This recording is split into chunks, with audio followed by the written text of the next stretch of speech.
This young man named Bai Yu, the author of the comic, has started living as a beggar from today. A few days later, he was kicked out by his landlord for not paying rent on time and truly became a vagrant. With only a few torn coins left in his pocket to buy some instant noodles, Bak Vu sighed, realizing he might have to start washing dishes for a living tomorrow.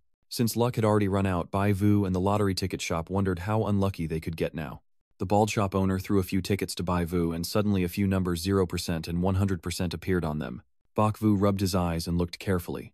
Could it be that his next streak of bad luck is due to his eyesight? Bak Vu asked the owner to pick one ticket, and he gave him the one with 100% on it. Bak Vu tried to touch the number but couldn't. Seeing you keep waving your hands without grabbing the ticket, the shopkeeper started to get annoyed. Bak Vu tried scratching the ticket, unexpectedly winning 10 dong. His eyes lit up, and with his mind still clear, he vaguely guessed the connection between the number and the ticket's value. Bak Vu then chose 2 more tickets with 100% and won 5 and 50 yuan. At this point, there's no mistake anymore. The number you're seeing is the success rate. Bak Vu confidently bought 11 more tickets. This boss seems to have good luck as well. 10 tickets have a 100% success rate. Bak Vu pulls out 1 ticket with a 0% chance that says better luck next time. The boss, seeing Bak Vu get lucky a few times but then unlucky, patted his shoulder and told him not to take reckless risks, that knowing when to stop is the key to success. Unexpectedly, Bak Vu slammed down a pile of money and asked him to buy 11 more tickets. The god of fortune has arrived, and the boss told Bak Vu not to regret later, but it's him who will end up regretting. It's still morning, and the account balance has already been deducted because of you, but the number on the ticket is just a success rate, not a winning amount. If he could know the exact amount of money, Bak Vu would get richer even faster. Hearing this, the boss who lost money was furious. Are you daydreaming? Suddenly the numbers started to change. Bak Vu takes a few more tickets and looks at them again. Besides 100%, there's also 50%, 150%, and many other numbers. The boss said, if you've looked enough, give the ticket back. Luck only comes a few times. Bak Vu pretendedly said, no problem. I feel like today's luck isn't bad. If I don't win, it's just good deeds. Bak Vu scratched off 10 yuan again, looking pleased enough to make the landlord's face turn dark. He kept winning tickets with money 6 times in a row, and the landlord's heart raced as he faced the god of luck. Bak Vu pulls out 2 $100 tickets, then adds a $200 ticket, and the owner can no longer get angry. Among the remaining tickets, there are some with less than a 50% chance. It seems Bak Vu only needs a success rate of over 50% to get a good prize. Suddenly, heaven bestowed upon you these divine eyes. With just a little acting, Bak Vu can change his fate. Seeing the pile of lottery tickets on Bak Vu's table, more than half winning money, the boss is dazzled. What kind of luck is this that's so frightening? You must have cultivated a lot in your past life. Bak Vu, secretly cunning, pretends to be a lucky guy in front of everyone. If luck is on my side, then give me 20 more tickets, boss. The boss warned Bak Vu not to buy more. Too much luck isn't necessarily a good thing, as it could ruin him financially. Bak Vu, of course, refused, starting to scratch each ticket. Every time he revealed a better luck next time ticket, the boss would clutch his chest and heave a sigh of relief. Boy, I told you luck only lasts for a while. It's not reliable. Bak Vu kept scratching and missing, his face growing more and more panic-stricken. On the other hand, the bald boss chuckled with satisfaction, patting Bak Vu's shoulder and saying, I told you so, but you didn't believe me. It seems you've used up all your luck for the year. Bak Vu looked at the remaining cards, all losers, except for 1 star shining with a prize of 3,000,000 parts. Bak Vu picks up the card, feeling proud inside, intentionally choosing the percentage cards this time. If he kept winning all the time, the old man might call the police. People need to know when to be flexible. Life is just a play after all. The boss, thinking he's in control, says he'll lower the bet for Bak Vu. With nearly 100 wins, his luck isn't bad at all. Bak Vu grimaces, but keeps playing to the end eagerly, awaiting to see what his opponent's expression will be when he finally finishes this game. Boss, my luck is back with me again. He was stunned, but luckily it was only 10 dong. He almost lost everything. Bak Vu kept winning, but the amounts only ranged from 10 to 100 yuan. Small as they were, repeatedly adding up, made the boss feel like he was sitting on a burning fire. Heavenly and earthly spirits, the last ticket must hit big to succeed. Bak Vu clasped his hands in prayer, making him chuckle. Winning the lottery is even harder than finding a wife who is both beautiful and knows how to make money, but Bak Vu doesn't rely on luck. You deliver the final blow to the boss with the 15,000 yen ticket. Oh, my luck is going wild. The boss's blood pressure kept rising almost to the point of a stroke. He handed you 15,000 yuan and sat in a corner smoking to relieve his stress. But Bak Vu has already taken many winning tickets. There's probably no chance of winning anything left. Who would want to buy that ticket? He immediately begged Bak Vu to stay and buy a few more tickets. Bakvu glanced at the lottery tickets on the shelf. The highest chance of winning was only 5%. I think I should stop now. If I use up all my luck today, I don't know what will happen in the future. The owner exerted himself until he was sweating, but Baiwu shook his head, saying, "You're still young, you should learn to save money to invest in your future." "Boss, I know you mean well, but I think I should know when to stop as I see myself walk away with 15,000 yuan and the boss can only swallow his tears." Baiwu was curious to know if his success rate could be used for more than just lottery tickets. He placed his hand on the door, which displayed the number 100%, but as the numbers kept decreasing, Bakvu became frantic. He hopped backward in fear. When the number reached 0%, a husky suddenly burst in and shattered the window. Bakvu sighed, almost getting hit by it, and knew he had to hurry and retreat. The boss, just now seeing Bakvu proactively dodge the door, felt that something was off. He immediately grabbed Bakvu's hand. Bakvu broke out in a sweat. Could it be that this 60-year-old's instincts are that sharp? How would you know? As expected, Bakvu's recent behavior was suspicious. He then used his ability to estimate the success rate to see if he could predict his reaction. The success rate is 50%, so he probably doesn't suspect much yet. What if I say our ancestors were a long line of fortune tellers? The success rate has risen to 64%. Bakvu, looking confident, claimed to be a fortune teller, but certainly not a scammer like Thien Q Ha. Your family has been passing down the lineage since the Chu dynasty, with a history of 2,000 or 3,000 years. Your uncle sneers skeptically. Though he's older, he only trusts science and doesn't believe in supernatural things. Furthermore, with a history of 2,000 or 3,000 years, your family tree would already be very famous. The strap on his forehead kept slipping, making Baivu feel uneasy. In the end, are these numbers spiritual or scientific? You sigh and look pitiful. My family has always been a single lineage, but revealing celestial secrets was punished by heaven, so we don't interfere with worldly affairs, hence our reputation isn't great. The master was stunned for a moment, and the success rate increased to 65%. Bakvu also used the batch of lottery tickets to prove his fortune-telling methods. As expected, with evidence, his success rate increased even further. Bakvu shyly showcases his skills. "Just now I predicted good fortune and prize winnings. It was all my guess, so I decided to stop because it goes against the natural order. Those 10 lucky tickets are the sign." The owner is sweating nervously, as if he's witnessing a deity who knows the heavenly secrets, and the success rate has already increased to 90%. Bakvu then pointed at the door, saying he didn't feel right earlier, so he read a fortune and saw bloodshed, which made him step back. The old man immediately clutched Bakvu's hand tightly, as if grabbing a life-changing opportunity. "Master, I don't know what the payment is for a divination. I would like you to read a fortune for me." Bakvu just wants to clear his name, but unexpectedly gets a chance to prove himself. He clears his throat, and because his earlier actions affected his business, decides to read a fortune to make amends. He wants Bakvu to read his fortune. The landlord has been moving to a different place recently, but hasn't discussed compensation yet, so he's unsure what price to offer for the other party to agree. Bakvu asked him again how much he thought was a reasonable price. That house is also about 200 square meters, so the landlord probably thinks each square meter is worth around 10,000. Bakvu muttered in his head that if the owner offered compensation of 2 million, the chance of acceptance was 100%. Increasing to 3 or 4 million, the probability remained the same. But if it was 5 million, the acceptance rate would drop only to 10%. After experiencing a range of emotions, Baiwu decided he should set the price at 4.3 million, and the other party would agree immediately. If you offer 4.5 million, there's an 80% chance it will work, but if it's 4.8 million, only a 50% chance. Why go so high for 4 million? "Master, do you think that's accurate?" Bakvu shrugged. "If he doesn't believe it, just call now to verify. It's also an opportunity for you to demonstrate your strength." The boss immediately picks up the phone and calls, and a few minutes later, unexpectedly, the other party agrees on 4.3 million. He took Bakvu's hand, shaking it happily, and generously gave him 300,000 yuan as a token of gratitude. Baiwu coughs, secretly feeling confident. This boss works really fast.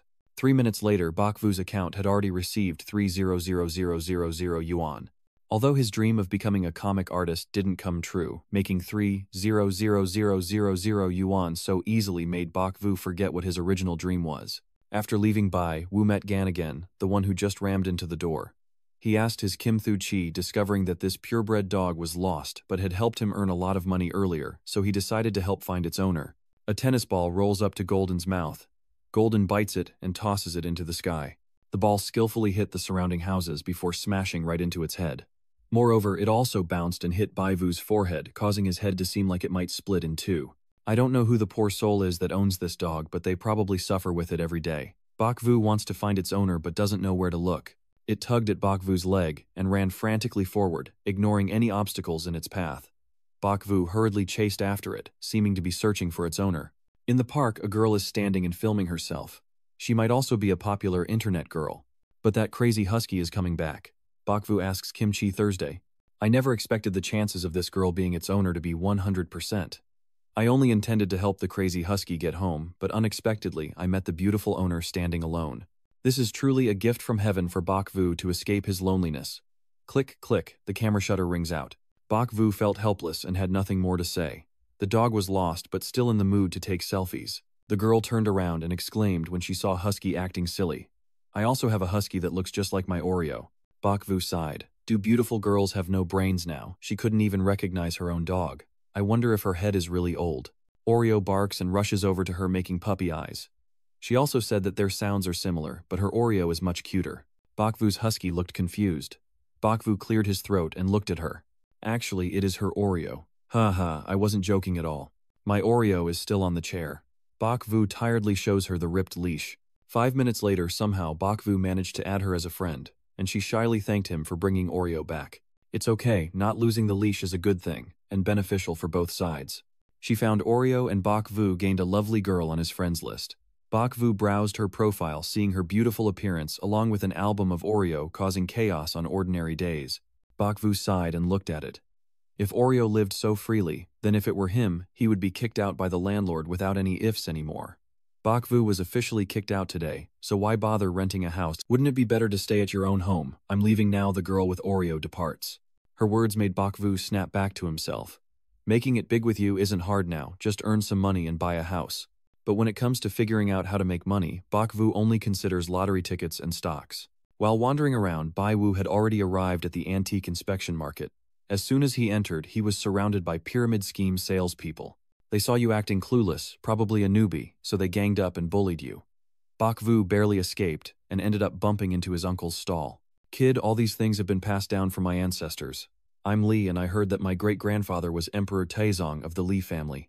Bakvu outwardly looks cheerful and says he just lets me examine at will but secretly has a plan.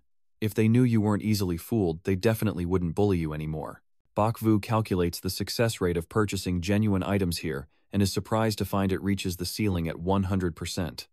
Bakvu is puzzled because these items all seem unreliable. Maybe you asked the wrong question. Who knows how long these items have been around? You should set a success rate limit and then consider what the probability is of buying an antique valued at over 10,000. No part. Bakvu is proud. It seems that even without a success rate, his eye for judging is still pretty good. The items Bakvu pointed at are only worth a few hundred coins. When he asked about a rough-looking bracelet like a clove of garlic, the old man immediately said he had talent. It's the most valuable antique here. Shihai wore it back then. I sell it cheaply for 20,000. That amount hits Bakvu's face like a punch even though its value is less than 200. Is this worthless stuff really trying to deceive you? Bakvu stands up and walks away confidently. At this fair, Bakvu probably shouldn't undervalue the antiques. For now, he sets the price at 10,000. He walks past a stall with a 10% chance to buy an item priced at 10,000. Bakvu kept raising the value, reaching 500,000, but the probability stayed at 10%. Bakvu happily covered his face, going crazy with joy. It's too much, Pepsi. I found a real treasure this time. The stall owner is also a sharp-eyed person. Seeing you're a newcomer, he's playing the kind uncle. Brother, the key to collecting antiques is having an eye for it. I do honest business, unlike those unscrupulous traders who price everything differently. He pointed to a ceramic vase, but it certainly wasn't worth 10,000. Bakvu signaled him to stop advising because he had already set his sights on this one, valued at 100,000 with a 100% success rate.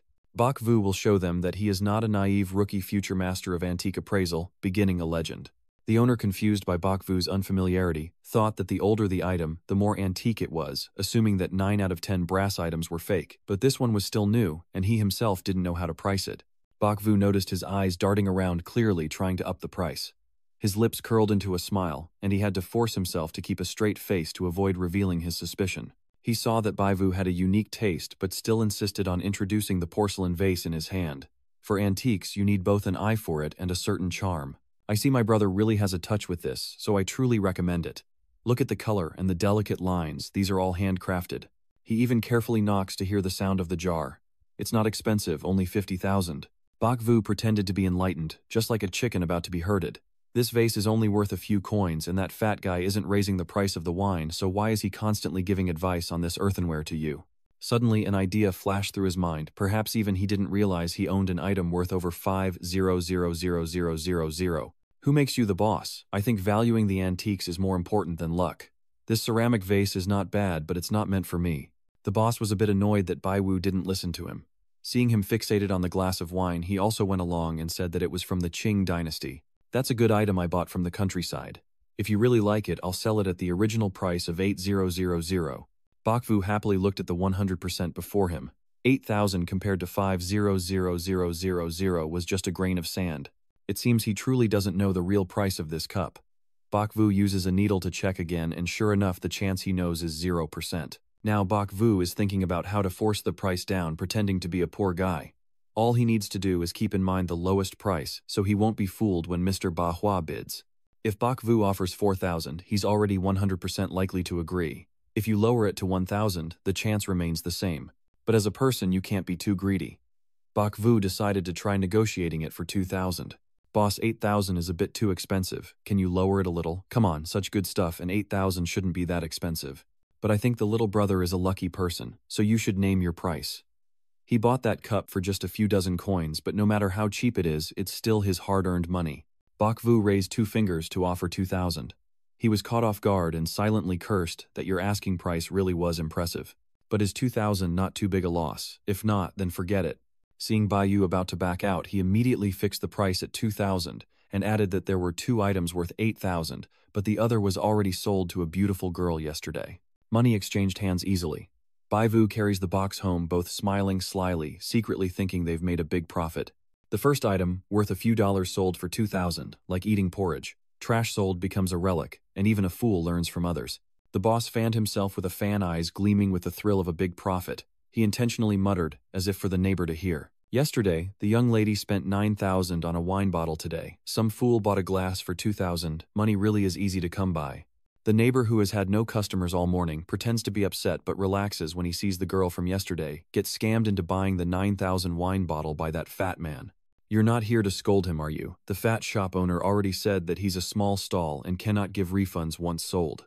That girl took off her sunglasses, looking confused. Why is it gone now? She is looking for yesterday's copper wine cup and is offering 50,000 to buy it from him. Upon hearing this, he coldly glances toward Bai Wu, who has already left. It's too late to regret now. Even if I knew that the cup was a treasure, I wouldn't be able to find you anymore. You don't think it's enough? Should I raise it by another 6,000 to sell? The plump boss still looked dazed, so the girl kept increasing the bid steadily up to 89,000. The increasing bid prices made even the neighbor go into a daze.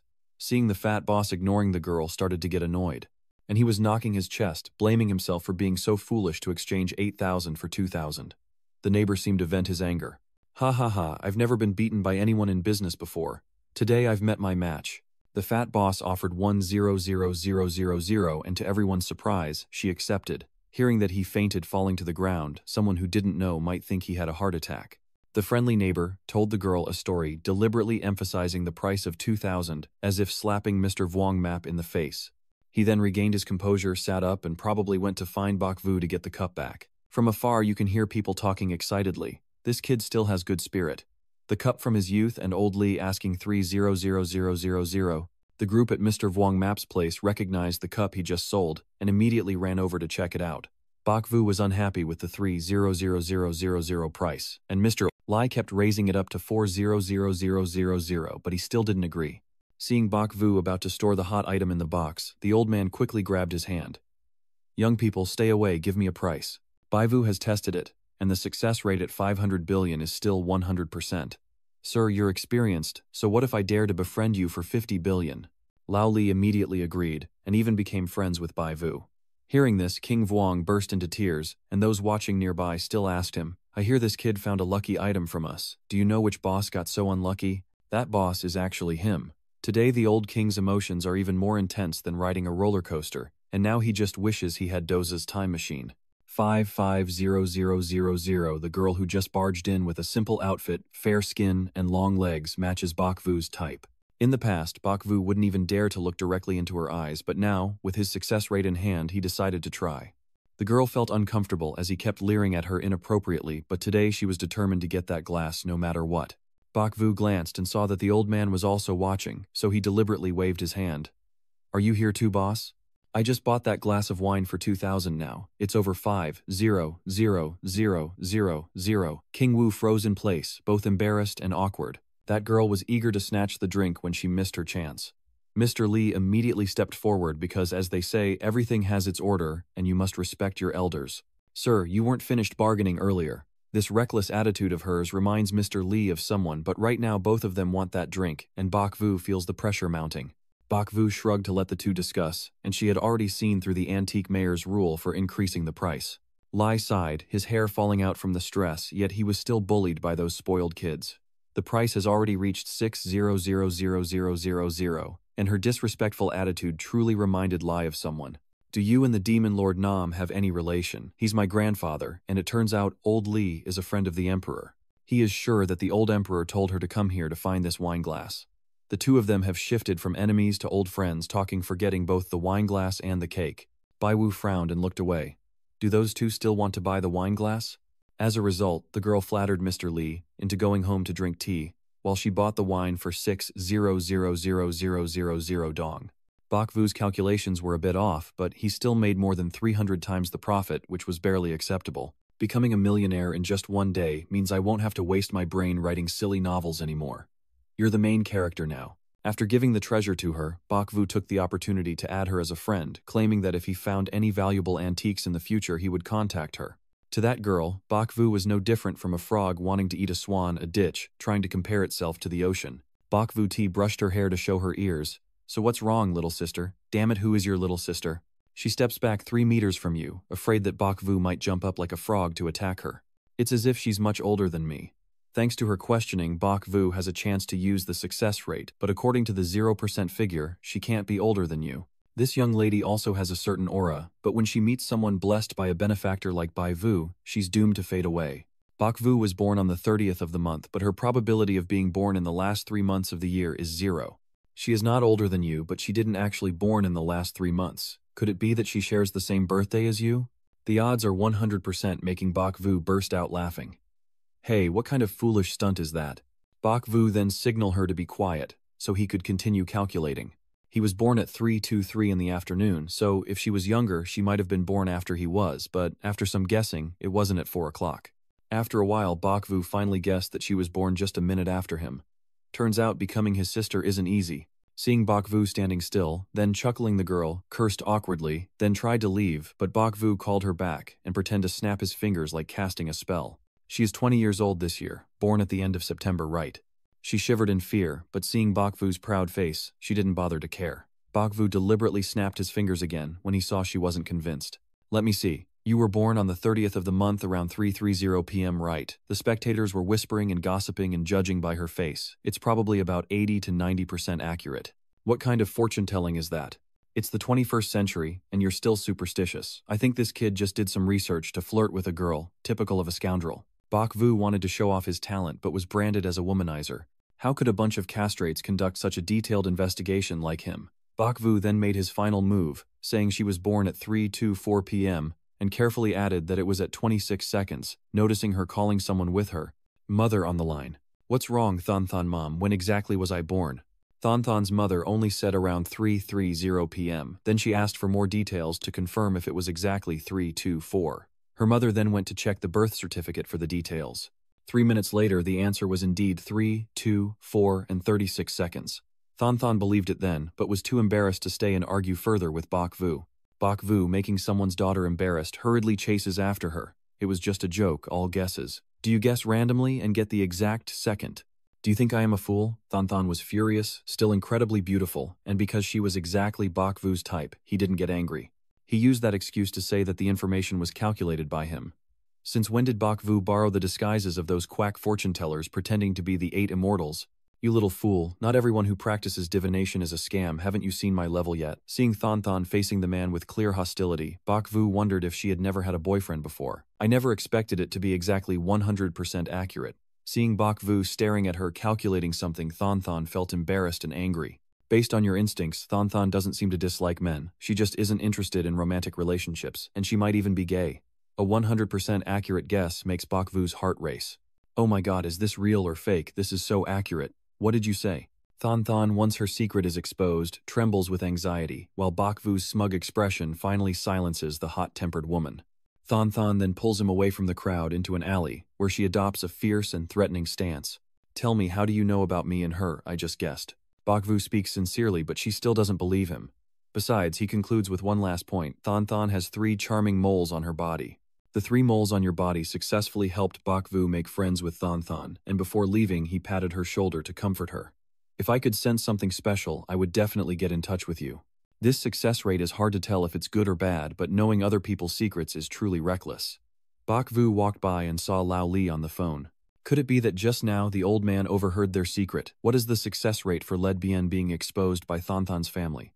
It was initially 0%, but the chances are now turning negative. This success rate is like a stone falling on your head.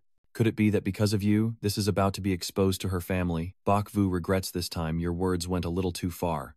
Thon, standing confused in the alley, receives shocking news that her secret obsession with the girl is about to be exposed by her family. Thon runs out of the alley looking for Bakvu but can't even find a strand of hair. Bakvu then asks about the success rate and how long it will be before Thon's parents call her. I didn't expect it would be less than 5 minutes. It seems this family acts really quickly. As soon as he sent her a reminder, her phone started ringing. On the other end was her mother speaking in a very serious tone. Thon, come back quickly. Your father and mother want to ask you something.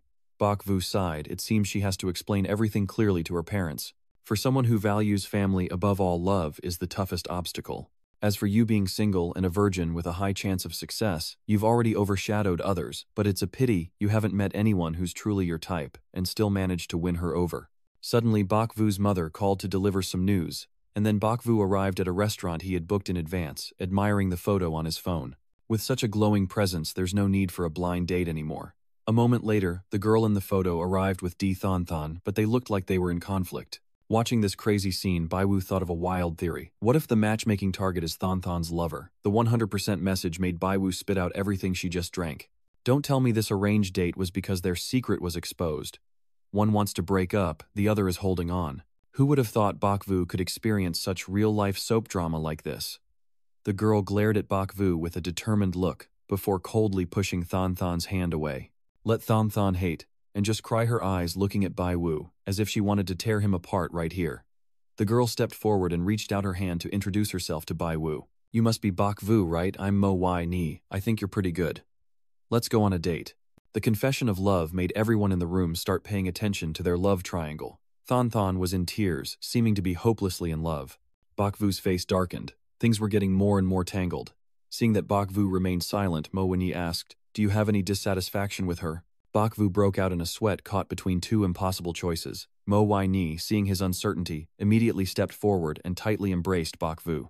Bakvu asked about the success rate, but this success rate being a dream is 0%. Yet Bakvu can't shake the feeling that this dream isn't something good. As expected, a second later, Mo Wai Ni forcibly kissed you in front of Thon. Thon's face turned pale, feeling alone and lost as her lover betrayed her right before her eyes. Mo Wai Ni unreasonably takes advantage of Bakvu and even wants to take him home to meet her parents, while Thon has already slipped away unnoticed. Bakvu was not willing, and neither was Mo Yi. Indeed, she used you as a shield to make Thon give up with a 100% certainty. Although Bakvu caused them to be discovered, the feeling of being used really was uncomfortable. Seeing him rolling on the ground, Mo Wai Ni stood up and asked, "Are you going or not?" The 100% chance she wants Bakvu to meet her parents. Is she really hoping to go further with someone like you, or just looking for a boyfriend to fool her parents? That 100% certainty is like a dagger piercing Bakvu's self-esteem. No matter how beautiful Mo Wai Ni is, he doesn't need that kind of benefit. Don't think you can bully the new guy just because you're pretty. Mo Wai Ni couldn't hold back and started crying. Bakvu also had to soften. After all, it was his fault that their secrets were exposed, so taking responsibility was only right. It's just destiny playing a cruel game. All the girls who match Bakvu's type end up falling for each other. As soon as Mo Wai Ni got home, her mother was already wielding her weapons as a warning. "Aren't you the one going to meet them? Did you stand them up again?" Mu Ye Ni introduced Baiyu as her boyfriend, and he just greeted her mom while trembling like a leaf. This time it's over. Baiyu is delicate and was dragged here by her. This time I have to show off my acting skills. Honestly, this little act can be considered as me saving the damsel in distress. Your mother immediately put away the broom, her mood completely different from before. Why, Nee, you already have a boyfriend. Why didn't you tell me earlier? What? Really? The voice from inside the house echoed out, along with the thundering sound of footsteps. Bakvu felt as if someone was dragging him by the collar. It was Mo Wai Ni's father grabbing Bakvu, as if afraid he might run away. Mo Wai Ni lied that they had known each other for a long time, then temporarily parted ways to focus on their careers. Unexpectedly, they met again during a blind date, and she even intentionally nudged Bakvu to signal their compatibility. Mo Wai Ni's father doesn't care about the details, pulling Bakvu inside as if dragging prey into its den. Her mother, meanwhile, somehow appears with a thigh as big as half her upper body. This family has been waiting for this day for a long time. Mo Wai Ni's father led them into the room and asked them to wait while he made some fruit juice. Bakvu still doubted whether Mo Ni was adopted, but the chance she was his biological daughter was exactly 100%. Suddenly, Wai Ni's mother opened the door, and they immediately looked at each other and smiled awkwardly. Her father immediately pushed his wife aside, then turned back to give Vu a thumbs up and continued on his way. Mu Yi Ni blushed because of the two elders. It's the first time they've seen their daughter bring a boy home, so they were excited. Bakvu couldn't help but chuckle mockingly. Is the bride's family this eager on their first meeting? They are really eager. The two of them are standing outside the door eagerly spying.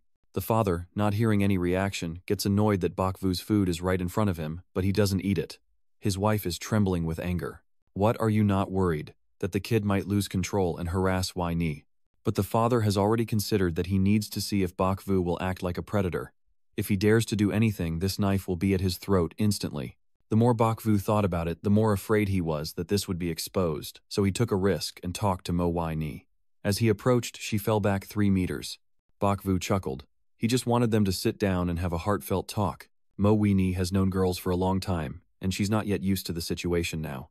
I apologize, are you feeling tense? Maybe I should keep my distance a bit.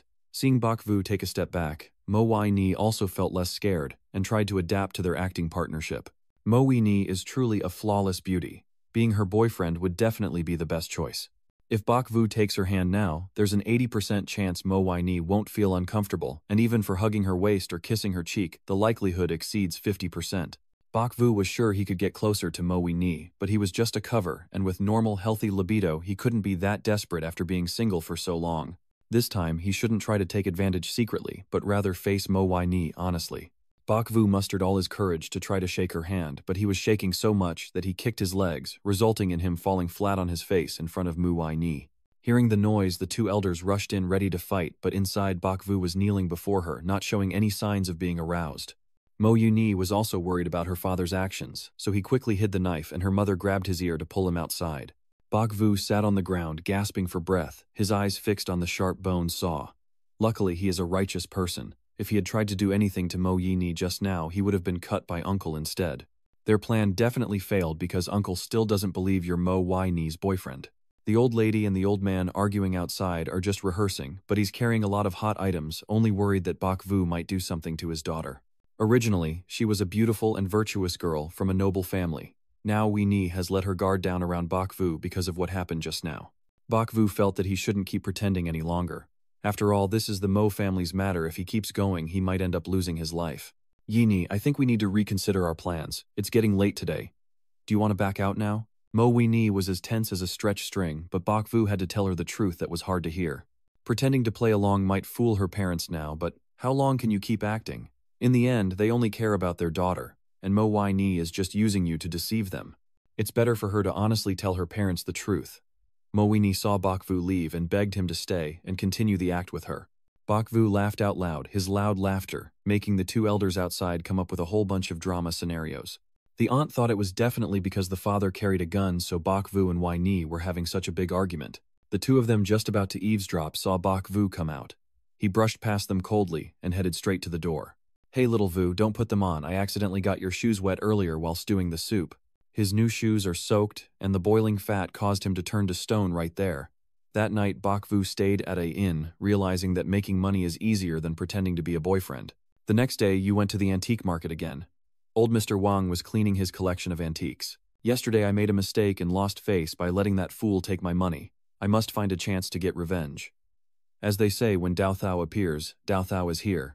Bakvu greets him good morning, and asks if he's going to the countryside again today to collect antiques. He smiles kindly and introduces his items, but in his heart he's already calculated everything. As long as Bai Wu makes a purchase today, he will definitely be the one to profit. Come here and see, this is something I took from a mountain in a flower-faced village. I have to spend 50,000 to buy this porcelain set, and he even deliberately made up a story to make it more interesting. I heard that family made their fortune during the reign of Li Shimin and during the prosperous times of Wu Tuotian, so these ceramics are very likely to be Tang San Tai. Bok Vu also played along, pretending to be a fish biting the bait. Owner Vuong exaggerated the story until he broke out in a sweat, thinking he had tricked the boy.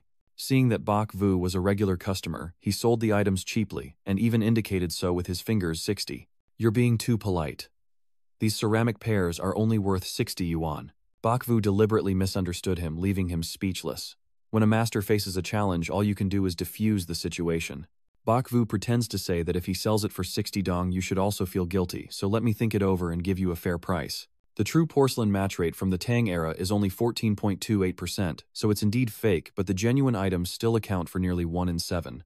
Seems like among the 7, at least one must be an antique. If it's genuine, then the 90% chance of selling for 10 million would also be profitable. Bok Vu immediately set a price for Lao Vu, waiting patiently until finally the moment arrived. Young man, I find you quite agreeable. For 6,000,000, you can take these Tang Dynasty colored ceramics. Seeing Bok Vu still hesitant, Mr. Vuong lowers the price to 5,000,000. Bok Vu Than immediately made the transfer code and sent the money to him. Seeing you act quickly and decisively, Mr. Vuong felt anxious.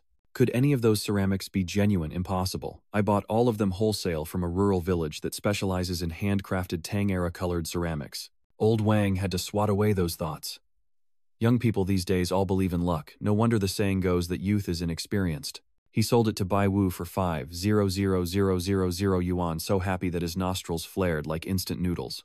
Just then, a girl in a limited edition pink Mercedes parked at his stall. Boss, where are the Tang Dynasty ceramics? I sold you for 1,500 yuan last night. I agree to buy them back for 10,000 yuan. Old man Wang stood there stunned like he forgot to wear his hat.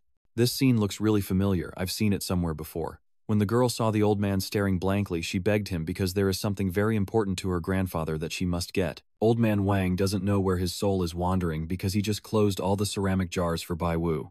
The neighbor landlord may not have sold anything, but these days there's always something to watch. I don't know how the old king tricked Bok Vu into wasting his money like that. The two of them just laughed together, and it's normal for young people to be impulsive and reckless. It's over, we're doomed. That girl burst into tears.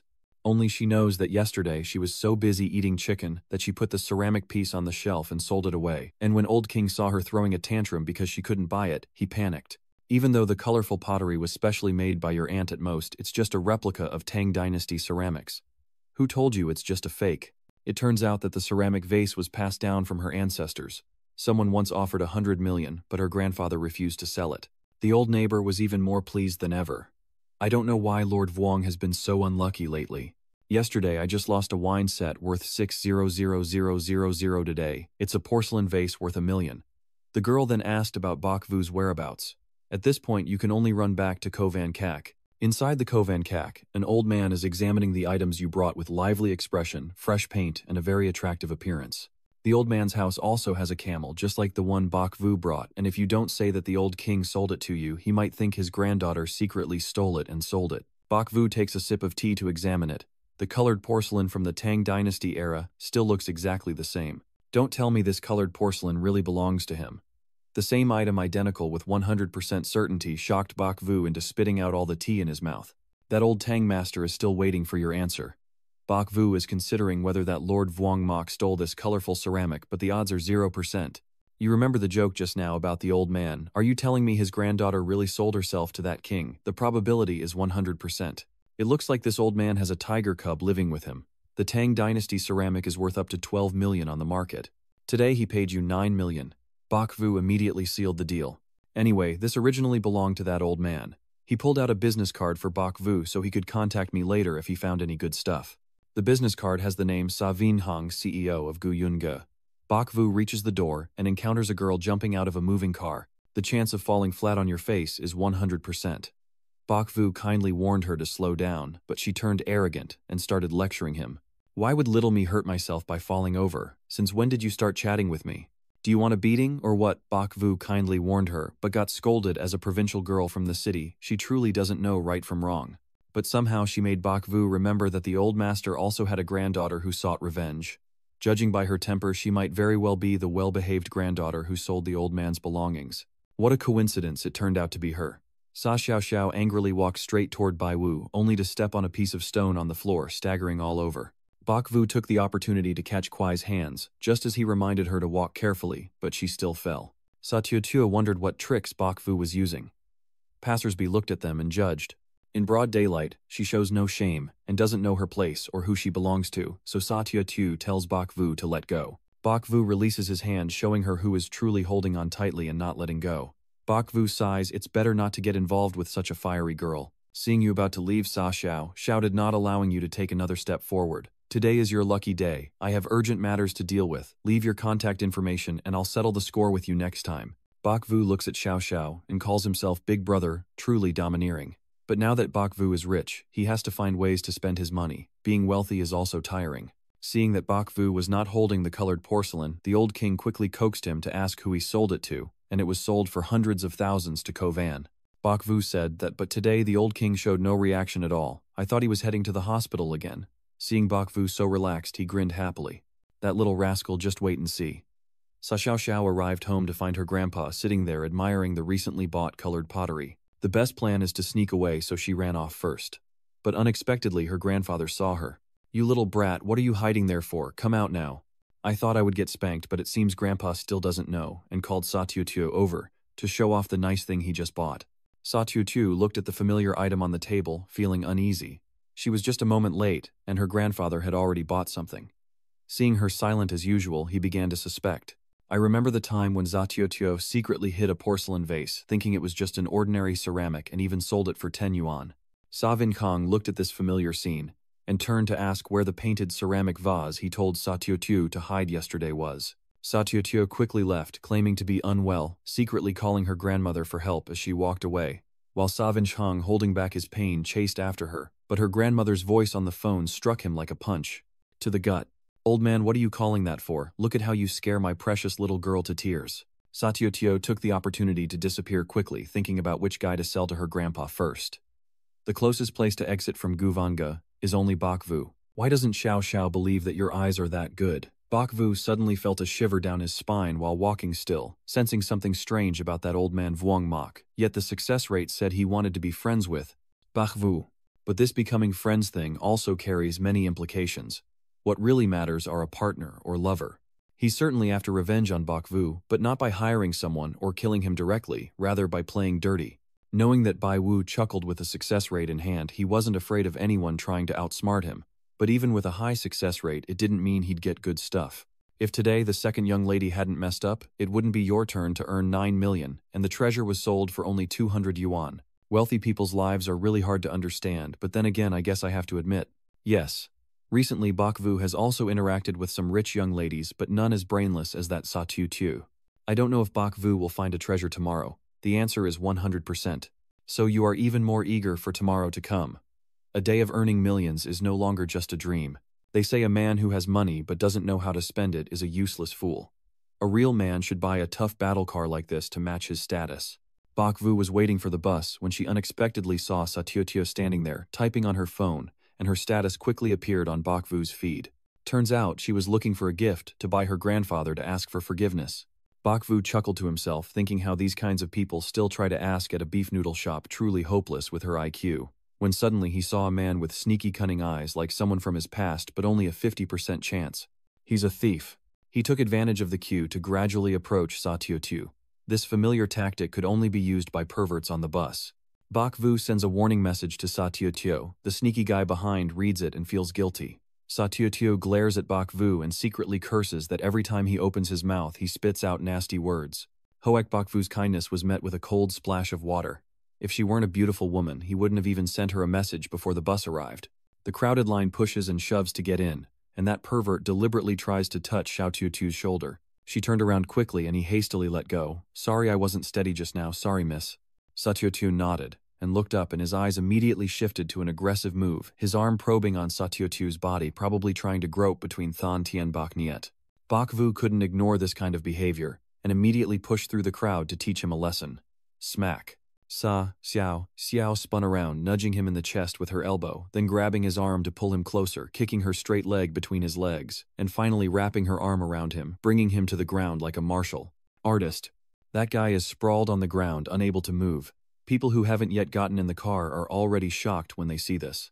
Sa Tiu returned to her vulnerable beauty state, and he just touched my butt with his hand. Bakvu looked pale at her, his skills truly terrifying, and I hope she doesn't realize that you are the person selling things to my grandfather. Sa Tiu, impressed that the second young master always guesses correctly, became more interested in Bakvu. Feeling her eyes fixed on him constantly, Bakvu hurriedly left, not knowing how long it took to reach the bus company with a 0% chance of danger.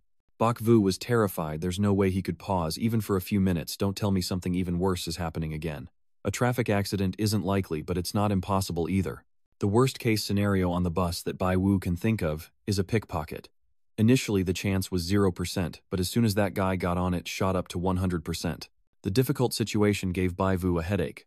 He couldn't say the person would set fire without evidence, but if he acted, the whole bus would be ruined, and relying only on himself to stop him, the chances were 0, without even guessing. This urgent matter can only be handled by the police. Hello, I want to report that someone is planning to set fire on the bus. Bai Wu immediately reported the bus number and the next stop, while also warning the pervert hiding inside who was carrying plenty of gasoline. The policeman on the line asked if Bai Wu had any evidence. Bakvu froze. Right. How can he prove that the woman is going to set fire, and that she would do it between the two stations? Nobody would believe it then. The bus is about to leave, so Bakvu immediately jumps on. Reporting to the police now would be useless. He has to find the thug first. Following Bakvu is Sayu Tutu, but at this moment human life is more important, so he has to ignore her. Seeing the old goat being hurt by Sayu Tutu, Bakvu feels terrified but must hold himself together. At that moment, a police officer on leave called you. He's also on this bus. If you have confirmed there is a suspect on the bus, please do not cause unnecessary trouble. With police present, Bakvu feels more at ease. I don't know who that officer is or how he caught the culprit after all. You still have to stay one step ahead. The chance that the woman is sitting in the left rear seat is 100%. Bakvu then asked for permission to go downstairs. Sa Tiu also follows, so he can't focus on his mission, hoping she won't act rashly and cut off his balls. Back to the investigation, looking for thugs, he carries gasoline to set fires and will surely bring something to contain it. Bakvu's eyes lock onto an uncle, holding tightly onto his backpack, glancing around nervously, his hands clenched around the bag. Bakvu broke out in a sweat. He got too close, so he must have noticed something. Don't tell me he intends to attack now. Suddenly, a hand grabbing his shoulder made his whole body tingle like an electric shock. So it's Xiao.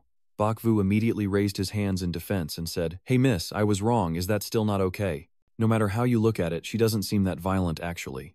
Bakvu said casually as he stepped back towards the gangster, using Sa Tiu to divert his attention and also reminding the police officer. The thug, seeing that Bakvu has no intention of harming him, lets go of his pocket. Sa Tiu cracks her fingers one by one, her face looking like a demon ready to eat him. "Go check it out, it's all just a misunderstanding." Bakvu deliberately fell backward, his arm unsteady as he grabbed the other guy's backpack, causing several bottles of gasoline to fall out. He stood up angrily, planning to teach Bakvu a lesson for revealing the plan. Bakvu broke out in sweat, only good at bragging, but fighting he was no match for. Smack. A punch directly hits the face of the thug without missing. Then she kicks him in the stomach with her knee, finally presses her foot on his neck to prevent him from resisting. Sa Tiu pulls out an iron bracelet and secures the other boy's hands. She sniffs the alcohol he brought, confirming it is indeed gasoline. Bakvu curses in disbelief that the police officer resting in this car is actually her. After getting off the car, the gangster was handed over to the police. Sa Tiu now turns back to question Bakvu. "I hear you're the one who called the police. How did you know there was a woman on the car?" Bakvu couldn't escape, so he turned back and said that he had calculations to make. If she didn't believe him, she could just think back to what just happened. Sa Tiu frowned, because she had never encountered anyone as unlucky in words as Bakvu. Seeing her start to cast that sharp glare at him again, Bakvu felt uneasy inside. "I didn't expect I couldn't trick her. You have to find a way to escape." Playing dumb now. "So how did you know after all?" Sa Tiu punched the wall, stopping Bakvu's escape route. She sarcastically comments on Bakvu's scheming, saying, "Is it possible that a well-meaning citizen passing by could have discovered her arson and murder plot? Yeah, that's right, no need to thank me." Bakvu mustered all his strength to push her hand away, hoping to break free. Of course, Sa Tiu wouldn't let him escape again, directly forcing Bakvu's hands against the wall. I remember when you made the phone call and hadn't gotten in the car yet. You don't usually pretend so. How did you know he was carrying gasoline? Bakvu's words couldn't compete with her. Satyotyo immediately invites you to have a cup of tea to see if you still spout nonsense. Mo Yi Ni, passing by, sees this scene and joins in to gossip. She had a car breakdown and was taking it to the repair shop, but unexpectedly, she saw Kan Bakvu hand in hand with Satyotyo. Bakvu knew Wai Ni was like an iceberg, but this love triangle was truly complicated. His eyes suddenly lit up. Why didn't he think of this before? Bakvu winked at Mo Wai Ni, then ran over to her and knelt down crying. Wai Ni, it's not what you think. I have no relation with her at all. Even Wai Ni herself is shocked and doesn't know when she started thinking that way. Bakvu quickly tattled that Satyotyo kept following him and insisted that he was only loyal to Mo Wai Ni and had no interest in taking concubines for the harem. The people around seemed to have caught on to the story, even fabricating that Bakvu was caught buying a car with his mistress Satyotyo. Satyotyo can't argue against the gossip even with 10 mouths, so she turns to blame Bakvu. Bakvu shakes Mo Wai Ni's arm, urging her to quickly act out the scene with him. Mo Wai Ni quickly stepped into her role, saying, "This is my boyfriend, please stop following him." The spectators eagerly watched the drama unfold, and despite being so humiliated, Satyotyo still refused to leave, even throwing a hard punch at him that hurt a lot. Before leaving, Xiao Xiao carefully warned Mo Yi Ni to be careful with Bakvu. He's not someone easy to deal with. Mo Yi Ni then turned to ask about Bakvu's injuries. After that punch, his internal organs must be all over the place. Bakvu breathes a sigh of relief even though he paid a heavy price. Trung Kwai managed to shake her off. Behind the crowd, Than Than watches their laughing faces and her blood boils with resentment. Bakvu, if you dare to cling to Wai Ni again, I won't let you off this time. The next day, Bakvu bought a new car. He thought for a moment and decided to stay away from those young ladies. Staying entangled would leave no time to earn money. Bakvu stopped his car at the antique market. Today, he definitely needed to make some extra cash.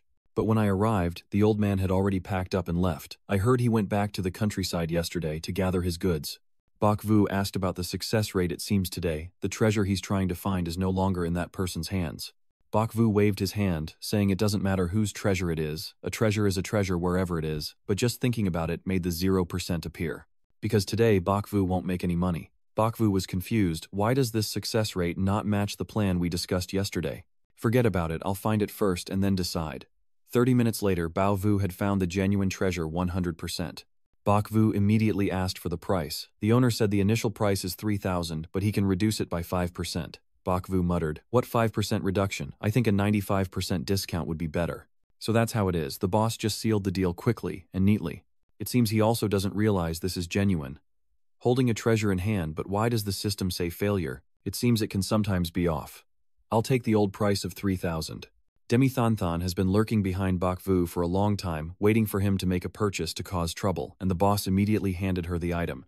The one who bids higher gets the money. Bakvu immediately raised the bid to 10,000 Than. Than instantly countered with 30,000. I immediately guessed she had some malicious plan, but if the bidding kept increasing, the owner would realize its true value, and it wouldn't be easy to sell. I'll pay 50,000. If you raise the price again, this junk will be yours. To make Than Than have everything but money immediately, quote, double. Bakvu couldn't deceive her and didn't know what to do next. The two sides faced off directly, and Than Than was fully aware of his trick, but unfortunately, she was willing to pay any price. Bakvu swallows his anger and leaves. If he keeps haggling, he's no better than a fool. The success rate suddenly appears again, making him furious enough to kick open the window. Does he really have to ask if he succeeded now? The treasure has fallen into Than Than's hands. She immediately recognized it as looking very much like the genuine one at her house, and from then on she kept a close eye on Bakvu to see how capable he really was. Wherever Bakvu goes, she follows. Whatever Bakvu wants to buy, she offers 2 or 3 times the price. Unable to take it anymore, Bakvu directly asked her, "Are you here today targeting me on purpose?" Than Than is not afraid of being exposed even if she bought fake goods. It doesn't matter because her family has plenty of money. On the other hand, Bakvu has had all his information thoroughly checked by her. This year he's 20, no first love, ordinary background, but yesterday he bought a whole off-road vehicle. Don't you think he's suddenly become very lucky? Bakvu broke out in a sweat but said if he's doing legitimate business then there's nothing to fear. Than Than shrugged and said, "Last time you bragged about being able to read fortunes, are you also able to tell which items are good or fake? But based on my investigation 20 years ago, you were very ordinary and didn't inherit any expertise in this area. I don't know what strange thing you used to delude yourself into thinking you could reach the peak of life, you poor loser." She doesn't care what Bakvu does, but surely in the future, she will block his path to wealth and stop him from changing his life through riches. Bakvu is terrified. Does wanting a wealthy life really make him guilty? What on earth do I have to do to escape this hot-tempered aunt? Seeing Bak Vu looking clueless and annoyed, she curled her lips and pointed. What are you so frightened that you can't even speak? Bak Vu pushed her hand away. Today she kept raising the prices on purpose, blocking his way to earn money. You're not trying to hurt her, but now she wants to destroy your livelihood. It's not that easy. Seeing that Bak Vu is unafraid, Dithonthan says, you haven't seen a funeral coffin yet. Today, she won't let you make a single cent. Bak Vu walks through the market calmly with Dithonthan following behind, but he's just browsing without showing interest in anything yet. I didn't expect Bak Vu to just chat a bit and then leave. Following that, he only said a few words to other shops before patting their shoulders and moving on to the next one. Dithonthan temporarily does not see Bak Vu's true intentions, but Bak Vu's success rate is already 100%. It's time for Bak Vu to act, and he gathers the shop owners to declare he will buy everything in their stalls. Dithonthan saw that you wanted to buy in bulk to hide what you really wanted to purchase. Do you think I can do nothing about it? Enough to make anyone give up. Just as Bak Vu was about to finalize the price, Dithonthan suddenly cut in. Anything Bak Vu wants to buy, she always has to fight for it, definitely blocking his way to earn a living. Bak Vu goes along with her act. I know you have a lot of money, but this shop has many items. Are you planning to buy them all? You're not just saying that to scare me, are you? Aren't you afraid I'll trick you? Bak Vu casually threw a few words, and Dithonthan's face immediately darkened, confirming her order without hesitation. Moreover, she increased the total bill by 10% to assert dominance over Bai Vu. Seeing the owners look at each other in confusion, Dithonthan took out the register and started writing down each name. Hurry up and get on, I'll buy everything. After holding the check, the bosses looked happy and asked for the address to have the goods delivered to Dithonthan. After finishing her work, Dithonthan proudly told them to keep her business card, because someone would come to pick up the items. She turned to look at Bak Vu with a victorious expression. Bak Vu just smiled, and then walked past her towards the bosses. Guys, as we discussed, this amount will be split over 5 years. They all transferred money to Bak Vu and told him that if there are good things like today in the future, he must remember to come to them. Dithonthan was furious, her smile vanished. Bak Vu even deliberately shook the phone, showing the notifications of balance changes for her to see. She couldn't hold back and turned to question them. Are you colluding with each other? That's right. Bak Vu honestly admits that he just took a stroll to find a partner to cooperate with and then provoke her a few words. She already vomited out the money. I told you so. My path to wealth is not something you can block. Emperor Thon fumes with anger. Today, although I spent money, losing to Bai Vu is even more humiliating. Bak Vu waved goodbye to her, hoping she would come again tomorrow to be fooled again. Tin level up system. Bak Vu left feeling both surprised and excited, eager to see how powerful his upgrade success rate would become, still full of anticipation. Even though you paid back to Thon today, her family is richer and more powerful than you can't compete. And this leveling system, I thought it was something new, but in fact it's nothing special. You'll only realize when you actually need it. In short, Bak Vu's current strength is still at the bottom of society, with no influential connections, and he still needs to expand his network to make money. As he leaves, he is stopped by Thon's butler, and his face darkens. Don't tell me she's so upset that she sent people to bully you. Come on, you're a martial arts expert, right? Or maybe he's like a retired special forces soldier. The butler chuckled at how over-the-top Bak Vu's acting was.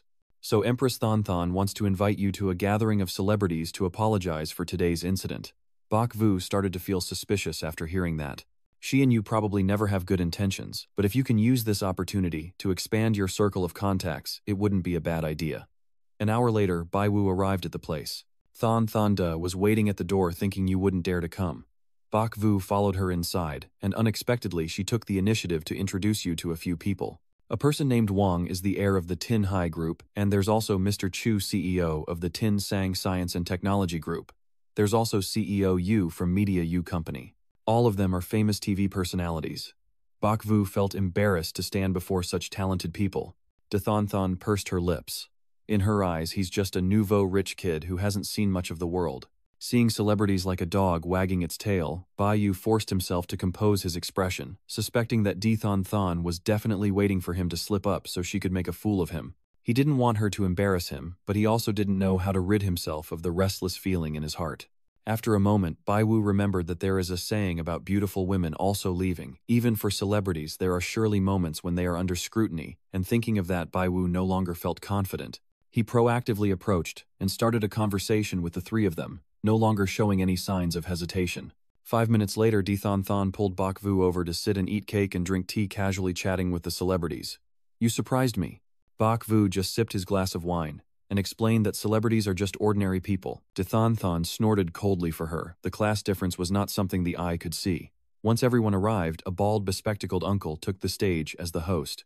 So this is a charity auction. Seeing Bai Vu's surprised expression, Dithan immediately called him a bumpkin. Today she brought a Ming Dynasty porcelain bowl to auction, and since you're an expert in antiques, she asked for your help.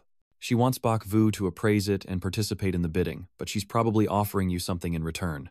Dithan shrugged her shoulders and said, I just want to do charity auctioning under your name. Aren't you trying to make quick money? Gaining a good reputation among those celebrities here would definitely be beneficial in the future.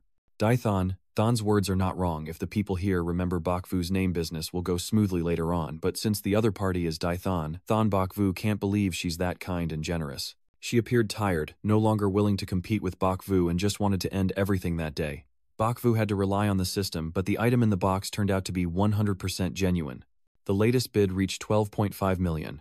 If Bak Vu auctions it, his success rate would also be 100%. The item is real, the auction was successful, so Bak Vu has nothing to worry about. It seems he was overthinking. Even if Than has a scheme, he still has the system right. The item Bak Vu brought to auction was the last one, and he suddenly glanced at Than, whose eyes held a mix of killing intent and anticipation to embarrass him. Bak Vu kept feeling that something was off, but now that he was on the auction stage, he couldn't back out. Since the antique was real, and the system confirmed the success, he decided to see what tricks she was up to. Hello everyone, I am Bai Wu, nice to meet you. Today I am auctioning a white cloth, and I open the box to reveal a roll of freshly washed toilet paper inside. Ha ha ha, is he trying to create a cheerful atmosphere for the organizers? The crowd below started mocking Bai Wu. Bak Vu immediately knew that things were more complicated than they seemed. Had Dithan already taken action at some point, the previous check still showed it was 100% genuine. Bak Vu recalled when she said her earrings fell beside his foot and asked him to pick them up, and he's sure she had already switched the box with something else at that moment. Emperor Than smiled and waved at Bak Vu, looking smug. The MC added fuel to the fire, asking if Mr. Bak needed to go to the bathroom urgently. Why did they bring half a roll of toilet paper on stage this way? Bak Vu furrowed his brow, trying to salvage his dignity. If this embarrassment gets out today, I won't be able to hold my head up anymore. The people below are urging the MC to let Bak Vu go backstage. The host told Bai Yu to go down and wipe his sweat first before coming back. Bai Yu clenched his fists in anger, refusing to accept such blatant defeat and knowing he has to take a risk. The system says the auction rate is definitely 100%, but success isn't everything. In this situation, you can only rely on your adaptability. The years you've spent writing novels haven't been wasted. Bak Vu picks up the roll of toilet paper and starts to brag he might be seen as just toilet paper to everyone else, but to me it's the most precious thing. Than attentively listens to see what trick Bak Vu is about to pull again. Bak Vu becomes more immersed in the story. As a kid, he was a fragile boy, always teased by friends for being weak and timid. On his birthday, his mother would always cook a bowl of longevity noodles, and his father would give him a roll of toilet paper as a birthday gift. He patted your head and advised you that being a man only involves blood, not tears. Through this roll of toilet paper, he wanted you to discipline yourself. If you ever feel like crying and can't hold it in, just use it to wipe your tears. Soon after, your parents passed away unexpectedly. Bak Vu's family was very poor, and all they had left were debts and this roll of toilet paper. Bak Vu has always remembered his father's words, reminding himself not to cry, but only those who have endured bitterness understand how true it is. Whenever I feel I can't hold on anymore and want to cry, I tear a little piece of paper to wipe my tears and tell myself to stay strong. In this way, I gradually made my way to today and earned the right to stand here. Bak Vu fully immersed himself in the rolled tears streaming down his face as he held up the half-rolled toilet paper, claiming it was proof of his efforts. Today, at this crucial moment, Bai Wu wants to auction off his most important item to contribute to charity. Dithan must have been amazed by Bai Wu's storytelling skills, but looking around, hardly anyone is swallowing his nonsense. Suddenly, a crisp round of applause erupted in the silent audience. An elegant gentleman bid 1,000,000 U. The auction is now over. The host quickly seals the deal, stopping everyone from talking more about the toilet paper. Bak Vu breathed a sigh of relief, his hands still trembling now. He looked at Dithan, not a chance to shame him. Dithan is still holding a grudge and will surely try to hurt you again. Bak Vu has saved his dignity, but his plan to get close to a celebrity is ruined. In their eyes, you're definitely just a clown.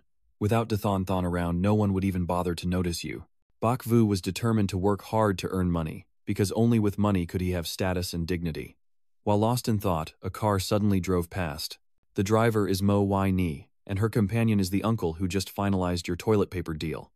The system indicates they are business partners and that their families are preparing for a marriage alliance. Today the system is smarter. Instead of just numbers, it shows detailed information. Looks like the marriage alliance between the two families led Mu Yi Ni to cut ties with Di Than Than. The world of the wealthy is truly complicated. Bak Vu thinks you'd better stay out of it and just focus on making money. Now Bak Vu also needs to find a capable helper to survive in this world, and the place he frequents most is the antique market. Bak Vu recalls the fat old man wondering if he has found any treasures recently. The system reveals that he just found a treasure, and thinking about it he feels pity for Lord Wang, as whenever he finds a valuable item, it always ends up with Bai Wu. If that's the case, he should team up with you. King Vuong has connections in the antique world and knows how to speak well. With his help, Bak Vu will find things easier in the future. The next morning, Bak Vu went to see the chubby Vuong. As soon as he saw you, he frowned. What is your Anshen doing here? I have nothing to sell you. Bak Vu is here today to discuss a partnership. He's always lucky with gemstones and finding good stuff. And you with eyes as bright as stars can see their true value. The two of you teaming up to conquer the virtual world, and if you cooperate, the profits will be shared equally. Old man Wang certainly didn't agree that easily. He still kept up his two sneaky tricks. Yet Bak Vu still dared to come here to talk about cooperation. Are you here to mock me? Get out right now. I don't want to see you anymore. Bak Vu sighed. If you keep talking, I'm afraid he will take out his sword and chase you away. Anyway, Bak Vu didn't come here to challenge you. Still have plenty of chances to catch the old king. Sooner or later he will have to follow you. When Bak Vu left, two others came looking for him, apparently discussing a big business deal. They took out a dagger called 7 Stars Dagger of Cao Cao. Elder King Mok held it up to examine, but with his eyesight he obviously couldn't trust it. If it were Bak Vu, he wouldn't believe this ridiculous story. It's not even as convincing as half a roll of your toilet paper. Old man Vuong looks very careful and meticulous, but his chances of being genuine are low. As expected, the fat old man was deceived and fell into the trap set by the two con artists. It seems this sword looks so real that he can't even tell the difference. Only Bak Vu's authentic, fiery eyes can see through the truth. However, Bak Vu still couldn't fully identify the flaw in the sword using the system.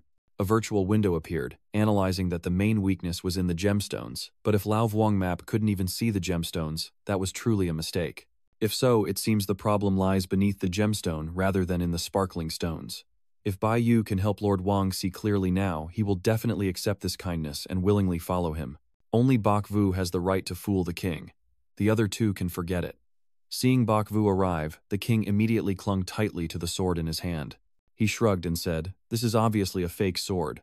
The king's anger flared up again when Bak Vu pointed it out. "I see, so you're planning to trick me again. Is it just me you're after? I have no grudge against you." Bak Vu smirked and proposed that if this sword was fake, the king had to follow him and do business. You immediately ask the old man for a price.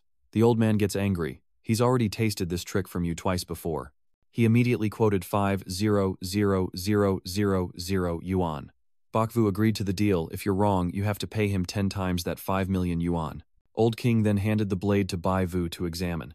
"Come on, Mr. Bai, broaden everyone's horizons and tell us why this sword is fake."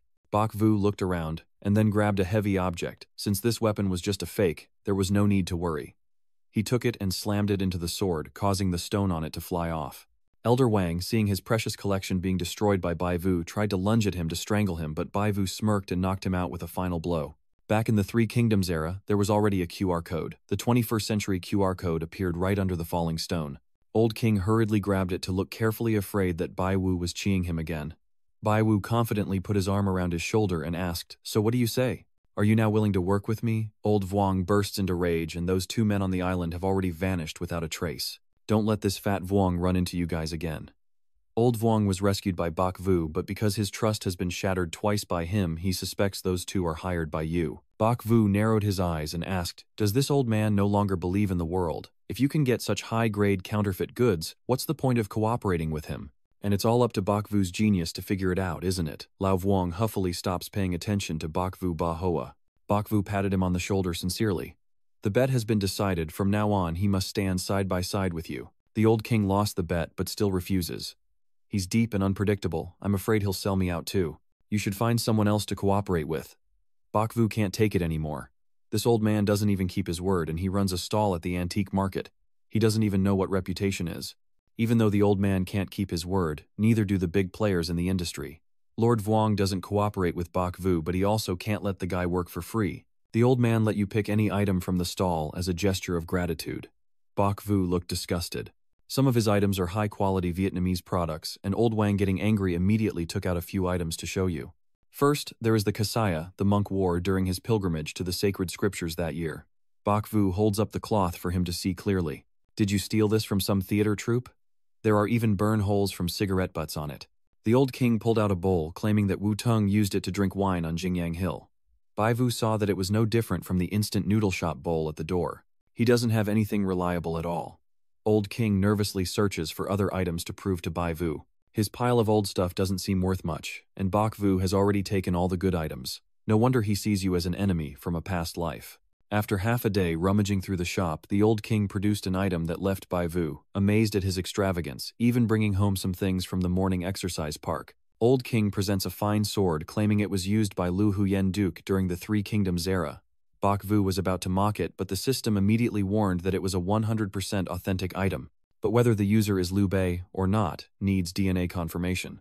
Elder Wang finally presented an item that earned Bok Vu's respect, but of course he wouldn't hand it over to you. So the treasure the system mentioned is this sword at Vuong Map's place.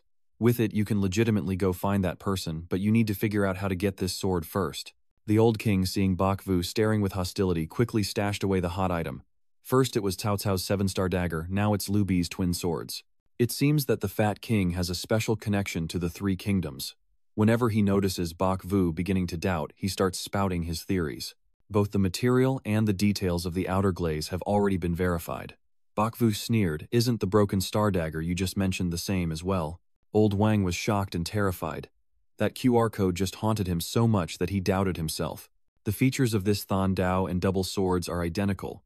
Those counterfeiters are really incredible, thinking they could collect the weapons of Lu Cao's 2 men, package them up and sell them for a fortune to change their lives. But Lord Vuong has truly given up. Ever since meeting Bai Wu, he kept getting deceived, so he took his anger out on the Than Song sword. Bai Wu then stopped him, saying even if it's genuine, if there's a problem, it won't change his fate. "I'll buy this sword, tell me the price, I won't haggle." "I already told you to freely choose something, just take it." "I'm tired, Big Bao, I won't see you off anymore." Old Bao sits idly smoking a pipe, drowning his sorrows. Bok Vu felt guilty for deceiving him 3 times and secretly thought he should find an opportunity to help the old man make a big fortune. Initially, he planned to befriend the old man Za, but since he is a major figure in the antique industry, a meeting without a generous gift wouldn't be appropriate.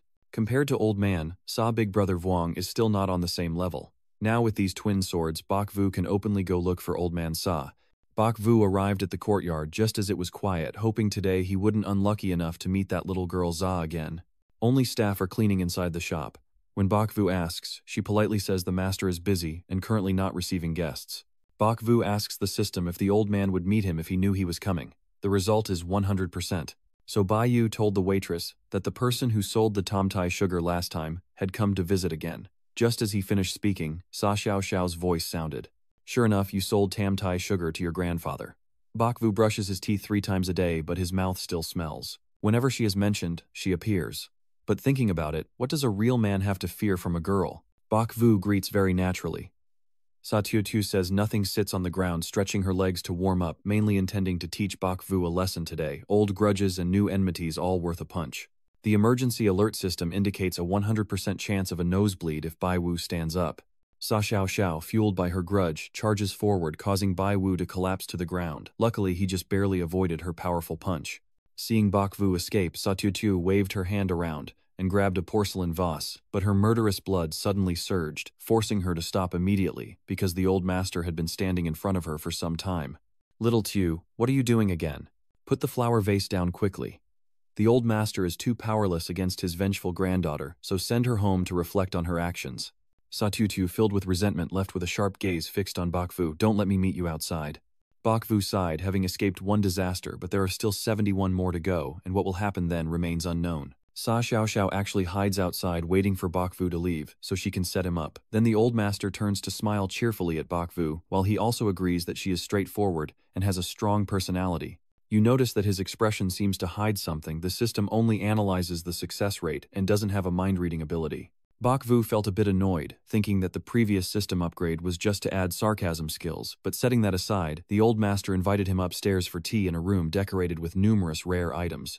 Bok Vu gazed admiringly as the old man poured tea and replied, "You're flattering me." The The worthless items are just displayed here. Each piece here is worth a car, yet he's claiming they're not valuable, clearly showing off. The old man got straight to the point, wondering if Bok Vu had brought any treasures today. Bok Vu then handed him the Thansong sword, and after a glance his eyes lit up. This must be a treasure from the Eastern Han period, right? Bok Vu mimics the tone of Nin. Ordinary objects wouldn't catch the old master's eye, only treasures like this truly excite him. The master said that this twin swords could fetch 5 million at auction, but if it truly belonged to Duke Haiyan Duke, it could be worth 10 times that amount. Bok Vu continued to show his sincerity, and as the proverb says, a treasured sword given to a hero deserves the high respect that Sa Lao Duke bestows upon it. In the end, I wanted to gift it to Lord Sa to show my admiration. The master told me not to flatter him anymore, though he was secretly delighted, and also mentioned that if Bok Vu sold this pair of swords to foreigners, it would fetch an astronomical price. Bok Vu steadfastly declared he wouldn't sell it to anyone, no matter how high the price, only wanting to give it to the master. The master frowned slightly, and then placed the twin sword back in front of him. Bok Vu sensed that he was displeased. According to the system, the old master is satisfied with Bao Kiem, but not with Bok Vu. Mr. Bok, this gift is too valuable for me to accept. Moreover, I value character and ability over the worth of a gift in forming friendships. Being rejected by him hurts even more than being rejected by Crash. That old man looked down on you as not having the qualities to establish a friendship. He wrote a check for 5 million and handed it to Bok Vu, saying that whatever good things he found in the future, just bring them to him, and he wouldn't let Bok Vu suffer a loss. Bok Vu's face darkened.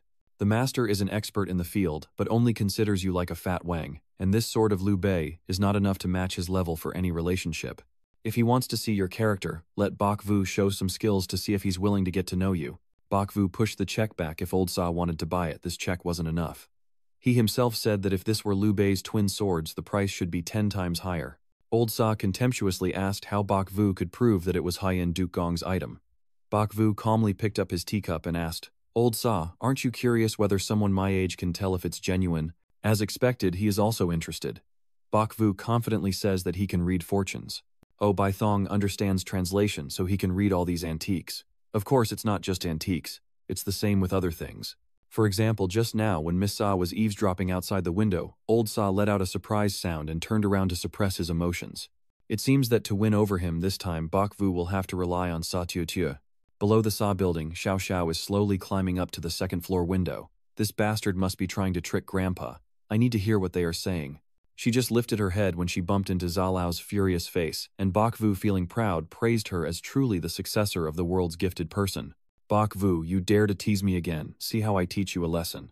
The old man's hand trembles as he tries to punch her. Sa Xiao Xiao immediately jumped to the ground and rushed home to reflect twice as hard. Bok Vu Manwin then turned to ask Sa Lao, do you believe I can read fortunes now? Old Master Sa still can't believe it and says maybe you just heard a noise outside the window, so you guessed it was Sa Tiu Tiu after all. As expected, he's not easy to deal with. Bok Vu asked how he could make him believe, but the old master countered with a question. If he knew how to read fortunes, he wouldn't need to ask him. Bok Vu feels like sitting on a fire. If he can't persuade the old man today, he won't have another chance to meet again after he leaves. Even in a dangerous situation, the system says his chance of success in convincing him is over 87%. Bok Vu finally came up with a plan. If he could reveal the origin of every antique in this room, the success rate would be 100%. Bok Vu decided so, saying there are a total of 26 antique items in this room. The old master takes a sip of tea, looking unconcerned, knowing there are 26 antiques, which only proves he can do the math but can't read fortunes. Bok Vu told him to take his time, there's no rush. The old master listened attentively, his words laced with sarcasm. Bok Vu asked the system to work, and each item revealed its detailed origin, all stored in Bok Vu's memory. He approached a wooden table and said that this set of purple wood furniture dates back to the Qianlong era of the Qing dynasty. Old Sa seemed surprised when you said it was correct. Bok Vu then added specific information that it was an imperial set valued at about 20 million. Old Sa was no longer surprised and maintained his completely superior attitude. But that still isn't enough to convince me. Bok Vu picks up an inkstone again. This black jade inkstone is from the late Wanli period of the Ming dynasty, worth about 5 million, but the old man still murmurs as before. How do you know about this? It took us nearly 3 years of researching numerous official records to determine its origin. Bok Vu claimed he predicted it, but Lao Sa still didn't believe in these superstitious fortune-telling tricks. Bok Vu said he will patiently listen to what you say next, and then decide whether to believe. Old Sa now turned to face Bok Vu, paying close attention. Earlier I was rude, please go ahead, Mr. Bok. This pen stand is from the imperial study of Emperor Jia Khan of the Qing dynasty. These brushes are from the Republic of China era. This bronze wine jar is from the Song dynasty, the spring and autumn period, and there are countless other items. Bok Vu provided detailed and specific origins for each item, leaving the old master stunned for a long time. After presenting all 26 objects, Lao Sa had no more doubts about his abilities. If I hadn't seen it with my own eyes, I wouldn't believe it for a long time. So I say this sword belongs to Liu Bei. Does Lao Sa trust me? Even though Lao Sa has confirmed my abilities, he still isn't completely convinced that this Thon Song sword truly belongs to Huyan Duke Gong. Bok Vu talked for half the day, but was brushed off. He was about to curse him, but the system said, "The old master trusts you 100% and opposes you to provoke you into helping with something." This old master is indeed a seasoned fox in the antique world. Just convinced by Bok Vu, he immediately resorted to all tricks. Today he's all stern looks, probably because he needs your help. Bok Vu discreetly checked with the system and learned that the old master had an antique item he couldn't authenticate, so he needed your help. Not wanting him to cause trouble, Bok Vu asked directly, "You have something you want me to authenticate, don't you?" The old man, knowing he's been caught, confides in Bok Vu as well. If Bai Wu can help him tell whether the item is real or fake, he will have done a great favor. Uncle Sa personally said so, and this is definitely an opportunity to strengthen their relationship. Sa's story is also mine. I will do my best. Sa led you down to a basement below the ancient theater. If he didn't trust you, you wouldn't have been able to come in. In the antique industry, you have to be very careful because many items need to be preserved properly. He even installed a bomb-resistant door to prevent accidental explosions. The previous time, the landlord accidentally found a Ming Dynasty 9-dragon vase from Thon Hoa. The craftsmanship is extremely delicate and exquisite. Bok Vu stands in front of the secret basement in awe. No wonder he didn't let you and Mr. Wu map into his sight. The old master is scrutinizing with both eyes. No matter what, it looks truly genuine. But the intuition in his expertise tells him something feels off, so he's hesitant to make a move and purchase. If Bok Vu can verify that it is real, he will buy it immediately. Of course, no matter the result, I will give you 10 million. Bok Vu furrowed his brow, feeling like his worth was only 10 million. That's right, this system is getting more arrogant. I wonder if the next upgrade will have it scold my parents all day again. The master opens a secret door, and Bok Vu also feels a rush of excitement. Inside the room, an exquisite vase is placed right in the center. Bok Vu had to exclaim that it was in a different class compared to the pile of rags belonging to Fat Wang. The master casually flexed his hand. The price of this 9 dragons carriage is about 1.3 billion on the market. Bok Vu immediately rested his chin on his hand, observing intently, while old Sa stood beside, eagerly awaiting. You signaled to the old man to stay calm and not rush. Strangely, Chi's system hasn't manifested its spirit after all this time. Usually it often interrupts you, but my system only analyzes the issues you raise, not your little brother. Bok Vu was speechless, and had to ask if this dragon jar was real or fake. The system said it is 100% fake, with the imitation located inside the bottom of the jar. To prove it's fake, you have to break the vessel, but breaking it only has a 4% chance of destroying the evidence. 4% isn't a huge number, but this item is worth over 1 billion. If Bok Vu hits that 4% and can't prove it's fake, no amount of selling fans can make up for it. Ordinary people only have about a 1% chance of proving this item is fake unless they have a ranking system like it. Bok Vu immediately spoke again. An old master like Lao Sa might not notice, but other experts probably haven't detected it. If Bok Vu doesn't act, it's like digging his own grave. But if he doesn't do anything, he can't prove himself to Lao Za. After some thought, Bok Vu decided to tell the owner, this item is definitely counterfeit. Lao Sa was shocked but wanted him to prove it before believing. Bok Vu then told the master to look at the bottom of the jar. He had looked many times before and was sure there was nothing unusual. But Bai Wu said the proof was at the bottom of the jar, and Lao Sa roughly understood that he wanted to smash it open. Bai Wu looked serious. This was a matter of life or death. Of course, the owner can't agree. The transaction isn't complete, and he has no authority over that vat. Either by reason or necessity, he must inform the merchant, Mr. Zhang. Bok Vu knew this time was a risky gamble, but whether his life would rise or fall could only be decided today. He immediately asked the master to contact that Mr. Truong. A young man covered in gold runs over, and the master glances at Bai Yu to signal him. As a seasoned veteran in the underworld, if you stay out of this, neither side will dare offend you. But if you've made up your mind, you must first grasp the situation clearly. Knowing the enemy and yourself means you will never be defeated, so first, Bok Vu should scare this fake merchant. Is this Mr. Zhang right? From his appearance, he certainly doesn't look like an antique dealer, but more like a fake antique seller. After being hit by Bok Vu with a preemptive strike, he grimaced and puffed out his chest arrogantly. Who are you? Are you going to speak up now? Bok Vu claimed he's the one who can evaluate the 9 dragons for the old master, but unfortunately this vase is a fake. Truonghut smugly tilts his chin. and says he's shown it to many experts who all say it's genuine, only you dare claim it's fake, so come on, tell me what's wrong with this vase. Seeing how confident this guy is, it makes Bakvu even easier to handle.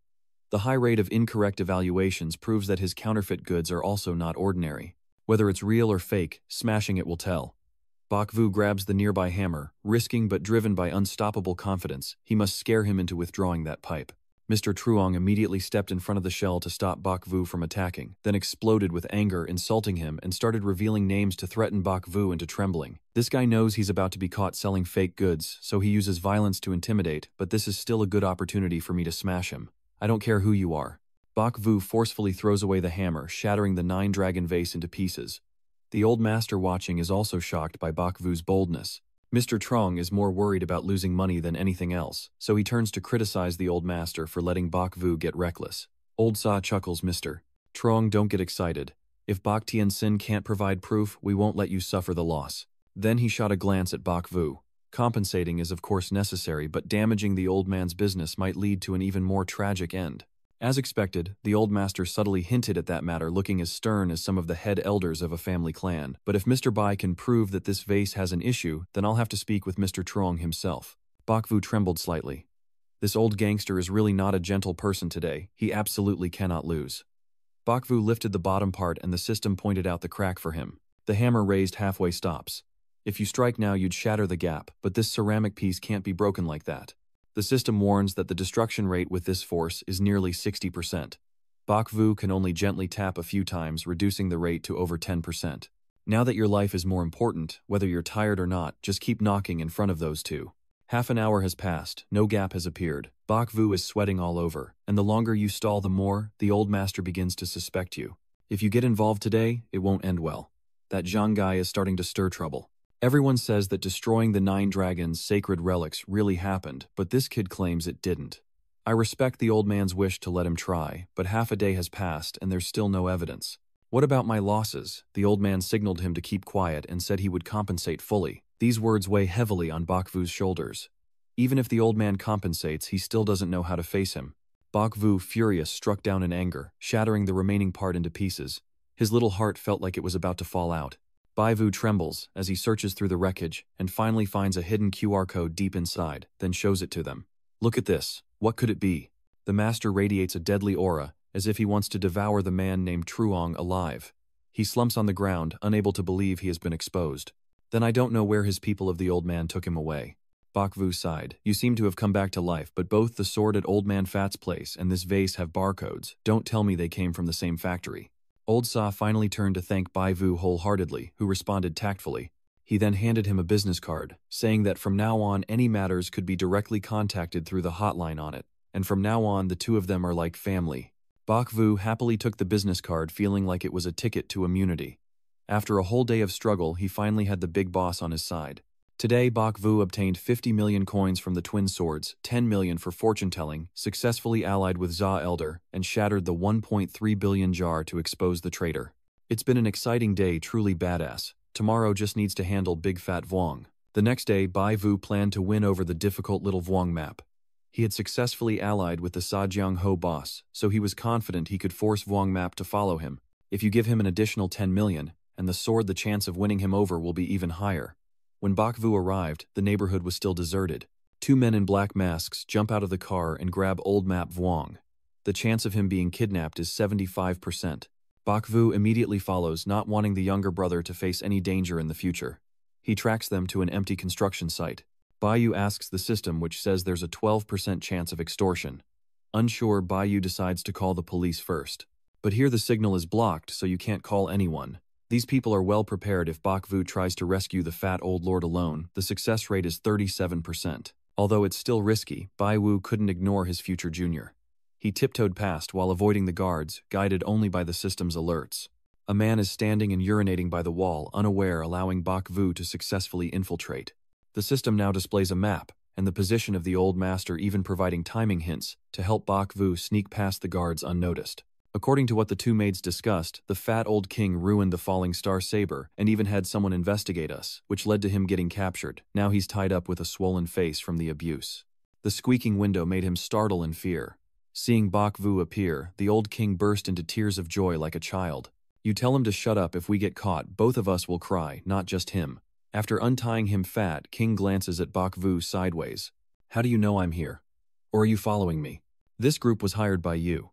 Bok Vu angrily tapped his head a few times. Your brains are all fat and blocked, so you can't think clearly, right? Lao Vuong Mok doesn't know who captured him, only that he was caught and beaten. Even if Bok Vu asks the system, it can't provide any information. The situation is complicated, but for now he must escape. Old Man Wang waved his hand injured all over so he didn't think he could escape. You don't need to worry about me. Go outside and report to the police to save me. Shattered Star Dagger helped me get through bad luck last time. I've always been grateful to you. Let's forget all the past grudges. Bok Vu sighed. How can that fat Vuong still be dreaming at this moment? Doesn't he trust in your abilities? Bok Vu thought of a plan and asked Fat Vuong if he remembered the promise to become his junior brother. Fat Vuong weakly collapsed to the ground, saying you'd have to wait until the next life to be my younger brother. So what do you think this is? Bok Vu waved the check in front of Vuong Map, and he immediately jumped up, like he didn't feel any pain. Where did you get so much money? Bok Vu promised to give Vuong Map 10 million for pocket money after they go out. Vuong Map's eyes lit up. Indeed, money can revive a person's spirit. Two thugs are approaching from outside. Their boss ordered them to deal with Vuong Map quickly. Just a moment ago, he was energetic about digging a big hole for Vuong Map's large frame, but now he's so scared he's peeing his pants. Bok Vu frowned. Trouble is coming.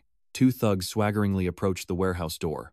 And just as the red-haired guy lifted his foot to kick the door, when the two of them entered the empty warehouse and found no one inside, they panic and shout loudly, "Where is everyone?" Then the red-haired guy looked at the open window with the rope and shouted loudly to the blonde-haired guy come after him through the window. After saying that, the two of them bent over and went to look for them. Where is everyone? They are being attacked and have run away. Bok Vo and Vuong Bao, hiding behind some crates, carefully peek outside. Luckily, I was quick-witted and pretended to open the door. The bad guys have already left. Vuong Bao then said, if you really want to climb through the window, I also can't do it in this state. After a while, the thugs, each armed with a weapon, dispersed fiercely to search for them. At that moment, the red-haired and blonde-haired guys also split up to hunt for them. The red-haired man shouted, "Check over there, they're not far." When those two left, a terrified and anxious gaze appeared among the scrap beside the warehouse. It was Bok Vo and Vuong Bao who had hurriedly escaped, hiding among the debris, looking around to see if they had truly gone. Then Bok Vo immediately grabbed Vuong Bao's hand, pointed to the alley on the left, and said, "Go this way quickly." Vuong Bao softly placed his hand on his chest and replied, "It's too dangerous." After speaking, the two hurriedly ran into a nearby alley. While escaping, Bai Wo silently wondered which side the system suggested would have a higher success rate. As soon as his thoughts finished, the system alerted him that if he ran to the left, there was a 72% chance of escape, while running to the right only had a 33% chance. Bok Vo quickly ran to the left when he saw that, and as the voice echoed, Vuong Bao, with a confused look on his face, asked what was going on. "Bok Vo, have you been here before? Right now you're running at your fastest to escape. How can that be? I wonder." And then he quickly follows after hearing Bok Vo's words and hurriedly says, "Why are you so sure we should go this way?" guessing blindly. "Can we really escape?" Hearing that, Bai Wu looked at him and smiled proudly, saying, "You're an extraterrestrial genius who can count everything with a snap. You still don't believe in my abilities." Vuong Bao, hearing that, looked at him excitedly, smiled softly and said, "Do you know how to read fortunes? Teach me, please. I've been fascinated by this since I was a child. Can I bow and call you my master?" Bok Vo chuckled and said, "No problem. When we go outside, I'll take you the fat guy as my disciple, and we'll get rich together." Vuong Bao happily agreed. "Okay, it's settled then." Inside a room, a man in military uniform sits calmly smoking a cigarette, watching Bok Vo and Vuong Bao through the surveillance screen, with the frantic image of Bok Vo standing alone on a deserted street displayed on the monitor. At that moment, a man stepped forward, pointed at the screen, and said, "He's the one, he's Bai Vo." Hearing that, he looked at the projection with a sharp gaze and asked, "Have the ones sent to capture him not returned yet?" "Really, you came here to surrender yourself?" The guy next to him immediately replied, "That's right, the 7-star sword and the previous 9-dragon sword were both ruined by that young brat messing up our plans. Bantu investigated me and Laucat because of the 7-star sword, so this kid must have learned something and came here to save someone." The tall and muscular young man in the blue shirt asked, "Is it him? We think he looks like the bastard, but the real troublemaker is old Za." The brown-clad man then stepped forward and flattered him.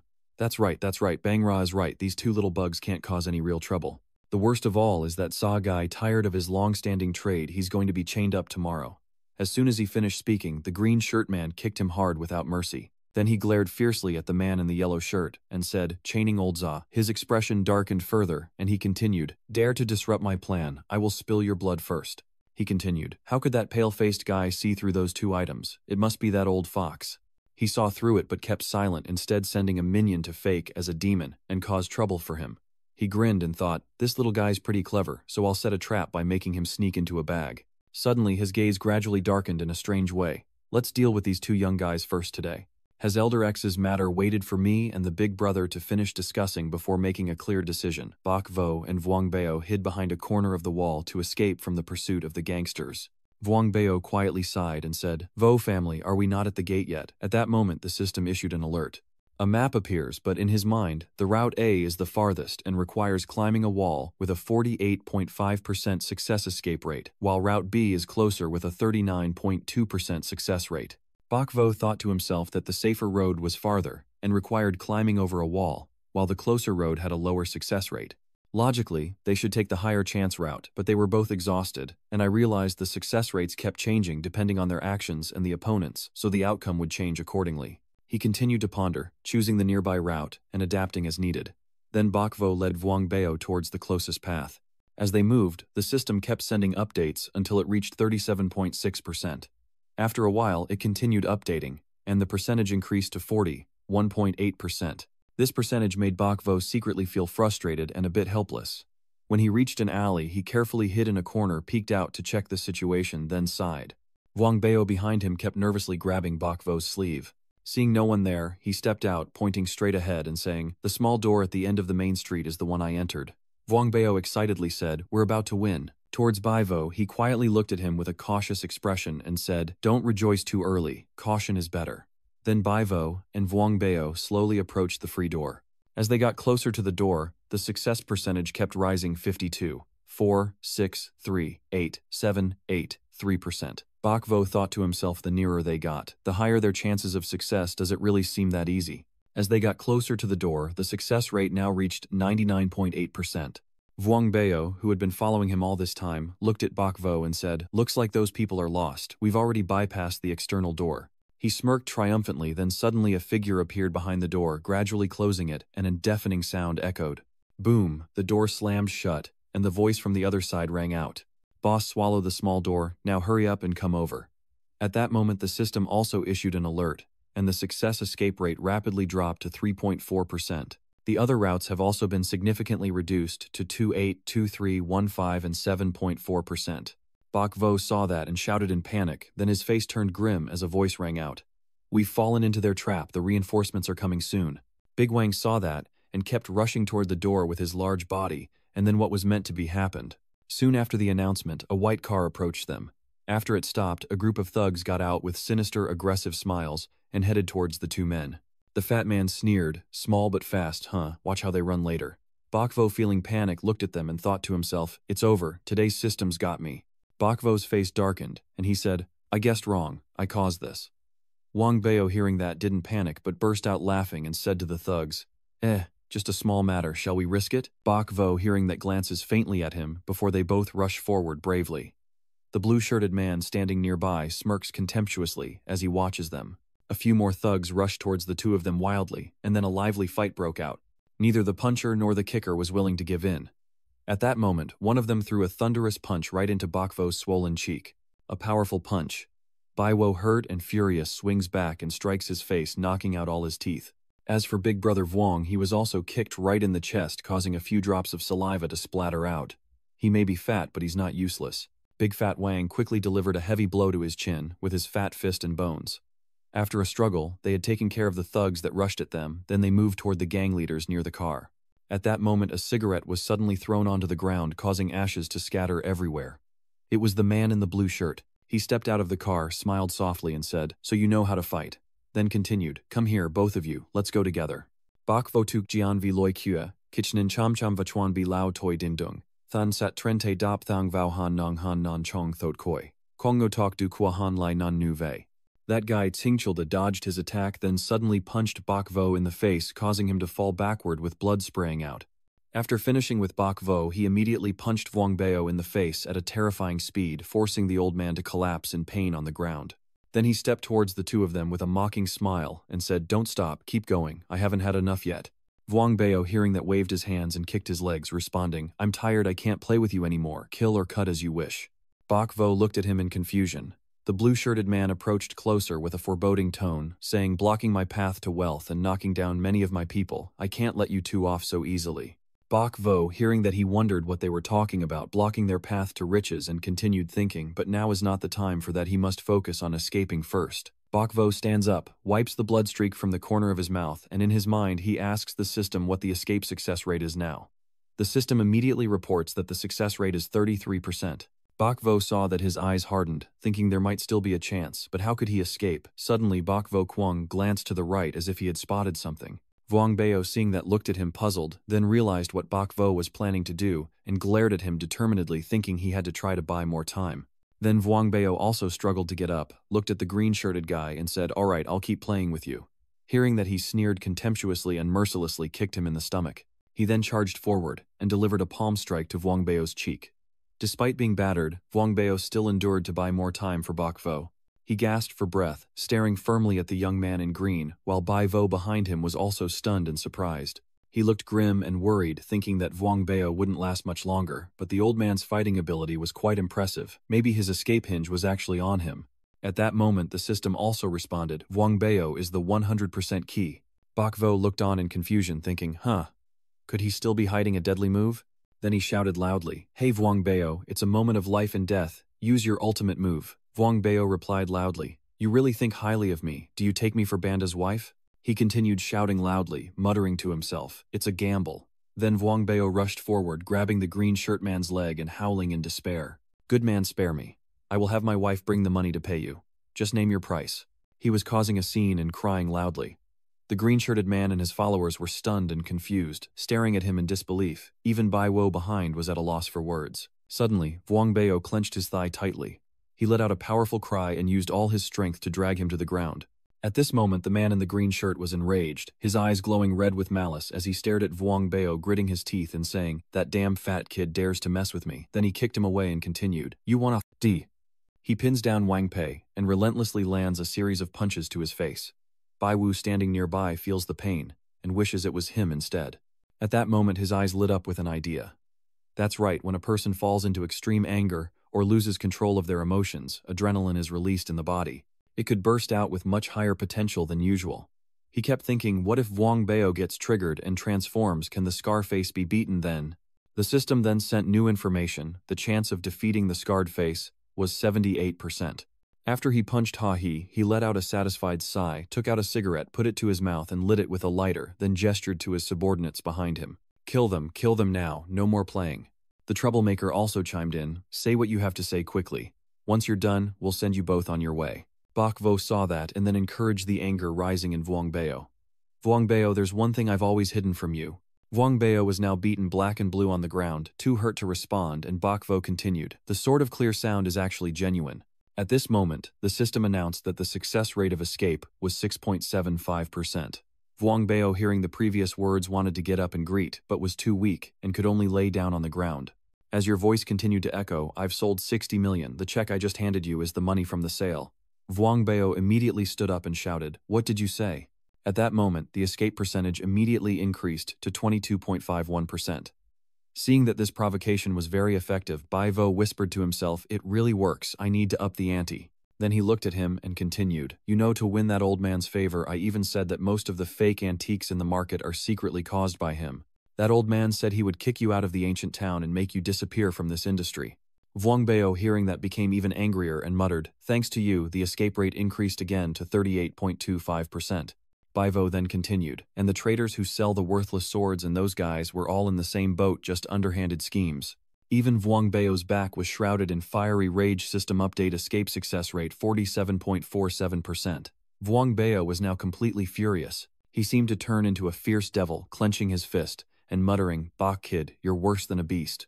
Immediately, he shouted loudly, "Today everyone must die," with a escape success rate of 62.76%.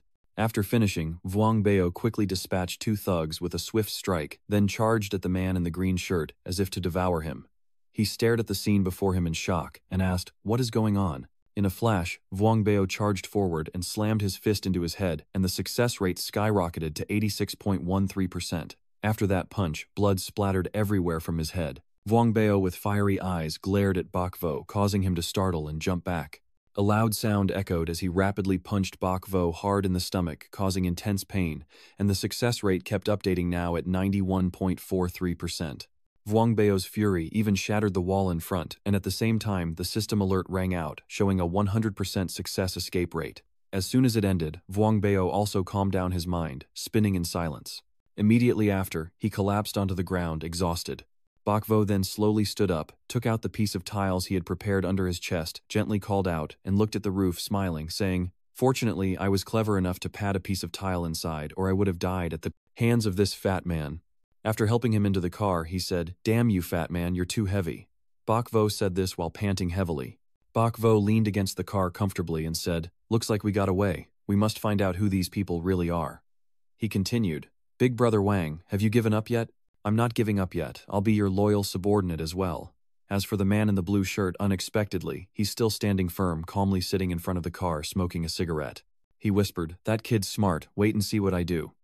A displeased voice echoed at the hospital. "Damn it, you actually thought of this self-harm move. And which of your lines are even true? This trick is a bit harmful to myself, but at least I fought to stay alive. Aside from the duel with the swords, all the other words are false." Bok Vo's face is also badly scarred, his eyes steady and sincere as he explains to Vuong Bao. Bok Vo looked at Vuong Bao, comforting him, and said, "Don't worry, the money from selling the swords will be split equally, and I won't break my promise, and will keep playing tricks on him. Just let me die on the street." Vuong Bao, hearing this, had nothing to say, and suddenly burst into loud tears, crying scam and accusing you of being a con artist. All right, it's all my fault. I'll make it up to you." Vuong Bao nin thang vao bok fo noi dung roi chuyen kao dong inyan toi lam du de toi thuat boi ton dung ko quen di de. Tri lai bok vo voi ve mot bot luke traloi hien Vuong Bao ngak nian. "This might be a bit difficult given your talent." He smirked mischievously. "I don't care, I've already got my eyes on you. You have to take responsibility for me now. Hurry up and give me a gift to meet with." Vuong Bao held out his hand, startling Bok Vo, who looked displeased, and asked, "Are you crazy for money? Can you have a little ambition?"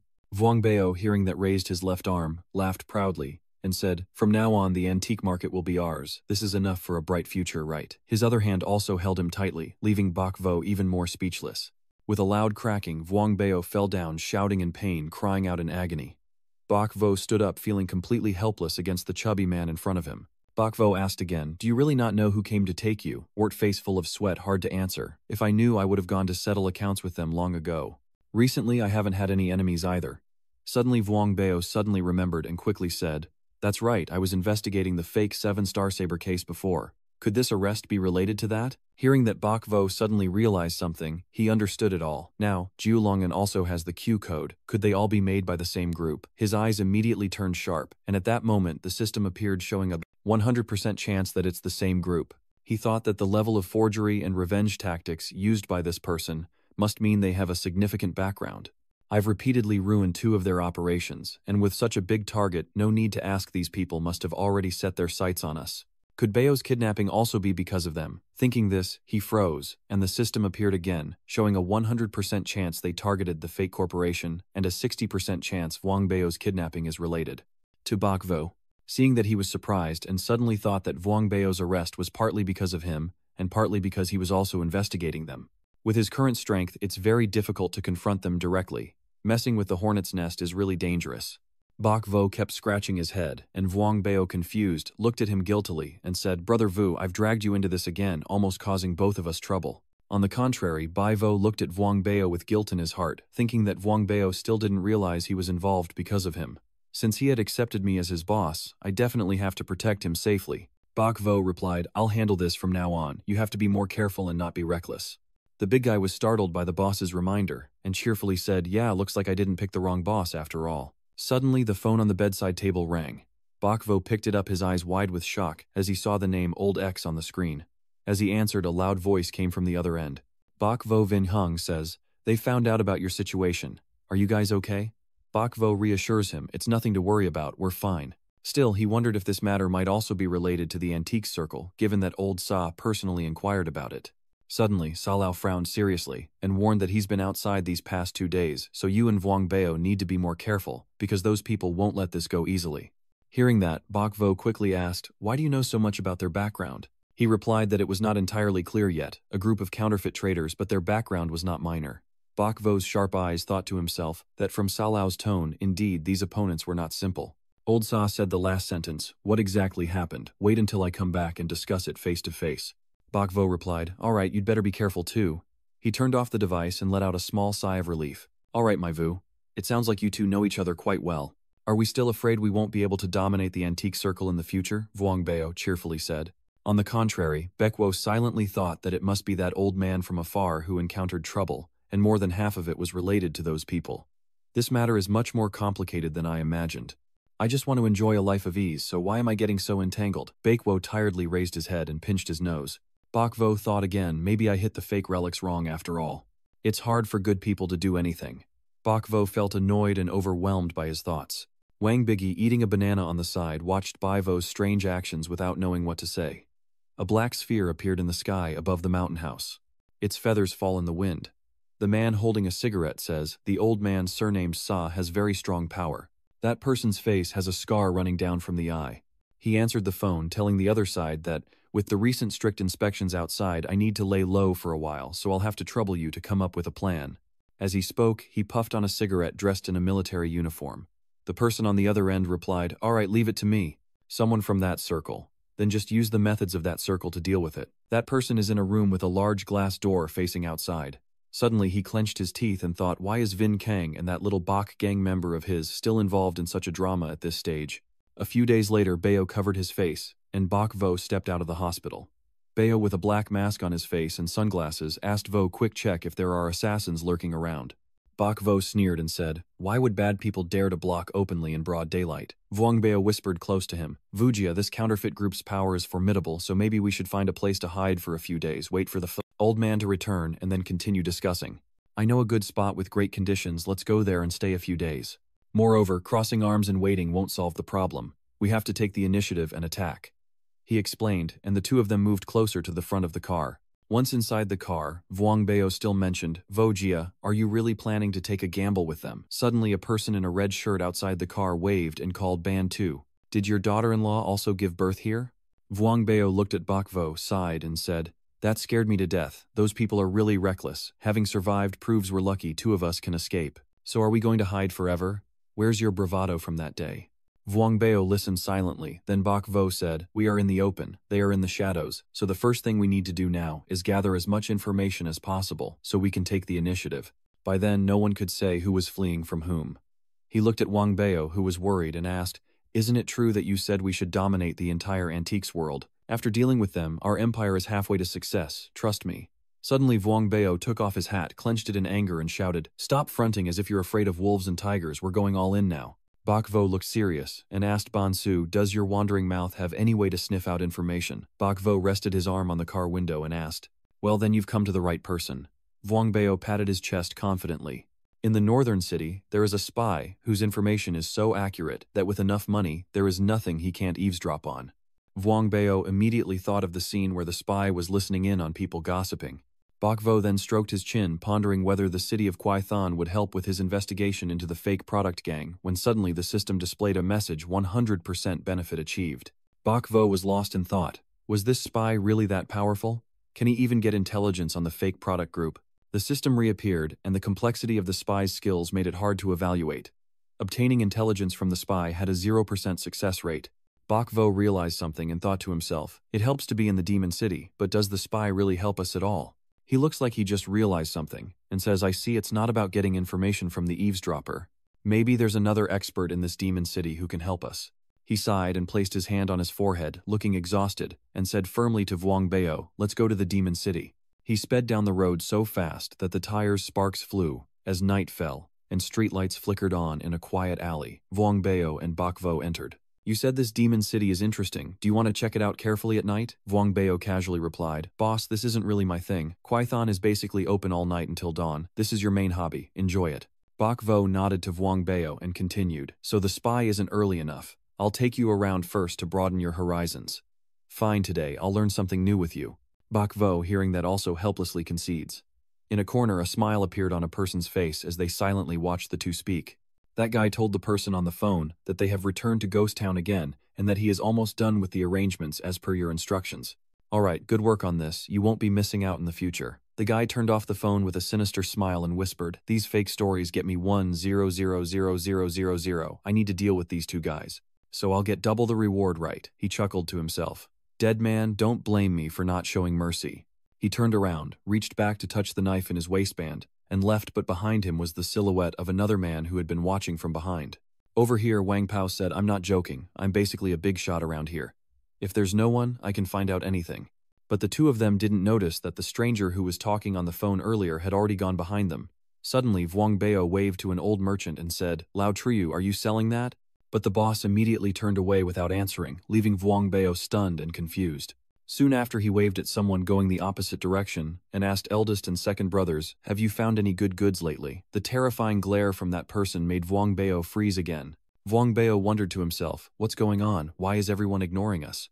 Seeing that Bai Wo sneered. "Bonsu, your reputation isn't small, huh?" Wang Bao replied, "I must have mistaken you for someone else. Let's move on. I still usually buy from those stalls. The shopkeepers are very friendly with me." To prove his point, he pulled Bai Wo's arm to another stall owner. The owner, smoking a cigarette, looked at his phone and told him to browse freely and choose whatever he liked. Wang Bao said, "Tan, ka long time no see. Did you get any new treasures today? I need to gather a few new ones." Suddenly, the shop owner looked up irritably and replied, "Is that you? Sorry, someone else booked it. First, try another place." Hearing that, Wang Bao's eyes widened, veins bulging on his face as he shouted in anger, "What do you mean, Lao Tone?" His nostrils flared and his face turned red as he shouted, "Don't try this trick on me anymore. Are you refusing medicine at the door? I won't back down." The boss replied, "Stop talking nonsense to me anyway. I won't sell to you, so what?" The two exchange glances, then Bak Vo's hand silently rests on Wang Bao's shoulder and whispers, "Things don't seem right, look around." Wang Bao looked back and saw many people mocking them. He anxiously exclaimed, "Oh no, should I have stayed home today? It's so strange. He thought I was planning to gather information, but now everyone here seems hostile towards me and Bansu." He looked serious and said firmly, "We're being stabbed in the back." Suddenly, Bai Vo held Wang Bao's hand and said, "Let's go," and make him raise his eyebrows in confusion. The people around saw this and immediately looked unhappy, cursing one after another, "Go away, don't come to us again. You coward, if you come again, we won't be polite." He led Wang Bao to a fork in the road. Wang Bao looked panicked and asked, "What is going on, Vo? I used to hustle on this street for many years. Why are they suddenly acting like I'm a thief?" Then he looked serious and said, "Don't say anything else, follow me." The two of them walked into an alley, one in front of the other. About 10 minutes later, in a quiet market area with not many pedestrians, antique stalls were set up along the street, and Bak Vo and Wang Bao wore their hats low. They looked around cautiously, with Wang Bao subtly lowering the brim of his hat. His face turned pale and he complained, "What kind of game is this? I thought I was civilized and polite, but how did someone who loved flowers just bloom suddenly become an enemy?" Bak Vo motioned for Wang Big to be quiet and then said, "You'll find out just by listening." They approached a stall where two men were chatting animatedly. He bends down to pick up a small box and a man notices his action. The man smoking a cigarette with a smiling face says, "Feel free to look and choose at your leisure." Their expressions became scheming as they achieved their goal and they began to listen in. The man who spoke earlier was unguarded, chatting with the thug beside him. "Haven't you heard Vuong Bantu is now one of Salao's trusted men?" Salao spotted a 9-dragon jar offered a low price but couldn't buy it, then ordered Bantu to break the jar and accused the seller of selling fake goods. "Does he really kill people? Then why don't you report it to the police right away?" The other guy glanced over and explained that Lao Sa is a big shot in the industry, well-connected and powerful, so Bantu and the others are not afraid, and they also just wandered around the city of demons earlier. The fox thief sneered contemptuously, speaking sarcastically. "Evil gains its retribution. Don't think that just because Bantu is causing trouble now, the bad deeds won't catch up with him eventually." Len Daochok suddenly realized something when he heard that, and Sam directly questioned, "Wait a minute, you say you have eyes and a nose and credible evidence." Another guy chuckles mockingly, and rationalizes, "Without evidence there's no smoke, so maybe there's a fire, everyone says it that way, probably about 70 or 80% correct." Len Rang Tho Yen Yen glances at him and agrees. "Yes, where there's smoke, there's fire, there must be something going on." The provocateur said calmly, "At this age, what the eyes see might not be the truth. This matter is probably more complicated than it seems." Vuong Bao, hearing this, shivered all over, face flushed with anger, veins bulging, trying to speak up, but before he could, Bai Wo covered his mouth and forcefully dragged him away, while the people behind still happily laughed, unaware they were overheard. After reaching a secluded spot, Vuong Bao reacted fiercely and said, "This is clearly someone spreading rumors to slander us." He then calmed himself and replied, "I know.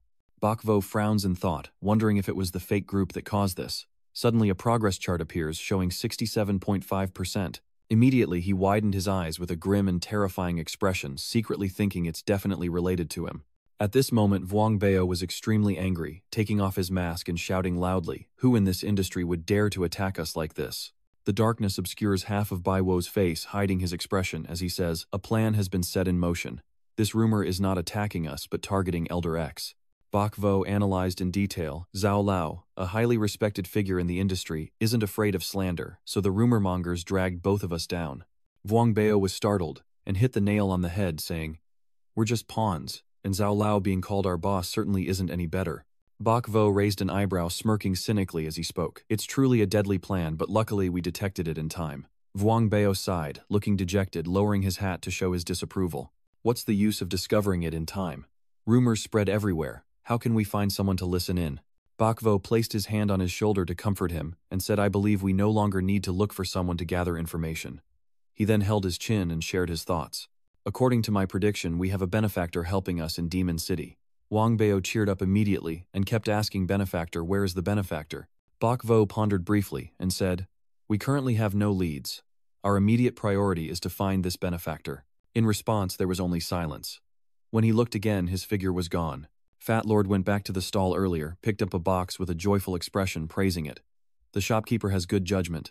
This is a mysterious Qing Dynasty office box. I can't open it anyway. I'll sell it to you for 30,000.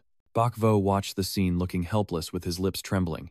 It's true that changing moods so quickly is really something. He put his hands in his pockets and walked over slowly, a sinister smile on his face, as he held up 3 fingers to bargain. "One price, only 3,000. The shop owner sighed and looked distressed, saying, "Big brother, a single slash and it's gone." No, add a bit more. I haven't sold anything these days. I can't let you cover the cost." Vuong Bao looked up at Bakvo, who also noticed his gaze. "The information board confirms it is 100% genuine." Bakvo slightly frowned, then nodded, thinking to himself that this greedy guy was still expensive. "Just buy it and finish quickly so I can focus on the main task." Seeing your agreement, Vuong Bao smiled contentedly and extended his hand generously, saying, "All right, since you're a newcomer to our family, we won't bully you. 5,000 newtons if you don't agree, I'll just let it go." The shop owner looked disappointed but accepted it, saying, all right, you really know how to haggle. I'm just making a few $100 anyway." Vuong Bao, holding the box, exposed him. "If I tell you how much I earned, it'll ruin the surprise." The shop owner is still lamenting. He truly didn't expect the owner to leave him. He's not the person he thought he was. Suddenly, a hand appeared, grabbing the box, causing Vuong Bao to startle. A deep voice rang out, and a man appeared with furrowed brows and suspicious eyes, saying, "Boss, these 2 people are untrustworthy. We can't sell to them." Bakvo saw this, and his instincts told him something was wrong, so he pondered, "Who is this troublemaker?" The man's face becomes clear, and Vuong Bao instantly recognizes and exclaims, "Vu Hongtai, what are you doing here?" Bakvo silently calculates in his head. Our urgent task before was to find that benefactor quickly. Now this person's appearance. Vuong Bao quickly puts his mask back on and pulls down his hat, asking, "So what gives you the right to say this item can't be sold?" Vu Hongtai explains the origin of the box. This agency box is not from the Qing dynasty, but from the Ming dynasty. Furthermore, the value is around 300,000. Hearing that, Baiwo Wang Biao and the owner all gasped in unison. Bakvo glanced at him and asked Bao Wang, "Do you know him? What's his background?" His expression darkened, and after a moment of contemplation he said, The family collects antiques. Vu Hongtai, the Vu family's butler, has had several encounters with me. Seems like he recognized you and deliberately provoked you. Vuong Biong Ve Kung Kong Chak Chan. I have no idea. He's not an ordinary person. His face is stiff all day long, like everyone owes him money. At this moment, Hongtai spoke with a teasing tone, saying that some people have poor eyesight and even worse character, so they should avoid going out and embarrassing themselves further. Bakvo immediately frowned and thought this is clearly provoking him.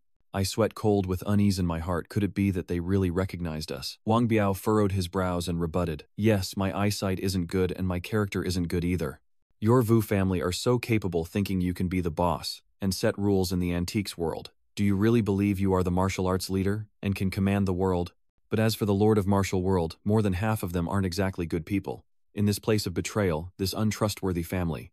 As soon as he finished speaking, Hongtai radiated deadly aura, his dangerous gaze scaring Bao Buong into sweating cold.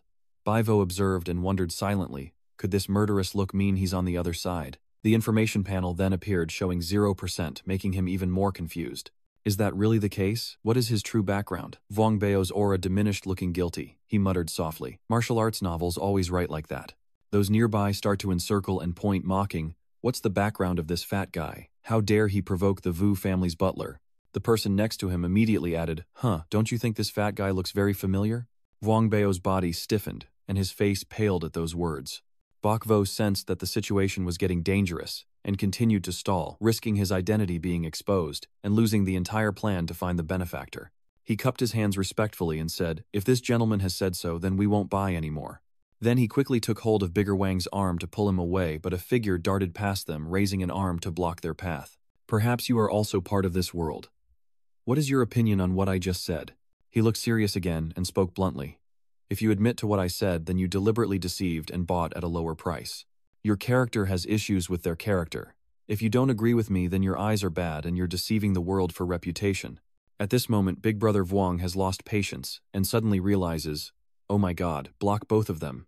Bok Vo realized he was on the defensive and thought to himself, "This is the end. I really guessed, right? This Hongtai guy is clearly here to cause trouble, and it seems he's deliberately trying to draw the crowd's attention. What is he really planning?" The system screen appeared, but didn't reveal any secrets. His face darkened as he calculated, only able to adapt as the situation unfolded.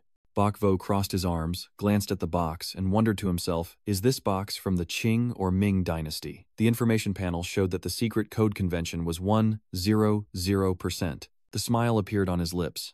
Bok Vo confidently said, "Sir, no matter how you look at this box, it's from the Qing dynasty. If you say it's from the Ming dynasty, forgive me for my poor memory." Hongtai listened and calmly proposed, "Let's have a match to see who is right." Vuong Beo asked loudly with confidence, "What do you suggest for the competition?"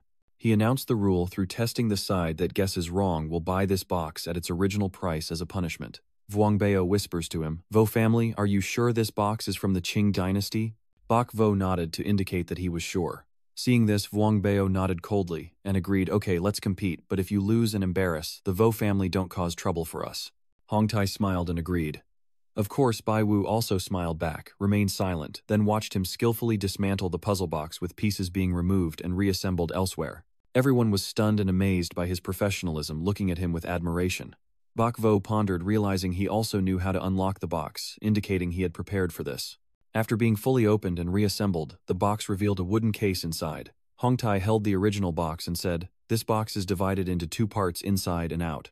The outer layer of the box was indeed made by the Qing dynasty, while the inner layer was crafted with exquisite skill by Han Gongthao from the Ming dynasty, incredibly delicate. He continued, "It's valued at about 300,000 on the market." The innkeeper gives him a thumbs up, looking reverent and praising him. "A true master indeed, really opened my eyes." Bald Vuong clenched his removed mask and shouted angrily, "What game is this? Stop messing with us." At this moment, Bai Wu found himself in a difficult position, his face turning pale. The others had mocking smiles, and their words kept coming filled with admiration and suspicion. "It's really creepy, no wonder they're from the Vu family. These two feel like I've seen them somewhere before. I also feel the same way, it really looks like that person. All right, your gaze looks familiar no matter who you look at. Vu family, why do you see it that way?" Wang Pao stammered in panic. "Vu Jia, you're completely off with your calculation." Bok Vo thought to himself, "Oh no, this time things are getting complicated." He broke out in cold sweat and quickly thought things through. The system is not wrong, the outside of the box is indeed clear, but who knows, there's actually a mechanism inside. He's using schemes to deal with us. What is his true goal? Bok Vo sighed and calculated that with the current system capabilities, he still couldn't uncover this person's true intentions. It seems he can only adapt on the fly. Today he's pushed into a corner. You clasp your hands behind your back with a cheerful smile, praising the master for his high-level skill and profound insight, humbly admitting defeat. His actions astonished Vuong Beo. He clenched his lips tightly, looking grim and unable to say anything. After a while, King Bio reluctantly bowed his head. "Fine, fine. Then Vujia's got the skills, we admit defeat. Hongtai's arrogant attitude demands that you accept your defeat and fulfill the agreement, and also apologize for the slanderous words you spoke earlier about the Vu family." Bok Vo's face remains grim as he silently evaluates him. This person is very proud and stubborn, but his whole demeanor radiates righteous heroism. No matter how you look at him, he doesn't seem like a bad person. He gazes at him calmly and unhurriedly, contemplating further, especially since the Vu family is a prominent clan in this industry. Suddenly, Bok Vo realized something, as if a light shone into his soul, making him feel at ease. Bok Vo smiled, his eyes shining with joy. "The Vu family is the benefactor I need to find." Among the crowd watching the commotion, someone suddenly pointed to the fat man beside Bai Wo and said, "Isn't that Vuong Bantu?" Another person clenched his fists and said, "So they were in disguise. It seems there's truly a devil in their heart." A forehead-creasing man scowled and shouted, "You're not skilled, and your heart isn't good either. Get out of the relics now. You guys don't know what you're talking about. If you keep whining there, I'll settle things with you right here." He grabbed this ruffian's arm to help him stay calm and stay silent. Bak Vo quietly wondered, could he be the benefactor we're looking for? When he saw the system display at 50%, he suddenly hesitated. "I see actually, if it's not him, then it's someone connected to him." Seeing the numerous notices, Bai Vo's sinister smile makes Vuong Bao suspicious as he glances at Vu Hongtai with a frown, feeling uneasy. So that's all he's got, and the old master still values him that much. Old Master Vo stands in a small alley, watching everything, and with a contemptuous smile he says, "Old man, what's wrong with your eyesight?" With his hands in his pockets and a proud stance, Elder Lord Vo asked, "Is this the person you asked me to look after?" Next to him, a guard was breaking another man's arm. Bak Vo slapped Wang Bao on the shoulder with a sinister smile and said, "I know what to do now." He then looked worried and asked, "Tell me clearly, what do you want to do? You have excellent technique, I truly admire it. But this box is worth more than 3,000,000. More than 3,000,000. What does that mean?" Bak Vo's gaze sharp as he said, "Vu family's legacy is indeed profound, and Master Vu is undoubtedly knowledgeable in this field." He pointed at the box in his hand and asked, "Do you think this Hong Kong archival box could possibly hide something else like Haiyan Ko?" Hongtai looked down without denying it and said, "Vu family indeed has an ancestral relay box of the same shape that has been passed down for years, but there's nothing mystical inside. I can't be sure if this box contains any other secrets, but perhaps Mr. Wu should open it and take a look." Seeing Bai Vo's expression, he felt a bit uncomfortable, and after a moment of silence, he responded, "All right." Hongtai held the box in his hand, lost in thought, wondering if there was another secret within. He carefully opened the lock with his hand, wondering if there might be another treasure hidden inside. Hongtai ran his finger down a line and heard a click. The lock opened, revealing nothing inside as Bak Vo had said. Seeing that, he exclaimed in his heart. Luckily, Hongtai let out a relieved sigh and said, "It seems this box is like ours from the Vu family, nothing mysterious inside." Seeing this, he suddenly smiled proudly and said, "So you're not convinced yet?" Still keeping that smile, Bai Wu simply pointed at the heart of the box. He was startled and amazed while Bai Wo examined the box with a somewhat blank expression. He tries to open the box in another way. Bai Wo scratches his head, looking at the box in confusion, unsure of what to say. Everyone around was stunned by his attitude. Big Brother Bio saw this and immediately panicked. Everyone around shouted angrily, "What is this supposed to be? So you were just trying to scare others?" The person next to him also angrily shouted, "Don't pretend anymore, put it down quickly and don't ruin this good item." Bak Vo looked thoughtfully at the system panels, stroked his chin in contemplation, and suddenly his eyes widened as if he realized something, and he exclaimed. Bak Vo quickly spins the box, suddenly pausing, then smugly pulls out a piece of wood. Everyone around is shocked, frozen in place. Hongtai frowned, beads of sweat continuously dripping down. He quickly pulled the piece of wood out with a snap.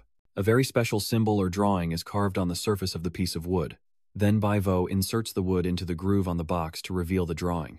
He smirked with pride, placed 2 fingers on the drawing, spun it around, recalling the system's instructions. One layer was a lotus flower, another, a circular maze, stacked one on top of the other. Still not satisfied, Bai Vo continued to smile confidently. He secretly thought that not even the Vu family's top master could figure out that this box was a secret, combining Chinese and Western craftsmanship. Hongtai frowned as he looked at the box. Long Duong seemed a bit uneasy, and suddenly one compartment in the box swung open, revealing 3 jade pieces that could be assembled into a bracelet, their colors extraordinarily beautiful. An old man with a pointed head exclaimed, "Wow, there's really something inside." Another person also spoke up. If the Vu family didn't notice there's something inside, how could he have discovered it? Hongtai looked uncomfortable. Bak Vo let out a sigh of relief, smiling proudly, but secretly glad he had clarified with the system afterward, so he wouldn't be embarrassed in front of others. He handed the box to him and said, "Master Vu Bak Mo, unlucky, but fortunate to discover the secret of this box." Hongtai closed his eyes, clasped his hands, and said, "Master Bai indeed has extraordinary skills. I am convinced of my defeat." Bai Wo wondered silently, does the system's reminder about encountering a benefactor in Ghost City mean Vu Hongtai? He awkwardly smiled and thought, I understand now, Vu Hongtai's strange pressure earlier was probably a test of my skills. The expert behind him is likely among this crowd, and if I'm not mistaken, this expert is probably Hongtai himself, who pulls out a black card and says, "I willingly bet and accept defeat. I have lost. I will buy this box at the market price and give it back to Master Bai." Vuong Bao arrogantly said, "Wasn't it very boastful earlier? Why are you afraid now? From what I see, your Vu family's abilities are only this much. Hongtai closed his eyes and remained silent as the lively crowd around him burst into laughter. One person said, "This Bach guy is quite clever." Another said, "He's the Bachvo you all mentioned back then, right?" The old man also cut in and said, "I guess things aren't quite what you all are saying." Another man replied, "Who knows? It might not be the same person." One person chuckles and says, "This time the Vu family really lost face." Suddenly a loud voice rings out from the noisy crowd. "The young man is quite talented. I'll learn a bit from him." Everyone turned to look in that direction. But Bachvo, expecting this moment, smiled happily, thinking to himself that finally it was happening. From the crowd, Elder Vo strode out proudly, a radiant smile on his face. Fat Banzi sweat dripped down his face as he slapped himself hard and said, "Oh no, why did I call him over with my damn mouth?" Seeing someone approaching, Bai Wasmerked. Hongtai respectfully bowed and said, "Oh dear, Lord Vo has arrived." Someone nearby said, "Hongtai greets the Lord," and another said, "This is going to be lively today. This Bai Vo must be eliminated." The old master raised his hand to gesture and ordered, "Stop the chatter and watch carefully." He respectfully clasped his hands and said, "Master, you have arrived." He was a bit surprised and smiled cheerfully, saying, "Oh, do you know me?" Bai Wo awkwardly replied, "Who in this industry doesn't know your reputation?" "So the fat guy with the green face is hiding behind you." He continues, "I didn't know my brother would slip up. Please don't blame the petty people, my lord." The old master burst into a cheerful laugh, and then turned to look at the fat man, asking Bansu, "What did you just say?" causing him to break out in a sweat out of fear. Suddenly, Banzi's face changed, and he cheerfully said, "Grandfather, I'm not feeling well today. Just pretend I farted." The old man sighed with relief and turned to look at Bai Wo, and asked, "Are you Bai Wo?" I nervously nodded and said yes with an awkward smile. The old man frowned, lost in thought, then suddenly burst out laughing, stroking his silver beard and saying, "Well, very good, you defeated Hongtai, now it's my turn." The young upstart still looked arrogant, and said, "I dare not." The old master chuckled coldly and said, "There's a saying that goes well when beaten down the old, come out, and since everyone wants to see a show, let's play a little round." The notification appeared, and Elder Wu was indeed a benefactor 100%. Seeing that he thought triumphantly so, Elder Wu really is a benefactor. Bachvo silently thought to himself that this old master is a generous person and wants to form an alliance with him, so he must accept the challenge. Thinking this, he clasped his hands together, beamed, and said, "Since you've graciously shown me respect, I must accept. Politeness is not as good as obedience. Please propose the challenge." The old man nodded approvingly, smiling and saying, "Very straightforward, just like you and me." Then he frowned, thoughtfully muttering, "A competition question." The old man took out 2 100 yuan bills and held them up as Baiwo, and Bansu looked on in amazement. Fat Bantu exclaimed, "Old Master Vo, are you trying to compete in magic tricks?" Hearing that, he immediately turned red with veins bulging on his face and said, "Are you joking with me about the ancient relics business? Haven't you taken your medicine, or haven't I taken mine?" he said sourly. "Then why did you make 2 bills appear?" The old master handed Baiwo a banknote and said, "1 hour limit. Each of us take 100 yuan to scavenge treasures in this ghost city." He continued, "The one who ends up with the most valuable antique will be the winner." He scratched his head while holding the bill, then looked at it and muttered. Bachvo quickly responded in confusion, "Fine, we'll all follow your lead." After saying that, the 4 of them set off. Baiwu looked incredibly proud while the old master smirked and looked at him. Someone happily said, "Today I really broadened my horizons. This is a battle of gods." And Bald Man spoke, "Hurry up and follow 100 yuan to find treasure. This makes this area even more familiar." Another person turned to ask the person next to him, "Who do you think will win?" The person replied, "Obviously the old master. Do I need to say more?" That person replied, "I don't think Bokvo is that simple." Bantu excitedly said, "Vujia, that peach blossom tree looks good. Maybe it's the Than Long Yem Guyet Dao that Quan's second brother once used." "Hey Vujia, that calligraphy painting over there looks real. It's probably the work of Duan Baohu." "Look quickly, look, that porcelain vase is so beautifully glazed, it's probably an authentic piece." There's a stretch of road where Muok keeps rambling, making Bokvo very annoyed. He turns back and snaps Bantu, "Can you please be quiet?" Surprised him and made him jump. Banzi annoyedly said, "What now? Am I not just helping you give your opinion?" Bokvo coldly said, "Everything just now was fake, shut your mouth." Hearing that, he awkwardly scratched Thonmin's face and said, "The lighting here is too dim for me to see clearly." He glanced over confidently and said, "Don't forget, I can press my fingers to read its fortune." Bokvo muttered to himself, "System treasures come out and work." A blue light illuminated the sky, countless system panels appeared, and he confidently watched each treasure displayed on the notifications. Finally, an hour has passed, and everyone gathers to watch the contest between the martial arts old master and Baivo. Hongtai holds a stack of old books, while Banzi carries a beautiful colored ceramic jar. He lifts the porcelain vase proudly and says, "This is a Qing dynasty-style flower-watering vase from the early Republican period, modeled after the Qing Yongzheng era. Although it is a high-level reproduction, the craftsmanship is quite good, probably worth tens of thousands."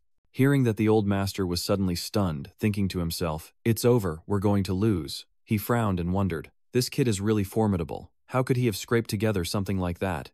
Moreover, he clearly stated that the nationalist items were made to match the Yongzheng period and had no flaws. The old man let out a sigh of relief and happily held up the two books, saying how Jianguo published a complete set of old continuous paintings worth a lot. But then the little boy interrupted, pointing at him and saying, "Old man, you're not opening a floodgate, you're releasing a flood. This entire set is only worth a few thousand yuan." Then he happily patted Bai Wu on the shoulder and loudly said, "What an excellent win." The old master scoffed and said, "Something you've never seen before." Hearing that, Bantu was shocked and surprised. "Mister," Hung Ho lifted two books and loudly said, "A few thousand yuan, that's just what your little guy thinks. To someone who truly knows how to appraise treasures, this is an invaluable treasure." Old master glanced and said, "Your couple of 10,000 yuan vases can't compare to my priceless treasures." Bonzi, hearing this, quickly got angry and said, "Old Hu family, you're cheating a bit." Bak Vo froze for a moment, thinking to himself that the old man obviously refused to admit defeat. He puffed out his chest and laughed loudly, saying, "You're young, but I have been ruling the antique world for many years. Do you dare to question my authority?"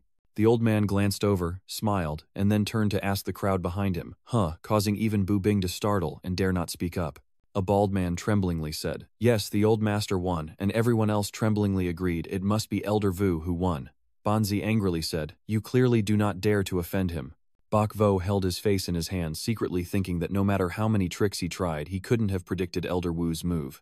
The old man crossed his arms and lifted his chin, saying, "I am not unreasonable. Winning with priceless treasures, I doubt you will accept it." The old master continued, "So today let's call it even. Come to my house tomorrow. I have what you want, but you must understand." Hearing that, Bai Wu happily cupped his hands and said, "Yes, respect is no match for obeying orders." He chuckled, then turned away, saying, "Red Tai, let's go." Hong Tai saluted Bai Vo with clasped hands, smiled happily at him, and thought this old master is really interesting. After walking a bit, the old master turned back and said, "Don't bother looking for that spy anymore. That bastard isn't a good person at all. I've already crushed him." The two were startled by this, and he walked away secretly, thinking, "Kid, you really suit my taste." Salao really didn't misjudge Banzi. Asked, "Did the spy get beaten and crippled? Is he also on their side?" Bak Vo broke out in sweat, thinking to himself that he didn't know how many more people on that side were out there, and that he had to proceed carefully every step of the way. He stroked his chin and said, "I wonder if tomorrow will bring surprise, joy, or fear. I really look forward to it." Bai Wo and Wang Baro looked at each other and said together, "Is the informant a bad person?" The phone rang out with the message that the customer's phone was turned off. Vuong Bao, seeing this, wondered why the eavesdropper's phone was not always off. "It seems there really is a problem." Bak Vo scratched his chin, thinking, "Are the eavesdroppers really bad people? Will the suspicious observer be dealt with by Elder Vo? Every thought from the system shows a 100% probability." Bak Vo wondered why Lord Vo was beating around the bush.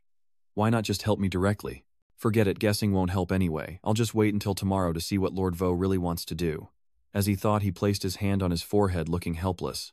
Zheng Fang Biao cheerfully asked, "Do we go to Lord Wu's house, as arranged, or not? Lord Wu only invited me, right?" Vuong Bao was startled by that, then put his arm around Bak Vo's shoulder, trying to flatter him. "Are we still arguing about me or not? Tell me, are you going or not?" Bak Vo replies, "Looks like now that Lao Vo is a friend, not an enemy. He invited me out. I think it's important, so of course I'll go." Vuong Bao nge vai keo munonu koi toi roy. Bao duok vai ban jia toiza, then vi quan tu kung di voyan. The next day, under a clear blue sky, the two of them stood in front of someone's house. Vuong Bao held up his phone high, while Bak Vo said, "This is real aristocratic lifestyle." Bak Vo sighed, "This is the life I wish for."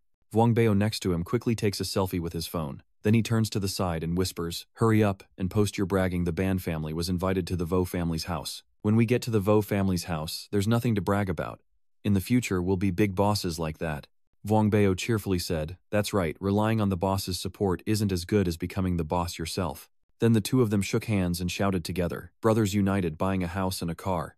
Suddenly Ozio's paw was placed on what it barked once, making both men exclaim, "What's going on here?"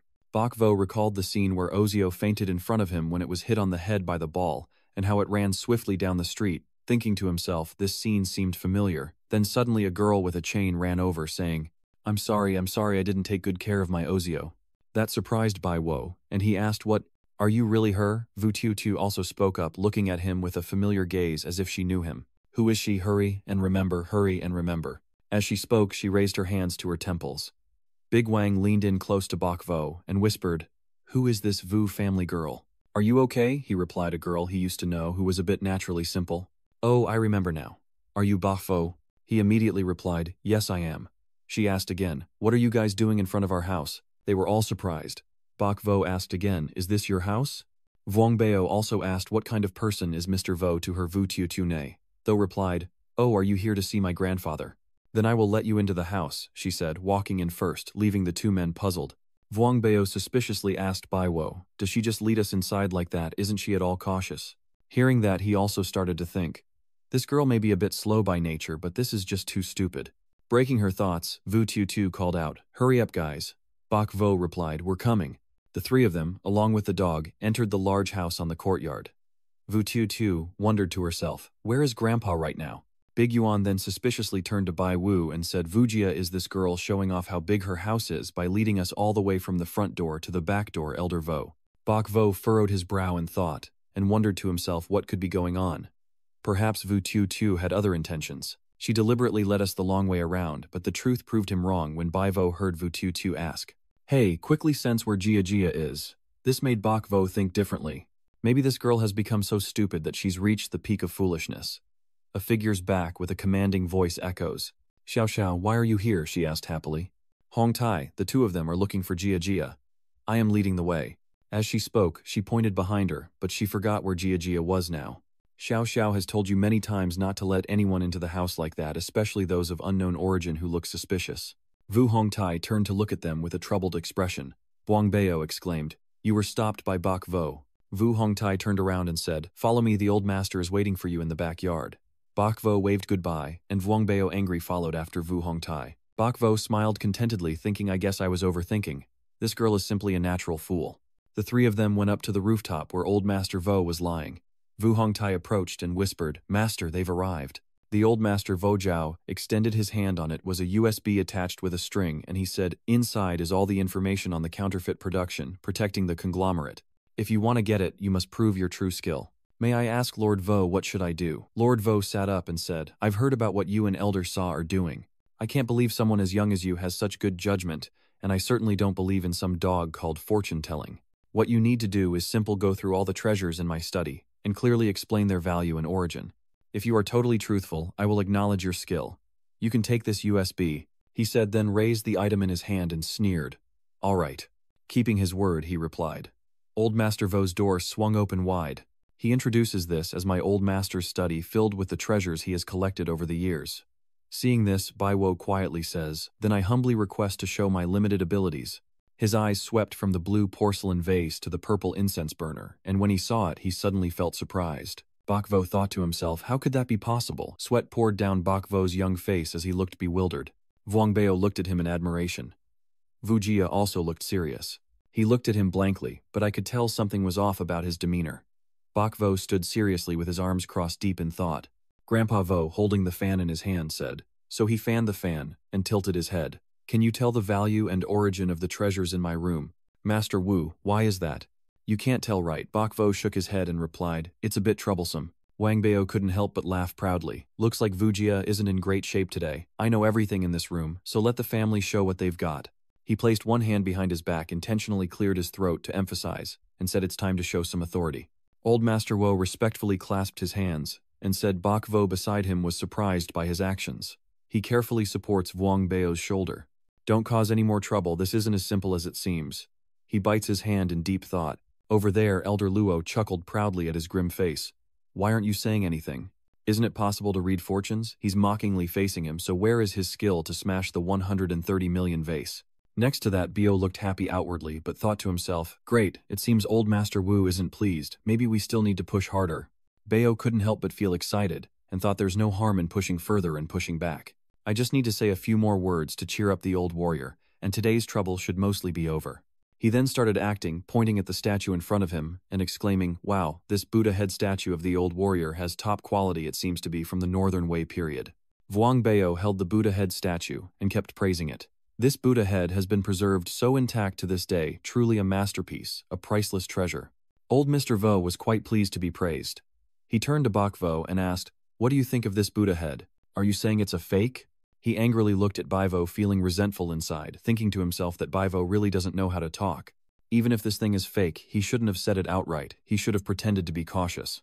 Vuong Bao forced a chuckle and said even experts can sometimes make mistakes. Vo Lao is knowledgeable, it's understandable to slip up occasionally. He started to notice another item. Vuong Bao picked it up, examined it, and praised. This is an old artifact from the spring and autumn period. It's just coincidentally a treasure that even a major museum would regard as a genuine relic. Vuong Bao turned to look at Elder Vo and continued speaking. Following Elder Vo truly allows you to learn a lot more. You can even see treasures like this. Bak Vo looked thoughtful as he watched him perform his act in front of him. He closed his eyes and said calmly, "Buying a luxury room to display a bronze candle from the spring and autumn period. The forgery technique is a trend from 20 years ago, and the replica is truly perfect with an original price around Yiling. What? Is this also a fake? Bai Vu pondered, looking at veteran Vo, who was also staring at him. Vuong Bao tremblingly thought he was doomed. His gaze could kill. He had to act quickly to save himself, and he burst into hearty laughter to smooth things over. Lao Vo is skilled in ceramics and paintings. Sometimes even tongue brass can misjudge and mistake someone who isn't a sage. Everyone can be wrong sometimes. Suddenly he noticed something. Vuong Bao pointed at the calligraphy hanging on the wall and said, "This Xing Shu with the rice stalks." So he turned to ask Bai Vo, "Is this portrait real?" He nodded slightly and closed his eyes, saying it's still a fake. Vuong Bao suddenly shouted in panic, "What kind of game is this? Is it still fake?" He suddenly realized he raised his voice too much, quickly glanced behind him in panic, and Vo Old Master's expression grew dark. Vuong Bao hurriedly covered his mouth. "Mr. Wu, it's not that I don't trust your skills, but you've repeatedly said that these 3 items are fake, and that can't be right, can it?" Vuong Bao whispered cautiously to you. "Are you sure you're not mistaken?" Folao gia tu hong trong cho fe vui velam aing dung lam ong ai noi gian that day. Ong ta chi henin folao gia tu roi noi dung i folao da gia roi nung mot ming hong ai dan hai chung ta cho la chung hong chen du mo hoi dao. His face became cautious as he pointed at the wall and said, "This painting is probably a forged artifact created last year, using a technique of tearing and combining genuine and fake, so it can be seen as both real and fake, but despite being a forgery, it still has a value of hundreds of thousands." He stepped forward and Begvo reached out toward the items on the shelf and said, "This is a Ming Dynasty, Qinghua porcelain imitation, a glazed vase patterned in the Qing style." He continued to walk, gliding past the items on the shelf, along with the introduction of a fake ancient jade battlestate copy that mimics Zhang Daishan's painting. Old Master Vo's hand folded the fan and slammed it down on the table. He jumped up, his face turning grim. Big Xiao Wang was terrified and alert. Bak Vo continued, "There are a total of 73 antique items in the room, all of which," he confidently asserted to the skeptic, that they are all counterfeit cultural relics. Vuong Bao, standing nearby, was caught off guard and spoke up. "How could this be true?" Old Master Vo suddenly spoke out. "You mean Vo Bat Fam?" He slowly stepped away from the table, continuing as his face darkened with anger, as the 17th generation head of the Vo family. Then he approached Bak Vo and said in a hoarse voice, hiding an entire room of forged artifacts. Vuong Bao tremblingly stood behind, trying to mediate, stammering, "Vo Lao Bak. Vo didn't mean it that way." Vo Lao Jia Tu pushed Vuong Bao aside, furious, his face turning dark as he yelled, "I want to hear the truth." Bak Vo, afraid of his commanding presence, swallowed hard and cautiously replied, "Yes, everything is fakeware." Their eyes locked like they wanted to swallow each other, sparks flying between them. Vuong Bao fainted on the side in this tense situation. Inside the room filled with various beautiful ceramic jars, Bak Vo and Vo Lao Jia Tu face each other, the atmosphere appearing extremely serious. The old Master Wu furrowed his brows. Bai Vo also did so, staring intently at him. On his temple, sweat was pouring down. Big Fat Bonzi, standing nearby, sensed the tension in the air and hurriedly spoke to calm the situation. "Old Master Vo, please calm down, there must be some misunderstanding in this," he said, continuing to rub his hands together awkwardly, and saying with a forced smile, "My brother didn't sleep well last night, so his spirit isn't quite right today. Which is why he performed below his usual ability. Let me have him check again carefully." Then he turned, grabbed Bai Wo's arm and urged him, "Grandpa, are you crazy? How could Master Wu possibly produce an entire room full of fake items?" Bak Vo bowed his head in silence, while old Master Vo still stood quietly behind him, lost in thought, thinking to himself, "Yeah, why does it have to be an entire fake room? And this 7.7% too, could today really be a day I walk into the lion's den?" He kept pondering, recalling that the system had said today might go smoothly through the test, and that he could form a beneficial connection with this benefactor, but now he wondered how to handle it all. Next to that guy, they kept talking. "Hurry up and apologize, or today I don't think the two of us will get out of here." Bok Vo only looked silently toward Vo Lao Jia too. He turned to look directly at Lord Vo, hesitating for a moment, and then furrowing his brows, his sharp eyes fixed on Lord Vo. I decide, well, I want to see what kind of card it really is. Bok Vo, I'm giving you one more chance. His expression darkens further, his eyes full of threats. He asked again, are these antique items real or fake? Bok Vo looked straight and confidently declared, sorry Elder Vo, all these antiques are fake. After hearing that answer, Banzi directly raised both hands to hold his head and cried, it's over, it's over, it's over. Meanwhile, the two behind him still looked at each other with cold, determined gazes. Reviewer, I really feel sorry for Banzi. Old Master Vo half smiled dismissively at Bai Wo and said, you little brat, you have to take responsibility for what you said. But it seemed that Elder Vo didn't care about what he said, so he grabbed his arm and angrily twisted it back. He cried out in pain 3 unintentional times before saying ow ow ow, causing Bok Vo to also reach out to try to stop him. Old Master Vo looked at Bai Vo with a gaze that seemed to say, if you dare step forward, I will break this guy's arm right away. But sensing the danger, Bai Vo stopped, then folded his hands and seriously said to Old Master Vo, it was my words, not Ban Su. If you want punishment, just blame me. Hearing that Elder Vo swung Bantu's arm so forcefully, he fell over, then snorted.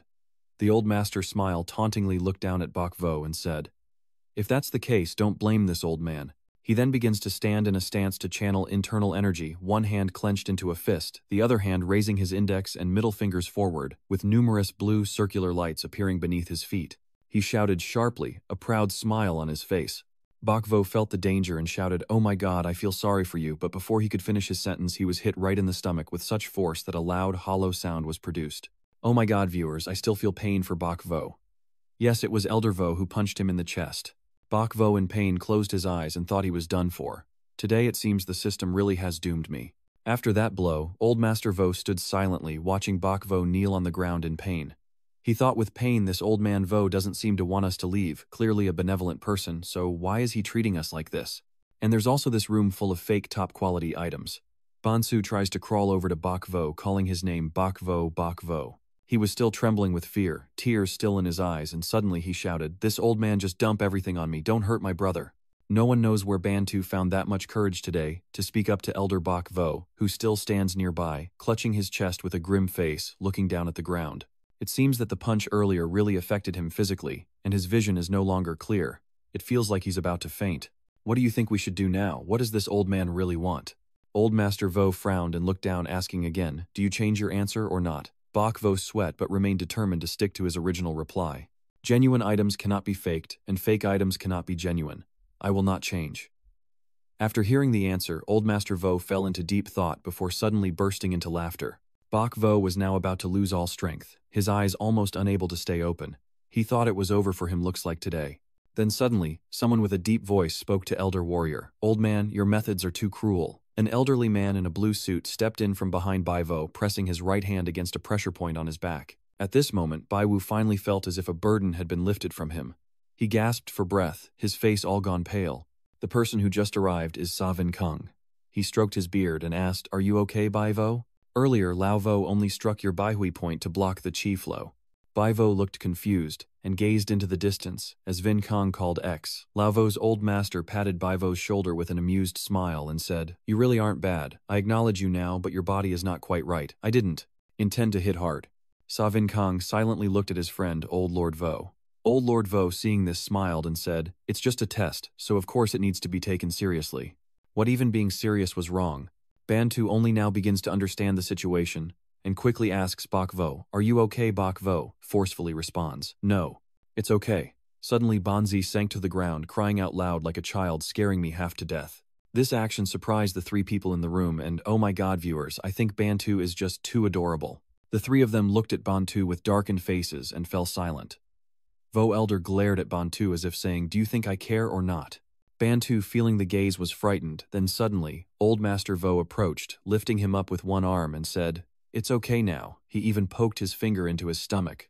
Bai Vo said, Old Man Sa and Old Man Vo understand what you mean, and replied, we've known each other for a long time. I asked Old Master Vo to take care of you before I returned. Sa Vin Kong continued, this is him not trusting my eyes and definitely wanting to test you a bit.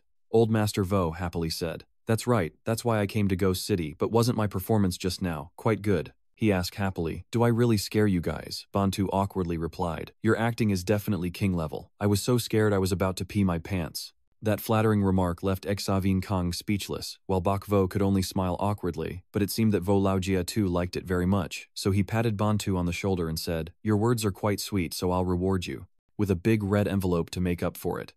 Bantu happily asked, "How thick is the red envelope?" Old Master Vo said, "You get 10 million, Bai Wu gets 50 million, I'll write the banknote later." Bansu, pretending to be annoyed, asked, "Why does he get 50 million and I only get 10 million? That's not fair." Old Master Vo raised his index finger, smiling cunningly, and saying to Bansu, "Look at your virtue of needing money, but not your life. Come on, let me give you a beating so fierce you'll never forget. Grandpa feels good and can have anything he wants." At this moment, Banzi finally covered his head in fear and ran away while Old Master Vo happily chased after him. Watching this scene, Baivo thought to himself that this old man really was a conservative person, so it should be fine now. Suddenly, Sa Vin Hang asked, "Do you wonder why there is a room full of fake antiques?" This made Baivo startle. "Yes, I was completely stunned as soon as I entered." Sa Vin Kong said to his friend, "Old man, you tell them." Old Master Vo stroked his beard in deep thought while beside him Bantu looked excited. He turned his back, folded his arms, and said to everyone, "Appraising antiques is not only about distinguishing genuine from fake, but also about possessing virtue and integrity, always remaining vigilant to prevent desire and the inner demons from taking over." He continued, "This collection of fake antiques is made with advanced craftsmanship that makes them look authentic and fetch high prices. I have collected them so that I can study the art here and also to temper my mind." Vo Elder's eyes were serious, as he added, "It's even more important that many of these items come from the same source." Then he turned to look and continued, "The Divine Technique Hall is also the group making counterfeit goods you're looking for." Hearing that Bai Wu placed his hand on his chin, appearing to ponder and hesitate complexly, he said, "Knowing oneself and the enemy leads to 100 victories. Recognizing counterfeit goods through familiar tactics can better help deal with them." Vo Veteran immediately turned back and acknowledged, "Yes, that's exactly the principle. So this fake goods room actually belongs to Elder Vo, but what bothers me is that when I saw this fake goods room, it already used the scientific system." Everyone else in the room could see Bak Vo resting his chin in thought, while he continued to analyze the fake items in the entire room.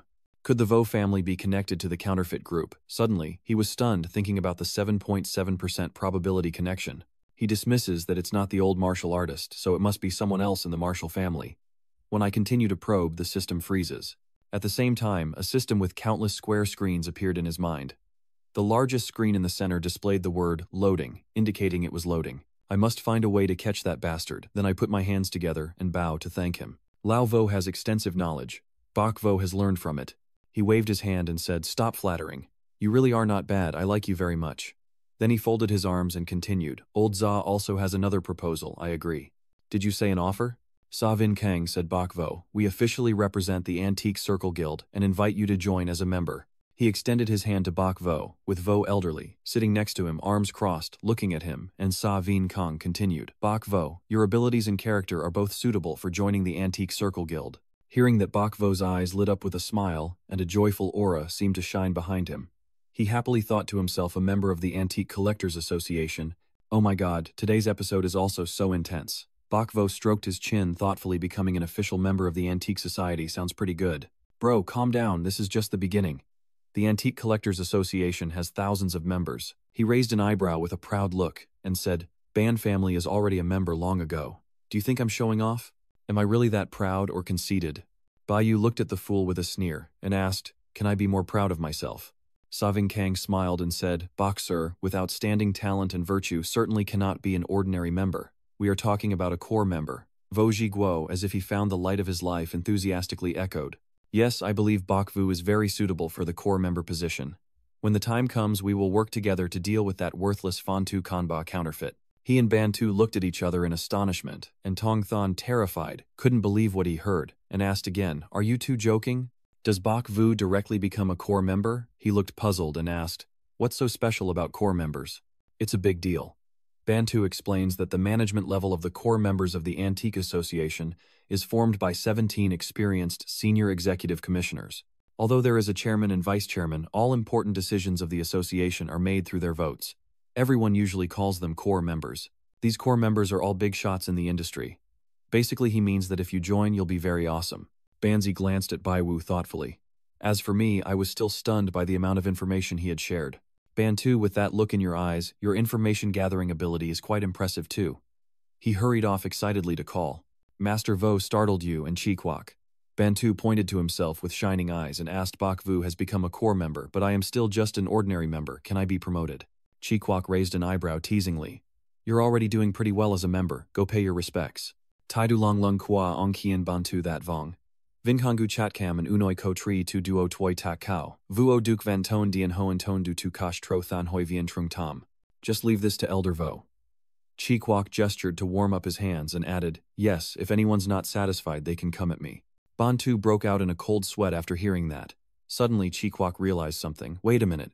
Why am I leading ahead alone? The two of us together would be better. Doing it alone isn't quite as fun. Vin Kong looked at him half-liddedly. Bantu put his hand on Bakvu's shoulder, looking resolute, as he declared, Bakvu is my brother. I support him 1,000 times over anyone who tries to block him. I'll risk my life against him. Suddenly his face paled, and his voice became anxious. But the core members have always been the missing piece. Does that mean someone has to be pushed down to make space for Bakvu? At this time Chikwok spoke up to explain that the old patriarch of West City Duke Han was corrupted by fake corporations, and had committed many shameful acts with solid evidence voting to exclude him, leaving behind fragments of the past, a scene of one person being suppressed, and a sect forced to close its doors. Vin Kong said that this time I am leaving the sect to enforce the decision to kick him out of the antique circle, and it is thanks to you that everything has been settled. Chi Kwok's fist trembled as if he was trying to hold back his rage. He mumbled to himself, that's too easy for him if it were based on my personality. Vin Kang looks at Chi Kwok with a bit of helplessness and says, it's a society governed by law. Now stop thinking about those gangster tricks all the time. Bakvu and Bantu have already realized how serious the issue is. He clasped his hands together and called Old Vo and Old Sa, asking what the origins of the counterfeit corporation were that made them so extraordinary. The two looked at each other in silence for a moment before Chi Kwok spoke up. It's time to tell you everything. Vin Kang kindly suggested, let's enjoy tea and chat. The four of them sat upright at a table on the balcony. While Vin Kong was pouring tea, Tri Kwok happily said, if you like drinking, help yourselves, but I still prefer to drink wine. He opened the jar and the aroma of the wine spread, making Bantu's mouth water just from the smell. Chi Kwok recounted that the Antique Collectors Guild has been around for hundreds of years, constantly battling counterfeiters, patrolling every corner, and even smashing fake items with hammers. He continued, once we suppressed them, they vanished into hiding. Chi Kwok smirked, feeling truly satisfied. He took another sip. As he exhaled, the aroma of the wine spread out. His voice grew faint, but the fleeting happiness was interrupted when someone arrived and started selling counterfeit goods. Suddenly, a mysterious person appeared in the martial world, colluding with scum, and starting to trade counterfeit goods, gradually gaining control over the guild, as their presence grew stronger. Hearing this, Chiguo could no longer hold back and wanted to crush the chair. Bonsu watched the scene in terror and trembled as he reminded him. Your Majesty, the Emperor's throne, Lord, please be gentle. Bakvu pondered, this counterfeit group must have a solid background too. At this moment, Vin Kong continued his story, revealing that the leader's skills have become increasingly sophisticated in recent years as he has dedicated effort to investing in his counterfeit operations. He also said that the counterfeit goods have many imperfections, even we find hard to spot. Some memories surface of the day Bakvu shattered a jar. He secretly thought that he was not wrong. Without me, the old Thietnagisa would have fallen into the Julong trap first. Vin Kong hesitated, then nodded and spoke. Moreover, their forces had long penetrated the core of the Antique Association, and he was one of them. His sharp gaze conveyed his suspicion, and I also guessed there might be more than one person, making Jukwok's mood suddenly become irritable. He shouted loudly, damn it, don't let me find out.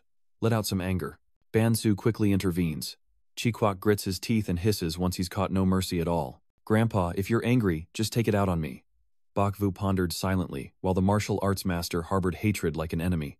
If he's connected to those people, then he must be fighting to the death. We must quickly remove the nail from the Wu family.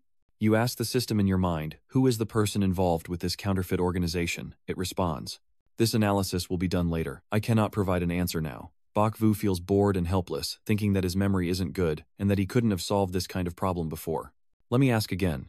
System is the person from the Wu family and the Fake Goods Corporation, the same man, and is he male, between 20 and 30 years old? Then the system displays a series of scrolling words that startle Bayu and make him a little worried. Could it be something's wrong, or is the person also testing me? When I ask it, it just freezes again. If you want to freeze, then freeze trying to play me honestly right. Finally, the system reports that the question content is unclear and cannot be answered. He sighs and waves him away.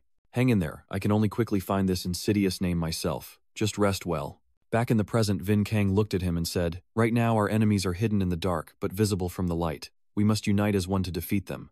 Chi Kwok also asked, Pulling you into the main sect might put you in danger. Of course, the final decision still rests with you. Baiwo figures that he and the fake company have already sealed their enmity. Actually, they are helping me. In fact, even if my fake corporation and I didn't have this conflict, I would still stand up to do what I believe is right. He sighed tiredly, thinking that even more so, challenges are opportunities, especially with the system by his side, as long as the patriarch doesn't freeze everything forever. Then Baiwu slammed the table and stood up. Bakvu folded his arms and made a decision. Gaining the trust of the two seniors, Bakvu would naturally contribute his part for everyone. I agree to join.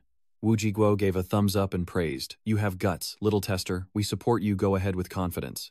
Sa Kong stroked his beard and reminded him to prepare well as joining still required, going through formal testing. And although we can help secretly, it all depends on yourself. Vuong Bantu looked constipated as he muttered, so I still have to take a test. I thought you two had finished already. Bakvu patted his chest confidently and said, I will handle this carefully. I am determined that I must pass this test.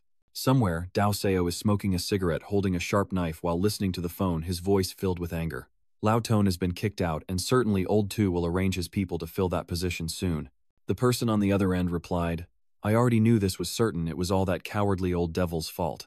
When he suddenly drew a blank during the vote, messing up my big plan, otherwise things wouldn't have turned out like this. It's damn infuriating. He looked furious, veins bulging on his face and his brows knit tightly. The person on the other end firmly warned, I won't let them have their way. The plan behind it must remain hidden.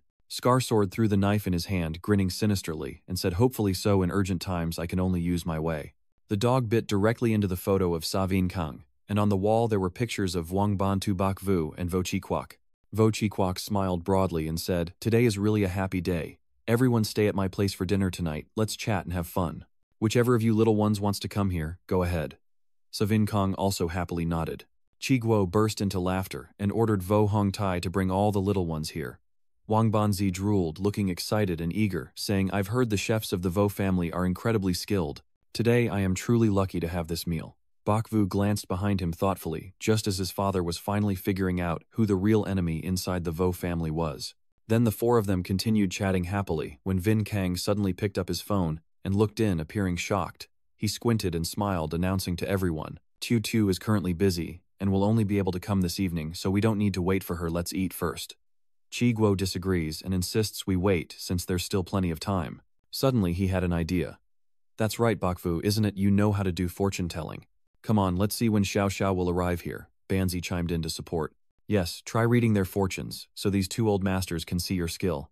Bakvu's face stiffened as he forced a smile, secretly protesting that he didn't want her to come at all, especially since this old system friend was doing divinations right now and wouldn't listen to him, so he temporarily found an excuse to refuse. My chances of secretly peeking at the heavenly secrets in a day are limited, but still, Bakvu thought to ask. Let's try. System, can Xiao Xiao make it to the meeting at 6 o'clock in the evening? But surprisingly it replied that the chance of arriving at 6 o'clock was 0%. Bakvu was stunned. Did it pay attention to me now? He took the opportunity to ask System, can she make it at 7 o'clock? It responded the same as at 6 o'clock. What if I ask another 10 seconds? Could it still not arrive? And the system also reports a 0% chance at 10 o'clock. Bakvu hesitated and suddenly had a guess. Could it be? Could it be that something happened to her but didn't threaten her life? At this moment, the system has changed, and the probability of Xiao Xiao being in danger of death is 76.4%. He opened his eyes wide, broke out in a cold sweat, thinking this was no different from a death sentence. Bakvu's serious expression called out, Lao Vo Lao, I just calculated that Xiao Xiao might face an accident today and hold you responsible. Hearing that, the other three were all shocked. Chi Guo reacted violently and shouted, What? Hurry up and go save them. What are you waiting for? Go, go, go, or you'll all end up in trouble. Vin Kang, despite sweating coldly, remained calm and said, Stay calm, I'll try calling her. He starts making a call. The three of them watch intently but only hear the cold voice of the message. The phone number you dialed is unavailable. Vin Kong hesitated and explained. She said she had something to do. She's probably out on a mission. Usually at this time she would turn off her phone, but this time the accident is blamed on her. Bakvu pondered and asked the system for more details. System, how is it now? Where is Xiao Xiao? Tell me the location on the map, but the system only displays text and he looks at it helplessly. Can you stop playing? Your life is important. Chi Kwok looked angry and scolded him. You're too calm, old man. Let me send someone to ask around and we will go find her together. Xiao Xiao is catching a thief, so with her abilities nothing will happen. Vin Kang's face grew pale as he stood up to reassure everyone. We'll wait here, I'll go find out what really happened. Bahfudungde dengi? Detoy di semtu. Angim tuk chang bao. Hai ong lao fo lao, hai ngoi chuan bisan sang chotin chuatoy. Vin Kong hesitantly nodded and said, "Be careful, then it's a boring job to bother you." Chi Kwok praised with a smile. "You're good, she's at my Hao hostel, not far, let Hong Tai go with you." Bok Vu turned to look at Vu. Hong Tai clasped his hands and said, "We're leaving now, you guys hurry and go." As he approached the car, Hong Tai arranged, "I'll drive and follow your command." Bok Vu replied, "Sorry for the trouble." He ordered to get in the car. He opened the door and thought to himself, "This big brother is so cold." I quietly assessed that my guess about his martial arts skills is probably right, and that having him along makes things safer. Bok Vu asks the system. System is the route safe. It reports 100% safe on the route. He's confused and tired. What's actually going on? Sometimes good, sometimes bad. He's never been like this before. The car starts speeding off. Bok Vu pushes that aside and temporarily puts it aside. Don't break the chain at critical moments. Transition to scenes of tall, interwoven buildings under construction. On a staircase, two people are repairing the wiring. One of them turns around. Sa Xiaoxiao reports that Dai Lu and I have taken our positions. How are things on your side? The other side reports that we have sealed the window entrances. He won't escape. She asked further, "All right, what's the situation around?" They replied, "There are no civilians around, it's safe." Xiao Xiao became serious and warned again, "The suspect is armed, everyone must be careful." The other side obeyed the order clearly. Xiao Xiao and Dalu stepped up the stairs and she gave the command. "Okay, let's do it. Boss, don't worry, nothing's happening on the road, just wait for the buyer's call." The other end of the line reminded me to stay alert and not ruin everything. Then the call ends. He taps on his phone, puffs on a cigarette, then flicks his lighter. The man with spiky hair and a scheming look picks up his phone to play a game, when suddenly there's a knock at the door, and a voice says, "Hello, is anyone home? Building staff, we need to inspect the gas valve. Come here, don't knock anymore so I can get some sleep." Outside, Xiao signals to Dailu, and just as the door opens slightly, the car carrying Baiwu speeds away, and he anxiously asks System, "What is the current danger level to Sa Xiaoxiao's life?" "Sorry, I can't assist with that request. Your little sister is quite bold, huh?" Bakfu then guided them to turn left ahead and go straight for 700 meters. The system kept reporting 100% chance of armed suspects, 89.5% chance of Satutu's death, 71% chance to accelerate and catch up, 55% chance that Satutu knew the opponent was armed, and finally, the system was rebooting with his anxious face, only focusing on the residential area. The car suddenly turned right, startling those nearby. At this moment, Xiao Xiao and Dailu holding handcuffs were running over, but the forger still remained calm and unafraid. He took out a gun and sneered, causing her to panic. Tiu Tiu shielded Dailu and shouted carefully. The guy immediately jumped out the window to escape. Xiao Xiao quickly stepped up and chased after him. She ran towards the window and shouted, "Where are you running to?" Just as he jumped down to the ground, she was almost touching the ground. He turned back as if calculating something, then the fake item thief started firing continuously at Xiao Xiao.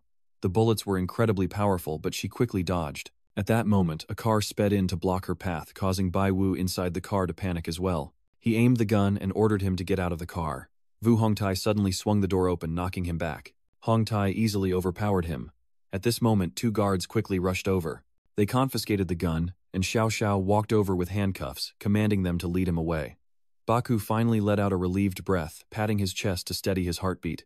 Xiao Xiao on our side is also sweating profusely, secretly relieved that it was too dangerous. She turned her face away, smiling brightly, as she asked Brother Tai, "Why did you come here?" Suddenly her expression grew cold and Xiao Xiao looked at Bok Vu with an attitude, her gaze sharp. But at this moment Bok Vu was too preoccupied with the bullet graze on the bench to pay attention to her. "It was a real bullet. If I had been even a second slower this time," Hong Tai's brow would have furrowed with suspicion and turned red. Behind Bok Vu, someone wipes sweat from his forehead and sighs.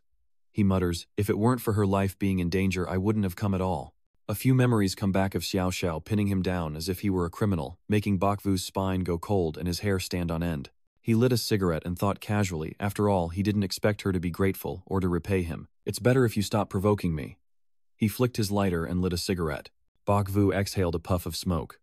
Hong Tai asked, "Do we wait for her to come back, or should the two of us leave first?" "Are you sure you're okay now?" Thanks to him remindings, I remembered to ask if the danger has been eliminated. "What is the mortality rate?" The system reports a 0% danger level and a 90.4% chance of death for the small subordinate. That information made Baiwu jerk and drop his cigarette, his face grim. "What's going on like this?" He cursed loudly and hurriedly ran off. Hong Tai saw his reaction and knew something had happened. The two increased their speed to chase after. The news of Xiao Xiao's death is steadily rising to 90. 6590. 71, and now 90.83%. Bakvu's eyes go wide as he snaps to his senses, realizing this percentage keeps increasing. Hadn't the culprit already been taken away? He sped up continuously, speculating in the air. There are a few others besides her on the upper floor. It's impossible for them to be bitten back. Wait a minute, could Tong Fam still be involved? Finally arriving, Bai Wu immediately shouted Xiao Xiao. The scene before him showed Xiao Xiao chatting with her subordinates still unharmed. Bakvu's shout surprised them all.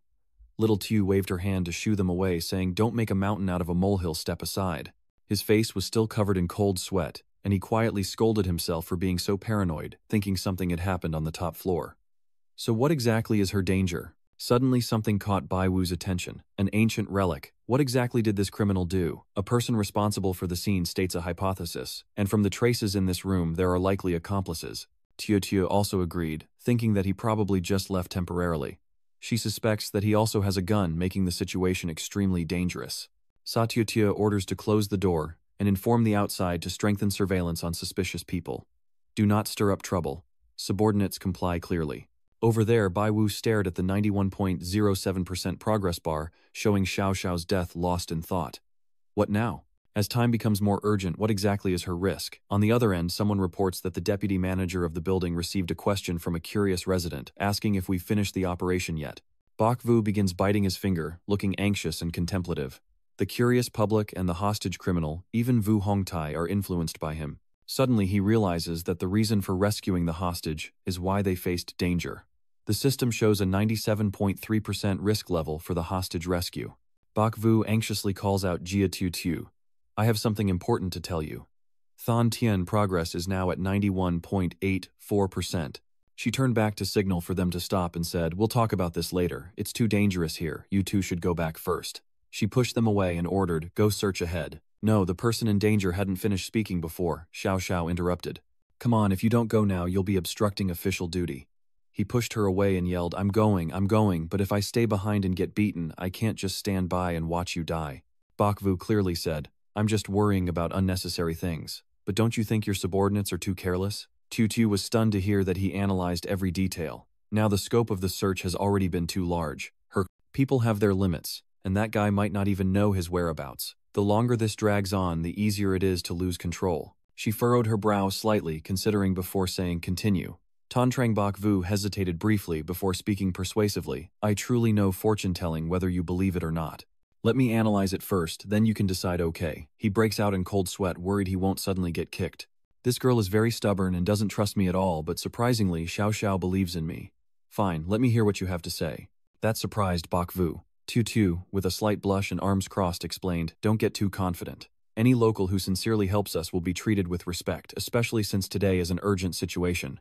He sighed with relief, thinking that this girl actually knows how to think when it really matters, which is rare. Important matters come first. Bakvu mentioned the issue regarding the 2 boxes of rice on the table. The suspect wouldn't just wander around aimlessly, especially since they just finished eating. And a box of medicine along with a smoked cigarette were lying on the ground. Baivu used a handkerchief to pick them up and guessed that he probably went to buy cigarettes. He pointed at the map on his phone and said maybe he's already at the supermarket south of the neighborhood. Tu, though, still a bit suspicious, quickly grabbed his hand and said, "Follow me." Xiao Xiao pulls Bakvu to run faster down the stairs. Hongtai also quickly follows behind, then immediately contacts her subordinates. Dalu proceed with the search towards the south supermarket area, stay hidden, and ensure the safety of the residents. The system continuously reports that undercover police have alerted the suspects with 44% certainty, and the accomplice is outside buying medicine with 95.7% readiness to flee. Bakvu, nervously checking his phone, reminds that the south exit of the neighborhood is a narrow alleyway, crowded, and not suitable for a raid. He indicates that the suspect is fully exposed and poses a 44.25% threat to the crowd. Bakvu continues, and it's likely that the accomplice was alerted by the gunfire just now. They also noticed the suspect and reported to the squad leader that the target is moving east. Looks like he's about to run away. She executed a perfect turn to reach the driver's seat and calm everyone down. "Don't rush, there are many people around, let him run.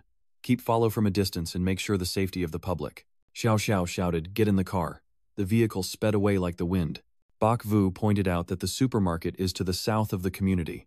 If he runs eastward, he will have to pass the intersection. To the south is the commercial area. Inside the car, due to the high speed, his body was unsteady and pressed his face tightly against the window. He stammered and only managed to say, To the north are two high-rise neighborhoods. Sawtooth assigns tasks. Everyone pays attention to the commercial area's intersection to set up an ID check network. Xiaoquang and Comrade Trong coordinate to inspect drivers who are drinking at the high-rise residential. Turn. Dong Pham, on the run with a gun, quickly requesting backup. Her subordinates listen to the order clearly. They begin to act with two security personnel secretly observing a man. All reports are being made. At the intersection there are two people walking. Xiao Xiao immediately assigns tasks, with Huzi leading the civilians away. Dalu maintains distance and continues the pursuit. In another area, two people disguised as civilians are observing and continuing to monitor his movements. Once again, a report comes in about the turn into the high-rise residential area, followed by an abandoned building. The car was still speeding down the road. Xiao Xiao gave the order. Dailu fires a warning shot, forcing him to run into the abandoned building.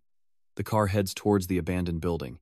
She just opened the car door and issued orders, while Dalu's side sent someone to lock the door tightly. How to, Xiao Kang led people to attack my location. Xiao Xiao immediately ran away. Bak Vu, after getting out of the car, was retching violently, and Hong Tai behind him patted his back to help. Bak Vu signaled to stop and then said, "I'm fine, you go after Xiao Xiao quickly, and make sure she's safe." Hong Tai immediately ran off. Bak Vu took a deep breath, lit a cigarette, feeling relieved, thinking this time they had safely caught the person. At this moment, the system also displayed a warning that Sa Tutu's danger level was 0%. Bak Vu praised himself, thinking he's as talented as a fortune teller. Suddenly, the shell of a cup flew over and hit him on the head. Bak Vu, with an angry look, turned around and saw a kid climbing over the wall, a mocking smile on his face. He didn't even know how to apologize, and stuck out his tongue to mock him, making him scold loudly, but the little boy quickly jumped over the wall. It runs into the abandoned building. Bai Wu was still scolding the kid for sneaking out, but the little brat ran away quickly. Then he realizes something, making a grimace as he mutters, "Wait a minute." The system reappears, showing Satutu's danger level at 95.6% and the kidnapped child by the criminal at 90%. Immediately he took a defensive stance and sped up, complaining inwardly, this hostage situation still unresolved. "Oh my God, please don't let anything happen to her." His face was covered in sweat, and his eyes looked anxious. The kid ran inside, panting heavily, but wearing a triumphant smile, and said, "See if you can still catch me." He hesitated. Suddenly he realized something, and immediately turned back. The accomplices of the criminal with murderous gazes stood in front of it, with one of them tilting his head and smiling as Xiao Xiao and Vu Hongtai arrived just in time. She widened her eyes in horror at the scene. He and Tutu's side charged at each other, but the distance between them was still very large, and he was just about to touch the boy. It still happily remains unaware of the impending danger about to fall on it, until Bai Vu suddenly appears like a savior in this dire situation. He hugged the boy tightly and rolled away, causing his head to hit the ground hard. Then a gunshot rang out, and the bullet rolled toward the teddy bear, causing a series of system error messages to appear. Bak Vu was startled, opened his eyes wide, and gently rubbed his head. Satyo opened the car door and asked, "Are you awake?" The kind-hearted people. Seeing that Xiao Xiao and Bai Vu forgot about their pain, they asked about their condition. "Is that kid okay?" And the other accomplice, "Is it all sorted now?" "Don't worry, he's okay now." The accomplice has also been handcuffed and taken to the police station. The scene of the fight with the accomplice appears, but before he could fire a bullet, Xiao Xie shot first. Then Mr. Tai lunged forward and kicked the accomplice in his vulnerable spot, catching her off guard. Xiao Xiao glanced at Bai Yu and teased him that he was still there. "Do a somersault and you'll just hurt your own brain. Don't I need to take you to the hospital?" The kind-hearted people. The scene cuts to Bak Vu running to rescue the little boy and getting hit on the head by Antai, then holding the crying child in his arms from afar. Xiao Xiao was shaking Bak Vu and calling out, "Bak Vu! Bak Vu!" She whispers softly into Bak Vu's ear and says, "If you faint like that, I thought you had a skull fracture." Bak Vu at this moment wasn't really paying attention to what Tutu was saying, and was just thinking to himself, "I think my head was hit already, but why don't I feel anything at all?" Compared to this, has Sa Tutu's dangerous situation been completely resolved? Seeing you silent and spaced out, Tutu asked loudly, "Why aren't you saying anything?" She also said she didn't bump her head into anything really. It left Bak Vu in shock. Xiao Xiao continued, "We still need to go to the hospital for a checkup."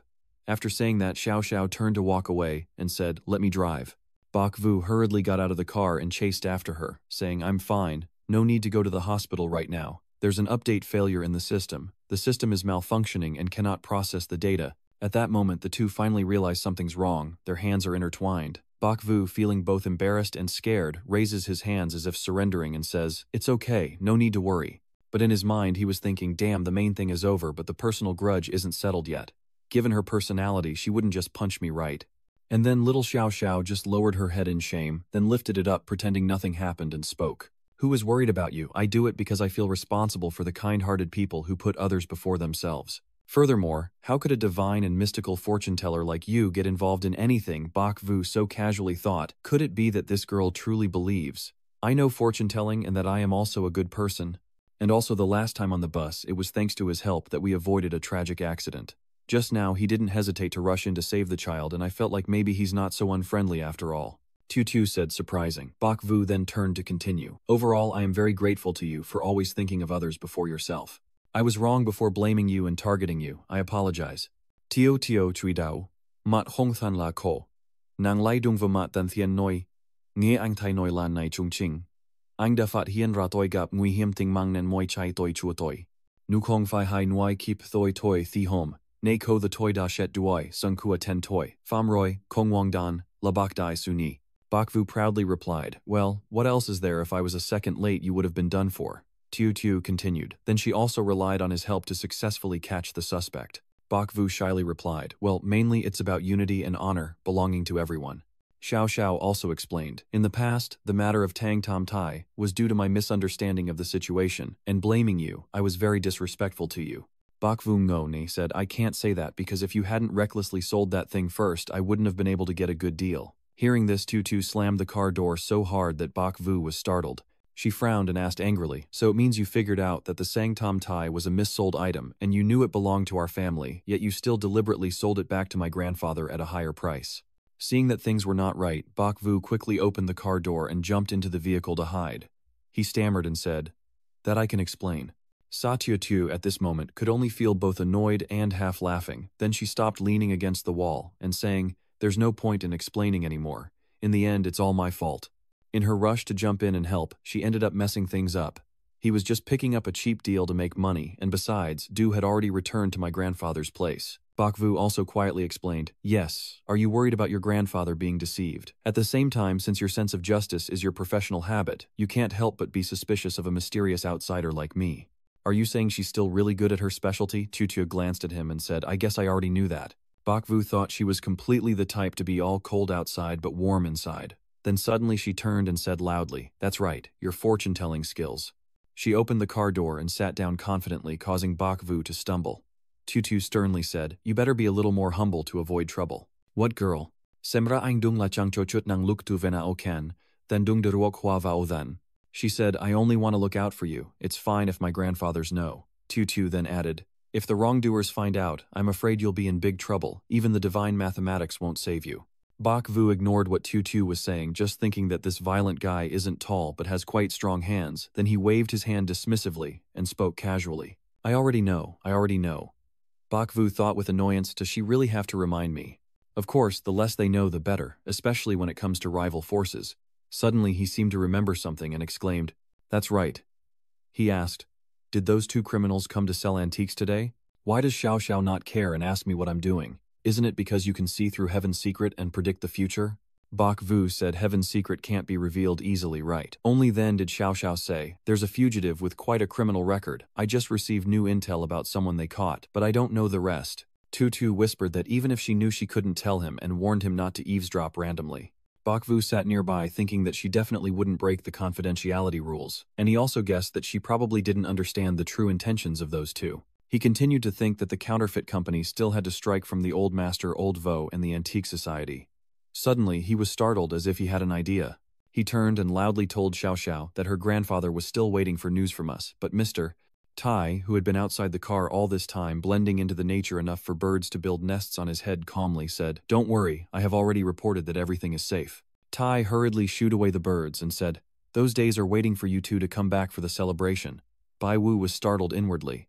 Damn it, big brother, you're still here, Bak Vu said awkwardly. What time is it now? Are we still on time? Or maybe I'll cut Bak Vu off before he finishes speaking as Tutu shouts, don't today, you're the main character. She rushed to the driver's seat and said, don't even think about escaping. She firmly grips the steering wheel with both hands and turns to the car door, saying Hitai get in the car. Before everyone settles down, Xiao Xiao sharply presses the accelerator and the car speeds like a missile on the street. Then Xiao Xiao says, leave it to me.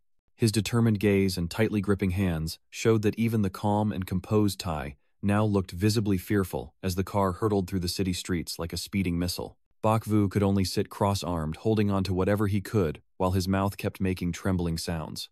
The scene shifts to Vo's house party where almost everyone has gathered. The young man with red hair asked Vu Tutu, "What time is it? Why haven't we eaten yet?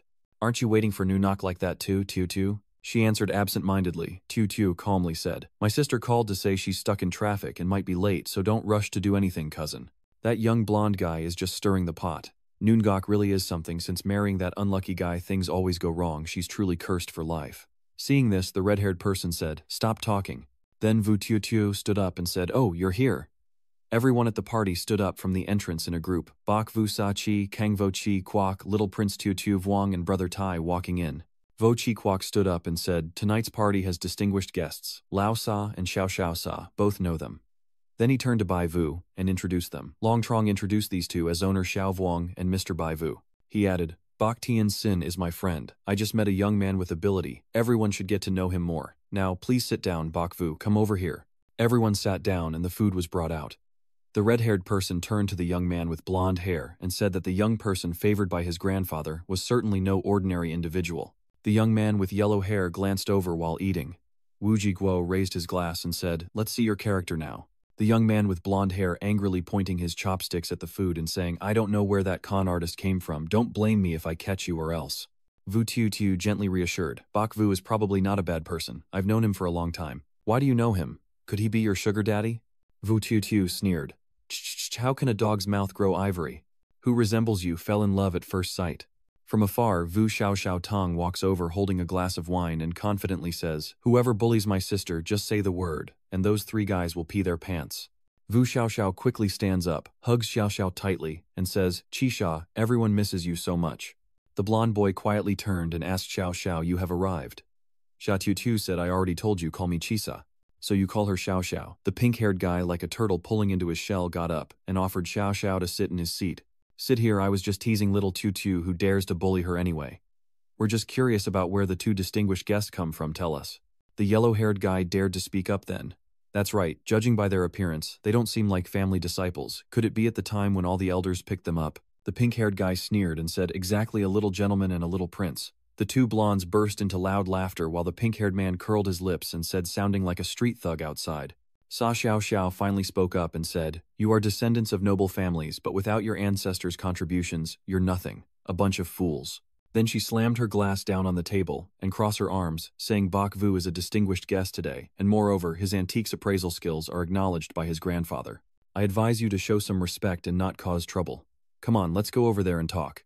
Vu Tutu replied, "Yes, I also have many things I want to talk to you about." She followed Za Tutu and still tried to embarrass those people sneering at the bad guys. These three guys are so angry they can't speak because of the two girls. Over here, Vo Chi Kwok raises his cup to invite Bok Vu and says, "Come on, Bok Vu, let's have another drink." Suddenly, the three of them brought over wine and said, "Uncle, we are here to toast Professor Bai." The old master laughed heartily and said, "Yes, yes, in the future we should learn a lot from Professor Bai." Saying that, he raised his cup and turned to Vin Kong, saying, "Old master, I toast you, it's been a long time since we've shared a drink." Bok Vu stood up carefully, raising his cup and walking toward the three men. The yellow-haired guy volunteered, saying, "You are the guest of honor, sir, so your knowledge in antiquities research is undoubtedly outstanding. My friends and I just want to learn a little." The red-haired guy also chimed in, saying, "Mr. Bai, don't be angry, we just want you to give us some pointers." The pink-haired one didn't want to stand still and added, "Yeah, we just want you to take a look at a few things." Bok Vu thought these three guys didn't like him and were trying to cause trouble, so he turned to them and said, "Let's discuss this together." The red-haired guy keeps pushing Bok Vu and walks over to the two old men, saying, "Uncle Grandpa, we've recently gotten some things but can't figure them out. We'd like Master Bok to take a look and maybe learn something. Do you think that's okay?" Vuong Bao, still eating, pauses and says, "Die scoping and assessing interesting. I'll help you guys take a look. I also want to take a look at the treasures of you young masters here. Bao, please help me entertain the two elders. I will be back soon." Sa Vin Kong frowned uncomfortably as he watched Bok Vu walk away. Elderly master waved his hand and said, "Bok Vu, remember to teach them a thing or two to broaden their horizons. Go ahead." The blonde guy said happily, "This con artist, just wait and see how I deal with you." A bunch of so-called antiques was laid out on the table. The red-haired man said, "I'm not an antique collector, Mr. Bai. Can you help me find out what this is so we can broaden our horizons?" The blonde boy casually said, "Is this easy for you to do? Tell me, then I won't hold back my punches anymore." The old man over there also cheerfully said, "Those little things won't be a challenge for Bok Vu, this time it's like hitting a hard rock." But when Bok Vu looked at the antique items on the table, suddenly the system failed to load. His heart skipped a beat. He was stunned with wide eyes, wondering what was happening, and as Bok Vu was frozen in place, he thought the system had crashed. The pink-haired guy beside him sneers.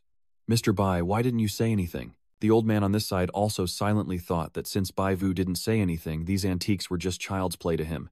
Could there be some other purpose behind them? The blonde-haired guy added fuel to the fire, saying these things didn't need to be looked at for long. Could it be that today I've had too much to drink? Suddenly Fat Wang stepped forward, glaring at the three of them and shouting loudly. And then he loudly explained, "Big brother, I have never failed for the divine secrets and wonder. Calculations." The bald guy sneered and said, "Divine mechanism calculations, is that just what you call it? Are the gods not home today?" Then he turned to Bai Yu and said, "It's the modern age, you should change to a more appropriate way of speaking. Daring to fake martial arts, am I crazy for money?" Vuong Bao points at him and shouts, "Stay quiet," then frowns and says, "Today my elder brother has consumed a lot of primordial energy and needs to recover, and we are at your Wu family house. I suggest you keep your voices down. If the old master hears, you might not want to know who's going to be humiliated." King Biao looked like he was ready to punch those guys. Old master kept wondering what was wrong with Bai Wu. Could it be that he used some forbidden rebellious spell to eliminate the blood lightning disaster that caused damage to his vital energy? The old master finally started to fear, thinking this was not an ordinary mystic healer, but a true grandmaster. He gritted his teeth in anger and said, "I couldn't help but see those fools earlier. I wanted the grandmaster to teach them a lesson so they would understand that even the skilled have someone more skilled, but right now Master Bai is definitely meditating and restoring himself." The old master couldn't take it anymore and shouted urgently, "They're about to cause trouble." Over here, Bai Vu knew that Dang is desperately trying to restore the system and wondering what exactly is wrong.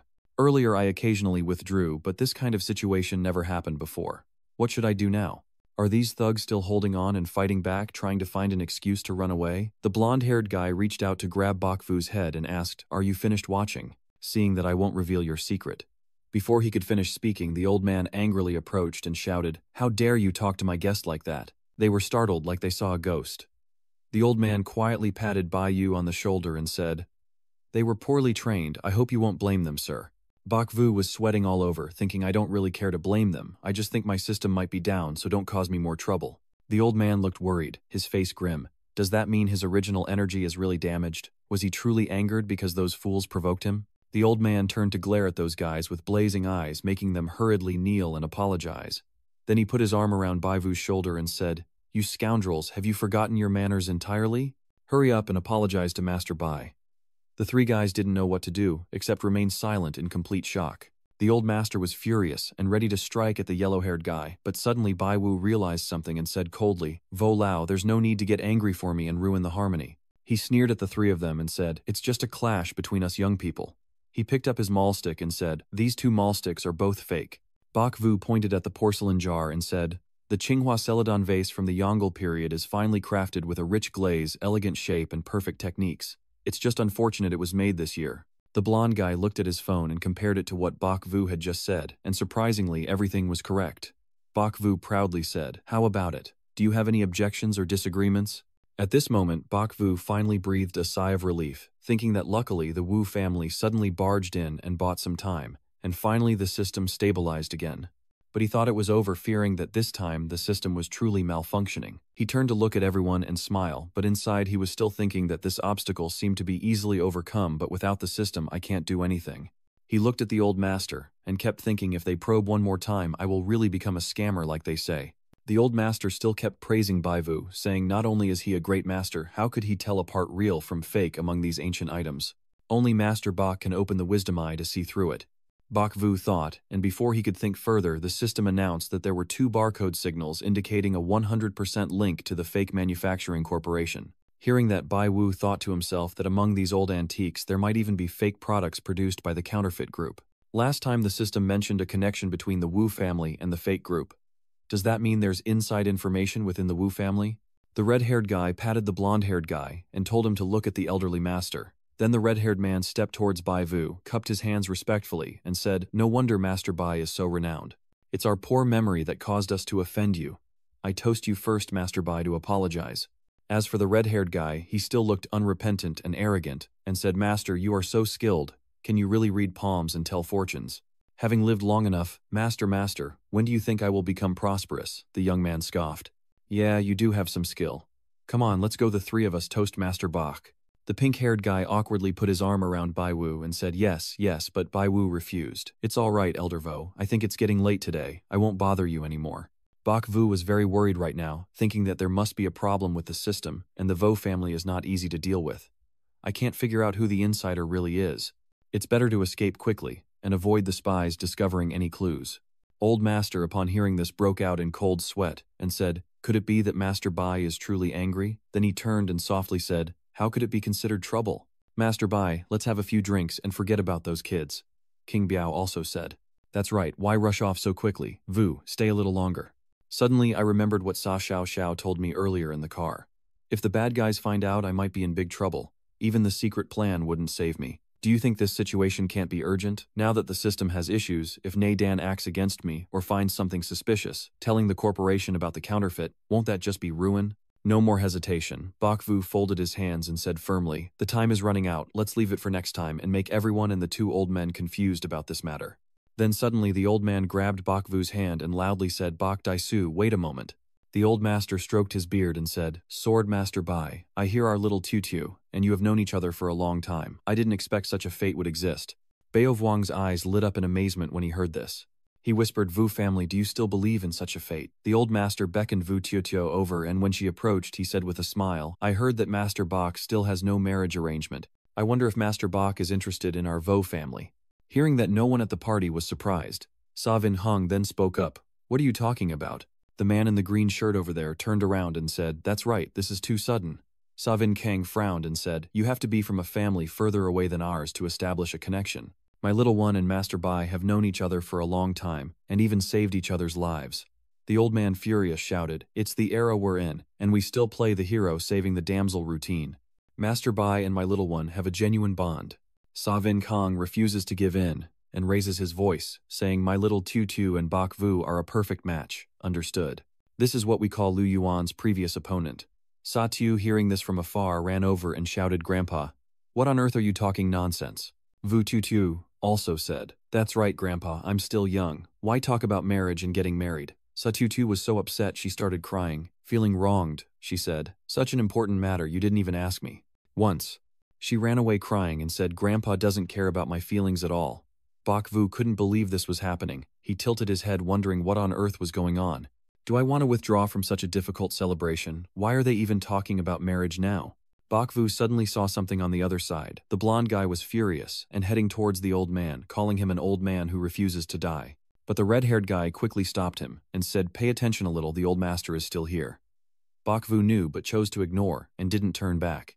He stood there confused, thinking these two aren't good people. Maybe they're actually part of the Wu family's inner circle. Wu Jiguo waved his hand awkwardly and said, "It's our fault for being too abrupt, Master Bai." Sa Vin Kong, standing behind with a shy smile, made Bak Vu slightly surprised. Vin Kong then added, yes, we shouldn't interfere recklessly in the younger generation's affairs. Let's go have some drinks." After hearing that, he coughs, then clasping his hands together respectfully, says, "I also feel it's not appropriate. I was feeling unwell earlier and wanted to leave early, but now I'm fine.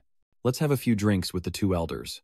Bak Vu furrowed his brows, sighed deeply, and felt a sense of helplessness, thinking to himself that the two elders said these things to keep him here, and also to value him. Whether for the two elders or for myself, I must find this insider.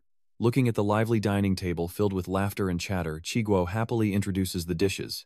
He turned to the cozy corner and saw three people happily chatting, a bit mysterious, holding glasses of wine and glancing menacingly with irritated faces. Bak Vu quietly decided to probe these three first. Strange and peculiar, yet it keeps trying to make things difficult for me. What exactly is it planning to do? Countless red system indicators appear with numerous warning signs, making me feel as if my strong arm has been crippled. I don't believe I'm useless. Bak Vu thought silently, not believing he had no system, and his sharp gaze flicked to the two bright red warning signs. He confidently thought that he couldn't rely on his own observation and analysis to find the spy. Putting on his glasses, he reached out to pat the blonde-haired guy's back and asked with a raised eyebrow, "What's wrong with you?" "The eldest uncle is still here causing trouble, worried about getting beaten. You don't care about your own life, but I still need to protect his." Bak Vu closed his eyes and let out a cough, causing everyone to jump in surprise, nearly losing their souls. He glanced down at the cowardly ones and silently thought, "This guy seems pretty scheming, but why does he sound so timid?" Bakvu sat down deliberately provoking and said I was too busy earlier to have a drink with you three, so I guess I'll deal with this kid first. The blond man looked at Bakvu with bullet-like eyes but remained silent. Mr. Glass is looking very scholarly, said Master Bak. You are being too courteous. With someone as capable as you, we should be offering the drink.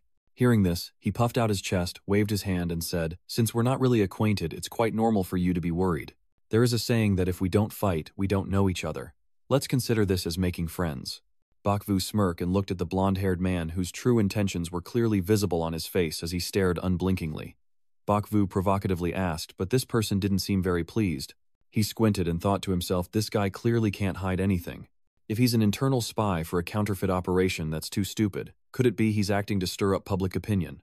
Bakvu crossed his arms, pondering, then shook his head and said, That's obvious enough. A hand suddenly appeared, and the blonde-haired man's expression changed completely. He grinned wickedly and grabbed his hand, saying, What do you mean by that? I'm just curious how Mr. Bak met Xiao Xiao. Seeing my hand being shaken vigorously, I opened my eyes wide in shock, staring at my arm trembling from his grip. Bakvu asked Tutu suddenly, and just then someone behind him responded, calling me. Opposite him, a girl with shoulder-length purple hair was waving her hand. Seeing how excited she was, the blonde-haired guy got jealous and hated Bakvu even more. He turned around, and upon seeing her was startled and called out to Tutu from afar. Bakvu then smiled mischievously and said, It's fateful to meet 1,000 miles apart, and then he eagerly began to recount, unaware that he had provoked the man in love. Once Xiao Xiao impulsively sold the Tang Dynasty-colored pottery in the house. Coincidentally, I bought it, and then I kept running into the thug on the bus over and over again. Hearing that, he squeezed Bakvu's hand even harder like a lemon, wanting to crush it, causing pain that made him lose his composure. His face twisted in pain, trembling all over. Bakvu thought to himself, Oh my god, does this guy really like Xiao Xiao? I can't stand it anymore. He quickly pulls back his hand and raises his voice to explain, But we're just acquaintances, not anything more. Hearing his explanation, he was shocked and widened his eyes, asking, Is that true? Bakvu, feeling uncomfortable, rubbed his hand and said, Sa Xiao Xiao's friends, like, you know the fee better than I do, right? Charging arrogance, do you think I would bother with you? Honestly, I'm a bit afraid of the kind of violence she's capable of. Seeing I talked to him, she coughed and then repeated herself, I mean, women with good fighting skills are too scary. That jealous fool. Bakvu quietly thought to himself that he must be because of little Xiao, that he had a hostile look at me, and earlier he only spoke crazily because he was talking about making friends with Lao. Lao truly brainless. The pink-haired guy next to the blonde man, hearing him speak, burst out laughing and said, I understand, isn't there any man who doesn't like gentle and sweet women? Don't think I don't know you used to tease her and get beaten. The blonde-haired guy then glanced at the glasses-wearing guy. The pink-haired guy, like a kicked dog, then tilted his face up and said, Point out my flaws. My brother is Romani, the one born in '94. You don't need him anymore, right? What does this mean? Last week I heard you bought a yacht. That VIP car is yours, isn't it just because you went back to the country? So what's the point then? You can't go over the speed limit anywhere. If you drive a little faster, you'll be reminded to stay within the limit. Write me a bunch of traffic tickets. I'll race at the track for 2 laps instead. Then he slammed the table and excitedly asked, Do you, master, have any interest in racing cars? Next time we'll do a lap. The man behind him immediately looked annoyed. He wiped his hands with a towel and said in an annoyed tone, Do you think Mr. Bak is like your eldest, just playing all day? I see from your card that it's enough, so go sit at the company for a few days. He instantly fell silent, feeling aggrieved. After hours of analysis, the dark circles under his eyes started to show. He kept thinking that those who are showy only know how to play, especially this young master who isn't really part of the elite, and since their economic power is in the hands of the elders, he decided to go to the elders' place to take a look. After pondering for a while, the party has now become lively. Bakvu stood up, holding his glass, and smiled happily, everyone chatting lively. A burly man with a cheerful head said, Next week let's meet with President Wang to play Go. The man sitting next to him smoking a cigarette frowned and asked, talking about business. Someone else laughed and said, Are you addicted to charity work now? The man with the cigarette continues. How many times have you thrown this angel ring? I can still see that the situation this year is still ongoing. Countless voices entered his ears, then darted to the other side, making Baiwu want to burst his head in frustration. Suddenly an ant ran over, grabbing Baiwu's shoulder and saying, I heard Mr. Bai can read fortunes. Over in another corner, a group of wealthy ladies was laughing and chatting like a lively market. Any lady claiming that the inheritance of fine paint is overly common is just talking nonsense. The chubby lady with her bright red lips and fanning herself sighed and said, Now the kids all like this style, they say it's pleasing to the eye. Hey, have you heard anything? Old man Truong's family outside is raising a kid. The plump woman in pink happily says, So you're not causing trouble then? Another woman interrupts, saying it's nothing serious, almost turning into a fight. and hearing these women act more chaotic than a market makes Bok Vu feel faint. He slumps back in his chair, disappointed when thinking about the daily lives of wealthy men and women. Are these really the people with money? If you're not making money, you're just spending it. Not a single useful news. You've been busy half a day for nothing. I look at everyone and they don't seem genuine. Bok Vu helplessly tilts his head up to the sky and lets out a sigh.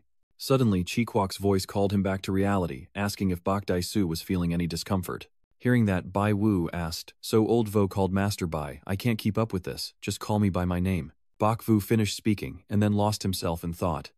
Although the Vo family has internal documents from the fake company, I can't find them now. Thu Hang checked his device again and decided to remind Elder Vo maybe he has a way. Then he turned to Chi Kwok and spoke. Vin Hong nearby also turned to listen. Today's matter has been discussed. I wonder if the two elders have thought about it. There's a fake corporation operating in the shadows while we stand in the light. He was cut off by one of his subordinates, mid-sentence. The master, the eldest daughter, and the eldest son-in-law have arrived. At the same time, a stunning woman dressed in bright red appears with someone else, causing shock in the room. Bok Vu silently mutters, "Still, are there still people who haven't arrived?" Vo Noongok gracefully stepped in and said sorry. She continued, "I'm late because of the traffic jam." Behind Noongok is Tu Trak with a gloomy expression. He looked very cold and distant, not seeming like a good person. Suddenly, the system flickered as if infected by a virus, repeatedly glitching and displaying the number 88%. Seeing Bai Vu's delighted expression, as if the ancestors have come back to life, he mutters, "Oh my god, the system is back to life." Seeing the content on the system screen, Bai Vu is shocked and exclaims, "Is this the doorman of the Vo family?" Gatu Tu saw her sister and happily ran over, but she was too late. However, Njok smiled kindly without replying. Does the blonde guy quickly rush over to join in, or is Sister Nok about to make a final appearance before leaving? The guy in glasses also entered the gathering and said, "Miss Nok is very busy," while the pink-haired guy sighed and said, "We haven't seen each other for a few days, but Miss Nok looks even more beautiful, and as a husband, I can't even get close to my wife because some random guy blocked me." Tu Trak helplessly watched his beautiful woman being surrounded, looking like a lost puppy that didn't bother to wag its tail.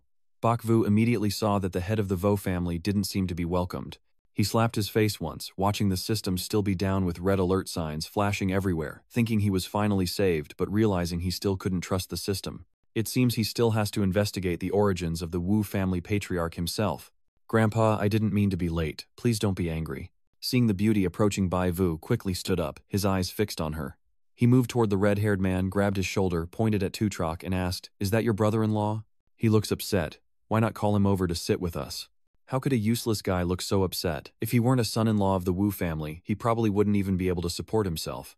He listened carefully and exclaimed, "He's a son-in-law." The pink-haired guy, seeing him get overly excited, rushed over and pushed Bok Vu away, sighing and saying, "Master Bok, there's no need to bother about him. I thought he was better than the blonde guy, but he's more aggressive. The red-haired guy whispered to me that the kid is a country bumpkin who married into a rich family. I don't know how he managed to fool Yao Yi that year. His academic record doesn't look bad, but he's useless at everything." Bok Vu thought to himself, how could the fake company's interior design be anything but trash? He thought deeply as he looked at him, and the pink-haired guy, seeing Tu Trak looking at him, just smiled as if he hadn't spoken ill of anyone. Bok Vu thought to himself, but then again, 88% probably isn't a good person. This is all too vague. God knows if he's really a thief or just a file expert. Maybe he's just another troublemaker like before. Tu Trak cast a murderous look at everyone, turning his ring in his hand, as the pink-haired guy patted his shoulder while praising and teasing him. It's not quite like Master Bok's youthful brilliance. He sighed and continued, "Old Master, if you really want to marry the young lady to him, I think it's quite good to prevent a naive girl like Xiao Xiao from being deceived later." Hearing that, Bok Vu choked while the man sinisterly patted his shoulder. The stunning beauty started to pay attention, frowned, cast a glance at her, and quickly moved closer. In front of Bok Vu, they were coughing and explaining, "I don't think this is a good idea. Vojia just said it casually, earlier it can't be taken as truth." He stroked his chin, thinking to himself, but now it seems the Vo family is the most likely insider. I still need to find a way to gather clear information. As he was pondering, a hand lightly rested on Bai Vu's shoulder, making every hair on his body stand up. Bok Vu was startled when Nu Nok suddenly pressed close to him. She remained silent, her gaze at him both affectionate and full of deadly intent. Then she quickly stepped back, and he let out a sigh of relief, as if he was truly afraid of women. The jade-like beauty raised her delicate hand forward, her tone filled with sarcasm. "So this is the esteemed guest Bok Vu Tien Sin that the family mentioned. I thought the family was going to introduce us to a venerable and respectable elder, but I didn't expect it to be a young, talented man with such presence." He was just overwhelmed by her. Bakvu let out a deep breath, thinking to himself that Vo Noon Gok might be harder to deal with than Vo Tutu. Vo Tutu looked completely clueless, then suddenly he widened his eyes and thought, wait a minute. Then Bakvu awkwardly forced a smile, raised his hand and said, Miss Vo is too modest, it is you who truly shine. He frowned silently, thinking that if the noble families and martial families had issues, Vo Noon Nok as the wife might be able to find out something. Watching the two chat happily, Tutrak felt a bitter jealousy gnawing at him. He quickly went over to the two, grabbed Noongok's hand, and she immediately brushed Tutrak's hand aside with a dismissive expression, completely unconcerned about his darkening face, while Ngok joyfully continued chatting. Still hadn't asked Bok Tien Sin where his high position was. Bakvu quickly replied, it's nothing special about my position, I'm just a leisure person usually, I just play with antiques. Going with the flow, I said, you don't look like a young lady from a martial family, you seem to be a top expert in the field. He only appeared to be cheerful on the surface, but inside, Bakvu's heart was in chaos, fearing he was like the blonde guy earlier. Bakvu thought to himself that the young master's expression was unusually pale. Could it be that she misunderstood his intentions, and thought he was flirting with Vo Noon Gok, though their relationship didn't seem to be very good? While his heart was uneasy, the hero of his era appeared. Chiguo happily said, hey girl, what can you compare to him?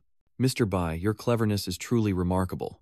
Watching Baiyu scratch his head nervously with Ruo Nuong next to him, I almost wish my nose would grow out the door. He continued, don't try to flatter him anymore. If you do, he'll just puff himself up again. Tutrak's face darkened, his gaze now like a cannon rather than a bullet. He muttered enviously, what kind of divine strategy is that? A rogue missile was unexpectedly welcomed by the martial arts family.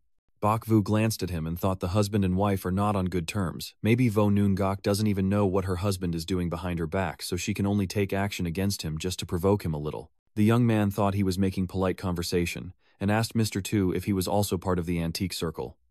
He was surprised that Bakvu initiated a conversation with him. Tutrak, Tay continued to spin the ring and replied he didn't dare say he was in the antique circle, just that it sounded familiar to him and he only knew a little about the power involved. He immediately looked interested and said, it seems Mr. Tu is usually very busy with work. I hear from Miss Vo that Tu is in finance. I wonder which company he's the CEO of. Tutrak awkwardly smiled and said, I'm just an ordinary employee. Bakvu then put on a disinterested expression and began to play his petty game.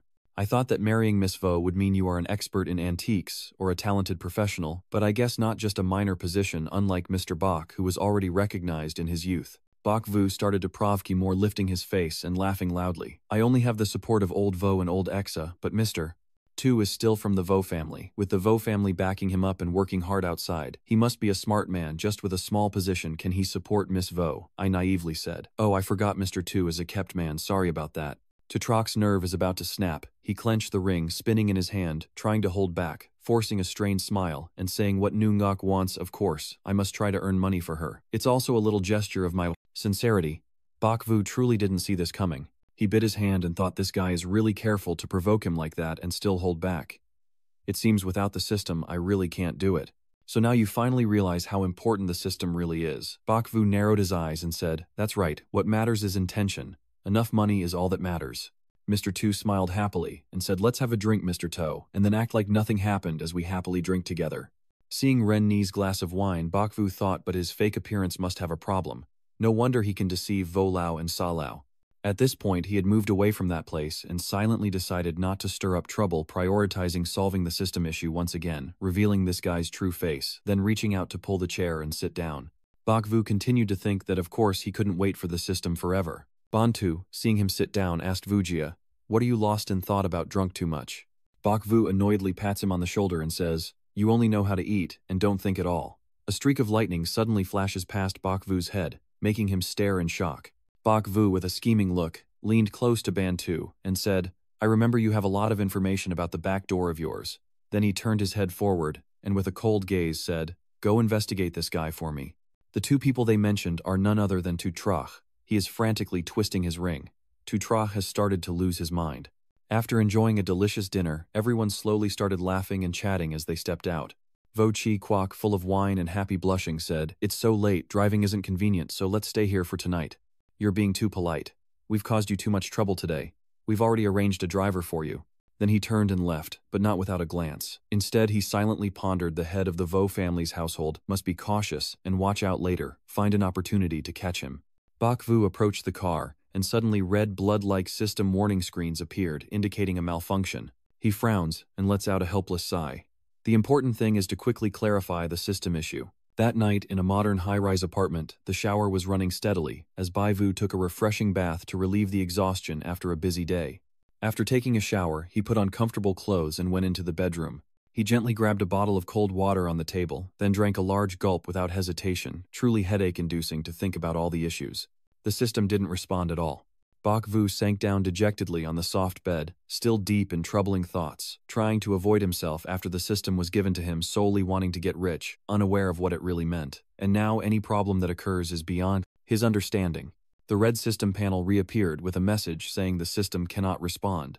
He was so annoyed that he tore at his hair, fed up with reading the same line over and over. The system has no answer. He grits his teeth and asks himself, what should I do if it can't reply? It sounds like a computer. Why don't you restart the system? Now it was unresponsive, and he could only scowl and stare intently before yelling angrily.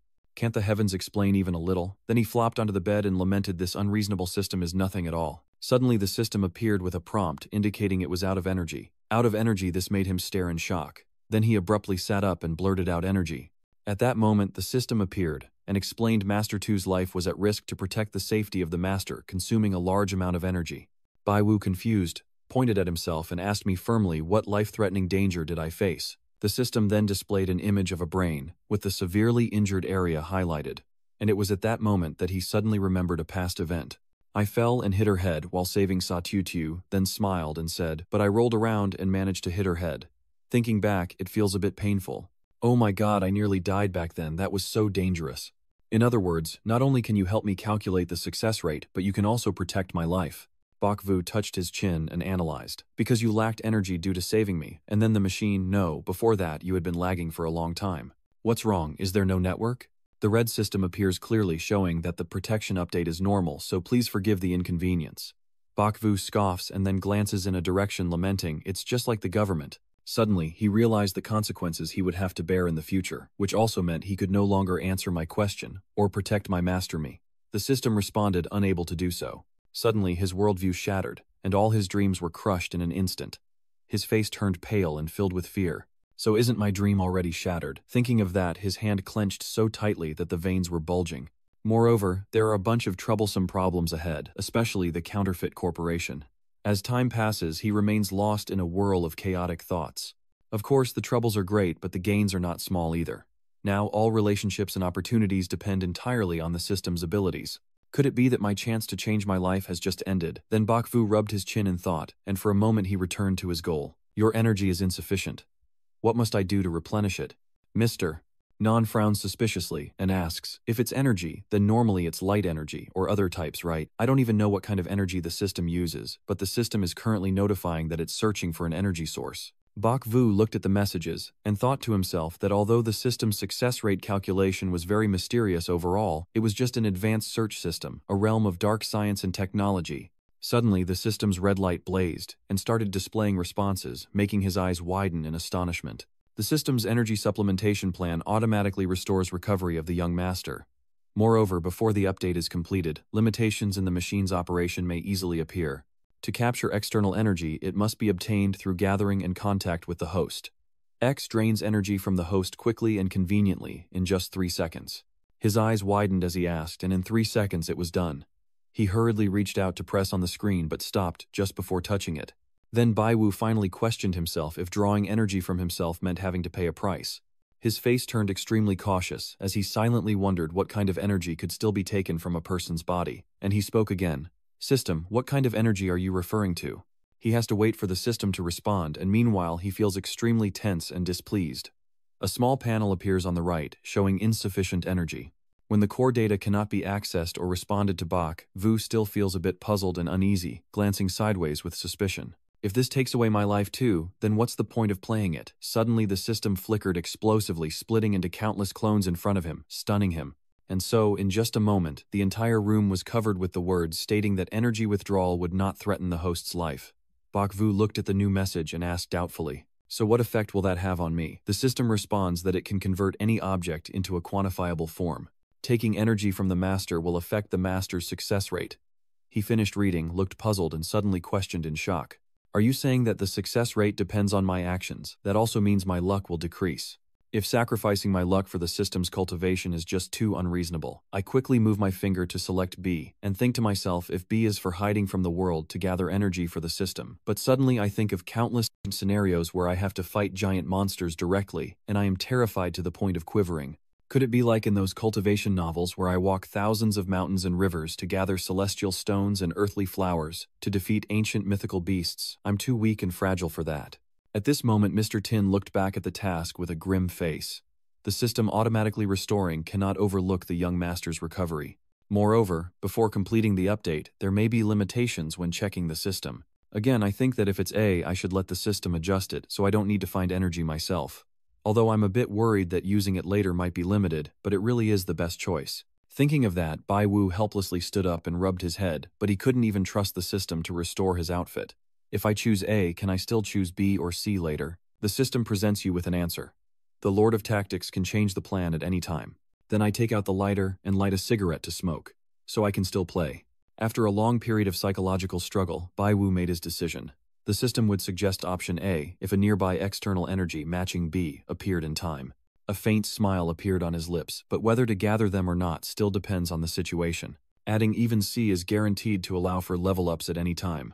For now, we can only accept A to restore automatically. Use this limited option. The system displays a confirmation message of the master's command. He let out a thin cloud of smoke after all my biggest enemy remains the counterfeit corporation. Then he remembered the scheming smiles and the images of Vo Tri Quoc and Sa Vin Kang, and he used his hand to extinguish the cigarette on the ashtray. With so much preparation, we can advance or retreat, defend or attack. Mistakes are not an option. He lies down on the bed, hands behind his head, exhausted. Bak Vu was then holding a USB inspecting and contemplating it carefully. Next, he needed to see what Bantu could investigate. I'll also check what Lao Vo brought. 2 days later, Bai plugged that USB into the computer to see what's inside. Among them, 2 folders appear. One is a study on forging divine skills in Winmin Than Hoa, and the other is a summary of the buying and selling of forged divine skills this year. He gently stroked his chin and pondered when he saw these 2 items. The documents are very thorough, but for now, I really want to know what their next move will be. At that moment, the phone on the table lit up and started ringing. The call was from Ban Su. As soon as he answered the phone, he was already in a hurry to relay the message. The Vu family has made a major discovery, and the task I assigned to him is making progress. Bak Vu, anxious and urging, said quickly, "Tell me what you found." Vuong Bantu, with a serious expression, announced, "I found an underground private bank, possibly linked to the other side. Come here quickly, I'll send you the location." Bak Vu hesitantly examined the surroundings and said, "The other side is a counterfeiting group. They might recognize us. We need to disguise ourselves to approach them." In the bustling city center, with busy people going in all directions, a multitude of tall modern buildings rise firmly. Bak Vu and Bantu have arrived at the main hall of a bank. He, dressed in a flashy outfit, turns and questions suspiciously. "We found a clue," he quietly replied, in a suit like a bodyguard. "I've heard that a large amount of money from the antique world flows into this private bank, and I've also heard it's connected to those people." His face darkened as he continued, "So they dare not act recklessly. I called you here to explore the results together." Bak Vu was surprised when he heard this and looked at him with suspicion in his mind. Really surprising. Why does it suddenly seem so trustworthy? Wang Banqi frowned, seriously disguising himself as an investor to gain their trust, then investigating the origins. Then he put his arm around you, smiling and talking happily and friendly. "Hai is right. Your ability to see through the heaven's secrets should be kept until absolutely necessary, because overusing it would drain your vital energy. Let's first investigate the truth." He sighed inwardly, thinking that if the spirit energy isn't enough, it's not me. System, does this private bank have any connection to the forgery group? The system immediately switches to load mode. Bak Vu frowned, slightly tense, and looked worried. "It's clear that the recovery isn't reliable for normal use, so I can only rely on myself to observe the situation." Inside the conference room, a man sitting across from the 2 spoke up. "This is our company's key project. After market verification shows stable profits and return rates," he smiled gently and continued, "I have already explained the plan in detail to both of you. Do you have any questions?" After hearing that, Bak Vu immediately sensed there was something wrong with the story, his expression clearly showing suspicion. "Why does it sound like the financial company isn't trustworthy? I don't feel there's any connection to the other side at all. My side is suspicious, but the others just smile and say, 'Agreed, no problem, we'll invest 10 million. Bak Vu was stunned, eyes wide with disbelief. Then he punched him hard in the head, wanting to knock his brains out. He gritted his teeth and shouted through clenched jaws, "Damn it, who the hell do you think you are? Are you done talking now?" In an instant, he regained his composure and stated, "I need to call my investment strategy advisor now." Before he could finish speaking, the man understood and stood up. Boss, do as you see fit, I'll wait outside. Bakvu stared fixedly at his figure stepping outside. He adjusted his glasses with a slightly angry look as he questioned having heard him talk for half a day without uncovering any clues. Are you sure this has nothing to do with the counterfeit ring? Stop blaming us, we're talking about 100 million yuan investment. His gaze then turned cold. After investing the money, what happens next? Banzu was so stunned by the question that he didn't know how to explain, only stammering meaningless words. Once the investment is made, of course clues can be found. Then, pressured by him, he had to break out in a sweat and turn away to avoid his gaze, but Bakvu was not easily fooled and quickly exposed him. Something's not right here. I quickly grabbed the other person's shoulders and press him for answers. Are you lying to me? He trembled with fear, desperately denying. How could this be? I said, don't be so reckless, and I still keep my hands on his head. Did you forget what I did? Still not saying it. Bantu face, turning pale from fear, admits defeat. All right, don't get angry, I'm saying yes. He took off his sunglasses and hurriedly explained, I really searched for clues but couldn't find any. As it turned out, many people in the industry had invested money here. He lowered his face, looking very pitiful, then thought he might make some money but was afraid of getting scammed, so he invited you to help him. Bakvu, furious, stood up and pointed at the other person, berating him. Does he not understand right from wrong? Truly, a money-hungry scoundrel who doesn't need to wear a mask. Moreover, isn't it me who's taking you out to make money? While you listen to his nonsense, it's obvious it's a trap waiting for them to run off with the money. Even if you cry, you won't find the grave. Bantu, hearing that, responded with growing confidence. Isn't it true that many friends in the industry have invested quite a bit and even earned commissions? He just keeps rambling about all sorts of nonsense. Bansu, I know my limits. The young master has been earning quite a bit following me lately, but what about in the future? His face was gloomy and worried all over. You also need to think ahead for the future. Baiwu felt helpless and exhausted, saying he couldn't deal with an idiot like you. Just remember this one thing. Then he places his hand on the other person's shoulder to gently reassure them and says, I will take care of your future, before pushing up his glasses to urge. Don't waste words, come with me. Both of them left the room to the surprise of the man earlier, who had just smiled kindly and asked regretfully, do you still want to leave, boss? What? Are you allowed to let us in but not let us out? Bantu behind angrily added. My elder brother doesn't believe in your strength, so the man confidently thumps his chest to assert his abilities. Boss, you can rest assured 100% about this. My boss and that major shareholder are both extremely powerful figures, especially in the antiques world. They are very famous and renowned. Oh, a leader in the antique world, of course. Hearing that, he stroked his chin and thought for a long time before saying, so the big boss in the antiques world runs a hidden private bank. What kind of legitimate figure is someone like him? Could it be that he intentionally let Banzi find the banking branch to forge the group's false operations? It seems it's not entirely impossible. Then he smiled comfortably and spoke. I should have said it earlier, but I really do like a boss of antique collectibles who is both cultured and profound. So, introduce yourself a little. I want to meet your landlord first, then decisively take out a black card and say it before the bright smile of the man opposite. Just trust me, I at least send you 35 billion each month so you can do your work. The man, dazzled by the money, politely led the way. Boss, this way please. The three of them entered a room with the door already ajar. Inside there is a masked person, but upon closer look you can recognize that it is Tutrak. He extends his hand forward in greeting and says, Welcome, esteemed guests, I am the owner here. Bakvu also politely extended his hand to him, and he introduced himself, saying, You can call me Mr. Z, let's sit down and have a talk. Then the two sat opposite each other, getting ready for a major deal. He looked intently at his opponent with a teasing smile, and he did the same with a sharp, scrutinizing gaze. Suddenly, Bakvu glimpsed an important detail playing with a gold ring in his hand. A mischievous smile spread across his face as he realized, so it's you. Then Bakvu leaned back comfortably, feeling incredibly relaxed now that he knew the opponent's identity, his mind thoroughly entertained. My little treasure of the family, huh? They sit facing each other and discuss business. Baiyu pushed up his glasses with a subtle, confident smile, thinking to himself that such behavior truly shows there are two different people, and recalling Tuoj's past images makes him even more incredulous. His gaze gradually became more scrutinizing and serious, as if he was truly puzzled by how many faces he might have. He saw him silent, and happily spoke first, asking, How should I address you, boss? Bakvu also happily responded, They used to work with charcoal a few years ago, but not anymore. Just do whatever makes money, then do it. I heard from your staff that you're a big boss in the antique world. Do you think this industry makes money quickly? That's pretty good. The important thing is having an eye for opportunities, connections, and a way in, and of course some capital if you're interested in it. Let me give you a rough idea. Alright, tell me what you have to say. No matter how professional you are, you have to tell me how to make money right. Tham Tam secretly planned to pretend like an outsider to find out his moves, so he started using the tactic of pretending to be extremely ignorant.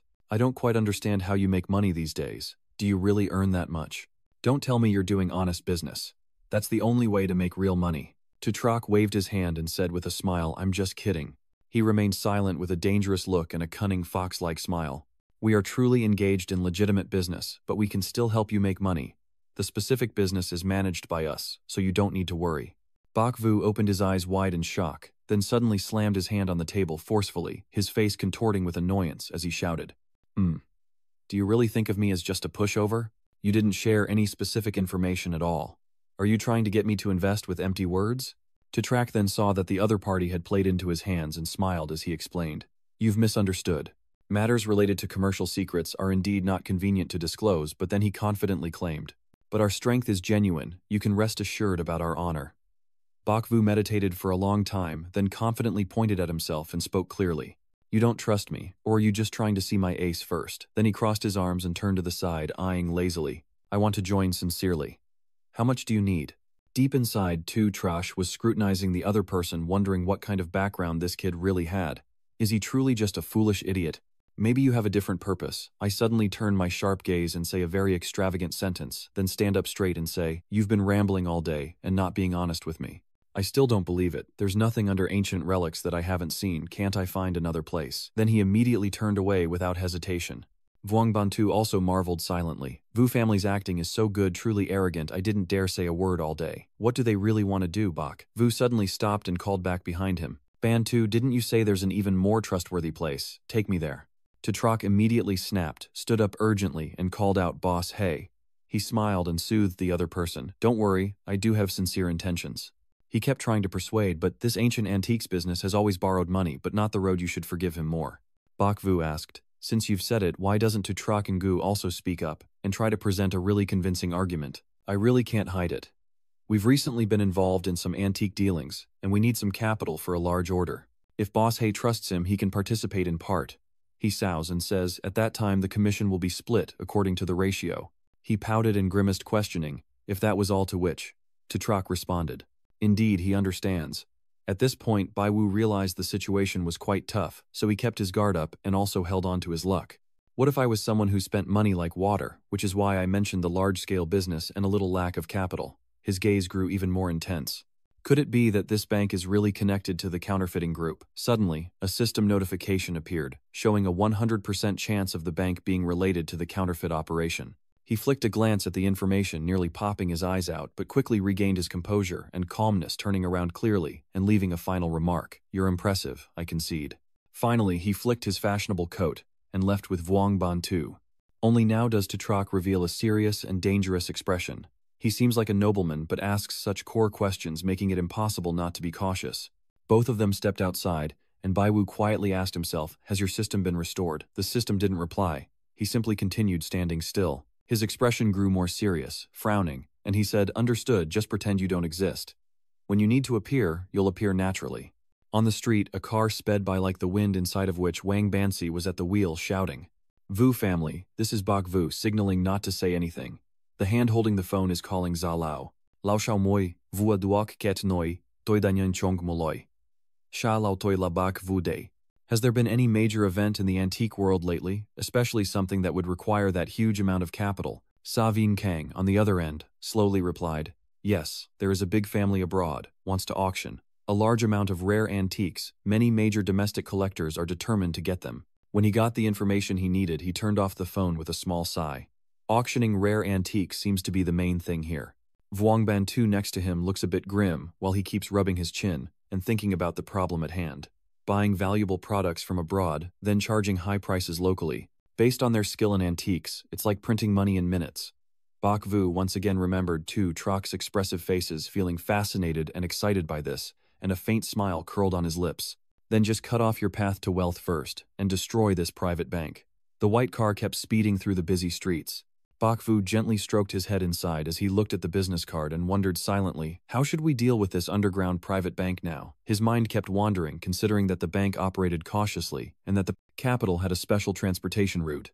That's from the need for capital-justified responses, attracting funds, hollow shell banks, capital accumulation, capital transportation, investment projects. He sat still, lost in thought, glancing outside the car, knowing that even if they destroyed the bank now, it would only be a destroyed office. At that moment, Bakvu's expression grew tense and slightly angry, especially since he had no concrete evidence that she was the bank owner, acting impulsively, merely aiming to scare the snake. Suddenly, his hand clenched the business card, as if wanting to tear it apart. He then leaned back, let out a resigned sigh, and rubbed his chin with a captivated look in his eyes. I should still discuss this kind of matter with Elder Vo and Elder Sa. They definitely have a way. Then he took his phone out of his pocket, ready to call them, when suddenly the system interface appeared in front of him. The system reports that without the system, and the help of others, he can do nothing. That's so accurate it made me pause and question you. System, what do you mean by that? Bakvu frowned, scowling as he questioned. Aren't you hibernating now? Why are you scolding me again? The system appears once more, leaving a line of text. If you really can't leave the system, then just use Plan C to restore it now. As you cover your mouth slightly, you feel awkward inside as if you've been caught. But then my eyes became extremely determined, my face darkening. All right, I will prove to you that even without relying on the system or others, I can still destroy that underground private bank. Vuong Bantu next to him, noticing his changing expression, hesitated and then spoke cautiously. Vu Jia, I really didn't mean to deceive you today. Indeed, Bakvu not only didn't care but wanted to praise him. If it weren't for you, I wouldn't have discovered that the owner of that secret private bank is the head of the Vo family. Consider this your atonement. Bantu suddenly runs crazy, trying to crash into a pole. He shouts, "What did you just say?" He kept shouting loudly in the car. What kind of martial arts master is that bank owner? You seem shaken and furrowed your brow in suspicion. Don't you recognize him? That bank is connected to the fake goods empire. You didn't know that either, Bantu said in shock. Just now I was still distracted and had no idea about any of this. Then suddenly he became very serious, and his eyes looked extremely tense. Wait, the owner of that private underground bank is the Vo family, and the bank is connected to the counterfeit manufacturing group. So doesn't that mean I just uncovered a huge miracle and should be shouting out? Is the Vo family involved in the counterfeit group? Vuong Bantu sat alone, laughing happily and waving his hand. Only my band family is clever enough to see such a critical issue. Bakvu beside him could only pout in frustration. He glanced at him and reminded him to stay focused on driving. The car sped down the long road swiftly, and Bansu obeyed when he heard the reminder. All right, Vu family, please stay steady. He asked again. So you already knew that, huh? Baiwu nodded. Of course I can read fortunes. He was so excited he could hardly contain himself. So what should we do now? Contact Master Wu directly to rush in and catch him. I look at it with a bored expression and explain, we have no evidence. Rushing in recklessly can only cause unnecessary trouble. We need a more reliable plan. Bansu suddenly shouted excitedly, no way, if we destroy the bank now, all my brother's assets are in there. He once again lost focus and turned to bother him. Since something happened at the bank, their money probably won't come back. I have to tell them to withdraw their money first. Bakvu's eyes widened as if he'd just discovered something. Then he smiled excitedly and stared intently at the other, exclaiming, Bansu, what did you just say? He broke out in a nervous sweat, trying to justify himself. I'm not someone obsessed with money. Banzi is a man of integrity. I can't let my brothers be ruined. Bakvu laughed happily. What are you so excited about? I'm not blaming you. You truly are my good luck charm, Bantu wondered. Huh, he rubbed his chin with a playful smile on his face. I have a plan. Transition to the Vo family house. Tutrach, now humbled and cautious, bowed his head and asked carefully, Grandpa, that's how things are at the company. What do you think I should do? Vo Chi Kwok frowned at his posture and snapped, A man, can you stand up straight and speak? Properly. He straightened his posture upon hearing that and smiled politely. Your posture is better now. He furrowed his brow, sighed tiredly, then waved his hand and closed his eyes tightly, speaking in a stern tone. Go away quickly. Seeing you is annoying from now on. It's your company's matter. Handle it yourself. No need to ask me anymore. Tutrach calmly replied, Yes, Grandpa.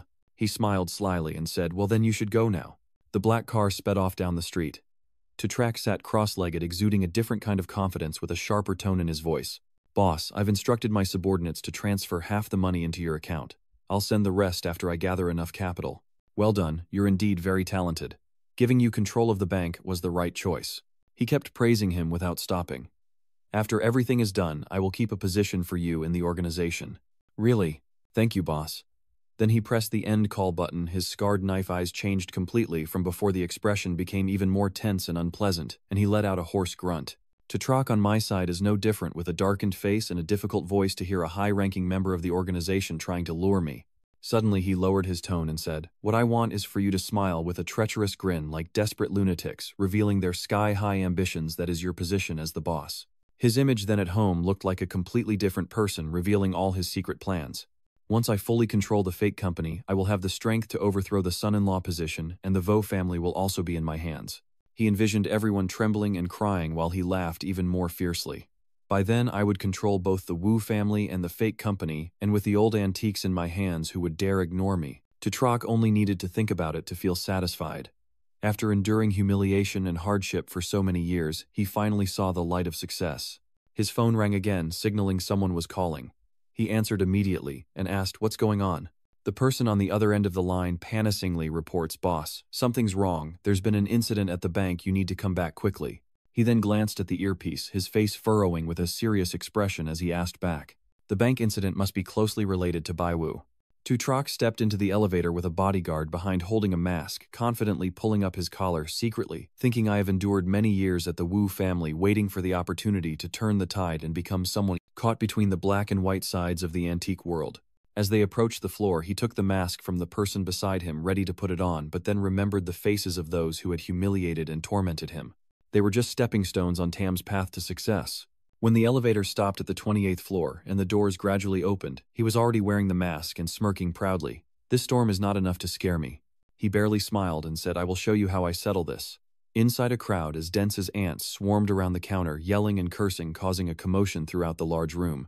"You have to take the money back quickly." Everyone's faces are grim and angry, arguing, "Hurry up and hand over the money, it's all here, give us the money now." The two employees sweat profusely and awkwardly tried to soothe the furious crowd. "Please don't be in a hurry, our boss will arrive very soon, the money is absolutely safe with us, everyone doesn't need to worry." Then the male employee looked back and happily smiled, as if seeing rain on a hot day. He loudly spoke to attract everyone's attention behind him. "Boss, you're here."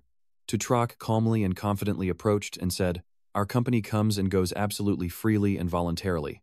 If you want to take the money, please go ahead." His face darkened and his tone grew colder and more terrifying, "But we will not be responsible for any damages caused. According to the contract, you can only recover your capital." The space fell into silence for a long time after Tutrock's provocative words. Then the 9 or so people started arguing.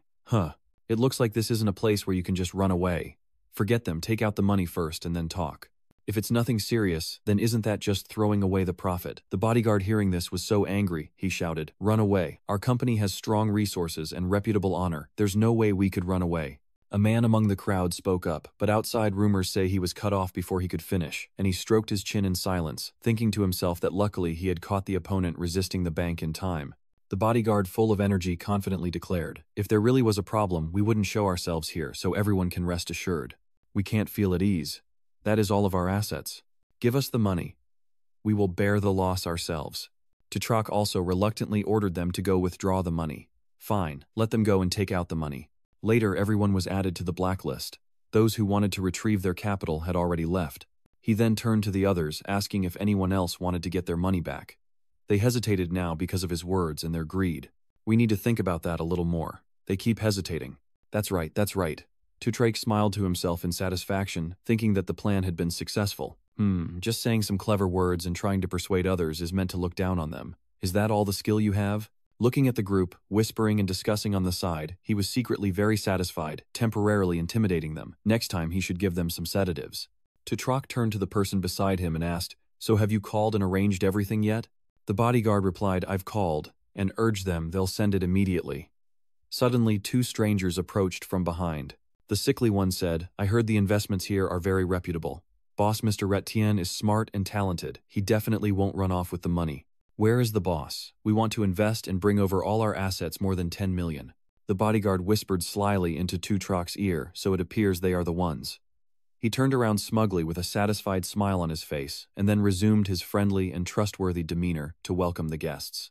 "Mr. Zhang, Mr. Chu, welcome. We've been waiting a long time for you.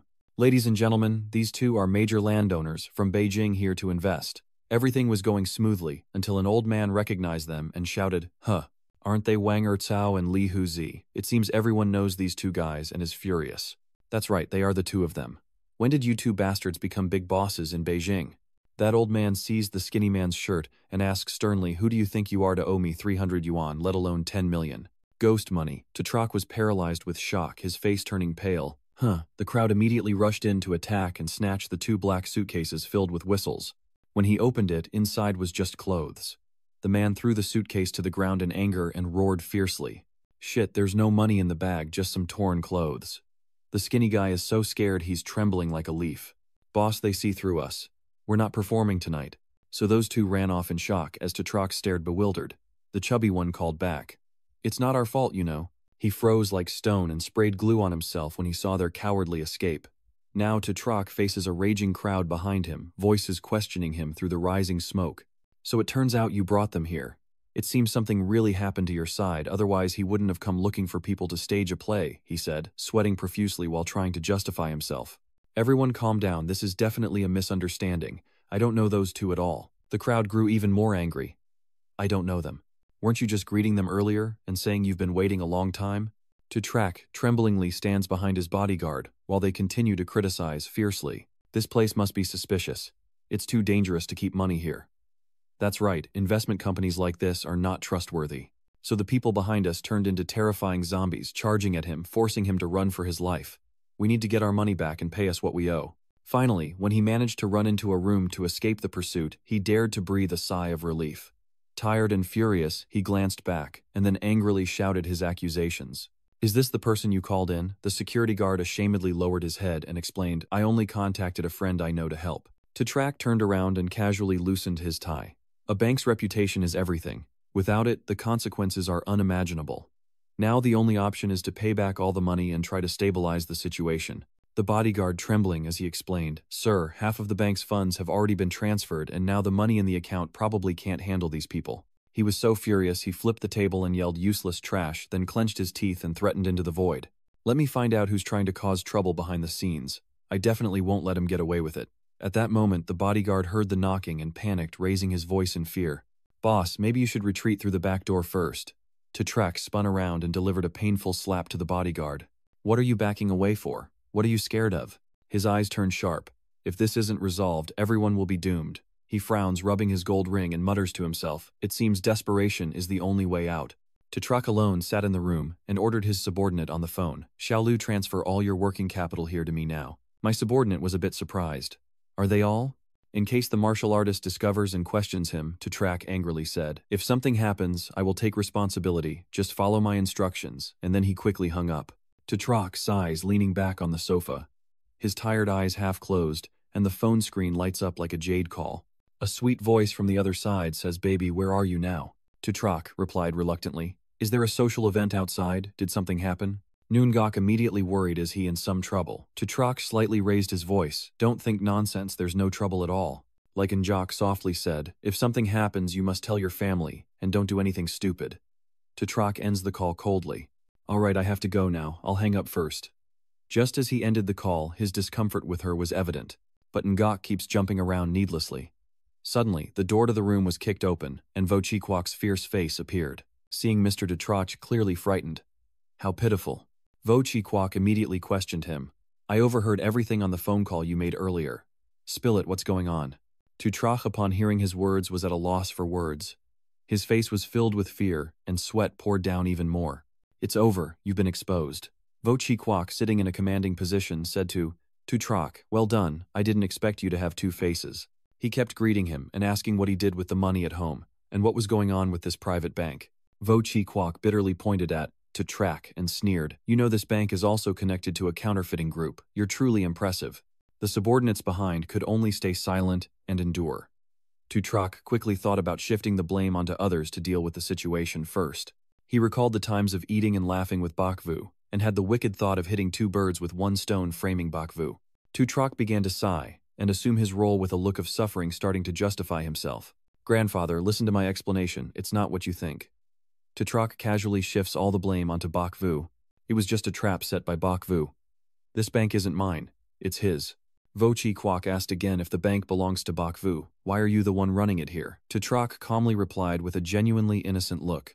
Ever since I joined the Vo family, I've always disappointed him, so I thought I should do something to make him happy. He even staged a scenario where Bakvu was bought over with money. Bakvu took the opportunity to coax her, encouraging her to cooperate with the bank, claiming it would yield over 50 inches profits. Tutrok's eyes darkened with regret. I recently took over the bank and immediately faced a crisis. I was momentarily possessed by evil spirits, then thought of using our family's money to save the situation. He admits his mistake, but insists that only Bai Vu is responsible for this. Grandfather, I know I was wrong, but I was all harmed by Bai Vu. Afraid that wouldn't be enough, Tutrok began to well up with tears to convince Vo Chi Kwok. Now he understood clearly that Bak Vu harbored ill intentions towards Nu Nok, and was thinking of ways to eliminate him. He immediately knelt down to prove his innocence. Please believe me, I was truly falsely accused. Vo Chi Kwok still maintained his serious demeanor, and asked, is Bak Vu really such a person? Tutrok quickly replied, that's right, Bak Vu usually pretends to be kind, but in reality he's the most cunning and treacherous. Vo Chi Kwok folded his arms and expressed his opinion, saying, if you've been set up by Bak Vu, I will go find him and get it clear. Tutrok's gaze remained unchanged, and he said straightforwardly, I am willing to confront Bak Vu face to face. He tried to prove his innocence, but deep down he harbored a very sinister thought, which temporarily seemed to be fooled. Suddenly, Bak Vu Ro's voice rang out from outside the door. Is Mr. Rat hiding there? Bak Vu and Big Brother Vuong confidently step in wearing elegant suits. We meet again. Mr. Ri, it looks like you're very busy today. Tutrok stared in surprise at the person before him, the Dark Lord. Bak Vu lowered his glasses, smirked at Tutrok and asked, do you recognize me now? Tutrok was so shocked he opened his mouth in surprise. Is that you? A face of righteousness appears on Bai Vu's face. He says, I heard someone wants to confront me directly, so I've come. At that moment, Tutrok suddenly looked stunned and began to worry. No, it can't be. Why would Bak Vu show up here? Bak Vu gently stepped closer to Tutrok and said, you think your little scheme can fool me? At this moment, Tutrok realized everything and was deeply shocked. This is all you're doing, all of it is your fault. Bak Vu also directly admitted, happily patting Wang Bao on the shoulder. That's right, this trouble was arranged by me for Bansu to spread rumors. So many owners came to showcase themselves.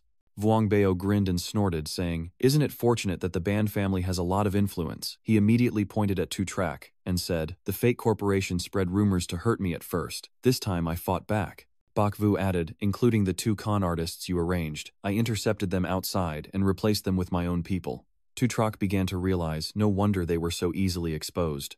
So it was all your scheme. Bak Vu smiled softly. You stood proudly in front of everyone in the room, revealing everything. I also found out that the bank capital accounts all go to the counterfeit corporation, becoming support for the fake company to participate in overseas auctions. Bak Vu raised the USB, smiling, the evidence is all here. Seeing the USB, Tutrok started to panic, sweat pouring down him. Bak Vu continued the room, unusually silent, deducing that he intended to target the Vo family's account by first involving Vo Lao with his subordinates, and he recounted Tutrok's recent phone call with his subordinates. When he called his subordinates, Lao Vo heard it very clearly. At this moment, Vo Chi Kwok stood up and said, I'll go first, this is your last chance. If you admit your mistake voluntarily, maybe there's still a chance to turn things around. His voice full of disappointment. It's a pity you refuse to see the truth.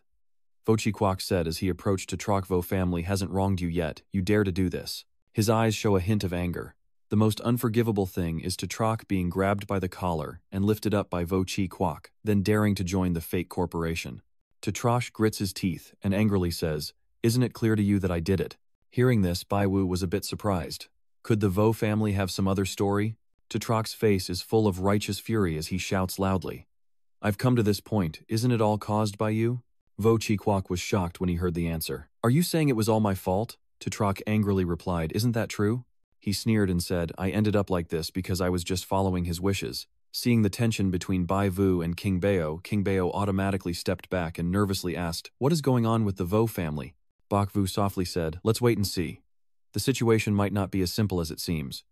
Vo Chi Kwok's gaze fixated on Tutrok's fiery eyes and said, you little brat, you slander others, and now you're blaming me. He angrily threw Tutrok to the ground and asked, so tell me, what have I done wrong? Tutrok sat up clutching his chest and said, since I've become a son-in-law of the Vo family, you've always looked down on me. He got up and calmly continued, whatever I do, I can't seem to satisfy you. Tutrok once again vented the long-held frustration inside him. Aren't you ridiculing me for lacking strength? Weren't you saying I can't manage the company well? He boldly looked Vo Chi Kwok in the eyes and said, you look down on me, so I will join your enemies. I must help them defeat you. The long-held pressure Tutrok has been holding back is now fully revealed. Let you see my true strength. He pointed his finger directly at Vo Chi Kwok and said, I need to prove myself to everyone. You look down on me. Vo Chi Kwok's face angered by Tutrok's words. Tell me, is everything that led me to this desperate point today caused by you? Wang Bao, hearing the story, also broke out in sweat. No wonder he's from a wealthy family with so many stories. Bakvu beside him added, so that's how the truth about her turning to the dark side is. Vo Chi Kwok let out a helpless sigh, so that's what he was thinking. He slowly sat down and his subordinate quickly stepped forward to help Vo Chi Kwok settle into the seat. He immediately ordered everyone not involved, leave first. Bakvu stays. Big Boss Wong leaves, with Vo family's subordinates only glancing at Bakvu as a reassurance before the door quickly closes behind him. It was only then that Vo Chi Kwok began to speak. With Nunok's and Tutu's fathers having died early, how could I possibly pass the vast Vo family business to 2 daughters? He bitterly said, like Injok Anu, that lively Tutu and Injok Anu might find it hard to be respected if they inherit the Vo family. Bakvu listened silently, and Tutrak also calmed his emotions. Vo Chi Kwok confesses that when you married into the Vo family, he investigated your background. Although your abilities are lacking, your character isn't bad, and with some refinement, you might be able to take over the Vo clan. Tutrak felt a bit confused, but since I became his son-in-law, he has always looked at me with a serious and scrutinizing attitude. Vo Chi Kwok angrily explained, I haven't been neglectful or unkind, so how could I encourage you to pursue money? He shook his head disappointed and said, unfortunately, you can't understand my inner struggles. On the surface, Mokam appears self-deprecating and seemingly unambitious, but secretly relies on the fake manufacturing conglomerate, which causes Tutrak to begin to see through him. He suddenly realized, so that's how it is. You don't hate me. Vo Chi Kwok's next words made Tutrak feel terribly embarrassed. If I hated you, would I give you control of the biggest company in the family? Vo Chi Kwok calmly said. If I hated you, I would agree to let Nunok take you. When mentioning Nunok, a thunderous warning suddenly rang in Tutrak's heart. Nunok, his mood instantly darkened, revealing that he had misunderstood all along. Tutrak Su collapsed to his knees, trembling as he said, I always thought I was clever, but it turns out I was the stupidest of all. Bakvu sighed thoughtfully. Truly, a tragedy. Vo Chi Kwok reluctantly said, the Vo family definitely cannot accept you anymore. Under no circumstances should you get involved with counterfeit businesses. He continued, I must enact the law, expel you from the house, and hand you over to the authorities. Tutrak felt deeply remorseful and immediately accepted. It's all my own fault, I accept any punishment. The Vo family does not allow someone like you because of Nunok's reputation. You must get a divorce. Tutrak hesitantly replied. He is now utterly collapsed and feels extremely ashamed. You can't involve Nunok, I agree to the divorce. Suddenly the door burst open and Nunok rushed in shouting. No, it can't be true. Both Vo Chi Kwok and Tutrash are stunned.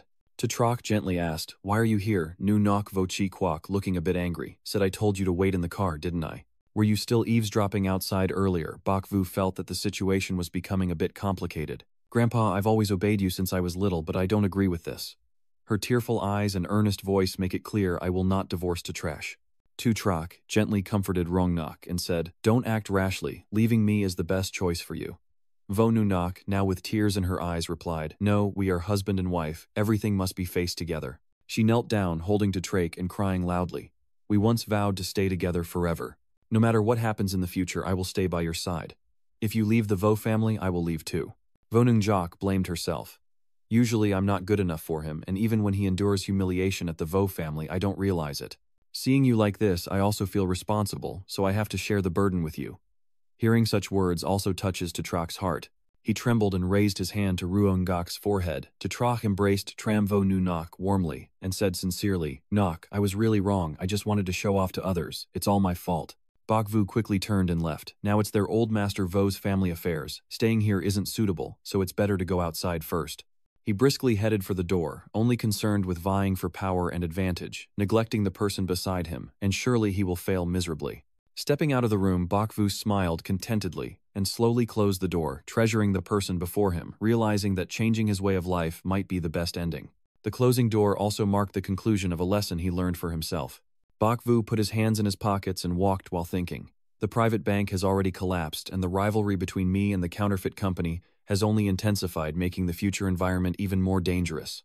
In a dark room, a knife with documents in hand contacts someone. The private bank has been destroyed. Funds are insufficient, and he quietly instructs to withdraw from this auction. After hanging up, he contemplatively examines the file on his hand.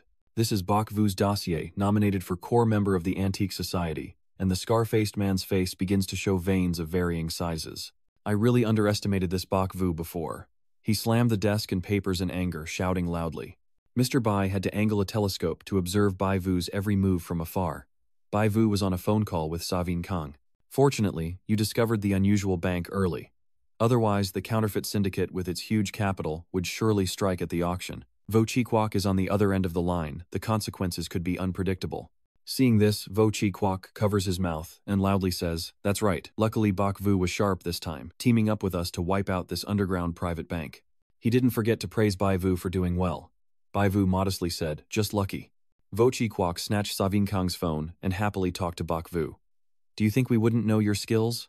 If you hadn't timely prevented the loss before Tu Troc Sai made things worse, he would have continued to interfere with this matter." His gaze suddenly grew deep and intense. "Our Vo family also took a hard hit."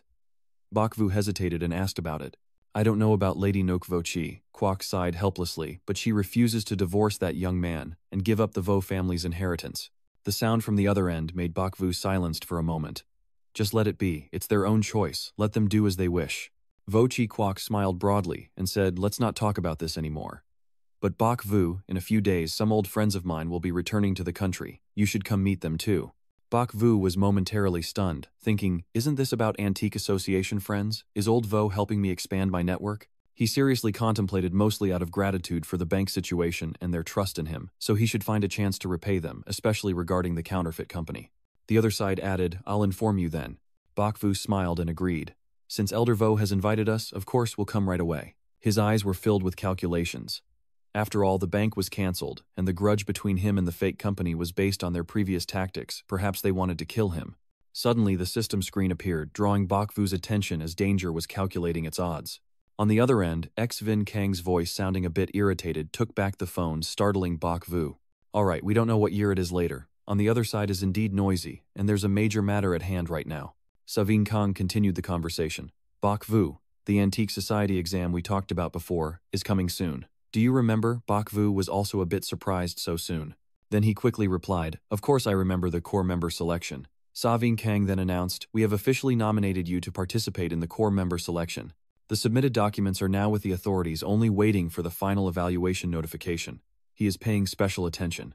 "I hear that other members of the association have also recommended quite a few people, all of whom are renowned and reputable figures in the antique circle." Savin Hang's words carry a hint of worry. "Bok Vu, we both know your skills, but after all, you're young and can't avoid being underestimated by the old men in the testing group." Bok Vu listened and pondered. "If it comes to strategy and connections, I truly am not on par with the experts. The two old men avoid suspicion in this test. If I can't rely on my overall strength and reorganize everything, I will definitely lose. My eyes show focus, but when it comes to strength, having a system would be nothing to fear, yet the system's energy keeps falling short, making me somewhat anxious." Bok Vu also feels a bit anxious about this test, especially since the counterfeit group's secret documents keep coming out, and they will definitely act during the trial. "If they can eliminate me, they can also achieve two goals with one action." Savin Kang continued, "The nominee this time must surely have accomplices from the fake company. We can't tell who they are, but as long as you are chosen, you can stop them from infiltrating." His words made Bok Vu start to feel tense. "We absolutely cannot lose this assessment." "With Bai Vu here, what is that old fool worried about?" Savin Kang said irritably. "I am discussing important matters." Bok Vu felt a bit confused. These two elders trusted him too much, and his master's foundation was too solid. He picked up a nearby bottle of water, drinking, while thinking that if trouble is unavoidable, he might as well take this opportunity to wipe out the Antique Society. Maybe he can completely escape from this enemy this time. His eyes suddenly showed determination. "After all, the fake company wants to eliminate me at any time. The question is, can I rely on the system with insufficient energy to find the internal seal?" The system suddenly appeared and displayed a notification, startling Bok Vu. "The risk of the counterfeit group posing danger is 89.8%, leaving the capital to gather energy is 95%. After that, Bok Vu still couldn't regain his composure, and startled himself. Has his nerves become more sensitive because of the low energy? "What do you mean, not enough energy?" the other end loudly asked. Bok Vu quickly denied. "No, I said the phone doesn't have enough battery." He immediately thought, "What the hell am I supposed to leave for? Really asking me to run into the mountains to fight monsters and level up to help recharge your energy?" The system screen then displayed a suggestion for the sect master to leave the danger zone. Bok Vu simply ignored it. Dangerous. Could it be that I don't know? Running away once won't get rid of it 10 times. Fleeing won't solve the problem. Sooner or later, I'll have to face it. This time I must stand firm and fight back against the situation. Savin Kang softly said, "I won't bother you with the exam preparations anymore." Bok Vu quickly stopped him. "Wait until he was out of sight. He considers that he should still negotiate with the two elders despite the internal conflict. The system issue is temporarily not to be discussed, but surely the cooperation and support from the two elders are necessary." Putting down his weapon forcefully, Bak Vu then finds a reason and says, "Old Jia, regarding the exam and the association, I have some specific thoughts I need to discuss in detail with you two. Now I will go there." Bak Vu quickly changed clothes and got into his car. The man standing in another apartment watches him through binoculars, as Bai Wu gets into his car ready to start the engine. The man peered through his binoculars, a faint, mysterious smile on his lips, as Bak Vu sped down the road, checking the surroundings behind him. Seeing no danger, Bak Vu pressed the gas to overtake the truck ahead, and the car's speed quickly increased. Bak Vu quickly overtook and reached the front of the truck. Suddenly, the truck's wheel lost contact with the road. The truck started to tilt and sway as it struggled to regain control. Bak Vu turned around feeling confused as the truck quickly collided with Bak Vu's front wheel. He shouted in panic, "Oh my God!" Bak Vu's car and the truck are now rushing side by side on the national highway, with Bak Vu's face gone completely pale. Bak Vu quickly steers away. Damn it, his car is also starting to lose control now. The two cars are still not separating. Bak Vu's car is now leading the truck, and a major collision is about to happen. Bak Vu quickly opens the protective cushion. At the critical moment, he swerves just in time to avoid the truck crashing into the roadside barrier. The tires squealed loudly against the pavement, billowing smoke as Bak Vu left the car panting and covered in sweat. "Oh my God, I almost lost my life just now." The truck driver quickly got out of his vehicle, clutching his chest and gasping for air. Bak Vu immediately calls the police to the scene. Yes, there was an accident on Baihua Road. A concrete mixer truck crashed into a private car. "You're fine." "I'm a bit suspicious." "Is it really just a traffic accident? If luck wasn't on my side, I would have been done for." The truck driver's face slightly shifted, but his expression was still not steady. Bai Wu was a bit startled. "No, that's not right. I recall the system screen earlier showing that the counterfeit operations risk level was 89.8%. Bak Vu rubbed his chin in thought, recalling that the system had warned him of danger earlier. Could it be that this driver was sent by them, intentionally creating an accident to harm himself? The police have arrived, secured the scene, and talked with Bai Wu reviewing the footage. It's not his fault. The concrete mixer truck driver was driving tiredly. Once the insurance company confirms, he can leave. Bak Vu turned to look at the driver with a look of suspicion. This driver seems very honest, not like it. He turned to the police and said, "That's good. The insurance company's people will handle the aftermath here with you. I'm leaving now." Bak Vu looked around and thought, if it's not the driver's problem, could it be that someone else intentionally caused the accident? He glanced at the crowd in the distance, maybe one of them. The more Bak Vu thought about it, the more he felt chills, imagining that there was a ghost watching him from behind. Bak Vu walks into a narrow alley and steps into the slightly dark passage. Suddenly, a pot of cactus is thrown right in front of him, startling him.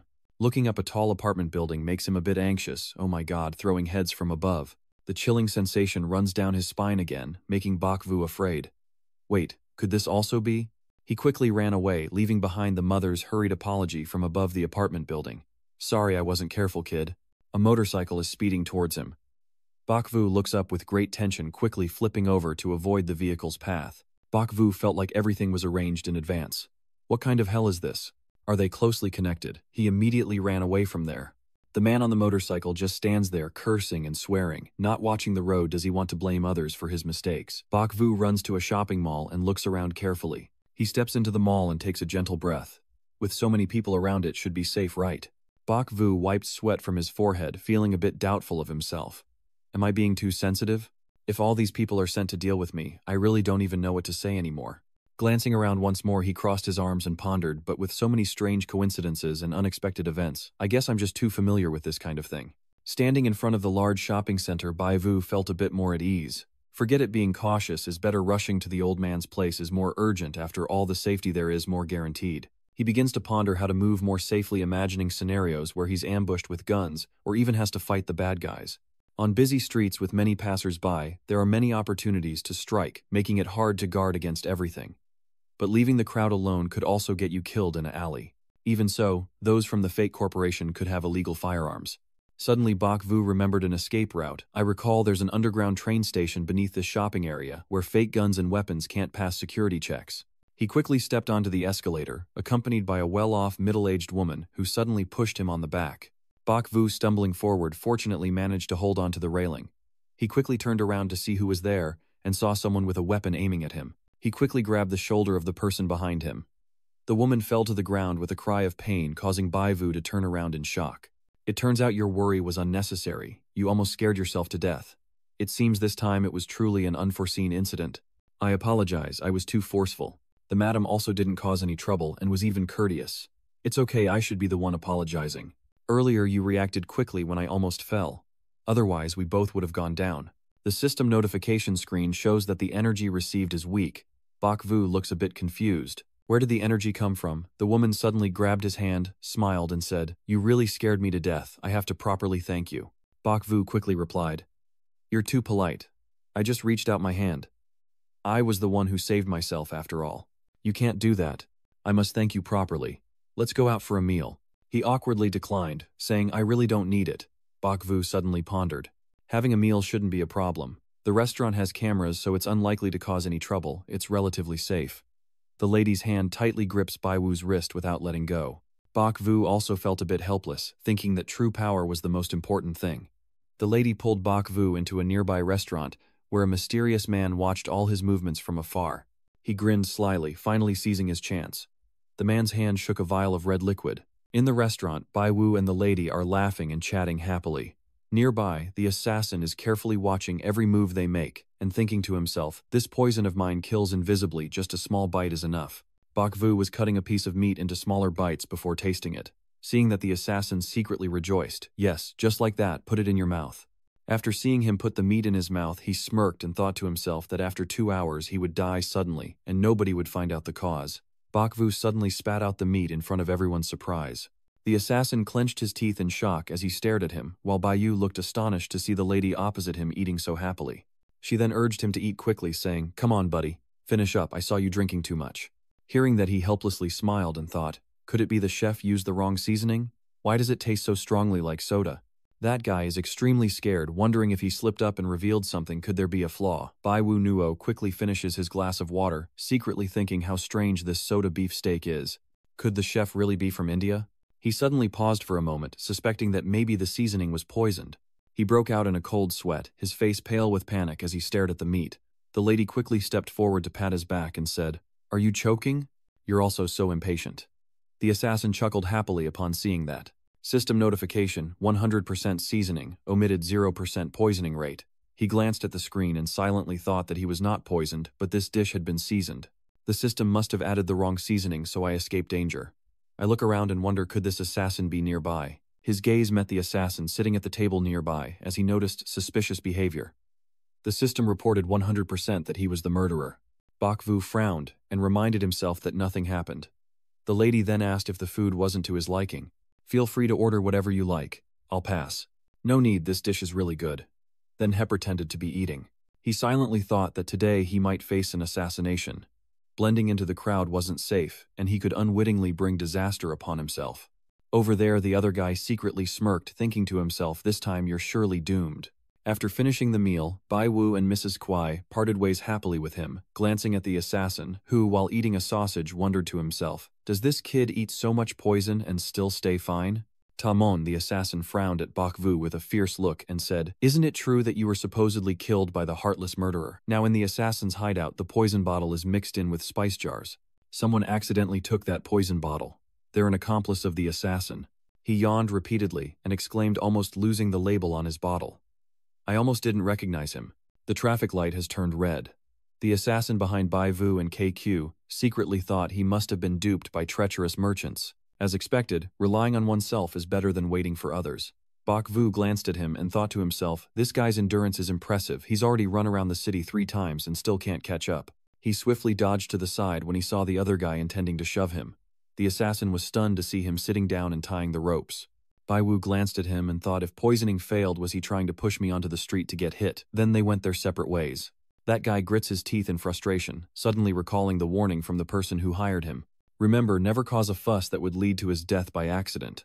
I might as well just catch this weak bird and take him to a remote place to kill him with a single strike. Why bother with all these pointless tasks?" The assassin staring intently at the city map beside the road. Bok Vu took swift long strides across the street, looking back over his shoulder as he walked, then let out a breath of relief and said, "I've lost them." Suddenly the assassin struggled and shouted, save me near the river over there," which made him curious and look over, startling him into an O-shaped mouth and wide-eyed, saying, "Oh my god, isn't that the assassin? Why did he fall into the water?" The assassin saw this and smiled smugly. Bok Vu frowned and thought, standing with his arms crossed while watching him and silently analyzing. So this guy is pretending to drown to lure me into the water. He's trying to fake falling in to trick me into saving him, then take the chance to push me under and sink me. Then he turned away, thinking he should quickly seize this chance to escape. The assassin suddenly cramped up in fear, thinking to himself, oh no, I really got a cramp. He struggled in agony and called for help, suffering a cramp. Bok Vu stared in shock and wondered, why does this situation really seem like drowning? The nearby fishing villagers are also shouting in concern. Does anyone know how to swim to help? Hurry up and save him. Someone's drowning here. Bok Vu Fan Van trembled as she clenched her fists.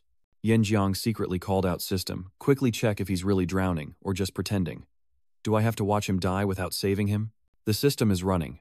The criminal's condition is getting worse, and he is gradually sinking. Bok Vu shook off all thoughts and ran quickly to save the person. He grabbed a long pole and shouted for everyone. Move aside, then step into the water, hold out the spear and shout to the assassin hurry and catch it. Sweaty and frowning, he thinks to himself, I don't care if he's an assassin or not, saving the person is what matters, rescue them first. He shouted loudly, asking the people nearby to help quickly. Everyone was happily laughing and praising him, saying the young man was very clever, quick-witted for his age, or else someone could have lost their life. He's such a kind friend. The system reports that it is receiving weak energy. He wondered in bewilderment, could it be that the system collects energy through? The system kept pretending completely false at 100%, really drowning at 99%. He looked at the assassin and thought to himself, they really want to trick me into saving him and then harm me. As a result, I again got a cramp. He doesn't seem very smart. The last time he tried poisoning, he also failed. He stood with his arms crossed, watching his silhouette walk away, and thinking to himself, this assassin is really stupid, what is he rushing to run away for? He stroked his chin proudly, thinking, let's see how I catch you alive. Bok Vu calls Wang Big with a serious tone and says, Tansei, come to my place immediately. I'm sending you the location, don't answer the phone, just listen and follow. He turns to look at the glass door and sees the assassin following him. He thought to himself, I knew you wouldn't give up. Bok Vu sneered and thought, following you is fine. I'm not worried about you disappearing. He turned around, and the assassin, seeing this panic-stricken, this isn't good, he turned to the seller and shouted in his face. How much for all three? The vendor asked nervously, holding the money in hand. 52. The assassin broke out in a sweat as Bai Wu walked past, nervously sweating and listening to him whisper on the phone. I suspect someone wants to make a move against me. Drive quickly and come pick me up. The assassin sighed in relief and silently reassured himself.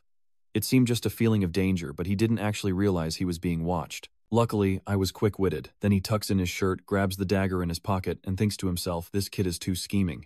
The assassin shouted, unable to hold back any longer.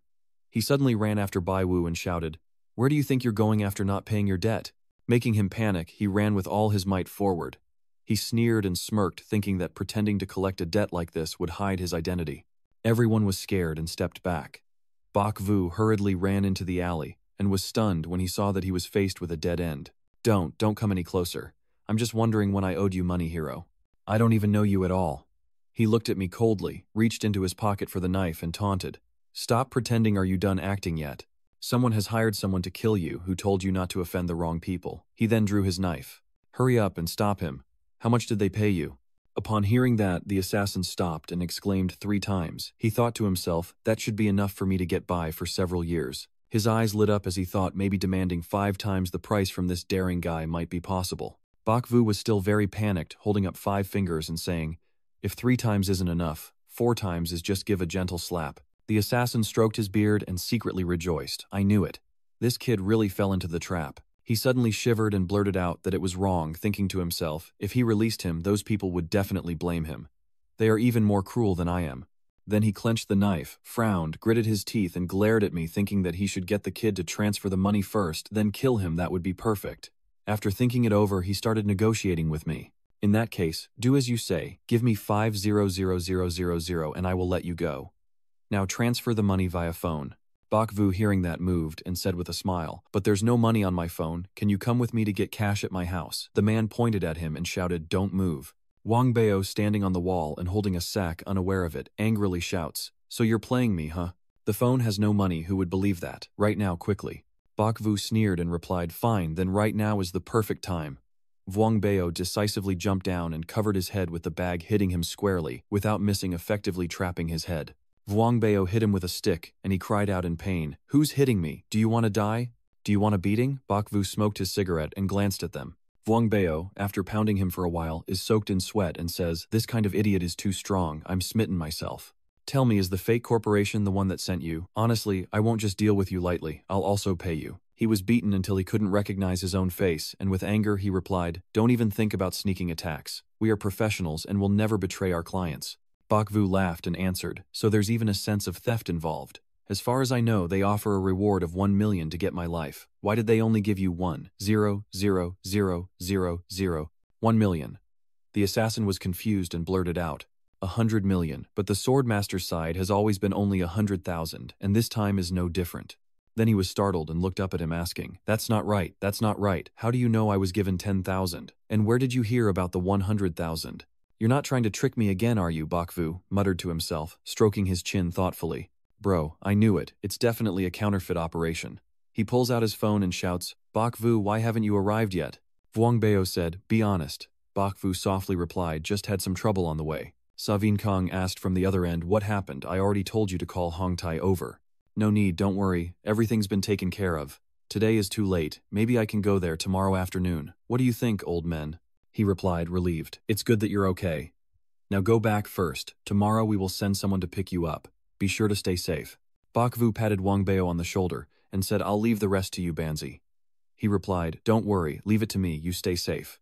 Baivu wondered to himself when the system would be restored, as it kept alerting and receiving energy.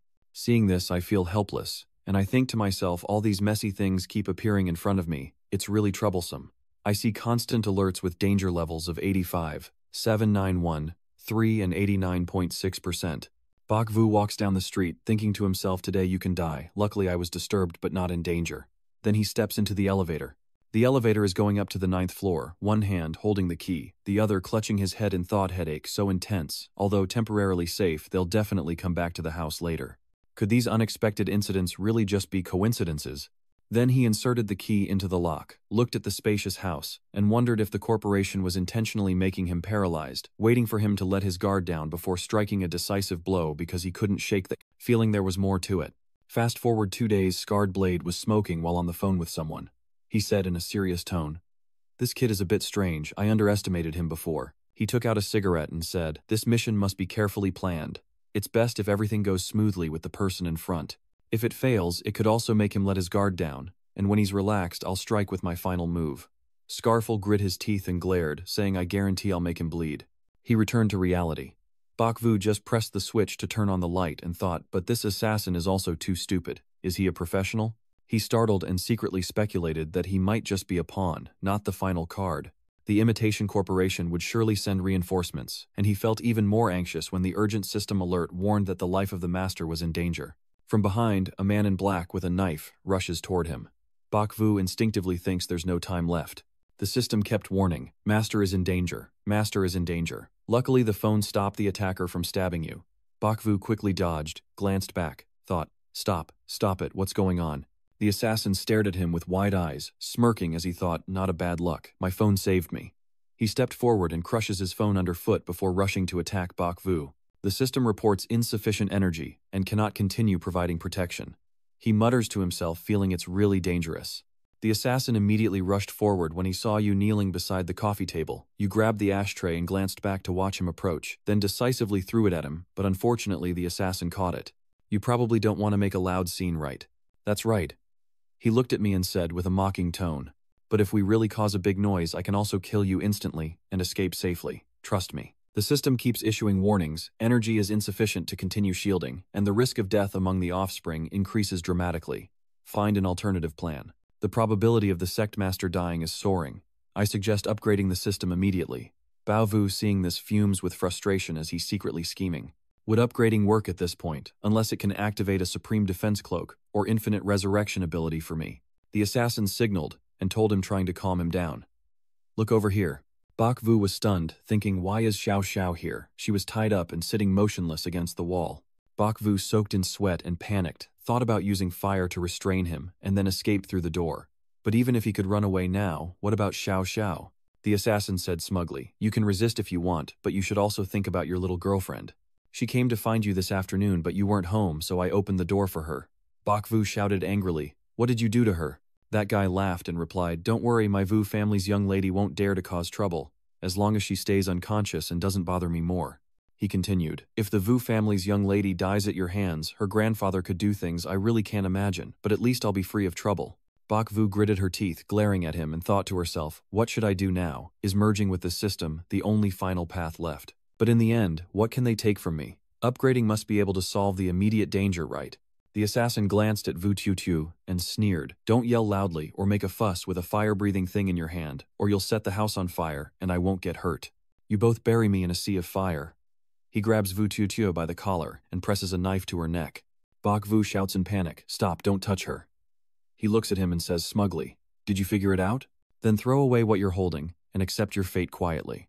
He looked down sadly at his friend, thinking to himself, since it has come to this, I can only do that. Then he drops the spray and lighter on the ground. Bak Vu closed his eyes and thought as the system initiated the recovery protocol for Pack C, please.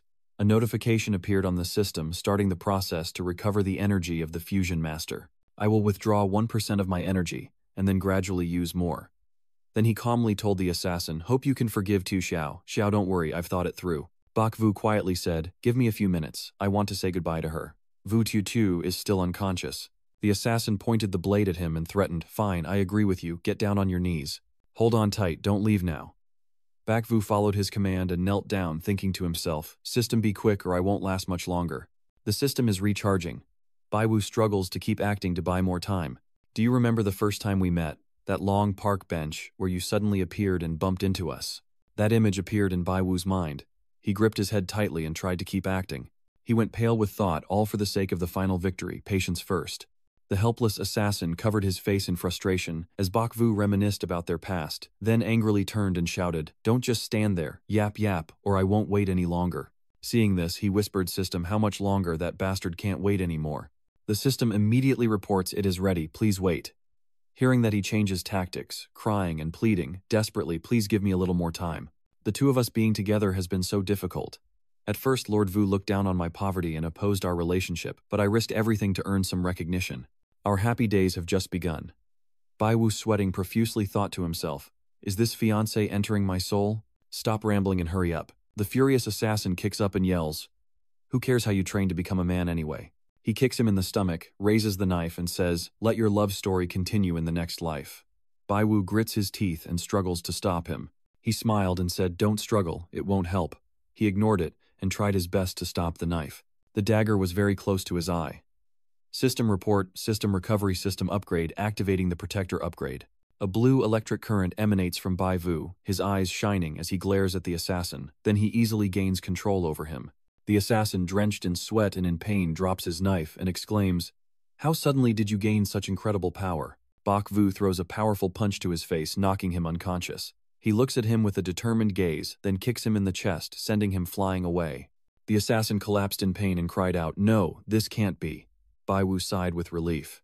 Then he lay motionless on the ground as the scene shifted to the hospital, where he was hooked up to a ventilator while opening his eyes. He saw Wang Bao and Vu Tiu in front of him. She happily looked at him and said, Bak Vu, you finally woke up. Sa Vin Kang and Vo Chi Kwok opened the door and stepped in. They happily said one after another, it's good that you're awake. You've been sleeping for 3 days. The doctor said you're just exhausted, nothing serious. Bak Vu suddenly sat up, thinking it's been 3 days already, the after effects of using the system's power perhaps. Vo Chi Kwok patted him on the shoulder and said, kid, you didn't expect to defeat a killer alone, if not for you. This time we'd be very lucky to escape with minor injuries. He glanced at him and replied, Xiao Xiao was also caught in danger because of me, the assassin's attack. He didn't wait for you to finish speaking before recounting. That night, old Sa was worried about your safety, so I called Hong Tai to check, and when he arrived, he found your place looked like a battlefield. This time I was too careless. They even hired professional assassins. It's clear that the destruction of the bank has had a huge impact on the counterfeit group. 2 elders, we and the counterfeit organization have reached a dead end. From now on, they'll definitely adopt even more sinister methods. If that's the case, let's end it quickly.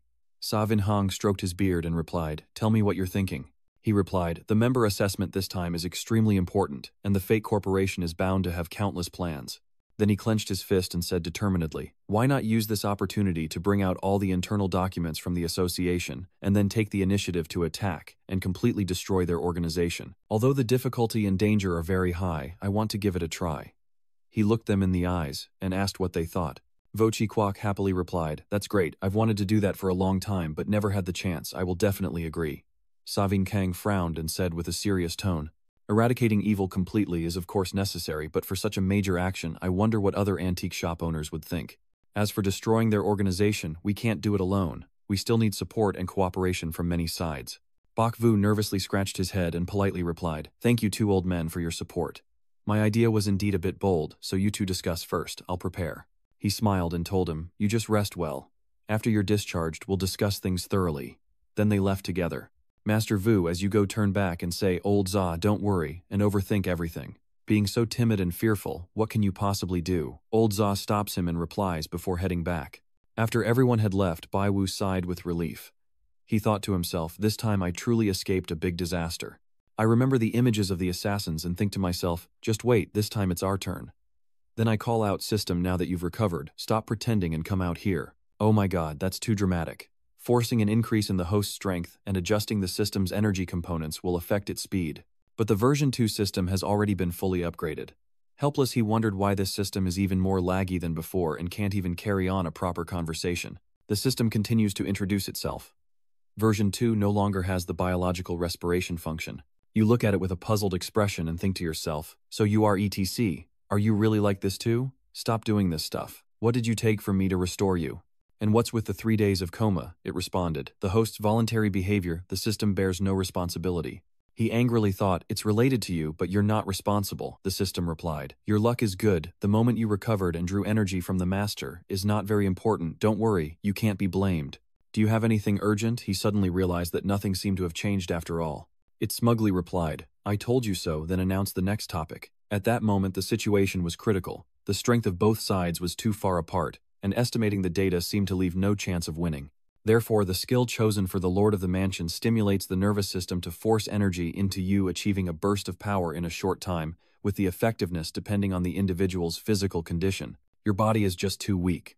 He replied confusedly, "Considering you cruel." It arrogantly replied, "No politeness." Bok Vu fell into deep thought, which also meant the enhanced doll and the auxiliary effects behind it.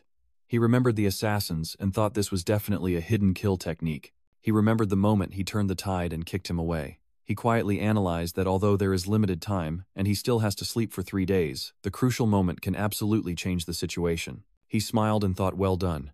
The system replied that there's no need to thank it. Then he just exercised on the bed while thinking that he really needs to train more in the future. Strengthening his stamina, he believes he can endure even longer, and punch M in the face. The system says, having dreams is a good thing. If you can't achieve them, the training card can still be transferred. He held his head and muttered, "What else can you do besides resenting me?" The system reports a 2 success rate. His lifelong close friend has activated the boundary of humanization for the master. He was surprised and thought to himself, "What exactly does that mean? Tell me the details." It explains, "This is when you ask questions that help analyze and provide backup options. Try it and you'll see." "So how was the energy gained last time?" the system replied. "By changing others' success rates you can gain energy, and honestly, even I don't fully understand, but doing more good deeds definitely helps." He clenched the system screen and angrily said, "From BDM Neen, if you don't try to adapt sooner or later you'll be driven crazy by you." He was startled when he saw the small guide screen shrink, but not disappear. The system proudly said, "Tuku has sacrificed his success rate to restore me, so from now on you'll have to rely on me. I recommend you to be kind. I thank you, which also means I am bound to be unlucky." I take a deep breath and think, after all I've faced many misfortunes along this journey, so I don't mind encountering more. Sometimes a setback can bring good fortune. The system's upgrade has brought many benefits. The system does not serve because of you. Bok Vu clenched his fist and resolved to himself that it was his turn to act in this counterfeit operation. Dao Seo leaned against a table while making a call to report to someone. "Yes, we've lost again." The other end responds angrily questioning, "Didn't you say that this time you found a professional assassin?" When asked, he gritted his teeth and admitted it. "That's right, I know his abilities well. He has never been defeated before, but I don't know what exactly happened this time." On the other end of the line, a somewhat older-looking figure responded, "All right, you better stop for now. You probably won't get the chance to act until the assessment is over." In the face of Dao Sei's helplessness, he continued, "The evaluation will start immediately. I have completed the plan flawlessly." The other person added, "I personally met him this time, and after the plan succeeds he will let you tear him apart." Suddenly, the phone lying on the table among a variety of fruits rang. Bak Vu hurriedly picked up the phone and asked Xiao Lao is the meeting over. On the other end, Savin Kong also announced a few things as I officially inform you in my capacity as a member of the Antiques Association Executive Committee. Your application for the backup position has been approved. The election test will be held in 2 days. Hearing this, Bai Vu looked pleased and responded respectfully. But then he pondered quietly what could have happened to make him speak so seriously. Savin Kong then added that the detailed rules for the assessment would be sent to you in written form later. Please prepare seriously. Suddenly, a warning message appeared on the system, saying that the rules had changed and were not advantageous to him. To prevent the secret from being leaked, all voting members had been quarantined separately. At this moment, he also responded to Vin Kang over the phone. Yes, I will do that. He said seriously, oh right, don't forget you are someone we and Old Vo recommended. Don't embarrass us. Keep going. Listening to that, Bai Wu quickly answered confidently, rest assured. He just sat on the hospital bed analyzing, probably. Zha Lao was making a public call at the scene, so his tone was serious, and she finally gave a general encouragement. Maybe the matter I asked for has been arranged smoothly. All 12 big names will be present, and then his eyes lit up as he cheered. The next step depends on me. Vo Hongtai stands beside him with a serious expression encouraging. Yeah, keep it up, I trust you a lot. The scene shifts to the Antique Dealers Association meeting room, where many veterans are sitting and discussing something. Savin Kong gently placed the phone he just finished calling down and asked, did everyone find the notification to Bak Vu? Satisfactory Vice Chairman Lai Duke. Fong quickly waved his hand and laughed. No. He looked pleased and added Zha Lao's way of handling things leaves no water spilled, very satisfactory. At this moment, Vo Chi Kwok shouted, everything is satisfied now. If you're happy, let's take a break. All right, the meeting is over. Let's not look so tense anymore. He stood up, pulled Vu Dad and Chi Kwok and said, let's go have a drink. Everyone left the tense meeting room, happily chatting, celebrating their beef stew win. The meeting lasted just after 300 shots and everyone was laughing happily. The chairman today, you're not allowed to show off. My drinking capacity, old man Ha doesn't need to rely on tricks. Last time was because his wife was present, but today no one should pretend to be scared. Recalling a moment earlier, Chairman Tan Tai Ha happily held up a piece of paper and asked, is this the young man recommended by Elder Vo and Elder Sa?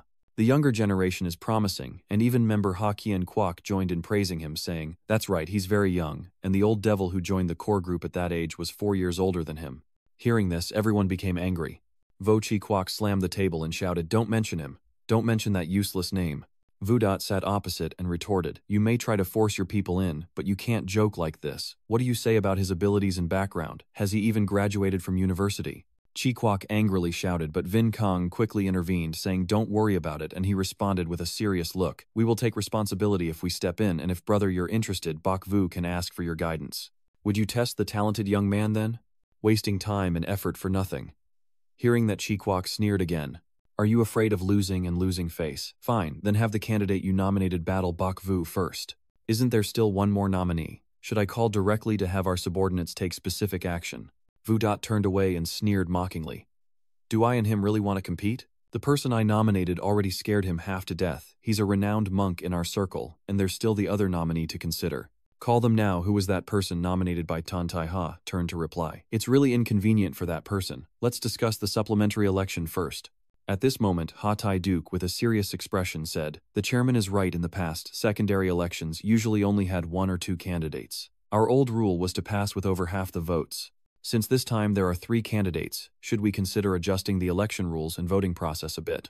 Tien Vu Dot responded seriously. 3 candidates compete, and in terms of judgment ability, the one with the outstanding achievements will surely win, but integrity and extensive knowledge must also be considered. If the winner's virtue is not suitable for the position, it would ruin our reputation. Trong Kim Kwong sat beside and continued, stating that virtue and ability are equally important. It's naturally good for young people to be capable, but we must Shenzin Kalu this person. Vo Chi Kwok listened to everyone's opinions with great frustration, but said nothing until Duke Fong clapped his hands to signal and Kane intervened, saying, stop arguing, everyone has valid points. I have an idea, let's hear what you all think. After settling everyone down, he proposed the rules, focusing on evaluation skills, mainly examining techniques. Performance is easy to judge, so how many points are awarded for each assessing virtue? Well then, let's see our votes. The final result depends on both these aspects. What do you all think? At this point, Vo Chi Kwok couldn't take it anymore. He stood up and shouted, aren't you deliberately trying to bully young Bai Wu? You talk about giving opportunities, but in the end, who would vote for him? Who can truly earn everyone's respect? Of course, I will vote for that person. This method is very good. The winning candidate must have the top professional record and more than half the votes to win. Chiguo is still furious and cursing. Are you crazy? Following the rules you set, most of these elections with 10 votes will end without a result. What are you planning? Get up and let's go outside. Today I must see what you have become. Seeing Chikwok so agitated, everyone stood up to try to stop him. While they kept shouting to stay calm, Vudat turned and ran away from his fury. Unlike Jiguo, who was losing his mind, why was Vinkang sitting quietly deep in thought? This time the chairman also nominated someone. Does that mean they're no longer ruling by inaction? For years he has been observing from the sidelines, so why is he suddenly taking action now? He keeps guessing everything. Old Tian strongly opposed Bai Vu, so he must be from the other side. Doesn't the chairman see that? After a while, Duke Fong finally stood up to restore order by shouting loudly, "Enough chaos." He then stood up and criticized. You guys have lost all dignity. What's your status and age anyway? Are we really people with culture or not? Despite the tides of life, Sun Taiha just sat there with a calm mind and nodded. Seeing that Duke Fong came forward and suggested chairman, maybe it's best for him to go. I really can't take charge. Taiha simply said a few words. I think the old man's words are not without reason, although a bit strict, but assessing the core members for the supplement is a big deal. We must release some, but ensure quality. After hearing that, a few people nodded in agreement, and Vudat's group also concurred that the chairman was right. Chi Kwok at this point was still reluctant but had to accept. Vin Kang is trying to hold him back to keep him calm. Duke Fong gives a slight smile and agrees the repair is not to be taken lightly. Next week, you and Elder Ha must go abroad to survey right. Then he whispered to Taiha, I'm worried you can't control the situation without being there. So Taiha also asked, what should we do then? Duke Fong frowned and proposed, why not hold a preparatory meeting first so that all 3 elders can be present? Then I can relax a bit, and besides, we all have enough people by then. The one who wins will surely gain everyone's recognition. You're saying so right, Taiha nodded in agreement. All right then, Chi Kwok said reluctantly. Those stubborn old men are all present, so how can Bai Wu get more than half of the votes? Vin Kang just hummed in response, then looked around, glancing at the chairman and vice president talking, and then at Vudat who was scheming. Something. Then he said, that is indeed the case, but what Bak Vu wants is exactly that. The scene shifts to the Antique Association, where people come and go, bustling like a festival. Bak Vu appeared in a stylish blue shirt, thinking to himself that no matter how tough the test is, it doesn't matter, his true mission is to wipe out the monsters here. At this moment, Duke Fong was slowly walking down behind him, watching calmly. Everyone around couldn't help but stir some, sighed and asked, who is this? If someone recognized him, they cheered Vice President. At this moment, someone from the crowd suddenly flashed a sinister smile and a sly look. The subordinate following Duke Fong also glanced over to signal to the other man. The crowd kept cheering for the Vice President, while his subordinate casually walked through the crowd and said, stop pushing. He deliberately bumped into the guy who just glanced earlier to grab a piece of paper from his hand. Bak Vu also took notice of him but didn't comment on it. But those standing close to him just enjoyed pointing and chatting. Is that the vice chairman? I heard he's actually a national-level expert in ceramics. The person next to him also glanced in the same direction and looked excited. Where, let me take a look. The system displayed a notification that the internal seal was at 100%. Seeing this, Bai Yu gritted his teeth in anger and said fiercely, Vice Chairman, while that guy is walking away casually with a truly terrifying look in his eyes. Bak Vu calmly stepped into the room with a look of disgust and thought to himself, who would have guessed the deputy head is actually the informant catching a big fish as soon as he walks in a good start. He then continued walking inside at a leisurely pace. And inside, someone goes over to start a conversation. When they see him, he's that young man whose name no one knows right. As he shakes his hand with him, he speaks, I've admired you for a long time. I've admired you for a long time. Bak Vu also politely responded, smiling, but inside he was harboring a completely different thought with a terrifying expression. This guy is probably the one the fake proposal group recommended, and the other one hasn't arrived yet. At this moment, Elder Cat walks in with a cane, smiling broadly. Sorry. He stroked his white beard and continued, you two have been waiting for a long time. Seeing him, Bai Vu's mind wondered where did the old immortal summon him from. Their appearance is also so similar. In another room, the veterans watched their conversation on a screen. Tian Vudat said, I didn't expect the chairman to invite you all. Then what's the point of the test anyway? The person next to him also interjected. I heard that if he wasn't connected to the worldly life and lived leisurely, he probably wouldn't have become president that year. Another person agreed. That's right, how old is he now? I heard he's 2 years older than the president. Tan Tai-ha quickly corrected him. The rumor was wrong. I am 2 years older than him. Inside the hall, announcements continued that the 3 candidates had arrived. This examination follows the principle of fairness and justice, with the 3 candidates entering one after another to evaluate ancient artifacts. The evaluators will observe each of you through the screen to cast their votes. The participant with the highest evaluation score will be chosen, and if more than half of the evaluators vote for someone, that person will be the final selection. One of the two criteria must be met. If the inspection scores are tied, the evaluator with the shorter time wins. If the voting ends in a tie, the hall leader will make the final decision. The people inside the hall keep arguing. Hurry up, it's about to start. Inside the waiting room after hearing this, Bai Wu is certain that he will win the evaluation. But with voting, how many of these old gangsters can actually vote for me? Plus, with this inside man sabotaging the rules, are they trying to mess with me? Then what had to come finally happened. A notification announced that the competition had begun. At this moment, Bai Wu, Cat Lao, and the man who just shook hands with him earlier all entered a room filled with many antiques. The three of them examine an ancient lamp together, and Bak Vu with a confident expression thinks he's already a 2 version, so this isn't really a challenge. Then the three of them spread out to examine each item in the room. Bak Vu was checking each artifact one by one, but his gaze was still directed towards the door, labeled the answer room. While the two others were still examining the items, he calmly opened the reply room door and stepped in. Seeing that both of them exclaimed in surprise, "So fast." Although he entered, he secretly lamented that he could no longer restrain himself from walking straight into the answering room. Inside the council chamber, Hajian Guo couldn't help but be shocked and exclaimed, "What kind of joke is this?" It only took a few minutes. Vu Dat beside him frowned and shouted, "The spirit of young people these days is so impatient, so reckless." Vo Chi Kwok turned his face away and snapped, "Lower your voice, the contestant still needs to answer." At this moment, Bai Yu inside the room responded and looked into the camera. "Hello everyone, I am Bai Yu. The first item is probably the round mirror with the Minj Duk 2 Kim Twang handle. The image of the mirror appears alongside Bak Vu's specific response originating from the third batch of the first 3 years of Diamond Min Duk Duk Than, known as the inside of An Shao with rippling waves on the outside. Then he provided a valuation. The current market price is approximately 17 to 20 million. You just keep in front of the camera and keep answering. The second item is a fake antique jade pendant, produced over about 10 years. A modern master sculptor from Yangzhou handcrafted in his workshop. The technology isn't bad either. Bai Wu continued calmly. The third item is a tricolor statue of the cavalry general Du Zhengguan. There are very few copies of this product in existence. This type of item and its market value exceed 30 million. Qin Go is requested to leave. Ha Tai Duke looked at the paper in his hand and exclaimed, "I didn't expect everything to be correct." Chi Kwok chuckled proudly. As expected of Master Bai, everyone watched the screen as Bai Wu continued answering the 8th item being the Warring States period. Vu Dat-nan frowned and said in displeasure, "How could this be?" He couldn't help but wonder if this young guy also stole it secretly.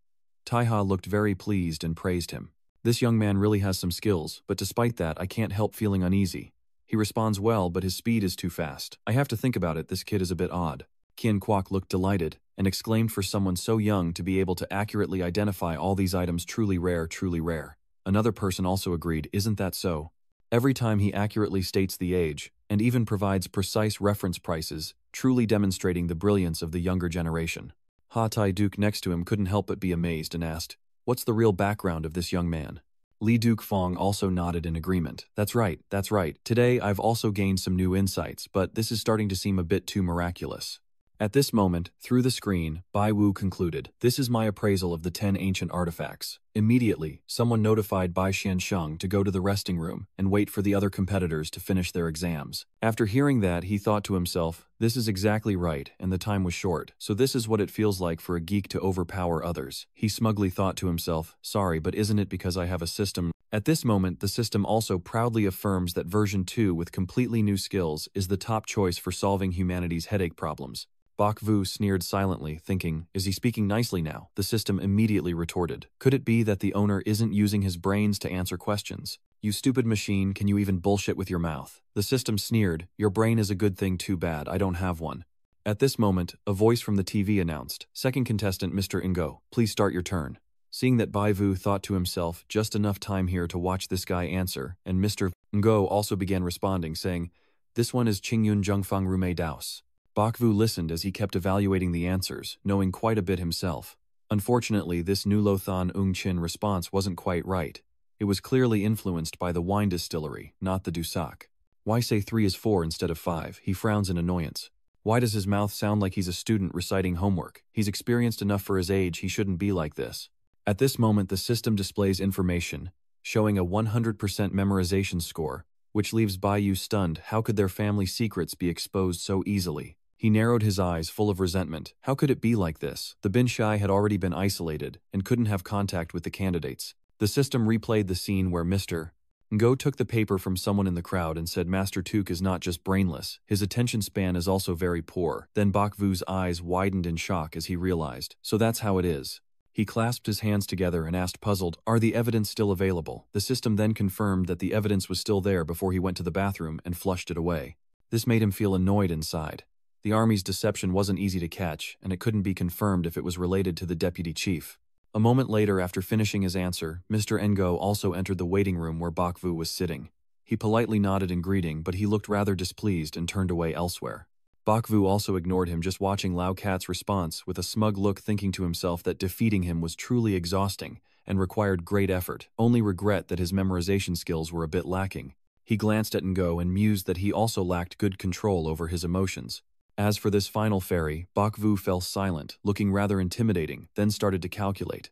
Even if her achievements are exactly like mine, her speed is suppressed by mine, so there's no need to worry. He looked around, then made up his mind that he had to find all the spies, so he definitely needed to meet all the top figures.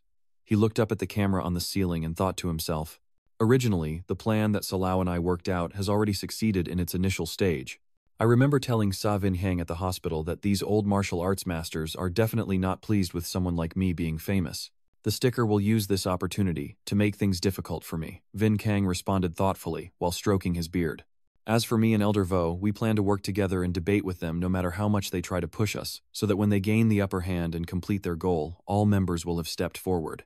After hearing this, Bai Wu responded with a very satisfied smile. Yes, that way it's the most natural and won't arouse suspicion. Returning to reality, he sat there with his arms crossed, thinking, but the rules of the competition have changed. Then he recalled the rules to prevent cheating with all participants and the Bureau of Stability not meeting face to face. Then he fell into deep thought again, saying nothing is good about this, my calculations were wrong. The time kept passing and the clock on the wall kept ticking non-stop. A moment later, the host announced that all contestants had completed the test. This time, the first place went to Mr. Bai for answering 10 questions correctly in 16 minutes. Mr. No, feeling quite annoyed, heard the announcement that candidate No. 2 Mr. No answered 9 questions correctly in 28 minutes. And finally, Elder Cat sits calmly listening to the results. Elder Cat answered 10 questions correctly in 43 minutes. The whole hall is now buzzing with discussion about the announced results when suddenly a loud shout startles Bai Wu. Mr. Bok Vu, Ha Tai Duke praised you through the screen. Your performance is outstanding. Despite your young age, you are well versed in antiques. Whether genuine or fake, and from different eras, you can masterfully document their origins with no omissions, truly remarkable. Old Hai's heart secretly thought that Bok Tian-sin's profound understanding of history showed that in over 10 years of working with antiques, he had never met a young person as capable as Bok Tian-sin. Hearing this, Bok Vu stood up politely and replied, "It's too much praise from you, just some inherited knowledge." On the surface it seems that way, but in his heart he thinks differently. Knowing how to praise excessively is just a way to flatter before striking.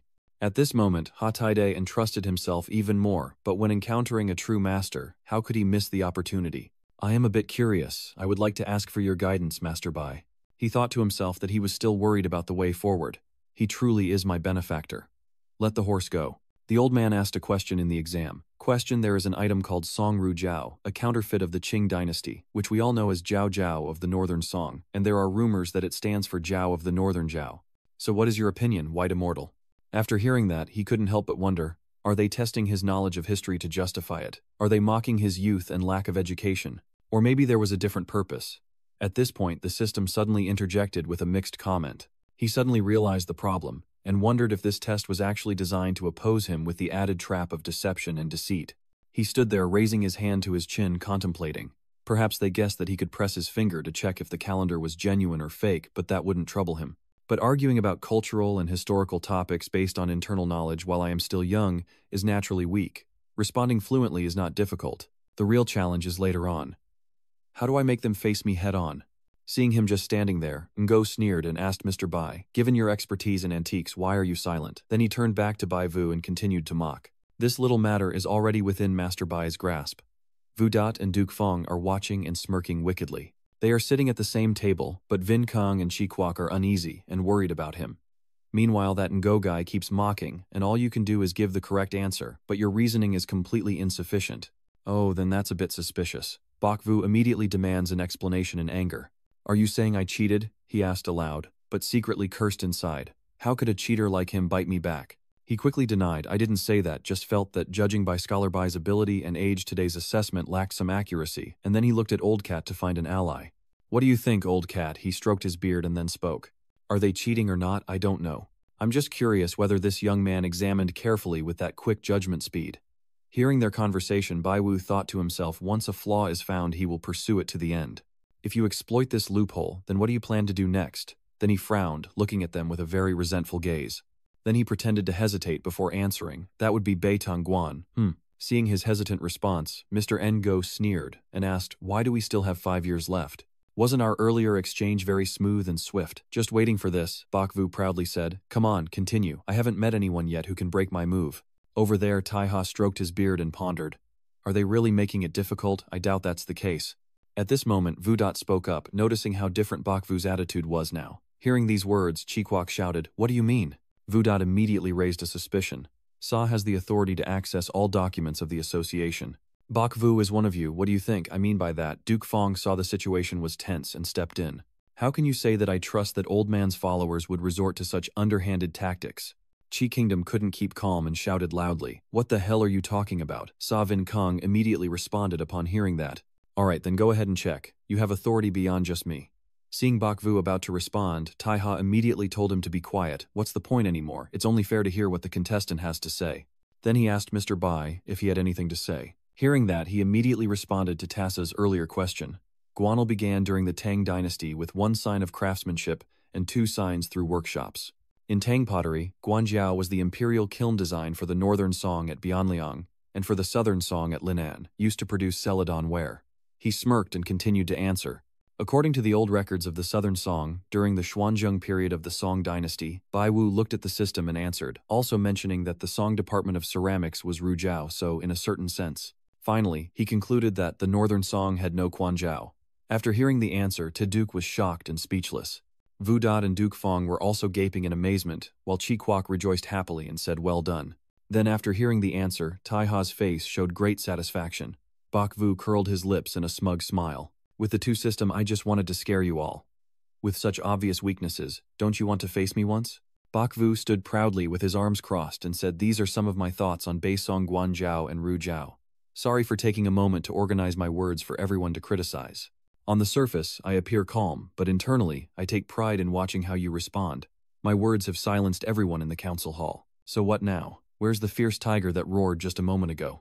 Why aren't you saying anything anymore? Tian Vudot sat opposite him, sulking, acting as if he's the one in control. Master Za is generous. I withdraw what I said earlier. Sa Vukong is deep in thought now, it's dangerous, but Bakvu is truly clever. He's stalling on purpose.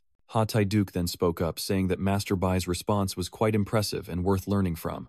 Li Duke Fong turned on his mic and continued, the 3 contestants can take a break now. He said that then turned off the mic. Bakvu felt very proud inside. Go ahead and negotiate, I'm ready. Then he calmly sat down on the sofa, with a very composed expression. Turning back to the chess table here, Duke Fong smiled and said, let's focus on the main matter now. Vudot also agreed, but looked very uncomfortable. Yes, he's right, but why did he drag things out for half a day earlier? He continued to question initially, looking very tense, but I still found it very strange. Chi Kwok immediately got angry and asked back. What do you mean? You haven't finished yet, right? You think anyone you don't like is a thief, just like that. Vin Kong thought to himself that Bakvu was probably acting on the fly to lure the inner adhesive out, so he had to cooperate with him. Then he spoke up, say you have evidence, just say it or it won't work. Duke Fong quickly spoke to stop them, don't argue anymore. The man continued, Za Lao, you're as knowledgeable as you are, don't stir things up further. He stood up and said, I think there's been a lot of discussion about Mr. Bai, and this ability is impressive enough to be frightening. How about we test him one more time? If he passes smoothly, we will surely win. Of course, this is a test, and an opportunity to prove our strength to avoid embarrassing our reputation. Then Duke Fong turned to Tan Tai Ha and asked Chairman, what do you think? Over there, Bai Yu also glared fiercely and stared straight at him, while here Tai Ha seemed deep in thought, contemplating something. Then he sighed and said, the skill to suppress the crowd is hard to avoid, and then he added, this young man is quite interesting, let's do a final check. At this moment, Vin Kang also agreed, everyone listening to him. Taiha was very pleased and smiled. Alright, Vang really isn't afraid of fire, and as for thee, Bakvu, sitting impatiently, quietly sighed, wondering why there's still no sign of any movement. Could it be that the slip-up was a bit too obvious and Nanoy Dan noticed? The system immediately responded, that's not the case. The leader's poor performance, judging by the ratio, suggests they still think everything can be controlled. Seeing that he asked, so do they still have a backup plan? He sighed and thought, well, they really have a strong heart. This must be forcing me into a corner to be satisfied. The Duke Fong Knife Society is rambling, but since the chairman has agreed, let's go ahead with my previous proposal. Each of us prepares an object for Bai Vu to examine, so we won't be exposed anymore. They can also prove that they are truly talented and knowledgeable. He clasped his hands together and continued. Ji's involvement is of course not real. Old Za wondered if it was satisfactory. Vin Kong, upon hearing, closed his eyes and thought for a moment. And then he agreed. Fine, let's do it that way. One thing though. He paused for a moment, then added, if everyone goes out together, just call someone in to handle it so that no one refuses and keeps causing trouble. At this moment, Vudat looked a bit nervous, but glanced at him, yet the others at the gambling hall agreed and said, Old Za's words make sense. Vin Kong sat there pondering, feeling like he had fulfilled his mission. Now it was time to see about the young man. Bak Vu returned to the antique room, raising his face and thinking to himself, checking the items first, then the people. Let me see what exactly you have taken that makes things difficult for me. Thinking to himself, he used the system to view all the information about the antiques on the table. Suddenly his eyes widened in surprise as he yelled inwardly. It turns out all the items on the table are marked by the system as 100% fake. He raised his hand to his chin, pondering, wondering how these counterfeit goods could all be produced by the corporation. The system then reports 83.33%. Meanwhile, Duke Fong cheerfully speaks, Sir Bak, we can begin now. Just look at the number shown on the system and think about it, which also means that one item is not from the fake company. Baiyu frowned and guessed. Besides the stickers are all the other items the big boss took out, considered to be genuine. The system sneered at that, and it was troublesome for the Lord to repeat the clearly obvious and evident matter again. He glanced and thought they don't even realize it themselves. On the surface, Duke Fong was smiling happily, but deep down he showed clear disdain. Do you want to fight me? Your moral virtue is still far from enough. Then he frowned in frustration and looked at you with a resentful gaze, remembering how he casually responded in the last round he secretly planned.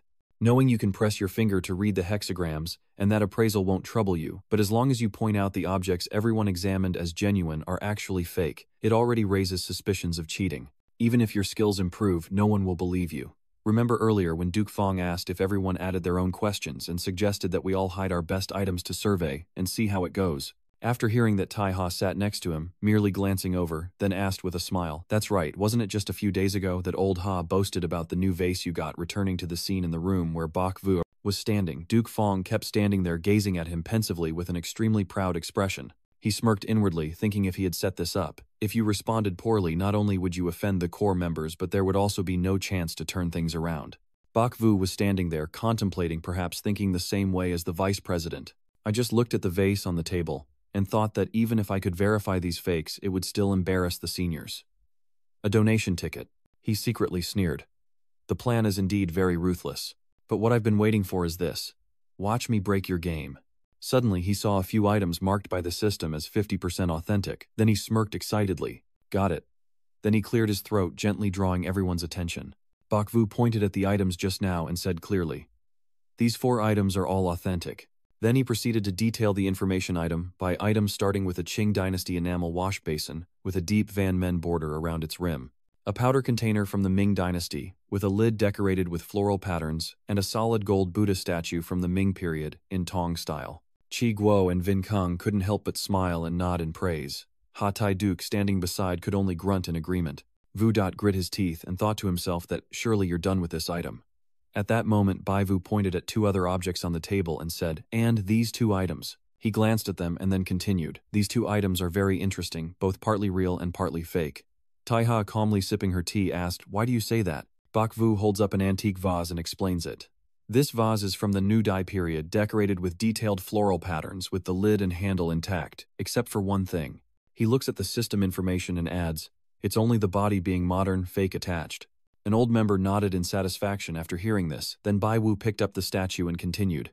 As for the Tan Duong Buddha statue, hearing this, Vu Dot's face lit up with joy and a smug smile. Bak Vu quickly realized and exclaimed, no, then provided the exact historical information. Ming Dynasty, Middle Period, Yuan Dynasty, Early Period, Ming Dynasty, Mid-Period, Qing Dynasty, Mid-Period, 4 different eras along with modern times. Vu Dot was amazed after hearing this.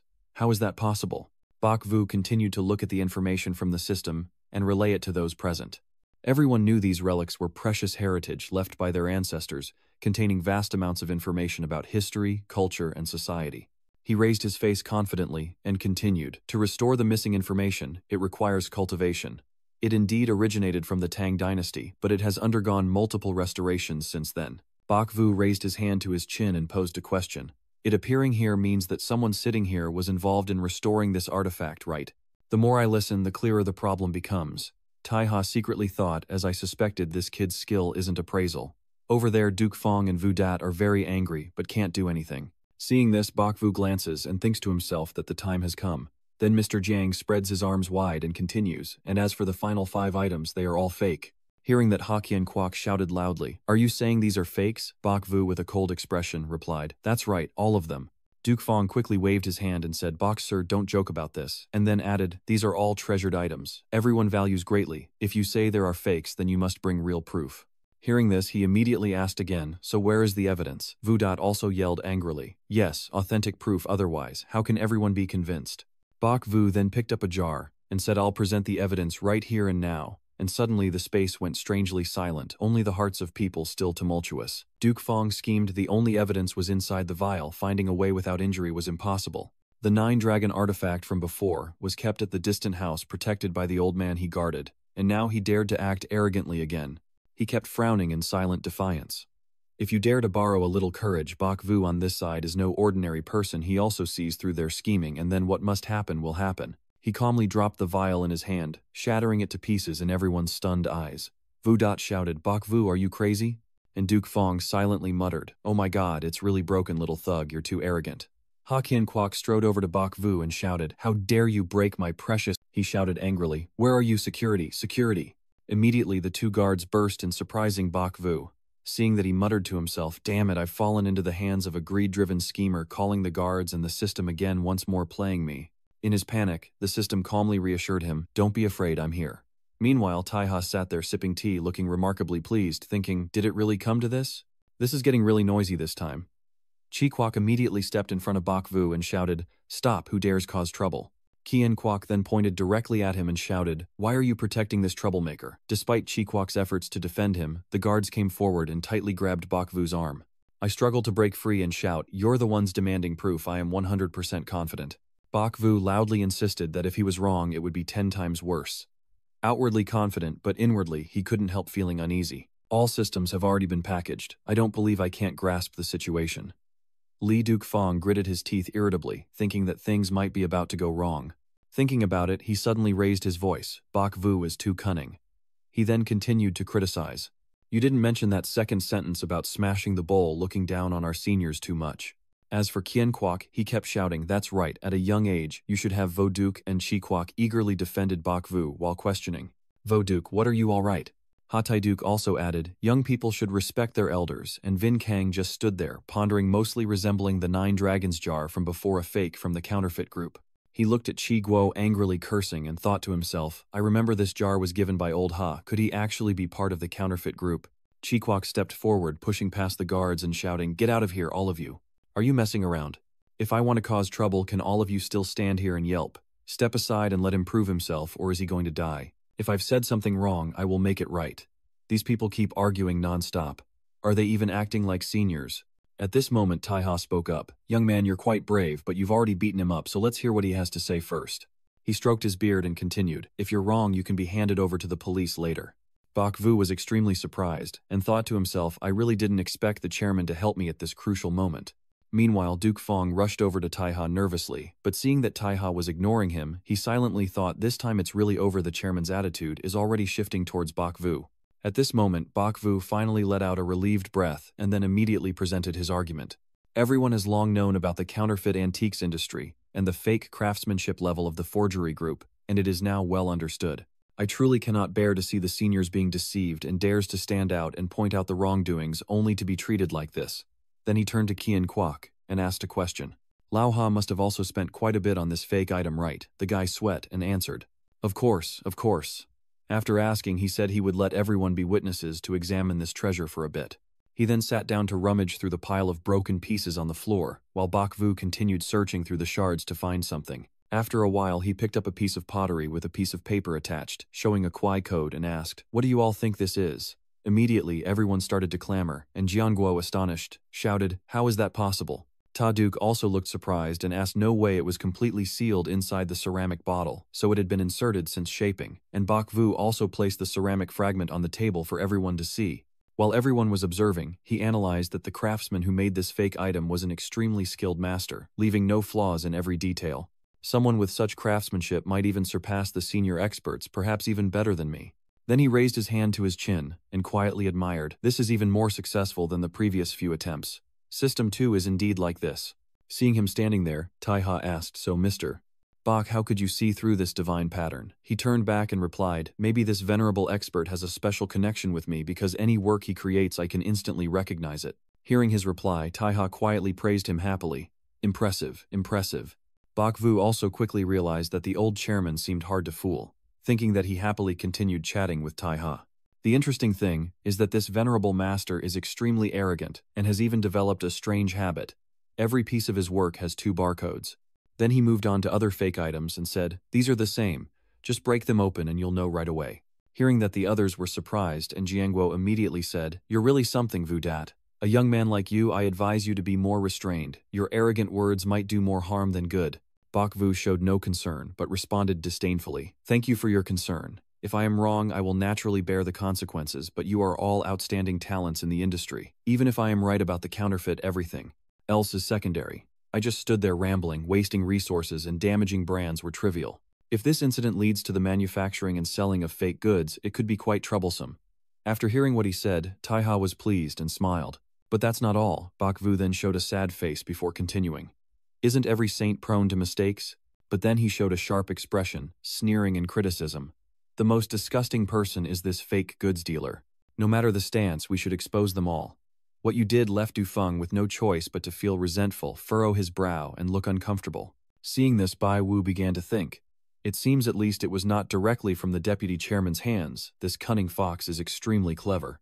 He furrowed his brow and speculated, but certainly he couldn't have been uninvolved. The system then indicated an 83% level of indirect involvement, and at this moment Taiha slowly stood up and sighed unexpectedly, allowing a young man to speak. "I am truly ashamed." I stand up and continue speaking. "If you have no objections to Bak Vu's judgment for the moment, then let's not let this cause worry and unease. Why go to such lengths?" Bak Vu, hearing Taiha's words, couldn't help but wonder if the guild leader was trying to protect him. Maybe he's protecting the other party. Just stay calm and observe the situation for now. Meanwhile, Taiha was still giving instructions. Everyone should go back and carefully check their own belongings first. If you can't examine it carefully, you must quickly invite someone knowledgeable to look. Never be careless and reveal it outside. If it draws attention and the fake item gets out, its nature will also change. After hearing what he said, Duke Fong's expression became even more unpleasant. Then suddenly he approached Bak Vu to start a conversation. "Bak Vu, I have something that you must help me judge." Seeing his face change so quickly, he silently mocked himself. Is this old fox still learning how to change his expression? De Feng, with a gentle face, said, "Even though my specialty is ceramics, everyone can sometimes misjudge an item." Han Jianguo awkwardly spoke up, holding the ceramic piece with the barcode. Vice President said, "It's not wrong. Come on, now you also missed a step. Even the best horse can stumble." Tai Du Ka then sighed and said, "In over 5,000 years there are many treasures. No matter how skilled someone is, their knowledge is limited." The person beside him also agreed, saying, "That's right, that's the principle," and seeing that Bai Vu silently thought these old men created a shield for themselves, conveniently clearing away suspicion. Suddenly Deok Fong approached him, patted his shoulder and coughed, then said, "If the chairman's reminder was fortunate, I also have an item that I feel uncertain about. Master Bai, please take some time to help me check it out." After hearing this, Bai Vu just gave a slight smile without saying a word, then he responded loudly, "Deputy Chairman, don't belittle yourself. I will definitely visit your house when I have the chance to learn from you." On the surface, he seemed cordial, but inwardly he was secretly cursing his discomfort. Those 2 lines wiped his slate clean and conveniently added a rhythm to the situation. Then he glanced at the others and guessed that these people probably weren't involved with the fake goods they bought, but were simply unlucky like them. At this point, Duke Fong pointed to his watch and said, "Everyone, time is running out, we should finish the meeting." Then he turned to Bak Vu and said, "Bak Vu, there's still one final item for you. It's probably just a matter of ease." Seeing this, he couldn't help but look down on them and think the old fox also wants to see what your final move is. Then he followed the guy's advice and approached to examine the remaining vial. The system says it's 100% fake. He looked around it carefully, and asked the system, "System, where is its flaw?"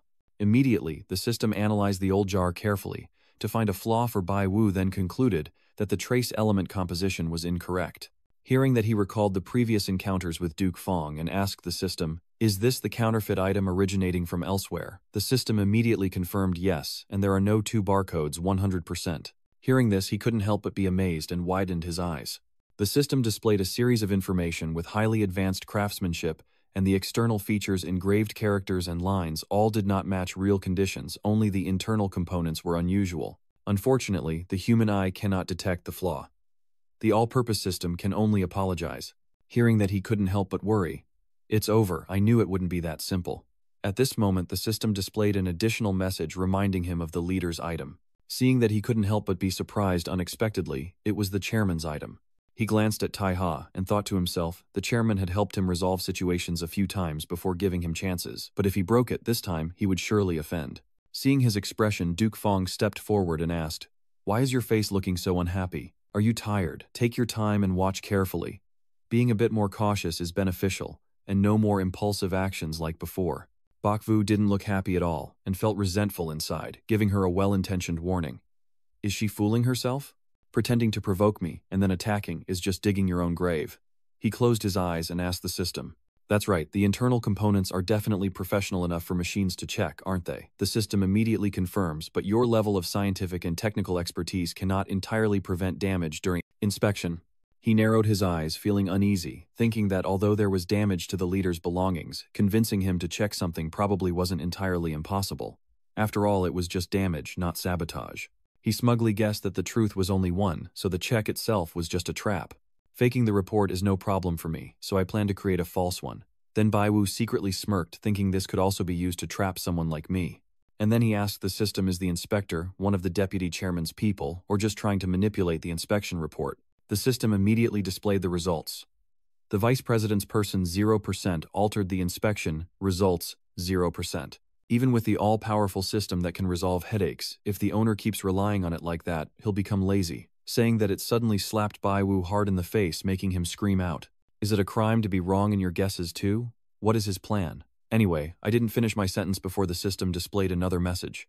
Reminding you of good intentions. Too often it's better to think for yourself from now on. Often when you hear that you're annoyed, and it's not easy to find a solution, trying to challenge me this time, then just think for yourself. Then Bai Wu switched to a serious mode, contemplating while looking at the jar.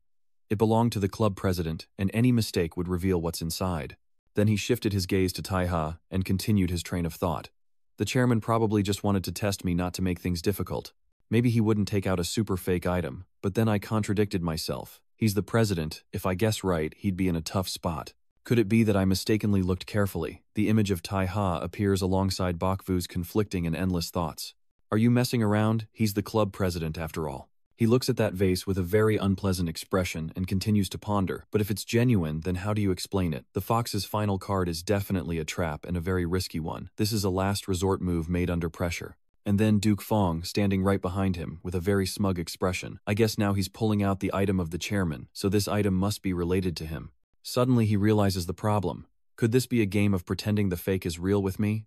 At this moment, the system pondered the matter, and Bak Vu's face suddenly twisted into a sinister smile before turning to Tai Ha and asking, if I'm not mistaken, the final treasure is probably the chairman's right.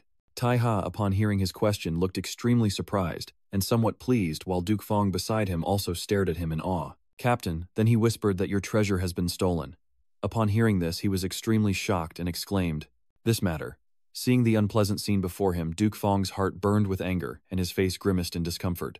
He shouted loudly, Bak Vu, is there something you can't talk about in front of everyone? Tai Ha waved his hand and said, don't interrupt. Suddenly he glances sharply at Duke Fong, then walks to the door and calls Bak Vu, let's go. Then the two of them went to another room for Tin Tom to continue the conversation. Tai Ha held the teacup and glanced at Bak Vu to gauge him, while he also stared intently at him in response. Suddenly he calmly spoke, tell me the reason for your guess. Immediately, Bak Vu explained to him, Chairman, this Tang Dynasty glazed porcelain from the late Tang or Qing period that you have, if I'm not mistaken, is probably related to the vice chairman. Tai Ha also refused to accept that and replied, that's right, this item was targeted by both of us, and in the end he relinquished it to me. Hearing that, he asked seriously, could you tell me the specifics of what happened? Of course, this is also to prove my judgment and analysis. Seeing his determined attitude, Taiha looked over to gauge the situation. Then he slowly began to explain, here's how it happened. After a while, somehow the story ended, and he calmly took his tea and said, that's roughly the situation. Bakvu politely folded his hands and thanked the chairman, saying, thank you for your trust. The chairman waved his hand and asked, from what I gather, the thing outside isn't yours. Has it been beaten up by someone else? Is there any evidence? After asking, he secretly glances at Bakvu to observe his reactions. Right now, he's leaning on his chin, contemplating something, then suddenly smiles and says, I bet he's thinking this kid is too vague and suspicious in his assessments. Then he mischievously adds, are you really good at solving cases or just a con artist? Taiha also didn't deny his guess and chuckled, that's right, very accurate, go ahead and tell me. Hearing that, he happily responded. Bakvu's appraisal skills will be thoroughly explained later, starting with the treasure in front of us now. He quickly adopts a serious tone to explain to Taiha, the vessel outside is indeed fake, but I can't provide direct evidence and it doesn't originate from the counterfeit group, so there are no 2 barcodes inside. The only flaw is the contents. This can only be proven through a mechanical examination. Taiha also realized the situation and asked, do you think this kind of test will cause damage, so you're worried I won't agree? Immediately, Baiwu curtly denied yes, and then explained, I am afraid I will be beaten unconscious. He was beaten mercilessly without knowing who or what was behind it. He recalled the smug look of others and continued, the item I believe is genuine, but the external one has been swapped for a fake. If I admit to being fake, he definitely won't accept it. Even if he doesn't blame me, the others won't forgive me. Hearing that, Taiha happily praised him. No, little one, you're so clever. I still have no way out. I believe we also have the ability to do it. Hearing this, Taiha asked a question. Are you saying the deputy chairman and his men, Bakvu, then added? According to what you said earlier, the chance encounter you had with this item was not really a coincidence. He continued to share his suspicions. The vice president is a ceramics expert, so catching such a treasure he definitely wouldn't let go easily. Even if he doesn't openly compete with you in the bright light, he will secretly find someone to buy it at a high price. Otherwise, it wouldn't be him anymore. The image of Duke Fong with a terrifying expression appears alongside Bakvu's sharp reasoning, and that flawless fake item outside was probably obtained by him earlier. That's why I gave him the real item, because of the bigger scheme behind it. Today it was used on me, wasn't it? He tapped the table and continued his analysis, while he, as the vice chairman, could easily turn subordinates into his own people. As long as he wants to do it, only the appraisal center and the testing lab are off limits for him to interfere with. The deputy chairman is scheming behind the chairman's back, and in order to deal with me, he unexpectedly bypassed the chairman to steal the treasure. It's clear they've been planning this for a long time. Their goal is far from simple. Maybe the chairman has already realized it too. Although he was confident in his analysis, he couldn't help but feel uneasy and secretly thought that this time, without system evidence, and during the assessment, he couldn't directly expose the infiltrator. But perhaps the hall leader could discuss it with others. But suddenly the system appears now. Tung Hoa Tuok Master has grown up. I am very at ease. Even I was surprised by myself. Wow, I didn't expect my analysis to be correct. At this moment, Taiha sighed sadly also, because for the past few years I have been distant from management. Observing his expression, Bakvu secretly thought this chairman is truly profound. Luckily, he is not in a position opposing him. Taiha glanced at him and asked, so how do we solve it now? He responded with interest, disarming the trap without smashing or checking directly, finding his real item. This matter will resolve itself without conflict. If I'm not mistaken, the real thing is somewhere within here. Tan Taiha nodded slightly, very satisfied, and quietly praised. This kid is smart and clever. Fortunately, his nature isn't bad. Suddenly, he stands up and speaks. Bye, kid, stop beating around the bush and go catch him now. Hearing that, his face lit up with joy as he looked at him. Bakvu slowly said, the real thing is here. Meanwhile, someone in another room tightly clings to the box, nervously glancing around in fear until suddenly the door swings open and makes him tremble with fright. Then somewhere else, Taiha and Bakvu confidently walk into a room holding the real ceramic jar. Hatai Duke wonders and asks, why is there another doll like that? Another person also exclaims in surprise, what kind of trick is this? And Duke Fong, seeing the vase in Bakvu's hand, feels uneasy and worried. Could this be the hidden one? Duong Vietzi Duthan examines the ancient glaze of the bowl, confirming it's genuine. He points to the fake one, and confidently states in front of the elders that it's counterfeit. Remembering that Bakvu had called security to catch the subordinate hiding the real vase earlier, he was extremely pleased. He smirked to himself and thought, clear evidence and witnesses, let's see what tricks he has left. It's just a pity that now isn't the right time to arrest him. Tan Taiha is now happily praising, well done, young inspector. It seems determining real or fake still can't fool him. Ha Kian Kwok, surprised, asks, is this matter of authenticity prepared by the chairman? Others exclaimed in wonder. This fake item makes it hard to tell real from fake. I still can't figure it out. Others praise him, well done kid even, we were fooled. So Vin Kang looks serious, thinking it might not be that simple. The chairman's antique must have issues, but Bai Wu probably already suspects it. Contrary to his calm appearance, Chi Kwok beside him cheered loudly. Ba Vu was domineering, Duke Fong could only follow and praise. Yes, impressive, impressive. But deep inside, he kept asking himself whether they had found the real item, but still didn't suspect himself, or if they had other ulterior motives. On this side, Bai Yu frowned and thought to himself that that stiff secretary would rather die than admit someone was giving orders, gritting his teeth because he found him irritating and was making a fuss about it. He remembered when he caught Duke Fong's subordinate Tai Ha, and she had said that although the evidence and witnesses were clear, she wanted to deal with the internal trouble after the investigation was finished. What do you think? I also agree, and say everything is according to your wish, so that's also why I spoke with you privately. At this moment, he silently thought that even if all this was directed by the vice president, he could still justify it by saying he was testing him on purpose. There's basically no way to prove he and the fake corporation are connected, which would only cause the president and the association to lose face, so he had to go with the flow. Then Bok Vu gave a wolfish look and asked Vice President Lai, has held his position for many years. I dare say that the president must surely know how many of his accomplices are still in the association. Tai Ha pats him on the shoulder and advises young man staying calm and maintaining harmony is good what belongs to, you won't run away. Now back in the present, he cheerfully calls everyone, and since the contest is over, what's next? Everyone, let's vote now. The others, seeing the situation, thought to themselves that the chairman was clearly supporting Bai Wu. Ha Qian Kwok at this moment broke out into a sweat as he was the first to speak. Support, of course I support it. Such a talented young person should be entrusted with important responsibilities early on. I vote for Bai Yu, and the others quickly agree in unison. Seeing this situation, Ha Duke sighed silently, thankful that the kid still knows how to be a person and didn't take his own stuff to smash in a panic. Duke Fong felt relieved and thought this kid has pretty good patience, he's quite cunning. He deserves a promotion. Meanwhile, Jian Guo stood there contemplating. Secretly, it seems the club leader values this kid highly. I'll have to flatter him more in the future. At this moment, Tan Tai Ha announced that since then the competition would end here, and I officially declare Bok Vu as a core member. Vo Chi Kwok then went over and hugged him, laughing loudly. I knew I couldn't have mistaken today. I must have a good drink. Deep down, he was secretly proud. Now you all see how formidable Master Bai really is, right? Bok Vu at this moment looked up and thought to himself, just a core member, it's not worth it.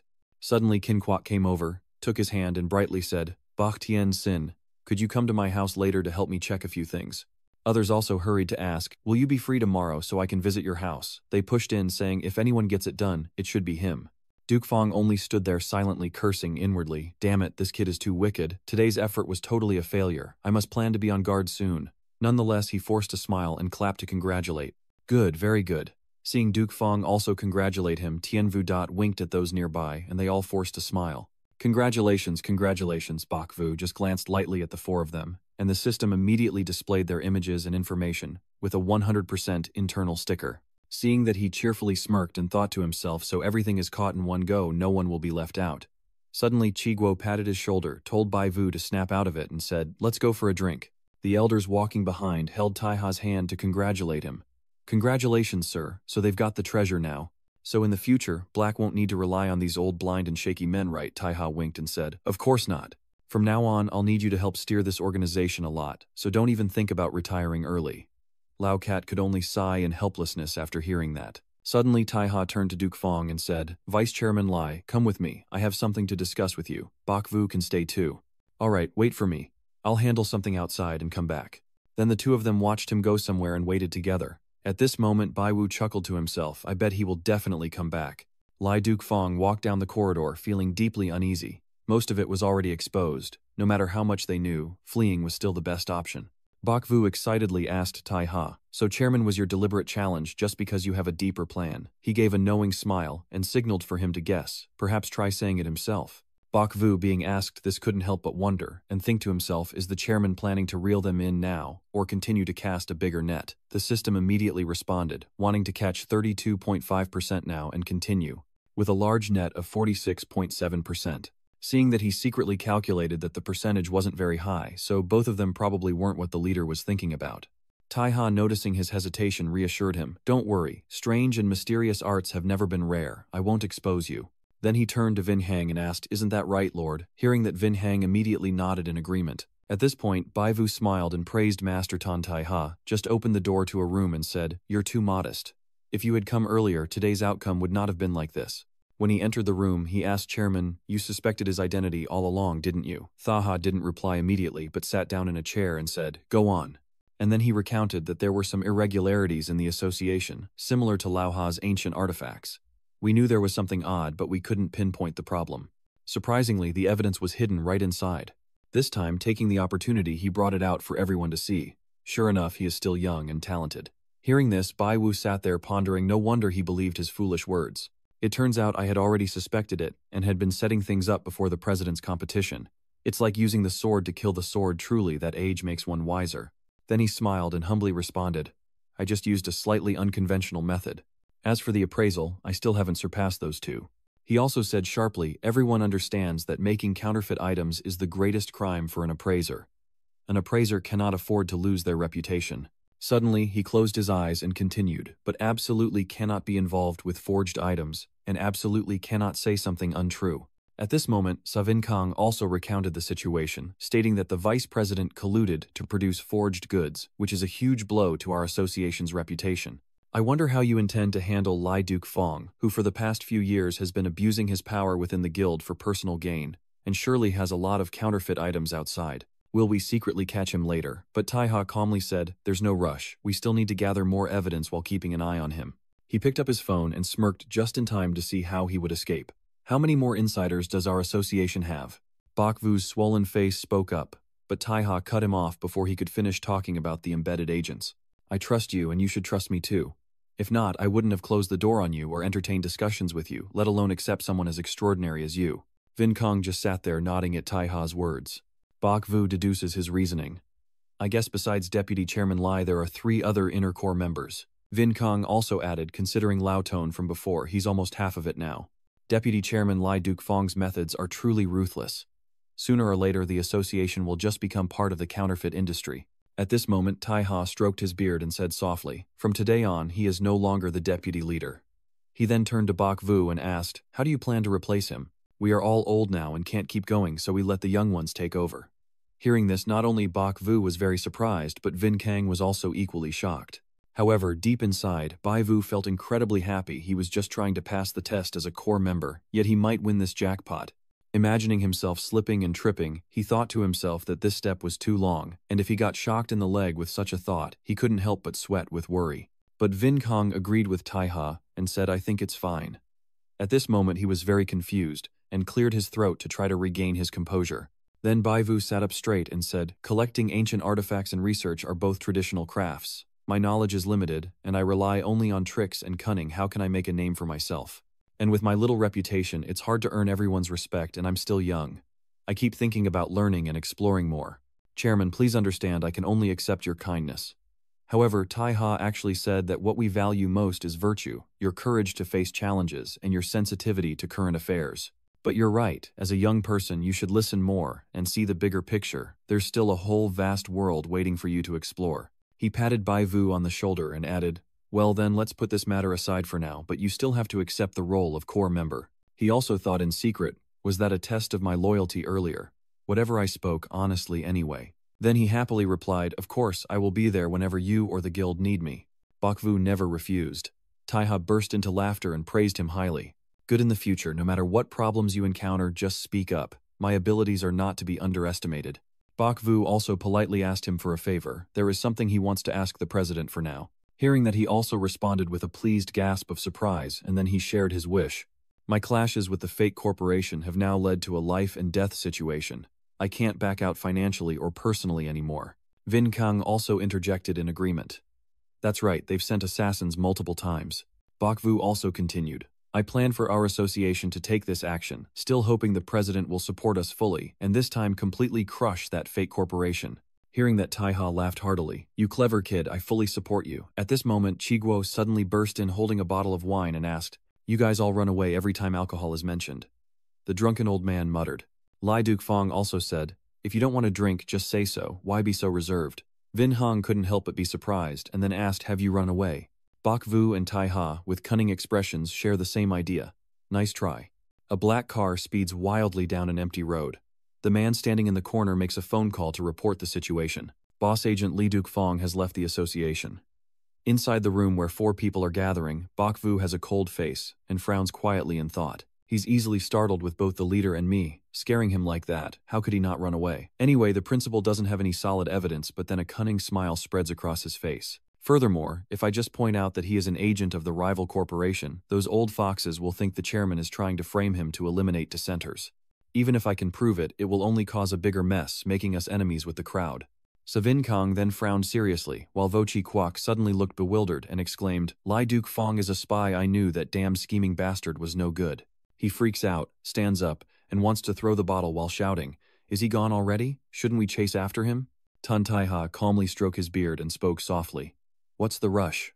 His cunning eyes, like those of a white fox, said, If he runs away, he's admitting there's a problem, right? Next, I'll make it clear to everyone about today's events and see what they have to say. That only makes Bai Vu more contemplative. As for the guild leader, simply pulling out all the squads can stabilize the situation inside the association. Lai Duke Fong ran away. The club president has evidence to catch all his accomplices and hand them over to the police, but I can't let him escape like this. So the president still considers Chu Quan. If he really runs away now, then I will. Tao Tai Ha quickly interjected with a divine judgment. You're not trying to let him escape to catch the big fish. He explained directly. That's right, he risked his life to run out to deliver the message to the fake goods cartel, and he even half-crawled and begged for help, so there's a high chance he ran all the way to them. The system then displayed a distress signal to the fake goods cartel at 100% and 78.5% to the fake goods organization. Bak Vu stared in shock and said, What, 100% it seems? I still need to set aside some money to hire a bodyguard. Scene shifts to a black car speeding on the highway with Li Duke Fong's furious voice coming through.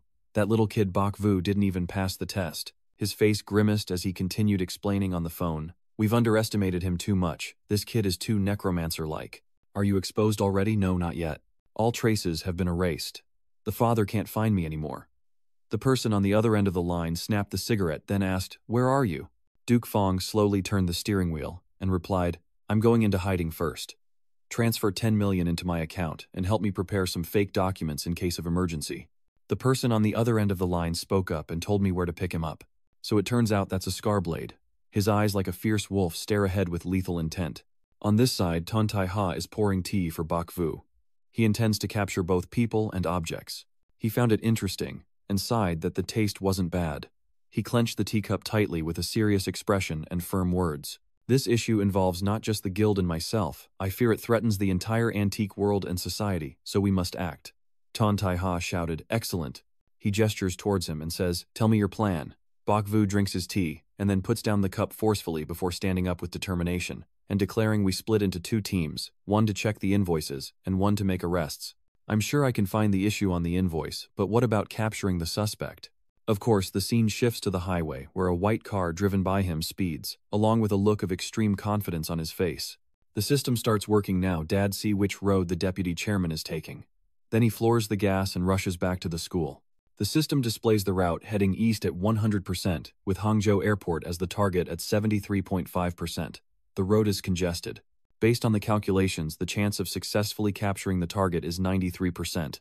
I secretly think, go ahead, even if you hide underground, I can dig you up. The black car driven by Li Dufeng raced like lightning, while on the other side, Bai Wu's white car sped like a missile. Suddenly, the system displayed a message showing the success rate dropping to 89.2, then 75.5, and finally 51%, making him scream in horror. What the hell? Isn't the success rate higher the closer we get? The system is now analyzing while Li Dufeng can't move and is sweating all over with worry. I'm stuck in traffic for about 10 more minutes. So he turned and took another route. Scarblade on that wire said, Okay, wait for him.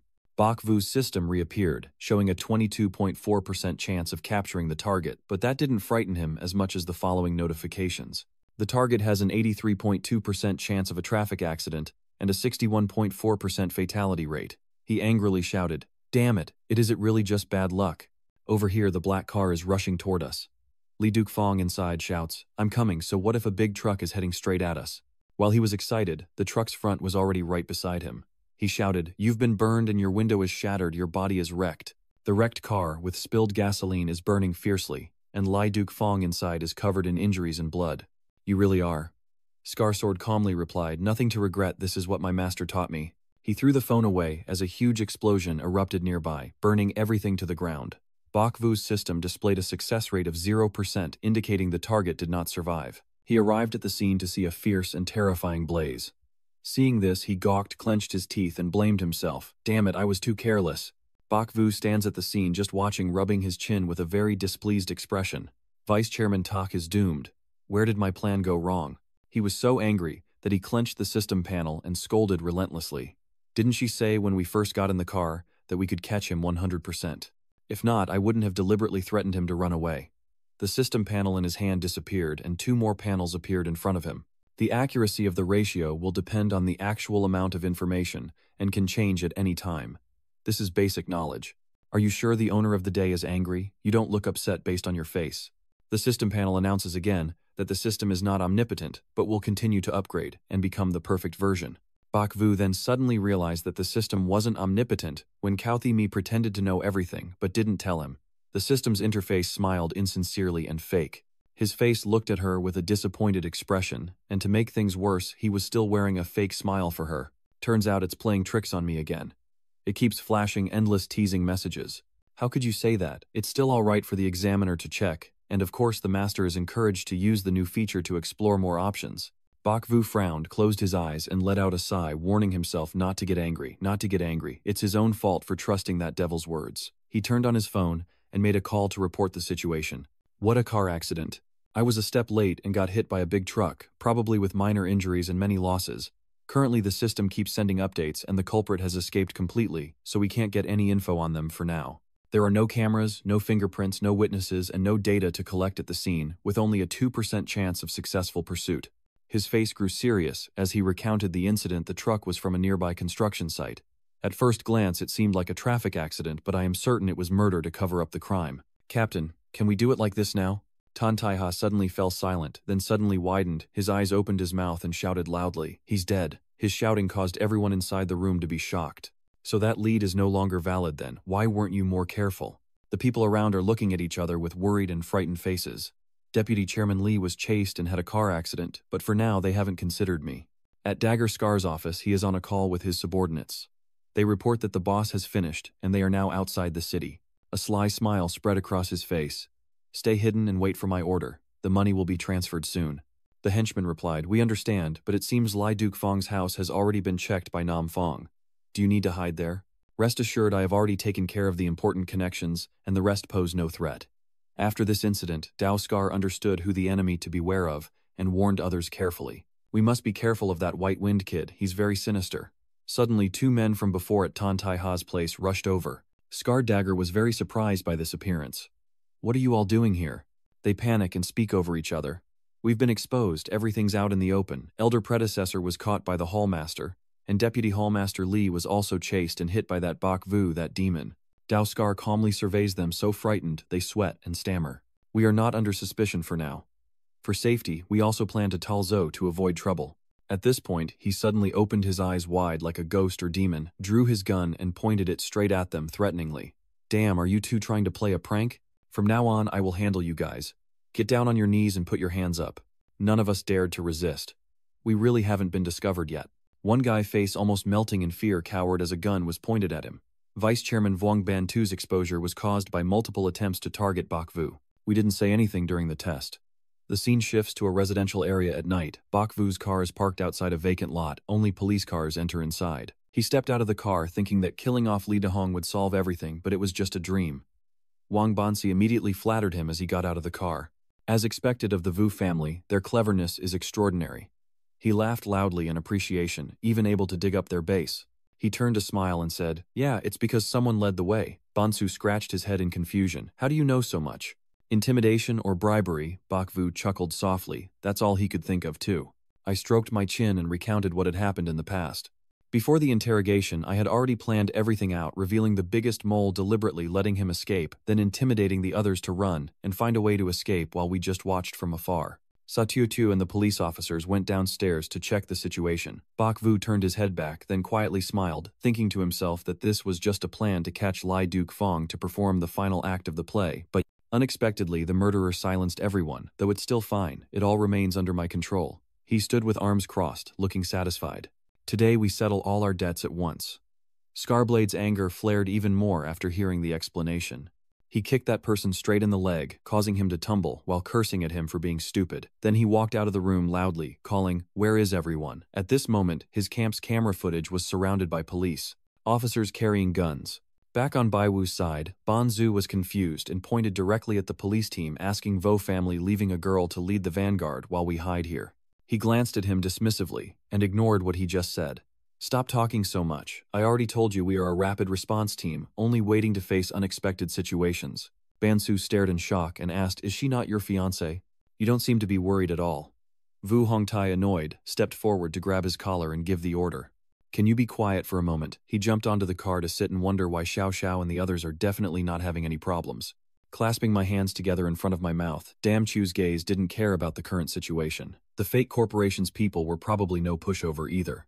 The system helps me estimate if Xiao Xiao is at risk of losing his life soon, and whether the fake corporation will be destroyed. The system shows that Jia Tiu Tiu has a 9.4% risk of losing her life, and there is an 80% chance the fake corporation will be destroyed. Meanwhile, inside their base, the underlings are chaotic. "Boss, they've already entered. Someone else is panicking." "Boss, what should we do? Let's charge out." Sword Scar stands composed, smoke from his burning cigarette curling from his lips as he calmly holds his gun and asks, "What are you panicking about? We're just a smelting furnace, not a gambling den or anything drug-related. Just bring some guys to keep them busy for a bit and hold them back. I brought 2 people and some important items to destroy. Make sure no evidence is left." His eyes then turned incredibly terrifying, like those of a ferocious demon, and he quickly called a few swift guys to sneak outside and check the situation. I suspect Bok Vu has also arrived nearby. So they started opening the cabinets to look for important files, then burned everything, leaving no trace that could harm them. At that moment, Scardagger began to worry about himself, wondering if a great disaster was really about to happen. Thinking of that, he gripped his gun even tighter. Suddenly, a loud noise outside made the birds quickly fly away to find a hiding place. Dao Xiao turned around in shock, and the 2 elders were so scared, they kneeled down, begging and pleading desperately. "What's going on? Have they surrounded us already?" "Boss, I don't want to die. Please save us." He suddenly laughed very cunningly. "All right then, I'll grab an old man by the collar and drag him away, and I'll lead you guys out." Bakvu was still sitting on the roof of the car, quietly wondering how likely it was to catch their boss. The system responds. The chance of capturing the boss is 50%. I am amazed that the success rate is so high, yet capturing their boss is only 50%. My eyes suddenly dart around as the system keeps calculating the chances of catching him, while I wait silently. But when he saw the new update drop to only 40% and his eyes showed just a faint hint of 39%, Baiwu rushed down from the car looking extremely hurried. Something's wrong, he's planning to run. Vu Hongtai also runs after him, while Bonzi runs and asks himself, who is he trying to run from? He pays no mind, and uses all his strength to chase after him. System, help me figure out which direction he's planning to run. The system immediately displayed the map and the target to find. He rushed after it. I've reached the key point now, let's see where Mi is headed. Bantu runs after them, constantly asking Vora, who are we chasing? Who plans to run? All 3 of them ran to the end of the street and saw the 2 old men helping each other escape. Van Bansu pointed forward and shouted, Vo Ra, they're trying to run that way. He reached out to stop him, but couldn't catch up. Don't chase after them, fatso. So he quickly and skillfully ran off and disappeared. Bakvu, feeling helpless, slapped his forehead and frowned. Mon, why don't you use your head and do something to chase them? I turned back and said, Old Tai, follow me closely. So they both followed the map's marker, saw the arrow turn right, but as Bakvu ran ahead, he was suddenly blocked by a man with a knife ready to stab him. He froze in shock, eyes wide with horror, silently helpless, and thought to himself, it's over. At that moment, Vu Hongtai appeared and kicked away the knife, saving him at the last second, then stood in front to protect him. Vu Hongtai's eyes turned icy and sharp as countless enemies with knives advanced towards them. The long-haired man earlier with eyes filled with murderous intent and a sharp knife in hand. The Bok family today don't even dream of leaving alive. The scene shifts outside the city walls where a man stands with his back to us softly saying, Ha, what must come will come. Bok Vu standing behind Hongtai responds, their target is their boss. Help me keep them busy. He asked a bit worried, are you okay on your own? Then he put his hand on his shoulder and smiled, don't worry. Then Hongtai understood and knelt down on one knee while Bai Wu stepped on his back, pushed off to jump high, and climbed over a wall as the long-haired, wild-looking thug roared loudly, running away. Are you dreaming? But Vu Hongtai didn't care and bent down ready to fight. He just charged forward, fighting everyone one by one without hesitation, even as they kept rushing at him, threatening to kill. Hongtai turned back and shouted, urging him to go. Bok Vu clenched his teeth unwillingly, but the pressing situation left him no choice but to go. He decisively turned around, leapt over the wall to chase after the boss, then ran off without hesitation. Won't everyone be in danger during this action, but what the system gives back is a warning. Don't worry, the young master should focus more on himself. That will surprise him 1,000 times. Isn't it because I have you? But then a mischievous smile spreads across my face. I've planned everything, and at that moment I'll transform into a superhuman and take him down. The system displays target acquisition and the map of the area. Suddenly it flashes a warning, alerting danger. Bak Vu quickly stops, tilting his face back. Just then, a bullet whizzes past, nearly piercing his head. He immediately jumped behind the large wooden crates to escape this danger, clutching his chest, panting heavily with a face as pale as if he'd just come out of a morgue. Damn it, I almost missed my chance to transform. Turns out, the one who fired the gun is Dao Shou. He holds a smoking cigarette in one hand and a hot gun in the other, laughing maniacally. So it's you, Bak Vu. Then I stepped outside excitedly and extremely thrilled. But unfortunately, the path to heaven was not meant for you today. I couldn't say goodbye, so I'll carry your name forever. He kept firing wildly in his direction while he cupped his head, hoping to escape unharmed. Glancing briefly behind him, he gritted his teeth in frustration. Just met him and already started shooting. What kind of villain are you? Where's the script? Seems like I've run into a loose cannon. But then he smirked with a hint of meaning, embraced his bloodied, injured shoulder, and his gaze gradually turned cold and deadly. Fine, after dealing with you, I can go home now. The enhancement function has been activated, and a bright red notification appears. The system is now running the enhancement function. At the same time, Skardagger approached and pointed a gun at his head with a smug, wicked smile. That white, he's doomed. He just pulled the trigger, and the system displayed a notification again. The nervous system activation was successful. The bullet was about to be fired from the barrel, calculating the hit probability. As soon as the bullet left the barrel, the enhanced behavior prediction function activated successfully. Instantly, Bayu transformed into another person with all senses sharper than anyone else, and just by lowering his head he narrowly dodged the deadly fast-moving bullet. Saber Scar saw this and was so frightened that he retreated back, screaming, "What kind of challenge is this?" But he wouldn't give up, constantly pulling the trigger. I don't believe in these evil spirits at all. He dodges to the right to avoid a bullet, then swerves to the left to dodge another. No matter how many shots he fires, he can't hit him while he maintains the upper hand, tightly gripping the gun's handle. Then Bak Vu delivers a powerful blow to Dao Xiu's chest, making him spit out the cigarette in his mouth. He then twists his wrist forcefully, causing him to scream and retreat as his fist hits straight into his chin, leaving him unable to resist and falling backward with his eyes rolled back. He jabbed 2 more into his waist, causing him to lurch forward. Before Dao Xiu could clearly see what was happening, he was struck again in the chin, nearly knocking out his teeth. Finally, a straight kick to the chest made him feel like he was about to fly out of the universe. Scarface went flying and crashed into the car behind, shattering the windshield and the body. He struggles to breathe, stammering, unable to do it. Luckily, the system displays 3, 2, 1 counting down. Then a message indicates the enhancement is complete. He, exhausted and on the verge of soul expulsion, collapses to the ground, wishing to just die. This time I didn't faint, but the pain was unbearable. Bak Vu struggled to stand up but couldn't, sweat pouring down.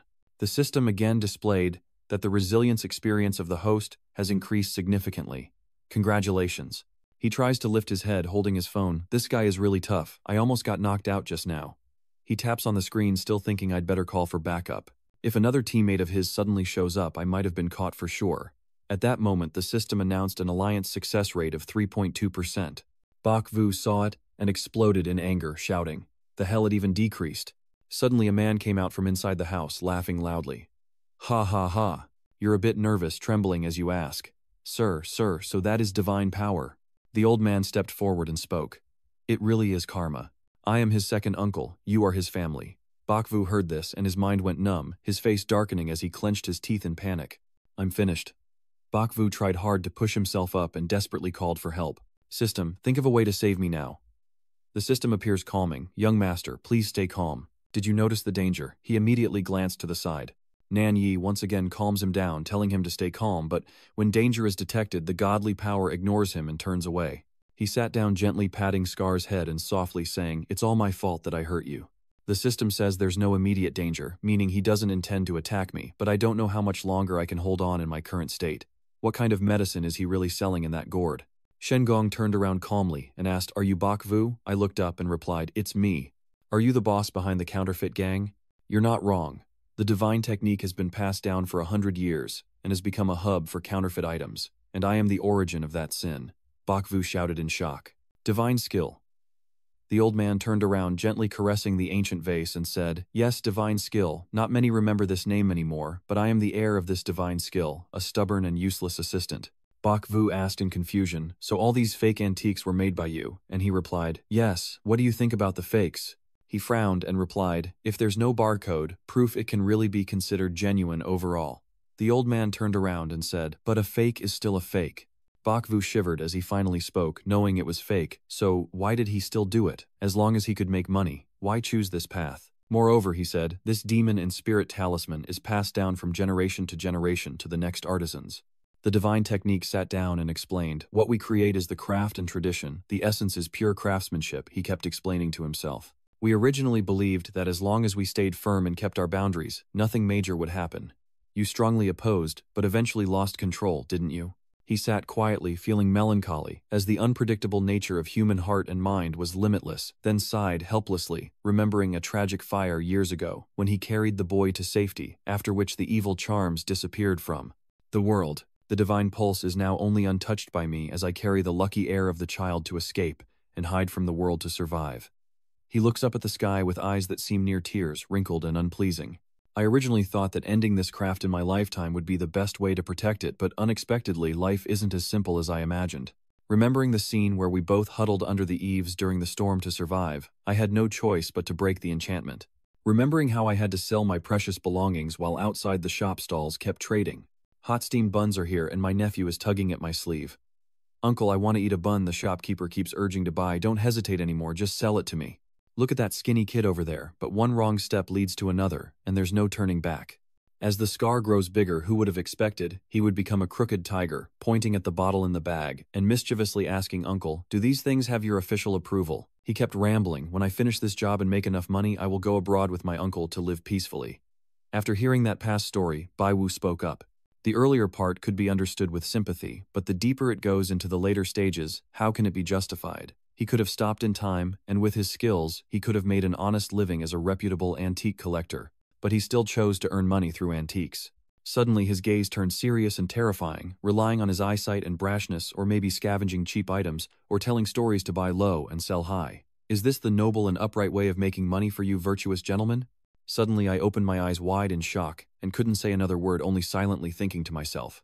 At first I got the system and wandered in the antique market for money, and the tricks I used were truly no different from what he said. But then my eyelids drooped, and my face remained darkening. Fat Mei Vuong is such a shameless, thick-faced guy. If not for that, me and him would definitely be in the same boat. Collecting antiques is truly a passing tradition of noble gentlemen, but honestly, compared to me, it's not much different. How pure can it really be? In the end, he finally spoke slowly. Although many affairs involve black and white, right and wrong, creating fake artifacts for profit is clearly a wrong that cannot be justified. As for this inheritance skill, I believe there are better paths for it. I advise you to come clean. The divine warrior stood up abruptly, gradually moving down the stairs below. The young disciple has exceptional talent. The other side still needs to broaden their vision and mind. Those with natural abilities have a responsibility to take charge. Suddenly, the system displays an urgent notification that the mastermind has been captured. He shook his head and sighed, saying, "I'll take responsibility myself," then went off in a different direction, reaping what he had sown. Bak Vu hurriedly reached out as if to hold on, voice becoming even more urgent. "What are you planning to do?" But then he exhaustedly clasped his head in pain, clenched his teeth with difficulty, his body no longer able to hold on. His eyes gradually closed as the divine power's figure disappeared. The old man was about to step inside the door with pure skill, but the restless heart cannot be easily tamed, and my very existence has always been a sin. His eyes nearly closed completely and his vision was fading. He tries to look again, but his strength is exhausted and beyond saving. Smoke billows from the pipe, darkening the sky as divine energy enters the flames to fuel the fire. As for Bai Wu, he helplessly collapsed with no sign of movement left. Even in his haze, he could still think, "Nani, have I fainted again? Where am I now? Surely I wasn't attacked and thrown here by someone else, right? How are you? Still not awake? It's happening again. Last time you slept for 3 days straight." His eyes opened. The first two people you saw were Vuong Bao and Sa Tutu. Tutu, shivering from the cold, looked at you as you slowly sat up, angrily questioning. "Why didn't you take precautions and just faint like that? If the person who found you first wasn't us, you would have been in real danger." Vuong Bao put on a sinister face and agreed in on this. "Yeah, it's really easy for bad people to kidnap you." In an instant, Xiao Xiao slapped both of Vuong Bao's cheeks, causing him to cry out in pain and beg for mercy. "Uncle, I was wrong." Bak Vu, seeing this, also broke out in a sweat. She didn't say anything, just pinched Wang Beo's stomach. Seeing her worried hands, she's hurt. Satiotu gently squeezes her own fingers to reassure him. Just her joints. Rest assured, their crimes along with this time, using a gun to fight back, are enough for them to spend a good long time in prison. Wang Bao, looking sulky, says, I got hurt too, why didn't you ask me? Bakvu gently smiles with a blink. You must have good luck, you will be fine. What about Cao Tai Tu also smiled. He already went back to report to the elders. He looked over at Wang Bao and said, Map ne cao dingi td toi ko chuyen quan trong mua noi voi tu. He understood quickly and obeyed. Only 2 people remain in the room. Jia Xiaoxiao, blushing and shy, asked, What do you want to say? Has everyone already checked the kiln area? The kiln only has broken pieces of pottery, so why is that? He asked with suspicion. No one was found. She crossed her arms and looked at him. How could there be anyone there? Bakvu stroked his chin and explained with a distant look in his eyes. I saw a man claiming to be a godly warrior go in there while I was fainted. Xiao Xiao confirmed again, but we searched thoroughly and found no sign of anyone. She came over to pat his shoulder to comfort him, surprising him. Forget it, we will search carefully again and you should go get your statement in a little while. He stood up, sighed, and said, That's true, with one fatal shot, the fake corporation was exposed and caught, so that old man's life probably no longer matters. His eyes flickered with a light, secretly thinking, finally relieved of the burden, now able to enjoy life peacefully. Satyotu smiled extremely happily, thinking that this action could succeed, and praising his contributions, since he repeatedly put himself in danger to help us solve major issues. Her face naturally flushed red. She sighed softly and hesitated to speak, saying, I keep doubting and trouble you over and over again. I truly apologize to you. I'm not angry with you. I smiled and responded, Didn't you apologize last time? Why are you so courteous now? She lowered her head, staring fixedly at the ground. No, I should be clear. I'm afraid I won't have another chance. I might have to go abroad for training. Bakfu didn't understand her meaning. That's a good thing. Don't you want to go? Xiao Xiao hesitated and replied, I don't know. I haven't made up my mind yet. He keeps asking if she is reluctant to leave her grandfather, but judging by her awkwardness, it doesn't seem to be the case. The system shows she is 82% unwilling to leave her grandfather. He smiled gently and encouraged her. If you have dreams, just bravely move forward or you'll regret it later. The old man's health is very stable, and you're still very sharp, so what are you worried about? Sa Tiu looked up at him and asked, Do you think I should leave? She blushed, turned away shyly and said, It's just that he looks alert, but he's often easily fooled. The fool who sold your family's antiquities and still dares to speak about your grandfather that way. She turned to look at him and smiled. But with a great master like you caring for me, I should be Anson, right? Bakvu laughed happily. You're right, I have a good relationship with the master, leave it to me.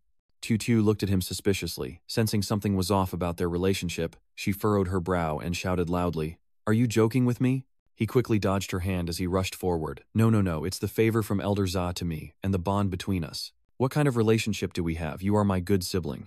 Xiao Xiao happily puts her arm around him. I accept you, please take good care of our grandfather on my behalf. He noticed her changed attitude, and quickly wondered confusedly if this girl had some bad luck today, because her personality was completely different. Tutu suddenly became quiet, her eyes filled with sadness, lost in her thoughts. She suddenly turned and left go now. I'm heading home, followed by the sound of the door closing. Bakvu stretched comfortably. Youth is wonderful, still having dreams to pursue. He suddenly had an idea, stroked his chin in delight and said, That's right, I haven't even forged it yet. I no longer see myself as the naive beginner I once was. Now I have the skills to chase my dreams. I focus my thoughts, images passing through my mind, and since acquiring the system, I have involuntarily entered the world of antiques up to this day. His eyes focused more than ever as he looked back on the path he had taken to reach today, continuing his train of thought that initially he was empty-handed and clueless about this field, only managing to deceive the fat old man with some trickery a few times. Now that he thinks about it, it was a bit too much, using unknowingly feeling that dealing with fake goods wasn't much better, and he definitely didn't have any great love for antiques, so why bother wading through these muddy waters? He recalls the image of the con artist, especially since he is the only man with the all-purpose system. Thinking of this, he cannot help but feel pleased. Bakvu recounted everything to Tan Tai Ha, saying that last night's events were roughly like this. He smiled in reply, revealing that the mastermind behind the counterfeit gang was not the knife man, but a mysterious old man. I confirm again that's right, and I even claim to be a descendant of the spiritual craft. This shocked Ton Tai Ha, so it was him. Seeing his puzzled expression, he asked, Do you know him? He stroked his beard and explained, The divine skill and demonic hammer, an unparalleled craftsmanship passed down through many generations. We used to know each other briefly in the past, but due to divergent ideals, we no longer kept in touch. Then the demon hammer disappeared without a trace, and the divine skill also retreated into obscurity. I had long suspected it might be him, and it turns out I was right, we guessed correctly. Perhaps this is fate. Bak Vu saw him sigh heavily, which made him even more confused. He let out a breath and decided to accept it as settled. He smiled and said, "Yes, now even counterfeit companies have been wiped out. The association has been cleaned up, so I feel at ease. Sounds like you have a new plan." He stroked his beard and said that broadening horizons is good, but losing the ancient artifacts is a huge loss for the collection. Bak Vu stood up and smiled as he continued. "With Lord Bak Dao Tai's son guarding us, does it matter whether I'm here or not?" Tun Tem Kaiha raises an eyebrow and smiles. "Stop teasing me, and think carefully before acting. Remember, if you face a difficult problem that needs help, just come find me." He saw him out. "The guild has matters, so don't refuse either." "I will happily reply. Of course, just call me anytime." "Vo family, aren't you going to play with antiques anymore?" My second brother, hands in his pockets, glanced at him and replied, "It's no longer my main profession. Picking up odds and ends every day, what's the point? And you also haven't thought about how you manage to get good items every single day." Wang Bao immediately objected, which of course makes sense. He patted his chest and laughed confidently, saying, "I am your detector. You just focus on choosing the best items." Bak Vu looked at him and sighed his face, showing helplessness. He stepped outside and kept following him, saying, "Vo family, or maybe you've found a new way to make money, don't forget about me." He sat in the car, buckling his seatbelt and saying, "Money hungry, I still haven't figured out what to do." Big Brother Wang's eyes lit up as he excitedly shouted, "Then invest in finance and play the stock market with Vo family's talent. I will definitely become the new king of stocks." Immediately, he pictured himself sitting on a pile of money. That thought made him feel excited. "I will definitely become the right hand of the stock king too." Then he chuckled happily. Seeing his elated expression, Bai Vu whispered, "Stocks. He wonders how much he can make from stocks in a year." The system instantly displays that 93.6% can earn 100 million. 74.4% can make 300 million, and 54.1% can earn 500 million. He looked at the money and said, "Disappointing. Sorry, I'm not interested." Wang Bao looked at him curiously. "Why?" Bak Vu propped his hands up and explained, "I find calculation for making money stressful and exhausting. I don't like it." This made Wang Bao furious and shout loudly, "Oh my Vo family, where does money just come to you while sitting idly and watching?" I remain calm as I continue. "As for Monday, based on my abilities, I'm not sure I can pull it off. Even if it were possible, it would still be earning money on others' suffering, a sinful way to make money." He propped his chin looking at Wang Bao, who initially had risked entering this muddy pond for money, and finally managed to escape the burden. "And now you're urging me to invest in stocks, forget it." His face darkened and most importantly, he exhaled helplessly. "I'm terrible at math." Wang Bao helplessly banged his head forward. He sat up, a red wrathful mark on his forehead, staring at him anxiously and asking loudly, "What exactly are you planning to do?" Bai Vu started the engine and drove away. "What am I doing? Right now I just want to openly, happily, and comfortably make more money." At this moment the phone suddenly rings. He glances at Big Jest. "Just answer the phone. What if something good is looking for you?" he shouted angrily at the phone. "Damn it, it's another nuisance call. I don't know what's wrong with my recent phone number either. It's either ads or scam messages, so please move out of the way. Vojia, can you stop messing with me? Just tell me clearly what your real intentions are and say it openly." He glanced at him. "What's the rush? Aren't we just discussing this?" He twirled his finger in his ear and said, "Anyway, forget about stocks and shares." Bio responded to his phone, "Okay, you're the boss. I'll just listen in. At worst, we'll find a good feng shui corner." He's researching some information online when suddenly an unknown number calls his phone and he quickly answers. Someone is partying. On the other end of the line, a voice says, "Hello sir, we are Fuck Tho Mountain Temple. Are you interested in investing in real estate?" Bio shouted angrily into the phone. "Get lost. Go ahead first." Bak Vu looked at him thoughtfully, and the chubby girl also managed to gain some benefit, but she had also taken a few hits. Although it's mainly because he's obsessed with money, it's really a bit unfair to judge him by my standards. Wang Bao calmed down and looked at him. "So you want to be noble, I understand, but I'm not like that. For now I just need money to get by. Or maybe you should try to guess which path will truly lead us to a happy and prosperous future." "Big, I've got it now." Wang Bao was surprised and asked, "What did you come up with?" He hurriedly stepped on the accelerator and drove off laughing loudly, opening a consultancy firm to help others make money. "What? Starting a company to help others make money? Are you trying to gently push me away with this?" His face was tense, and the atmosphere inside the car grew heavier. Bak Vu had maintained a cold expression from the beginning, seeming very indifferent to the story the big guy was telling. "Let me finish speaking first. Helping others make money also serves your own interests." The man lazily glances at the chubby guy. He shifted his gaze away from the steering wheel, basically helping others solve difficult problems, choosing the best options, and avoiding dangers. If successful, he takes a consulting fee. You tell me taking 30% of what they earn isn't too much, right? He said, raising 3 fingers towards the fat guy with a smug look on his face. The fat guy seemed to understand the meaning behind his words. 3 parts is already quite enough, and the smug look on his face disappeared without him noticing. This is the start of a profitable business. With our connections, we can make 10 million a month just by doing small jobs. Vojia is really impressive. The fat guy suddenly started praising him, eyes wide with admiration and a look of delight. Suddenly, remembering something, he scratched his head and looked at you confused. That's not right, Vojia. This sounds just like what I said earlier about going to get a fortune told. His silly-looking eyes eagerly waiting for your answer. What do you mean astrology and fortune-telling? It's a proper consulting company, he said, but his eyes kept looking straight ahead. The fat guy nodded in agreement. Whatever he said, that's what he meant. Then what am I waiting for? Let's go register the company now. The fat man wants to finish this task quickly. Amidst the busy convoy, their car is moving at a fairly fast speed. Nothing urgent. First, I need to settle the location for the office. Let's go see the office. Unlike the fat guy, he's very calm and wants to do it properly. After a while, they reached the CBD area, with the entrance to the tallest and busiest building in the district. They parked in front, and as the name suggests, this area is full of tall, impressive buildings. Suddenly, through the car window, he looked surprised to see the figure of someone very familiar. The girl is very beautiful, and behind her is a man who seems to be trying to advise her on something. That girl has quite sharp features and a very attractive figure. It seems she's a sought-after actress in the film industry. Don't go alone, sister, just tell me what's wrong. The man beside her tries to flatter and persuade her, and he's sitting in the car also surprised by what he sees. Oh damn, what kind of act is this? Doesn't that white-faced guy fear losing his position and so daring to flirt with Queen Vuong Hoa? His mouth was agape in shock. The chubby man beside him also looked furious as he figured out the problem. This beauty isn't that kind, daring to bother someone openly in broad daylight. Hurry up and go be a hero to save the damsel in distress. He words, but his eyes flicked to Bakvu's expression, showing helplessness on his face. He begins to reconsider his plans. Let's see why it's her. Is this punk actually the one chasing after her? If I go there now, she's definitely going to take her anger out on me. He was lost in thought. That man kept talking non-stop, saying, "This is my family's territory. Whatever the issue is, I can help you solve it." She closed her eyes, showing she didn't want to hear what he was saying. Annoyed, she shot him a glance. "Do you not understand human language? I don't need it. Get lost." She grit her teeth with each word. Bakvu couldn't stand to watch any longer, so he stepped out of the car, showing off his handsome side.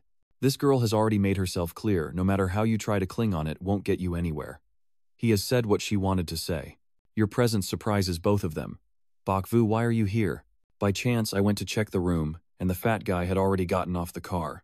Seeing that he looked annoyed because you spoiled his prize, suddenly pulling out a ghost blocking the road, could they also be chasing after Than Than? It seems she liked him before memories long buried flood back, making it impossible to express her feelings. Her eyes filled with pain. She had tried to forget it all, feeling distressed by his sudden appearance. She couldn't bear to look at him, but today she met him again and closed her eyes tightly. I have to leave now. You try to run as fast as you can to prevent your emotions from overflowing, leaving those 3 men standing stunned and confused, their faces all pale. After what just happened, he sighed, then turned to the fat guy and said, "Let's go see the room." The fat man looked at his face hesitantly. The 2 of them went inside, one after the other, leaving the other behind, who turned to face him with a resentful, hateful look. Although angry, he could do nothing but sit silently and swallow his frustration as the 2 of them went inside and encountered a female staff member of the building. "Hello, sir, may I ask how I can assist you?" That guy couldn't hide his curiosity and followed them inside. "Is that Bakvu? You and Than Than are friends. He is waiting for your answer." Upon hearing the 2 of them returning, he looked up. The female staff member then said, "Young Master Ha, does this idiot think he's my rival? You don't even see him as a threat, and you're still thinking I plan to steal his woman. He really seems eager to hear what you'll say.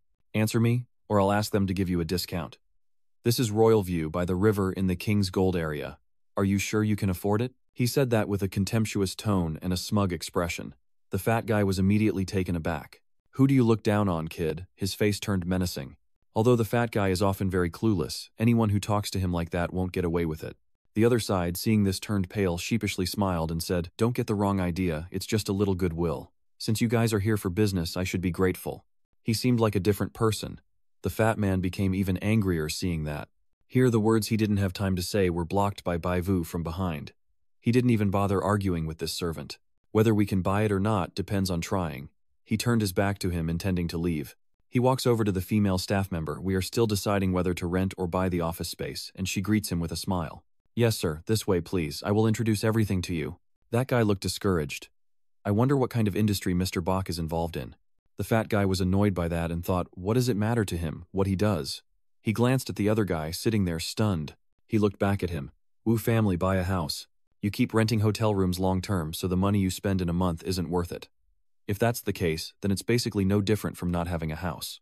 Do you still forget about what happened last time? That hotel is actually pretty decent. But the location is too remote, and the security isn't good. The guy advised me to buy a unit so I have a place to come and go conveniently. He hasn't been able to decide on a suitable unit to buy until now, so the quick-witted saleswoman responded promptly. Our Building B is listed as Building A. If you still don't find it satisfactory, you can check out the luxury apartment Building A, which offers living and dining spaces with a very harmonious design. Many artists and business people from Thandat choose this place. Trust me, once you see it, you'll definitely love it. He is carefully observing. That guy then took notice. That's right, there have been quite a few successful scams by companies before, all using dirty money, and he definitely enjoys stirring things up. The young man tries to flatter, but the informer keeps messing it up, so she just forced a awkward smile and handled it. Our young master, that's how he plays.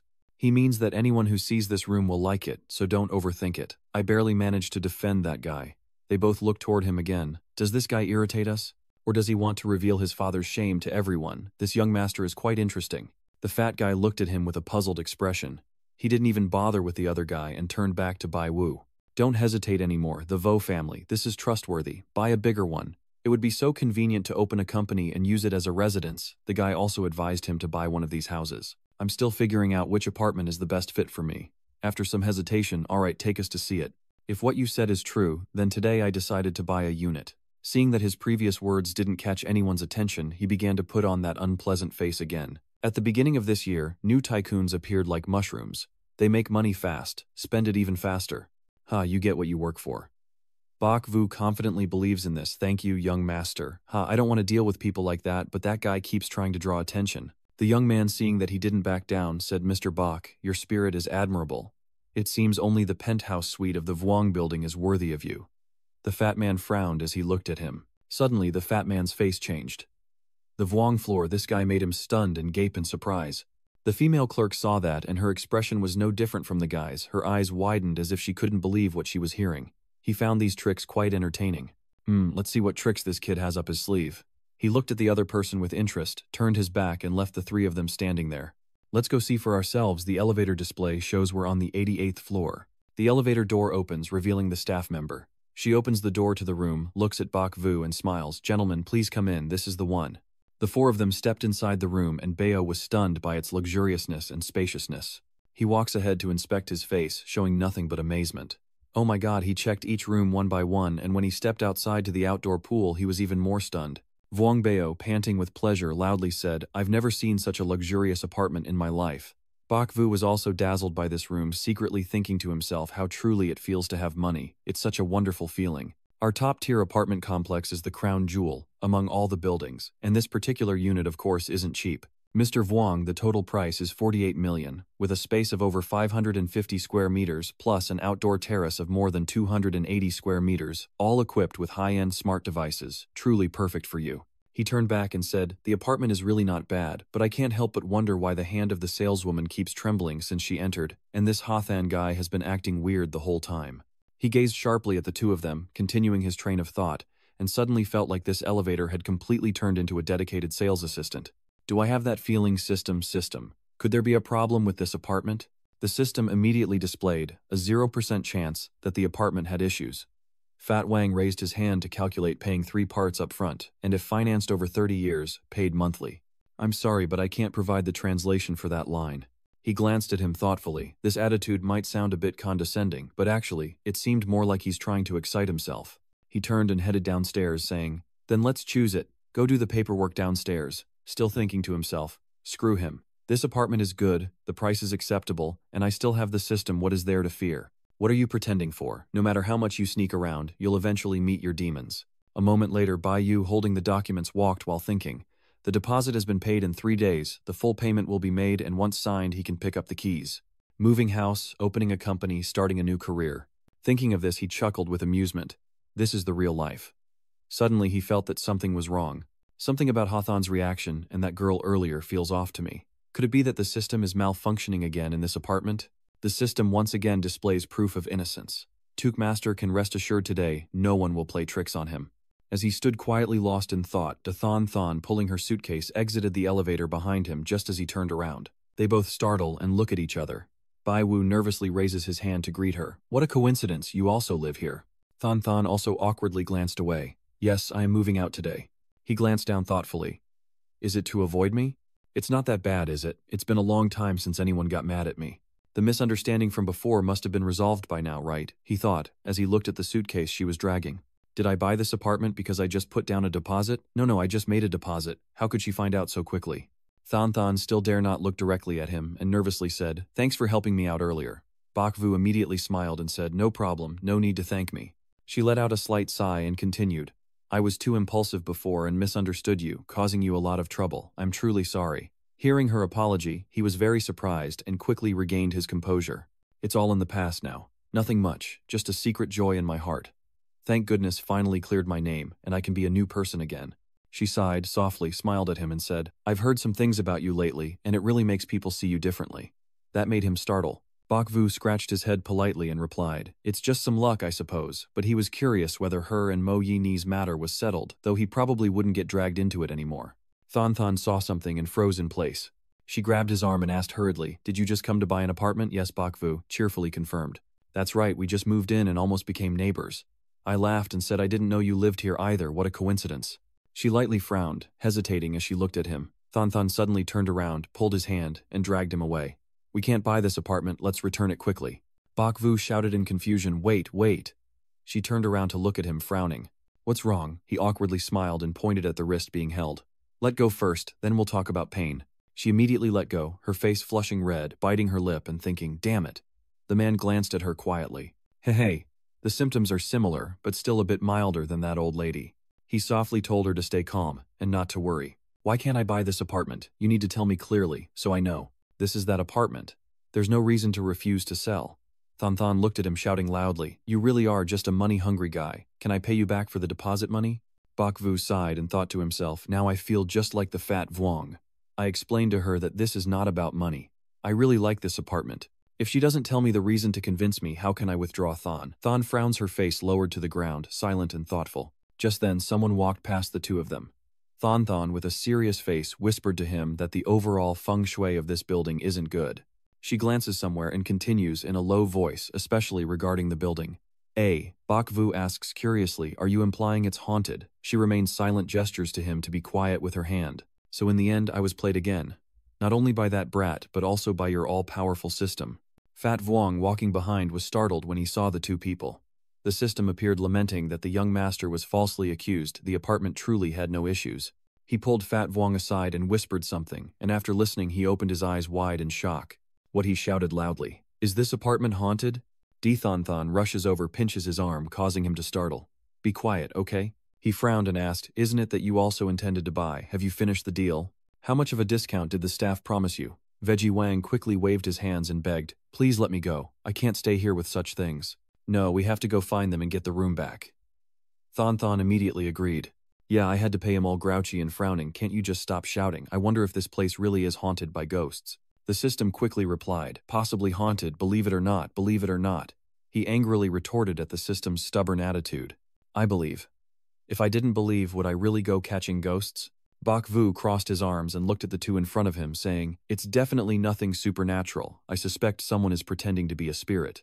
Ha is determined no matter what me is, if she's planning to harm me, it's impossible. Thon frowned, her voice cold as she asked him back. Are you saying someone is interfering? He stroked his chin thoughtfully, saying, I don't think it's that simple. We need to check first. She stomped in anger, tearing out her phone, telling her family to find out which rabid dog dares to do this. So you realize the consequences of making this young lady angry. Bakvu looked at her in surprise. Don't be angry, don't get too excited, it will only make things worse. Even Vuong Bao agrees anger causes spots and wrinkles. With your beauty and elegance, you shouldn't get upset over such small matters. Vuong Bao's words were like sweet honey poured into her ears, and she immediately stopped being angry. All right. Bakvu sighed in relief, as Thon cheerfully returned. Then he brushed aside his thoughts and said, This young lady is too impulsive. I really don't know what trouble she might cause next. He turned to ask her, You went looking for the landlord this morning to get the room back, right? Did she mean to say she heard it or that she actually experienced it herself? Dathan Than instantly got angry, flailing her arms and shouting loudly, shocking Bao and Bak Vu. Moving out now, I'm not lacking this little money and I'm too lazy to argue with them. Today I'm just going to scold them, scold the bunch of money, grubbing ones who do nothing right and act unjustly. Later she sat on the chair still furious, while Bak Vu and the others, faces soaked in sweat after trying to calm her down, sighed wearily. Dathan Than spoke. I originally bought this apartment to avoid trouble. I didn't want to stay home listening to their endless nagging, and I really like this apartment too. She recounted what she had experienced, but after living there for a few days, problems arose, strange elevator malfunctions, the security system acting up, and the alarm downstairs suddenly going off late at night. As she recounted, her face kept sweating nonstop. I was brave enough not to be scared, but honestly, it's such a pain. In her mind, she thought if it were them, they would be frightened to death. Bio Wang jumped in shock when hearing her story, staring at her in horror while he remained deep in thought.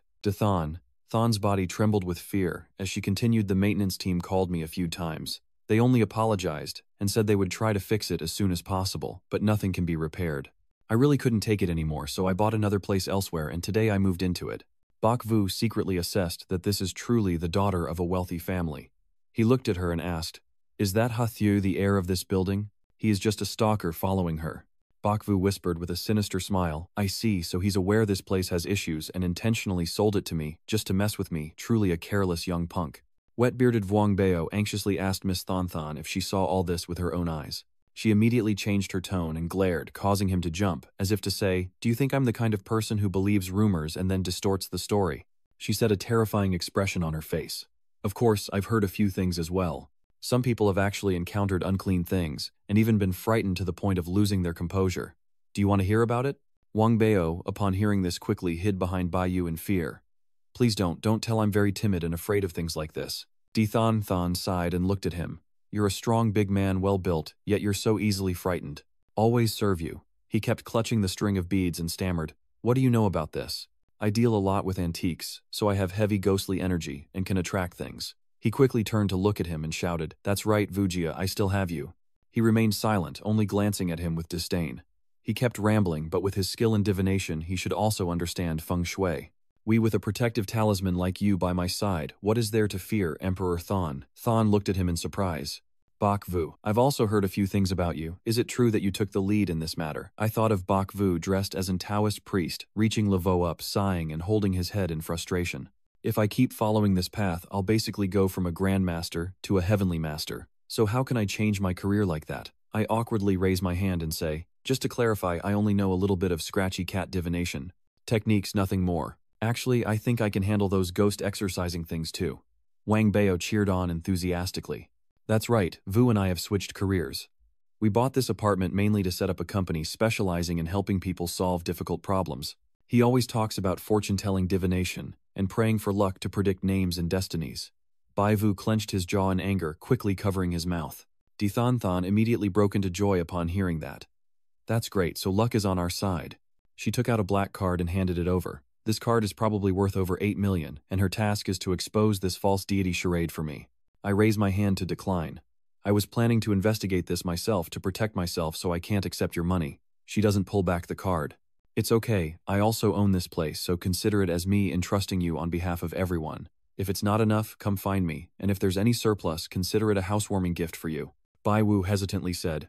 Vuong Bao excitedly grabbed the card from her hand, surprising her. Well, thank you then, because investigation also needs funding. After the handover, she grabbed her suitcase and prepared to leave. She looked at the two of them and warned, Don't betray my trust, or you'll face the consequences. Vuong Bao and Bak Vu look back at Than, walking away thinking to themselves that the apartment deposit is a small matter and at worst they can just forget about it. This deadly woman has only just changed her view of me, and I already took her first entrusted job and even won her trust. If you do well, the whole family will be happy. If not, or if you run away, there's nothing more to say. This young girl doesn't know how she'll punish me next. Is she creating karma? Vuong Bao happily shakes the black card in his hand, looking at his stern face. The Vu family's grand opening of Hong Fat, the first order, has arrived. Bak Vu propped his chin and looked at him. Keep it, wasn't it complaining about being poor when you first arrived? Just use this for now, during normal days. After saying that, he ignored Vuong Bao's confused expression and stood up. He spoke in a deep voice. Let's get ready to start work. He flicked his wrist and said while walking, let's split up and work together. You find the information about this place and investigate the situation. I'll take a look. Around. Wang Bao excitedly followed behind while he sneered inwardly. I really don't believe it. Bakvu approached the directory board where a guard was standing. Hello, officer. I am the new tenant of this apartment. This area is a combined business and residential zone with many people coming and going every day. Is the security absolutely guaranteed? The security guard responded warmly. Rest assured, sir, we have the most advanced security system. Every employee's entry and exit are checked, verified, and monitored. If a stranger intrudes for more than a few minutes, the system will also alert. We will send someone immediately to follow you. He smiled to himself, thinking, so that's how it is. The high-end residential area really is different. He turned and left mumbling, very good. Then I will go take a little more look around. Sorry to trouble you. The guard also saluted him, so if you have any problems, feel free to contact us at any time. Sir, take your time. Bakvu glanced at him and smiled softly. What eavesdropping on ghost stories, what would you guys say? I'm just going to ask the landlord first. After walking for a while, I reach the second floor of the A business district and walk along the deserted corridor, thinking it's really deserted. He looked through the glass into a room. Since the new company also needs a logo and business cards, he narrowed his eyes in thought and casually went to gather some information. Bakvu entered the company sitting beside an uncle, designing, looking at the screen, rubbing his chin and assessing, that's not bad, very decent, but could it be more imposing? The uncle also agreed. Yeah. The old man glanced at him irritably, thinking he was just rambling on. One moment passionate, the next fierce, then graceful and now full of momentum. Why don't you just go with the rainbow-colored text outlined in black? I also looked at him and asked in a low voice, this building is so deserted, is it because of bad feng shui? I heard from friends that it doesn't seem very clean here. The uncle's face suddenly darkened, and he looked at him with a stern expression, making him terrified. My uncle whispered, I heard that the previous design I did was for a girl. She was there working late that night and got so scared she completely lost her mind, and after that she refused to do it anymore no matter what. Bakvu's eyes widened in shock, so serious. What did you encounter? Could it be? The uncle opened his eyes wide, his face sinister. What else could it be? It's that thing you know. Let me tell you I'm here because of this too. Just guess what you think the result is. The uncle leaned back in his chair, frustrated, saying, I've been working overtime for a whole month and I've seen nothing at all. Are you kidding me? He helplessly looked at the uncle. I mean seriously, your courage is really remarkable. My uncle excitedly pointed at himself and proudly said, Of course I do. I love stories with a haunted house. If I meet one, I definitely won't let it get away. The company boss, standing angrily behind, shouted loudly, startling the uncle. Do you still want to work here? The boss approaches with a serious look and says, Sir, don't listen to him talk nonsense. It's just a rumor. Our customer rate is still low, so that's why it's so deserted. Don't believe those silly rumors. Our landowner also needs to survive. Bakvu stands up from the chair, smiling. Yes, what era are we in that people still believe in half-true, half-false stories like that? So I don't care about those things anymore. I'll come to pick up the finished product in 2 days. The uncle watched him leave in silence while the boss also bid him farewell. All right, take your time, sir. He continued asking others but only received dismissive gestures and vague answers. Some people hurried to run away as soon as they heard, never having heard before, while others became angry when they asked, Who are you? You're not a journalist, are you? Bakvu, after a while of probing without any result, stands in front of the building, deep in thought. This building definitely has issues, but people just don't want to talk openly. Because I am a stranger and a client, I can't just ask around suddenly without raising suspicion. On the other hand, the interests of the landlords and tenants are directly linked to this building, so of course they don't want such incidents to happen here, and they definitely won't admit to it. The system displayed a notification saying there isn't enough information to identify who is pretending to be gods or spirits. He sat on the bench, continuing to ponder. Maybe he should get info from the building owner's sales and accounting departments, but they would definitely not give any hints. He concentrated on thinking of a way. Maybe I should check each person passing through here one by one. Oh my god, this method is too stupid. I might as well just sign up to be a guard sitting at the door. The system appearing in front of you isn't impossible. In fact, it's better than Tukchu sitting here thinking nonsense. You're annoyed with the system but can't do anything about it. Bakvu sighs and leans back, looking up at the sky in frustration. I'll be patient then. Whatever you say is right. If you're not going to help me, then please be quiet for a moment. The system will happily respond to you. Is the owner here just tolerating me? That's really touching. After calculations to find the person you are looking for, there are 3 options. A bribe, a sales staff to gather information with a success rate of 40.3%. B, retrieves information from the building's computer and traces the target. Success rate 6.1%. C stood at the intersection asking passers-by with a success rate of 70.6%. Bakvu frowned as he looked at the system's information.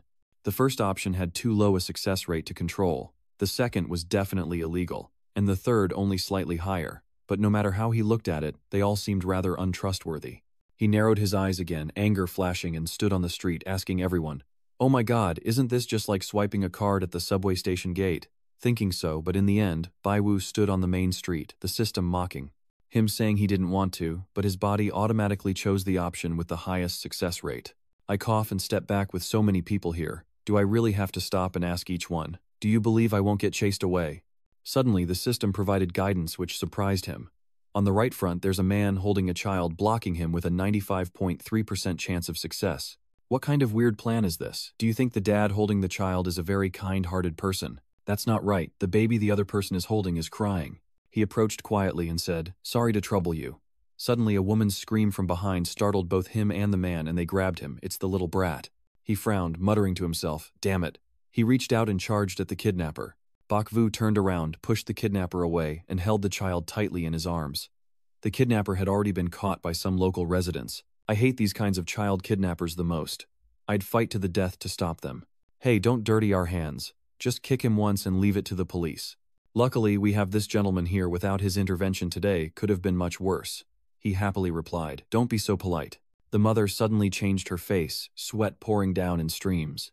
I was just exchanging a few words with someone at the door when that little bear ran off, and honestly, I was so scared I almost lost my mind. I thought Than Thien Bach Not was possessed too. Bak Vu froze upon hearing what she said. Paranormal activity, this child's mother. Could it be the system appearing before your eyes, pointing at that girl's head? No mistake, she's definitely the apartment's owner. He gazes at her in contemplation, scratching his head in quiet satisfaction. Wow, that's amazing. It really was worth the whole day. Bak Vu asks the woman if what she just said about daytime being haunted by ghosts is true. She waved her hand quickly and replied, "No. You misunderstood." He smirked and thought to himself, looks like she won't tell the truth without some trick up her sleeve. I scratched my nose and chuckled, surprising her. I won't hide it from you. My wife is pregnant, and her nerve is also thin. We used to live in a place with bad feng shui, and various things happened, so we wanted to move to a different apartment. He looked over, and I was also eyeing this residential area. The location has good feng shui, a peaceful environment. Maybe I should move here too. I've been looking for a place all over for days, and my feet are about to give out. The frightened woman tremblingly pointed and asked, "You mean here, by the riverbank?"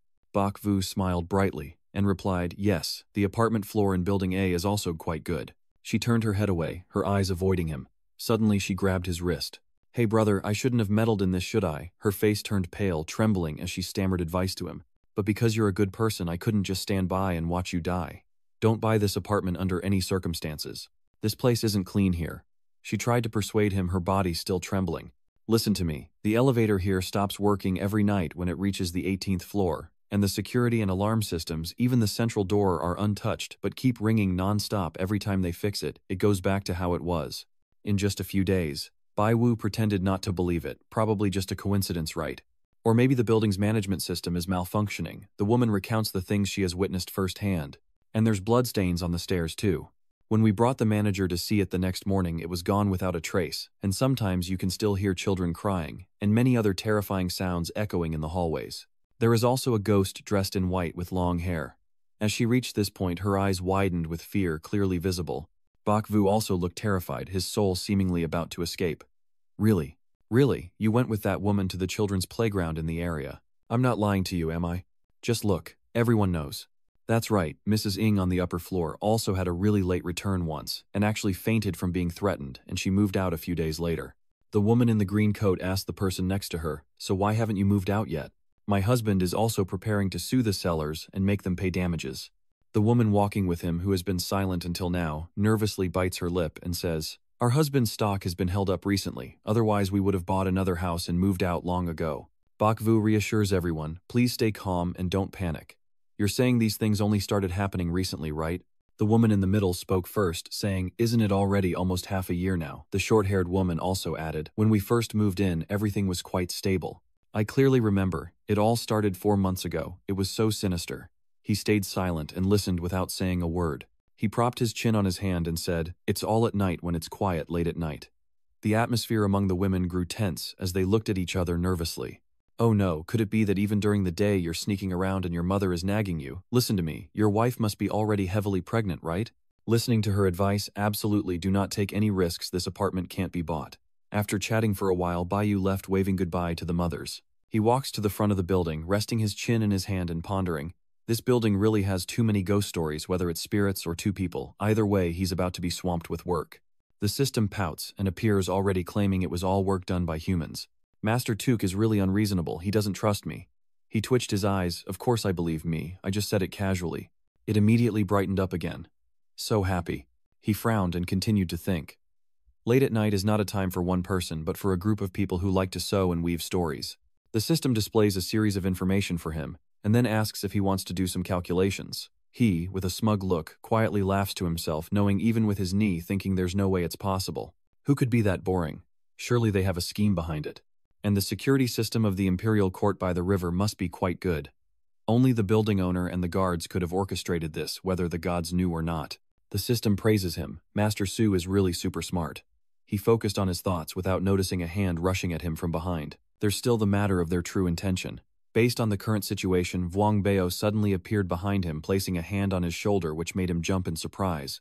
Vo family, what are you doing standing here, lost in thought, alone? I called you, but you didn't answer. Bok Vu, angry, his nose flaring and trembling with rage, said, if you dare to sneak behind my back and pat my shoulder again, don't blame me for being ruthless. Vuong Bao quickly rubbed his head and replied, no, I won't dare anymore. A moment later, a hand sprinkling seasoning over skewered meat, while Bok Vu and Vuong Bao sit inside the restaurant eating skewers. Vuong Bao ate while saying, I've really heard quite a few rumors around here about all kinds of ghost stories and monsters. Listening to them makes my head spin. He took a big piece of meat from the skewer and asked him, the rumors are not important, is there anything else? He took a big piece of meat from the skewer. Of course I know that many landlords have already left, and some new subsidiaries have opened as well.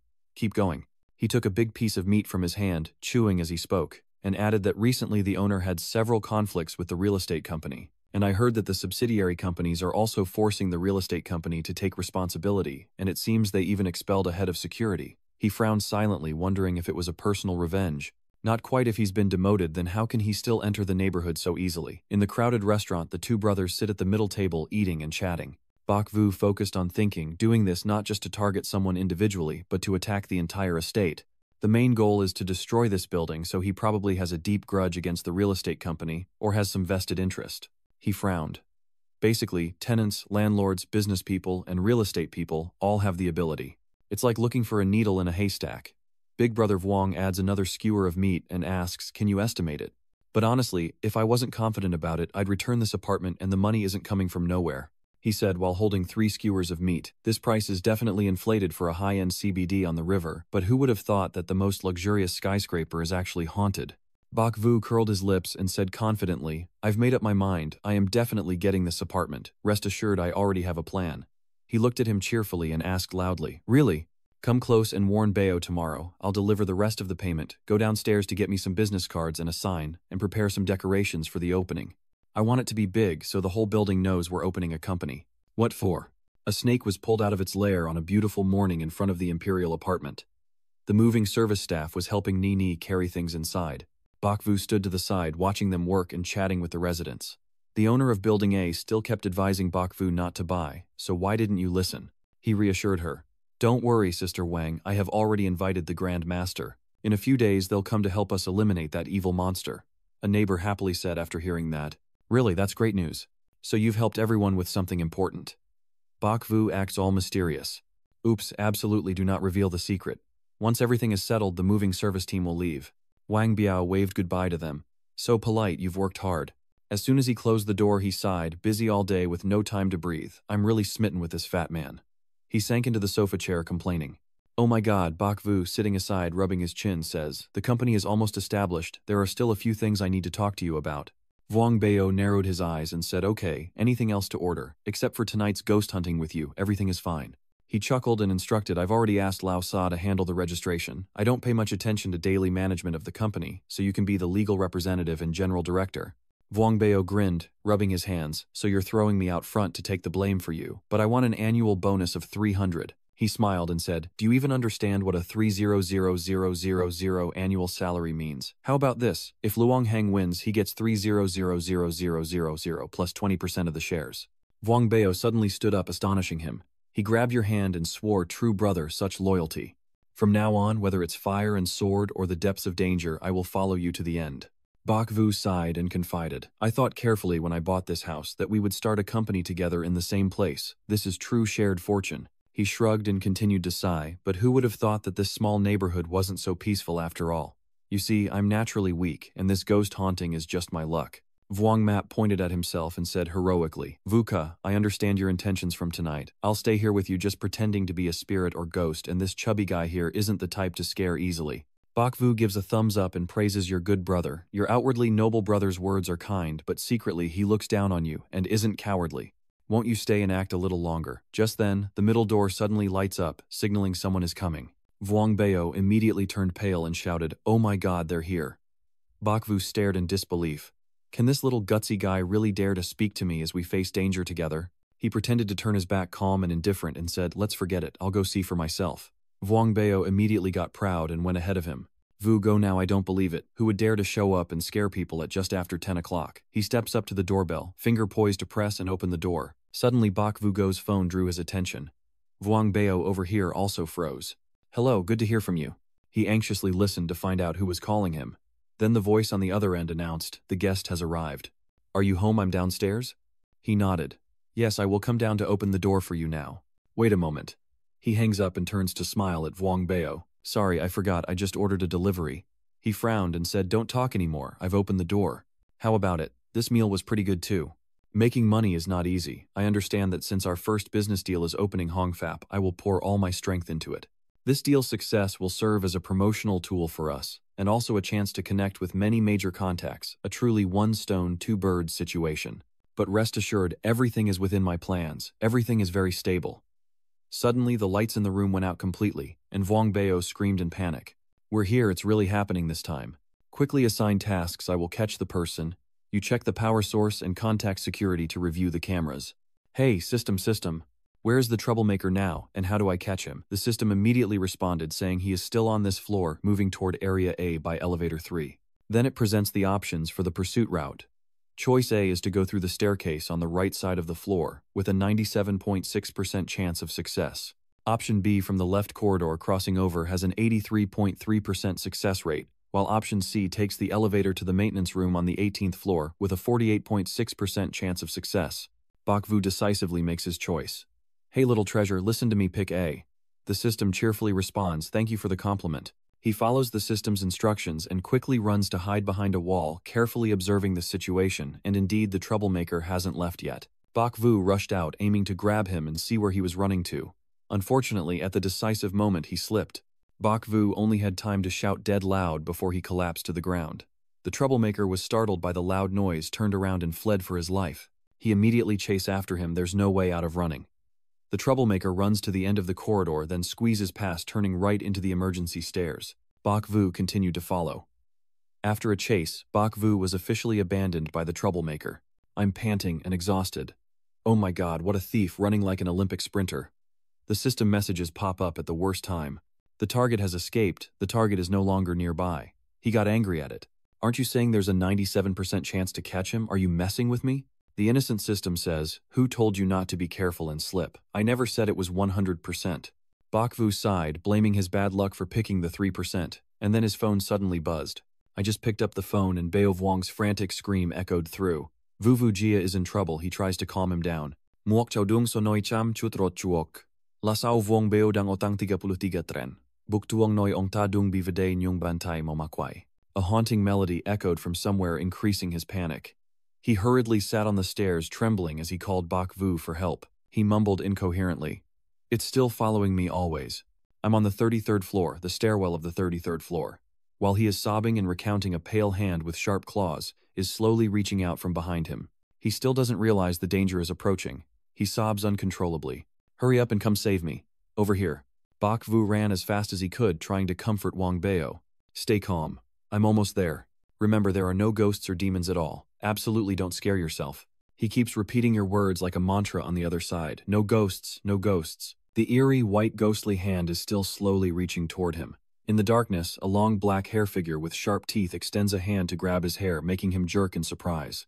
Vuong Bao immediately spun around, shouted, "Oh mother," his legs are running before his brain, and sprinted headlong, crashing forcefully into the wall at the end of the corridor. But despite his own pain, Big Fat Wang kept running for dear life, shouting loudly for help, "There's a ghost."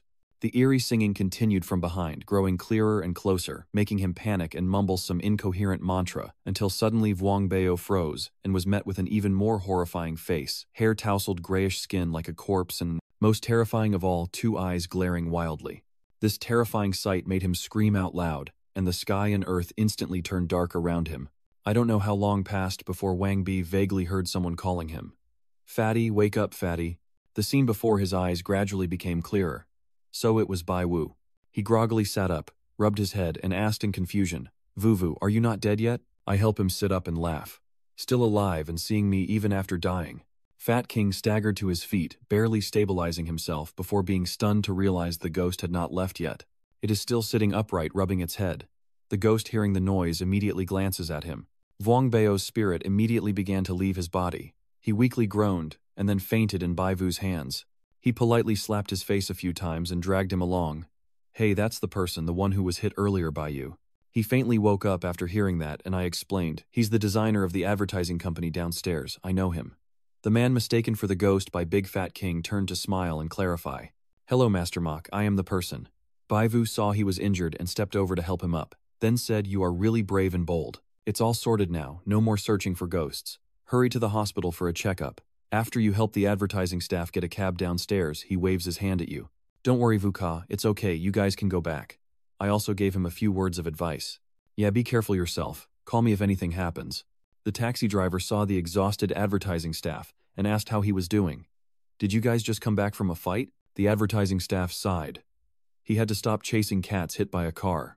Bak Vu saw the taxi had already driven away and turned back to ask Vuong Bei, "Are you hurt?" He exhaled heavily, not only his leg was weak now. As if remembering something, he glared at him and complained, "You only have a small wound, but you paid him 30,000. You're so generous, someone might try to extort money from you." He squinted at him and said, "Looks like you're fine, back to craving money again." Vuong Bao got angry when he heard that. "It's okay, I almost got scared to death just now. That thing grabbed my hair earlier. If I hadn't run fast, it would have drained me completely." Bak Vu frowned and said, "What the heck is it, blood-sucking or yang energy-sucking? I told you so many times, it's a human. How can a demon hold your hair if you're human? Just tell him to shut up and explain you should have grabbed its wrist and thrown it aside." He panickingly recalled a few details that made him shiver. That demon also sang, and the wall was covered in blood. Hearing that I get pissed off, even the devil's head is singing. Starting tomorrow, I will change my ringtone to the song about the little white boat. Is it impossible for anyone to do this with a creepy tone? Bak Vu, unable to hold back, raised his hand to ruffle his hair at this point, realizing he had made a mistake by choosing Fat King as his ally. "I asked you to come help and you ended up becoming an NPC in the village to praise the demon lord. So you're increasing the difficulty of the game for me, shouting so loudly like that. The whole neighborhood is scared to death of you. With your way of playing, our company's first order is doomed." In a flash, he and the man arrived at the apartment. The guard saw them and raised his hand to salute. Bak Vu suddenly glanced at the security guard, silently wondering if this guard might be. The system is immediately activated, and eagerly asks, "Is Master Took asking me?" He snorted and replied, "I don't need to, I can analyze myself. Not enough to lose a night of playing. The system keeps insisting." I just wave my hand dismissively, showing I don't want to hear it. He is standing right under the camera, so it can't be him. Bai Wu puts his arm around King Bao and whispers in his ear, telling him to check the camera, but he wanders around again and even gets frightened to the point of being stunned. He nervously said, "I'm afraid the elevator is haunted." Who's afraid they might damage the elevator? Hearing that, he rubbed his chin and guessed that the security elevator was very good and unlikely to have any problems. The strange rumors about the elevator are just tricks to scare people. If they go too far and lose lives, they probably wouldn't be that stupid. Bak Vu goes to the wall, where Vuong Bao said there was bloodstain, to check it out. Sure enough, he wasn't lying. He took out his phone and turned on the flashlight to examine. "I've checked the staircase you bumped into the demon on, but I can't see the demon's shadow anywhere now. I've also checked the red handprint on the wall. It must be a special type of paint that only shows up under low light." After returning to the dining room, Bai Vu told Fat Wang that the commotion tonight wasn't just in one place but two, so let's try our luck at the security office. But I think checking the cameras was just a wasted effort. The system also produced results that match your prediction. Finding traces of the suspect through the camera has a 37% chance. At this point, he still doesn't understand why the cameras can't help, so he asks again. "Huh, you mean the power was cut off so the cameras went dark too? Maybe that sneaky bastard was hiding in the dead spot of the camera so he couldn't be seen." Bok Vu analyzed that the lights, the camera, and the elevator all have separate power sources, so they wouldn't all turn off at once, but blind spots in the camera are possible. I have my suspicions beyond just this, so I need to check it out a bit more. You and he go to the security room. He slammed the door and shouted, "Guard, guard, open up!" But there was no response inside, and Wang Bao grew impatient and snapped. What's going on? Is no one on duty? Maybe everyone inside has already died. At that moment, a flashlight from the hallway shone directly at the two men, forcing Bai Wu and Wang Biao to squint. A voice from the same side as the light answered, "Are you here to ask about the blackout?" "Yes." He narrowed his eyes and pointed the flashlight, asking, "So what's really going on with the power outage?" Turns out the person shining the light was the security guard on patrol. He walked over to Bai Yu and smiled, "I just left. The lighting system was cut off and won't be fixed until morning, and the electrician on duty is already on leave, but the elevator won't be affected." He immediately recognized that this security guard was suspicious. He's the camera operator. Fixing the power outage isn't his job. This guy has a problem. Big G is even more naive than you. He quickly asked the security guard, "What about the security system? We want to see the cameras." "Our pet dog is missing." Bok Vu quietly sighed in frustration. In the end, the villain was finally defeated. "Is your mouth the digestive system in charge?" That suspicious guard then smiled wickedly. "The security system is functioning normally, but I'm afraid it's a bit difficult for you to check the cameras." Bok Vu urged the system, "Get to work. He's been bought by inside forces, hasn't he? Was it him pretending to be a god and a demon just now?" The system quickly analyzed and concluded there is a 67.5% chance of bribery and 0% chance of impersonation. Bok Vu narrowed his eyes and smiled. "I see either one of those two is mostly likely a different security guard. Bigger Vuong here is still causing trouble with the guard." "What's the deal?" "Not allowed to see," the guard hurriedly explained. "Sir, please don't be angry. We have regulations.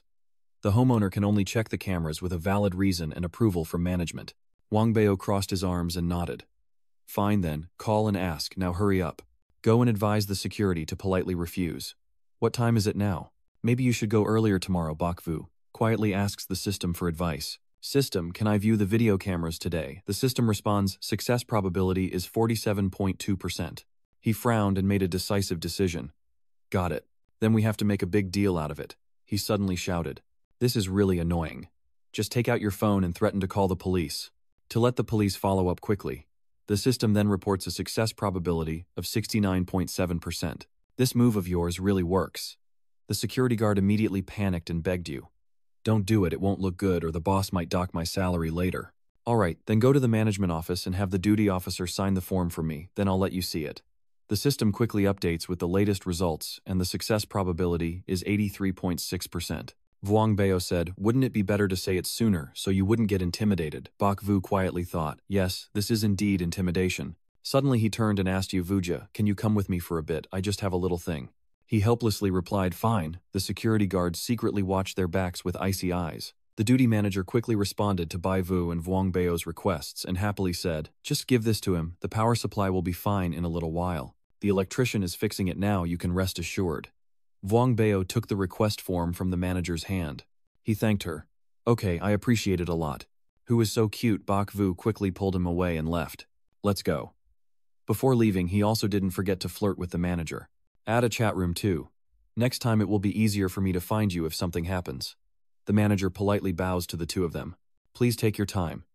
Here is the manager's note. The security guard obediently turned on the camera for Bai Wu and Vuong Bao to check. The camera screen displayed an image of the 33rd floor where he had just sat curled up crying.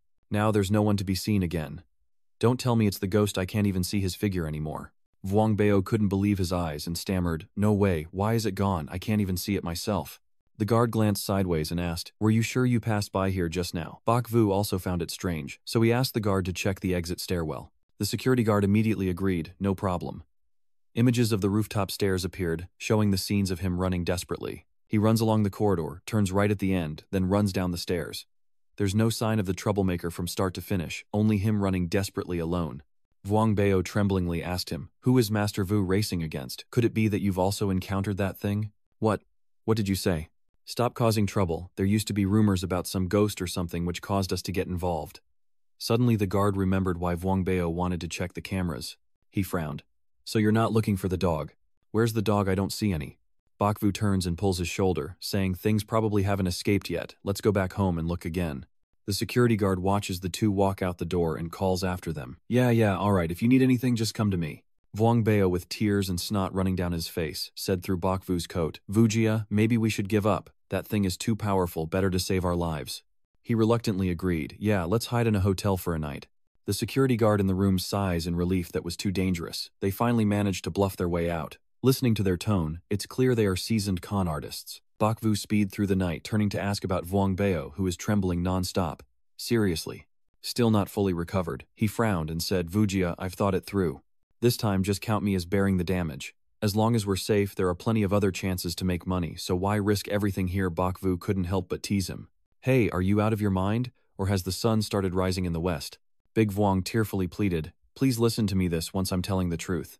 He casually replied, "Have you gone crazy because of him? The video just now has been tampered with." He shouted out in shock as if struck by lightning. "Huh, how could they do that?" He blinked slowly and said in a low voice, "What does it matter to a professional staff member? It probably happened when we went to the manager to get the form. I regret not being tougher. I already suspected that this guard was suspicious. I just thought about calling the police to threaten him and check the camera. I didn't expect him to pretend to be afraid but stay calm to deceive us and then edit the video quickly, without leaving a trace." Bakvu sighed, blaming himself, saying, "I was too careless." Vuong Bao also regrets missing the chance. "We should have been harsher then, so he wouldn't have had time to make a move." He shot him a helpless glance, then he would obediently open the door. "Oh, just kidding." Wang Biao crossed his arms and cursed, "Dong, damn it, this guy probably isn't a master who's come out of the mountain cave right." Bakvu smiled and explained his plan. "Don't worry, I brought you out here to set a trap. The ones acting here are not just him. I'll keep an eye on them first. After we left earlier, you said you were afraid, which turned out to be true. He must have heard it. We pretend to panic and run away on purpose to let them feel satisfied. At this moment, I take the opportunity to investigate their side of the hand. Turn to him and tell him to follow him. This guard is very important. Find someone to monitor him for me, especially after he finishes work." Wang Bao grinned widely. "Don't worry, I've already found a professional for you." This small matter, his words seemed to awaken him. That's right, only a professional can handle professional matters better than sitting here guessing with this useless system. The system immediately scolded him with low damage, but extremely insulting, warning the host to be careful with his words, because the system has guns. Bakvu pouts, "Stop being so spoiled and just try if you're good. The village drum system is silent, there's not enough information to judge, so go ahead and accept your fate. You see, I have a direction to proceed with for now. Go to the hotel first, then call Lauvo to ask him to help me introduce a consulting company." Vuong Bao looked puzzled and asked, "A consulting firm?" Bakvu confirms, "Exactly, a professional consulting firm. I need to investigate everything related to the Ding Tian group." Wang Bao, surprised, turned to ask Bakvu, "How professional are they? Is there anyone more powerful than you, master?" He sneered at him. "What else do you know besides eating and sleeping?" "What I mean is a consulting firm specializing in investigating business affairs." He smiled and said, "They can help me find detailed information about Ding Tian Corporation, then track down those who have close business relations with this company, even potential competitors." Bakvu sped up his bike, confident that the rest was something only the Grandmaster could handle. 3 days later, a sensational rumor spread across social media about the supernatural events at the Riverside City from the video. Below is a picture of the chubby king running for his life at night to meet with a ghost. The rumor has attracted thousands of followers. Account 345 commented, "Haha, is this an urban ghost story skit?" Account 865 joins the fun. "This fat kid is overacting too much." User 36 Amperes also joined the discussion. "Oh my god, there's a ghost at the riverbank again. This video is so hot." User 2GF confirms the rumor that the ghost at the riverbank indeed appeared that night. "I live in the residential area across from here." The M95 account reacted quickly and lightly. "Hurry up and save them. These videos are going to be deleted soon right now." Hachi Kwang, the director of Ding Tian Group, is sitting in a car browsing the news. He frowned with displeasure and said, "It's been so long, this has still not been resolved. The new Eco-City project is in a critical stage, don't you all know that?" Secretary Vi returned awkwardly and said, "This is really quite difficult. I've handled it personally." Han Shen, sitting nearby, spoke up, "Dad, it's not surprising they can't finish. It turns out it's the chaos of a psychic disturbance." Hachi Kwang gritted his teeth and told his son to shut up. If he didn't want to help him, then turned to instruct Secretary Vi to go to the Riverside City to investigate himself. In a different setting at a hotel near the police station, Baivu was focused on studying documents on his laptop. After a while, he stretched and finished reading the last over 100 pages. The company that Master Shea recommended can actually be investigated in this short amount of time to uncover such detailed information. He leaning his head back on the chair and started a conversation with the system. Sir, can Lan help analyze a bit? Who is the dark hand targeting Dingthy and Company? That's right, it's even targeting the Ha family too. The system immediately responds, calculating. After a while, the system was still at a standstill. It was still calculating. He muttered, no way, it's broken again. As he finished speaking, the system instantly displayed the analysis result. Giathon Real Estate has a competitive rate of 71.4%. Vinhu Developer has a competitive rate of 57.2%, and Daithan Real Estate has a rate of 52.6%. The Kinthian Investment Fund has an investor ratio of 44.6%, and Bakai Bank, as the creditor, has a probability of 39.5%.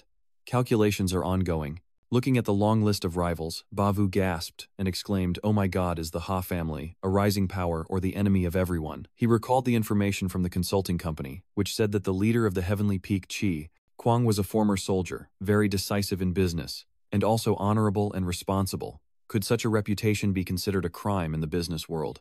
Bakvu stroked his chin in thought, noting that the top of the list was the owner of Jai Thon, who came from a humble oil merchant background and had used underhanded methods to seize many lands during the development phase, then faced some industry competition, and also had an investment bank involved. Hearing this, he couldn't help but sigh, doing big business indeed, surrounded by wolves and tigers. Luckily, I didn't pursue this industry. I told the system, and the system directly went to the point. Who is bribing the real estate company to do this evil deed? The system honestly reports that it cannot calculate precisely, but it can identify the fraudulent entities including Jai Thon, Real Estate Vinhu Developer, Dai Thon Land Kin, Thian Investment Fund, and Bakai Bank 30 Is. Getting the results from the system made me so angry I nearly vomited blood. I blame myself for being wrong. I shouldn't have asked it about this. Just then Baivu's phone rang and he immediately answered. Hello. Immediately, Vuong Bao's voice came through from the other end. Vu family, that security guard used his phone to buy train tickets, but I couldn't find the destination that bastard is planning to escape. Wow, I can't believe they could find out about this too. He keeps saying over and over the kid will cause trouble soon. I'm watching him now, you must come quickly. Bakvu quickly leaves the room and warns him, don't let him find out, come immediately. After hanging up, Bakvu curled the corner of his mouth and secretly decided to run, saying I will catch and call him today. At the Tanjiang Deo parking lot, Bakvu's car moved into an empty spot. Boss Wang called to report that he lost track of him again. Bakvu was stunned and asked hesitantly, weren't you told to be careful not to expose him? He immediately explained, I didn't leak anything. He came out from the security camera room to patrol the neighborhood, and I was wondering why he was out this late. The result turned twice and was gone, probably still inside the neighborhood. I immediately called the system, can it track the security guard's location? The system quickly responded that it was nearby, moving toward the parking lot of area C. Bayu turned around and ran, following the system's directions to parking lot C. At this moment, the security guard was hiding in a corner on the phone with someone whispering hurriedly. The director said there will be a meeting soon, it seems. The vice president of the group has arrived. I'm worried something might happen. You have also received the video. Hurry up and transfer the money to me. I need to go into hiding. The other end reassures him. Don't worry about the money, you've destroyed all the evidence, right? The security guard insisted. Of course I know what's serious and what's not. The other side was satisfied. That's good, you go. Hide first, the money will be transferred to you later. The security guard suddenly gasped, and then a voice echoed saying that the director would hold a meeting soon, and it seemed like President Ha from the corporation had arrived. The guard, sweating, turned around. It's Bai Wu, who recorded the conversation with the other person using his phone. The security guard was terrified and yelled, "You're the devil," and quickly turned to run, but Bao immediately blocked his escape. He threw a blazing punch and knocked out the guard in an instant. Bao Vo ran with a smirk, there's no chance for him. Bak Vu sat down with his eyes level with the guard and raised an eyebrow, saying, "We meet again." Bao Buong sharply questioned, "Who are your accomplices?" "Who's giving the orders?" the guard, panting heavily, asked. "I don't know, you guys, I don't understand what you're saying." "Isn't it enough that this recording isn't clear? The video you showed us that day was already edited and cut, wasn't it?" "The video has been cut, and both the original video and footage have been deleted, but the service department still has a backup copy. Because of limited authority, he can't delete it. And he probably still prepared a backup just in case. If they found out, the consequences would be unthinkable." The security guard's phone suddenly lit up with a notification that 5,000,000 yuan had been transferred to your TIN account. The security guard grits his teeth and finally can't hold back, shouting out loud. "Who are you guys at the end of the day?" Bak Vu just gave a faint smile in response to the guard's question. "Who am I? You don't need to worry about that. But the mastermind controlling everything from the camera room is probably you, right?" The guard stammered, "I was only forced by the squad leader." "I don't really know who the true commander is either," Vuong Bao said as he grabbed his collar and threatened him. Aren't you acting as if the coffin hasn't shattered yet? The guard nervously replied. Since it's come to this, what more is there for me to lie to you? I don't believe it, I don't believe it, go check it yourself. Baiwu asked the system to assess the truthfulness of the guard's response. System is what he just said true. The system analysis indicates there is a 67.2% chance that the guard was threatened by the captain. The chance that he doesn't know the mastermind behind him is 0%. You frown and assess this foolish guard timid and greedy for money, so he's not entirely coerced. Overall, he's got a point, but now I think he's trying to deceive me.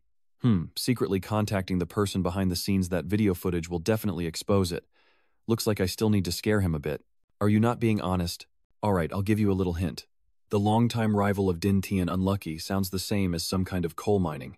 Bakvu also pretended to be absent-minded and sighed. This memory of mine is really something like real estate, huh? Big Ben Vuong also chimed in. What's that thing over by the shore? That one. The security guard, seeing the two people being so secretive, just made his heart race even more. In the end, he had to honestly admit that it was the real estate G. Wouldn't it be better if you just smiled a little earlier? Just let me waste my breath talking. The security guard knelt down on the ground and began to recount what had happened. Actually, I've only been here for just over a month. I just arrived a few days ago. The captain already threatened me and forced me to do this work with him. There were 5 others with us. He honestly explained that I only accompanied him twice, mostly responsible for filming and covering up. The security guard was in tears later. Jiathon's people came to me alone, forcing me to make videos for them. How could I refuse? Their company is big, and you probably know how grand the background is. Bakvu thought the security guard's words made sense. You could basically believe this part. Big Fat Wang turned to ask him which video, and when he remembered the footage of him running for his life, he casually waved his hand. It's nothing, don't be nosy. The security guard continued to explain, and I have kept the video and the communication record. They haven't even touched the money they gave me. As he spoke, he directly held Baiwu's leg, crying and sobbing uncontrollably. Please help me. I think I've lost this job, but I don't want to be caught. I can't do this. My elderly mother is still sick at home. I've been captured. What should she do now?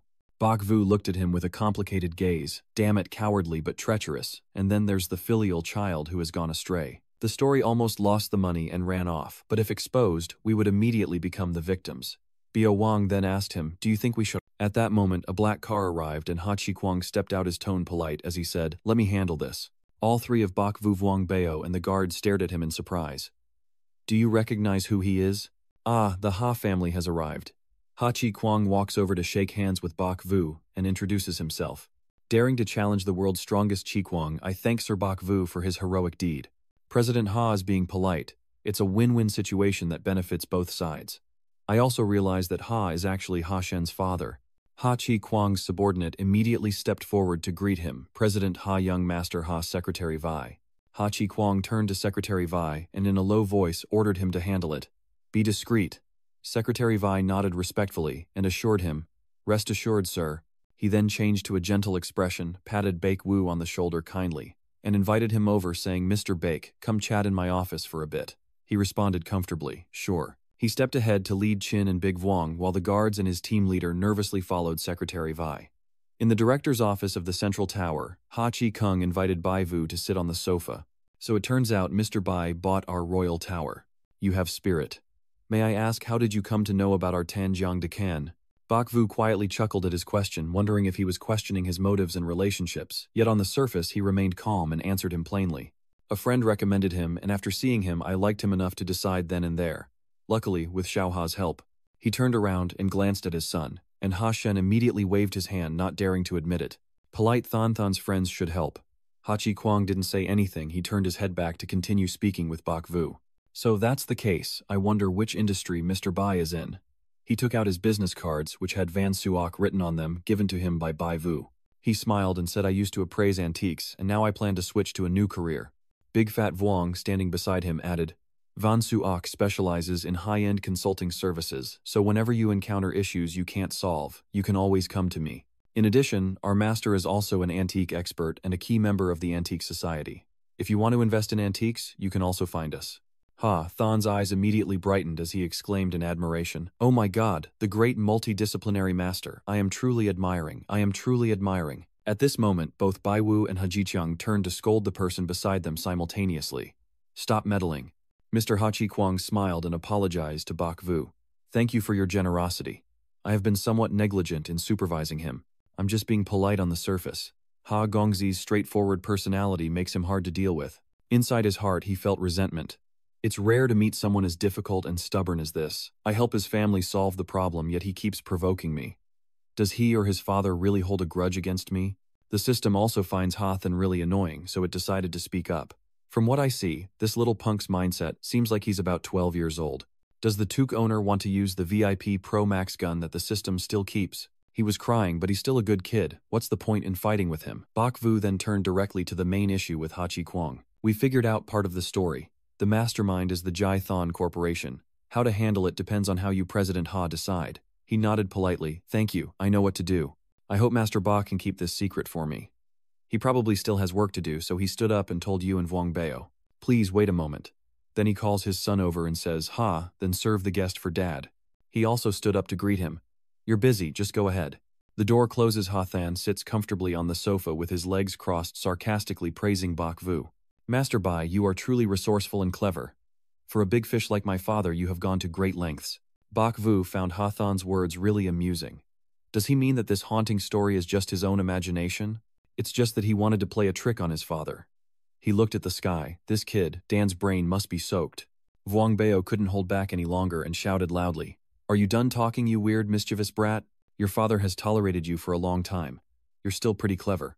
The underlings take the money to do wrong, and the higher-ups are either useless freeloaders or deliberately causing trouble. This issue with the kid hasn't been resolved in 3 months, but with us, it's done in 3 days. Then why don't you go and catch the heirs yourselves? I wonder if they're afraid that our family comes from the underworld. Bullying a small security guard. What's there to be proud of? The more Wang Bao heard, the angrier he got. He clenched his fists tightly.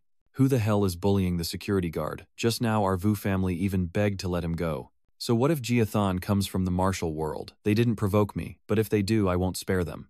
Hashen pulls down his eyelid, sticks out his tongue to make a devil face, still angry at him. Bai Wu has no energy to argue with Hashen. He focused intently on connecting the events. The haunting began 3 months ago, and 2 months ago the staff was completely replaced. That security guard just arrived a month ago. Suddenly it all clicked in his mind. Could it be that more than one group is pretending to be gods and demons, but based on what that guard said, it seems only their gang knows? Where does the problem lie? The system asked loudly. Are you asking me?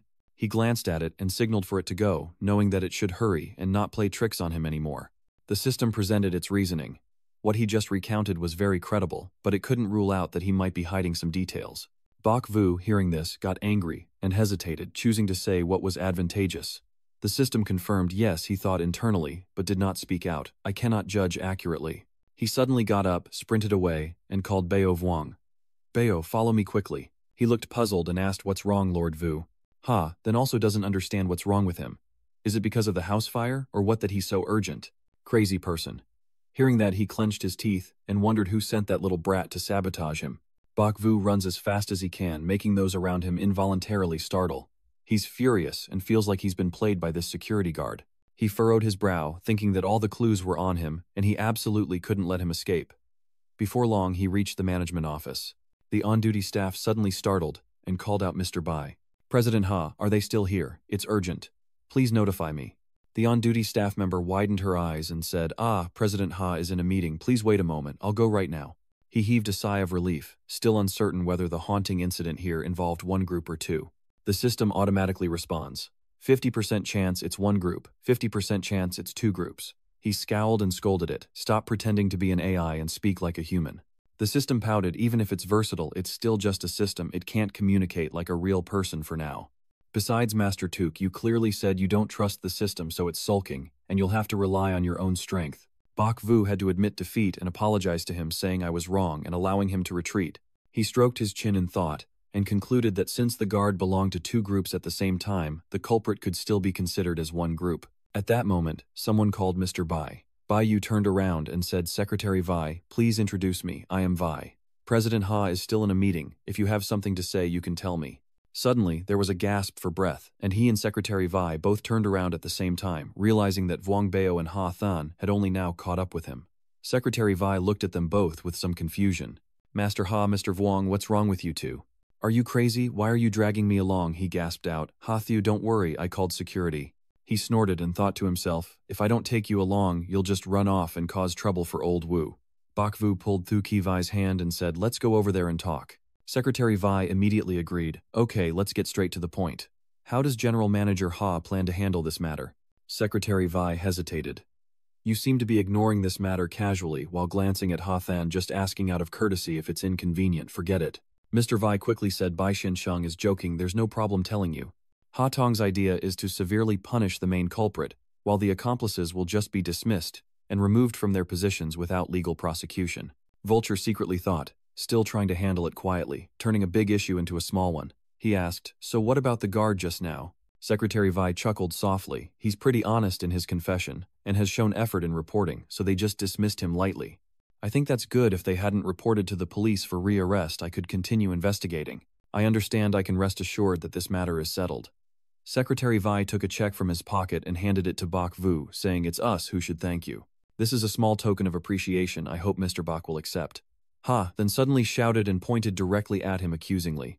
Secretary Vi, don't trust him, he's a scammer. Stop talking, give me back the check. My father is a fool. Does he have any extra money? Secretary Vi hurriedly said, Ha, young master, stop causing trouble. Bak Vu still smiled calmly. I also said before that I was willing, so please thank President Ha on my behalf for his kindness. He said, then turned around and left with Tai Sai. Let's go, fatty. Secretary Vi patiently still advises Ha-than. Ha-thu, please, stop causing trouble. You're so stubborn.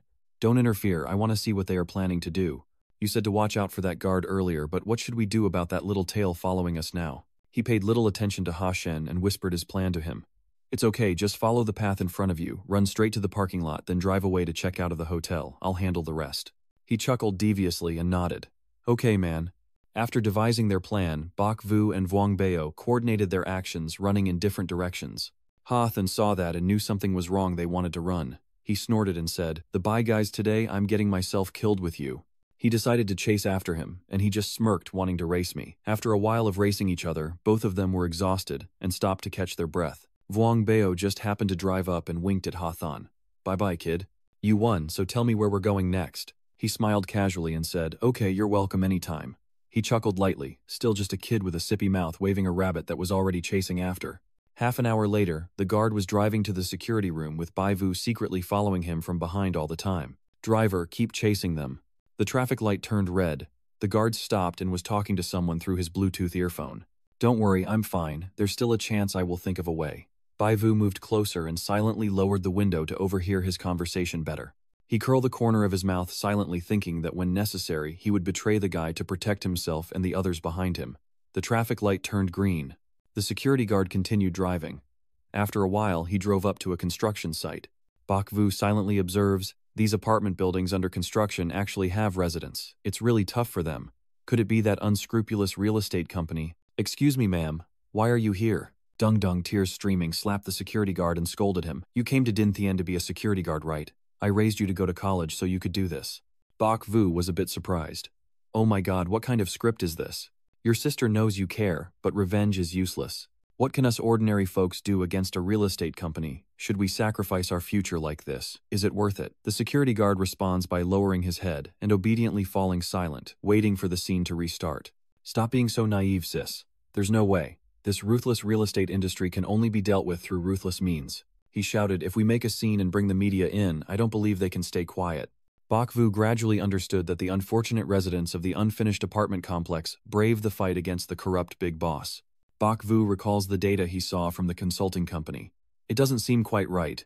From the previous report, it appeared to be an honest entrepreneur with ambitions who dares to take responsibility. The security guard's sister suddenly coughed violently.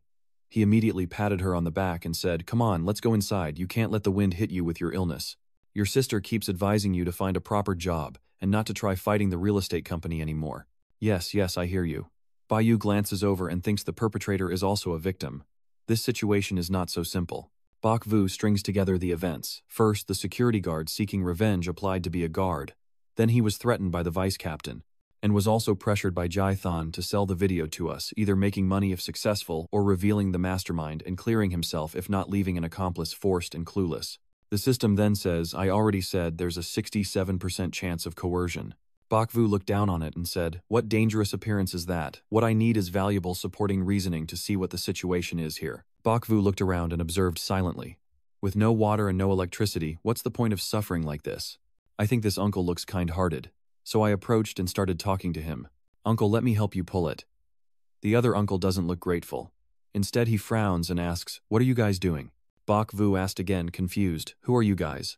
Bok Vu turned around and realized there was another person behind him, Ha Than. He muttered, D times M in it, how did this kid follow me here?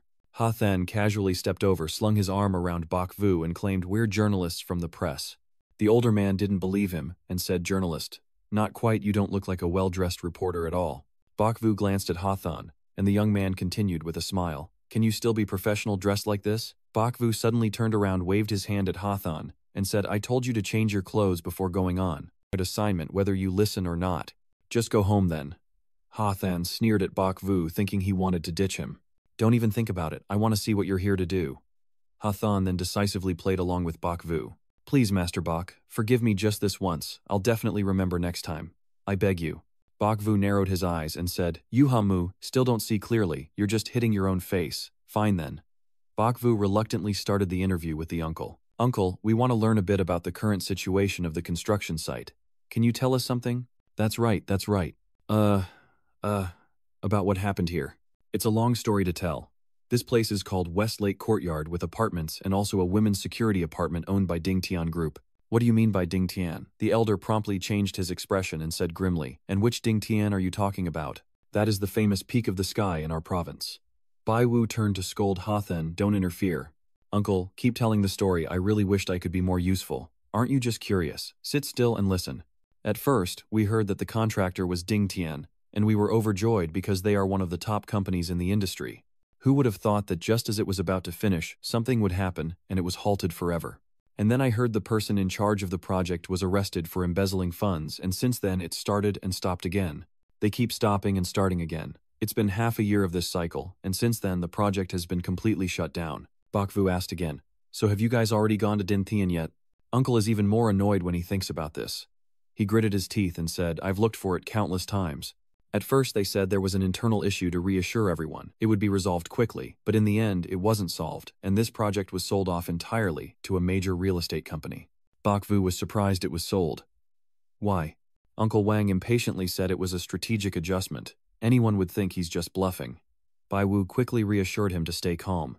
The elder continues to tell the story. But after this major development was accepted, they demanded a complete overhaul of the plan to create an upscale residential area, forcing us to pay extra money. If we didn't pay, they would only return the original deposit. We tried to reason with them.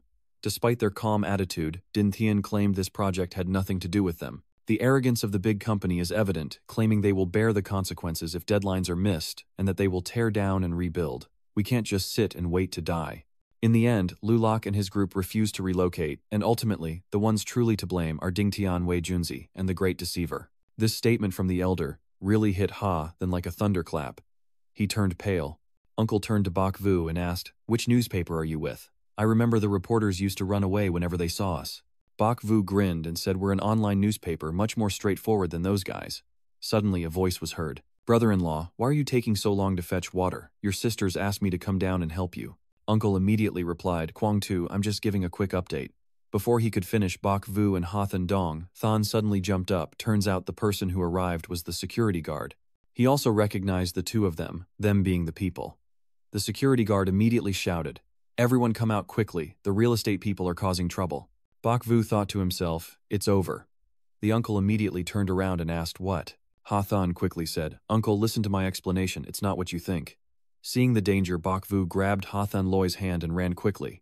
The villagers, hearing Kwang Tu's call, quickly rushed out and threw rocks at them, shouting to catch them and saying hurry and chase.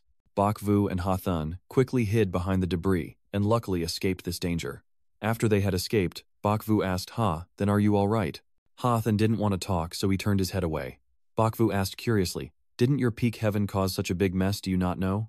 Ha Than stands up suddenly gritting his teeth as he says, I know there is a vice president embezzling funds from a project, and another project has been sold to someone else, but I don't know how these two things are linked or what kind of person my father really is. Bok Vu stared at Ha Than in shock. Oh my, even a prince like that still receives a salary that's rare. Ha Than took out his phone and said, I'll call him and ask what he's thinking. Does he really do anything just for money? Bok Vu quickly stopped you, saying, don't get agitated, we haven't confirmed everything yet, so don't jump to conclusions. Ha then frowned, but what about those people? Bak Vu immediately said, "You want to help them restart the project, right? They now see your house as an enemy." Bak Vu narrowed his eyes, saying, "Are you kidding me? Is the young master planning to cut ties with his capitalist father?" The system then observes Ha Shen, and then suggests helping him out. "I will try to analyze the problem if it's difficult." Ha Than turned to ask Bak Vu what he would do if the roles were reversed. "Are you going to stay silent and wait for the contractor's conscience to awaken?" Bak Vu asked me. He looked at Ha Than's face, and I might cause that contractor to resent me in return. Ha Than bowed his head sadly and looked down. "To them, I've always been just a spoiled rich kid who never involved himself with the lives of the lower classes, never thought they suffered so much injustice." Bak Vu silently watched Ha Than. "Is this the first time Ha Fam truly feels human suffering? I see. So when Ha Than recalls that my father was always busy with work growing up and never at home, every family meeting felt like an interrogation. He always acts indifferent to me. During those times I kept wondering if I was really his biological child. For the past 2 years at the new company, I've realized he's the same with everyone. His nature is to exploit others, and he also exploits himself. Many people might see him as a successful man on top of the world, but I hate him and I don't want to become someone like him, always naive and clueless just to get through the day." Ha then suddenly made a proposal, saying, "I will investigate this matter if you agree to help me." But then he changed his mind and shouted, "No, I was too naive. Being here won't bring you any benefits, because you can only make money by helping the rich solve their problems." Bayu nonchalantly admits, "I guess I've become my father's lackey."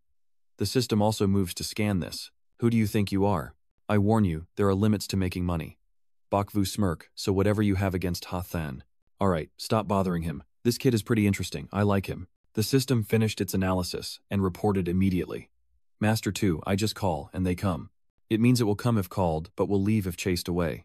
Bak Vu patted Ha Shen on the shoulder. "It's more about the principle, but right now I'm helping you with this because I'm a bit interested." Ha Than gazed at Bak Vu momentarily at a loss for words. Bak Vu saw Ha Than's expression and chuckled, saying, "Don't worry, I'm not here to mess with you, just doing some public service for a change. Earning money all the time is boring." Bao Vuong turned to look at Bak Vu and said angrily, "If it's this kind of ruthless real estate, we'll fight to the end, making money regardless of our lives. You'll all be cursed eventually." Bak Vu furrowed his brow and looked at Big Brother Vuong. "Stop it. You still don't know how simple the origin is. What are you standing there making noise for?" Empress Than. Than glanced at Ha Than and said, "If it's really your father who did it, are you truly going to confront him?" Ha, then angrily stood up and snapped, "If you don't believe me, I'll handle it myself." Bak Vu didn't want to argue uselessly anymore and said to mediate, Alright, stop fighting over it. We're all in this together now." "Ha, then tell us what you know about the situation." Ha Than honestly reported that the capital chain of Ding Tian over the past 2 years had indeed been problematic, mainly due to my father's ambitions for the ecological city project. To make it easier to visualize, Ha Shen provided a map with Luki Nuki Tuki Tuki Nike and not Kai. This section was also linked to that damn deputy general who also took a bunch. The company has diverted quite a lot of emergency funds, but still isn't enough. My father had no choice but to decide to find another trustworthy buyer to sell Westlake Garden. On one hand, it will reduce the financial burden on the group, and on the other hand, it can give some small businesses a chance to invest and operate. But then I heard that the government has a new policy, and the future development prospects of this area will be very bright. Therefore, the second contractor then started to scheme to rebuild this area from scratch as a luxury residential community. Bak Vu carefully analyzed that although the current situation wasn't mainly caused by Din Thien, it couldn't be entirely unrelated. Ha Than, upon hearing this, confidently said, "I may dislike my father's way of doing things, but I believe in his integrity. I am sure I will resolve this properly. I just haven't come up with a solution yet." Big Fat Wang pinched his chin and snorted, protecting Din Thien's business, and brand rights is simple. Just redo the contaminated area from the beginning, but since the project has already been sold, do we have to go talk to the other side? The Dai Thon company. Than felt this approach was unrealistic. She analyzed, "Do you think they can give up their livelihood at Da Thon? Even if we bid high to buy it back and spend money to rebuild, do you know how much that would cost?" Bak Vu asks the system if Ding Tian can purchase back this project. The system quickly provided the result with a 35.1% chance of buying it back. Bak Vu thought this wasn't too bad, actually better than he expected. Bak Vu asked Ha Shen, "Does this transaction between Ding Tian and Dai Cheng have any restrictions or violations of terms?" Ha Shen immediately replied yes. At first, the transfer fee was 580 million yuan, which was already a very cheap concession, provided that Dathan must complete the construction project without delays or alterations to the project rules. If any breach occurs, Din Thien has the right to revoke the original price. Then Vuong Bao quickly said, "What are you hesitating for then? Your family has a large business empire, a few hundred million is nothing. Bok Vu then reminded Vuong Bao of a problem. You are thinking too simply. There's also the cost of rebuilding the project from scratch, which isn't a small amount either. Ha Than said sadly. Roughly estimated it's about 1.2 billion now for Din Thien. How can Diem Than Than help Ha Than finish the sentence? Where would CT Din Thien get 1.2 billion now? Diem Than Than frowned with the ecological hole sucking up money like water, plus the other side's the demon-possessed imperial scene couldn't be sold for much, and there's also the life or death bet to consider. The investor agreed to a death bet. Suddenly Bok Vu remembered, oh my god, it's Tuban Kin Thien. When Ha Than heard this name, he was instantly shocked. Dian Than Than also confirmed, no, there is a clause in the investment agreement between Tuban Kin Thien and Din Thien. If Din Thien fails to achieve the business targets within the period, then they will proceed according to the betting terms.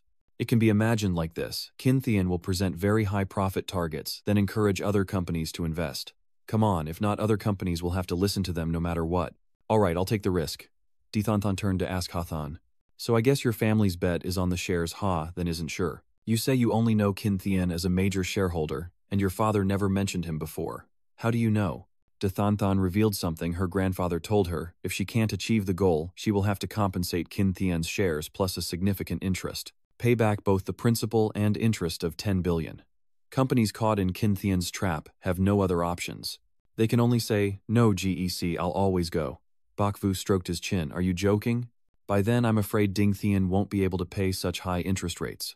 At that point, the situation will be like this. King Thien will tell Ding Thien they can't pay. Then the only option is to use our share pool to compensate the other party at cost price.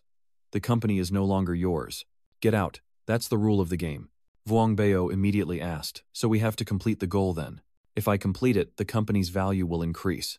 At that point, Ding Thien will declare that I have won. Pay up or get lost. The investor has to cover the gap based on the new valuation because of the ambitious ambition he risked everything for. Bok Vu sighs. Success would mean reaching the heights. Failure would mean ruin and death. Ha Than laments, I and my mother know nothing. He's too selfish, only thinking about his own career. Di Cheng Cheng snorted. The most important thing now is how many shares have already been sold. And if the deal falls through, how much does the remaining family have left? Ha Shen replied in a low voice. Don't ask me. I don't know. Anything. Vuong Bao suddenly clutched his chest, saying this time his heart condition worsened. Vujia, please find a way. Di Than Than also agreed with Vuong Bao's opinion. That's right, Master Bai, it's your turn to take action. Bai Yu closes his eyes to regain his composure. Wait a moment. I'm calling the system. If I'm not mistaken, the main villain is Kin Thien. It's time for you to take action. What? I didn't expect the purchase price to be so low. It seems success is the only option, as if they just want to swallow the company whole. Bok Vu continued discussing with the system, asking it, do Kin Thien and those two companies have any relationship? With my support, the chance of Ding Tian achieving its goal and defeating King Thien is. Bok Vu's eyes suddenly lit up. Yes, I told everyone in the room with excitement. The real culprit is Kin Thien, and the buyback price is almost free. The only thing we can do is help his father achieve the goal. The other three were shocked by Bok Vu's bold decision. Bok Vu finalized with a sentence before delivering a fatal blow to that crocodile. Seeing the astonished expressions of Emperor Ha Than Than and Vuong Bao, Bok Vu stroked his chin and asked, what's wrong? I just heard that King Thien acted like that. Who is that? I don't know. I'm just surprised that the Ha family is about to leave empty-handed. How could it be so cruel? Ha then flew over, pushed Vuong Bao aside and shouted, are you saying King Thien Tuban? Bok Vu nodded confirmation. Yes, it's them. I didn't expect that. He thought to himself that he also didn't expect them to be so deep in hiding.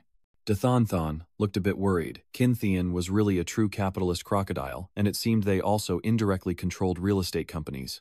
Bok Vu immediately summarized Kin Thien's entire plan, first using those companies as pawns, then betting on conquering the tough opponents, especially Ding Thien, and after becoming the martial arts leader, the allies survive while the enemies die. Hearing this, Bok Vu clenched his teeth and said, that damn bastard of yours must be eliminated, or no one will dare to buy an apartment in the future.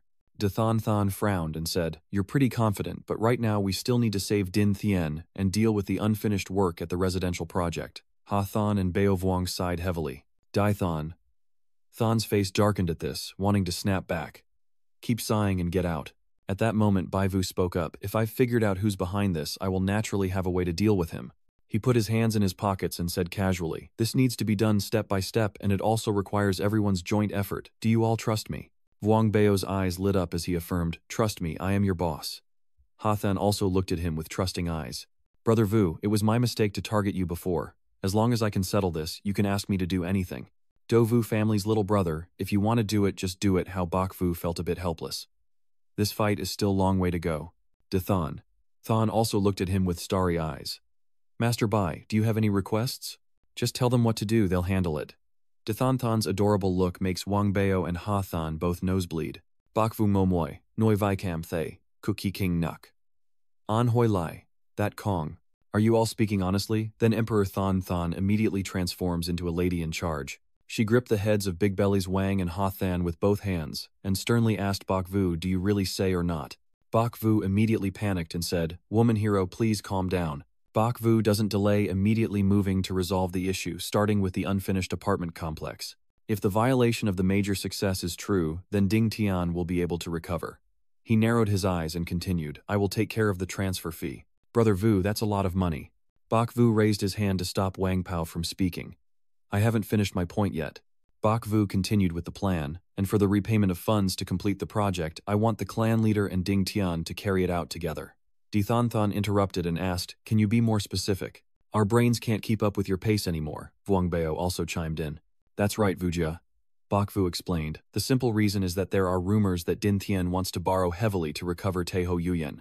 I guess Dithan is a sacrificial pawn of Qin Thian. With Din Thian rushing headlong into a dead end, Qin Thian will definitely cooperate. Recovering it will be even easier. Once the homeowner learns this, Map will follow my instructions and go there to spread the news. Raising funds through crowdfunding will be well within reach. Dithan and Vuong Map both listen intently as he analyzes. Ha then was still worried, but the profit was high. Bakvu patted his shoulder to reassure him, don't worry, it's not a scam, it's my people. Fat Wang's eyes lit up immediately. So you're planning to find the guild leader and the martial arts master? Sa Lao and the others are helping us, right? Bakvu glanced at him, then suddenly retorted. Theft is very impressive, huh, you Thon snorted. I won't speak for the others, but calling in money is on me.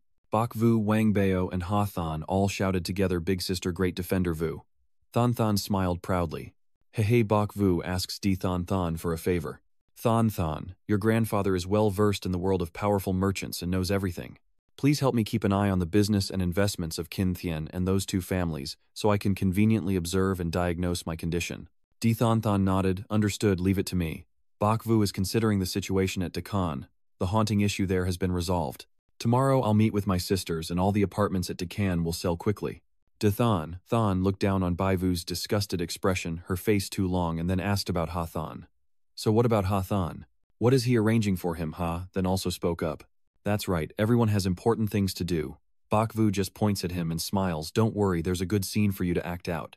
I will implement a detailed plan for Ha Shen, with the main focus on Ding Tian, so the most important thing is to gain the trust and support of his father. From what I know, President Ha is an extremely upright and stubborn person. His superstitious tricks probably won't work, especially considering Ha Than's relationship with his father. Bakvu reassured her, I am confident I have a plan. He then asked the system to help him analyze. System. What is the success rate of convincing President Ha now? The system quickly provides the result, only 23.7%. Baiwu's face darkened. If this stubborn old man insists, don't blame me for using underhanded tactics. The system hurriedly reminded him that your master's luck doesn't cost anything, and advised caution, but he simply dismissed it. Get out, I don't need your management. Bakvu suddenly smiled mischievously. Extraordinary times call for extraordinary measures. The other three watching him felt a bad omen, and Dragon King and Fat Wang, having understood him better, shared the same thought. What stunt is he planning this time? Bakvu stepped out onto the balcony to make a call, leaving the three others in the room to guess and speculate. I told the person on the line, Captain, then we'll rely on you. Seeing Bakvu come back, Wang Bao hurried over to ask about the situation. What happened? Are you okay? Bakvu smiled confidently. Don't worry, everything is taken care of. All three leaders agree to help. He turned to Ha Than and gestured with his fingers. Let's go meet our three uncles. Bakvu called out, everyone move out and split up. At the Ding Tian group, Bai Wu asked, Ha Ji Chung, President Ha is what I just analyzed, correct? You keep persuading him. Ding Tian is now at a life and death crossroads. Do you have any other options? Ha Chi Kwang, after a moment of silence, finally admitted, that's very insightful it seems. You've also put a lot of effort into Ding Tian. Bakvu thought to himself, I knew it wouldn't be easy to persuade him. However, on the surface, you still appear calm. General Manager Ha, you've probably looked into my background too, haven't you? Ha Chi Kwang did not deny it. That's right, I have investigated. He squints while observing Bakvu. and says, I think that because of righteousness, he might risk accepting the danger to pull out Din Thien, but I don't think it's reasonable or believable. Bakvu logically explained to Hachi Kang the reasons why he was willing to do so. First, everyone's pursuits are different, and second, there are principles and friends to rely on. In the end, it's very complicated. He propped his chin as if lost in thought. To be honest, I didn't think I could fully convince you, just as you can't completely understand Hathan. Bakvu's words seemed to awaken Hachi Kwang. Hathan just then spoke up saying, Dad, I trust that Bakvu also doesn't accept his plan, and personally I've already signed for the 500 million loan. When Hachi Kwang heard this, he was enraged, standing up abruptly and slamming the table while berating Hathan. You damn worthless kid. Hachi Kwang shouted loudly to Secretary Vi, come in here for a moment. Hathan saw how furious her father was, and immediately patted Bakvu's shoulder to signal him to step back from Hachi Kwang. Her father took a deep breath to calm down a little, as Chairman Lai would call her later to explain everything.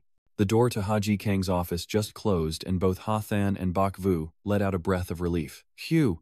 Before he could compose himself, Hachi Kwang's shouted insults hammered through the door straight into Hathan's ears, making him jump in shock. That reckless bastard, such a troublemaker, everyone passing by just felt utterly annoyed. Hathan, seeing how intense Hachi Kwang's reaction is, nervously turned to Bakvu and asked, Are you sure he's my father? Is he okay? If anything happens, I'll risk everything for you. Bakvu reassures you, don't worry, I've calculated everything right, and besides, your father once said he's in good health after serving in the army, so a little anger isn't a big deal for him. Bakvu said that on the surface, but secretly he wiped his sweat inside. What have I done wrong? Why did I do such wicked things? System is Mr. Ha's health, okay? Yes, 10 minutes later Bakvu and Hathan are sitting on the sofa. Hathan turned to ask Bakvu, do you think my father is okay? Bakvu still insisted, don't worry, he's fine, I just checked a minute ago. Secretary Vi stepped out of Hachi Kwang's room and politely invited Hathan and Bakvu, saying, the boss calls for you both. Hathan immediately stood up upon hearing this. After entering the room, Hathan and Bakvu quietly faced Hachi Kwang. Hachi Kwang spoke first, saying President Lai of the Supreme Council just called. If he vouched for it, combined with the prestige of the senior experts in the Antique Association, I cannot help but believe. Mr. Ha laughed softly and said to Bakvu, you truly are an expert. Bakvu naturally dared not accept the compliment and clasped his hands, saying, General Ha is generous, Bakvu is guilty. Hathan stood beside him apologizing, saying, Dad, I was wrong, I shouldn't have acted impulsively and made you so angry. Hachi Kwang waved his hand and sighed. Don't say any more, you guys are just being too hasty and reckless. Son, I'm very happy to see your kindness. I should also reflect on myself. Let's talk more when we have time. For a moment, Hashen didn't know what to say. Hachi Kwang lowered his head and looked down, speaking as if he was blaming himself, saying that it was because of his tendency to overreact and management problems that the company had reached this critical point of survival. Mr. Bai, your plan truly amazes me, but I find it hard to control my emotions. Please, let me handle things from now on. Ha-than will fully support you on my behalf. President Ha also added, just do it boldly. Bakvu suddenly felt a bit uneasy, wondering if President Ha wasn't joking with him. Are you planning to switch sides after doing the job? The system immediately responded. The chance of switching sides is 0%. Trust is the foundation of cooperation. Bakvu felt reassured as long as the deal wasn't overturned. Ha-than and Bakvu exited Hachi Kwang's room, and a few staff members immediately turned their backs and whispered among themselves. Bakvu thought to himself that this prince usually seems indifferent, but suddenly taking power could be a sign that the Celestial Peak Empire is about to fall. He then subtly looked at Hathan, curling his lips, and said in a low voice, the prince's coup, can the Celestial Peak Empire continue to prosper? On the 27th of May 2021, a news broadcast titled, Will Dingtian Empire Rise Again, aired, showing a confident Ha Shen on the screen. The new king displays his power, as the Peak of Heaven reclaims Westlake Villa, the unused royal estate is revived. Could that enormous sum have been borrowed at high interest? The Crown Prince refuses to die, and the battle for the PH6O eco project that the world has been watching finally comes to an end. Dingtian, once defeated, rose to victory. One night at the suburban villa, 3 people raised their glasses in celebration. One of those 3 is Mr. Gan. He's now laughing proudly, but in the end, we've got him. Isn't it thanks to President Tone's strategic planning and financial support? Wait for me later, I'll buy up all his shares, then the real estate empire will belong to me and you guys. The laughter of all 3 echoed throughout the villa. Hee hee ha. At that moment, somewhere else, Baiwu was lying comfortably on a chair, toying with a glass of deep red wine. It looks like tomorrow will bring some big changes. Under the bright moonlight, the crimson wine becomes even more enchanting and mysterious. Bakvu stood on the balcony, stretching, when suddenly Wang Bao rushed over nervously, holding his phone, and said, Vujia, the hall leader is calling. He then took the phone and asked hall leader, is it good news? Yeah, you guessed right again. Yesterday, during the foundation laying ceremony, we uncovered something, probably a piece of a tomb from the Xian dynasty. Bak Vu nodded to Wang Bao, who happily smiled and clenched his fist. Then he replied to the chairman, impressive. This is a major discovery, probably a huge achievement for the contractor. The person on the other end replied that the credit isn't small, but the eco-city will likely have to halt due to changes in excavation plans. Of course, you can't just think about making money. You also need to take on some social responsibilities, right? I still haven't officially thanked you for the money issue last time. Just call me when you need me, and I'll come right away. All right then. Bak Vu squinted and smiled. Okay, goodbye, chairman. Did we succeed? This time they completely fell into the trap. He raised his hands to the sky, puffed up his chest, and praised. Vujia is excellent, while you lean on the balcony, chin in hand, smiling. Shouting out, damn it. Why would you invest money in a failure like you? Someone then stepped forward with hands up, stammering. Don't be angry, sir. There's already a meeting discussing the excavation plan, and they'll make sure we won't suffer. Losses, just wait for the news. He heard that, and his veins bulged with frustration, shouting, waiting, go eat dirt. That huge investment is stuck there. Do you know what the consequences are?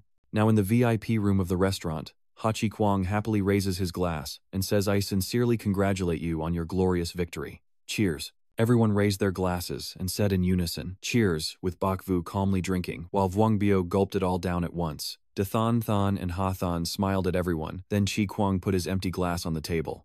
He looked at Bak Vu and praised him, saying, I truly admire your skills and ambitions, Mr. Bak, and you modestly responded, President Ha, you're too kind. Han Shen swayed his wine glass and continued, Bak Vu, Xian Sheng, Than Than Ti, and Mu Ka as well. Thank you three for helping with the sky shard glass this time. He looked at the boy and asked everything with Di Kan, and Hote Uyen went smoothly right. He smiled and replied, the rumors about the imperial court are gone, and the revenue is increasing rapidly.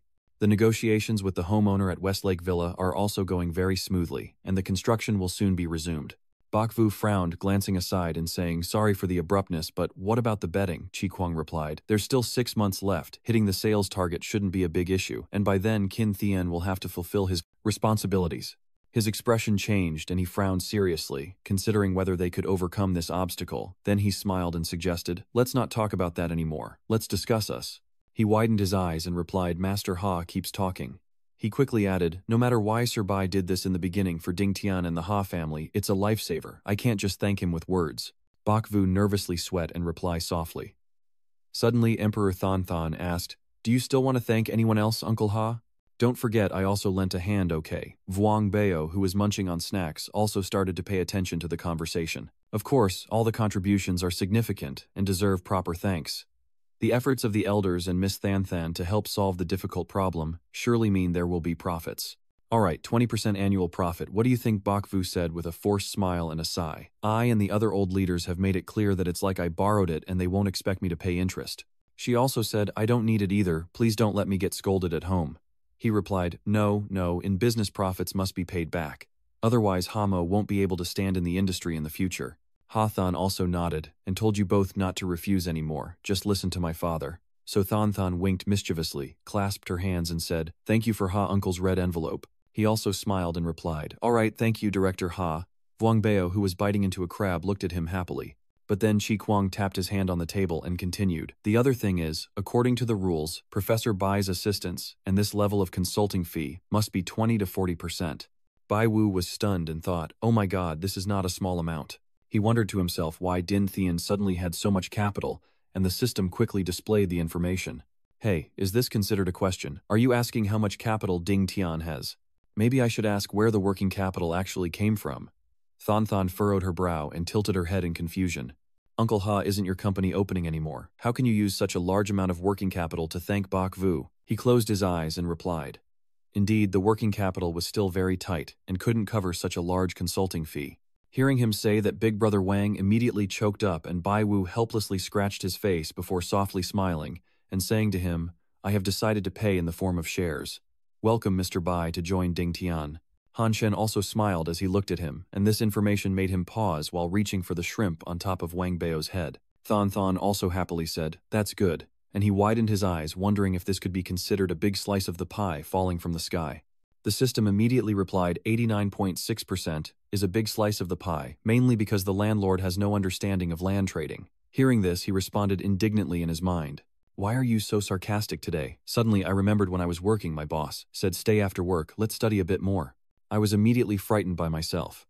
Bai Wu waved his hand and said, no, President Ha, I truly don't understand anything about land trading. And once again I am used to laziness, so it's very hard for me to adapt to this kind of salaried job. Ha Chi Kwang and Ha Than looked pale as they watched him struggling and shouting across at them. I can't do this. You're overthinking it. Just stay home and wait for the company's dividends. Who said you manage the company? My master, you're thinking too much. Bak Vu still stubbornly shook his head, refusing. This is absolutely not allowed. But Chi Kwang still firmly nodded and said no, you must take it. Unlike the other side where one keeps refusing and the other keeps accepting, Vuong Bao with sparkling eyes muttered profit plus consulting fees. There's also that money the girl gave. The estimated profit is probably around 500 million. Is it enough? Probably 1.5 billion. Hothan, helpless with those two people, sighed quietly and lamented to Thon Thon. I told you so, he wouldn't be happy with that much money. She angrily said, don't nag like a woman, drink. Later, Bai Wu, feeling uncomfortable, lay on the bed and thought quietly, yeah, my head hurts too much. Suddenly a voice called out, Dad, are you awake yet? Dad, he slightly opens his eyes, struggling to think. Who? A kid. Tam's eyes saw the bright face of a small child looking at him eagerly, and he thought, oh my God, it feels like she's right in front of me. At this moment, he finally widened his eyes in panic. He sat up suddenly, staring with his mouth open at the child sitting on his stomach, stammering, whose little kid is this? Hysterical crying system scolded and nagged. Daddy no longer recognizes me. I grabbed the bedpost and shouted, get away, little one. Without any support, he fell and hit his head on the ground. The system, seeing Bak Vu's disheveled appearance, cheerfully covered its mouth and laughed. Now he was truly amazed, and exclaimed, System Little Naughty waved his hand and said, you've been detected. I thought the host would be so scared he'd be brainless. He grimaced and rubbed his head, replying that Manhwa, the pixel clone, had entered the real world, scaring everyone like they saw a ghost. It soared into the sky and landed, surprising no one right. Someone has leveled up again. Your companion helps you think less. System 3 serving you. Bak Vu puts his hand over his face, quietly enduring Xiao Pei's mischief in his room. Oh no, the blue window has already complained about his wife and now he's turned back into a mischievous kid again. Suddenly he realized something, turning back in confusion. Wait, isn't that right? Why did Xiaomi suddenly turn into a human? The system blinked and said it had upgraded. Squeeze the glass door and say, let's not talk about this anymore, Dad. Let's go have fun. Bai Wu crosses his arms and irritably says, who is your dad? Don't mess around, the young and handsome young master doesn't have a girlfriend yet. So he threw a tantrum and rolled on the floor crying. I won't go, going out makes your face all red and tipsy. Then he raised an eyebrow and asked me, explain how you got the energy to evolve and why you keep downloading updates. Are you a scam software? Seeing him guessed right, Little P froze up and broke out in a sweat. The kid screamed, I want to go out. Bak Vu helplessly sighed and said, I don't have a daughter like you. From that moment on, Xiao Pi kept following him everywhere. The kid crawled into the clothes, waited for him to lift it up, then slipped out and said, let's go play, and then clung to the bathroom mirror to watch him brush his teeth. When Master Bai Vu was about to take the water for rinsing his mouth, the kid suddenly jumped out to scare him, causing him to startle. The glass of water fell to the floor, spilling everywhere and making him slip. Followed by the sound of continuous breaking, Wang Bantu, confused and full of question marks, opened the door and stepped in. Does Vujia have mice in his room? What are you jumping around for, Great General? Then he saw Bai Vu clutching his swollen ankle in pain, looking at Wang Bao and saying, yeah, hurry up and help me up. Vujia ban that shuizio nge trung nyama. Kung bi trot chan chung fai la dudem qua and mungyan tien yu roi qua da du sao. It's just an unlucky kid you bumped into. Hearing that, the kid rubbed his eyes and cried, complaining, why are you blaming the sect master for no reason? If the child went out to play, there wouldn't be such a high chance of injury. He sighed softly as he approached the handgun, ignoring the kid, and with Bio's help. Such bad luck. Suddenly a big dog jumped onto Bai Wu, causing him to lurch forward. Its loud barks startled Vuong Bao. Seeing him collapse to the ground, he hurriedly called Vujia. Xiao Pei saw this and happily covered her mouth while laughing. The other patients saw this and started gathering around him to discuss. What's going on? Why are you blocking the elevator door? If it's urgent, you should find a doctor.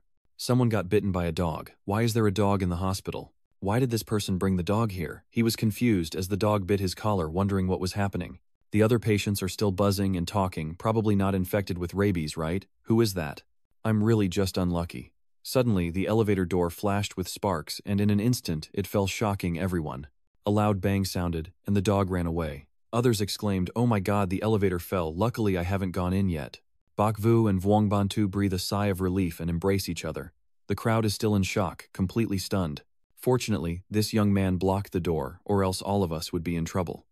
Why did the hospital elevator have such an accident? This is too shocking. Is this how you harm people? Wang Bao whispers softly to him. Vujia, what's wrong with your luck?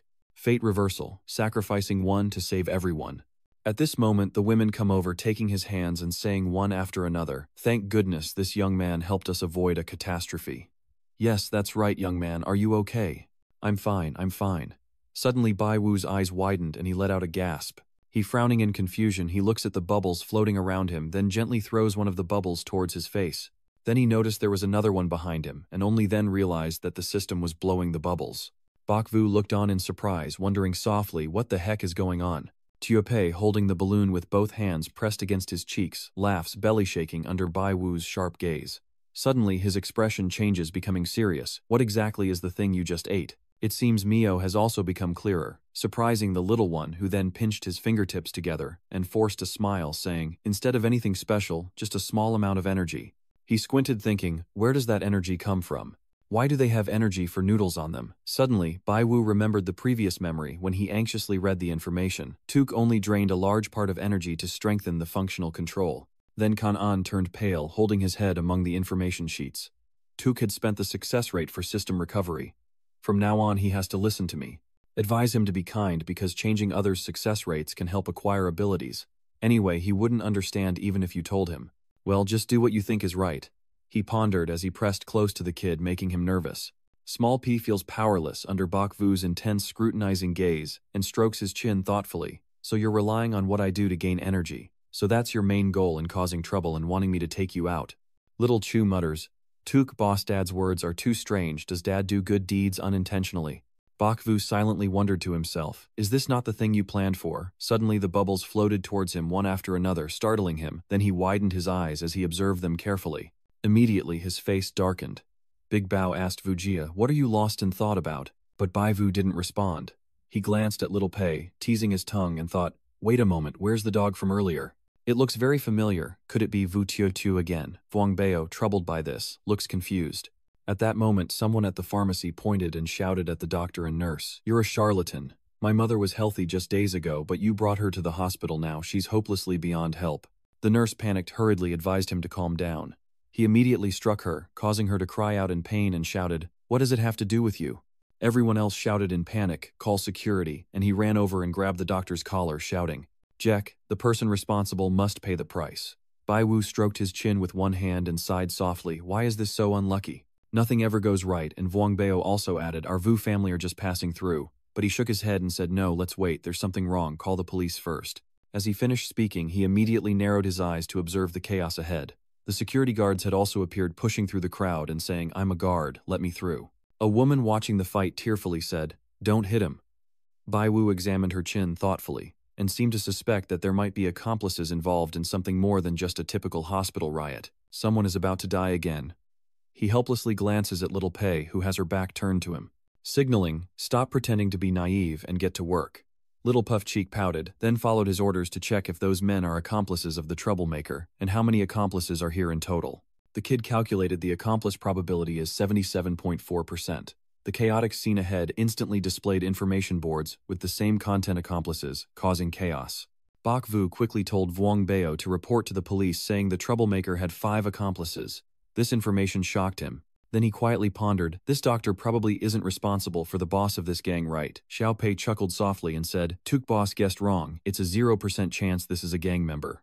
Based on their accomplices' numbers, it's highly likely these are professional hospital vandals. He crossed his arms and looked at the kid clinging to him, wishing he would praise the little one. Do you think someone hired them? Even though they've become petty, they seem smarter than before. At least now I trust him a little more. Back then, Big Brother Wang Bao said, alright, Vujia's place isn't far from the hospital, they should be here soon. Bak Vu immediately replied, let's go ahead. Suddenly, someone grabbed his arm. Vu Tutu cheerfully said, Bak Vu, why are you here? I just happen to have something to ask you. He pursed his lips and looked at her, muttering in his mind, oh my god, what is going to happen now? One thing isn't over, another has already come. Even Chao is tired, right? Suddenly he clenched his teeth and turned pale. His pupils constricted just as the chaos instigator was throwing punches. Someone carefully pulled out an iron dagger from his shirt pocket. So Vuku quickly ran over, clenched his teeth, and pushed the doctor aside, shouting to watch out as the man with the knife had also run over and raised his knife high. But at this moment, his injured ankle throbbed with pain again. He gritted his teeth and sank to his knees as the man with the spear charged at him swiftly. Chubby Wang hurriedly shouted for Wu Jia. Tutu covered her mouth, eyes welling with tears. Little P also turned pale. A series of warning signs appeared, and the kid covered his face with both hands, saying, "Damn it." Xiao Pi immediately presses the bag in front of his stomach. The system confirms the activation of the nervous system stimulation, enhancing physical abilities. Bok Vu, in a dazed state, looked at the notices before him, suddenly realizing he seemed to have gained additional strength. His eyes sparkled with light as he tightly gripped the other's wrist, holding a knife, then effortlessly bent their hand back and punched them square in the face, causing blood to spurt out. Wow, Wu Jia is a martial arts master. I can't believe he turned the tide. At this moment, Bok Vu opened his eyes, slightly clenched his teeth with a himph, then sat on top of the trembling, whimpering guy, panting heavily, saying, "Wow, wow." He then suddenly wondered in confusion, wait, why doesn't his leg hurt anymore? Vuong Bao also came over to help him up. The two slowly left the scene under the admiring gazes of the crowd while the police had already arrived to arrest the wrongdoers. Everyone else said Vu that was too dangerous. Luckily, this young man was here or there, could have been a murder. Bai Vu and Vuong Bao stood watching the police escort the others away. He asked, "So Mr. Vu, what happened just now? Were you possessed by some kind of deity? Are you okay? Your face is pale," he murmured. "If I don't act now, there will be a murder." At that moment, Vu Tu spoke up. "Yes, the chaotic people in this hospital must be all caught," accompanied by the sound of the barking dog. Bai Vu and Vuong Bao suddenly turned around, immediately catching her strong and determined look. He forced a smile and scratched his cheek in confusion. "Why are you still here?" The dog immediately lit up when it saw him. Seeing its advancing stance, he nervously stepped back, clenched his teeth, and thought to himself that Vu Tu's stupid dog always brought trouble wherever it went. Why did I have to get involved with such unlucky things? Helpless he glanced at Tupi, covering her mouth to mock him, and continued to think that this was the real misfortune. I still have to go deal with this cursed toy first. The kid, reading those thoughts, teared up and looked pitifully at Bai Wu, saying, "Aren't I the good system for the young master? You've even helped solve problems today. I wonder if Mi saw that my life was in danger and helped me proactively." Suddenly, someone approached him, a bubble appeared on the woman's chest, and she spoke softly, while Xiao Pei eagerly said, "Energy." The nurse and the doctor approached him. She shyly said, "It's all thanks to your help." Doctor, clasping his hands in front, said to Enhan, "Thank you so much." Balloons kept appearing from the two of them, so Bok Vu forced a smile again, shook hands with the doctor while the nurse hesitated awkwardly to the side. Little P happily hugs an energy bubble and prays, "You're so big and well-behaved." Seeing that he silently thinks, "Did all these troubles today happen because of me?" He furrows his brow in his mind, thinking about how to find energy to eat, while the kid with a full cheek says, "This side effect is because of the master himself. Did the master forget that himself?" Bok Vu is stunned. He purses his lips and he leaves. This is really troublesome. He left without settling accounts with me. Xiao Xiao also noticed that he was walking away dejected.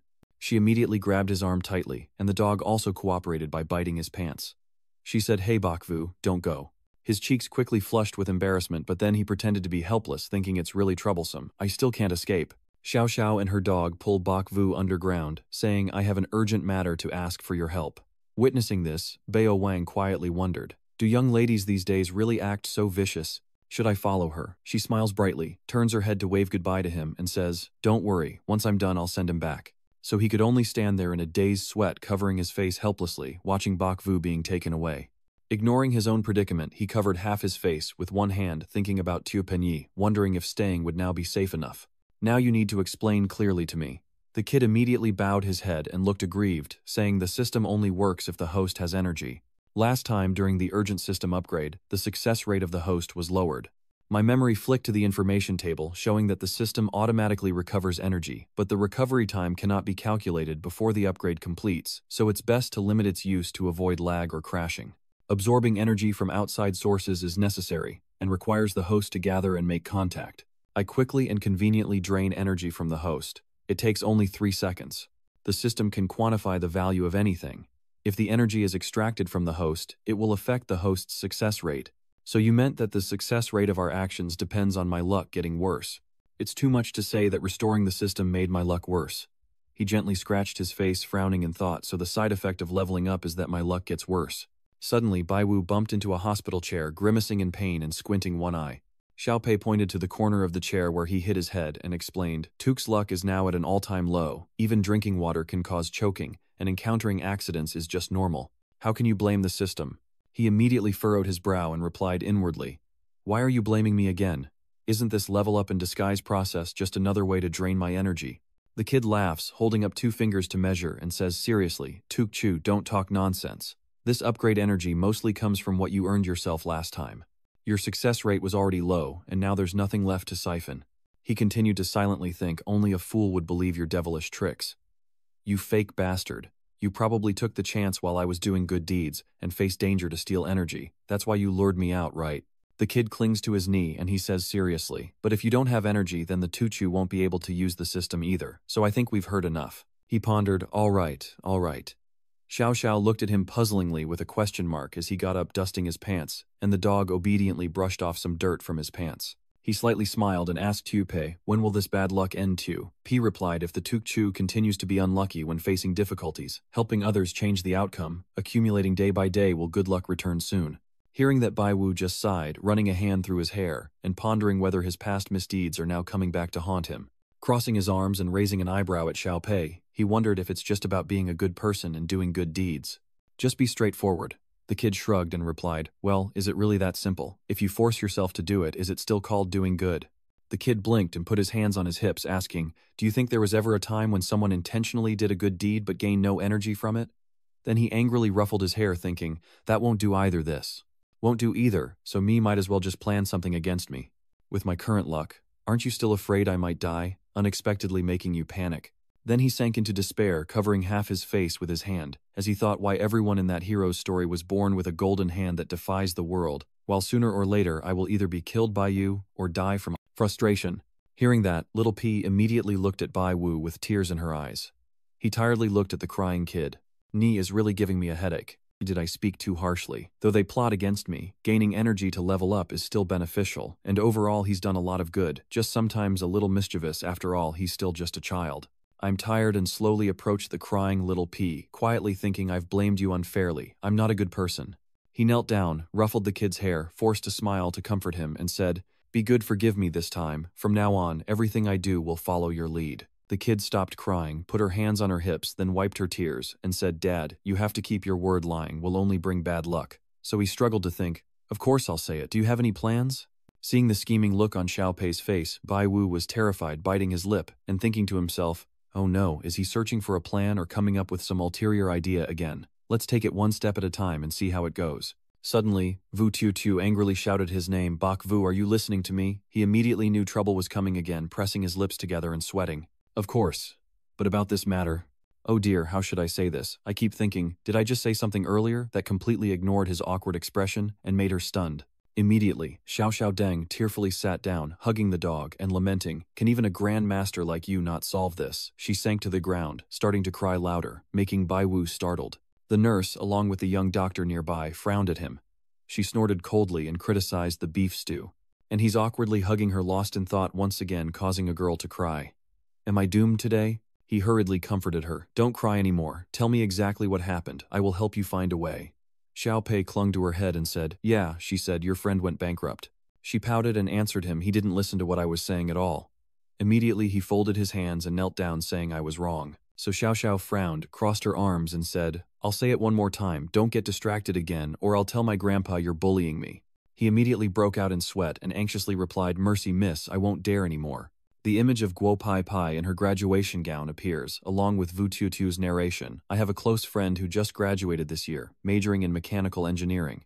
Upon hearing this, he lights up with excitement and says, really? Then there is an image of Fai Fai being rejected by a group of men. Xiao Xiao told the story that after graduation, she and her classmate Tak started a company which initially went very smoothly, but unexpectedly they couldn't find an investor. Everyone said this project was impossible to complete. Next, she calmly faced others while papers fell all around. Tiu continued sharing her story, then argued again with her co-founders. Bai Wu opened his eyes wide, holding his chin, and said, so she was missing investors, but I'm not rich either, and I don't really understand business. In my mind, I think that with my current luck turning around will only bring more bad luck. I walk with Xiao Xiao and the dog down the hall and I say, if you're worried about her, just tell your grandfather to invest right. But she turned serious and looked at him, saying it's not about money. She frowned and said the partner friends ran off with all the capital. Bak Vu was stunned when he heard that, speechless. Xiao Xiao nervously asked, last time I asked for your help to catch those bastards, but when I got to your house, I ran into some bad guys who tied me up and then you fainted. In the end, I also forgot about this. Vututu's memories of being locked in a dark corner of the room resurface, followed by Kan-on confronting the armed kidnapper. Kan-on flinched when he saw the kidnapper start moving. The final image shows him kneeling on the ground, clutching his head and staring at the suspect. He thought it was because of that reason he came to my house. Bakvu turned pale, crossed his arms, and glanced at the dog, pondering that these two, Vututu and her dog, are just the same, truly the hand of trouble. She sighed softly, looking at the hospital room and saying that the evil partnership had even stolen technology to sell to others. She was now completely devastated. As she spoke, her eyes quickly welled up with tears, and she looked at Bakvu, saying, "I really don't know what to do anymore. I can only ask for your help." So he and Xiaopei sat on his shoulders and asked together, "What is her project?" She immediately answered, "The clever robot guides the blind." He turns pale and forces a tense smile, giving a thumbs up and saying, "That does sound like advanced technology." Then he straightened up seriously, frowning and thinking. This kind of product was neither big nor small if she could endure and do this big thing. Tat's dedication to this company must be great.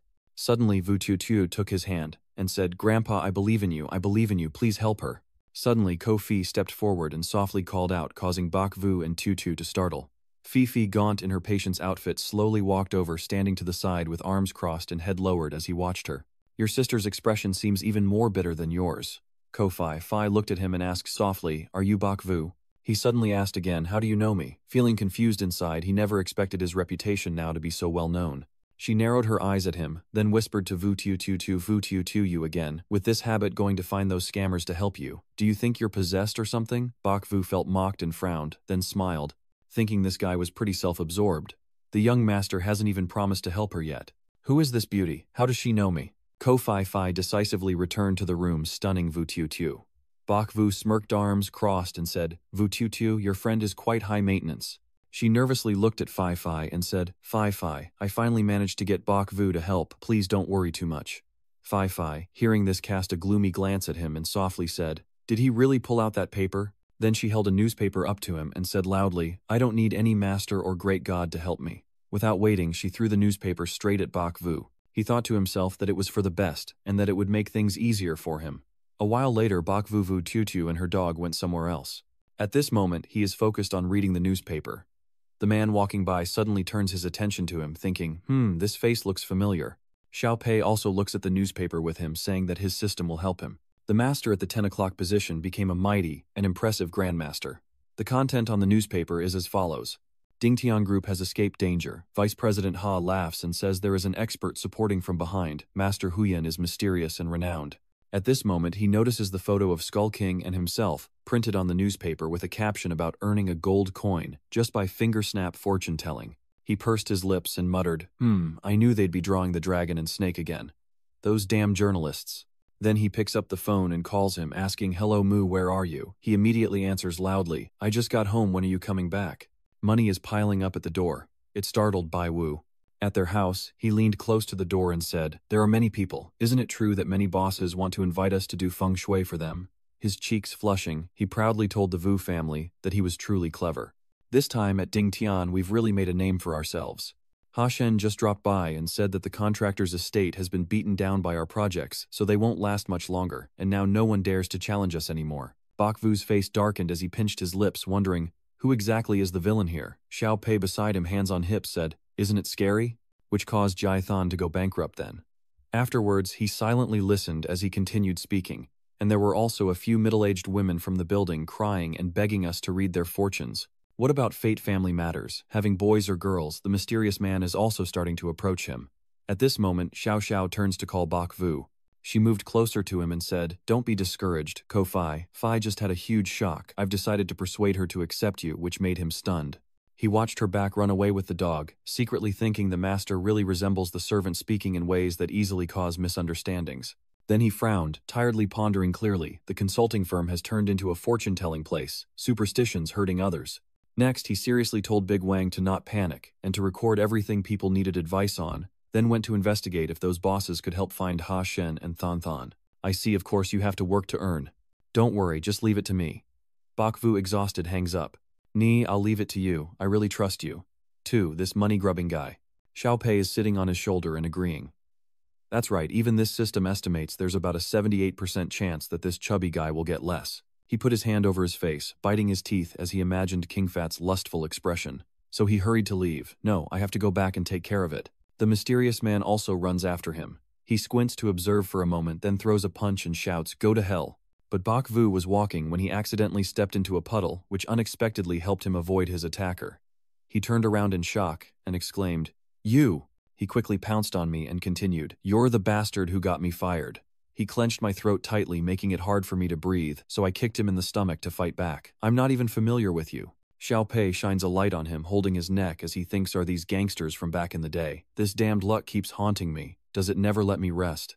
He sat on the ground in pain, clutching his stomach and scolding. "It's you who caused Jia Cheng to go bankrupt, made me unemployed with no income for my wife, just waiting to die." At this moment, Xiao Pei also turned to speak Tuchu. He is an employee of contractor G. "Bok Vu he, miing tenam lekam thum. Ni troi min lam thien loidan, ke ao lai trak leka trong ho sao. Bok Vu voi ve mat met moi, nin moi den ong dan kok, lok tham thiet truok mat va tu peo ben kan hai te voi bang so lu. Tu pe fantich ting ra qua thuk nuen yan la du tuk chu doi fo jai thon that do." The kid continued, "If there were no tuk chu, this misfortune would be the peak of heaven indeed." A scene appeared of the father and son embracing each other after going bankrupt. Just thinking about that scene already made Bok Vu's face turn paler, and he justified himself. President Ha is an honest person, and Jai Than and Qin Tian Tuban who do evil deeds deserve this ending. I am doing my duty.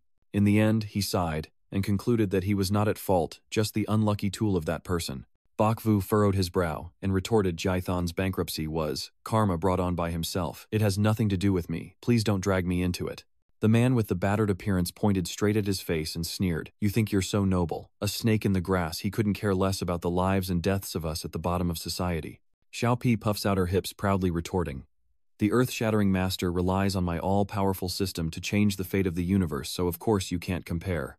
Bok Vu now has new labels like a nest of snakes and rats, a capitalist hunter dog, a dog that spares kindness, a war god, eel, and an anti-heaven system master. Xiao Pei flies over and asks him if he's not going to care about him anymore. He will cause trouble for others again. Bai Yu sighed with a tired look. "Understood, no need with a rebellious system like you by my side. What is there to fear? And it's not even his fault." Suddenly, as he was descending the ladder, his foot slipped unexpectedly, and he fell down to the ground in a tragic tumble. The guy who saw that earlier cheered loudly and said, "Serves you right, heaven itself will punish you." Xiao Pi was sweating cold and explained, "Since I can't help you with these bad luck, the sunlight is shining brightly." Bok Vu sat on the bench, touching his injured leg as he made a phone call to ask, "I heard Jia Than is laying off people. It was Ha Than on the other end." He responded, "Yes, Jia Than's capital is exhausted. That project had an unexpected problem, so we're probably really out of luck this time." Ha Than said that things are chaotic there now, with the senior officials having fled and they're starting to lay off staff on the ground level. "I heard that yesterday some people came to the company to discuss, but then there was a conflict, and it nearly turned into a murder-suicide jump." Bok Vu was stunned upon hearing this, appearing incredulous. "Is it that exaggerated?" He narrates that the person's family is in poor condition, with someone even burning money to pay for treatment, and the scene of a man with an angry face rushing to attack him appears. You keep talking, saying the other person is under pressure from mortgage and engagement stress pushed to the brink. Memories of the man flash back him, clutching his stomach and bitterly, saying those words, then crying bitterly, and finally yelling at him. Bok Vu's mood, panic-stricken, thinking no way. Xiao Pei jumps out to analyze the first suspect is the one who attacked me earlier, with an 84% probability. As for the other person, according to reports, the mortgage and utility bills are common pressures for single young adults nowadays. Bok Vu glanced at the kid, communicating silently. "Good, no need for your analysis on this." Ha Shen spoke up. Thierki Dong not only got divorced, but other companies are experiencing the same situation. "Bok Vu, we've succeeded in the business world, but what about the innocent people who are caught up in this? We have to find a way." According to the statistics, the number of affected people is probably over 3,000. The kid looks at the unemployment data chart and continues analyzing, assuming that if Din Thien was bought out without direct action, the unemployment count would be much lower, around 500 people or so. Tue Pei thought about the disaster in the construction site, but the number of casualties and the severity of the damage made Bok Vu's expression darken, his eyes cold and cutting through the silence. "I know, let me be quiet for a while." He looked tired and worn out, embodying hopelessness, while Little P sat quietly on his shoulder. At Bok Vu's house, he's looking at his computer, and on the screen, people are protesting. The workers from Jia Than Company are gathering to protest paying blood debt for me, owing blood and repaying blood, paying to save my life. Another report says that Ji Cheng, the boss, had an accident while fleeing on the road, cutting to a hospital room, where the man from earlier is reassuring his wife that compensation is coming. and she'll be dismissed soon. Don't worry, just focus on resting and preparing for chemotherapy. The sick wife asked, Really? Is it only paid to you or has everyone been paid already? Bok Vu let out a breath outside and thought idiot lying is also bad. He took a card from his pocket and went to the ATM, where a woman was angrily scolding. This broken machine is both difficult to use and prone to errors. It always breaks when it's my turn. She stood beside her and explained, Don't be angry. Maybe you pressed the button wrong. The machine is broken. Someone will come to fix it soon. Bok Vu puffed on a cigarette and sighed to himself. Helping this person, then another will suffer. Maybe I should just not intervene and let everything run its course. Xiao Pei covers his mouth to laugh because his energy is fully charged. His suggestion is simple. Just follow your own ideas and prioritize your own benefits. Two selfish stones suddenly fell on Bai Wu's head, causing Xiao Pei to startle and continue speaking. And only by the Guildmaster changing the outcome of a few things can one attain infinite power. I truly believe that this is the right path. Then the pipe burst and water splashed everywhere, leaving Nok Vu soaking wet like a rat. He complained, This cold-blooded artificial intelligence technology, you say it's a good thing. He glanced at Xiao Pei and revealed that energy is related to me's benefits, and I am the unlucky one. Xiao Pei had put on a pretty transparent raincoat. The kid didn't understand, but we are a symbiotic benefits body, and only through leveling up can we help others gain more wealth and power. Drops of water drip down his hand as Bai Vu mocks Mi leveling up, then continues to do harmful things to make a profit. He painfully mutters, Don't talk about whether this wealth is needed or not, it's just the side effect of diminished luck that I can't bear anymore. Can you not make it a situation where you earn money but can't spend it? Please me, let me think a little. Tupi emotionally touched his head and said, But this is the natural outcome of balancing the scale. The person who helped him pay the hospital bills earlier, isn't that also a good thing? I really can't understand it. Bok Vu opened his eyes wide again and asked with surprise, Pay the fee. So just now you gained energy. Tupi doesn't deny it. That's right, I didn't force anyone, and this disaster isn't something I can bear. Bok Vu contemplated a problem if he worked selflessly without greed. Could that be the way to gain energy? Tupei's eyes immediately lit up as he understood. So the core issue wasn't the system, but his own choices affecting others' fate. Don't worry, Dad, we have a way to restore the luck. Do you want to hear it? Bok Vu agrees. Of course, I don't want to fall on the street someday. The kid proposed some options. Tet, there are 3 ways to restore Bok Vu's luck. 1 is to pay compensation, 2 is to get injured, and 3 is due to a technical error and cannot be displayed. Bok Vu, with his soaked body, jabbed at Tupei and asked, What's broken now? Or will it be cut again? Tupei's face broke out in cold sweat as he explained, No, it just can't be displayed. The troop leader should choose the first 2 options first. Bok Vu helplessly said, This familiar tricky game again. He thought to himself, Other matters can wait. Recovering energy is more urgent or I'll be doomed unlucky. Bok Vu considered his 3 options. Whatever the third one was, he decided to pay the money back. As the old saying goes, things taken can be replaced by people. And that's true. He pondered deeply, but the problem was how to pay, as the first charity donation had already been refused. Frustrated, Bok Vu vigorously shook the phone until water splashed out. Master Vu, when will you be back? I've finished choosing, just waiting for you to come back and slam the table to pick the items. Bok Vu muttered to himself, Is that brutal kid really just trying to mess with me? Do you think I'm still unlucky enough? Besides, remember that situation at the hospital back then? And his face became sad. Am I really going to catch those greedy capitalist crocodiles? Bok Vu opened the car door and said, I'm heading back now. Vu, have you changed your mind about trying to make a quick fortune with stocks? If we grab a bunch from the market, we won't have to worry for the rest of our lives. Bok Vu drove away and explained, It's not stocks, it's investments. It's best to find one that hasn't gone through the risky investment phase yet.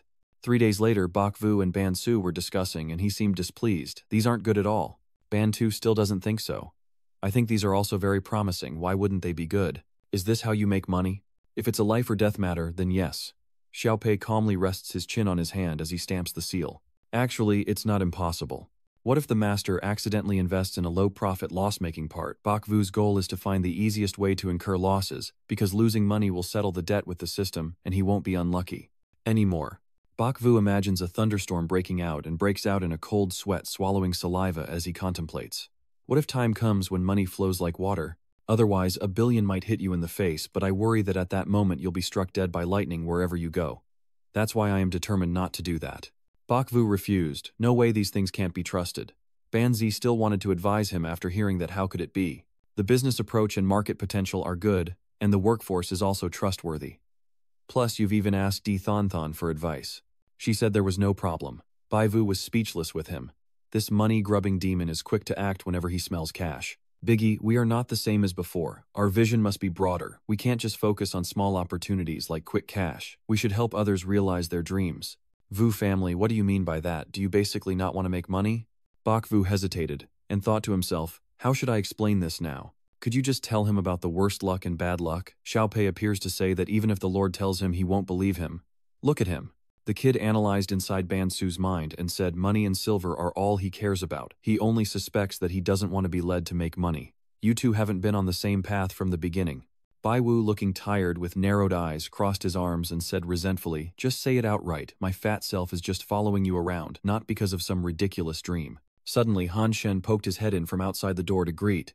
Hey, things look pretty lively, huh? He looked thoughtful and asked, so Sister Thon Thon said you two are planning to stop doing consulting and invest instead. Pursuing your dreams is a good thing, but it's also very dangerous. Are you really trying to pay the price on purpose? Bak Vu Nu, who found a savior to rely on, asked Hathan. You're just in time. Do you have a way to help me list the ordinary people affected by those bankrupt companies? Hathan happily agreed, tapping his hand on his and said, I thought, you didn't care anymore. Bak Vu smiled and replied, if I can help some people, I will help them. After all, they are innocent and suffering. I suggest that those with weaker conditions may not be able to handle this blow. See if you can help them. Hathan also supports what you're doing. If you're unemployed, you just need to find a new job. Working for those kinds of companies has no future at all. Don't worry about this, leave it to me, and I'll get back to you in a few days. Bak Vu suddenly thought of something and added, if it's convenient, ask Secretary Dong if Din Thien is hiring anyone. At this point, Wang Banxi's face darkened. He sneered contemptuously, the tone filled with sarcasm. Bak Vu, are you planning to stop making money and become a philanthropist doing charity work? Bak Vu wanted to explain it's not that those people were affected by us. At this moment, Bansu was angry and reacted fiercely, but we didn't force them to work at those companies. After all, no company lasts forever without the risk of bankruptcy someday. If luck isn't on your side, who do you blame? He turned around acting like he wouldn't join in. Both of you are good people, but I'm not as high level as you. I want to live and live better. Bak Vu called out loudly to Map. Hathan saw that the situation was getting out of control and said, doing good things only delays me making money. I can understand helping those people find jobs, but with your investment approach, it's like throwing money into the trash.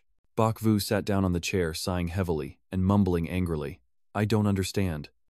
Then slightly worried, asked, could you introduce me to someone? He hesitantly stroked his head and said the guys I play games with are so addicted, they want to develop a new and unique game themselves. His way of thinking doesn't seem very trustworthy to me, like burning money.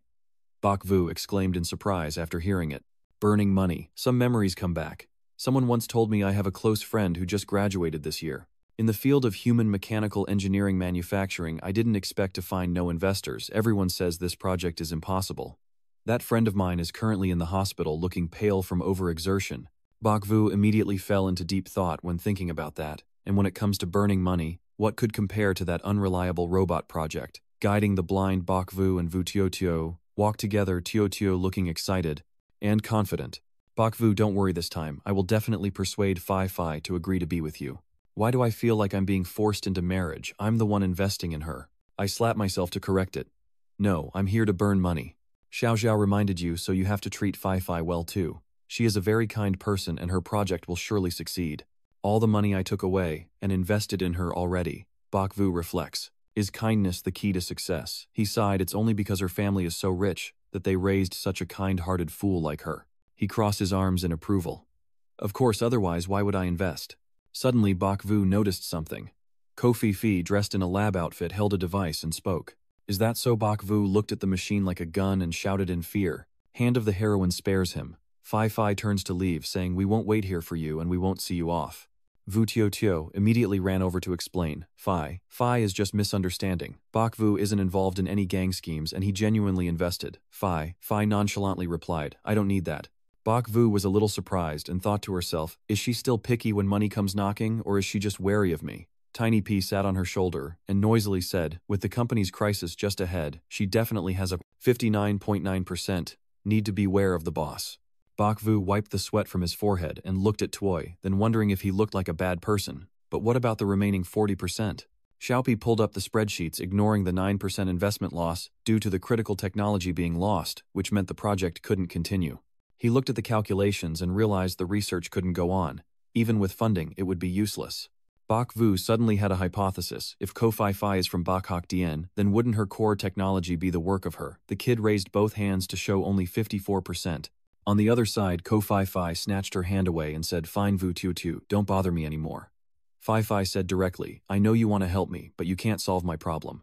So it must have been the cooperation group that did it, and because the technical core division's copyright was lost, it can no longer be used and needs to be rebuilt from scratch. After hearing that Xiao Pei gave him a thumbs up and praised like your master's reasoning is 95% accurate, Bak Vu starting to think of a solution. I need to earn Cao Fifai's trust by helping her with the problem first, but the person has run away. The technology is sold. Does that mean I have to steal the person and the technology? I'm here to spend money, so if she can't finish the project, that's actually better. No, that's not right. That's not right if I don't help her. She surely won't accept my investment.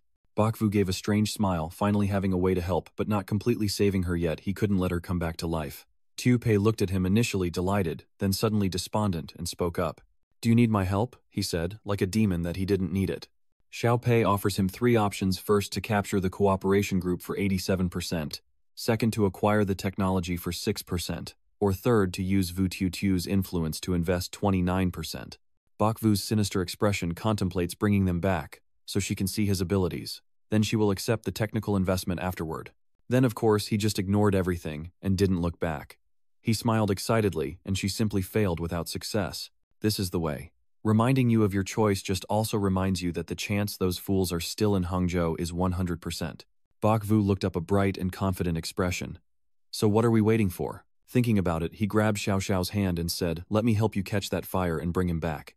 Xiao Xiao, follow me." Fai Fai watched the scene silently as his car sped away, and then Xiao Xiao's voice echoed inside. "That bastard's name is Jiang Yang. He's Fai Fai's classmate. I've met him too." She provided the information. "I heard he's originally from the Baikun village, only has a younger sister who just entered university this year." Bak Vu muttered to himself about Hangzhou University, and then pondered.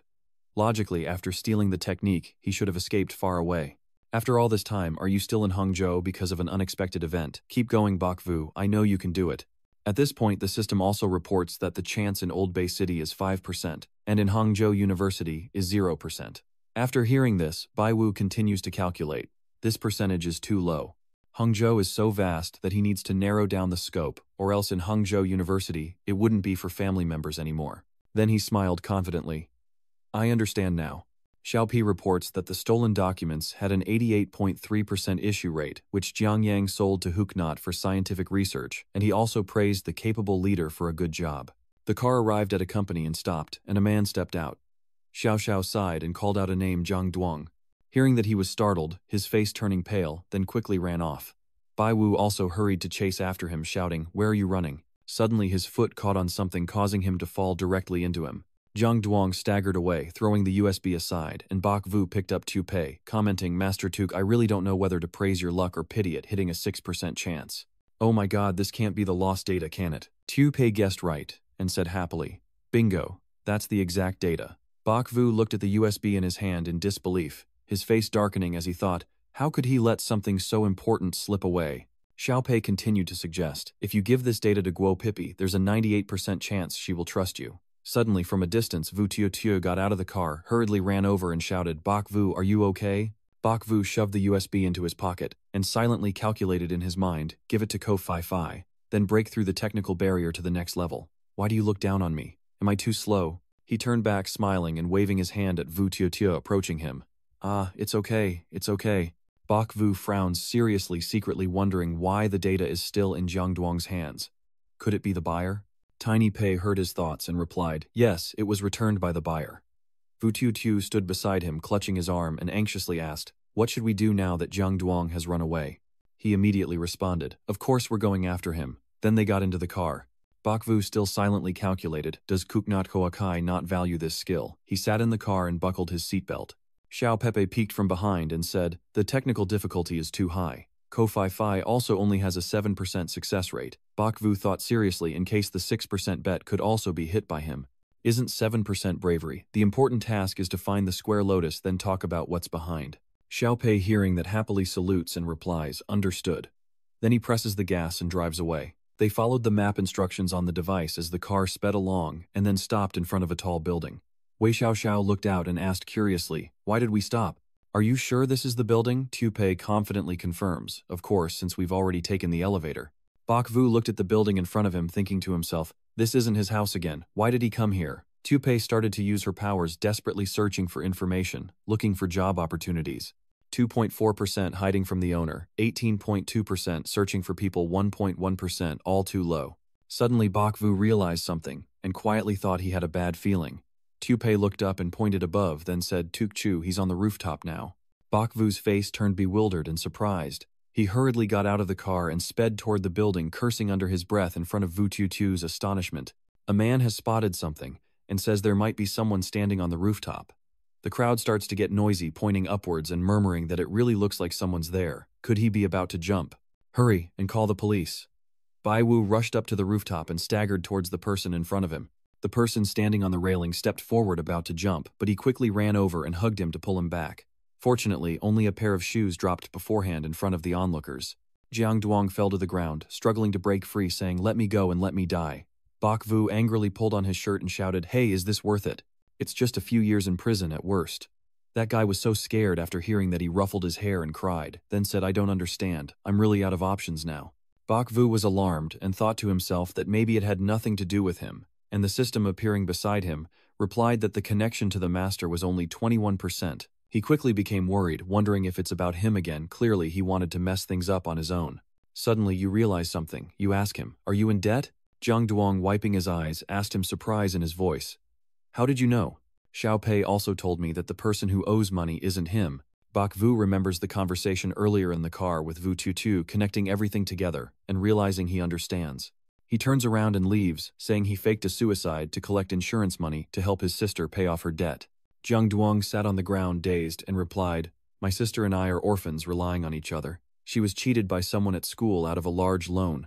Those people said they would attack him if he didn't pay up. Tears kept streaming down Jiang Duong's face as he angrily said, I borrowed money from Ko Fai Fai, but she's only focused on her research and doesn't care about my life or death. Bok Vu turned back and asked seriously, so you stole money and documents to sell? He wondered to himself, is Ko Fai Fai that cold-blooded? Or maybe there is some misunderstanding. Jiang Duong quickly started crying, but the buyer changed their mind midway, leaving me with no way out anymore. After speaking, he turned to climb onto the balcony to commit suicide again, but Bok Vu quickly turned back to grab Jiang Duong's shoulder. Hey, don't rush. Don't worry, I'll handle this. You just stare at him in confusion. Bok Vu Trak Nich replied, the loan sharks at school, just leave those to me. His face grew mysterious, but whatever the case, he had to help me settle this Ko Fai Fai. At Ko Fai Fai's office, she shouted, why did you go so far for money and still jump off the building? Jiang Duong angrily pointed at her and said, are you still brave enough to ask me? Bai Wu sighed beside her. You don't know. He's drowned in debt and has no way out anymore. Ko Fai Fai suddenly asked him again, when did that happen? Jiang Duong was taken aback when he heard her words. Ko Fai Fai stepped closer and asked, how much is missing? Do you need help? He doesn't know what to say anymore. Then they sat down to discuss, with Bok Vu standing aside watching. As expected, Ko Fai Fai was solely focused on her research and didn't notice Jiang Duong's difficulties. He happily smiled now, understanding that the problem was solved and the investment was stable. Xiao Pei appeared happily beside him and said, and the luck of the sect master has also been restored. Bok Vu was surprised after Xiao Pei spoke, and he secretly wondered if he had done something too. Could it be because of helping Jiang Yang? I have figured it out. Then Han Hai waved his hand, thinking to himself that the chances of uncovering the loan case in the school also increased. Then Bok Vu went to school and thought to himself that everyone still seemed as passionate and lively as youth. Next to him, Tu Pi asked Tu Chu, is it because someone suddenly approached him? Bok Vu, you're back at school already. It turns out she's the teacher. Bok Vu also recognized her. He said, Lam teacher. Old memories flood back into his mind. He had once quarreled loudly with his parents. He shouted, I don't want you to interfere with us anymore. Then he angrily walked away. Remembering, he only thought that time had passed so long already. Xiao Pei beside him curiously asked, did Tukchu leave home to wander? And he even dropped out of Hangcheng University. Then Xiao Pei started nagging and asking around his head. In the past, Tutor Tuk's mother even arranged a fiancé for him. Tuk family's situation isn't bad, so why is he still out of money for meals and not returning home? Teacher Lam adjusts his glasses and seriously says to him, remember classmate Bai Vu, no matter what conflicts or difficulties happen at home, you still need to go to school. He glances away without looking directly and suddenly notices something calling out loudly, Ngim Hao. Then he hurriedly left, saying, teacher, I have something to do, I'll go ahead. Ngiem Hao looked at him in surprise. Vu Ke, when did you leave? Bok Vu drapes his hand over Ngiem Hao's shoulder and sighs softly asking, It's a long story, but I have something I want to ask you. Do you know about the loan sharking cases at school? Ngiem Hao, hearing his question, immediately got angry and pushed his hand away, saying, Vu Ke, you need money, just come to me. Why would you take a payday loan? Be careful when you talk to him. I tell you, watch out for getting scammed. I heard that a girl in school was overwhelmed by a huge debt and tried to take her own life, but was saved in time. Bok Vu rubbed his chin and asked, So do you know where the usurious loans come from? But Hao said, I don't know, I've only heard that many female students have been seduced. The family blames the school for poor management. The student council also tried to clean up the flyers on the walls, but it seems like it didn't help much. Bok Vu said with a dark face, Are all the girls falling for this, and does it have anything to do with flyers? What is that supposed to mean? I was entrusted by someone to investigate this matter. Does the bus card still come in black now? Bok Vu was speechless. What do you mean? This is a bank card. Help me ask about quick loans at this school. Preferably find a few victims for me to check on their experiences. He smirked and said, There's a fee, and everything is in order. Ngiem Hao immediately puffed out his chest and ran over to cling to him. Vu Ke, you're really successful now. You've already wooed some rich woman, my friend. Talking about money doesn't suit you. Help me ask him to wait for my news. Bok Vu kicks your butt to hurry up. He put his black card into his pocket. If anyone wants to burn this money, what's so hard about it? He silently calculated in his mind. But for now, he thought it better to keep his appearance like before in front of them. Then he and Ngiem Hao went to inquire about the situation. He sat down and pieced together the information he had gathered. According to the investigation, the loan sharks in this school seem to deliberately target impoverished female students. Xiao Pei appears adjusts his glasses and says, That's right, 9.4% of the victims are female students. The method of spreading flyers accounts for 4.5% targeting financially struggling female students with an intent of 93.3%. Bok Vu listened carefully and thought deeply, but we have already met the victims, and none of them want to reveal the reason for borrowing money. Xiao Pei pondered and then said, How about I try to find a solution? Bok Vu lowered his head and waved his hand, telling him to save energy. I already have a way. He pondered quietly that if it weren't through advertising, he could precisely find the needy himself. He had identified the loan sharks within the school. The system displays a loan information table in the school divided into 4 categories. A consumer finance companies. B is for P2P lending channels. C is an independent lender. D is the banking structure. Little P read it and then pondered before speaking. Parties A and D usually issue small loans. According to national regulations, B2P is prohibited from operating within schools. If they use large-scale advertising to achieve their goal, it would be widespread, but very few students in school have heard of it, showing that they hide very well. Bok Vu beside him pats his head, his eye circles clearly visible. All right, enough analysis, my head is about to burst. B2P was exposed long ago. Just thinking about it, it's obviously usury. He recalled the previous memory when Jiang Yang hugged his head and cried silently, thinking that the victims must also be threatened like that, afraid to reveal information about the loan sharks. Xiao Pei said that 89.9% of the loans were illegal and usurious, often using violence to collect debts. Bok Vu quietly calculated, but why are the victims unwilling to reveal the reason for borrowing? Or is it that they borrowed for something shameful they dare not admit? Little Pei excitedly said, Hurry and ask me, ask me. He pushed Little Pei away and started calculating in his head. If they don't want to talk, then we need to find another way to investigate. First, we should figure out how to get the list of students in difficult circumstances. Xiao Pei cheerfully said, Yes, with the list, it'll be easier to identify the victim. It hovered in front of him and asked, Is it that easy to get the list? He thought to himself, simple. In the office, the teacher asked him, Do you want to grant scholarships to underprivileged students? Bai Wu happily replied, Yes, as a way to give back to the school. Bok Vu continued saying, I want to see the list of struggling students if possible. The teacher happily agreed. He operated the computer and said, Of course you can. I really appreciate your kindness. Little Pei gathered the information. Isn't the prize-winning rate really high? 34% of poor students were all tricked. You found out about this. Loan sharks wouldn't know about these poor students unless there's an insider. I was just pretending to be naive and asked, How are these students usually in their studies? Do they get scholarships or financial aid? The teacher replied happily, Our school is also very active in this area. I'll help connect many opportunities for students to study and work at the same time. I wonder what they do in their free time, if they study and work all the time, and whether they give in to the temptations of the bustling city and borrow money to satisfy their spending needs. Xiao Pei beside him asked, What are you planning to do? Of course, he first observes and then infiltrates shops where needy students are working, followed by restaurants, and then continues observing in the park. He wandered around all day and felt exhausted. Little P is happily wandering nearby. That Tuk Chu earlier really seemed like a pervert, huh? He sighed to himself. It's all because of work. Tio Pei crossed his arms and pouted, saying, why not ask my son Chi, he can check for you. Then you also need a clear plan. Me isn't omniscient, and knows everything. He waved away little P, who was acting silly, and your plan takes effort and sometimes even errors. I finally managed to recover a bit of luck. I shouldn't waste it, let me try to find a way first. Xiao Pei looks unimpressed. The way of the lame is too much, is there any progress? He shook his head. These poor students have different jobs, and probably don't have contact with the people who might be doing part-time work. He looked at little P with hope, then rubbed. The sun, is there anywhere else that can contact many poor students at once? Suddenly, he noticed a sparkle in his eye, and came up with an idea. At Hangcheng University Library, he looked around confidently, certain it was the place. He walked inside and surveyed the surroundings, circling once. It's too quiet here too. It probably isn't here either. He sighed and stepped outside, finally requesting help from the system. Find it for me. Xiao Pei puffed out her chest proudly. Isn't that why she wanted help? You nervous guy, when the important character usually appears last, and if it wasn't too difficult, how could you let her take the credit? Tupi was flattered and very pleased, saying, all right, just this once. She then gestures with her thumb, suggesting they might have been looking in the wrong direction. The problem lies here. Their target is the poor girl. The girl. Listening to this, Bai Wu seems to have figured something out. Right, poor students are the worst target for usurious loans. Why did I overlook such an important hint, especially that it involved a female student? I angrily slapped myself. My bad luck is bad enough. Why has even my IQ been affected? Xongaroi jodako wong diroi. Anda timra wong chakla. Nusin bi kung kovan devetin kam chuji. Xiaopi pointed to the information board showing 100% emotional issues. He smiled, no wonder they didn't want to reveal the cause, their IQ is back to normal. He grinned mysteriously, and said to investigate this, we first need to find a bait.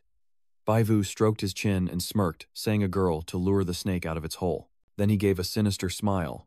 Tiny P looked at him with suspicion, only able to see this idea, but he saw a different problem that he thought of. But who is suitable to find now? Stirring images of Emperor Than Than Than come to his mind one after another.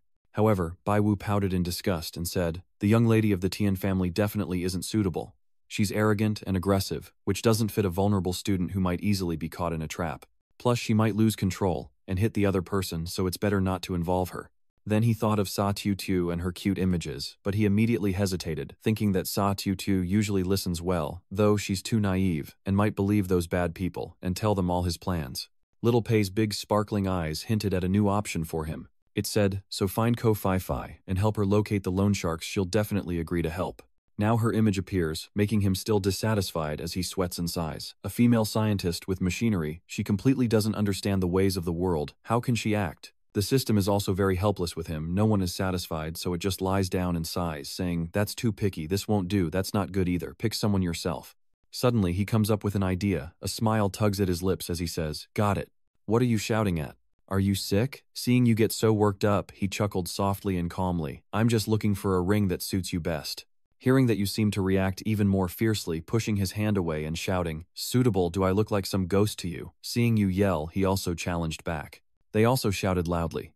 Those predatory lenders usually scam poor female students into borrowing. They struggled to get into college, but they were scammed out of tuition, and living expenses fell into a mountain of debt, and some were even forced to the brink of jumping off a building.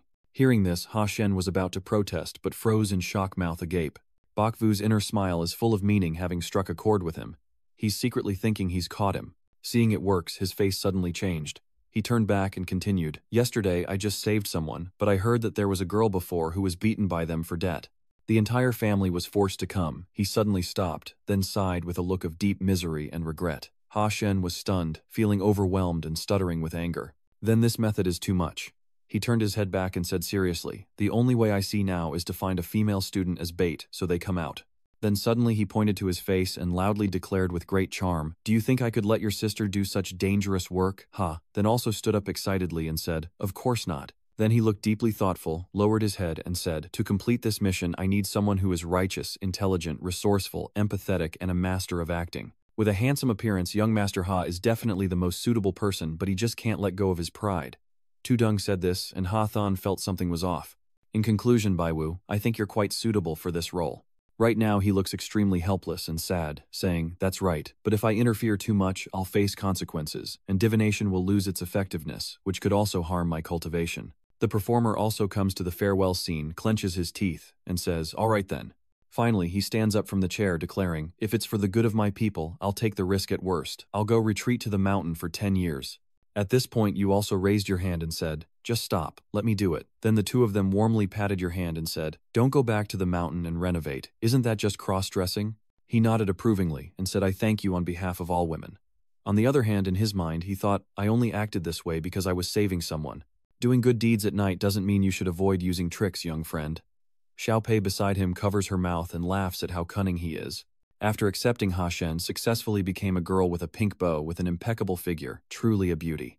Seeing her walk to school, Bai Wu sighed, Ha Shen is really capable. He and Xiaopei used binoculars from afar, watching him while saying, "Spend money and use connections, and you'll easily settle the identity of the transfer student for him." Seeing that she also chimed in, that's right, it was definitely the right choice. He's still acting so convincingly. It's really impressive.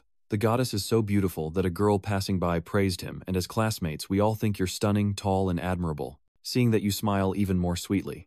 Hearing that a boy in the class also blushed and interrupted. Someone this tall should be a model or an athlete, it's a waste otherwise.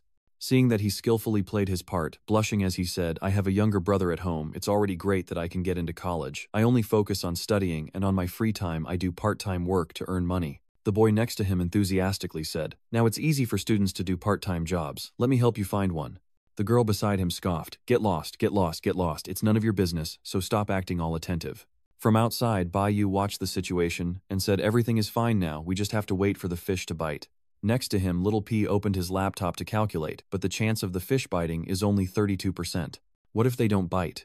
He made a sinister face and said to the system, "No, these targets are clear. Ta Tam won't give up and they'll definitely bite." The kid next to him happily shouted with a fishing rod, "Come on, just wait for the fish to bite." For a whole week, Han Shen's life went on like a poor high school girl, sometimes studying hard in the library, eating in the school cafeteria, then taking on part-time jobs.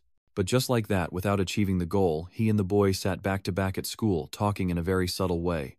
"You've been talking about this for days now. I've been working 2 jobs at school, but I still haven't seen any sign of the loan sharks. If this continues, I'll get exposed."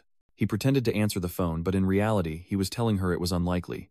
Next to Xiao Pei, she reminded him that he had already said the chances of catching him were slim, but he still responded. "I don't understand, some people are very cautious and should just observe secretly." Bak Vu told Hathan, "Let's try." Before he could finish speaking, a figure flitted past him. She was also a beautiful female student. "Yen asked you, are you Han then I heard you're looking for a part-time job." Hearing that both you and he were startled. Suddenly you blushed because the girl was so beautiful. "Yeah, that's right." Seeing the goal approaching, he curled his lips and glanced with a smile. He cheerfully stood up and left, pretending to shout into his phone as he walked away. "Hello, you're here already. It's all about fate, you're fine now, just take it slow," Tu Yen gently introduces. Her name is Tu Yen, and she's also your senior in the English department. I heard from my senior that a new pretty junior girl just transferred and is looking for a part-time job. In this regard, I also know a few connections that can help you. Those captivating eyes looked at Hathan and praised, as expected of a renowned beauty, a little fairy girl. Bak Vu, holding her phone, stands behind the wall silently watching. Hathan didn't respond to her but kept a sneaky expression, secretly observing Tu Yen. She's quite pretty. She doesn't look like a scammer at all." Bak Vu and the system continued to stand nearby watching the two of them. "Is she part of the school loan sharks?" Xiaopei responded that only about 2 to 3% of the gang are school loan sharks. He propped his chin with his hand, a contemplative expression.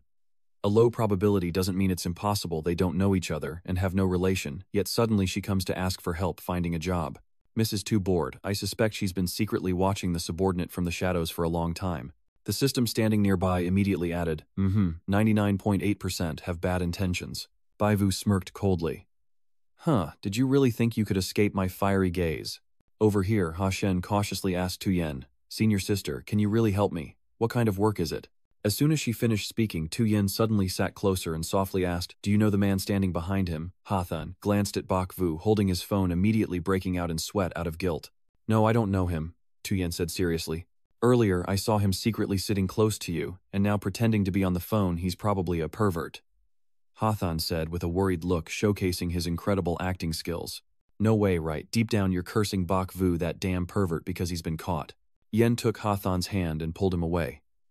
"Let's go somewhere else and talk." Bak Vu immediately panicked and said, "So I really got exposed." Xiaopei stood nearby and replied seriously, 100% chance. He raised his hand to shield his head with a serious expression. Huh, can he handle this himself? The system screen appears responsibility, 56.2%. Bok Vute, holding his phone, said, "You need to be careful on your own. I'll come see you after I finish my work." Then he turned his back, his face darkening, thinking he must quickly find out about that senior schoolmate.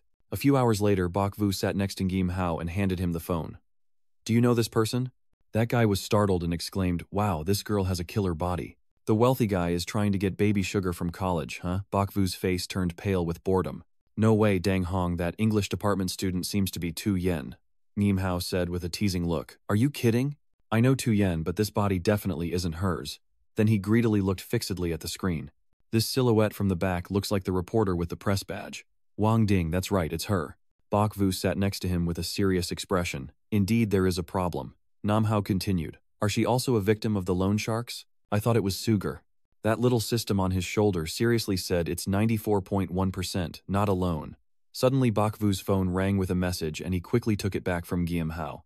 On the phone screen is Ha Shen just sent a location pin with the address of the 330 bars and an SOS message. Bok Vu, sweaty and panicked, realizes this is bad, something's wrong. He then immediately stood up and hurriedly left without saying much to Gim Hao, saying it was urgent. Gim Hao waved his hand. "Go ahead, remember to treat me to a meal." The image shows Ha Then being captured and chained, unable to resist. When the kidnappers remove his clothes to commit something sinister, they see things they should not see. Just thinking about it makes Bai Wu accelerate to leave too careless. If something happens, I've already committed a sin. In the nightclub, a few burly thugs with evil expressions are surrounding Ha Then in a maid outfit. "What are they planning to do?" replies with teasing laughter. He don't be afraid, Big Brother will love you with all his heart." "That's right, little sister. Come with us." Big Brother second said it right. Ha Ten panicked and stepped back, thinking, Bok Vu, if you don't come now, I'll get my ass broken by these guys and end up worse than a vegetable." Suddenly he bumped into someone's chest from behind. Not knowing how much time had passed, Bok Vu hurriedly ran over. On the table are several glasses of wine and a bottle, all in disarray. Bok Vu was startled to see Ha Thon standing behind a man single-handedly scattering the gangsters. The idiot lying on the ground, furious, pointed at him and shouted, "Kill him." Bok Vu let out a breath, wiped the sweat from his brow. What was he thinking? A hero saving a beauty. Did I arrive at the wrong time? System slapped Bok Vu's face and then pointed to the side. Tuk Lord, look over there." Bok Vu turned his head and immediately saw Tu Yen sitting casually on a nearby chair, her expression full of smug satisfaction as she sneered. A series of information flooded into Bok Vu's mind. It seems that Dong Ting is not one of the loan sharks. Her sugar daddy's background is unknown, just like a classic hero saving a beauty story. Yuong Din and this fake hero must be connected. The situation where the poor female student gets caught in a love trap with this, so Khan. With a loud crash, one of the three thugs collapsed heavily in front of him. Bok Vu looked up and saw the heroic figure gently placing his hand on Ha Thon's shoulder. He held Han Shen, who was blushing, and asked, "Are you okay?" Bok Vu suddenly realized the problem, understanding that the female student scammer and the loan sharks were two different groups. The little system said seriously, "I guessed correctly, they really are two groups, and the upper-class boys and Wolf are the same," then gave Bok Vu a look full of admiration. Sir Tuk can be quite formidable, sometimes he guessed everything right. Bok Vu's face was not good, thank you. Bok Vu's expression turned serious. "Initially I focused on the loan sharks, but after some time I realized that the real troublemakers in the school are actually this notorious love assassin." The gangsters all stood up and left one turning around and shouting loudly, "If you think you're smart, don't run. Anyone who runs is a dog." Another one whispered, "Second brother is right." As soon as he finished speaking, he was slapped on the head by the other guy. "Yeah, damn it." Over there, Ha Thon had already seen Bok Vu. He raised his hand to hide his guilty expression. Ha Thon's eyes welled with anger, thinking, "Why did you arrive so late? I almost got taken away by them to become a camp mistress." The Sea King gazed affectionately and asked, "Are you all right? Are you hurt anywhere?" His face reflected in Ha Thon's eyes, making him think of a really handsome face. Ha Thon blushed and replied, thank you so much." Inside, he couldn't help but slap himself. "Damn it, I'm straight." Hai Vuong's narrow eyes squinted with a knowing look. It's just a small matter, and Ha Then runs off without understanding why. Bok Vu stands behind with a puzzled look. "Hey, what is the young master about to do?" The ringtone from his pocket goes off.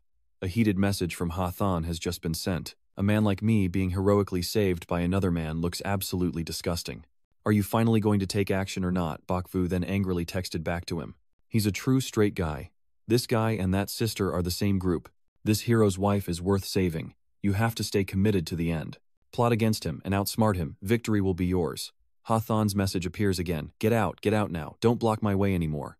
In the bathroom, Ha-Thon looks at herself in the mirror, takes a deep breath, and seems to have made up her mind. Then still wearing the maid outfit, brings the water and places it on the table in front of Hai Vuong. I'm glad I got to see you earlier. I invite you to this drink. The Lord of the Sea said casually, if it's something unjust, I won't stand by. And then he handed over a blue card. Are you a newcomer, miss? Mind if I get to know you a bit? This is my business card. Ha Shen picked it up and read the name on the card, Tu Thon Vu. The business card shows the telecom technology company's CEO, Tu Thon Vu. After reading it, Ha Thon quietly wondered if it was little Thon Nu. So I'm the boss, Long Ha then chuckled lightly. Sorry to bother CEO Tu. My name is Ha Than, then I'm a student working part-time and just arrived today. He gazed at you attentively as she responded. No problem, just call me Than Vu. Than, your real name is beautiful just like your person. After hearing that, Ha Thon's face immediately flushed red.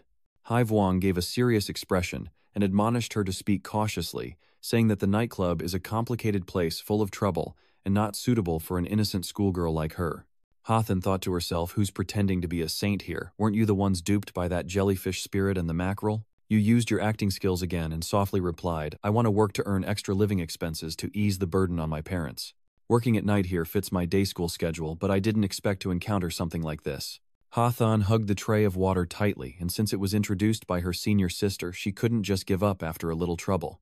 Hearing that, the Sea King showed sympathy. A girl as independent and resilient as her is truly rare. He then stood up and signaled with his hand, wait for me a moment. Ha Shen secretly watched as he approached and talked to the bartender. Damn it, are you trying to save me? Are you sick or what? I don't know what they were talking about earlier, but then the manager waved and called Ha Thon over. The Sea King next to us said, it's too dangerous at night, I'll drive you home, go get changed, I'll wait outside for you. Ha Thon's expression immediately froze in confusion as the manager, who was just wiping his glasses with his hand and smiling with a thick cigar between his lips. It's usually pretty quiet here, but today some troublemakers suddenly showed up and scared you half to death, right? Go home early. Ha Shen was surprised to see him suddenly step closer. So earlier CEO Tu bought enough leftover wine from the shop to cover half a month's salary for you. When opportunities fall from the sky like this, you have to seize them. Ha Thon, after hearing this, almost couldn't hide his contemptuous expression. Damn it, I guessed right. The scene shifts to Bai Vu sitting on a chair when he receives a message. The screen displays long message threads, along with a photo of the business card taken earlier, totaling less than 50,000. Your shaky hand is a cheap drug addict's, yet you still want to play big shot. Liar, tomorrow, remember to buy grilled chicken feet for me. Compensation for emotional damages. I'm tired of sleeping. Xiaopei stretches out his hand and sweeps away that photo with a beam of light, showing Bok Vu's exasperated expression. The business card information is fake. His eyes were cold. How could this kind of flirtatious scammer possibly have real things? This scoundrel's true nature is revealed before Du Ha Thon. The image of girls clinging to men only to meet tragic ends starts to appear in Bai Wu's mind. But girls from poor families find it hard to escape. They think they've met the true destiny emperor only to fall into a love trap and end up with heavy debt from usurious loans. The Sea King crossed his legs and continued, there's no such thing as a Cinderella, only that legendary fishing king. The young system immediately asked, all the victims borrowed money from loan sharks, how do you explain that? Bok Vu, with a somber expression, replied, I suppose Hai Vuong just happened to find out that the victim was in debt to the loan sharks anyway. The money the girl borrowed eventually ended up in his hands. Characters like those who borrow heavily are probably too lazy to investigate and just cooperate with them. Then he looked outside and stretched his arms. The next target will probably launch an attack, but will Ha Thon be able to hold on? A few days later, the Sea King always waited for Ha Thon in front of the gate. He even brought pretty bouquets of flowers to give him. The two of them spent time together, even taking photos together. Bai Vu was speechless as he looked at his tearful friend sitting on the sofa, staring at him with sweat running down his face. Hello, are you still okay? Then suddenly couldn't hold back anymore and yelled out loud. How long do I have to keep pretending with this bastard fish? I'm here to help you fight evil, not do these useless things. Bok Vu didn't have time to respond before the phone on the table suddenly rang. The screen showed a caller ID from Hai Vuong. Ha Thon's expression immediately twisted in confusion. Bai Vu could only stand behind and smile insincerely. All for the revolution, minor issues should not overshadow major ones. Hurry up and pick up the phone. Boss. Ha then forcefully clears his throat and then answers the call with a sweeter than honey voice. Hello, Thon Vu. I don't know what was just said on the other end, but Ha Thon immediately became flustered and asked, what is it? Don't cry, just tell me what happened to you. The phone echoed with heart-rending cries. Go away, Huff, go away. The two men stood there speechless as he hung up. Then Bok Vu suddenly seemed to realize something, betrayed by his partner feeling dejected. He drank himself into sorrow. That's right, as you just heard, he made a scene, then suddenly said to leave and hung up. This is the most important moment. Don't give up now. All right then. Hathan's face grew stern, too afraid to voice his thoughts completely, and then he voluntarily leaned into his arms, hoping he'd be moved. Take the chance to sneak out calmly and breathe deeply. I'll go out first to give you some space. 10 minutes later, Bak Vu looked at young Master Ha, who was slumped with a distressed look, and asked, "Are you feeling any better now? I know you're going through a lot too. Being a playboy young master, you have to face a cheeky player, and on top of that, pretend to be a naive young lady. It's okay if you really can't hold back anymore, then fine, sit down nearby and I'll think of another way." Hathan immediately turned to a look of distrust.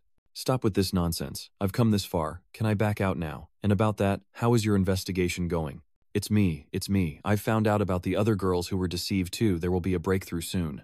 Hathan quickly adjusted the wig back on his head, returning to his cute schoolgirl persona. That's more his style. "I'm leaving now." Bak Vu smiled charmingly.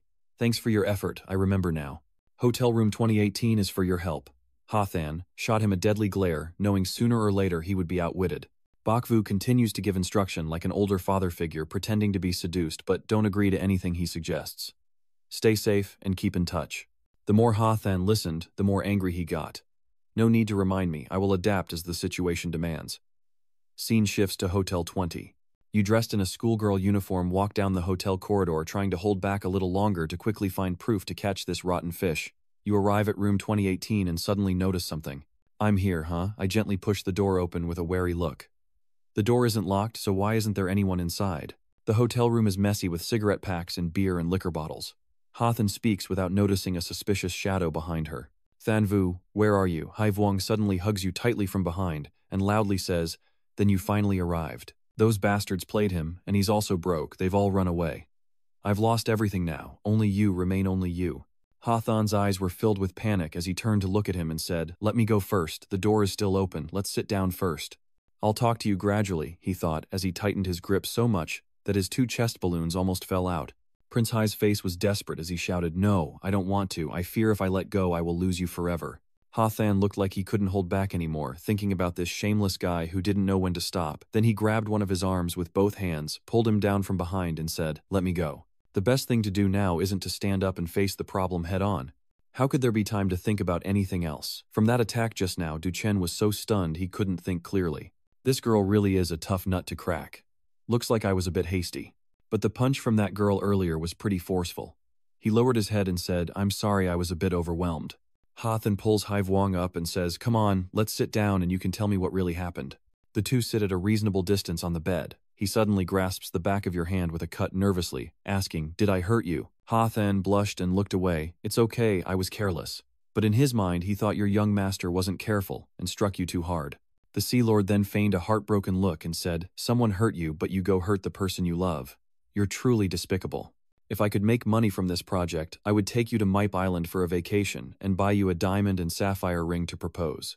Hathan heard this and was terrified. "Love that damn thing of yours, go take it away." Suddenly he stood up. "You are right. Where did I fall twice? Oh, stand up there. That's the only way you can be worthy of the angel bestowed upon you by heaven." Then he knelt on one knee in front of you and spoke with Shensing words. "Maybe our meeting was fate's arrangement." Hathan's expression immediately turned awkward, but of course that adorable exterior hid the raging thoughts inside his mind. "You're challenging my limits now." As soon as he finished speaking, the man in front suddenly stood up, startling Hathan and making him cry out. You stammered, asking him what he was going to do while inside your mind. The demon kept provoking you. "What can't hold back anymore? If you're so confident, come here." The Sea King smiled, saying, "I apologize. Does the smell of alcohol on me bother you? Let me go take a quick shower. Wait for me for a bit." Ha Shen shyly responded, lowering his head. He's thinking to himself with a wicked grin and a cunning look. "Little goat, wait until I get cleaned up and pamper you. Can you handle it? Today I'm determined to take both your beauty and your talent." Hearing the sound of water flowing, the deity couldn't hold back and revealed his true form, shouting loudly. "Your grandma was planning to eat me today, wasn't she? That Bach guy, I've been killed by him." Having said that, he frantically starts texting on his phone. Messages keep appearing one after another. "Bai Wu, that slimy fish is taking a bath now. Come here quickly or you'll be the cause of a murder later." While texting, he glanced and saw something under the bed. Was that person's phone, the filthy fish's phone. Inside, there must be evidence of him deceiving people emotionally and financially.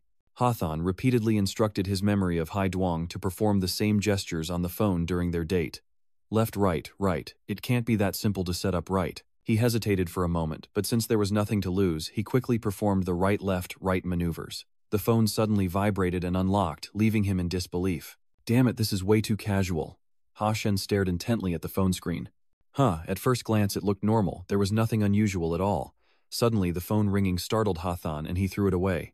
You managed to grab it just in time, constantly cursing inside.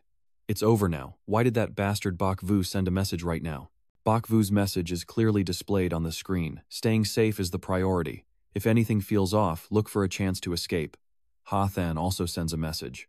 I know I'm holding that rotten fish's phone right now, but there's no clue inside at all.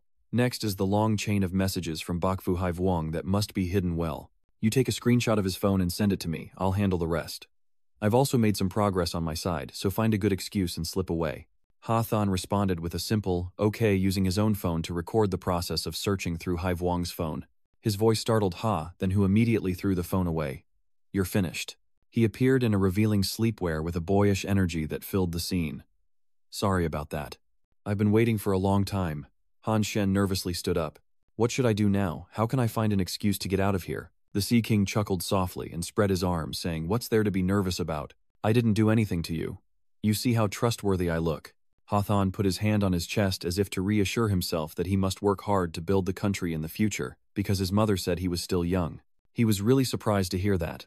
The boy continued to bow and moved toward the door. I'll think of a way to help you scramble the money. I'm leaving now. His arm slammed against the wall, blocking your path, and said, I don't want you to go. Hathan quickly ducks under his arm. It's not really allowed, and if I don't leave now, I really won't be able to go. Without waiting for Haivuong to reply, he quickly ran outside. When Hathan came out, he took off his mask and stretched with satisfaction. It turns out you're a little chick, just learning to love shy and tender. He laughs gently. I like it. He suddenly jerked and looked down. I think the phone was just here earlier. Sea King lights his cigarette, sits down, picks up his phone, and pretends you've seen it all. The phone is always spotless, erasing all his history just to make you doubt. Next time, I'll definitely catch you.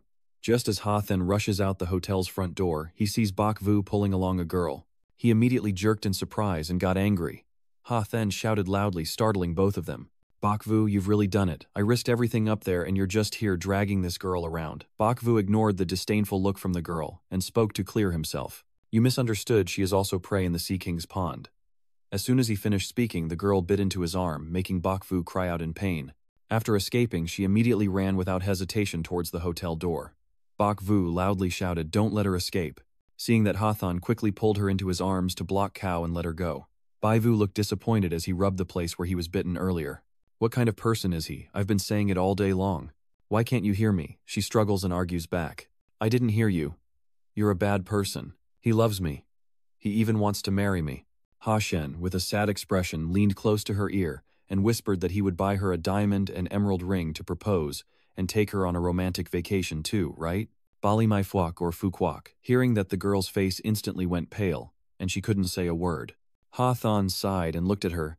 This is just how it is. Her handbag dropped to the ground. How could this be happening? Hathan, holding the girl with one arm and passing his phone to Bai Wu with the other, said it's a video, but before he could send it, he had to run off.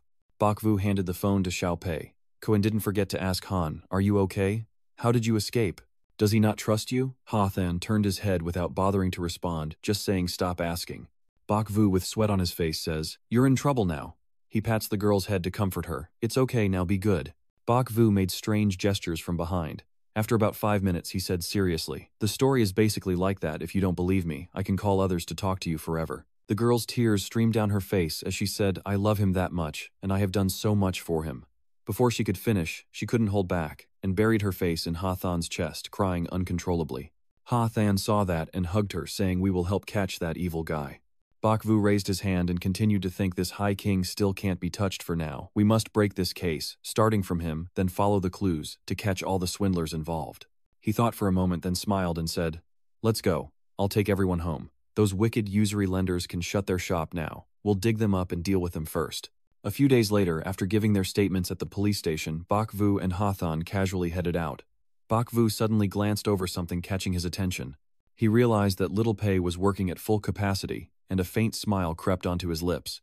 He quietly thought that with Little Pei's current stance, this harvest must be quite substantial, and it seems these usurers have deceived quite a few people. Hawthorne stands next to Bok Vu with a cheerful smile, not expecting that the two of them work well together, quite a good team.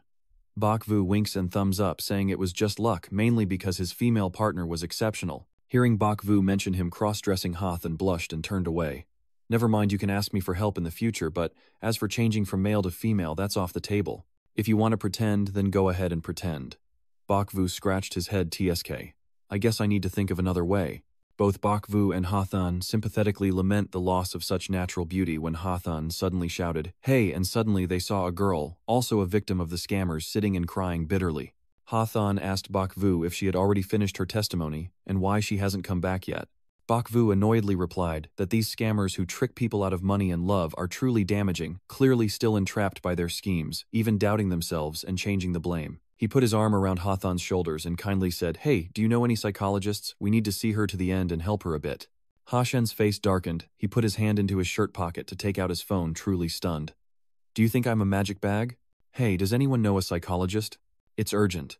When Bok Vu gets home, something surprises him. He spots Dathanthan looking pale and tense, waiting for him, her eyes glaring at him. Shenhe stands behind Bai Wu, his eyes shining. "Sister Than, why are you here? Aren't you supposed to see a psychologist? I brought the doctor and the medication myself." Dathanthan's gaze suddenly fixed on the girl who was the victim of the scam, her face showing exhaustion and sadness. Than immediately erupted in anger and snarled, "Are you two investigating loan sharking, or are you both just out to pick vegetables?"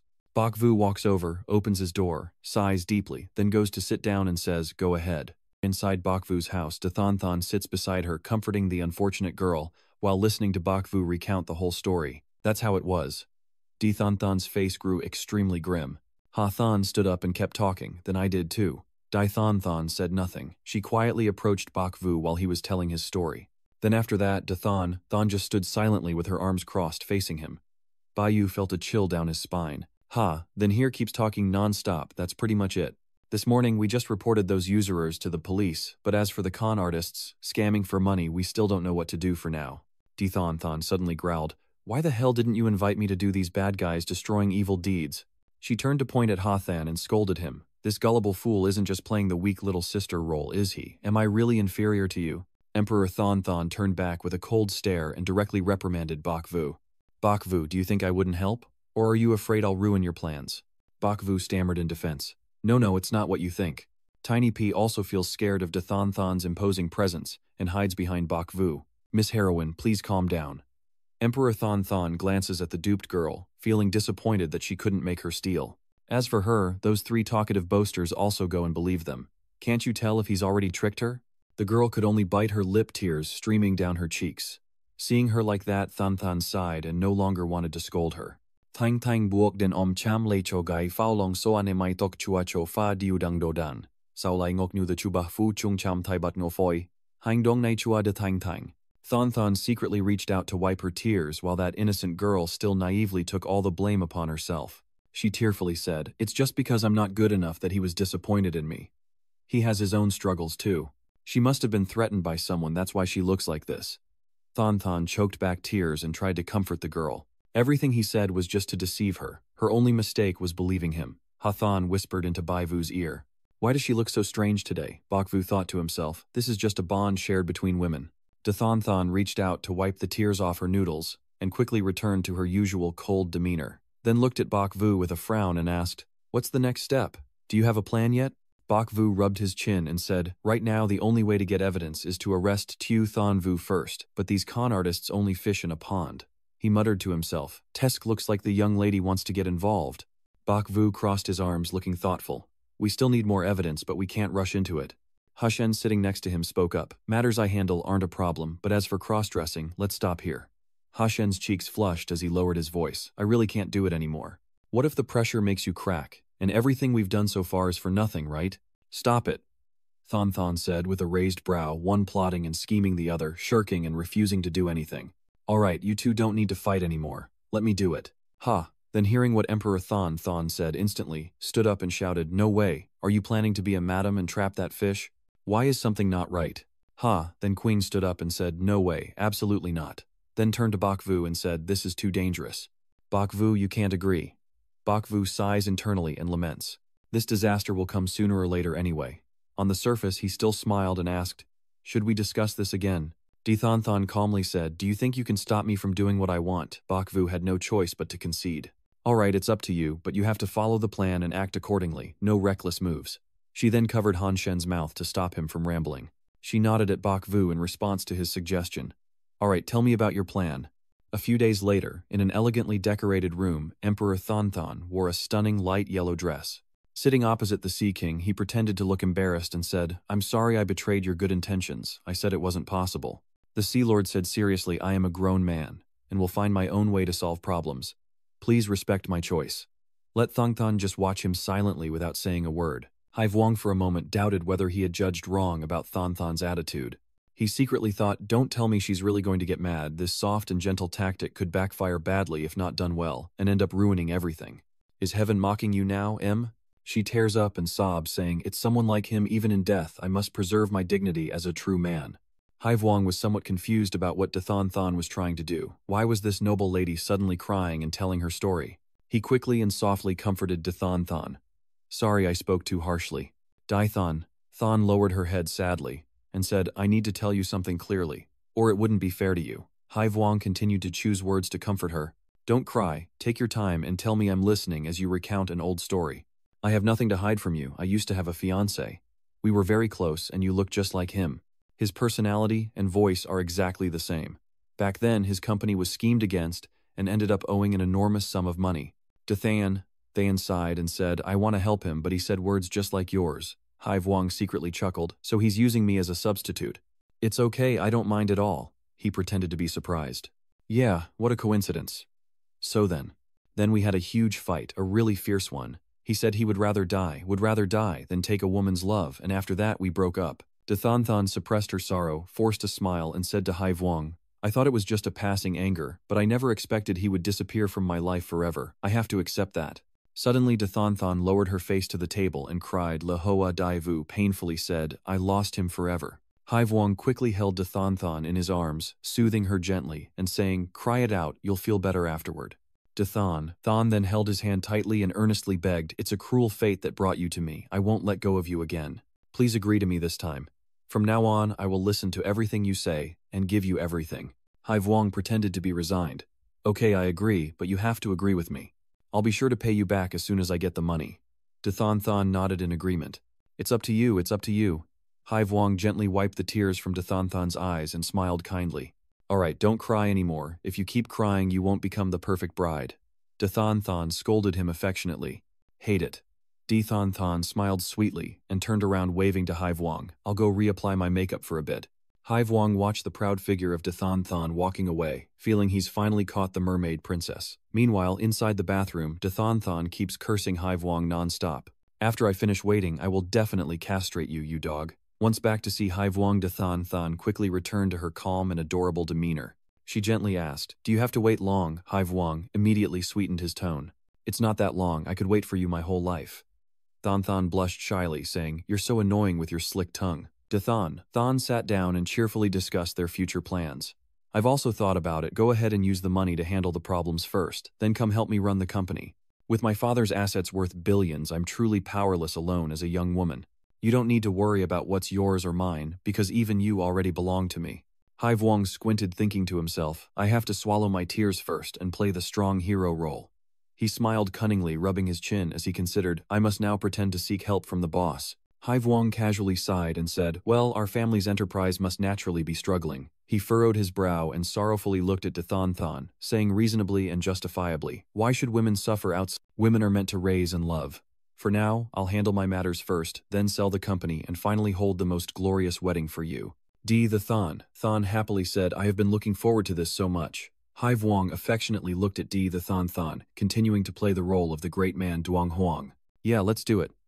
Coincidentally, I have a partner who's investing in me right now, so I might as well sell to him at the same time. Let's go, I'll take you to meet him. Then he smiled sinisterly, secretly calculating that once he finished this act with the boss's help, he would wait until he seized all power and then share the benefits with him. Oh my god, in the blink of an eye, he's become a wealthy upper-class person. The Sea King keeps thinking how happy he is letting Thon hold his arm as they happily head to see the boss. Thon here secretly sneers at him. She thinks this little guy is quite clever too. The plot is unfolding exactly as Bakvu predicted. Somewhere in the city, Bai suddenly sneezed. He rubbed his nose and muttered, "What's going on?" He keeps sniffling repeatedly. Could it be that Dathan Than is cursing at me? Xiao Pei sits on his shoulder with arms crossed and says, "I'll try to help the family." As soon as the calculation was done, Little P yelled in alarm. She's likely to bleed up to 87.4% today. Bakvu couldn't help but curse, and hurriedly went to find Dathan Than. Tu Pei showed him the way she left not long ago, and now we're 7.4 kilometers away. Bai Wu could only cry out to the heavens, Dai Than Than is driving her sports car today. Yen Yan gritted his teeth and said, "What are you afraid of? Bring it on, oh my fate, I really owe you all." At night, in a luxurious villa, the boss of Sea King was loudly scolding him. That greedy bastard who doesn't care about his life. Hai Vuong, holding his swollen cheek and whimpering, said, "If you don't want to do it, then forget I said anything. Why did you hit my face? My father has never hit me before." The gang boss angrily pointed at Hai Vuong's face and scolded him. "Do you not see that girl is trying to seduce you? You brought her here again after you left." Hai Vuong wide-eyed, saying, "It's impossible as a young lady of a wealthy family. How could she be like that?" Before he could finish speaking, someone kicked in the door from behind. It was Dathan Than, who raised an eyebrow at him and calmly admitted, "If you already know everything, then I don't need to pretend anymore." Hai Vuong immediately exploded with rage, shouting, "You lied to me, you're not actually from a wealthy family at all." The boss standing behind Hai Vuong quickly rushed to his desk when he saw Dathan Than arrive. The boss reaches under the table and presses a red button, while Hai Vuong on the other side frantically sneaks away, looking for an escape route. Dathan Than quickly reacted and delivered a precise kick straight to Hai Vuong's face. Dathan Than scolded him, "You trash." At that moment, a group of young henchmen arrived from outside, surrounding his room. Dong Than shouted to the boss. The evil boss glared at Dathan Than and chuckled softly. It's been a while since I last sold a human organ. If it's already at the door, don't bother hoping to escape." Dathan Than glanced around. They are quite numerous. Both of their hands were already armed with weapons. She clenched her teeth and thought, looks like I have to endure the loss today. Damn Bak Vu, I told him to hide far away and not follow closely, but he actually obeyed. Suddenly a voice rings out. "Sorry for keeping you waiting." Dathan Than saw Bak Vu arrive, and instead of feeling happy, she looked angry and glared at him. "Idiot, what's the use of you coming alone?" Bak Vu smirked and told Xiao Pei, "Get the system to work, kid, and follow the orders." "Okay, boss." Xiao Pei quickly helps Bai Yu upgrade his strength and speed. He calmly walked up to the gangsters and suddenly threw a fiery punch to one of their faces. His speed is so fast like lightning that the guy next to him can only stand still and gasp. So quick, so fast. Before he could finish speaking, Bai Wu turned and delivered a powerful blow that was just as strong as the other guy's. He also spun around and kicked another guy in the chest, making him cry out. Before long, Bai Wu easily defeated almost all of the Lao La gang. Emperor Than Than looked at him with admiration. Not bad at all. The boss realized he had no way out and charged forward, determined to fight for his life against Bak Vu. He shouted loudly, and his subordinate joined him in attacking Bak Vu. He squinted, focusing his mind to deal with them. Bak Vu quickly closed in on the subordinate, then drove his elbow into his chest. Dathan Than also helps him, jumping up and kicking the face of the boss, making him cry out in pain. After finishing, Bak Vu feels as if his body has been drained. He slumped onto the back of the little follower, sighed in relief. It's finally over. Dathan Than stepped forward, grabbing Hai Vuong by the collar, and he cried out, pleading desperately with her. "Please don't hit my face." Dathan Than didn't bother to listen to Hai Vuong's pleas. Since he didn't want her to hit his face, she made sure to slap him even harder. She scornfully told him to shut up. Hai Vuong tremblingly held his face, stepping back and staring at Dathan Than, too afraid to speak. He quickly knelt before Bak Vu, begging unceasingly, "Is it because of little Bak or Fai Fai or Lady Tiantai? Please forgive me. I will pay you back everything I owe." Bak Vu scornfully looked at him and said, "You've deceived too many people. It's time to teach you a lesson. Do you remember Ha Than Than? He is someone I sent, and he's even a trusted one too." Hai Vuong stared at Bak Vu with wide eyes. Bak Vu sinisterly whispered in his ear, "Once inside, try to repent and make sure to protect the weak spot for the night." Hearing this, Hai Vuong's limbs turned weak, and his courage kept on screaming. Slanting Dathan Than had already called the police. Minutes later, they arrived and quickly took the group of love and money back to the station. Hai Vu, with his hands cuffed behind his back, still struggling and crying, begging, "Please don't take me there." Dathan Than, seeing this ridiculous scene, turned to Bak Vu and asked what he said to him. Bak Vu shrugged, smiled, and said it was not important. Everything is ended. Dathan Than and Bai Wu got into her car. Dathan Than softly turned around and asked him, "Did I act on my own without you blaming me?" Bak Vu replied, "It's also because I was too eager to finish things quickly that I speeded up and made the protection mission more difficult. For myself." He forced a smile and said, "Luckily, Sister Fu is lucky and skilled in martial arts. Otherwise, I would regret myself a lot." Than looked away and said awkwardly, "Sorry, and thank you." Given Than's gentle attitude, Bok Vu was a bit taken aback and thought to himself, "Oh my god, this is unusual and dangerous." Xiao Pei stood aside looking at him blankly. Than frowned and said, "Sadly, I used to be a victim of love and money scams, and I also had an older sister." This news really stunned Bai Wu deeply. Than smiled lightly and calmly recounted the past. "I was still very young then and a bit impulsive, and I didn't have the phrase Sokan Ko yet." Bok Vu looked at Than with some understanding, realizing that he was right. She helped him voluntarily for a reason. No wonder she used to hate men so much. "I was completely bewitched and refused to listen to anyone who tried to advise me, even choosing to take my own life. In the end, I don't know if it was because I committed suicide and triggered Sister Mo or some other reason, but it fortunately woke her up in time." Than continued to speak as we led each other to a very distant place. Mo Yini took her to a peaceful beach. The two sisters sat together on a peaceful afternoon, and Than Yu's eyes looked sad. She confided in me that we spent a long time healing each other's wounds. Bok Vu furrowed his brows silently, thinking so they both went through such an ordeal. No wonder she sees Mo Yini as a source of encouragement and a special support. He gently placed a hand on her shoulder and sincerely said, "Everything is over now." Than let out a soft breath and quickly regained her usual confident demeanor. She smiled at him and said, "Thank you, I feel much better now." After getting into the car, Than suddenly asked Bok Vu, "By the way, was it some secret technique you used to save me earlier?" Bok Vu smiled brightly and said, "I am actually a martial arts master living in seclusion." Than snorted dismissively. She immediately started the engine and sped off.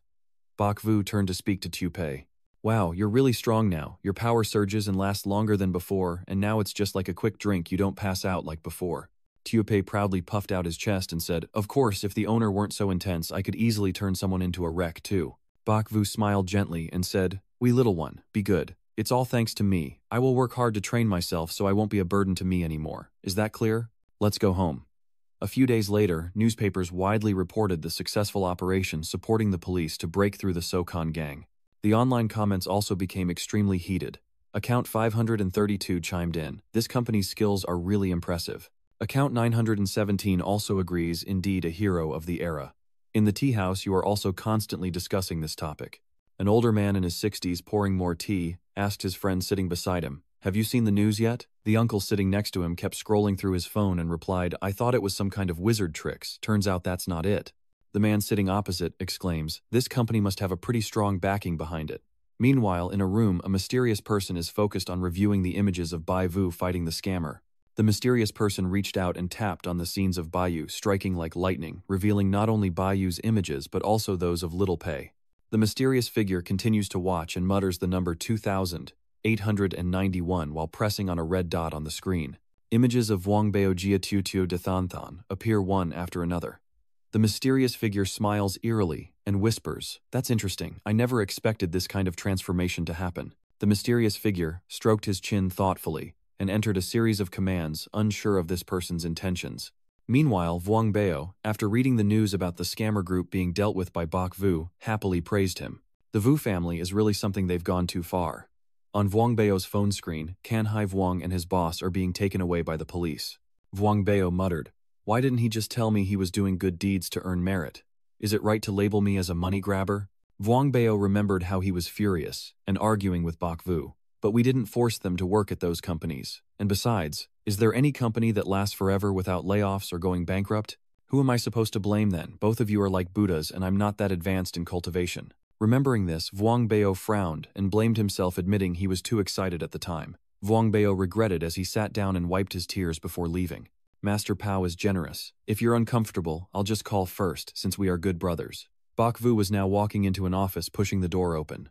Bok Vu's phone suddenly rang and he accidentally answered it. Seeing an acquaintance passing by, he casually waved. "He Gyangduong." On the other end, a cheerful voice of Big Brother Wang sounded, and Vu Jia Jiangduong saw that it was Bok Vu, approaching happily to ask about him. "Vu Ka, why are you here?" Bok Vu smiled and replied, "Just to report to the trustee." Jiangduong just placed the stack of files he was holding on the table and thanked Bai Yu. "I already told you it's you who reported the loan sharks. My sister and I were just thinking about how to thank you." Bok Vu simply replied, "Oh, it's no big deal. Yes, I've thought it through, and I must finish this project to repay the party for you." But when Bakvu heard this, he slightly twitching the corner of his mouth. If you want to repay, just pay for the project. What good is labor in return? He suddenly felt that he was a bit utilitarian, and convinced himself not to think that way. No, being a fairy is not the best way to repay everyone. Keep going. Bakvu cleared his throat, softly patted Zhang Duang on the shoulder and said, you must work hard, but you also need to take care of your sister. Anyway, that So-Kan guy who hurt someone that made Bakvu's incomplete sentence make Zhang Duang panic. He pressed him further. So-Kan, do you mean my sister got? Bakvu saw Zhang Duang's surprised expression, and also froze, asking, do you not know? Zhang Duang could no longer stay calm. He pushed open the door and ran out hurriedly, cursing under his breath. Bakvu watched Zhang Duang's back and sighed, wow, this is the kind of unlimited brotherly love for his sister. Little P stood beside him, rubbing his chin a bit confused. Strange, there's a 86.6% chance they argue with each other. Biao Wang on this side is a bit annoyed because Bakvu didn't answer his call. Is he complaining, answering the phone but ignoring me, and even standing there talking to someone else? What does that mean? Bakvu is sitting here listening to Ko-Fi evaluate the project's situation with key documents and copyrights secured, but the project is still somewhat underestimated. He doesn't quite understand what Ko-Fi means and lets out an awkward sound. Don't worry, I don't pressure you to make a lot of money for me. I invested in this project because of my future vision. Don't worry too much, just take it easy, I'll help you out. Ko-Fi naturally starts to see Bakvu in a different light, surprised at how great his character truly is. Bakvu responded calmly, fortune, among spirits life is short. What's the point of not making it meaningful? I'm not the type of person to risk my life for wealth. Whether I get little or a lot, happiness is what matters most, and most importantly, I never run out of money. Ko-Fi looked at Bakvu with a complicated expression and asked, should I praise you or not? Suddenly Bakvu's phone slipped out of his pocket. Ko-Fi saw this and said, oh, your phone. Bakvu picked up his phone, a moment of surprise on his face. When did I press play? When I saw it was Wang Bao calling. Bakvu happily answered, you call me fat, you've been like this lately.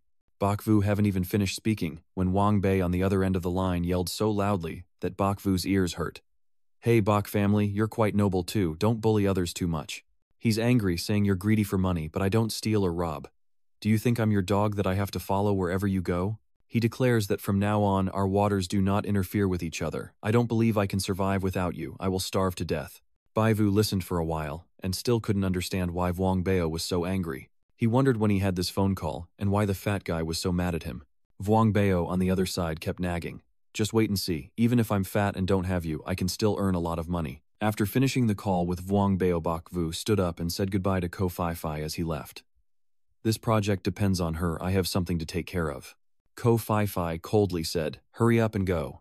Bakvu immediately felt annoyed when he remembered Wang Bao's nagging on the phone. Hey, that fat guy probably thinks he's still mad at him, so he deliberately said those things to make him hear. It's such an injustice. Chairman Li, what's the matter that you're calling me? Lai Vaguo chuckled and replied, well, it's rare now that I've succeeded, I still haven't forgotten this old man. If there's nothing urgent, I can't visit you. Bakvu smiled and said, you're joking again, it's just that I've been caught up with numerous small matters and haven't had time to visit you. Lai Kwok naturally didn't blame him. He simply said a few caring words and told him to focus on his work if he's busy. It's important to be young and ambitious, but also remember to rest and not get too stressed. Then, as if suddenly remembering something, V Kwok stroked his beard and explained the main reason he called you. Ah, why am I rambling? Actually, I have something to ask for your help with. There's an international conference in 2 weeks, and I'd like you to assist with the security. I wonder if you're available. Bakvu faintly frowned as he silently assessed. Hearing the chairman's tone, this must be a very important matter. He also didn't hesitate to accept Li Kwok's invitation. Chairman, rest assured I will finish arranging the work and inform you afterward. Wei Kwok was very pleased to see that he had agreed. Okay, let's meet with it in person when the time comes. After finishing the call with Li Kwok, Bakvu got into the car. He happily pressed the call button to Wang Bao. This must be something the fool is really interested in. Unfortunately, all you hear on the other end is the mechanical voice of the operator saying the number you dialed is temporarily unreachable. Bakvu's face darkened as he sighed, thinking to himself, should I block his number now? Is this truly a decisive break with him? Xiao Pei suddenly appeared, warning that according to the system analysis, there's a 78% chance the fat guy in anger and desperation might do something reckless. Hearing that Bakvu was taken aback and cursed under his breath, surely he wouldn't get caught up in scams, right? He immediately thought of Wang Bao sinking into casinos or being entangled in pyramid schemes. Even worse, Wang Bao might be lured by shamans, and the more Bakvu thought about it, the more terrified he became. 2P quickly provided the statistics. The chance Vuong Bao was deceived by a casino is less than 5%. The likelihood of being scammed in investments is under 9%, and the probability of falling into superstitions is below 5%. Xiaopi concludes that according to the analysis, these probabilities are very low, and this time he made a lot of money. Based on Vuong Bao's personality, Bakvu assesses that he wasn't fooled and even earned money, but it would bring a lot of trouble, very complicated. Bakvu recalls that during their last argument, Vuong Bao said to him and Ha, then before leaving, "You both are Buddhas, but my chubby self doesn't have such high cultivation. I just want to live, and live even better." Bakvu guesses, maybe he's not the one who decided to become an investor. Xiaopei confidently states that his success rate in investing is 98%. Bakvu's eyes sparkled as he recalled that Vuong Bao truly does have knowledge about investments. He recalls that in the past, when Fatty helped him find investment projects, he did a lot of work, even specifically seeking out De Thon Thon and their underlings to advise him. Tuepei nodded in agreement. "Yeah, I've looked at those projects, some of them have great potential. I just didn't pay attention at the time because I was only thinking about paying back the money." Bakvu then said to Tuepei, "Show me what you've got." XIZP follows his suggestion, bringing up the projects Vuong Bao might select. After reviewing, Bakvu points to one title confirming that's the one. The main topic is about the Infinite Biological Science Corporation. Bakvu quickly stepped on the gas and drove to the pharmaceutical agency, where Vuong Bao planned to work at the biological drug manufacturing group. Bakvu saw Vu Bao dressed in a sharp suit looking very confident, and he thought to himself how the biotech drug manufacturing industry just doesn't understand how daring this kid is to come so far. Reading the report from 2P, the pharmaceutical agency is collaborating with some major international pharmaceutical companies. Lacking funds but seeking investment seems quite promising. Bakvu frowns and thinks able to make money, but it's troublesome. Could it be that there's a problem with the drug? But these are all famous international pharmaceutical companies, so probably not. Peeing beside him, he said, "The problem lies with the medicine and has just arisen. The fat guy still doesn't know." Bakvu turned around and got into the car, saying, "No need to guess anymore, just investigate at the hospital." At the hospital, people come and go in a steady stream, mostly elderly. Bakvu sat quietly in the car, observing as a group of 3 elderly people stepped out of the hospital with one elder sighing. Why do drug prices keep rising? Is there still a reason for people to keep living? Hearing that, Bakvu momentarily hesitated and guessed where the problem might be. He suspects it's the price of the medicine. Bakvu then calls out to the 2 elderly people as they walk away. "Excuse me, sir and madam, what medication are you talking about?" The old lady then approached him and said, "This is it. Our illness isn't cured yet and we depend on it to survive." Bakvu thought to himself, it looks so familiar. Could it be medicine from the agency company that MAP invested in? Little Pei, standing nearby, also said, "Yep, 100%. The old lady continued, "The price wasn't really high to begin with, so we could accept it. But suddenly, just now they said it was because of raw material shortages, like everyone in the world is raising prices, increasing them even more." The old man beside him, hearing that, also angrily said, "Don't listen to their nonsense, it's all nonsense. That agency probably switched to some cruel boss instead." Bakvu's face instantly turned grim, and he lowered his head. After the couple left, he took out his phone and called Vuong Bao, but unfortunately the call went straight to voicemail. Then he walked up to the car, grabbed the steering wheel, and gritted his teeth in anger, saying, "Are you crazy for money? You can make this kind of dishonorable money." After saying that, he turned to look at Little Pei and said, "You'd better try to figure out if he's the one voluntarily involved or if he's being lured in without knowing about this." Little Pei replied, "Well, I guess I need a bit more time to understand what he's really thinking." Bakvu heard that and immediately looked grim and unpleasant. The kid saw this and glanced at him before saying, "There's a place where there might be a clue. Do you need it?" Vu said loudly, "Quick, lead the way," and changed the scene to a large urban area. At this moment, Bai Vu appears in the room, crossing his arms and thinking angrily, "What are you taking me to his house for? He's probably still at that agency office now." Tuepei smiled faintly and said, "Don't be in a rush." At that moment, the old lady pushed the door open and said, "You were looking for little Fatty. He's gone out, dear." Bakvu then turned to look at her, and after noticing her, he softly smiled and greeted, "Hello, ma'am, I am his friend. Do you know where he went?" The old lady nodded without saying anything, and said, "Today you'll definitely be back. Come inside and sit for a while." After entering the room, the old woman carefully and meticulously poured him a glass of water. Then she stepped forward, handed him the cup and said, "Take a sip of water. This is the first time I've seen Little Map has a friend." Bakvu gently helped her sit down and said, "Please sit down, I've been here before." Then he looked at her and asked gently, "He doesn't have any friends, huh? From what you tell me, it sounds like your family and his are very close." The old woman sighs and responds, "This boy's life has been difficult too, my child. Since childhood, only the 2 of them have depended on each other, and although life was a bit tough, they still managed to get through each day." The image of the mother and daughter happily playing together comes to mind. But that year, just after graduating from elementary school, his mother fell seriously ill, and little Map had to attend school while taking care of her through various illnesses. After 3 years of trying, she still couldn't make it.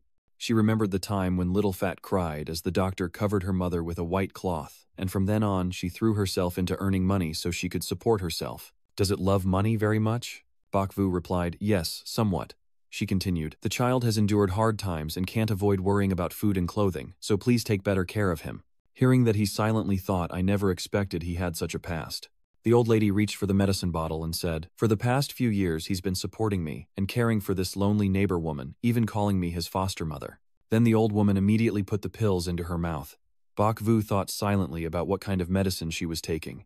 Little P standing nearby also spoke up, saying, you guessed right, it's him. The adoptive mother kept blocking and complaining, but she's really useless, only bringing trouble to the boy. Bakvu then said, don't say that you should be happy to have an adopted child like this. The old woman then smiled softly and said, I am happy, I am happy.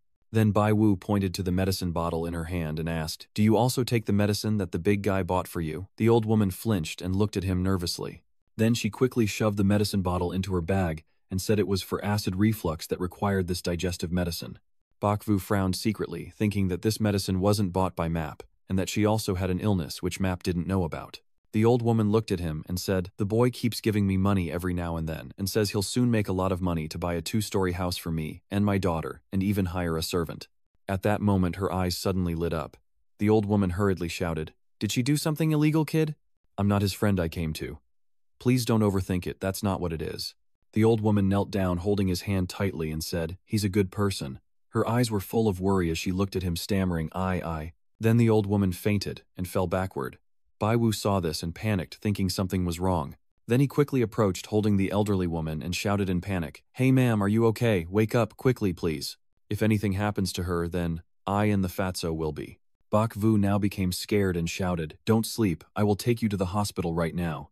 Just then Wang Bao finished work and entered the room cheerfully calling out, Mom, I'm home, what are we having tonight? When he stepped into the room, he was stunned by what he saw. After regaining composure, he shouted at Bakvu, Bakvu, what are you doing here? Bakvu frowned and yelled back, there's no time to explain to you. Get out of the way. Wang Bao, seeing this, angrily pointed at him and shouted loudly, put her down immediately. If you don't explain clearly, don't even think about going anywhere. Bakvu also shouted back loudly, don't you understand human language? Your foster mother is sick, do you know that? He felt uneasy after hearing that while Bakvu quickly rushed her to the hospital, leaving Wang Bao standing motionless in the room.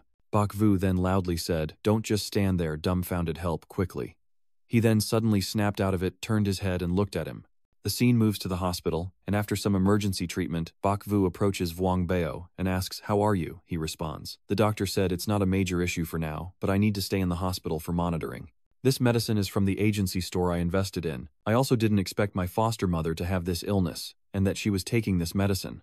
Bakvu then grabbed his collar, angrily looked at him with fury, and shouted, how can you just ignore that your foster mother is also taking this medicine and go after this dirty money? What dirty money are you talking about? Come on, don't tell me you don't know about the drug price hike. So many patients like your foster mother are being driven to despair by you guys. At first I invested in them, but earlier today during the meeting, they said the price increase was due to raw material costs, and foreign companies setting the prices, and the CEO also announced plans to offer subsidies to protect patients. Bakvu then said, if you're going to raise prices, there must be a reason. Preferential policies are just a business trick, don't you understand that? Wang Bao hesitated and said, but what about you, Bakvu? Do you keep believing them rather than me? Wang Bao hesitated before his words, but after a moment he finally chose to believe what he was told. It was just a misunderstanding from the call earlier. The past was my fault for not explaining everything clearly to you. Bakvu continued, your foster mother told me about your childhood, but that was in the past. Will you come back and help me? Wang Bao, hearing that, was moved and looked at him affectionately, calling out Vuka. Then he hurried over and hugged him tightly, saying, I was wrong, whatever you endure, I will accept all of it. The nurse saw you both arguing and came over frowning and glaring at you. Bakvu said, sorry, I couldn't control my emotions. We're going outside right now. Outside the hospital, the two of them sit on a bench nearby talking. At this moment, Wang Bao sighed and said, I now know the truth, I probably won't do those 7 virtues money schemes anymore. If I keep going, I would be guilty of my mother's soul in heaven. Then what about the money you invested in that? It's not easy to withdraw, right? Yeah, how much did you invest? No matter how much I have to endure it. If I give up, it's as if I'm taking your life again. Alright, who told me I owed you anyway? Vuong Bao's face suddenly brightened as he hugged his thigh tightly and said, Vuka, besides my adoptive mother, you're the kindest person to me in the world. That's disgusting, Dad. It's not just for you, but also because of the struggling patients hurting from these filthy profiteers. These cruel drug manufacturers and distributors need someone to deal with them. You also said last time that I just do charity work, which is not entirely wrong. At that moment, Little P appeared and said, Master Tuk. Bakvu frowned and continued, honestly, to deal with the immediate threat I had to use forbidden magic, and the only way to eliminate the backlash is to break the load. Vuong Bao stared at him with his mouth agape, then suddenly stood up and asked, Are you okay now? Do you still have any after effects? Bakvu lightly smiled and replied, Don't worry, everything's fine now. I've been doing good deeds lately, not only removing the backlash, but also gaining good fortune. Vuong Bao, hearing that excitedly, said, Did you realize there was a problem with this project from the start? When did you target them? Bak Vu chuckled softly and said, What do you think? At that moment, Xiao Pei reappeared, crossing his arms and looking at Bak Vu with contempt, before saying, Actually, it's just bluffing. We only decided this morning. Seeing that he glared at Xiao Pei and thought to himself, Shut up, kid, as he sticks out his tongue and teases him.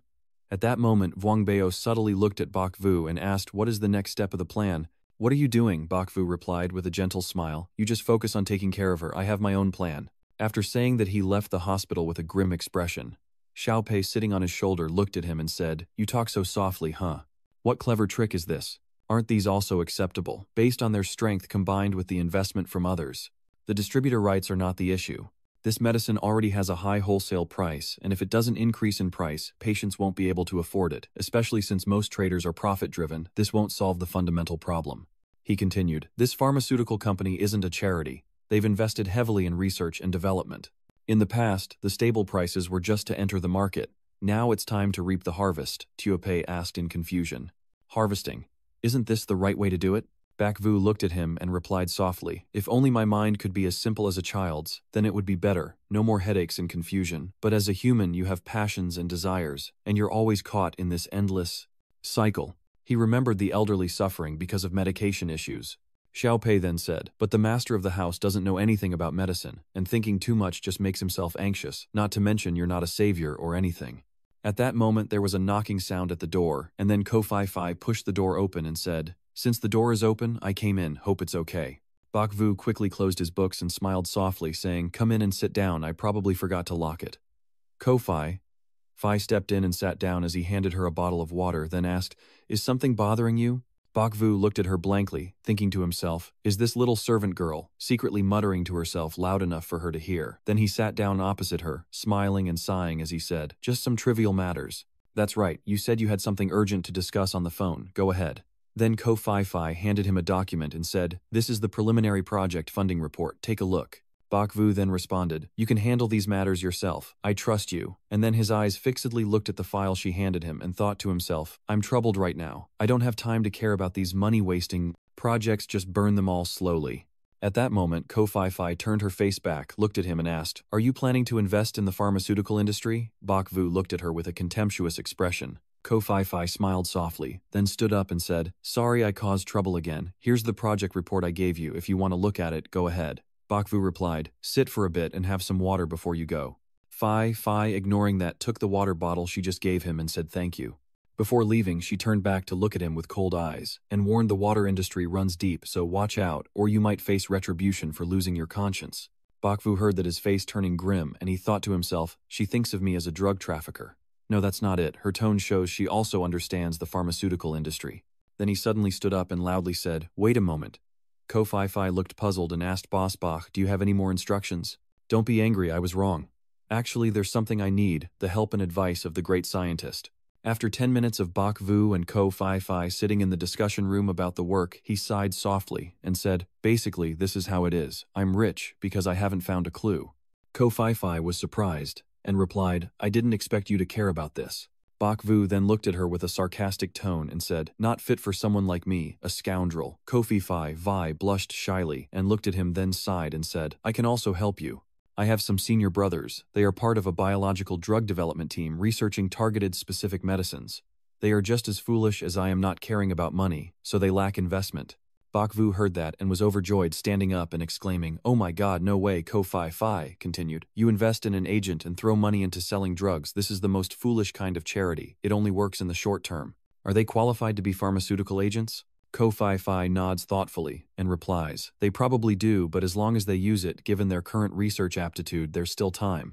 Bok Vu becomes excited and responds, great then, let's both seize the opportunity, secure the low-cost agency rights to infiltrate the market, speed up research and development of the drugs, and ultimately crush their conspiracy. At that moment, Xiaopi immediately activated the alert system. But the probability of developing a new drug in 3 months is only 31.2%, and in half a year just 43.3%. Bok Vu saw that, then happily waved his hands and feet, thinking to himself that he was not short, as he had prepared himself mentally for a little money in a short time. Then he grabbed Ko Fi's hand excitedly and said, let's go quickly and meet them. Seeing that Fi felt a bit embarrassed and thought to herself, this man. A week later, some senior of hers said, Mr. Bai, please rest assured we will do our best to complete it as soon as possible. He happily replied, all right, I'll leave the research to you all. Then Ko Fifi moved closer to him and said, I will handle the drug release. According to plan, stay careful abroad. Bok Vu looked at her and smiled faintly with gratitude. Bao Vuong also stepped forward and said, don't worry, I will take care of Vujia's safety. After the deal is done, he left happily, thinking to himself that things here are basically settled, but I wonder what trouble I will encounter on this overseas trip, especially since our young master doesn't know a foreign language. Little P, hearing that, then said, don't worry, young master too, here is my child. Vuong Bao was standing nearby with a suitcase, talking on the phone. Vujia, I'm here, where are you? At that moment a hand suddenly grabbed his shoulder. Vuong Bao, seeing this quickly, turned his face around in panic. It was Bok Vu, who looked handsome in a sharp suit, appearing confident and strong. Vuong Bao was impressed and exclaimed, Vujia looks so handsome and cool. Bok Vu smiled gently and replied, of course, this is an international conference after all, I can't afford to embarrass myself. He continued and asked, how is your adoptive mother? Vuong Bao replied, don't worry, we've hired 2 caregivers for her, she's fine. That's right, the pharmaceutical agent and new drug formulation. Aren't you going to leave it to the professionals? If you're still not confident, stay behind and watch over it. Vuong Bao then grabbed his suitcase and chased after him, saying, don't worry, I really want to go with you to see the world. He continued, what exactly are you doing abroad for this mission? Has the chairman said anything yet?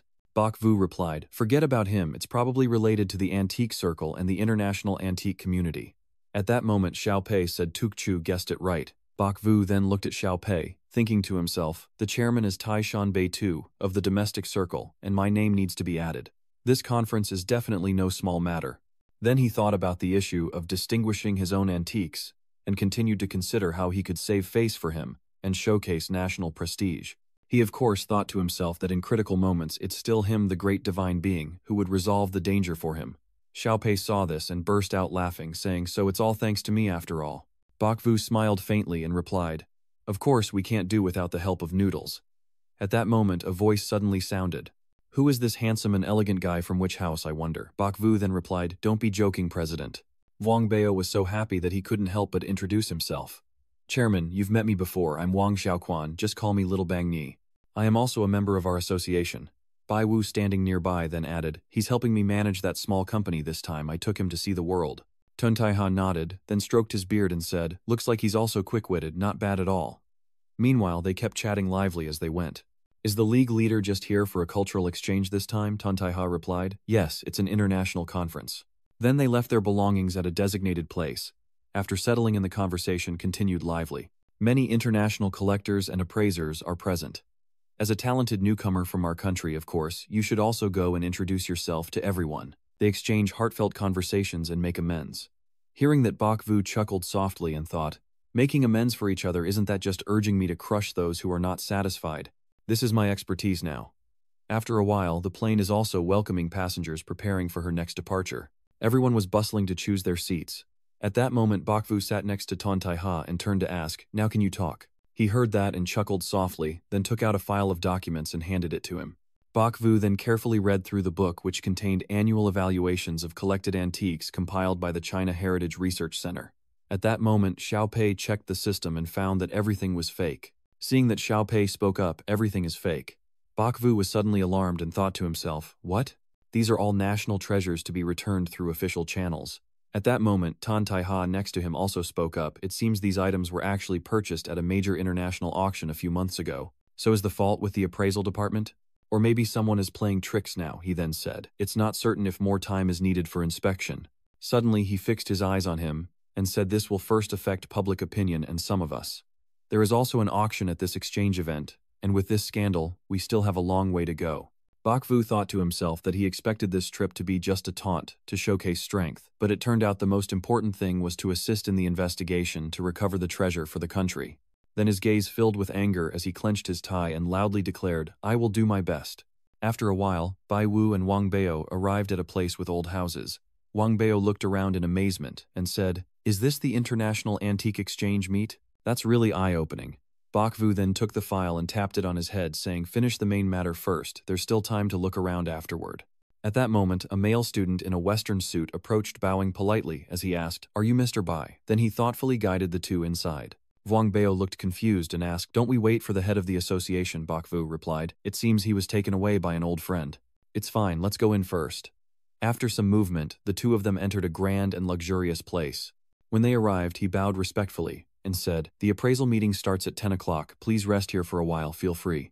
Wang Bao couldn't help but look around excitedly. Then he pulled him to sit down on a chair and said, "Vu family, we should find a place to sit soon. I'm exhausted." Bakvu's expression darkened as he entered, thinking to himself why these people acted like guard dogs. If it's about the seat, fine. If you don't like it, then just stand there and endure it. At that moment, a sexy girl stepped forward. Wang Bao saw this and chuckled softly. Temptation. The people behind couldn't help but get angry and glare at the two of them. Seeing that, Xiao Pei immediately asked, "What nonsense is this chubby guy talking about? What does she mean?" Bakvu thought to himself. "I know, let him go." Hearing that, the girl's face instantly turned angry. Bao Wang looked confused and then said, "Jam te kimochi." Bakvu sat silently overwhelmed and thinking to himself, what nonsense is he talking about? His clueless words had angered everyone around and they were now closing in on him. Bakvu, seeing that, sighed helplessly and then stepped forward to Wang Bao to stop him. "Sorry about that, my friend didn't mean it." At that moment, Lam Tu Thon pushed the door and entered with grandeur. He is the president of the Eastern Pan-Island Antique Guild, also the executive director of this exchange event, and his name is Lam Tu Thon. Then he stepped forward with a sharp look and said, "I am the executive director of this exchange event. Lam Tu Thon, thank you both for your willingness to attend. We warmly welcome you, but sitting in those positions and speaking disrespectfully to my girl is really going too far." Wang Vu then clasped his hands politely and said, "I am sorry my friend has a language barrier, but he means no harm." He continued, "The reception staff told us we could choose our seats freely." At that moment, the system announced, "What's wrong with these people from Huaguo? These two guys clearly don't understand the rules to participate in the conference. That kid looks too young. What kind of background does he have? That fat guy dares to speak disrespectfully to the young lady of the chairman's family. He's really rude. He probably watches a lot of those films from the island nation. Stop talking nonsense and tell me, what is that island movie? Oh, it's that Godzilla movie where he fights the giant monster." Bakvu thought to himself that they keep translating as they go. Xiao Pei chuckled quietly and said, "It's as easy as pie." At that moment, Tan Tai Ha stepped forward and said, "Everyone is already here, am I late?" Lam Tu Than immediately turned to face him and said, "Chairman Tan, you arrived just in time. What's going on? Did my two little brothers offend Chairman Lam in any way? He's a young man, it's understandable. It's his first time here. Please look the other way for my sake. Can you let it go?" The moment he heard that, Lam Tu Than's face darkened and he gritted his teeth, saying through clenched jaws, "You haven't even asked what they did and you're telling me to let it go. Clearly you're covering for them on purpose." The system continued to report that Lin Tu Shen had previously damaged his reputation by acting as a fake judge in the Tai Lak Da incident. Bakvu thought to himself, it seems like he's deliberately trying to cause trouble. Xiao Pei replied, "So accurate it couldn't be more precise." As for Tan Tai Ha, upon hearing that, he frowned and answered, "Tell me to cover for him.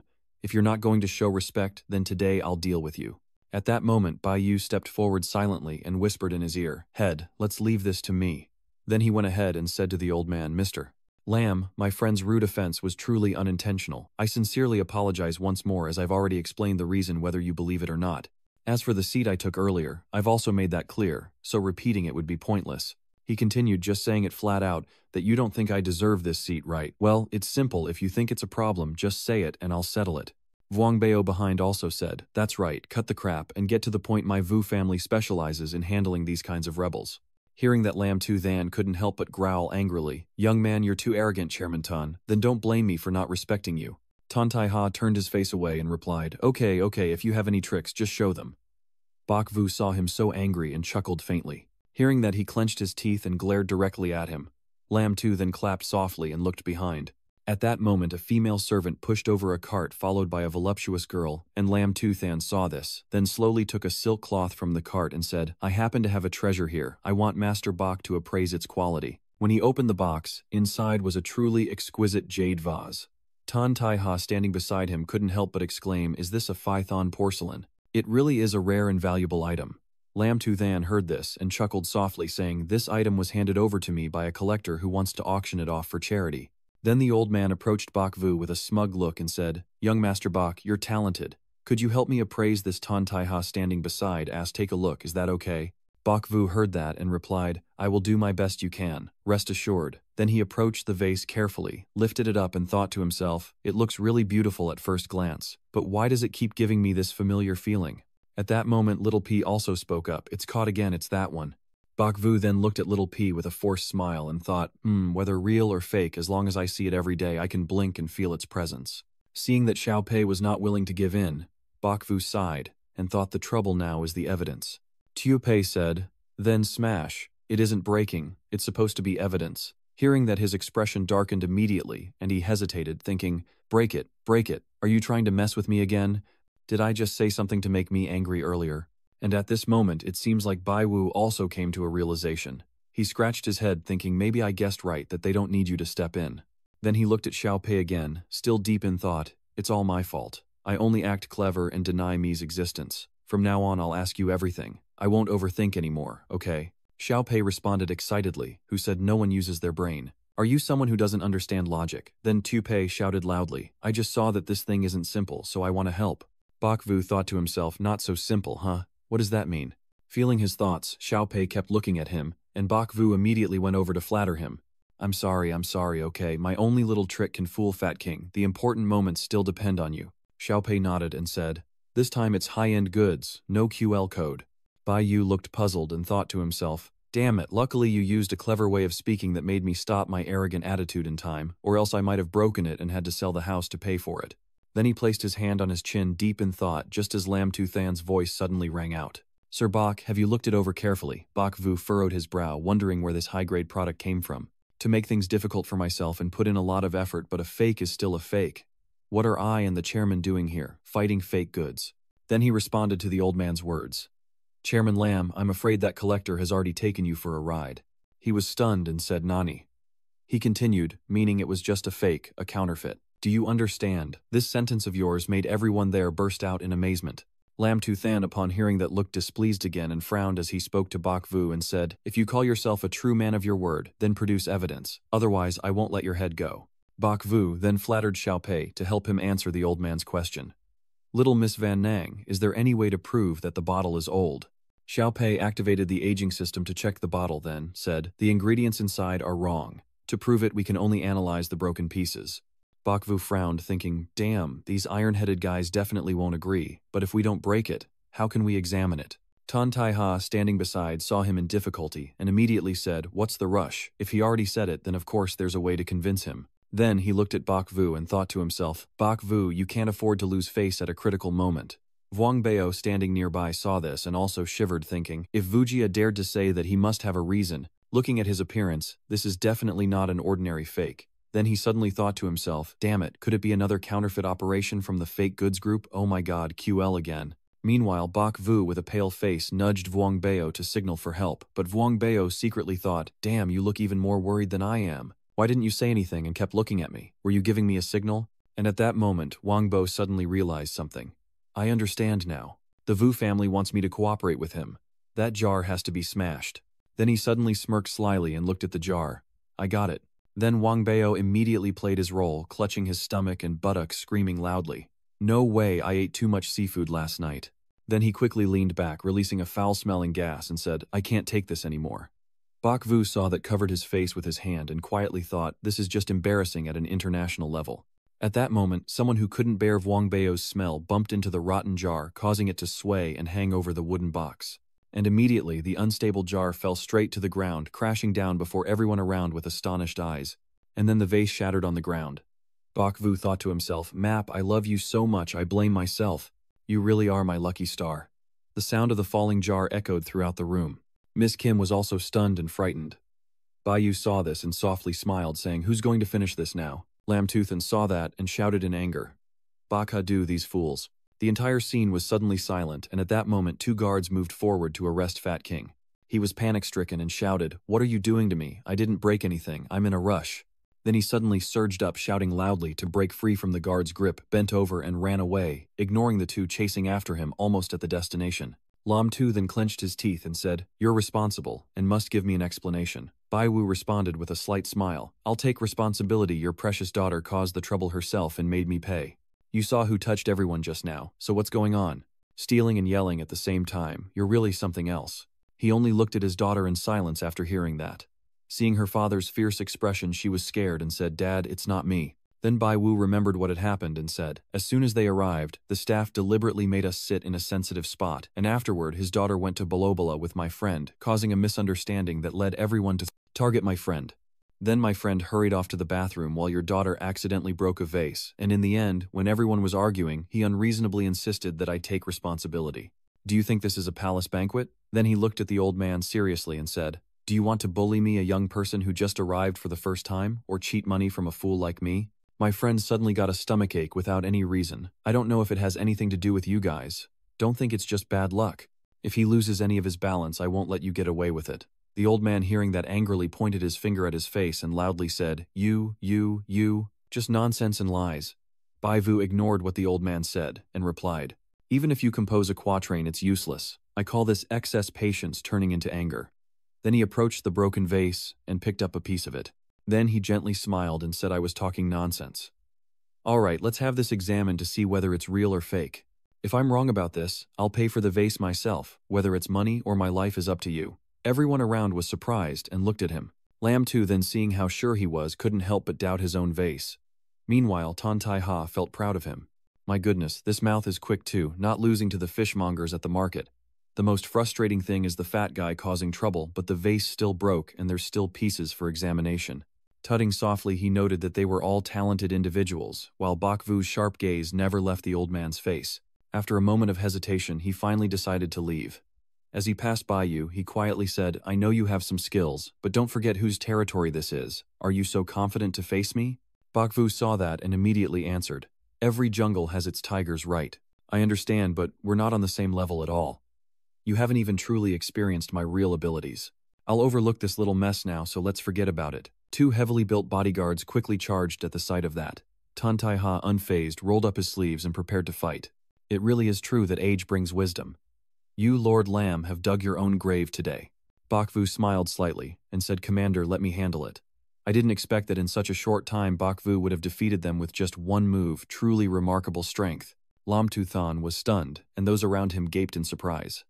It turns out his strength was assisted by Xiao Pei. Ton Tai Ha thought to himself, "Wow, I worried too much for nothing."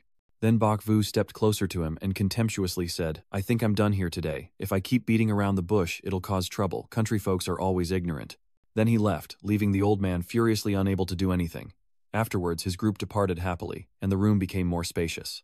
The people around sighed in relief as he left, while Lam Tu Than's daughter could only sob softly on the floor. He was so furious about what had just happened that he had to quickly eliminate him. If the plan falls apart, Bak Vu and the others leave happily singing. Let's find a restaurant to celebrate with a drink. I want to eat seafood.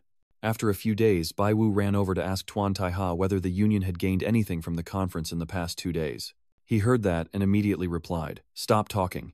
Then he moved toward the chair and said, "What can you possibly gain from cultural exchange? I was just dozing off." He then asked, "And what about you? Don't tell me you only eat and sleep."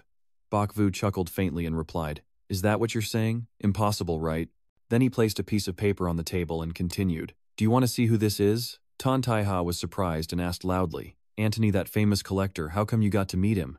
Bak Vu nodded and replied, "I definitely have a clever plan."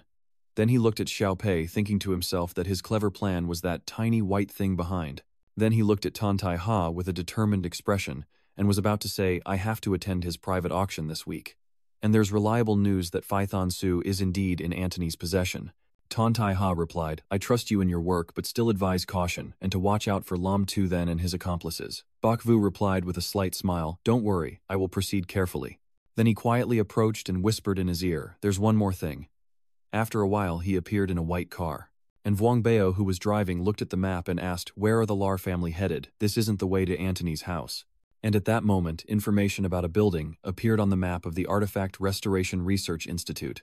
Bak Vu thought to himself, restoring artifacts means creating fakes probably by the same master, which naturally leads people's thoughts in that direction. That's right, you guessed it again. Then he looked at Vuong Bao with a resolute expression and said, follow closely and listen to my command later, do not act impulsively. Vuong Bao responded, all right, don't worry. After following the black car for a while, they stopped at the side of the road, and then he and Vuong Bao got out of the car, sneaking over a wall to look inside the building. Inside the building are experts in meticulous white uniforms carving exquisite warrior statues. Bak Vu, standing outside, thought to himself that on the outside is artifact restoration and research, while behind is counterfeit creation. It seems more advanced than fake manufacturing back home. Then he quickly turned his face back and thought to himself, are you sure? Xiao Pei, hearing that, angrily replied, you're doubting your own person. Bak Vu quickly looked at it and hurriedly replied, I'll just joke around now, help me find it. Right now he is talking to Xiao Pei and has the person sit outside the steps. Big Bao saw that and softly called out to him, Vu Jia, are you okay? Did you find anything? Meanwhile, Xiao Pei is using his abilities to scrutinize everything around inside. Over here, Bai Yu frowned as he looked at him and said, silence, or I'll use my sacrificial spell on you. Then he turned to Xiao Pei and asked, what's wrong? Master Research Supervisor is named Tong Mu. No suspicious signs have been detected so far. Fake relic traces have been found here, but whether they are related to the counterfeit activity cannot be determined at this time. Bak Vu listened, then closed his eyes tightly, pondering silently, was this place really reproducing ancient artifacts? Wait a moment, let me show you. Vuong Bao's face was covered tightly, and he stared intently at Bak Vu. In his mind, the system reported to him items such as Han Dynasty, lacquerware, Fan Hai, Inkstone Qing, bronze tripod, and ferocious divine beasts. These genuine artifacts had never been seen before in the world. Then he suddenly stood up, looked at Vuong Bao, and said, go find a safe place, I have a few questions for you. Vuong Bao looked at him oddly, and thought to himself, I didn't expect the Vu family to have something I'm not supposed to ask about. Forget it, I'll just keep quiet and follow along. Then the two of them moved to a quiet place to discuss. Vuong Bao said, I dare to use my adoptive mother to exchange for those things. None of them have ever been discovered or published worldwide. Just then Vuong Bao suddenly shouted out, and it seemed that Bak Vu understood what he meant and responded, well then, no mistake, we can infer they are all stolen from tombs or smuggled. Then he remembered his conversation with Ton Tai Ha and said, in theory, a reputable auction house that has been around for 100 years can't possibly have such an error, but surprisingly all the collected items have issues upon appraisal. The important thing is not just one or two cases. I understand now that smuggling and making counterfeit items are interconnected. The Research Institute only handles authentic items and fake ones are probably made somewhere else. This Tong Mu is definitely just like Lam Tu, then not necessarily a good person. At that moment Xiao Pei pulled him to look in a direction and shouted Lam Tu, then has left. Bak Vu immediately turned his face back towards the departing black car. Then he quickly grabbed Bao Wang's wrist and ran shouting, Lam Tu then has left, let's go quickly, and at that moment the system also issued an alert. Warning, warning, there is danger ahead. Vuong Bao looked confused and asked, should we chase after him? Bak Vu replied, no, what's the point of chasing him? We are chasing the research lab owner. Tong Mok and Tu Pei seeing this panic and say it's too dangerous to go. Bak Vu's face immediately turned angry and he asked, is the danger from Lam or from chasing after Song Mu? Xiao Pei replied, chasing Lam is fine but it's truly useless. The danger lies with the Tong's mock house and the bombs. All three, him, them, and us, are at risk, and our alertness keeps fluctuating. Bak Vu was surprised to realize that both the bomb and the danger were related, and thought that our danger was definitely because we went looking for him. The bomb is probably meant to blow Tong Mok up. Seeing that Vuong Bao waved his arms wildly, performing strange actions, and then said, Hocus pocus, stay strong, Vu family. At that moment his eyes turned sharp as he realized someone wanted to bump off Song Mu to prove his importance and couldn't let him die. He and Wang Fio hurriedly got into the car and shouted hurry map to Song Mu's house. Vuong Bao listened and replied, okay brother. Little P then rushed over, grabbed his ear and asked, do you really like to take risks that much? Knowing it's dangerous, she still charged in. Bak Vu replied, with me by my side there's nothing to fear. Isn't this the perfect chance for me to shine? Then he leaned towards Vuong Bao and gave some instructions. Bao, don't you know some of the island dialect? Quickly use your phone in the car to call the police and tell them about the bomb. The address is No. 12 Lane Group 3 Tong Mok's house. There is a bomb. Bak Vu continued, this Tong Mu is probably from a counterfeit manufacturing gang, someone wants to kill him. Then isn't that just perfect? Why bother saving him? It's a death sentence. Bak Vu frowned and said, he's an important clue, we can't let him die. Vuong Bao hears that and sighs, saying, I only know a few words from movies or something, how can I explain clearly? I can't do this. After saying that he thought to himself that he wouldn't report to the police to save the evil counterfeiters, especially since they're from the enemy country. No way. Bok Vu, hearing that, seemed to understand and muttered bitterly, I don't even understand this brave fool of mine. Forget it, let me do it myself. Bao Wang immediately replied, no, it's really your own fault. After saying that, he turned to flatter little P. That one. Tuo Pei immediately reached out and whispered to him, sit still and let me do it. At that moment, Tuo Pei's voice rang out, echoing outside the car. Tong Mok's death rate keeps dropping, and the bomb is still moving even faster, probably in a car. He shouted loudly, stop the car now. Big Bo immediately slammed on the brakes. Then he sat quietly in the car, lost in thought, as the bomb moved away from Song Mu's house, reducing the threat to his life. But where did the bomber go? Not good, Tong Mok's death rate is skyrocketing again. The bomb has come back already. The bomb is still moving, it hasn't returned yet. Oh my god, what kind of trick is this? This is so incredible. Then he immediately got up, looked at Wang Bao and said, you drive straight to Tong Mok's house, he must not die. I'll go after the bomber. After he left, he still warned him not to do anything stupid and to not blame him for not warning beforehand when big problems happen. Victor Bao replied softly, don't worry Mr. Vu. Then he drove off while Bai Yu desperately ran toward an alleyway. The village chief and the bomb expert are not home today. Nali. He continued, we knocked and saw no one, so we called, but the expert said he has to go back to his hometown for his younger brother's wedding next week. This important figure told us to find our own way. The person on the line said, so too, just figure it out yourself as long as you don't make a big fuss for me. He looked panicked and continued, but we've never done this before, village chief, village chief. The blonde-haired guy standing beside him looked puzzled and asked village chief, is this a test for us? As for the green-haired guy, he was angry, threw his phone to the ground and shouted, damn it, do we have to handle this? I've never learned how before, and I won't cause a scene. He told us to die, so what should we do now? I don't want to die. Maybe we should take him to the police station. The other guy cursed angrily. So are we just terrorists then? If the boss isn't on board with this, then forget it. Anyway, time is running out, let's run. That's all we can do. Going home means facing my wife, Lasat again. Damn idiot, your wife has already run off with someone else. With less than a minute left before the bomb in front of them explodes, they both threw away the suitcase containing it and ran away quickly. The sounds of ticking gus coming from the suitcase as the image of the bomb becomes clearer. There is only a minute and a half left before it explodes. Turning back to Bok Vu, he rushed madly to the bomb, then asked Tuo Pei what if the one holding the bomb was there. He looked at Xiao Pei and continued, he was already blown to bits. Xiao Pei replied, that's a heat bomb, you'll definitely die within 10 meters. Moreover, the person who just ran wildly has already used a lot of buck system energy, and I can't activate the self-defense anymore. Damn it, even if the system could teach me how to defuse the bomb, I worry that a careless mistake at a critical moment could be game over. Bok Vu continued thinking, maybe I should just run away, my life is more important. Xiao Pei quickly spoke up, that's right, if we want to do something big we must protect ourselves first, let's run now. At that moment a bus moved toward him. On the bus, the children were smiling brightly and chatting with each other. Seeing this, Bai Vu was panicked and thought, are they really blaming me? Seeing this, Xiao Pei's face darkened, and he shouted loudly. There are still 30 seconds left, and the school bus will arrive soon. The casualty rate reaches 91.4%, and based on the current state, the chance of disarming the bomb is only 17.2%. Bok Vu, upon hearing this, risked everything and charged straight toward the impending explosion. He quickly opened the suitcase containing the bomb and thought, be afraid of what I might do. There are only 17 seconds left before the bomb explodes. P quickly said, the yellow wire, the yellow wire. Bai Wu, hearing this, nervously looked at the bomb. He slowly moved the scissors towards the bomb with trembling hands. Tuo Pei immediately reached out to stop him. No way. While he was losing his composure, Bok Vu was startled by Tuo Pei's loud scream, pulled his hand back and thought to himself that he had been scared off course and could have caused a fatal mistake. Seeing that Xiao Pei didn't care, and moved closer to his ear, saying, the person needs to be as calm as water, and that scissors basically can't cut it. Bok Vu then thought to himself, so the calm as water monkey just wants to do whatever he wants. If it can't be cut with a pull, then it must be bitten off. He continued to wonder, can the remaining power be fully channeled into his right hand? It has to be strong enough to snap the wire, but it's not certain it will work. Xiao Pei, nervously biting his finger, said, I think it should work. At that moment, Xiao Pei channeled a magical surge of electricity into his hand. The bomb now only had 7 seconds left, and Bai Wu quickly reached out and grabbed the yellow wire. 6 seconds remaining, 5 seconds remaining. Bok Vu gazes at the bomb with sharp eyes, silently thinking its fate. He constantly fears and thinks to himself to cut it off. And then the wire was torn apart, but the timer on the bomb still wouldn't stop. Bok Vu's face darkened as he saw that with only 3 seconds left before the bomb exploded, the bus was also getting closer. There are only 2 seconds left, and sweat is now pouring down Bai Vu's forehead.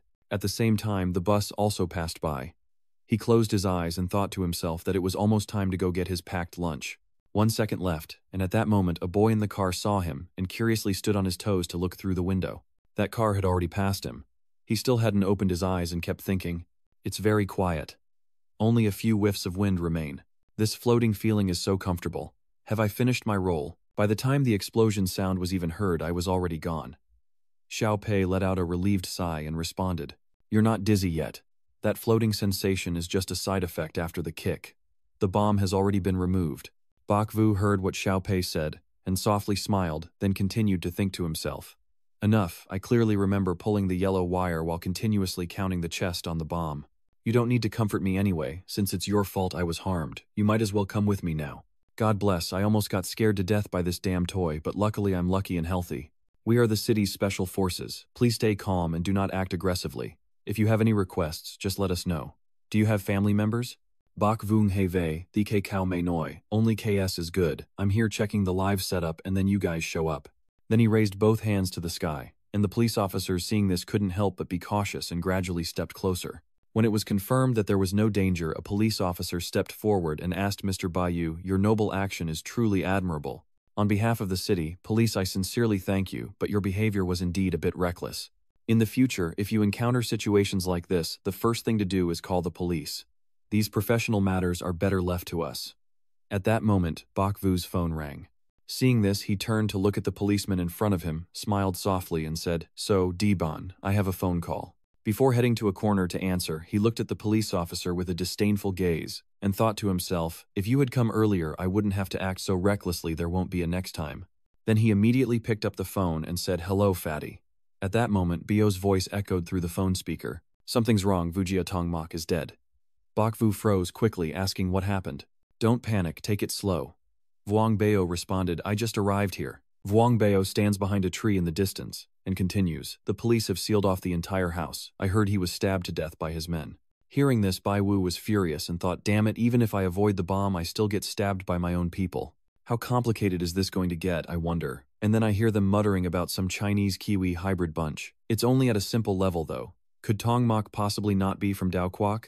Hearing that, Bak Vu whispered to himself, "Could it be someone from the Hoa Quoc? Don't tell me they're connected to the gang's big firms." Then he recalled Shen Gong's words to him, "My very existence is a crime." At this moment, he finally remembered, his eyes filled with panic, thinking, could it be that he is still not fully exposed? Bak Vu quickly devised a new plan. "So here's what you'll do. Go find the police captain and tell him that your relatives from the same hometown as Tongmak." When visiting him at the exchange event unexpectedly, he reproached and asked what exactly happened.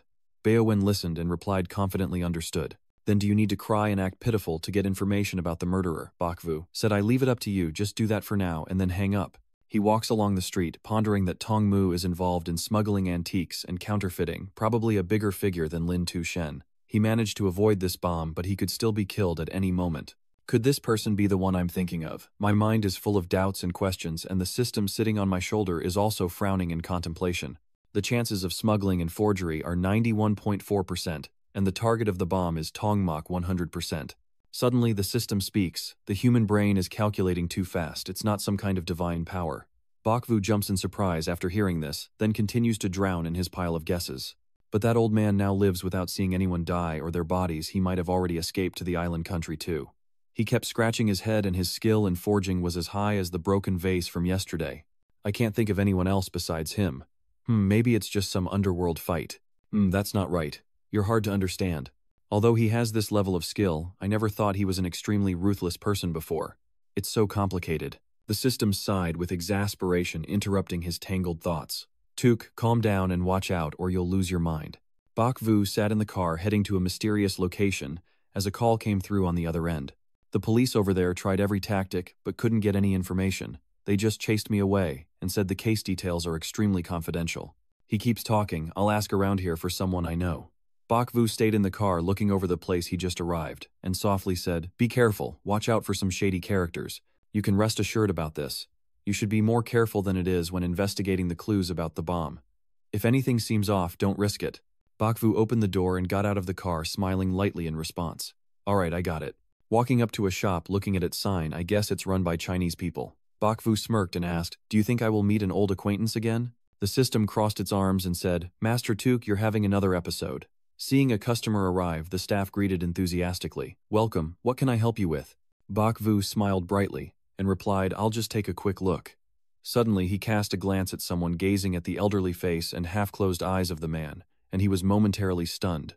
This light, this gaze, it must be the last time, and I'm sure he has seen through my identity. What should I do now? I put on a clueless look, scratch my head and awkwardly say, "So this isn't a household yumping shop after all." He spun around quickly, waved goodbye and said, "Sorry, I went to the wrong shop." Just as he was about to leave, the old man called him back. "Wait a minute, Mr. Bay. Now there's no escape." He strokes his chin in thought. Could the old man have undergone cosmetic surgery? The system stood speechless at his speculations, helplessly crossing its arms and sighing. The old man coughing, "This is the demon realm." He asked, "It's not easy to meet up, so why are you leaving so quickly? You probably have many questions, right? Knowing that your scheme has been seen through, I have no choice but to face it honestly." I sigh and then turn around smiling and saying, "Yes, I am by you, and there are indeed a few questions I need to confirm." The demon lord seems to be showing signs of old age, coughing repeatedly, waving his hands a few times, then continuing, "I don't have much time left, so I must confirm my question first." Hearing that, Bak Vu then hesitated slightly. It's time for the system to start working. Immediately, he raised both hands to block and attack, unleashing streams of emerald blue lightning from his body. He charged forward fiercely, delivering 2 thunderous punches. The demon lord's guards hurriedly shielded themselves, and the 2 quickly retreated. Bak Vu stood there, dumbfounded, confused. He blinked and asked, "Is this the martial arts master or the destructive robot?" He still wants to use his attack to strike the demon palace. No, he must fight quickly and decisively capture the enemy before they can react. The bodyguard shouted in panic, "This is bad." A man scowling and yelling abusively with Bak Vu's lightning-empowered hand just about to touch the old man. He still sat there calmly. Suddenly his eyes burned with a fiery red glow, and with just a single look it seemed to block all power. Bak Vu's action, his hand trembling, and his power suddenly halts, leaving him stunned. "Should I use the Grand Master's technique or perhaps a different martial art?" The demon lord softly said, "Enough." After his cough, Bai Wu quickly collapsed, bowing his head before him. The demon lord coughed uncontrollably, while his 2 guards looked on worriedly at his condition. Bak Vu knelt in frustration, wondering if today the system player had to be defeated by the immortal cultivation player. The system appeared quickly, its face showing clear fear. Bak Vu asked, "What's going on? What just happened?" It hesitated and replied, "That's strange, it feels so familiar. My whole body tensed up, I forced myself to stand up. No way I have to back out at the most crucial moment. After much effort, I can stand up now," and sadly said, "I lost." "Just tell me what you want," the demon lord said while controlling his wheelchair. "I already have the answer I wanted now. The question you want, follow me." In the end, I still don't know what this old man is selling in his gourd, but it seems he doesn't want to take my life for now. With that in mind, I obediently follow his lead. Just go where the path takes you. The 2 of them are led to a more open outdoor scene. The demon lord asked, "Do you came to investigate Songmu's matters?" "That's right, it was my arrangement." He poured tea calmly and said he must die. After placing the cup down, he gently handed it to Bak Vu and continued, "You might think that the rival companies are counterfeiting each other's payments, right? Are you saying that's not the case? I ask honestly, if I'm not mistaken that porcelain vase is made by you." The demon lord also didn't deny it and replied, "It's true, I made it." Bak Vu frowned and asked further, "So Tong Mok knew about this, that's why he had to die." The ghost mansion sighed. Tong Mok. He closed his eyes and spoke calmly. "His name is Zhang Qing from Huaguo, an undertaker who does everything from tomb raiding to smuggling and forgery. It's absurd to even say it out loud, he was once my most valued disciple." He recalls how he carefully taught Tong Muo every detail about repairing the porcelain vase, and sadly recounts everything, sharing that he gave him more than half of his skills. But after gaining the skills, his true nature gradually revealed itself. Instead of feeling grateful, Tong Mok secretly stole the porcelain vase but was seen by the ghostly guard. He said, "After I discovered it, I forgave him and only expelled him from the sect." Truly, from that point on, Tong Muo caved into forging and smuggling counterfeit items. The sins he committed are all retribution I caused, and I cannot deny it. Though it pains me, I am determined to eliminate this threat. The ghost sovereign, holding a cup of tea, looked thoroughly disappointed. It was hard to gather enough evidence to tighten the net. As a result, the kid suddenly vanished from the mortal world. The demon lord frowned and continued, only later discovering it had secretly fled to an island country to live in hiding. Bak Vu still has many questions he wants answered, and although he hides very well, his actions are becoming increasingly dangerous. Collecting his crimes isn't difficult at all. Why insist on using such extreme methods? Have you ever considered that it might harm innocent people? The demon lord gently sets down his teacup. He calmly replied that he had already acquired all the assets around it and had considered the possibility of the villa exploding, which would surely not harm innocent people. He straightforwardly said, "If it weren't for you, I might have committed more sins." As soon as he finished speaking, the ghostly figure suddenly let out a violent cough, and a fleeting thought crossed Bai Wu's mind as if he was confessing at the end of his life. This scene looks familiar. I recall the moment I spoke with Than Kong. He said that human nature is unpredictable, and people's greed is boundless. When you listened carefully to what he said, he told you to expand your horizons and mind even more. Anyone with power naturally has the responsibility to bear it. Magic Weapon shook his head and sighed, then softly said, "What goes around comes around." Suddenly the system popped up and said, "That's right, everything he said is true, and besides, his life is also running out." The Demon Lord spoke with a sorrowful tone. "This old man doesn't have much time left. I must eliminate this threat before I go." So he reluctantly chose this last resort. Bai Wu then asked, "Apart from the bomb, you probably have other backup plans to kill him, right?" The Demon Lord readily answered without hesitation, "Yes, besides the bomb in the box, there is also the Demon Lord of the 100 Desires that he craves, and a portrait." In the end, greed and suspicion led his accomplices to consider murder and theft of the treasure. They are the real ones acting treacherously, just as you said. Hearing this, Bai Wu suddenly realizes that he is actually the Ghost King, or also known as the Ghost Hammer in legend. It turns out he is still alive. The Demon Lord laughed. Soon everyone would truly become legends. He was stunned for a moment, knowing his time was running out, so he was doing his best to atone. I always suspected that the one behind everything was the Divine General, but who would have thought it was actually a powerful figure like the Demon Lord? Curious, I asked another question. "But what about the 100 records of the Demon Lord?" As soon as he finished speaking, his phone rang. It's the Guildmaster calling. He picks up his phone, silences it, and the Demon Lord continues pouring tea. He says, "It doesn't matter, once I check that book is useless anyway." "Hey, answer the phone." Bak Vu quickly picks it up. The chairman on the other end hurriedly announced that a mysterious shipment of antiques had just arrived domestically, containing the items from the previous auction where fake goods were purchased, nothing missing. Bak Vu was stunned by the information, feeling speechless. The Demon Lord sitting beside, still leisurely sipping tea, the guild leader continued, and the entrusted person also said that soon more stolen treasures from abroad would be sent back, hoping we can keep it secret. "The new leader has ordered us to return immediately. I've booked my ticket for tomorrow." The other side immediately hung up. Bak Vu said to atone for his sins, he used his skills to travel everywhere and recover the genuine items lost abroad. His gaze grew contemplative, longing for a chance to personally send them back, but in the end he was exhausted and stayed in a foreign land. But just then, those fake items were mistaken by experts for treasures and brought back home, causing chaos that forced me to take this business trip. The Demon Palace's master said happily, "Heavens have not been stingy to me, and I have no regrets," he added cheerfully. "And in my final days, I was fortunate enough to meet you someone with a system too." Hearing that both Bai Wu and the system were startled in shock. He thought in fear, "Damn, is this real or fake?" Bak Vu became extremely tense, his mind racing with fear. Is he trying to trick me?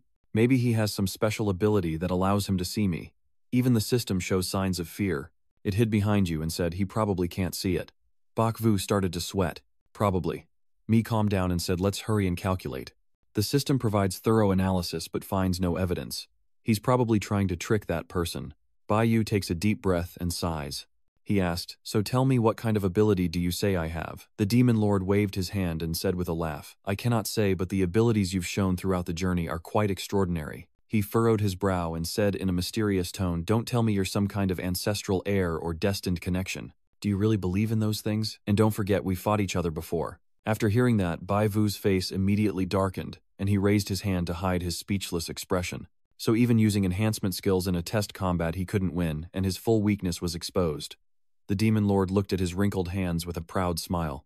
"This fate is also a test, no matter how an ordinary person might use this extraordinary power," he said seriously. "You have to think carefully about how to use it, and absolutely not let your mind be deceived. Heavenly Heaven can give it to you, or take it back." Bai Wu was stunned and asked curiously, "This kind of thing, it feels just like what the enlightened Buddha master taught Sun Wukong. Could it be that my system was really given by him?" He started to make assumptions. "No, he just said those fake celestial connections can't be trusted." That's not right. The system interrupted the young lord's train of thought. Even though he couldn't see, it seemed that after hearing this, Bai Wu was even more certain of his suspicion. He knew for sure that he had a system.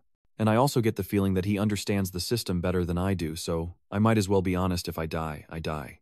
With that in mind, he stood up abruptly and directly asked the old man for the lesson Bak Vu should remember. "You just said heaven does not know when it will take back. What do you mean by that? The demon lord chuckled loudly at the innocence in his question. Suddenly he coughed violently, blood appearing on his hand. Baivu was stunned and hurriedly asked Old Master, "What's wrong with you? Please call an ambulance for help." The demon lord stops him, holding his arm and saying, "No, it's not necessary." His voice was trembling as he said, "My time is running out, let me finish." The system's eyes welled up as it announced, "Master Took, his health indicator keeps decreasing. He only has about 3 minutes left." "Yes, I understand." The demon lord warned, "You must use your system for good, and never repeat my mistakes and regret forever." Hearing this, Baiyu was a bit confused. The wrong path. "Could it be that you too are from the demon realm?" The vice chief quickly answered, "Yes, we are alike. We've been searching for a long time and only found you. I don't know if there are others." On his hand is a dark red blood stain, he continues. "They might also be failures like me."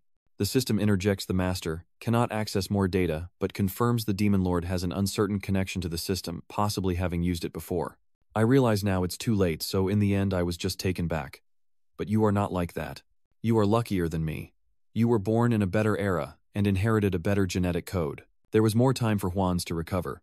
As he tried to speak, he kept coughing and bleeding more and more. He tried to speak every last word, completing his mission.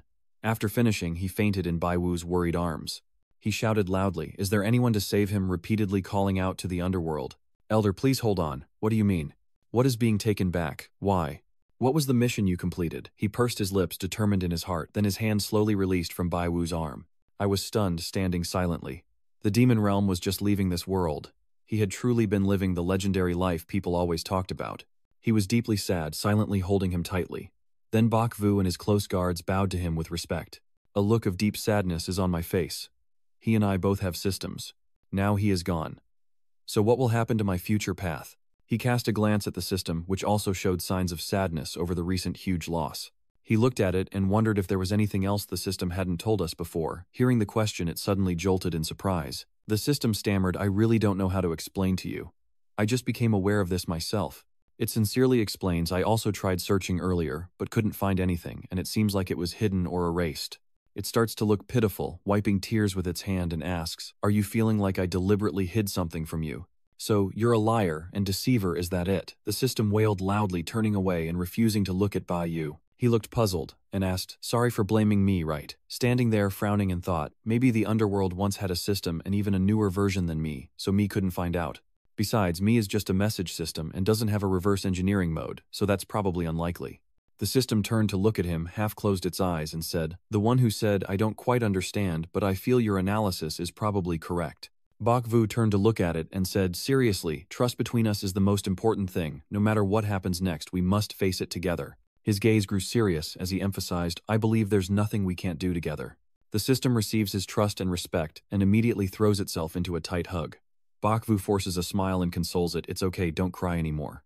It hurriedly wiped away the tears that had just fallen and happily replied, "Yes, Gentleman Yi Yang, I promise I won't cry anymore, and you have to behave too." Bakvu grinned happily. "Okay, I agree with me." He pondered for a moment, probably even she didn't know her own origins. "Why do I feel like a kind old man picking up a little bell-shaped fruit? Well, even if I end up dying in your hands, I accept it." He patted the system's head, which joyfully accepted the affectionate gesture. Then a demon guard called out to Sir Bakvu, "Sir Bakvu." He turned around in surprise and said, "We will take care of the arrangements as per our master's instructions. You should leave here quickly to avoid trouble." Bakvu replied, "And you too." The two bodyguards softly added, "Our master's kindness is like a mountain, and this is also our duty." Bakvu raised his hand to his chin and said, "So the 106 Demon Palace can't fall into the hands of bad people." The guard replied confidently, "Rest assured, since the master is gone, that book no longer holds any value." Bakvu told them, "If you need anything in the future, come find me." The two guards respectfully clasped their hands and replied, "Take care." Returning to the city, Bakvu sat down to recount everything with Tan Taiha and Vuong Bao. "That's everything in a nutshell." Tan Taiha sighed, "What a legendary story of the Demon Palace." He raised both hands high, and the old man served him. Bakvu continued, "The Demon Lord's men forged counterfeit items initially exploited by an unremarkable craftsman, but years later, to atone for their sins, they wandered abroad to reclaim cultural artifacts." Wang Biggie sat with his head bowed in silence while Baiyu looked clearly sorrowful, as if accepting guilt to clear the blame. Ton Taiha takes a sip of tea and laughs, saying that matters of duty can be set aside as long as he acts according to his conscience and feels no guilt. Bakvu, confused, continues, "The demon realm also told me to act according to my conscience."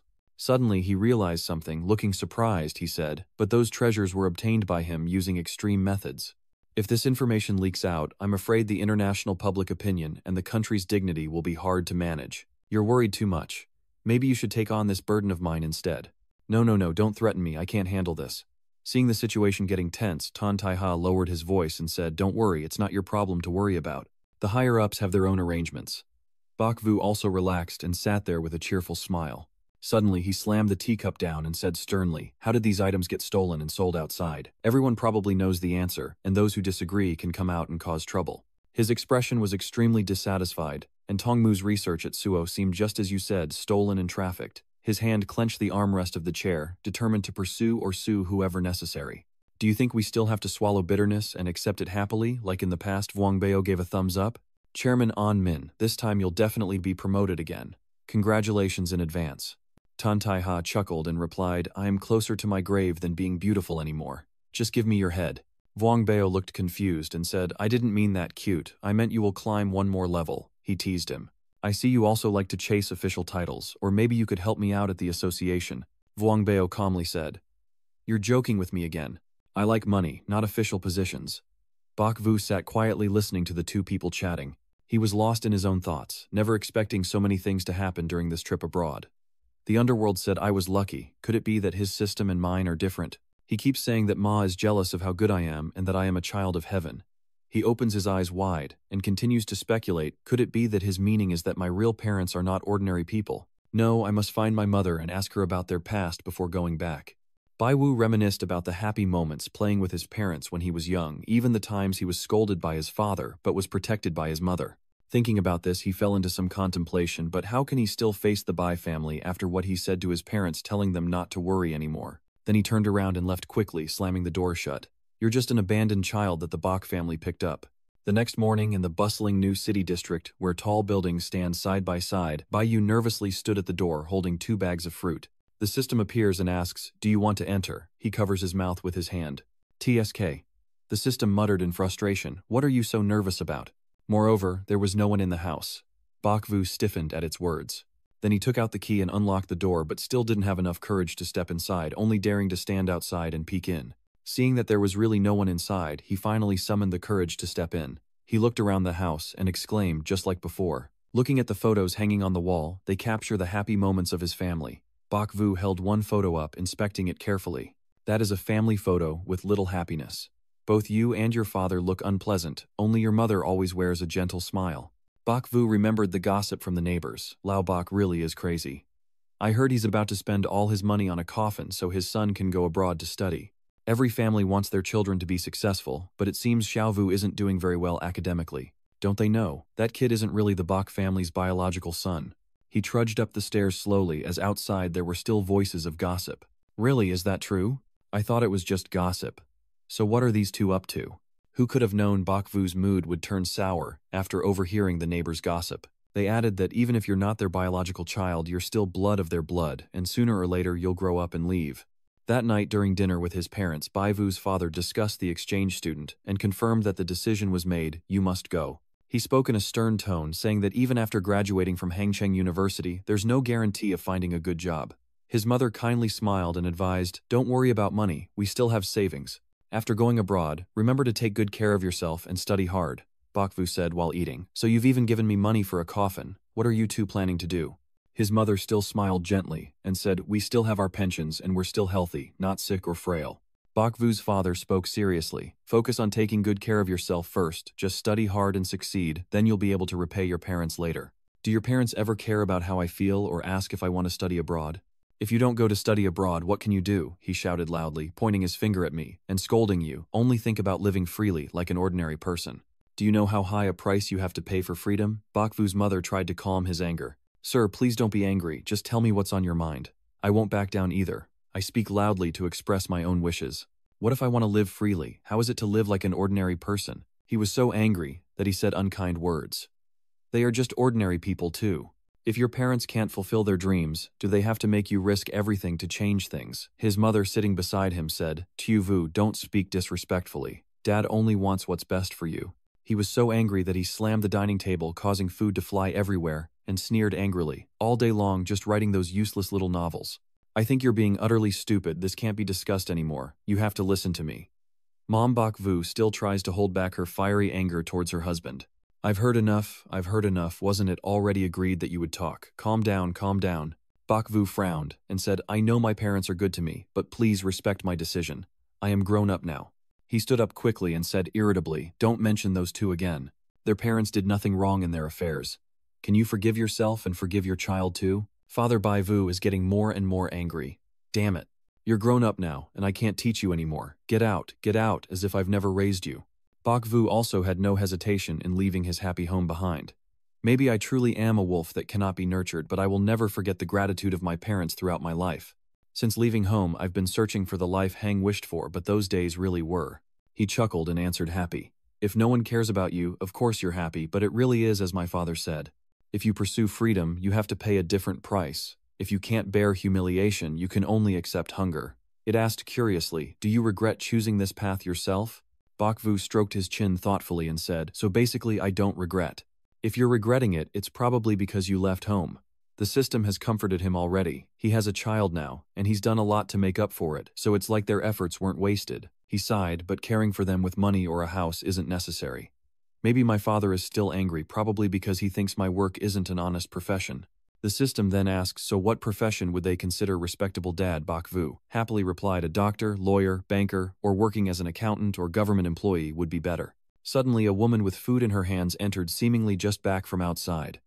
Bakvu turned to her and casually said, Mom, I'm hungry. Bakvu's mother was surprised, her face showing clear joy. Looked at her son with happiness. She said, my son, you're back. Mom quickly approaches her beloved son, saying, let me see if you've lost weight. Surely you've been taking good care of yourself outside. Her eyes showed her care. You like ribs the most, and there are a few shrimp tails left in the fridge that my mother reserved for you. Bakvu saw that and said, Mom, let me help you. The mother waved her hand to refuse. No need, you're hungry already. It'll be done in a moment. Then his mother immediately rushed to the kitchen to cook while singing happily. The system asked, when will someone ask about that? Bakvu smirked and said, even the sky should let people enjoy a little warmth of family. He then pretended to be reluctant. Then Bakvu's mother suddenly asked, so son, you're not a kid anymore. When are you planning to get married so I can have a grandson? The question made both him and the system freeze. Frozen in place, the system gawked. Does grandma dislike having a granddaughter? Bakvu sighed bitterly, rubbing his head and saying, Mom, I'm not that old, so there's no need to rush. Mom and Dad always tell me to study hard and then find a decent job.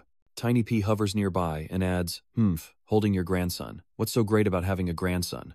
Bakvu's mother turned her back to him and said, don't lie to me, you're just making excuses again.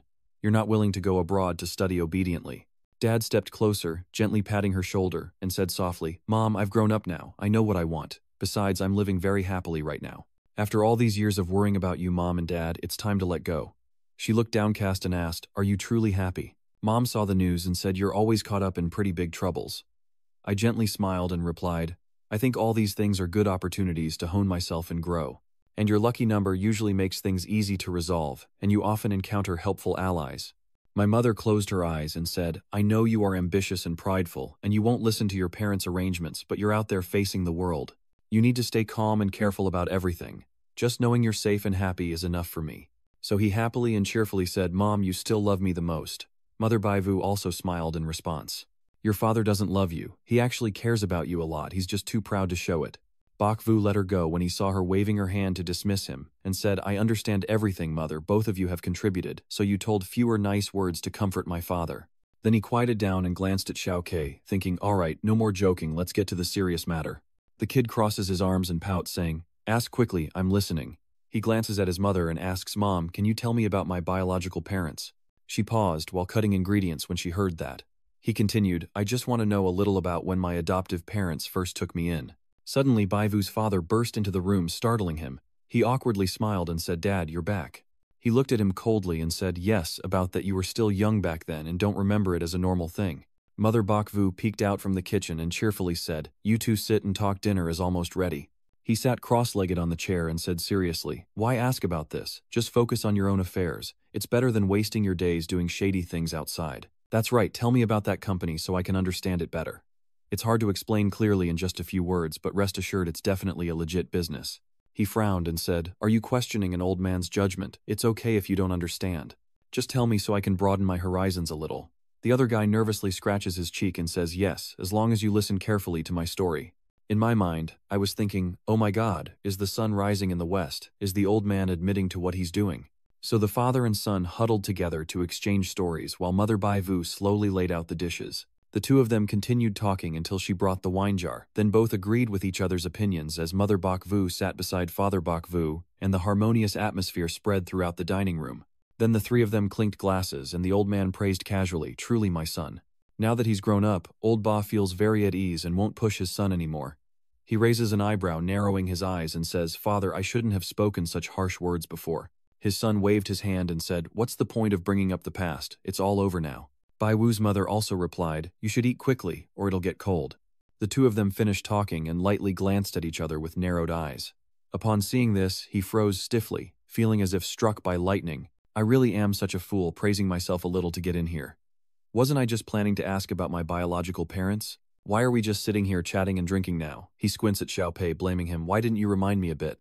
The little kid shouts in anger. Dad is busy being a filial son, why would I dare to block him? He frowns in frustration, his face darkening as he contemplates. The old chairman told me I'm as clever as a monkey, but looking at my adoptive parents, I'm sure I'm just a small fry compared to them. He bit the end of the chopsticks and kept silent, which also showed they didn't want him to know his background. It seems like something serious. Mom Bai Wu realizes something and asks with a smile, When will your mother ever be at ease with your work? You have to take it step by step with caring for the child. Last time you introduced a girl too. Are you planning to look for a girlfriend when you're free? He extended his hand in rejection, thinking gloomily that this old lady was probably cautious, adding one more move to prevent him from speaking. But he replied aloud, Mom, this isn't urgent. Suddenly the system displayed the memory of Mo Wai Ni and Di Thon Thon being somewhere together.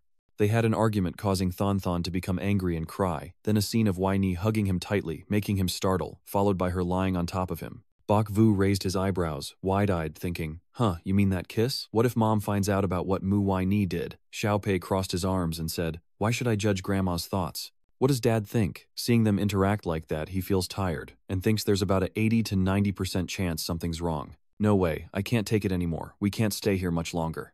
At this moment his phone rings. It's a call from Guo Feifei. Mama Bai Wu put her hand on his shoulder and said happily, There's a girl calling you. Is she a colleague or a friend from school? Hearing that, he suddenly had an idea. Sure, I just met her.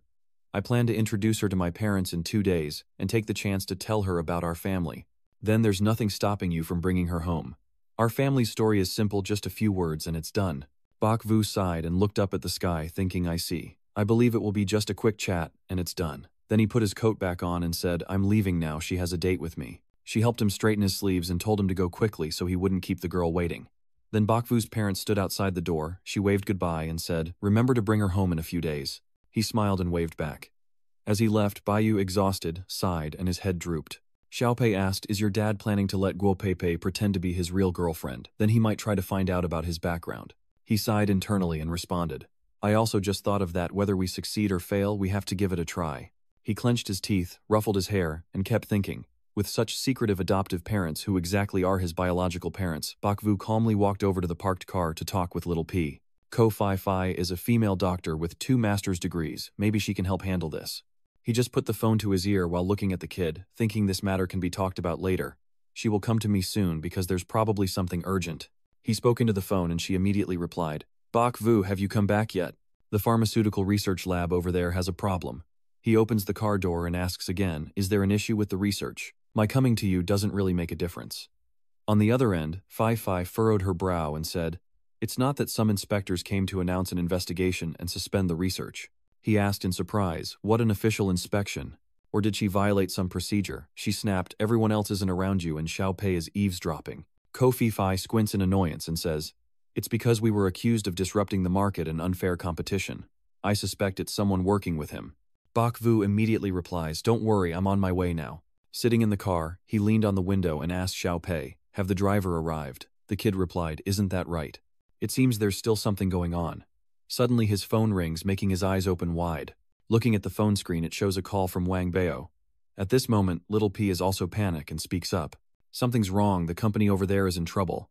He froze his pupils, constricting, and immediately picked up the phone, asking seriously, What happened to the company? Wang Bao nervously held the phone and said, Boss. Suddenly a few interdisciplinary inspectors came to investigate, saying we're swindling money through superstitions and possibly violating business regulations, insisting I return immediately. To assist with the investigation or face closure.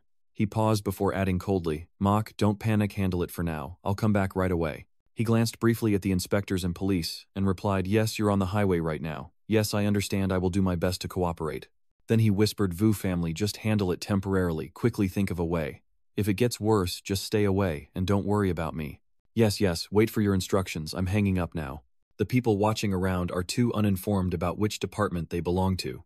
The inspector pushed his hand away and sternly warned, "Do not eavesdrop, and tell your supervisors to stop causing trouble. Come back here to assist with the investigation, or we will have to shut this place down." Bok Vu, he sighed tiredly, thinking that Mu also had considered the worst case and was even willing to sacrifice himself to help him escape.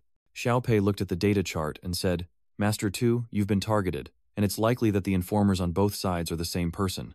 He grit his teeth, stroked his chin in thought, and struck both ends of his mind to distract himself, then made another ruthless move, it seems. His hatred for him runs deep.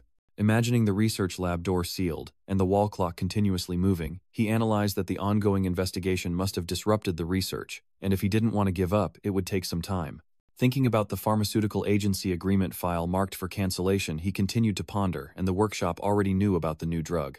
At that point, the drug agency rights would surely be problematic, and once they figured it out, it wouldn't be as simple as just raising prices anymore. He imagines a storm destroying the clouds with lightning, striking the investment jars placed on the platform, but only the investment is affected. Continuing his thoughts, he realizes their opponent's ultimate goal is to force him to abandon the new drug in time, or else the risk of bankruptcy will be tied to the new medication. They probably won't go that crazy, right? Bai Wu sat with his arms crossed in the car, frowning and lost in thought. The other company is easier, there won't be any impact. My biggest concern is this medicine because it relates to the lives of many patients. Then he inwardly told Xiao Pei, by the way, is the system the franchise store that's been licensed to Vuongban too? The kid frowned and replied, I just calculated he only has 14.25%. So he sat up, picked up the phone and said, damn it, 6 more of them, are they planning to gather a bunch to wipe me out? Look at Fat Vuong sending himself a voice message. He presses it to his ear and listens with his eyes closed. Sister Vuong, did my adoptive mother say the medicine has been discontinued? What is going on? Isn't the agent one of us? Ask her yourself. My adoptive mother is only waiting for this medicine, I beg you. Then he frowned so angry that the veins in his hand holding the phone bulged and he spoke loudly. What are you afraid of? These people don't understand that human life is valuable. Then he sent a message to Vuong Bao. Banka, rest assured I will handle my foster mother's matter. I have a lot to deal with right now. Wait until I've sorted everything out, and then I'll treat you to some drinks.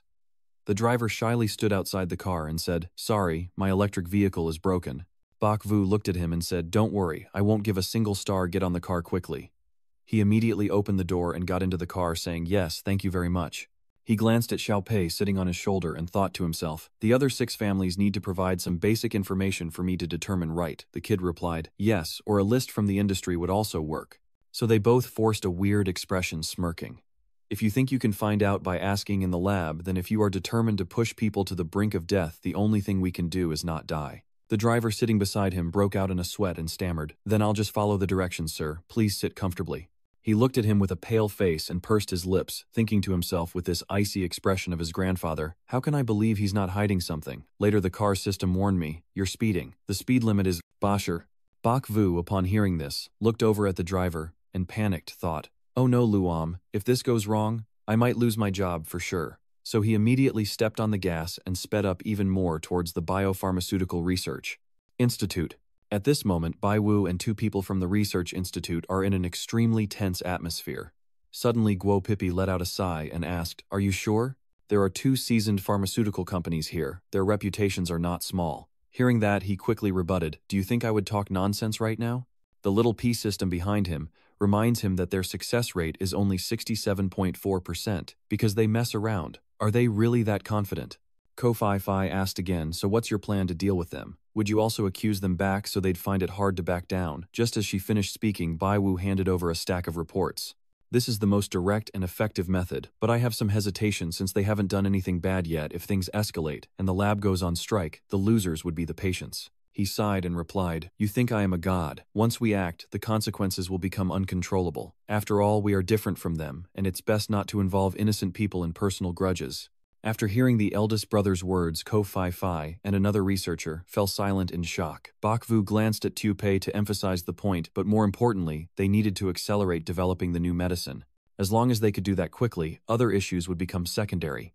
Upon hearing this, Ko Fi Fi hurriedly responded since research breakthroughs don't happen overnight, especially now that the inspection has delayed their progress. With such unreasonable demands, only you could have a way to handle it. Seeing her say that, Bai Yu looked confused and didn't reply. A researcher hurriedly stands up to mediate, saying, "Don't get upset, there's always a way," then quickly rushes away from the scene tense and says, "I'll call the old master to see if he can help us." He just left, and Guo Pipi stepped closer to Bak Vu to question him. "Didn't you say you knew how to read fortune-telling charts? Alright, let me try." Hearing that he looked clueless, his face blank and trembling as he spoke. Oh, Xiaopei's eyes lit up and said, "I can do this. Isn't it just analyzing the herbs and ingredients together?" Then the kid flew around him and said, "All you need to do is analyze the original herbs and decode the list of ingredients, isn't that the end of it?" Hearing Xiaopei say that, Bai Wu couldn't help but ponder and calculate. Seeing him like that, Ko Fifei looked somewhat surprised and asked suspiciously, "Do you think you can read my mind?" Bak Vu furrowed his brow and replied in a deep voice, "But isn't this considered piracy and intellectual property theft?" Ko Fifei responded honestly, "If it had been me before, I would have directly cooperated with them to catch you, but what we are doing now is for healing and saving lives, not for personal gain." At this point, she covered her face in confusion and exclaimed, "I wouldn't be standing here rambling with you like this if it weren't for knowing you. You really are a troublemaker." Hearing that, Bak Vu fell into a spiral of thought. He remembers the patients waiting for him. Little P looked puzzled and asked, "Isn't Dad going to save people? People improve step by step through scientific analysis and research. What about me? If I just write out the formula directly, then who will come back?" Xiao Pei responded sadly, "It's because of the urgent time and because owning the system is the talent of the host. Didn't the Devil's Palace say so before? Thay nok noi, the bak vu dangi hoi. Why do I feel like you're especially eager about this? Do you have another plan?" Seeing that he didn't trust her, Little P spun around in anger, clearly because he cared. Suddenly, the phone rang unexpectedly, interrupting their conversation. Bak Vu saw that and frowned, thinking to himself, "Oh, my mother, I'm about to lose my temper. Is my mother planning to call and ask about my wife?" Then he answered the phone and said softly, "Hello, Mom, I'm busy right now." "Wow, Mr. Bei, you're quite filial." Huh. Hearing the strange tone, he was startled and asked, "Who are you?" The voice on the phone responded, "Who I am doesn't matter, but the person you care about is in my hands." Bak Vu gritted his teeth and cursed silently, "You rats, you've caused me trouble and now you've gone after my parents." So he calmly asked, "What do you want?" The person on the other end of the line also didn't hesitate, and said, "Sir Bak, you're intelligent, so you probably know what we want." After they finished speaking, they immediately hung up. Ko Fifei then dared to ask, "Are your parents kidnapped?" "Are these guys crazy?" Little P is no exception either. The kid says, "The distance is so far, I don't think I can reach, but for now there's probably no threat to your life." And Bak Vu immediately stood up and said to her, "I'll send you the ingredient formula via phone later. I'll hand over this matter to you." Hearing that, Guo Pei Pei quickly stepped forward and grabbed his arm to stop him. At this point, he can't afford to get excited. Then she continued, "Do you have a thorough plan for decoding the ingredients yet?" Bak Vu turned back after hearing her and replied, "Use directly, or replace some pharmacological components as needed. Everyone should discuss and do it quickly. Just get it done." He turned around and left asking for help, and as for the investigation, everyone should think of a temporary way to handle it. Thanks everyone. After finishing everything, Bak Vu emphasized firmly about my parents telling me to handle it myself. Then he quickly ran forward, endlessly reminding himself that no matter the consequences, he had to try to bear it all. "What do you mean? They didn't tell you where they were going," Bak Vu said with an awkward smile. "Yes, maybe because when you called, you argued a bit and they got mad at you. Why do you always argue whenever you speak? In this regard, you're not as good as my little treasure." My family wouldn't let my short-haired aunt finish her sentence. The white-haired woman interrupted. "So who was the one driving to pick them up earlier this afternoon?" "It's not that I'm a busybody, Little Vu. Old people only want what's best for you." Bak Vu smiled again. "It's just about studying abroad." "Are you arguing over this again?" He sighed and complained. "Your uncles know your father. He just wants you to live according to his way. But I rely on my own skills and talent. I have enough money to get by. Why do you keep making me go around wasting time? The right thing for me now is to take them out to enjoy life." Bak Vu saw that he couldn't get any more information from the two aunts, so he quickly said goodbye. "Have a safe journey. Let's talk more another day." The short-haired aunt also waved goodbye to him, and didn't forget to politely compliment him. "Wow, you're so rich now, huh? That's impressive." The gray-haired lady standing beside immediately whispers in annoyance, asking what he did to become so rich. "Are you sure you're not just trying to scam?" Bak Vu is asking Xiao Pi right now. "Has there been any result yet?" The kid immediately reports to him. The person behind has confirmed that Dong Thui's workshop is 87.6%. They are searching for someone outside this area, not yet leaving the city, but the exact location is still unknown. Bak Vu gets into the car and fastens his seatbelt. Hurry and search through all the buildings currently under construction. The abandoned ones are ours. There are still a few slums in the city, maybe their hideout is there. Xiao Pei disapproved of Bai Wu's approach and said, searching blindly is like looking for a needle in a haystack, and it will also take a lot of time and energy. Bak Vu angrily shouted, why are you still wasting your energy at this moment? You're truly a high-tech creature, cold-blooded. Little P looked at him seriously and said, I understand how you feel right now, so I won't argue with you, but you must stay completely calm. Now a disturbed mind will cause bigger problems. The kid suggested a more viable solution, try searching for the suburbs. The success rate should be a bit higher in that area. Just sit there and calm down for a bit. Tio Pei's words had somewhat steadied Bak Vu. Bak Vu stared at Tio Pei with wide eyes and bowed his head sadly, saying, I am sorry. Bak Vu reached out to light his cigarette, took a drag, and his mind became calmer. He started considering the next step, trying to hack into public cameras to see if he could track the car's whereabouts, while Xiao Pei searched and analyzed on the side. That level of decryption is too high. Even if we bypass the lock, the amount of information is too vast and searching for too long will raise suspicion. Bak Vu asks Tio Pei to try another approach. Then try searching the personal vehicle network for the driving history. Xiao Pei thinks this method is okay, but Zhang Kuai still has weaknesses, so it can be tried too, but it will also take a lot of time. Bak Vu then suggested, what if we search all at once, instead of one by one? Xiao Pei immediately frowned. You go tell the system of cultivation sex to do that. Although you are said to be much more powerful than human computers, analyzing such enormous amounts of data still can't be done in just a few minutes, and the energy consumption is very high, so I worry about what will happen when someone activates their enhancement skills later. After hearing that, Baiyu understood clearly that it was still his thinking that was more thorough. Suddenly Baiyu had an idea, and turned to ask Xiao Pei. That's right, why don't we connect and give it a try with the laboratory computer system we left unused? Suddenly the kid rubbed his chin and smiled mischievously. I think of a place where we can try. Bak Vu immediately drove following Xiao Pei Chaota's directions to a port. Bak Vu and Xiao Pei stealthily hid behind a wall, quietly observing two thugs standing nearby. Bak Vu asked curiously, so where did you find, huh? You didn't say anything during the ride, just smiled dangerously.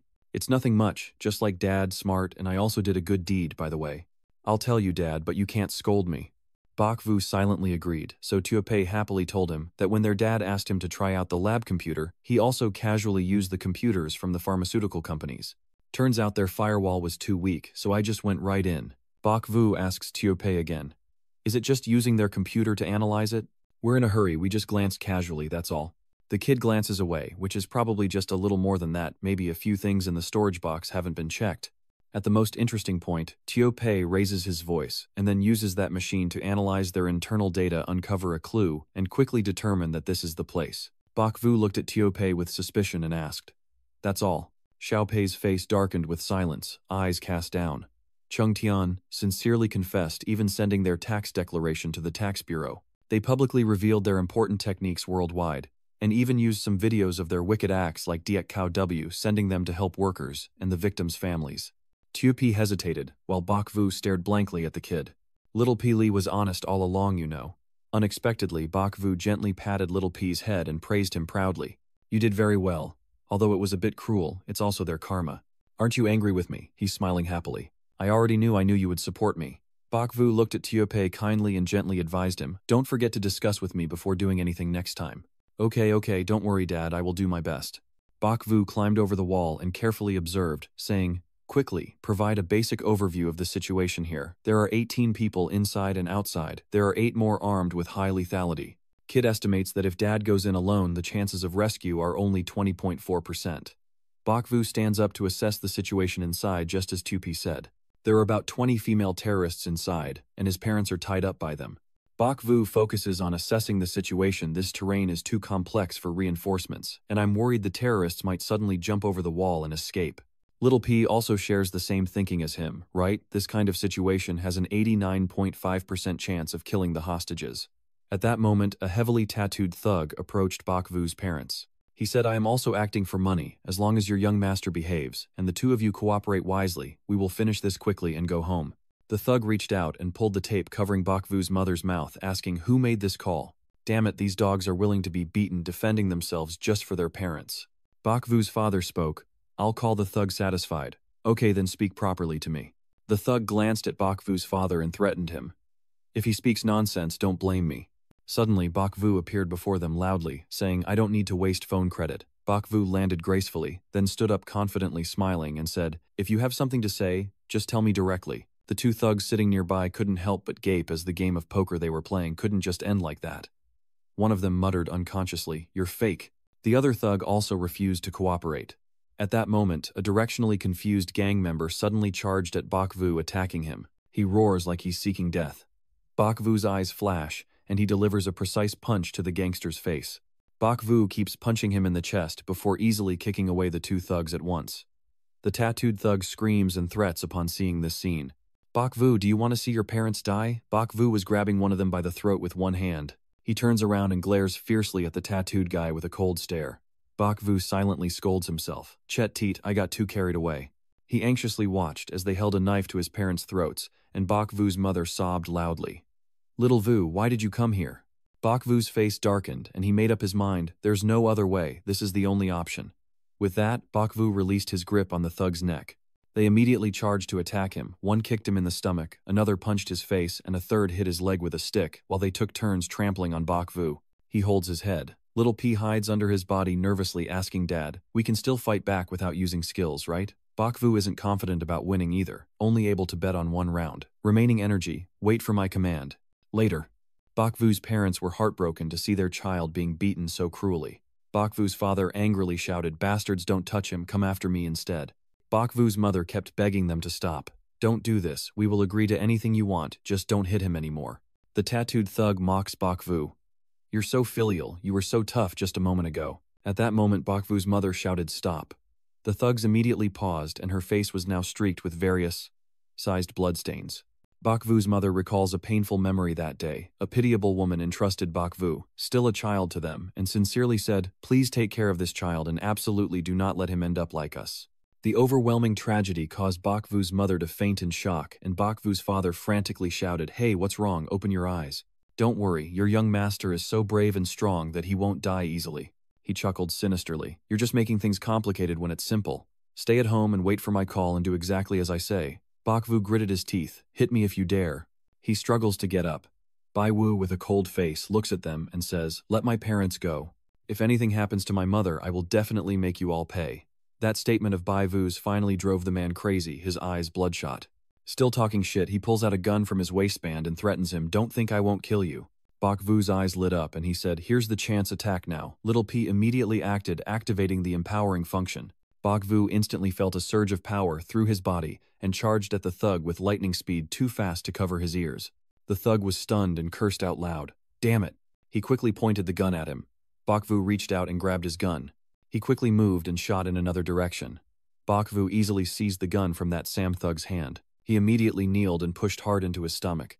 The thug, Sam, only managed a pained cry.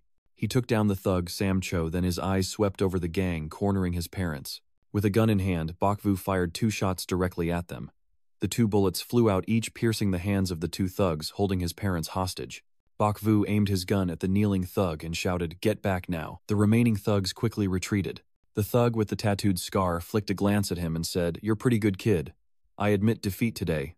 We'll settle this another time." Bakvu suddenly feels uneasy. He's reaching his limit. Cao Kong planned everything out, but now he's running out of energy. Little P, panicking, says, "There's only a little energy left, but Dad can't hold on much longer after being beaten half to death. We're out of options too." Bakvu sees the scene before him begin to blur. He sighs in despair, and it's over. Bakvu closes his eyes in surrender. Just when Bakvu thought all hope was lost at that very moment, he heard a loud shout, and everyone froze, raising their hands. Bakvu silently thought, "It's finally here." Bakvu slowly opened his eyes after being unconscious for a long time, and standing before him now was Tiny P speaking rapidly. The leader Tuk finally woke up. "You've been sleeping for 2 days." He just heard the news and immediately sat up, extremely alarmed. "Is it all taken care of already? Are my parents okay?" The little kid tilted his head and shrugged. "Yeah, those guys have all been caught. Your parents are fine, but I'm afraid you might be a little trouble." Bai Wu couldn't wait any longer and decided to jump out of bed. "Am I causing trouble? Hurry up, there are still many things to deal with." His panicked hand gripped the door handle but couldn't open it, causing him to gasp in astonishment. So Bai Wu chose the most primitive method, banging on the door to make noise and shouting loudly for help. "Mom, I am locked in the room, please help me with the door." All you can hear from outside is his desperate cries. "Mom, Dad, where are you?" The desperate plea keeps echoing outside. After checking to see why the door wouldn't open, Bakvu's father still sat there silently looking serious and unmoving. He glanced over and said loudly so he could hear clearly, "Stop hitting, be good, and stay home to rest for a few days, and reflect on what you've done." Inside the locked room, he was stunned and speechless at those words. "Wow, are you trying to control me?" Baiwu calmed himself down and gently asked. "Dad, are you both okay?" He sat cross-legged and replied seriously, "We're fine now. If you love your parents, don't let them worry about you anymore. Just think it over and I'll talk to you again soon." He leaned against the doorframe, gently rubbing his chin as he pondered. Could they have figured it out and were now reflecting on past important events, which made him grit his teeth and feel more anxious than ever? This is really troublesome. With their IQ, how can I explain my martial arts skills now? Probably making something up randomly won't be believed anyway. Suddenly, Baiwu agreed to his father's proposal and made a small request. "Dad, I'll listen to you. While I'm here, can I stay home and take care of Mom and Dad for a few days? Could you give me your phone?" I called a few times to organize my work, but he still refused insistently. "What kind of phone? You can't live without a phone. Take some rest." Baivu sighed in disappointment, then collapsed onto the bed in frustration and let out a long breath. Little Pei, lying next to him, also stretched out and tried to counsel him, "Be obedient and rest for a few days." Hearing that, he angrily sat up and vehemently objected. "Sounds pretty gentle, huh? Dongthui still hasn't fully solved the problem. They haven't fully blamed him yet. Who knows what trouble they might cause next?" The little kid flicked his hair in boredom and replied straightforwardly, "What should we do then? The phone is also ringing, so maybe the fat guy is coming to save the day." A burden weighing down on Baiwu called isolation with no one to joe. "Stop pouring cold water on me. You're a Wentnun system, can't you do anything instead of just giving up?" "Yes, sir. I am a success rate system, primarily calculating probabilities, and recently I exhausted a large amount of energy because of a person." It sighed tiredly, its eyes unwilling to look at him, and said again, "What do I do now that I'm out of energy? Don't tell me you're calculating an exact fix, because if you're wrong, you'll definitely fail. Are you risking 100% misfortune?" Bakvu, feeling hopeless, collapsed, and was knocked up into the air, and the new medication had to be researched. As for the company and the other side, he didn't know if it would go smoothly. He sighed. Maybe adding a phone to the Wentnun computer of his could help. Suddenly he thought of something and widened his eyes. He sat up, rubbing his chin as he pondered. Tuepei shyly moved aside a little. "What else, Dad?" Just then his brain had enough energy to think suddenly and smartly. His phone was in the living room. With such a close distance, could it connect? It can probably be used with a projector too. Little P, exhausted and helpless, was about to pack up and leave. Of course. So his phone on the living room table connected and lit up.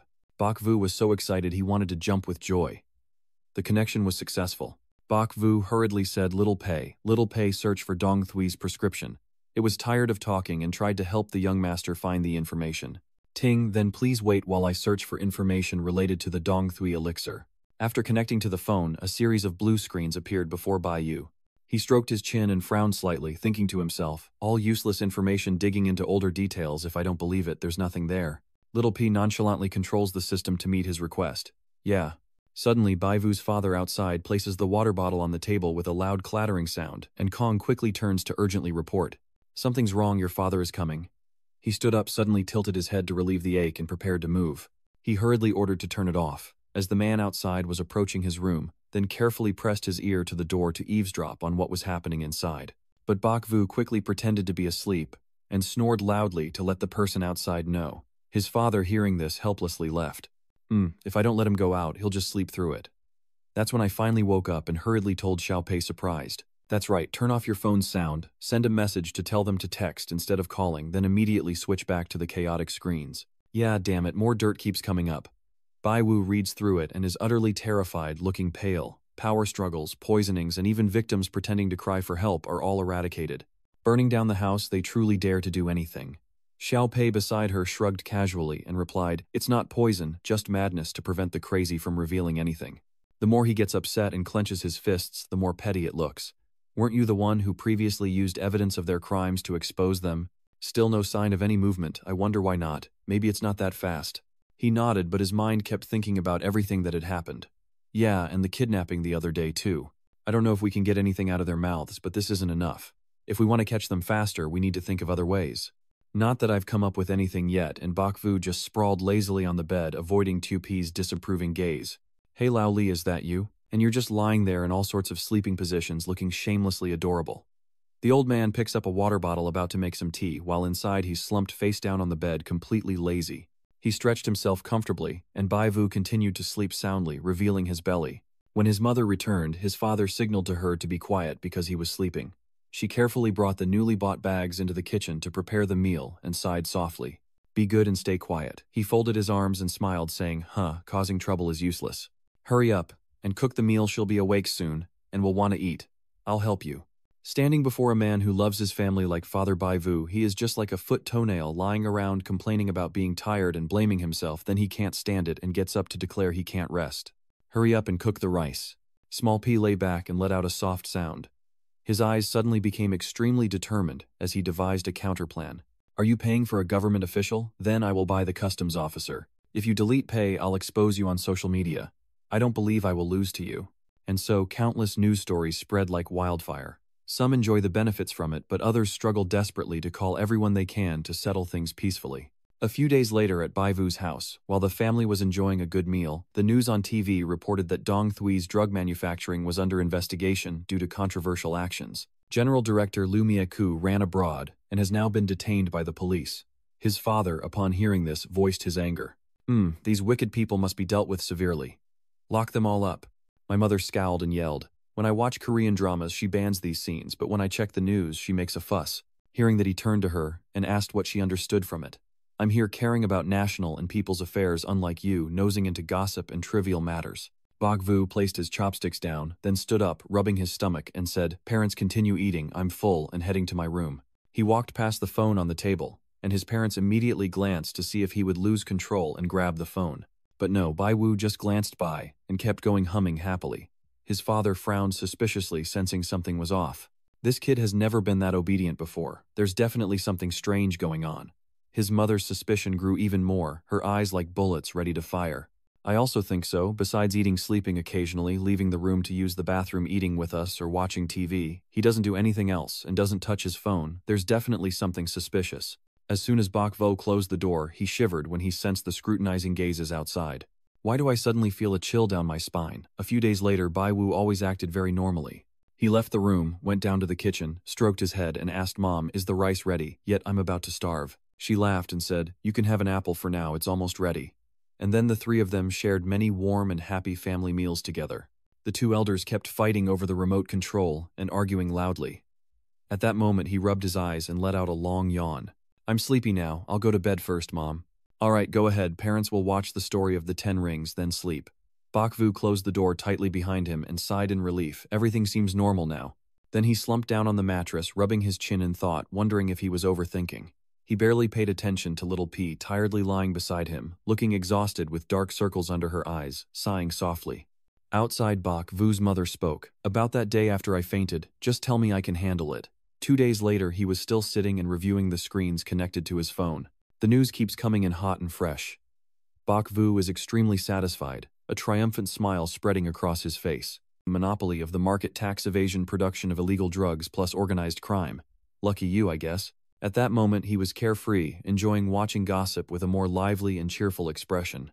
Fi also just texted to say the new drug is almost ready for research, so it's only a matter of time. Little P looks gloomy and sluggish as she asks, So do you want me to figure out the exact time? Now, I'm very worried about how tired that kid looks. Has it been several days like this? Could it be like before? Is the battery dead? Xiaopei collapsed onto the bed, eyes shimmering with imminent tears as she responded, I don't know. Anyway, it's not quite like before. Bokvu anxiously advised, Come on, you haven't rested at all, you look exhausted. So the two of them leaned on each other and had a good nap. Tuopei rests in his hand while he watches over him. Outside, Mother Bokvu is about to leave somewhere, and his father whispers, Is 2 hours enough? At most, she should come back a little earlier. I'm worried the kid will wake up and find out. Hearing that, his mother immediately entrusted him. Yes, go ahead and watch over him for me. If it wakes up, find a way to keep it here, while Wang bans the sees someone off. He still carefully advised consulting services are a legitimate profession, we fully support them, but remember not to do anything beyond the limits of the industry. He awkwardly responded, Of course, we will strictly manage everything, please rest assured. After closing the door, he let out a tired breath, and then repeatedly slammed messages, with countless messages being sent in the chat with Vuongban 2 on the phone screen. The Vu family has sent Buddha back to the Western Heaven. The company over here is all set. How is he over there? When will he come back to lead? You're about to forget me to death. That's right. A few days ago, you told me to behave at home, so I could find out more about my background. Vu family, why haven't you responded to the message? Did I say something wrong again? Back then, Mother Baivu spoke sadly yes, and there were also some old message histories. The shop people just told me how to check them. His father beside him urged urgently, come on, go check right now. Xiaopei senses something wrong and instantly jumps up shouting. Something's wrong. He woke up from the noise and asked back what's going on. Did you have a nightmare, sweetheart? That little one reports it seriously. They unlocked the password on the phone that Ba was checking. Hearing this, Ba Yu was stunned, eyes wide open, unable to say a word. Outside, his mother was crying uncontrollably after reading the old message. These days, Xiao Wu clearly hadn't touched the phone, and his father was sitting far away smoking. She sobbed in despair, but then he stubbed out his cigarette and gently touched her shoulders with a saddened face. The worst nightmare has come true. The more she panicked and didn't know what to do, tears streaming down her painfully swollen cheeks. What should we do now? Little Vu wouldn't be like his parents, would he? Hearing this, he tightened his grip on his wife's shoulders. Don't panic anymore. Let's think about how to deal with this for now. Your father then made a very serious and difficult decision. I think Qi Bang should just tell him everything. When his mother hears it, she'll ask in surprise. Oh, is that okay? Then I'll hold him tightly and cry. Seeing that heartbreaking scene, Bak Vu could only stand still, unable to utter a word. Xiaopei beside him softly said, Tukchu kon unhung anle fat lodi kondatanyi chutta. That kid is looking more and more exhausted, and with a tired, difficult voice they say I might have to be away from you for a while. One surprise after another left Bai Vu utterly frantic, his stunned eyes seeming unable to believe what was happening as he gazed at Xiaopei's glowing body gradually vanishing his face, frozen in shock. Could it really be? Is it that you're lacking energy and need to rest? Tired and weak, Xiaopei spoke softly, unable to explain, then her body gradually dissolved like clouds, and before vanishing, she gently looked towards him leaving a heartbreaking farewell message. Take care. Take good care of yourself, Dad. Bai Wu desperately tried to hold on to his little son, but he was powerless. His eyes widened as if the entire sky in his mind had collapsed. Is this another level up coming soon? Maybe I should listen to my parents and set myself free. Oh my God, please don't play with me anymore. His face turned pale and covered with sweat, yet he kept deceiving himself. System, if I go down and buy 10 coins now, can I win? Then he turns around as if searching the system from top to bottom. Oh, is it too hard? Then he closed his eyes tightly and shouted in despair. System, what is the success rate that can be evenly divided by 3? The room remained overwhelmed by endless silence, with only him present here. Bak Vu knelt on the bed, head bowed low, its over even more serious than before. His eyes grew dark and lifeless with sadness. Do I too resemble a ghostly spirit set free? He sat there in deep thought and emptiness, reminiscing about the memories they had shared together. At that moment, his parents peeked in, and his mother anxiously questioned, Son, what's suddenly happening? Your father also spoke up. It must be related to that thing. Do you think they found out we know their secret? She immediately turned and scolded with a frown. Don't you dare say anything. No, if things keep going like this, something's going to happen. And then she suddenly threw the door open and stepped inside, causing the man behind her to jump in surprise and try to stop her. This woman. Mother Bak Vu quietly sits down beside her, questioning. Son, what did you just say earlier? His father then stepped in, crossing his arms and speaking seriously. Little Vu, is there something you're hiding from us? Seeing him sit silently, she nervously grabbed his hand and said, Son, don't scare me. What exactly is going on with you? Bak Vu's hands trembled, making her worried, and her voice became extremely anxious. Tell me, son. Talk to me now. Mom, I'm not crazy. A deep sadness filled his eyes, and his words sounded even more heartbreaking. That girl, she left without saying a word, and just walked away from me. Who was it? Tell me clearly. I won't hide these things anymore, Bak Vu said straightforwardly. It's the system in my body, you probably already guessed. He furrowed his brows in despair and asked heavily, You've always avoided talking about my biological parents. I guess that's also related to this. She was so shocked by what she heard that she became completely stiff. Meanwhile, Bai Vu was still dejected, his body slumped as if all strength and spirit had left him. Now you two finally don't have to worry anymore. He still doesn't understand the problem you're facing, so he keeps asking persistently. Xiao Wu, tell Dad exactly what happened. I'm overly worried. She softly looks at her husband with uncertainty. He is also worried about his son. For several days, Bai Vu has just been lying there like he's lost his soul. Even as he left the room, a cloud of negativity and frustration continued to follow him, and while eating, he kept turning to the side and sighing tiredly, not even touching his food. Bak Vu's father was so upset that he slammed his bowl of noodles onto the table with a loud bang and yelled furiously to scold him. Look at yourself now. Don't you think you can't live without that thing? It only caused your death. Bak Vu was indifferent and didn't pay much attention to the implication in his words. The girl has never harmed you, and has even saved your life more than once. You trust her. His corner of the mouth twitched into a strained, ugly smile. But isn't it obvious that all the danger comes from him? Has it ever told you about its origins? Falling from the sky, only rain and bird droppings. Does that make any sense? Bak Vu at that moment felt himself getting hot all over and responded with a frown. I'm just an ordinary person. Why worry so much? Or am I not an ordinary person? That statement left him speechless, unsure what to say to satisfy her. Isn't this just Bak Vu's mother gently scolding him with her words? Can't he speak properly? Mom just quietly teased him, then turned to look at me and softly said, "Son, forget about your father. Whatever you want to eat, I'll cook for you. It's suffocating here. Let's go out for a walk." Bak Vu suddenly took her hand gently and said softly, "Mom, I've told you everything I know about what they want to know." Then he sincerely expressed his desire to know everything about his own story. "Please, Mom, tell me about my biological parents. This is very important to me." His mother was forced into a difficult situation and could only remain silent. His father let out a helpless sigh. "I know there's no way to avoid it. It's all up to fate." Bai Wu's expression at that moment was so shocked that her eyes widened. "I think I overheard them talking before, that my biological parents are scientists. No way." So finally he quietly guessed, could this system have been invented by them, and I'm just a test subject? Dad took a sip of water while I kept staring in disbelief, thinking no way, this is too awesome. Creating such an anti-hero system must be impossible. He lightly wiped his mouth with his hand and looked straight at me, asking, "What are you thinking? Did you forget how bad the computer was 20 years ago?" Hearing that, I was even more confused and pressed on. "So what is really going on?" Dad said calmly, then placed his glass down and sighed before saying, "Don't ask anymore. The more you know, the more dangerous it is." Bak Vu stood up suddenly, resolutely speaking out, "I know you want to protect me, but what has happened? I also have the system now." He clenched his fists, determined to find out everything. Whether this is truly salvation or not, no one can predict what might happen in the future. You must try to learn more, so you can handle it. His aura and words made him stare in shock, as if he were seeing a blood relative of his. It spoke just like his biological father, and then bowed its head to accept the truth unfolding before him. "All right, Dad, tell me." But he turned to speak sadly, saying softly, "The son is grown up, we can't keep protecting him forever, and we no longer have the ability. The future path can only depend on himself."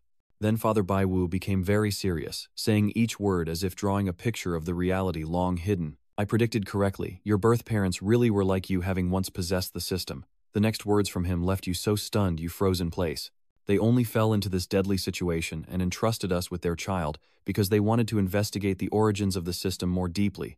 And now you're doing the same thing as them, so you should know how dangerous and perilous this is." He slowly pushed himself up, then with difficulty approached, and placed his hands on his beloved son's shoulders, advising him, "Be extremely careful on the dangerous path ahead." Then he kept patting his shoulder, saying, "Don't worry about us. If you want to go, just go. Remember to call Mom and don't make her worry." "Yes, I understand." Then his father hugs his mother, helping her inside, and tries to comfort and reassure her, saying, "Love, don't worry. Everyone has their guardian spirit. Our son is not an ordinary person." Bai Vu gently wiped his face, then fell back into a confusing and unexplainable cycle. In the end, was it the system that caused my parents' death, or someone else with a system, as the scene shifts to a house in a modern city where a tattooed man is bandaging his arm? Quite an odd thing to say. His gaze flicked to the person beside him, full of cunning and suspicion. That Bai guy, after being beaten almost to death, suddenly blossomed with such power. He definitely wasn't an ordinary person. Next to him, Tian Kang interjected, showing that he might know martial arts. The tattooed man frowned as he looked at his trembling hand, vehemently denying it. "No way, I've been in the martial world for years. I've seen all sorts of tough guys." His speed was as quick as lightning, and with that burst of power, he was definitely not human. "Well, what if he has internal energy? Is that also a hard thing to say?" Xiao Chong's lips curled into a mischievous smile. "I see, thank you." The tattooed guy looked strange, so he tilted his head to the side and wondered aloud. Uncle Boo went to so much trouble to save me just to ask about this." He suddenly stood up, then slowly moved closer and asked, "Are you interested in that young man? Are you perhaps plotting against him?" Tu Kuang said calmly and mysteriously. "Shh, those who know too much usually die young." Tu Kuang smirked, his eyes flashing with a terrifying light, showing he's an extraordinary figure with intricate and unpredictable plans. Suddenly he frowned with a piercing gaze and then abruptly turned and left. When Tu Kuang leaves the room, he can't suppress his thoughts about Bak Vu, probably a short-term body enhancement, maybe with some search ability, but probably not very effective. The tattooed man inside suddenly called the police and said, "Hello, I want to turn myself in." His eyes were vacant, like a puppet being controlled. "I am at the public hotel on Route 27, waiting there for the police to come and arrest me." "Why did you let my mom go out so early?" "Why did you wake up so early? Do you want to go out?" Bak Vu explained. "Yes, I'm going to the company to check it out. It's still life. We have to work to earn a living." Bak Vu's mother then advised, "You must be careful. Don't get involved in unnecessary matters and avoid contact with strangers." What did she say? How can you not contact strangers? Then he leaned close to the phone and said, Son, stop listening to your mother's nonsense. Just do whatever you need to do and be careful. He reassured them, Don't worry, I will pay attention. While Baovu was putting on his shoes, his phone rang out. Son, the seafood restaurant by the bay has been really busy lately. Do you want to eat there? He just stepped out the door and said to buy it all. You'll eat it all tonight. Bakvu opened his office door, admiring the tidy space inside. Phew, even Fat Vuong is okay. Bakvu was a bit surprised and thought to himself, I thought this place would be turned into a pigsty. He went upstairs to find Bao vigorously cleaning, and Bakvu gave a gentle smile before saying, Good morning, President Vuong. Bakvu's words made him startle. He looked at Vuong Bao teasingly and asked, Why are you taking over the old servant's work too? You're so stingy. He's now looked very distraught. Vuong Bao held Bakvu tightly as he cried. Finally, he's back. Do you know what I've been going through these past few days? He said contemptuously. Stop. He quickly stepped back, and Bakvu then sighed. Stop crying. Just listen to me. Vuong Bao was now crying messily, mucus and tears running down his face. Bakvu patted his shoulder and said gently, You've worked hard.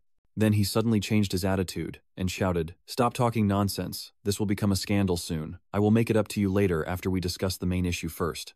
Half an hour later, after hearing Bai Wu's story, Vuong Bao happily exclaimed, That's great, we're practically out of danger. He helplessly recalled the previous scene and sighed inwardly. I've already finished all that, but I ended up losing the girl. He then announced, Oh, I got a little excited and almost forgot that yesterday someone came to entrust a price of 30 million, saying they wanted to seek your advice. Bakvu unhesitatingly refused to go. Hearing that, Vuong Bao was stunned and exclaimed, But that was 30. Bakvu calmly said again, feeling down and not in the mood. After hearing that, he looked at himself in the mirror and blamed himself. Those past things must have given him a headache and wearied him a lot. Now is the time to rest and recover, so why would these trivial matters disturb me now? Then Vuong Bao turned and made a decision. That's wrong, I'll call and apologize to them later. Bakvu silently thought for a moment, startling him as he hung up the phone. Oh, it's Elder Wu. Bai Wu happily answers the phone. Old Master Vo, it's been too long. Chung Ziguo solemnly said, Bachmaster, I have an urgent matter I need your help with. I wonder if you have time. He replied, Old Master Vo, don't be so formal, just tell me what's wrong. All right, I told you before about an old friend of mine who is about to return to the country. His words kept echoing from the phone, disturbing you again. Do you remember? Bakvu nodded. Yes, I remember. Vo Chi-kwok said he has only been back for a few days. His grandson is missing. I want to ask if you're busy or not, if you could. Before he could finish speaking, his voice interrupted. Don't say anything yet. Bakvu listened intently to Vo Chi-kwok's words. Yes, a child under 5 years old missing for 3 days has been reported to the police, but there's no progress so far. He immediately reassured him, Don't worry, I'll handle this. I am on my way now. When Wang Bi saw Bakvu about to leave, he called Vujia. I'll go with you. He agreed. Yes, let's split up and act. You go mobilize the network to search. I will send you the picture of the boy in a moment. Don't worry, Vu. Family, take your time. Bakvu pondered deeply. Worrying won't help. Even without the system, I must help those in trouble when I encounter them. Right now, Bakvu is sitting with Vo Chi-kwok's people. Yu Sao's friend said, The situation is roughly like this. Master Bai, take a look. He's now lost in thought. These trivial matters would have been solved in minutes before, but now it's like searching for a needle in a haystack. Then Bai Vu wondered to himself, Where have your calmness and intelligence gone? Master Bai Vo Chi-kwok's daughter watched his expression closely, then leaned in and said, I already didn't support Dad's idea of finding some master. Back then, she doubted, and said, Please, this young master is even younger than you. This isn't a joking matter. Please don't interfere and cause chaos, okay? He angrily shouted back in response. She immediately stood up to advise him, saying, Dad, don't be angry anymore. I'll go to the police station and look for some more confidential information. Then she looked at him for help. Master Vo, sorry to trouble you. Please advise my father. I'll go for a while and come back. Vo Chi-kwok replied politely. Yes, if you're busy, then go ahead. She stepped out of the room, and after seeing her leave, he hurriedly explained, The girl doesn't see the greatness of Mount Tai, Master Bai. Please don't take offense. I have full confidence in your skills. And that friend of yours also agrees. That's right. My daughter has limited knowledge. Please don't blame her master. Bakvu finally snapped out of his thoughts and asked curiously, Huh, what? I was momentarily lost in thought. Wu Jiguo replied, It's okay. The mother of the child has gone to the police station to inquire about the situation.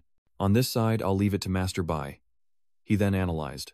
Yeah, splitting up to look for her is still the best option, and we're not getting into any details. Bakvu thought to himself, Again, it's good to enjoy the peace for now. I can also calmly figure out a plan. The three of them kept discussing the search for the child when a white car stopped. He stepped out, looked at the market gate, and nodded. This was the place. After asking about the situation, Bai Wu thanked the shopkeeper and then asked Wang Biao, what did the market manager say? And then what happened? Wang Bei helplessly replied, then don't mention it anymore. Cam Mi is basically at an angle here, only able to see the child leaving and heading north and can't see behind. Cam Mi was also checked at the two sides of the main door, but no sign of the child running out. Bak Vu cursed irritably, damn it, they probably avoided responsibility and chose to deceive me. He then explained, I also asked the police there, and they said the same thing, they didn't lie to me. He continued to doubt strange that a child grown up could just disappear into thin air. Bak Vu reasoned that although the Cam Mi family's records were incomplete, it was Dibin Kending the child couldn't have run away on his own. If there is Cam Mi Ga on the street, would definitely capture it. He wondered again, Tanjia is so gentle and dark, could it be kidnapping for ransom? Bao Vuong immediately dismissed Bak Vu's idea. It's impossible if it's kidnapping, why would they do it abroad? Could there be a place more obsessed with oranges and safer than our country? He continued, and it's been 3 days now. If it were kidnapping for ransom, they would have called to demand money.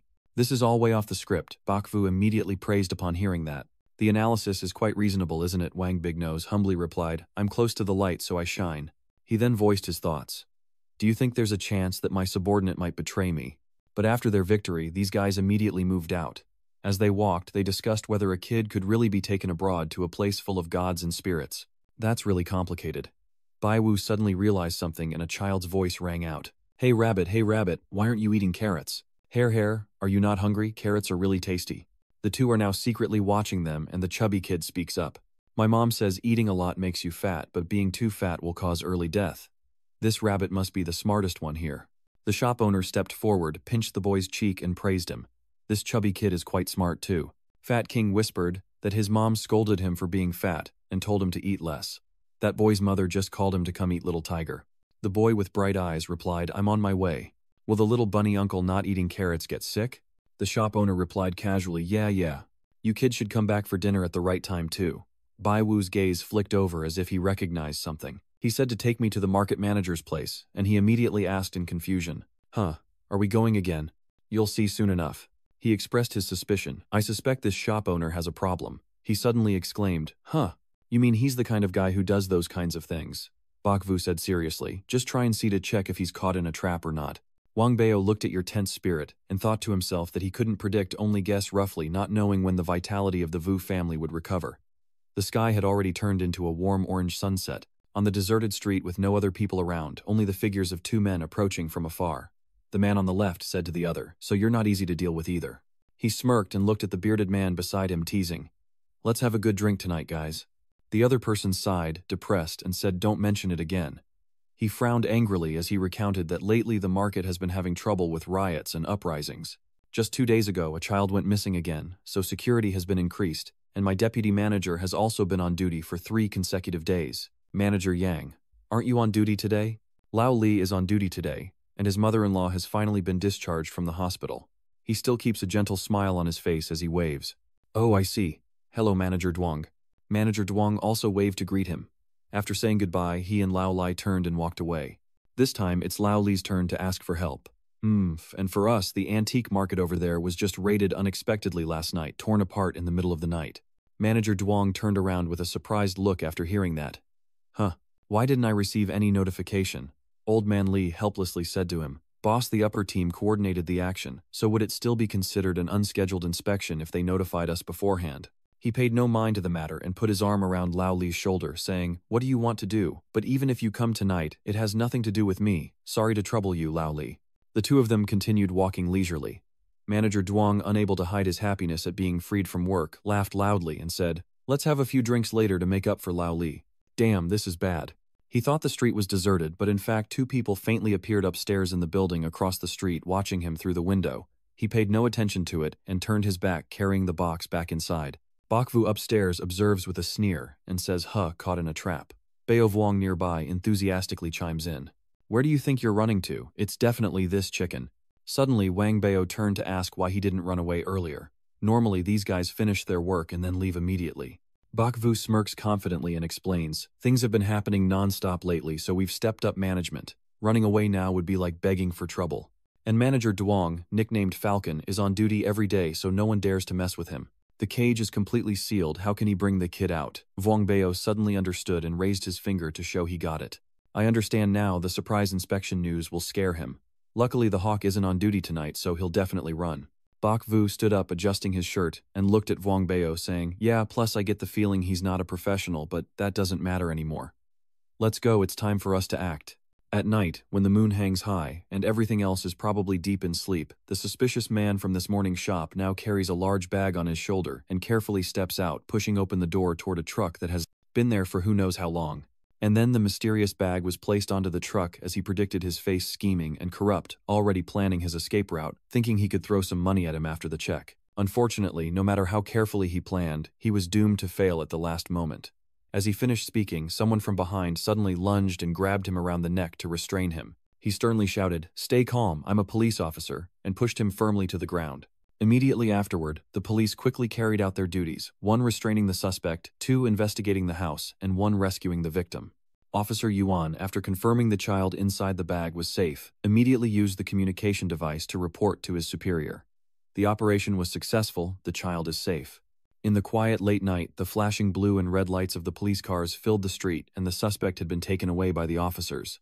Bai Yu watched from afar, feeling relieved, and speaking softly as if to dismiss the mission. Vuong Bao, standing beside with arms crossed, sighed. Though this case was resolved smoothly, even children got involved, which was truly infuriating. Suddenly, he tilted his head and asked Bok Vu, "So Vujia, this time, did you actually do fortune-telling or not?" He turned to smirk and asked back, "You guess what do you think inside his mind?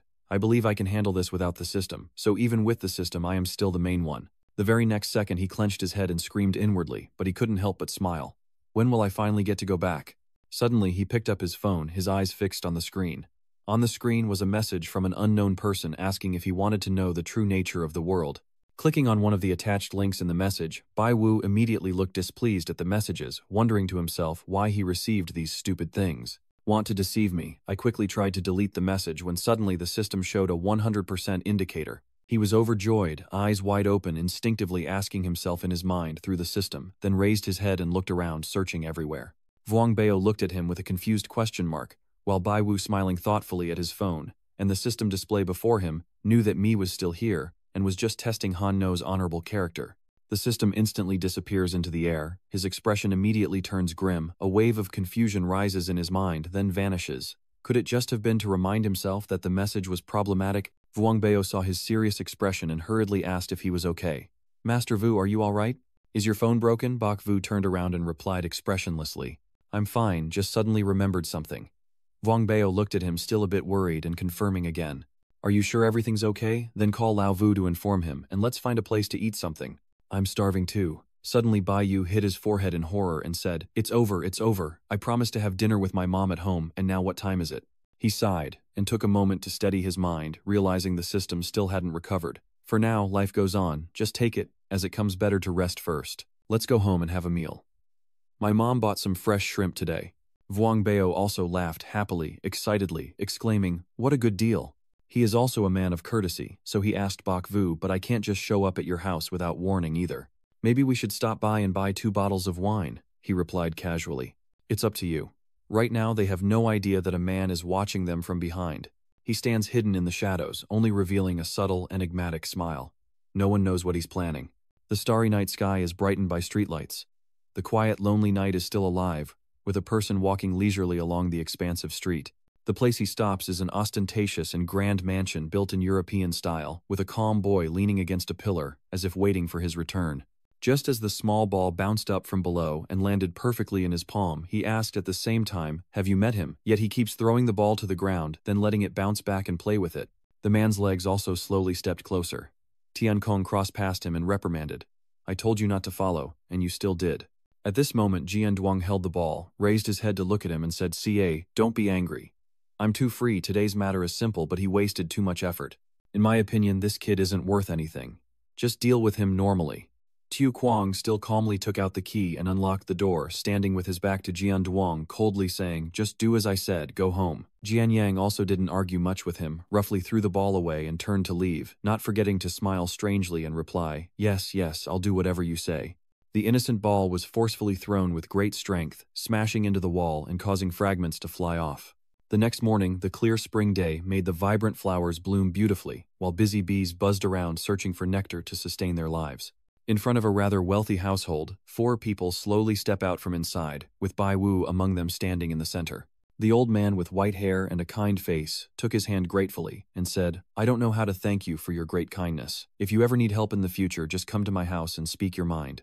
I also have eyes but failed to see the greatness of Tai Sun. Master Bai, please don't blame me for having limited knowledge." Bai Wu smiled softly and gently said, "Don't be polite. Anyone in this situation would act out of duty. As long as the child is okay, it's fine." Then he stepped forward, opened the car door, and waved goodbye to them. "I'll take my leave now." The courteous man replied, "Take care," and the woman added, "Kindly drive safely." Wu Jiguo also waved at him and said generously, "Whenever you have free time, come over for a drink."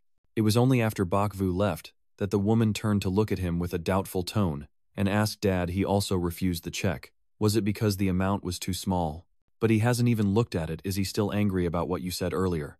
Vo Chi Kwok smiled and said, "Don't worry, Master Bai isn't a petty person. He probably really has urgent business."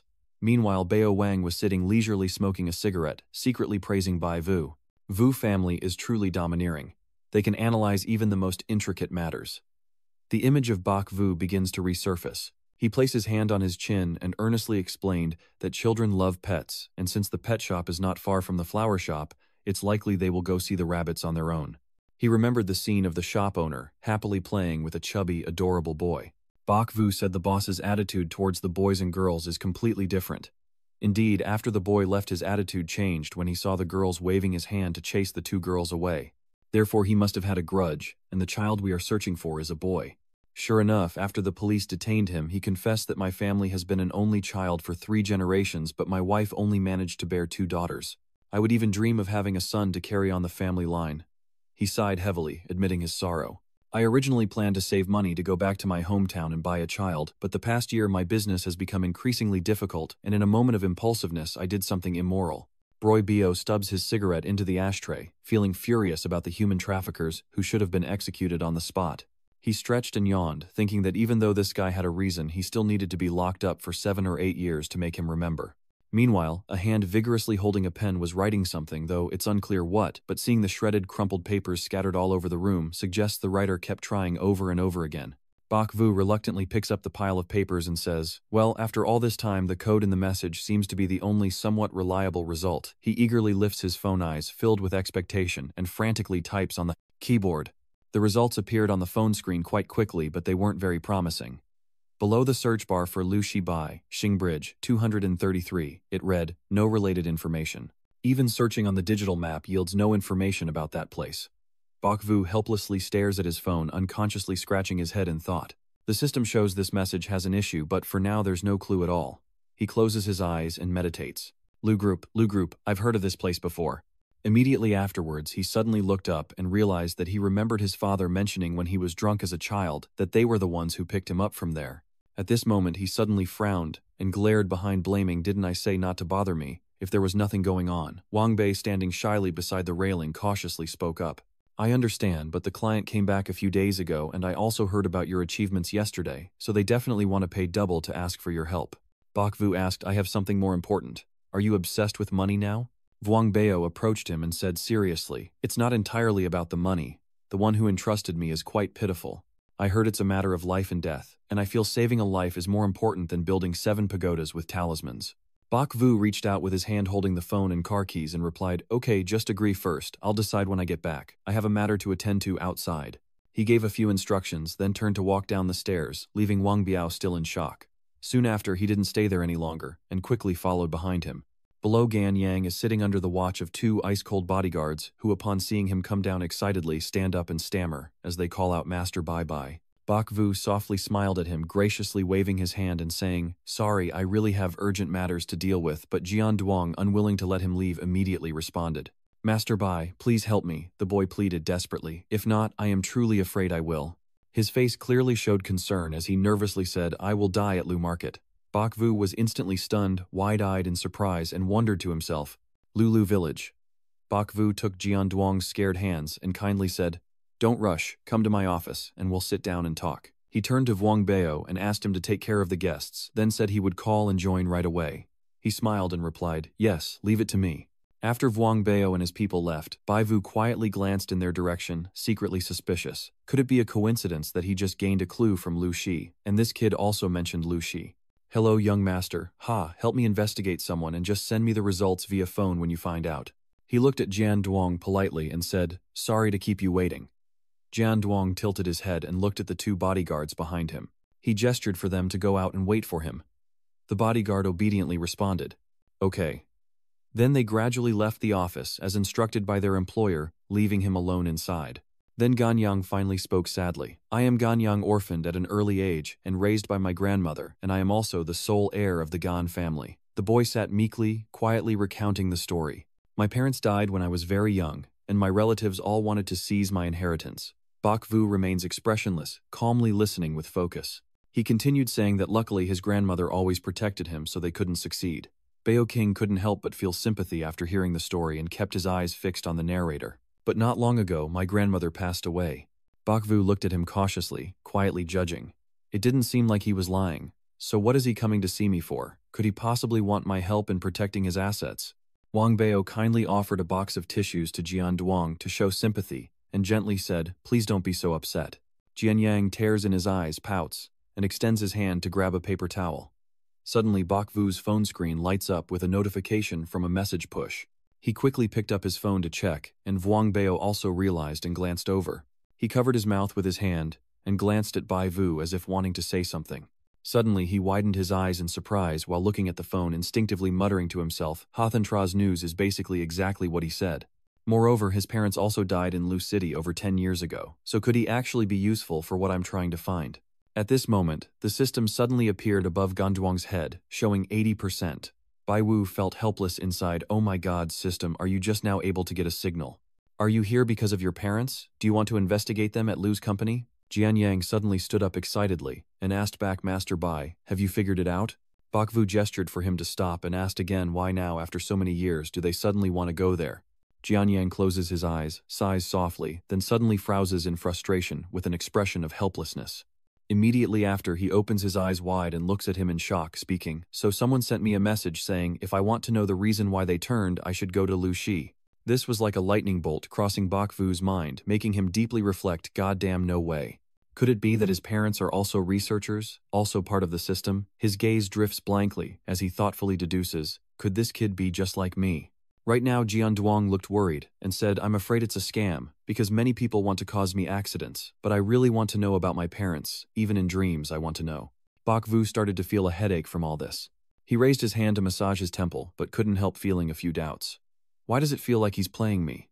But isn't this just too much of a coincidence? Are both of us orphans from birth? His brows furrowed even more, thinking that this kid's information sounded quite credible. Looks like this time. Jian Duong sat timidly, her young face showing a pitiful look as she said, you have to help me read my fortune. If you think it's too difficult regarding my parents, I won't insist.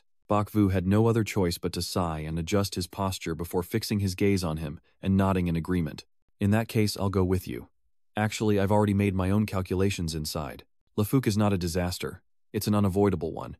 Either way, I have to go there once, whether he's there or not. Jian Yang immediately cheered up and asked, really? Great Master Bai, do you think 50 million is enough for this trip? He generously pulled out a check and said, or I can give you a blank check and you can fill in whatever amount you want. Bak Vu smiled and held up 3 fingers. 3,000 is enough, more than that is considered cheating. He obediently replied, yes, I'll do whatever you say. Jian Yang left a check and happily walked to the stairs, waving cheerfully and smiling at him. Take this check and get ready, I'm heading back now. I'll go with you, and if anything happens, at least I'll help you out with a knife. Bak Vu looked him up and down, secretly admiring him. Well, you've made progress. He stood up, patted him on the shoulder, and gave a very trustworthy look as he warned him. Don't worry, just keep a close watch on the gate. I'll be back in a few days. That's right, my parents over there asked if we should give a consistent reply, or just tell them I'm going abroad to meet with a partner. Vuong Bao immediately agreed and casually teased him, saying that finding a wife this way through the female partner also made the elders more trustful. Bak Vu was hit right in the nerve and angrily said, are you mocking my father now? Although joking with Wang Bao, Bak Vu is no less serious about this job.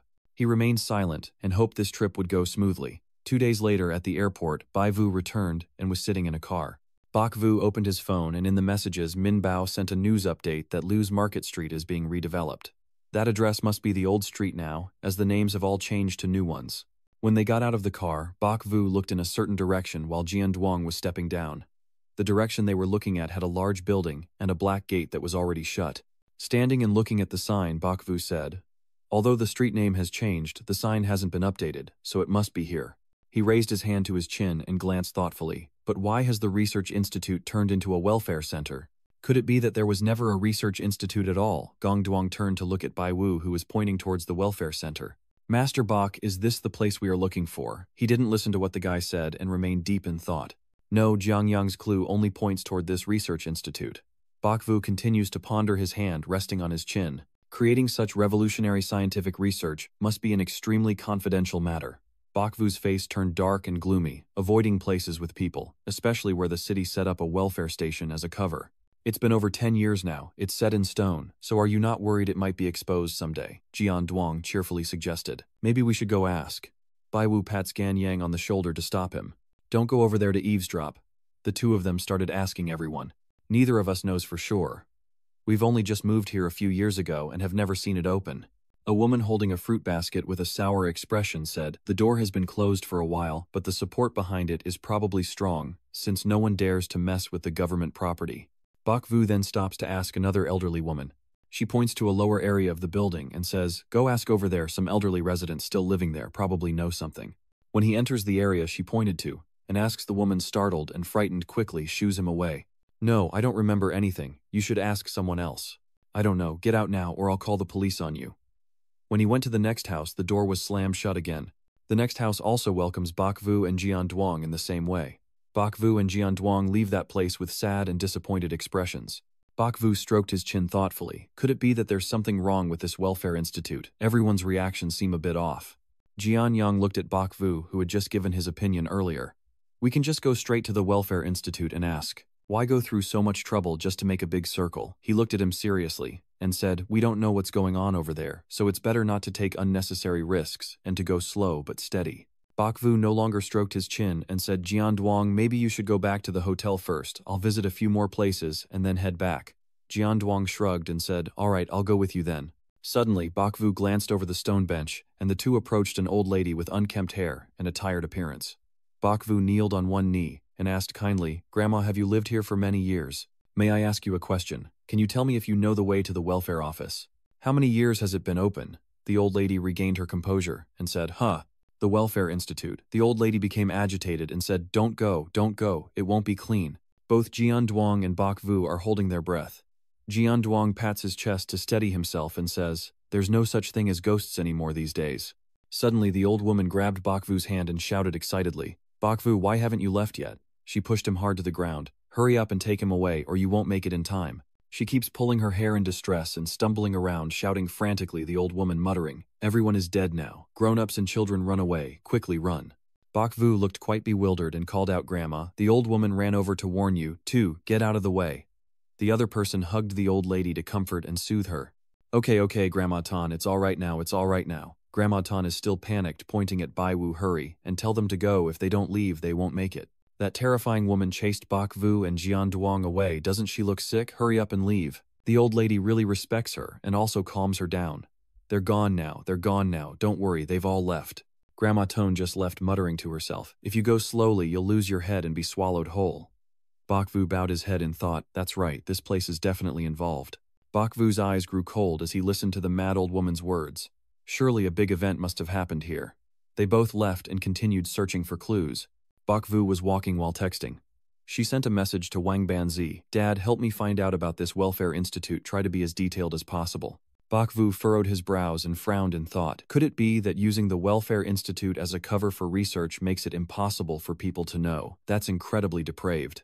Do you really believe that crazy woman's words and think you have no biological parents at all and are just an orphan experiment? He glanced at him casually and replied, "It's not about fear. The important thing is to clarify what exactly happened first, so we can respond." Bok Vu sarcastically said to Jian Duang, "Aren't you pretty brave too?" Jian Yang shyly scratches his cheek and says, "I can't believe in those things. Also, I have a bodyguard grandmaster. I'm mainly nervous." Bok Vu pockets his hands and says, "Getting nervous is useless. We need to stay calm all the time." 2 days later, at the hotel Bok Vu rented, he was sitting in his room looking at his phone, reading the message Wang Bao sent, finally figuring it all out. The Welfare Institute has been around for 30 years, and I heard it was originally built by a Japanese corporation called Taethuan. It went bankrupt 15 years ago, and was bought out by a company from elsewhere called Mao Dik Truong Nguyen. The institute stopped operating, but the building has remained ever since. The incident involving this child was during the early days of the organization when that lack was involved with a kid, apparently a human trafficker, and it seemed to have stopped afterward. Suddenly, someone knocked on Bak Vu's door. He went to open it, and Jian Duang greeted him with a wave. "Master Bak, any progress?" Bak Vu chuckled softly, stepped aside and began to share the information he had gathered, as the two of them went inside and sat down. "Basically, these are the things. Have you heard of the Taethuan and Trong Nguyen companies?" Before Jian Duang's eyes widened as he looked toward Bak Vu. "Taethuan and Trong Nguyen, haven't heard of them." He handed his phone to Bak Vu, but I got some information from the previous detective case I sent. "How credible do you think this information is?" Bak Vu looked at the phone. "A piece of information is presented for you to read. Taethuan Company revealed the chemical substance caused the severe poisoning incident. 17 people have died, mostly technical staff, all identified as employees of this company. 5 Taethuan employees are missing and have not been heard from, and Taethuan has gone bankrupt and was acquired by Truong Nguyen. The 2 circled people are..." Jianyang lowered his eyes, his face growing sorrowful. "Yes, it's my parents. Moreover, I don't believe this was an accident." Bak Vu looked at his phone, scrolling through the list, and found no names of his parents. He suddenly widened his eyes in surprise. Bak Vu scrolled to the information about a woman who was just a step away from death in the poison surgical accident and car crash, and he hesitated as he remembered being carried by that woman when he was a child, her hand touching his small hand, gazing at him with tenderness as he was held in her arms. Bak Vu froze in thought about his mother. He put down his phone on the table, and the system displayed a message, confirming that it was 100% true. Bak Vu tiredly rubbed his nose and sighed. Jian Yang looked at him again and asked Master Bak, "How much do you trust the credibility of this information?" Bak Vu stops rubbing his nose, turns to Jian Duang and says, "I need to plan a bit, you should go rest first. I'll inform you if there's any news." He then stands up and takes his phone. "Alright, I won't bother you anymore." Bak Vu's eyes turned cold. He looked at his room door closed by Jian Duang, stood up with a smile and a thoughtful look. "Seems like I have to go." Tonight, Singdong by evening, Bak Vu is climbing over the fence. He lightly jumps down to the ground, lowers his body, observes, and thinks to himself that it truly has been abandoned for a long time and no one's around, so he might as well come in the morning. Nearby, Bak Vu is startled by a loud growl. "Oh my god, it's a beast." I move closer to the wall to look, and the growling gets louder. But it's not a wild animal growling, but a drunk, overweight man sleeping. Bak Vu lowers his face, angry and secretly cursing that fat man. "That damn fat guy scared me shitless." Suddenly, he sensed something froze and then realized he was the one being targeted. Bak Vu quickly turned around and walked away, glancing back cautiously, while discreetly grabbing a large stone, then crept against the wall as the dark figure approached nearby, charging at him with the stone raised, but at the last moment, Jian Duang shouted to stop him. "It's me." Bak Vu lowered the stone and frowned, asking Jian Duang why he followed him. Gan Duang smiled foolishly, wiped the sweat from his forehead and said, "I couldn't sleep, so I decided to follow after I saw you go out. If something happens, isn't it your responsibility to take care of each other?" Bak Vu ignored Jian Duang, turned away, and cast a warning glance at him. "Alright, but you have to behave." Jian Yang smiled happily, making an OK sign with 2 fingers and saying, "Of course, rest assured." The two go to an old abandoned building. Bak Vu grabs the lock and, pondering, asks the system. Looking at how rusty this lock is, it's at 100%. Bak Vu only needs to apply a little force to open it. My brother opens the door, revealing a large basement leading downwards. Jian Yang looks up at Bai Yu and asks, "Why do I feel like this isn't an electric lab?" He smiled contentedly and said, "It looks like a laboratory." Bak Vu turned to Jian Duang and told him, "Stay here and watch my back, don't come down." Jian Yang furrowed his brows, eyes determined as he looked at him. "No, this involves my parents. I can't let you take the risk alone. I'll stay in the back." Bak Vu's cold gaze and frown made him glance at Jian Duang. "But I can't guarantee how dangerous it is downstairs. Come with me." Outside, 2 flashlight beams are shining. A guy wonders aloud. "Probably not a thief, right? There's nothing here." "What theft?" The other guy scolds. "The guy with him just knows how to drink. If something really happens, we're in trouble. Pull them inside and quickly close the door." His eyes peered through a small gap, observing a well-maintained welfare institute that wasn't old, with more than 1 guard present, I'm sure of it. Bak Vu sighed and turned away. Then he and Jian Duang descended into the underground tunnel step by step, the surrounding atmosphere looking quite frightening. Bak Vu uses his phone to light the way ahead as both of them shine their phones into the damp, moss-covered basement. They still kept walking without showing any fear, but behind Bak Vu and Jian Duang, a camera was recording their every move. At the end of that damp, moldy corridor is a very large door. Bok Vu is turning the doorknob to open it. Because the door hadn't been used for a while, Bok Vu clenched his teeth and struggled to turn it. When he finally managed to do so, he opened the door. A cloud of white smoke surrounds the room, causing Bok Vu and Jian Duong to close their eyes tightly. Bok Vu slowly opens his eyes, revealing a large room filled with thick white mist. Bok Vu courageously stepped inside, looking up in amazement. He thought this place was under a hypnotic spell, and he gradually fainted, falling to the ground. Jian Yang hurried over in surprise and shouted, "Master Bok, what's wrong with you?" At this moment, Ka is questioning a man who is scared and stuttering, saying, "The captain told me to do it, please spare me." Kai Kak slowly releases his grip on the man's collar and gently stabs him with a knife, just as Bok Vu arrives and witnesses the entire scene. Bok Vu was caught off guard by the scene, and Kai Kak, noticing him nearby, shot him a fierce look.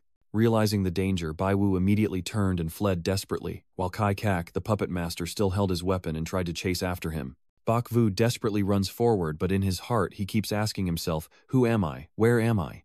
He keeps running while still unsure of what he's really doing. He keeps going until he reaches a security guard sitting there. The man holding a cigarette asked irritably what a newcomer doing random things in the middle of the night was up to. Bok Vu looked like a person in a daze, breathing heavily and speaking with difficulty. "We've killed someone, call the police quickly." He stood up and asked suspiciously when he heard about the murder. "What? Where, please speak a little slower." The sound of footsteps gradually approaching, like tearing through the darkness, and the inherent silence drew their attention. The guard quickly warned, "Stay back, don't move." Kay gradually approaches with an unemotional face, but unlike his fear, the guard nonchalantly walks over and starts talking to him very casually. "Who cares? It turns out you're just a fool. If you've been fired, why are you still here?" He's coming over to lift the hair slightly, covering his eyes to ask the boss for his salary. "Why didn't he learn from being beaten?" He said mockingly. "You're practically married." But before he could finish speaking, he was stabbed with a skewer by Kiet Kak, and died right there. Instead, Kiet Kak looked pleased and delighted with what he had done. Bok Vu's fear grew even more. He was panicking inside. This was clearly a murder case. Who did he provoke or offend? And he kept running desperately, realizing that if he surrendered here, it would be an unjust death. Kiet Kak turns to smile. "You deserve to die," and then slowly approaches Bok Vu with the knife in hand. "The amusement park around me is now in ruins with dead bodies scattered everywhere." Bok Vu hides in a corner, asking himself why he ended up as a maintenance worker at this theme park. There's also that clown who killed him, and it's another bastard. He's furious, thinking it's no coincidence. He sighed, "Maybe I've watched too many movies and am having nightmares, but this doesn't quite feel like a dream." Bok Vu heard the surrounding noises and raised his baseball bat to defend himself, trembling all over. Ki Hak was already holding a heavy shovel in his hand, and that man had come here. He dragged the axe behind him and softly said, "I saw you, now come out quickly." Bok Vu was startled and nervous, but he tried to steady himself and stay calm, telling himself it was a trick to stay hidden. Suddenly, a noise startled him. Bok Vu tried to peek out a little to see what's going on around him, even though he was trembling all over. Kai Kak is right there, and he's threatening him with some provocative words. "Stay hidden well. Little mouse, I'm starting to look for a home." Bok Vu quickly turned his head back, his face pale with fear, silently telling himself, "Damn it, hiding here will inevitably be found." At that moment he saw a spot with 100% written on it. Bok Vu looked at it with some doubt. Could it be the exit? He tiptoed so the villain wouldn't notice him. He thought to himself, "Forget it, I can only gamble once now." But as I stepped here, I realized it was not an exit, but instead saw Jian Yang trembling in fear inside. He quickly pulled Bai Yu to sit down beside him. He stammered, trembling, as he scolded Bok Vu, "Are you sick? The newcomer can't hide anywhere, must come right to me." They could also hear their whispers. He turned his head and laughed with a sinister smile. "This time, see where you can run to." At this moment, Ganduang quickly grabbed the baseball bat from Bai Vu's hand, catching him off guard. He sat down, dazed, no longer able to think clearly. The newcomer no longer recognized him. He ran out with the baseball bat in hand, shouting, "I'm risking it all with you." Bok Vu, panicking in the corner, quickly called out, "Wait." Kak was very excited, saying, "Oh, two people then die together." They rushed at each other, and Bok Vu hurriedly got up. Kich Kak swung his axe, nearly splitting Jian Duong in half. He tightly grips the baseball bat in his hand and charges forward, striking Kang Kak's head with a powerful blow that breaks the bat. He feels some pain but also provoked, so he directly asks, "Want to die?" Then he turned around and unexpectedly punched Jian Yang in the face, causing his body to stagger a bit. Bok Vu quickly used a distraction move to draw his attention while shouting loudly to grab their focus. He threw something at him, and before he could even figure out what was coming, it hit him right in the face, but everything seemed as soft as a teddy bear falling to the ground with no sign of pain. Jian Yang suddenly yelled, "Idiot, can that thing kill someone?" Bok Vu was still nearby, carrying something heavy, and called out to him urgently. Here's what's left for you. I only have these few things, and the schemer has already been so furious from their actions that he's trembling. Suddenly, Jianyang shouted carefully. Bak Vu sensed something was wrong and stepped back a little. It turned out the thug was swinging an axe, aiming for a sneak attack. Fortunately, Bai Vu dodged, and the attack only hit the wooden barrel he was holding, but he refused to retreat and fought back even more aggressively. He raised his axe in a ready position to strike at any moment. Bai Vu was also startled by what had just happened before his eyes and couldn't help but marvel. Wow, he quickly and deftly grips both handles of the spear, making it hard to swing down. Kai Kak from above presses him down, and the taunting disappears little brat. Jian Duong from behind him saw this in horror, ran over and punched Kai Kak in the face. Casually holding half of a broken baseball bat, he pressed it against the man's face, threatening to kill him. Kai Kak is forced to the point of shouting loudly. Bak Vu tries to hold onto the shield but has to strain himself, and he realizes things are not looking good. But luckily, he swung the axe in another direction, causing him to be pushed back. This was like escaping death. He fell backward, and on Jian Duong's side, he was grabbed by the arm by the man who easily knocked him to the ground with one hand. He quickly turned around, and at the same time, the man's axe was swung down, causing Jian Duong to turn pale with fear. Bak Vu staggered, and thought, "Is this guy a zombie?" he shouted. "Don't clash directly with him, must win with willpower." Jian Duong's side is also being continuously swung at making the situation increasingly chaotic. "Say it softly and do it." Bak Vu listened to Jian Duong, and sighed inwardly, thinking to himself that Jian Duong's fighting strength wasn't bad, so it seemed only the villagers were vulnerable. Looking at the 100% indicator, he reckoned he might be able to hold on a bit longer. That's good. Bai Wu quickly called Jian Duong, encouraging him to persevere a bit longer as he went to find the high-level beast to deal with him. He snapped and shouted, "Turn back or I'll kill you," then immediately swung his axe down. But luckily, he dodged in time. The man sneered, "You have to survive first then." Jian Duong turned around and said, "I will kill you first before I go and kill him," but unfortunately he was struck heavily and fell backwards. He gradually approached Jian Yang, saying, "This time you can desperately die." Suddenly, an evil voice of Bai Wu sounded from behind, making him turn around and grimace at him. He took a beautifully wrapped gift box and called to ask what I brought for you, hoping you would like it. After saying that, he threw the box towards him. Jian Yang helplessly covers his face with his hands and says, "Still let me die. This still makes some other bastard's blood boil." "Are you insulting me?" The other one immediately swings the axe to split the box in two. But the outer shell of the fruit box is just a decoy. Inside it is a fire extinguisher, and he sliced into it, causing it to explode, filling the air with thick smoke. Jian Yang wipes the blood from his hand and regains his fierce composure. He shouts, "Hurry, and kill him over there." Bak Vu quickly hugged him around the neck and shouted, "Kill, the monkey escaping alive is the priority." Then he pulled Jian Duong along as they ran outside, leaving behind the thick smoke inside. The actor stared blankly at the surrounding atmosphere, then was held upright like a statue, because he himself just took a hit. At this moment, all of his mechanisms suddenly seemed to be malfunctioning and stayed still there. Meanwhile, Bak Vu and Jian Duong rushed outside, breathless from running at high speed. Bak Vu turned back, relieved that he hadn't chased after him. Jian Duong patted his shoulder breathlessly and said, "Thanks for the good strategy, considering the newcomer." Bak Vu awkwardly replied, "It's nothing." In his mind, he wondered, the newcomer. He really doesn't remember me anymore. Suddenly, he felt a sharp pain in his head. A fragment of memory suddenly flashed through his mind, like a scene from a film back then. They were working as a salesperson and a manager selling items in the amusement park. The boss there sternly told them to work hard for him and not be lazy, and anyone caught lazily would be assigned to watch the floor tonight as the people who were kept behind lined up in front of the manager. He said, "Today you all performed the worst for tonight's shift. Good luck." These memories caused Bai Vu a severe headache. By now it was already dawn. Jian Yang hurriedly called to him, hoping they wouldn't be chosen today and could just work. The next morning, the two of them focused on their work. Jian Duong was selling ice cream to the kids, singing happily with a cold look on his face but a sweet joy in his heart. "Buy one, it all smells of love." And Bak Vu just returned to his work to fix the broken equipment. At night, the two of them escaped from the other villain again. Jian Yang even shouted, "Let me go so I can kill him." Bak Vu had to rush to pull him away. He grumbled at Bak Vu, "It's still me risking my life at work. This is definitely your problem." Bak Vu asked curiously, "So, before I arrived, did you stay on duty overnight? What did you do when you weren't on night shift?" Hearing that he was a bit startled, Jian Duong immediately stood up, stammering, "I probably went out to find fun and got drunk before coming home to sleep." He started speaking more hurriedly. "My affairs don't concern you. You're not allowed to follow me." Bak Vu looked at Jian Duong's expression and wondered if he had forgotten about him. He narrowed his eyes in thought, yet he remained strangely close to him, even risking himself multiple times to save him. He stroked his chin thoughtfully. His combat ability is indeed not weak. I feel like Shu also doesn't completely hold back.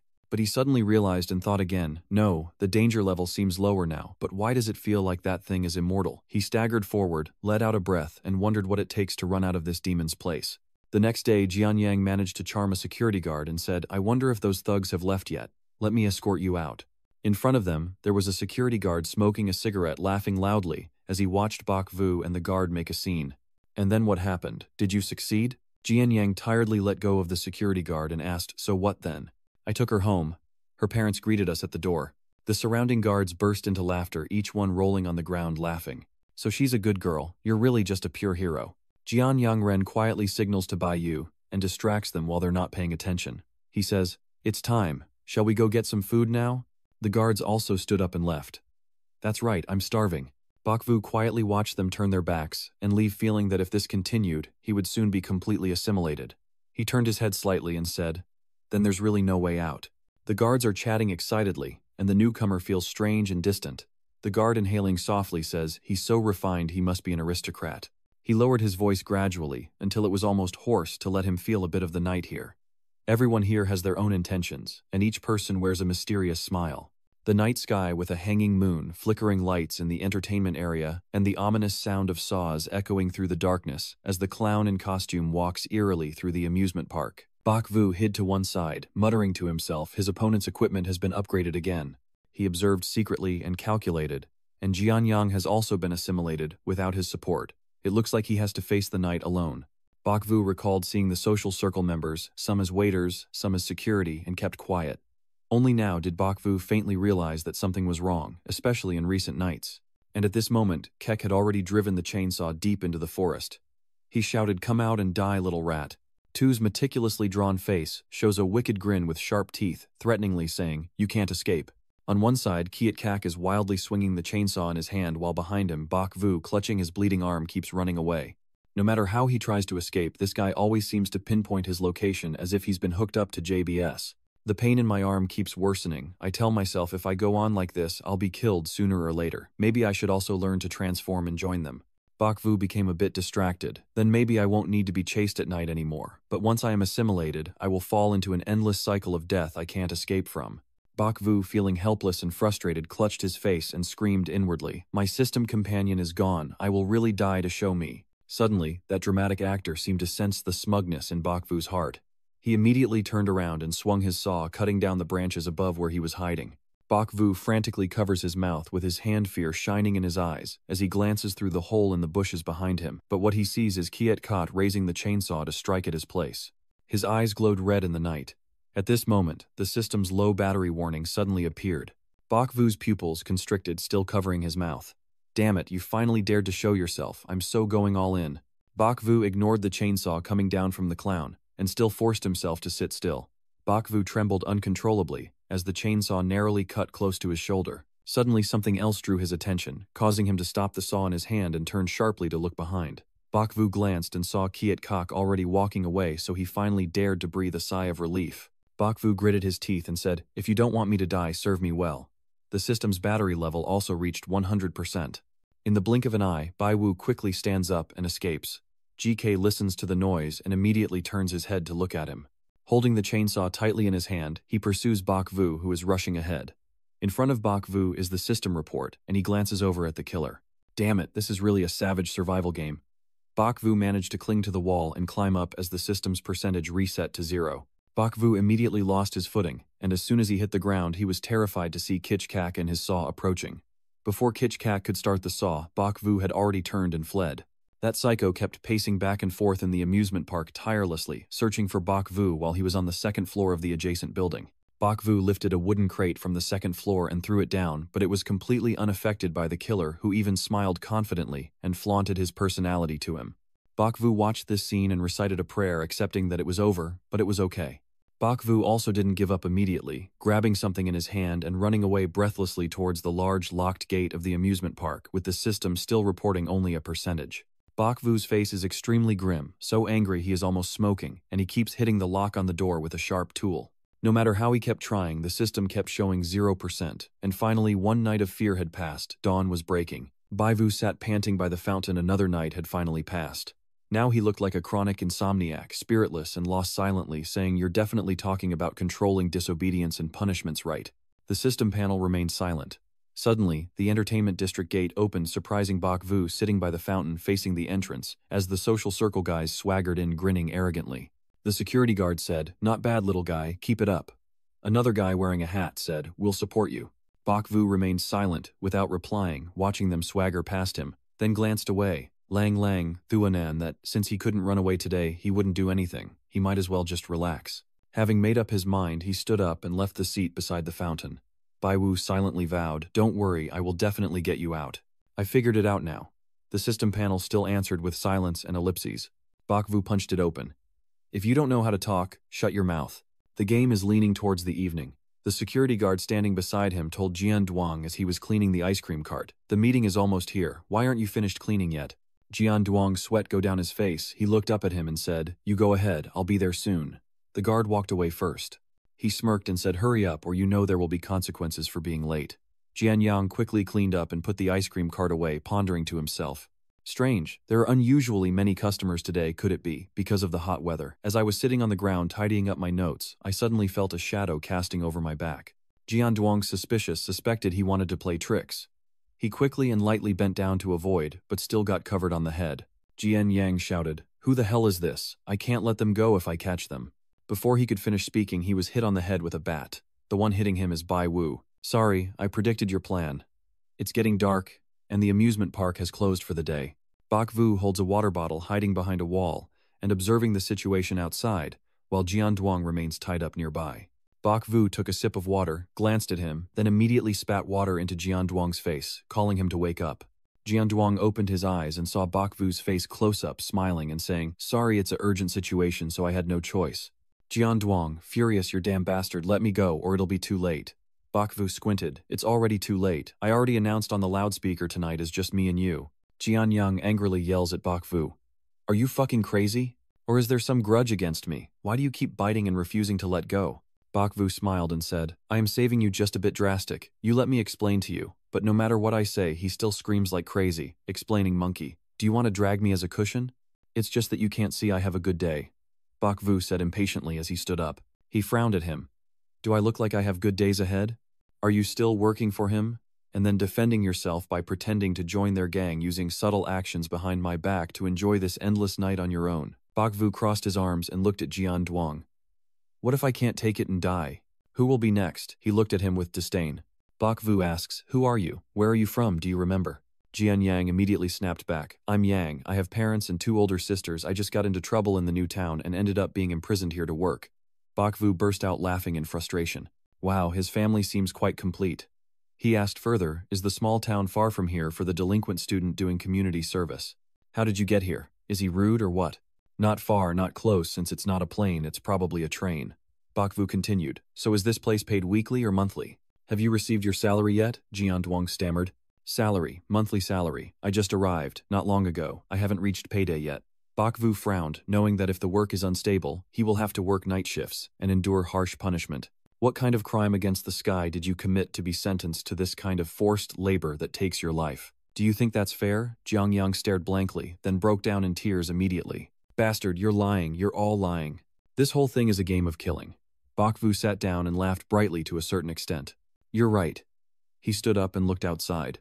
"This world is full of inconsistencies, and is also incomplete. If I'm not mistaken, the amusement park is its entirety." Guan Yang pats his head. "My mind was very confused, but I felt like you might be right." "So what should we do next?" Bok Vu said coldly. "If park is here, then try to break it open. That's the only way out." He handed the baseball bat to Jian Duang so he could get to work, and Jian Duang took the bat and followed Bok Vu, who handed it to me.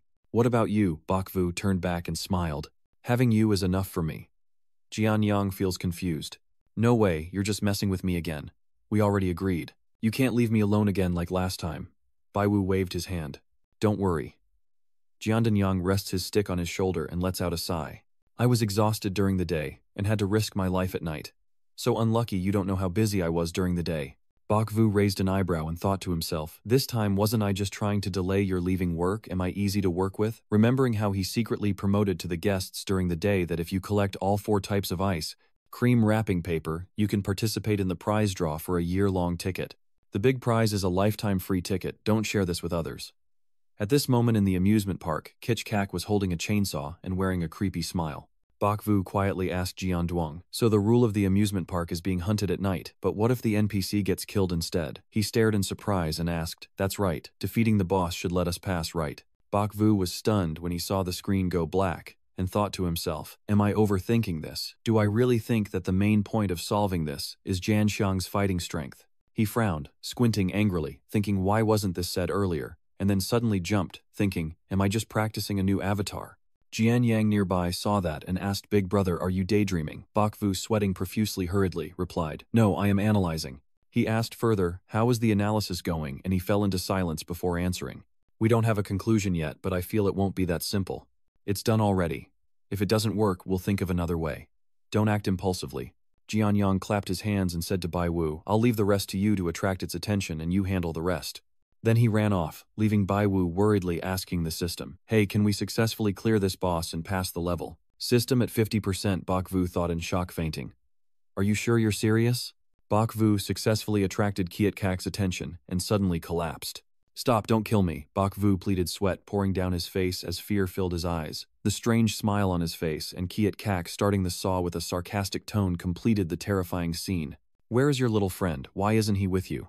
Bakvu tremblingly answered on the ground. He won't let me follow him if I do. He'll break my leg, and he says I betrayed him and got punished. He calls me a debt burden to the heavens. He smiled and replied, poor thing, don't worry, after I kill you, I'll help you seek revenge. Suddenly, 2 balls fly from behind and attack him. In panic, Kai Kak turns back and watches as Jian Duong hits another one, causing him to fall flat on the ground. He was stunned, frowning as he looked at him. Jian Yang, with a determined look, raised a stick and struck fiercely at him. Bakvu's eyes widen, Jian Duong shouts, go to hell, and decisively stabs the guy. Jian Duong breathes a sigh of relief and says, see, I told you it was easy. You overthought it. Bakvu stroked his chin thoughtfully and said, that's not right. It definitely isn't. Jian Duong exclaimed in shock. What's going on? He widened his eyes and yelled out dangerously before hurriedly stepping back. Bakvu quickly caught him. Both of them were stunned to see Jiat Kak alive again. He stared at them angrily with a sinister smile. Bakvu and Jian Duong panic and hurriedly run away, shouting, he's alive again, run faster. Kak followed them and said, trash, get stung. The 2 of them ran to sit behind a short wall. Yan Duong, furious, turned to grab Bakvu by the collar and questioned him. Why? Why can this guy still come back to life? Bakvu calmly replied, I didn't say it was that simple. Jian Yang clenched his teeth in anger and raised his fist towards him. Bakvu clenched his fist and said, can you calm down and let me finish talking before you act? He glared at him and shouted, why do you keep cutting me off, and which part do you want me to listen to? Bakvu let out a breath and replied, please listen to everything. Can you please not act so impulsively? Do you still see yourself as that NPC kid? Jian Duong sat on the ground holding his head and asked, can you tell me the truth now? He looked at Bakvu with tears in his eyes and expressed our feelings. Are we really never going to get back? Bakvu put his arm around him and reassured him, I just need to stay calm and we'll definitely get out. He frowned and said, with determination, trust me, it's going to be fine. Bakvu fell into his thoughts. Killing the blacksmith back wasn't an option. Could this dungeon actually be some kind of trap? No way, this doesn't make any sense. If they really want to play me, then what's the point of this amusement park? So fighting a direct confrontation between morning and night, combined with a rebellious boss, would be enough, right? He stroked his chin and pondered. Jian Yang didn't want to be killed, so he tried to build good relations and welcome him. But that would surely turn him into an NPC permanently trapped inside here. He remembers the images from the past, which is why the NPC made a small move to hand himself over to the clown at night. He recalls the past images, keeps reminiscing, and remembers when Jian Yang used the stick to attack other actors. If it can't be solved during the day, it's left for the night. He recalls the moment when the other illusion vanished and we couldn't kill the clown that night. Then he remembers the clown coming back to life and glaring at them with a very dangerous expression. Bakvu Koimat, Sui Ni Ve Thi Phuong Fap, Jaidoi Not Din Phai Tim Tu Banai. Jianduang Nia Noi Hova Fa Vao Dong Sui Ni Kwaan. So what should we do today? Are we just going to be doing physical work like fools? Bakvu glanced at him and replied, of course, whether we work or not, the result will be the same. Then he stood up, put his hands in his pockets, and clearly announced that today our main focus is on the sky. Jian Yang surprisingly confirms, are you serious?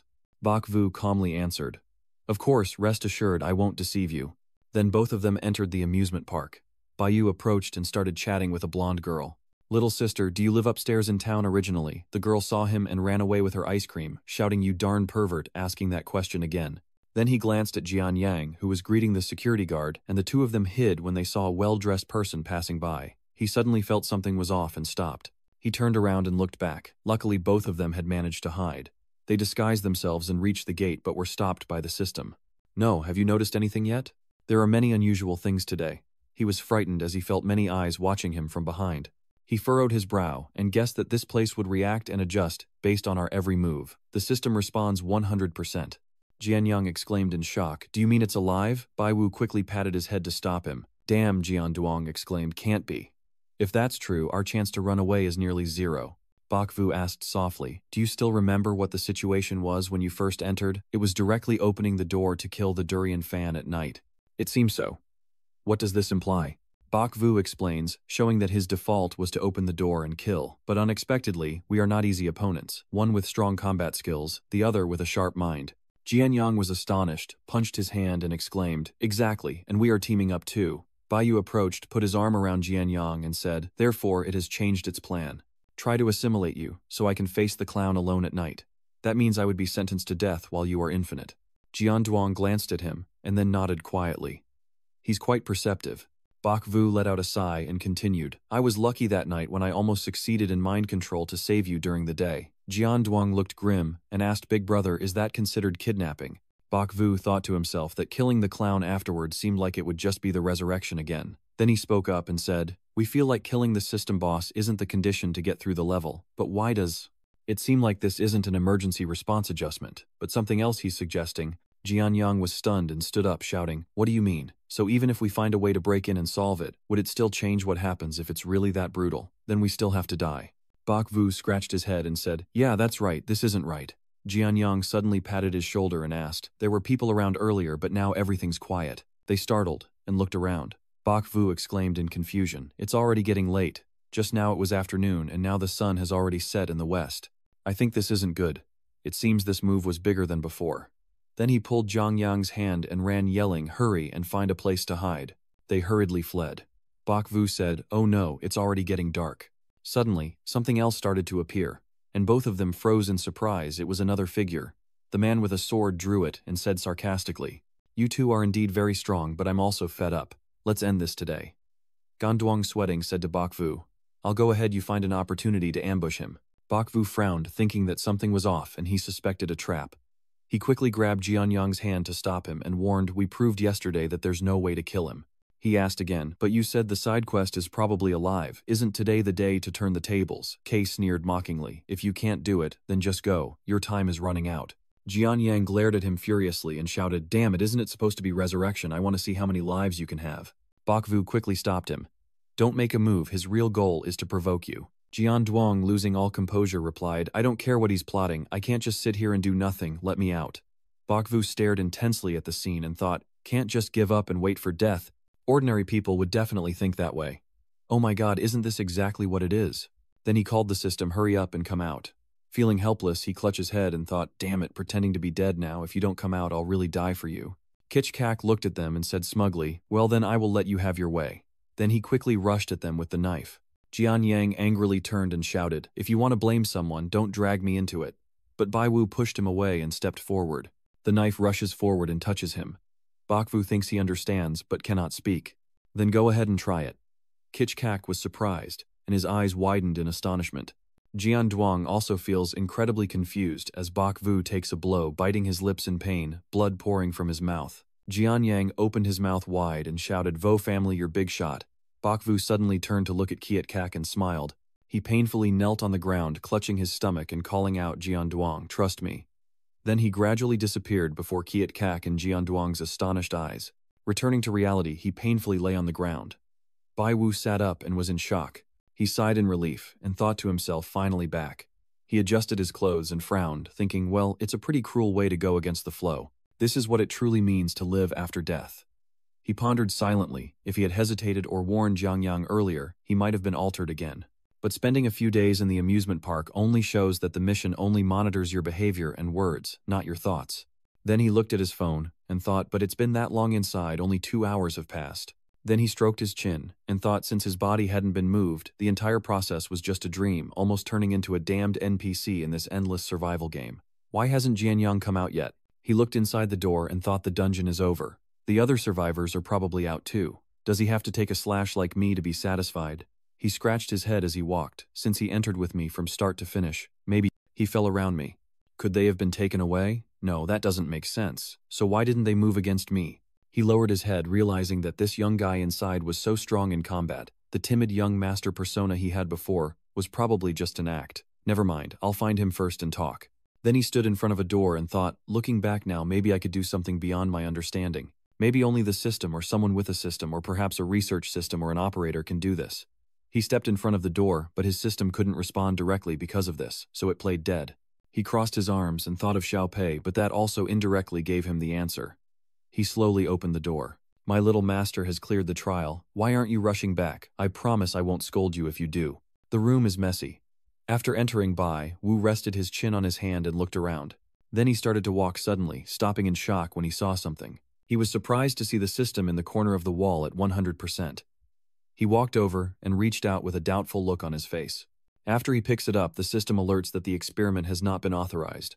An hour ago, a shadowy figure walked through the darkness, shining a bright light. Tu Kuang gently raises his hand to control it and says dismissively, "You've got no chance to get me in now. Everyone says it's very dangerous, don't follow in." He frowned and angrily continued, "But you still don't listen." Tu Kuang helps the man in white to his feet and says, "Don't disappoint my expectations of you." His voice turns cold as he warns, "When I come back, if you haven't succeeded yet, there's no need to keep you anymore." Back in the present, a hint of praise flashed in Tu Kuang's mind. "That's right, you're the first to escape successfully in the past 10 years. Bai Wu stared blankly at the image before him, wondering in his heart, "Is this some kind of system?" He opened his eyes wide in disbelief. Really? This guy's name sounds like it could easily be misunderstood. Could this be the whereabouts of the researcher from over 10 years ago?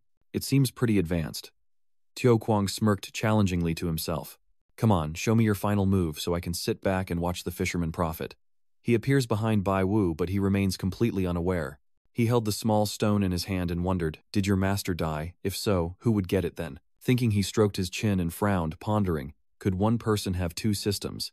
If I fight fast, will I risk losing my mind? He pats his head, feeling a bit conflicted. If they could get through safely, then what should I do about Thu and Deng Hoa? Could I just swallow it? Just as he was about to put the green gem in his mouth, Xiao Pei appeared angrily, scolding him for not wanting to live. Suddenly, the blue gemstone in Bak Vu's hand flew up into the sky. A huge energy source was released, along with a blazing red notification saying energy recharge complete, ready for elimination. A beam of light shot straight down from the blue gemstone, blinding Bak Vu, who hastily shielded his face as the two beams formed a sword aiming at him, and he struggled to defend himself. Tu Kuang clenched his teeth in displeasure as the system's red warnings kept flashing, indicating failure to eliminate and rapid energy depletion. Bak Vu exhaled deeply, silently, acknowledging the danger. He took a step back and wondered, did it want to kill me just now? Luckily, my system activated the protective measures, or I would have gone straight to join my parents. Thinking that, he stared vigilantly at the green gem. The green gem gradually fell. Bak Vu grabbed it and muttered to himself, "Your energy isn't enough to be that arrogant," then threatened, "I know everything in your data store. If you don't obey, I won't hold back anymore." Tai Kua tu Tu Kuang, tham ni trong long that vong he thong, kua Bak Vu ko vele da nong kap kong biet kon kokush nao doi fo noi han kong. Dung tiek la lan nai, hong nyung hong lam, don thuong duok, hai ben nguok lai hien. Ngai chi chon o trong hoi to chuoi chung. He glanced back, thinking he could no longer swallow Bak Vu. Tu Kuang left disappointed with these thoughts, really a mistake. A red alert appeared, indicating that the laboratory's consciousness had escaped, and the digital model was about to close. Bak Vu, upon hearing this, repeated the key terms consciousness and digital model. "I see now, I understand the digital model is the copy trapped as my consciousness and Jiang Yang at that. So in the end, what use does the body in reality have?" The red warning message reappeared. The experimental model posed a threat, accepts the command, and all was wiped out. Bak Vu's face contorted upon hearing this. All of it, Bak Vu's memories come flooding back one by one. The message reappeared. The chemical substances from Taithuan Company's products revealed the cause of the deadly poisoning event. 17 people died. Many of them were technicians, and all the victims identified were workers from that company. 5 employees of Taithuan Company have gone missing, and their whereabouts are unknown. Taithuan Company went bankrupt and was bought by Truong Win, who is holding a group photo on his phone. The face of a girl marked with a red circle by a young man, and a notification. The lucky survivor in the accident during the earthquake rescue operation. This is someone Bak Vu has met before. He clenched the green gem with trembling hands and said angrily, "So it's you." The bloodshot in his eyes burned with rage, as he said bitterly, "Everyone here has been dragged into the dungeon by you to be killed, so who exactly gave you the right to distort everything? Who is your host? Where is he?" But no reply, came only a message, saying energy depleted. The blue gem gradually shattered and floated away. Bak Vu gradually became alert, thinking about revenge. If Yi still existed during the Thong Thin period over 10 years ago, I would have been wiped out long ago. Don't tell me you're looking for its host. Standing there alone with that lone silhouette, you seem incredibly lonely, and you can sense everything happening around you. Changing the scene to somewhere else, Bai Wu stands in front of the gate, wondering in his heart. Gan Duong, you've probably already left safely, right? I remember his face and think to myself, I believe we will meet again soon, the fearful look on his face as he held my hand and begged. Then when they were escaping, he didn't want him to risk his life, so he tried to stop him, but in the end they still had to take on those bosses. Luckily both of them survived. Bak Vu looked back and thought to himself, baby, if you're back, just reveal yourself quickly. I see you, but he didn't notice the truck rushing toward him. When the truck was about to reach him, he finally turned his head and saw the speeding truck coming, but it was too late to react. A swift shadow lunged and pushed him backward. Bak Vu sat on the ground, clutching his chest, still overwhelmed. Seeing the terrifying strength of this beautiful girl in front of him, Bak Vu turned pale with fear. He trembled, thinking, she is definitely someone with a system. Bak Vu quickly got up, and he and the girl stood watching the vehicle that had just been impacted. He secretly glanced at Dai Luke. This girl is very skilled. She's probably not an ordinary person. Dai Luke focused on the car, unaware of Bak Vu's evaluation, and still looked both divine and cool. I was really just embarrassing myself earlier, and the system blamed you. Suddenly, Dai Li snorted, and Bak Vu felt a pang of guilt, thinking, what did I stay silent and do nothing, and yet I'm so clever? The door of the truck opens, and a driver steps out holding a huge wrench, his face grim and clearly displeased. Bak Vu whispered to Dai Lu, thanks earlier. He stepped in front of her looking cool and saying, this guy's not right, let's wait for the right moment to act. Dai Liu replied with just one word. Bak Vu silently called in her mind, system, help me quickly. Suddenly a stick was thrust in front of him, and he dodged to the side unexpectedly. Da Luke handed him the stick and said, keep going. Bak Vu forced a stiff smile and replied, leave it to me. How about you get out of the way a bit? Bak Vu assessed in his mind that if he wanted to show his power, it was obvious she would quickly bring the staff to him, so he understood her intentions. Seeing the driver rush forward like he's out of control, Bai Wu wondered to himself. With this guy's attitude, can I handle him? Bak Vu, holding the bat tightly in her hand, then curses at the system. System, hey system, if you've got guts, don't come out and watch me die. The stick falls to the ground with a loud noise, and the driver raises the wrench in his hand ready to strike again. Bak Vu struggled to pick up the stick, but before he could act, Dai Luke's kick sent the wrench flying away. She quickly covered his head with a leather bucket, then Dai Luke stomped down with great force, her eyes flickering as if she sensed something behind her. From afar, a figure stood there. Xiao Kong smiled faintly, feeling that this outcome was beyond his expectations. He left satisfied. Things are getting more and more interesting.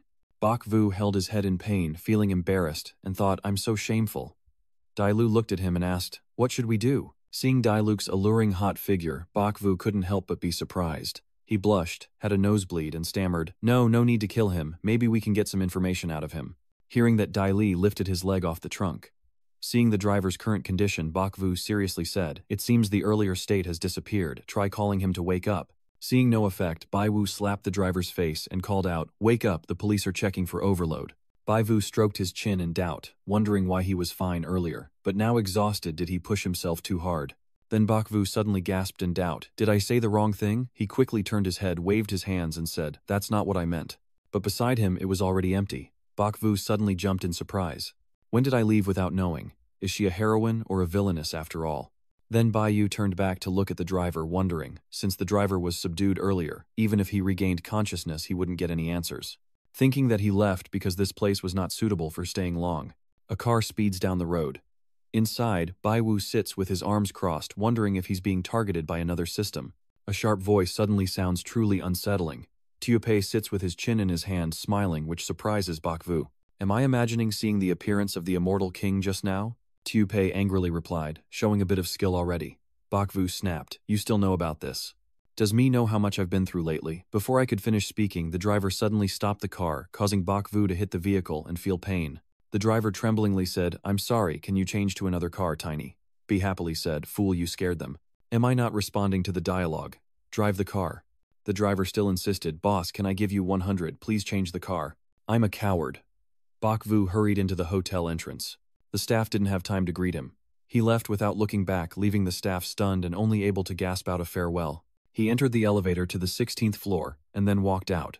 He looked displeased as he walked away. The hotel maid saw him about to enter and spoke up. "Good morning, sir. Do you need your room cleaned?" He slides the card to open the door, then storms inside and slams it shut without saying a word to anyone.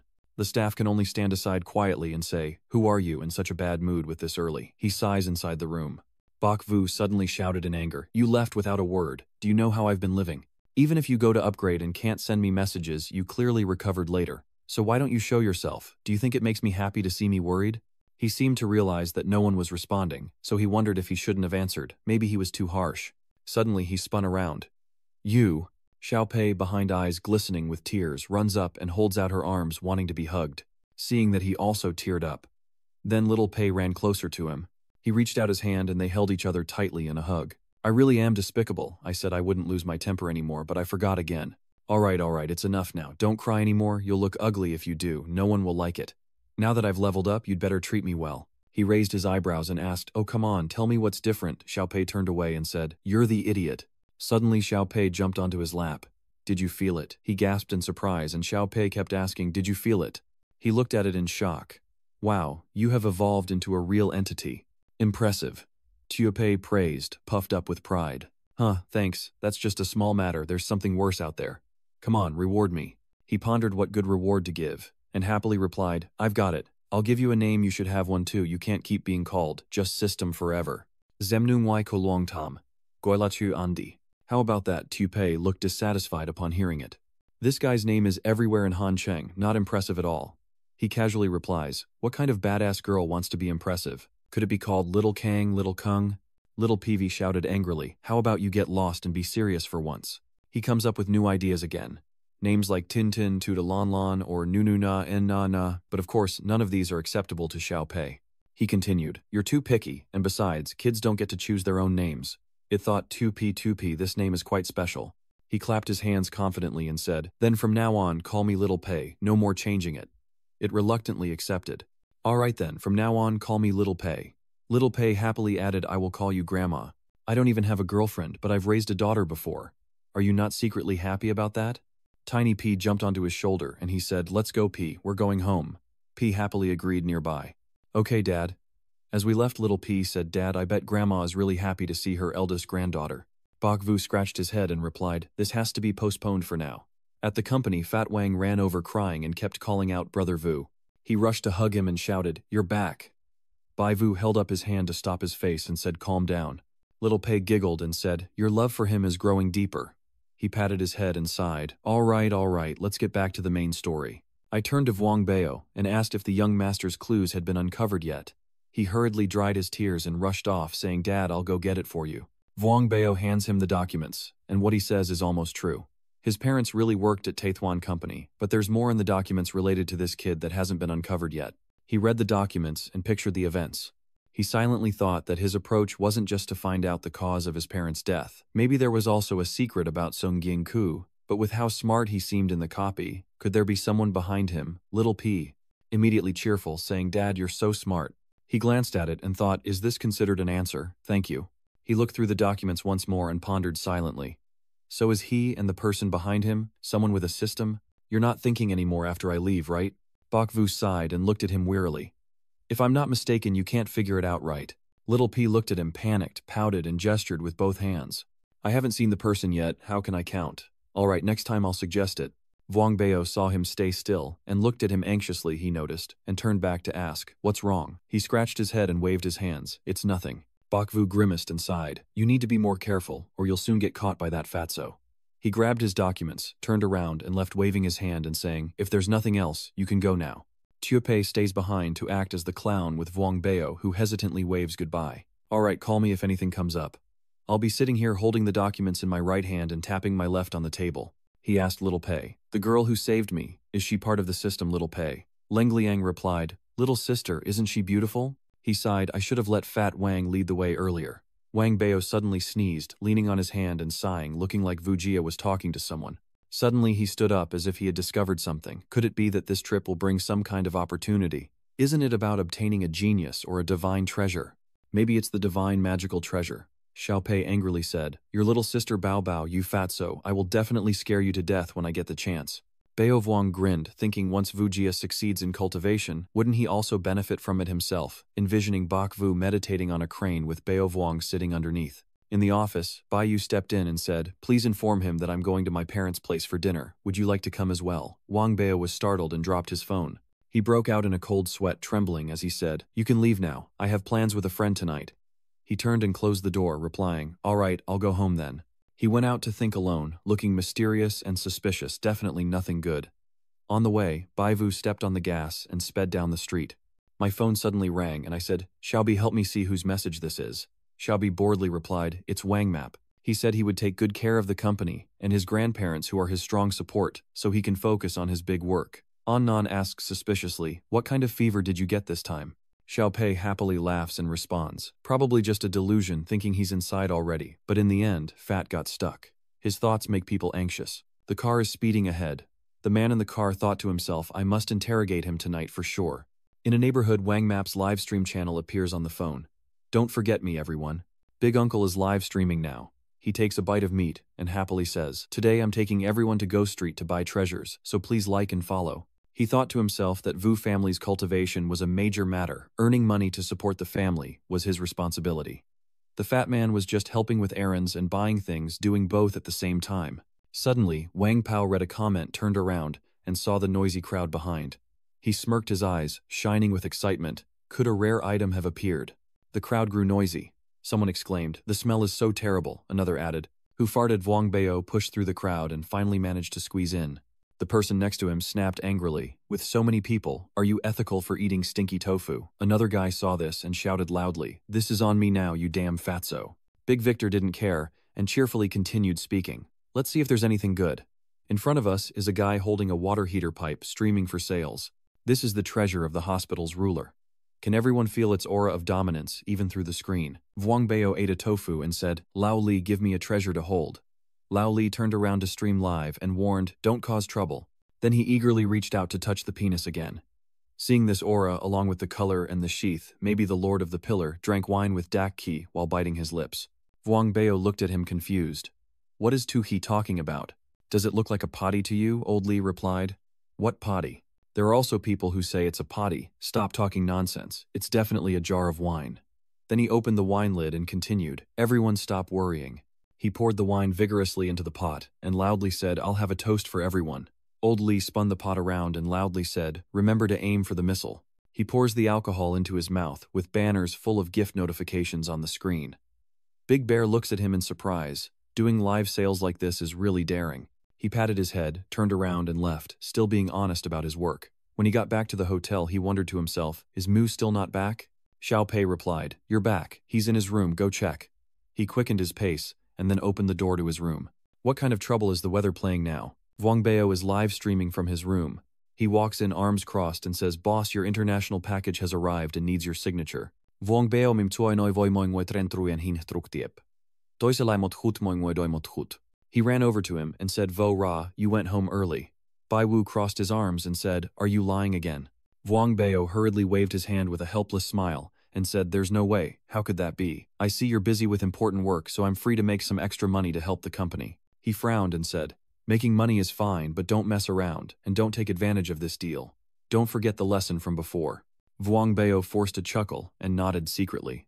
Of course, you can rest assured. He pushed the chair back and said, all right, you better get busy. I'll sit here and watch for a bit. He replied, all right, later we'll go begging while Wang Bao is back live streaming. I'm back, sorry to keep everyone waiting. He's reading the comments, everyone is watching to see what I bought. This is Tu Pei appearing and saying, don't open the box, it's going to break, keep him from opening it. Bak Vu hears this. Is he selling illegal stuff? Xiao Pi quickly said, it's not, it's good stuff, but will cause trouble. I thought to myself, buying good things really is a good thing. Moreover, this live stream room only has a few tiny white creators and a new group. What trouble could there be? Wang Bao excitedly opened the box. If everyone was so enthusiastic, he would randomly open 2 items to check. He took out a paper package. Oh, so that's it. Is this a rare item, does anyone know? Inside the paper package is a item. Did Wang Bao enthusiastically unlock a bottle of wine? Come on, this is an artifact from before the Qin. Did our ancestors already drink wine back then? Bok Vu marveled and said, is this really tan wine? Big Brother Wang's supercard drew the winning one again. Xiao Pei looked and said, this is the treasure, and trouble is also because of it. He looked back at it and said, what trouble do you mean by trouble? Can it be resolved? Tu Pei turned away. It's too late. This is called a slave caste of the state of Qin, and it's overseen by the renowned General Shangyin. Fatty excitedly said, isn't this perfect for what we need? Bai Wu opened his phone and received a message from landlord Mr. Huyn. That damn fat guy stole my treasure. This thing is mine, it's that fat bastard's. Give me 200 pieces and I'll buy them. Are you saying he's deceiving us? A scammer. He looked at his phone in disbelief. Run, we're doomed, so it's boss bip 004. My vision isn't good, so I can't blame anyone. The transaction is completely done. Is there still a need to pay? Bleep 01 advised this landlord to go home and farm the land. Master Huyn, get lost and go to the navy. You con artists don't talk reason, speak roughly. If you can't, you lack the qualities. Lao Wuban Thok Su Lai is planning to take the girl's fruit, and I want to ask if this thing is real. Do we really have to give the pair if it's true? Everyone stop causing trouble. It's just a small misunderstanding. Vuong Bao received negative comments on his live stream. Seeing that, he quickly made an excuse to turn it off. He said, today is getting late. Let's meet again tomorrow. See you. Then he immediately turned off and let out a sigh. Bok Vu sat there and said, congratulations, you found another treasure again. Now that things have turned out like this, how do you plan to handle it? Vuong Bao, unaware, quickly asked back, are you saying I found another treasure again? Bok Vu glanced and said, not bad, fat master. So are you planning to give him some extra money, or do you want to eat it all by yourself? Vuong Bao, inspecting the artifact, said, the antique industry is all about vision, victory or defeat, depends on a single glance. As he pulled out a drawer and stored the item, he added, does that savage think he's buying vegetables? Stop causing trouble. I've already told him to keep quiet. Let's go get some late-night food. Bao Wu patted Bok Vu's shoulder and said, fatty, whatever you want to eat, it's on me. Leaving the door, Bao continued, Master Vu, you're also quite capable. Consider this our joint effort. Bok Vu quickly refused, don't bother, it's yours, I'm not involved. He sat drinking alcohol like water, feeling despondent. He slumped over the table, looking at his phone and saying, the construction project took half a year. I owe a lot to pay everyone, and my wife has gone back to her mother's. He continued, tell her to send a few 100,000 so I can buy 2 more bottles of wine. He sighed and said, why is my luck this bad? Suddenly he scrolled to a live stream. His eyes widened in surprise as he watched whatever the wish just give it to Rose. A masked woman appears on the live stream, continuously engaging viewers with the phrase, it's not too late to try out the new missile. Central Space Center's Uncle Hoa Tsu gifts the super missile to the room owner. Sister Thotho, the fairy sister, is so amazing. I successfully confessed today, I'm so happy. Ngulong immortal. Elder sister, I want to take you home, you belong to me. I will come tomorrow. Has the fairy elder sister arrived yet? Please, goddess, help me make that worthless man beep for the rest of his life. Bok Vu's father looked at his phone and smiled, maybe I should try too, since I have nothing left to lose. The scene shifts to 2 hours later in the small town where a stretcher shop has a waiting ambulance parked outside. The siren blares loudly through the quiet night. The patient stretcher was quickly brought into the emergency room. Bao Wang, lying on the bed, still said, you fat old man, I won't let this go easily with you. Bok Vu said, could you wait a moment? The doctor hurriedly pushed the bed to the emergency room and said, prepare for a bowel washout. Vuong Bao, still not giving up, said Hakong Map Toy, then drooled and fainted. Bok Vu waited outside the emergency room and asked the system, Xiao Pi, what exactly is wrong with that fat guy? The system replied, don't worry, he won't die. He continued, this is the karma he chose himself. We can't save him or we'll get caught up in it too. Bok Vu pondered, so just do that little treasure's mischief. You remember the mark on Vuong Bao's neck and asked Tu Pei, so you also saw that goldfish mark. What's the story behind it? I asked Xiao Pei hesitantly, that is generally a supernatural existence. Xiao Pei explained, and the scene shifts to the next day. Vuong Bao has been discharged, and Bok Vu helps him walk and says, the night market owner came and said a lot of good things, even left 5,000 newtons, but I didn't take it. Vuong Bao replied, not taking it is the right choice. This little money won't get us anywhere. Vuong Bao said painfully. Bok Vu immediately pushed him away and said, I advise you to do good deeds. If you don't, more misfortune will follow, and you might not be able to handle it. Vuong Bao, confused, asked Mr. Vu, what does your comment mean? Bok Vu explained that he was poisoned and it had nothing to do with their skewer shop. He blamed himself. Vuong Bao still didn't understand the reason, so he asked Bok Vu again, how is that possible? Bok Vu glanced at him and said, after you stopped broadcasting last night, did you wash your hands? At this moment, Vuong Bao suddenly remembered and said, no, that can't be. A fearful look gradually appeared in Vuong Bao's eyes. He looked at his hands and said, I remembered I rushed out without washing. I kept thinking about this on the way home. After ordering at the snack shop, I went to the bathroom, but ended up forgetting to wash my hands, which was a mistake. Wang Pao nervously grabbed Bai Vu's hand and asked Vu Jia, "Is this perhaps karma for me picking up that treasure?" Bak Vu coldly replies, "What do you think?" Vuong Bao nervously asks, "What should I do about this? I got food poisoning and I still can't get it. Could there be an even greater disaster waiting ahead?" Bak Vu said, "To untie the knot, we need someone who knows how. Let's go meet the person selling the treasure for you." Wang Bao knew hopeful quickly nodded and said, "Yes, let's go find him. If it's really not possible, then return the item to him." Then the two of them got in the car and sped off to find the seller. Bak Vu sits idly gazing through the car window, while Vuong Bao drives, and says, "We're almost there, just turn ahead and we'll reach their village." Suddenly Xiao Pei appears, and asks Bak Vu, "Do you think that goldfish stamp might also be some kind of system ability?" Bak Vu replied, "Is that not the case?" Xiao Pei said, "I can't confirm that for now. But that seller Mr. Hein is definitely just an ordinary person." Bak Vu replied, "Even if he isn't, the goldfish mark from Yin Mao was created for him. Let's follow this lead and dig deeper," he thought to himself. "We've arrived at the village entrance. This is the place," Vuong Bao said. Looking at the village gate, both of them were very surprised, eyes wide open, and Vuong Bao even exclaimed, "Oh my god, which family's wedding is this?" Inside the village gate, there are actually many banquet tables, and hundreds of people happily eating and drinking. Bak Vu and Vuong Bao quickly get out of the car. A young man with an unfriendly face greets them and says, "You're friends of Mr. Huyn, right? The party's already started, follow me quickly." "He is inside," Vuong Bao said. "We're not here for the feast, we're looking for Huyn Dai Fat." The young man smiled and said, "Yes, that's right, please come in. He is at the village committee office."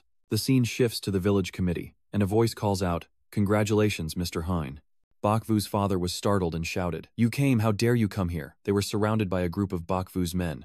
Bao Bung whispered nervously into Bai Wu's ear, "We're walking right into the lion's den, and Xiao Pei appeared to warn us, be careful, they might attack." Bak Vu calmly approached him, and said, "Mr. Huang, just a few misunderstandings. I am Bak Vu from the Antique Collectors Association. Can we move somewhere else to talk?" Bak Vu spoke, and hearing this, Bak Vu's father finally calmed down and pondered. "The Antique Association, based on this attitude, I want to hear what you have to say."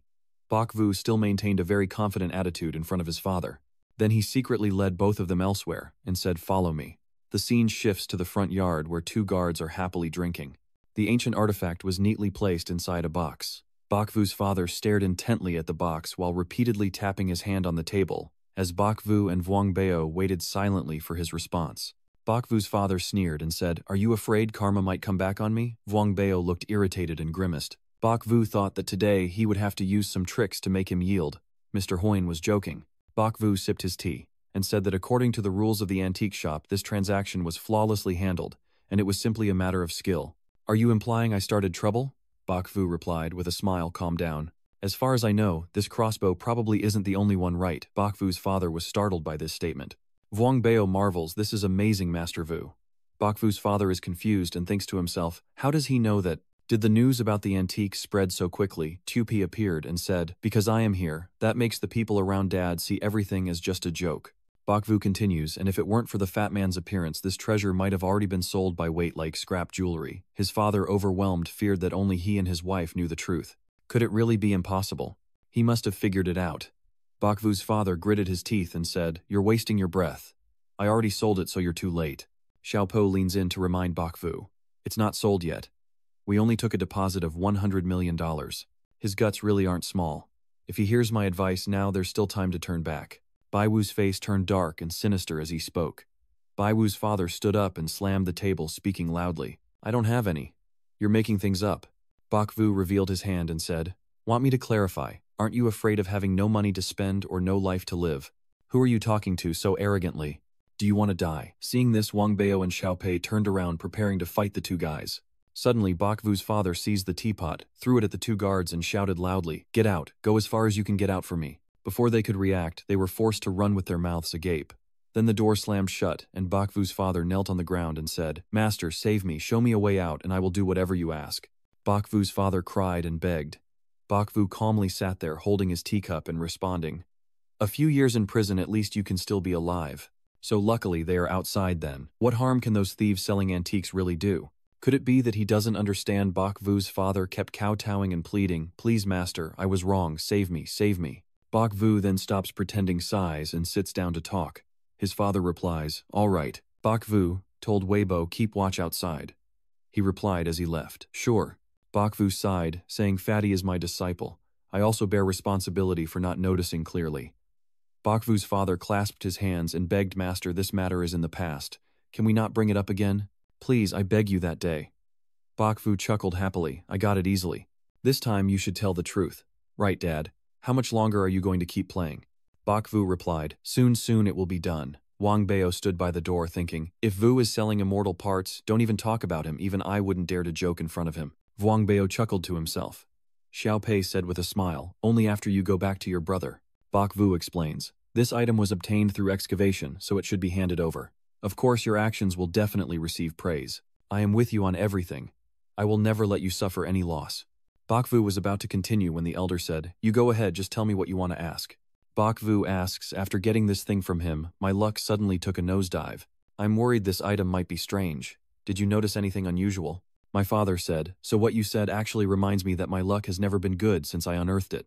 Then he turned around to contradict himself. That's not right. That's not right before that. My luck wasn't doing so well either. It probably won't believe me when I say this, but the buyer was already here with the money by noon. I've been excited here half the day, and you've arrived just now bringing this day to me, Bakvu's father said. Then he suddenly remembered and continued to reply. Mostly it was after offering sacrifices that the goldfish granted the wish. Bakvu asked curiously, can you tell me more about this goldfish? Bakvu's father stammered, claiming it was the fairy girl himself. No, so they called her the Saintess. After all, she was a European beauty. Then he slapped his own face and said, you bastard mouth messing around, should I tell you to talk nonsense? I won't say any more. The rest is up to your father. Both of you are great masters, I dare not offend either. Bakvu stood up and said, all right, thank you. You need to watch these carefully. I will inform you once I have arranged everything properly. Master Bak walks leisurely. Fat senior brother walks leisurely, waiting for your good news. Bakvu walks while thinking, so the goldfish's movement is the key. The car sped down the road, Wang Pu driving while Bakvu sat beside, lost in thought. Little P appeared and said, Dad, I haven't confirmed yet if the goldfish is the system's host, but I feel it's very likely. Bakvu replied, oh really, why do you say that? 2P continued. So then what could I be? Could it really be the fairy girl? Bakvu said, that's called the fairy sister. Fairy maiden, don't just imitate the elder's way of talking, it's too hard to understand. The monkey doesn't imitate him, and his teasing scolds make Xiao Pei pout. Biaobok suddenly sneezes loudly. Xiao Pei senses impending danger, and says, not good, there's danger. Suddenly, a car rushes toward Bakvu at lightning speed, and inevitably, a collision occurs between the two vehicles. Bakvu couldn't react in time, while Wang Bao, clutching the steering wheel with his eyes tightly closed, seemed to sense something, and opened one eye to check the situation. 2P was channeling his energy to save everyone from the accident. Wang Bao was so frightened he was stunned. That car crashed head-on into Bakvu and his group's vehicle, but at that moment, a blue light appeared. The invisible hands touch the car door hands that become clearer as they move with lightning-fast steps, never touching the ground. Dailuk appears just in time to help everyone escape the grave danger. Bakvu breathes heavily as he gets out of the car, leaning on the hood, and says, it's you again, you saved me once more.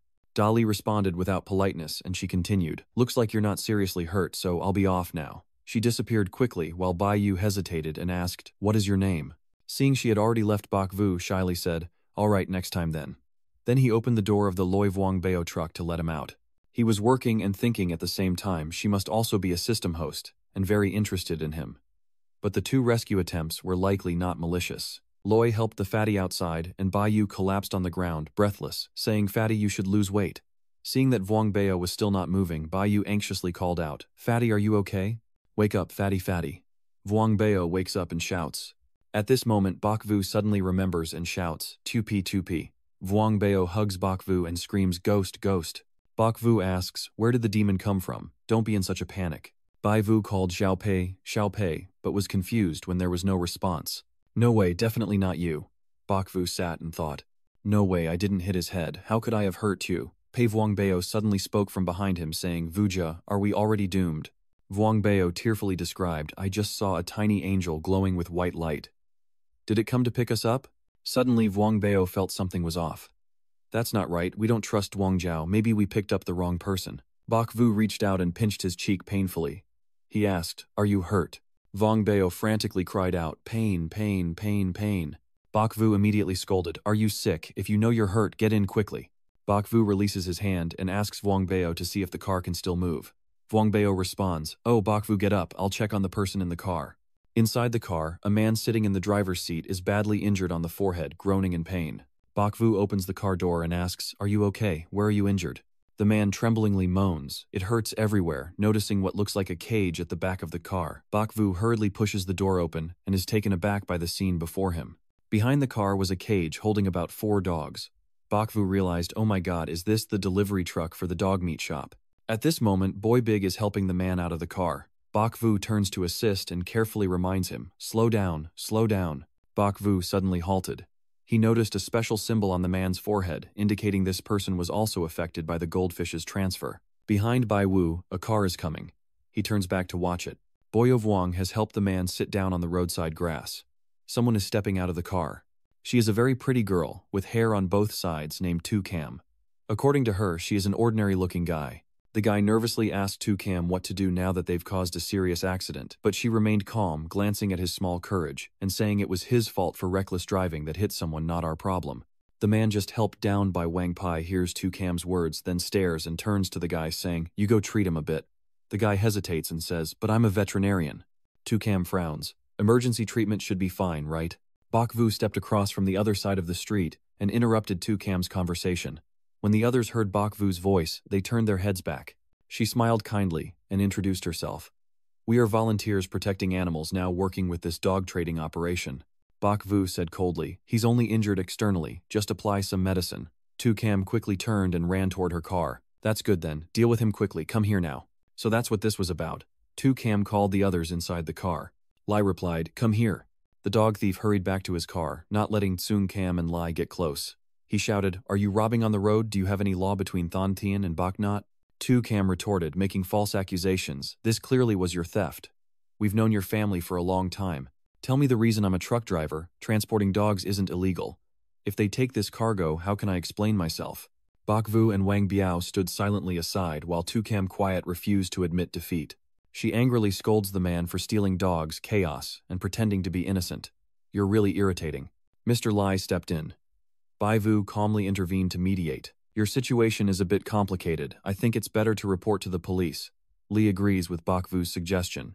"Cam, let's call the police. Stealing directly is not quite right." Cam was anxious, but the dog couldn't wait, and if we don't treat it now, it'll be lost.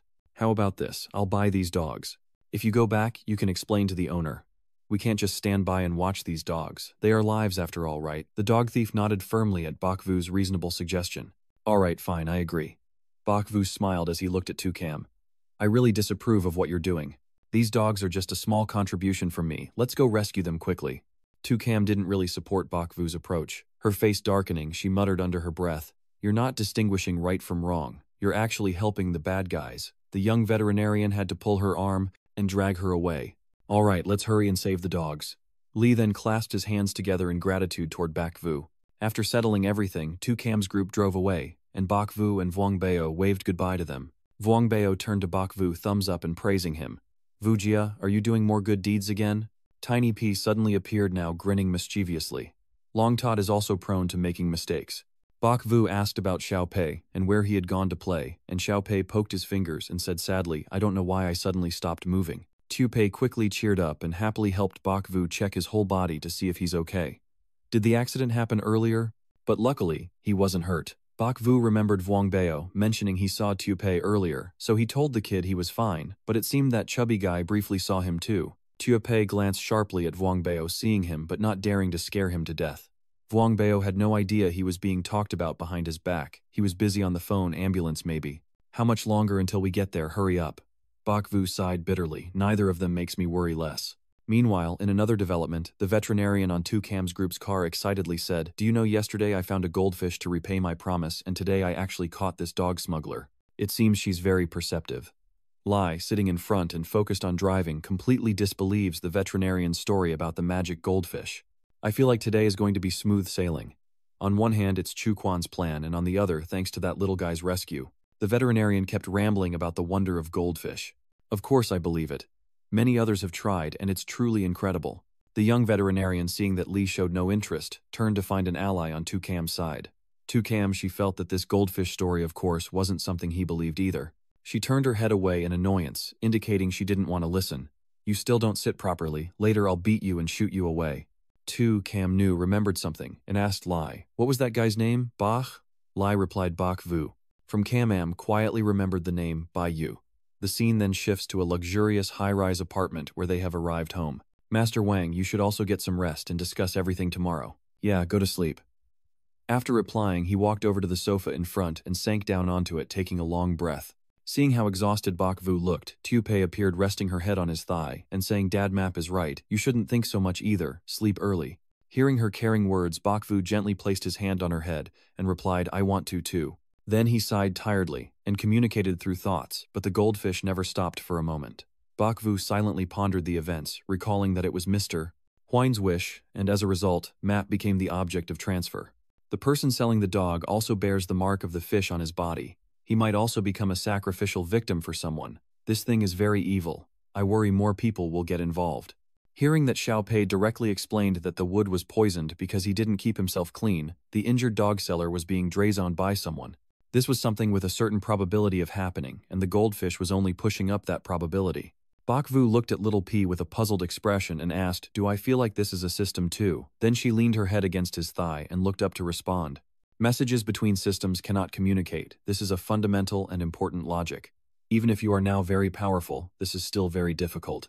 In Xiao Pei's words, Bai Yu noticed the surprised gap and exclaimed that it was very difficult, which also meant it wasn't impossible, right? Seeing him raise his voice like that, the kid silently glanced sideways and gently placed her index finger on her lips to remind him.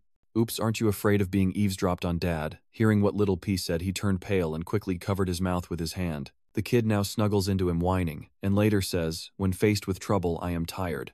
Watching this, Bak Vu gently pats Du Kid, sleeping his eyes, looking into the distance, thinking that whatever secret this little goldfish has, I must find her quickly and tell her. Time passed quickly, and it was already the next morning. Bai Vu and Wang Bao went out early.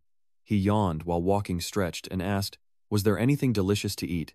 Seeing him like that, he tilted his head and replied, "Yes, that little snack shop you caused some trouble at. I wonder what happened. Let's go check it out."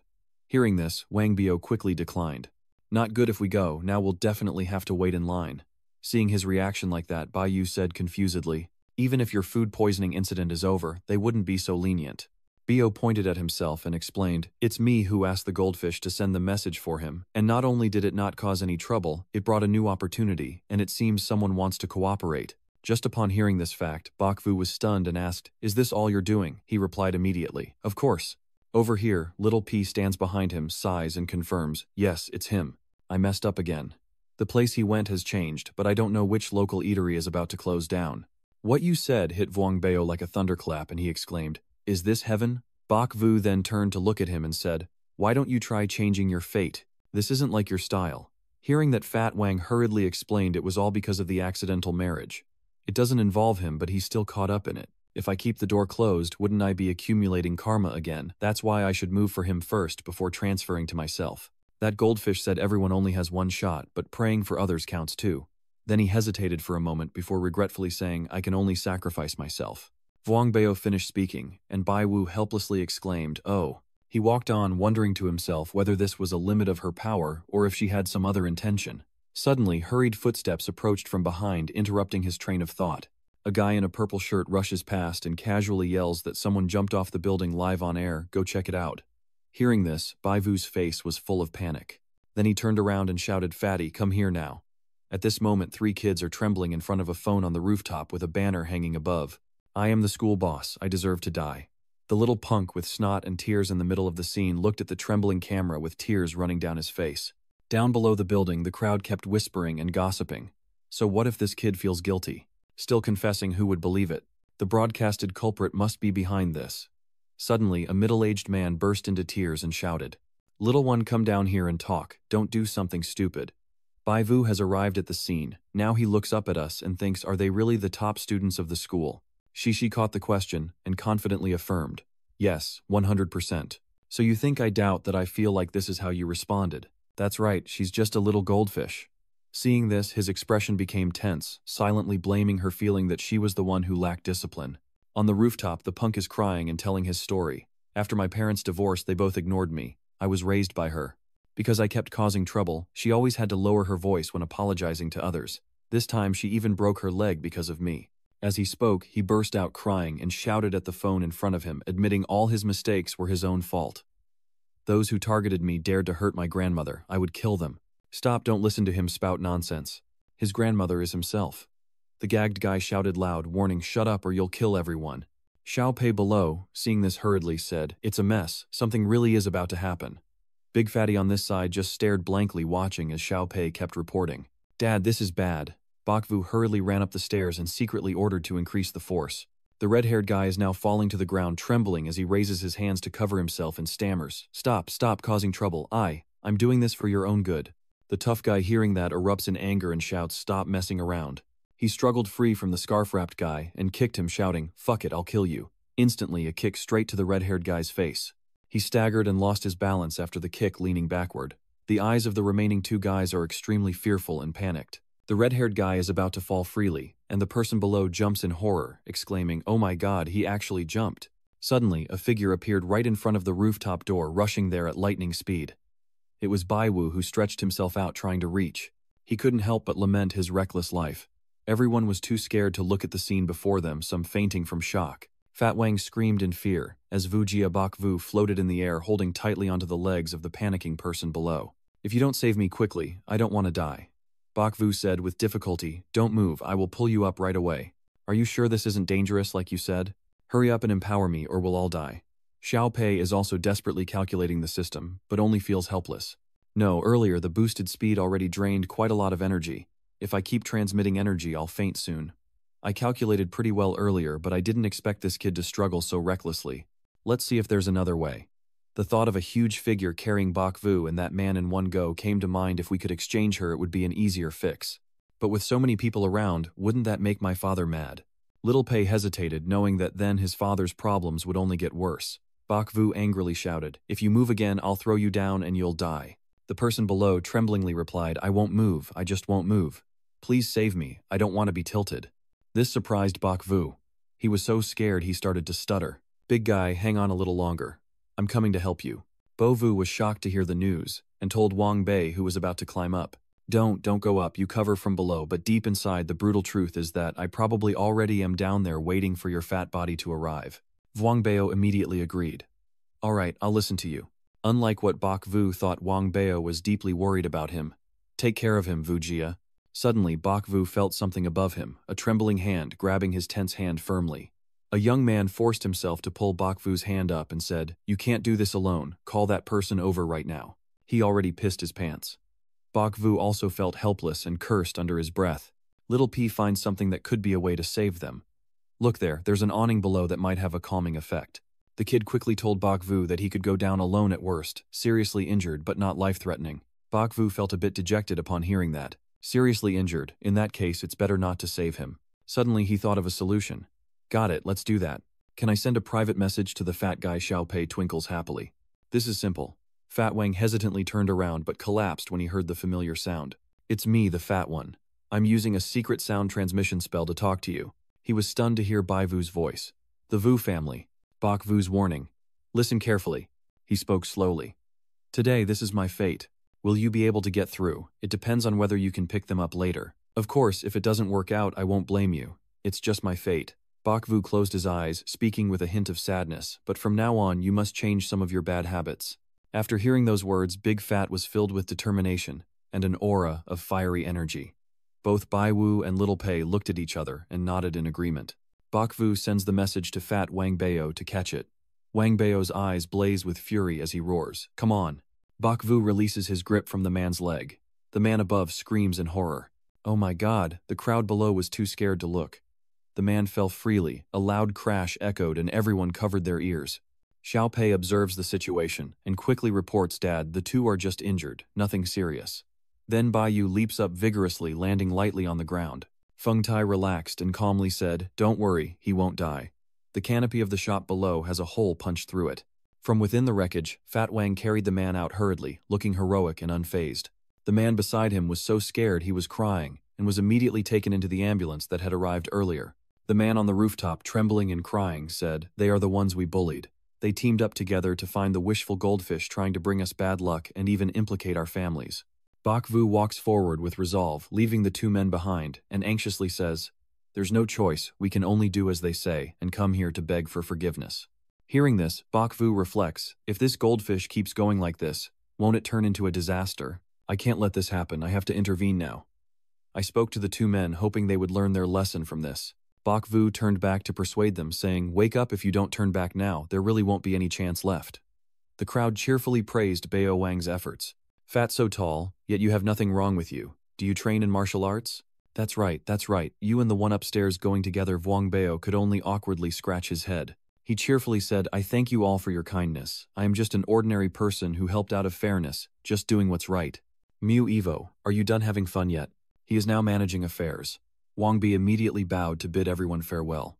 I have to take my leave first. He ran over to Bak Vu, who was waiting for Nei No to ask.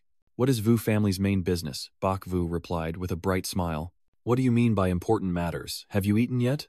Are you not hungry anymore, brave man? Vuong Bao immediately replied. How could I not be hungry? As we go, Vuong Bao asked casually. Vo, family, the divine communication technique, can you teach me? Bak Vu said softly. You want to learn, it's simple. You practiced Black Gate a year ago, then talk to me. The night falls outside the window. Wang Bao is exhausted, lying face down at the table across from Bai Lu, who is sitting and looking at his phone. On his screen is a live stream of the goldfish, and she is thanking her fans. Thank you to Bao Bao Racing for the name My Lady Lai Thiet Dan. Wishing you a successful transfer of luck. Bak Vu quietly sat reading the fans' praise comments about the goldfish, and pondered as he asked the system. Does Little B say that her luck might be broken? Little B said a little worriedly. Dad, you're not trying to forcefully stop others from controlling their luck, are you? Bak Vu said with a very serious look. Maybe we can't let her go on like this any longer. Xiao Pei quickly replied. I don't think this is the wisest course of action. Then force her out. I want to see what this fish is really like. Tu Pei could only smile wryly. What? Let me be the model and make you unhappy for no reason. I knew from the start you didn't come to see me for good news. My young master, can you listen to me fully? Ha. Then feeling uneasy, sat down and said, fine, continue talking. If you're dissatisfied with me, don't blame me for turning hostile. Bak Vu slowly stood up and stepped away from his seat. Vuong Bao felt strange seeing Bak Vu so pensive. So what is it all about? Bak Vu turned back without saying anything. He rubs his nose as if he has a terrible headache over this. Ha Than, losing patience, slams his hand on the table and says, if it's even the craziest thing, you have to tell me so I can help you. Bak Vu sighed and began to speak. Okay, I'll tell you, but you must keep it secret. Wang Bao immediately agreed. Don't worry. Vu Jia Ha Than nodded softly. Little Pei stands helplessly beside them. Why can't you two ever learn? Bak Vu sighs again and quickly pulls Little Pei back. Hey, I'm not here to do anything bad. I stand with my arms crossed at the table, a look of distress on my face, and say I was adopted as an orphan, which you all know, and honestly, I don't even know what these abilities of mine are really about. Vuong Bao was a bit confused, and asked, isn't Tiny Huyan educated in magic? Then why? Ha Than glared and said, shut up and let him continue. Bak Vu continued, I previously investigated my biological parents, and you all know this too. His eyes radiated certainty. Although the trust in his father was limited, it was almost certain that my abilities were connected to them. Both Wang Bao and Ha Than were shocked and stunned, implying they also possessed superpowers. This was truly a surprising revelation. Bak Vu looked at his hand and said what he held dear for so long. Now the only thing he needs to do is decipher the secrets within himself. His eyes showed firm resolve, and of course he must also utilize his abilities to try to do good for others. He slowly returned to his seat. I believe there are still many existing superpowered individuals or mutants, including those who have attained higher states through cultivation. A few minutes later, Baiwu continued. The goldfish's behavior now is no different from playing with fire. How can I just stand by and do nothing? Han Shen immediately placed his hand on Baiwu's shoulder and said, I understand, rest. Assured, leave it to me. Bak Vu tightly held Ha Than's hand, showing deep gratitude. Please. But inside, Bak Vu was a bit worried. What does he understand now? Xiao Pei quickly explained, thinking the goldfish was your long-lost sister who got misled. Even he is at a loss for this situation. Wow, this is him being himself. I'm not saying anything. Vuong Bao felt a little aggrieved, thinking that I should be the one to step forward, but my appearance isn't as good as Ha Thu's. Under a fieve beside a beautiful lake like a fairy wonderland, then playing the role of a venerable elder, calmly said, the prediction isn't accurate, only this one of mine. You directly perform a spell casting on the live stream with hundreds of comments capable of easing your worries. The comments quickly boost the credibility of the young diviner. Bao Vuong excitedly watched the comments and said, Vujia, only the second day, and you've already got over 2 million fans. Bak Vu was pleased with this progress, almost there. Now tell the Navy to send half of them to attack the goldfish. The goldfish on the side is enduring attacks from netizens. Big Fat Wang continues to update the situation. Vu is not okay. Both live streaming rooms are down. Have we been banned? Bak Vu calmly replied. Don't worry, the station will show a temporary pause soon, just wait for the call. Ha Than tiredly sighed and said, Bak Vu, this time our brothers really gave it their all to help you. Mr. Kim, I apologize for the trouble. I am Thiet Nam in charge of coordinating this time. Please take a seat. I am Bak Vu, and these colleagues with me mainly handle legal affairs and communication. Thiet Nam nervously said, I only invited both sides to mediate the Fan Qian event. We haven't even dealt with legal matters yet. You're overthinking it. Bak Vu replied seriously. Hopefully so. The secretary outside suddenly pushed open the door and said, Director, the Golden Fish Princess has arrived. Thiet Nam quickly said, Please come in. Bak Vu was very excited to see this finally arriving. Tu Cam nonchalantly chews her gum and pops a bubble when she sees Bak Vu. Bak Vu and Big Boss also looked surprised when they saw Tu Cam. Tu Cam spoke first. You're taking care of the dog. Bak Vu quickly stood up and said, Oh my god girl, save the dog. Thiet Nam saw that both sides recognized each other and happily said, I see you two know each other, then it's easier to handle. Come on, let's sit down and talk. He brought out some files and placed them in front of the two of them. Based on the relevant regulations and the outcomes we discussed, I suggest that our two parties take a few days off to investigate ourselves and come up with a resolution plan. Thiet Nam also clarified some details. Of course, it's not about writing a report mainly to prevent such incidents from happening again. I'd like to hear what you two think. The negotiations continued in the television station's studio, but as Tu Cam calmly stepped out, still playfully chewing her candy, suddenly a voice made her turn around. Tu Cam wondered, what else can I learn from you? Bak Vu politely said, from behind, I mean no harm. You should suggest to Tu Cam that we change to a different place to talk. Bak Vu and Tu Cam moved to a different corner to talk. Bak Vu slowly lowered his smile and asked, Are the goldfish part of your system? Tu Cam was stunned and burst her bubble. Bak Vu watched her action and quickly explained, Don't be afraid, I mean you no harm. I am like you, just with different abilities. Xiao Pei suddenly appeared behind Bai Vu, surprising Tu Cam even more. Hello, little sister. Tu Cam, with shining eyes, exclaimed, I can't believe it. Looking at Xiao Bi with hope, she asked, Can you hug me? Xiao Pei turned back to ask Bak Vu for his opinion. Bak Vu calmly replied, This is up to you, I have no opinion. Upon hearing his answer, Little Pei shyly said, I can only touch the house. Tu Cam immediately pinched Little Pei's cheeks, making him feel very comfortable too. So adorable, how could there be such a cute and lovely kid like you? Tu Cam nuzzled Tiopi's cheek and asked, Do you have a name? My face distorted, but I still respectfully answered. My name is Xiao Pei. Immediately, Tu Cam Lian called out the system's name. Xiao Pei, Xiao Pei. It also cooperated and responded to her. I'm here, is there anything you need? Tu Cam couldn't hide her infatuation with the system. So adorable, even the name is cute. Bak Vu looked on helplessly as these two people played together. Can I be specific and tell you what I'm thinking? From Cam was so happy that she agreed immediately without thinking much. Listen. Bak Vu seized the opportunity to express his opinion. I sincerely hope you can join our team so we can face the challenges together. Seeing that Tu Cam remained unharmed and continued playing with Tu Pei, Bak Vu, he continued, I will arrange for her to focus on live streaming and also help her choose her transfer target. In this way, many unnecessary troubles can be avoided. Tu Cam suddenly stopped everything and outright refused. So you just want my father to manage me? Stop with that trick, it's old news. Bak Vu immediately tried to persuade, but she used her system transportation ability on others, and this time she couldn't ignore it, especially since she had already caused serious consequences before. Tiopei nestled in Tu Cam's arms also spoke up. So that's right, little sister, this is very important. Tu Cam gently lifted Xiao Pei and said softly, Be good, you don't need to worry about adult matters, go find your dad. She then gently handed Xiao Pei back to Bai Vu, who was slightly surprised. Tu Cam smiled and said to Bai Vu before quickly turning to leave, Thank you for your honesty. Then go ahead, my problems are none of others' concern. She also left Bak Vu with a warning. You'd better stay away from me a bit. I've worked hard to build a good impression, don't ruin it. Tu Cam suddenly stopped in her tracks, looking blankly at the two of them who remained silent for a while. Xiao Pei suddenly shouted, Be careful, Dad. By the time Bak Vu realized it, he had already been hit by a blast of bird droppings falling from above. Tu Pei exclaimed and quickly moved away from him. Wow, Vuong Bao thought something dangerous was coming and hurried over. What's wrong, Lord Vu? He lost his balance and tumbled forward. Oh my god, it turns out Vuong Bao's legs got tangled together. He quickly fell down onto the road surface. Bak Vu, holding his arm with bird droppings on it, looked somewhat uncomfortable towards Tu Cam. This girl switches sides faster than flipping through a book. Behind Big Fat Wang is holding his head, crying out in pain. Tu Cam suddenly stopped, shouting loudly, Stop bothering us anymore, uncle. Everyone quickly turned to look at Bok Vu with judging and angry expressions, making him look no different from a strange old goat uncle. Bok Vu was stunned, speechless. Tu Cam gently squeezed his neck, sticking out his tongue in a look of helplessness. Bok Vu felt a bit annoyed, wiping his shoulder as he said, "Why am I always the one getting hurt?" The image of a fish suddenly glowing on the back of his hand shows he has indeed made a move on himself. Bok Vu slowly said, as he walked toward Tu Cam, who was still wild and unruly, "Something big will happen sooner or later."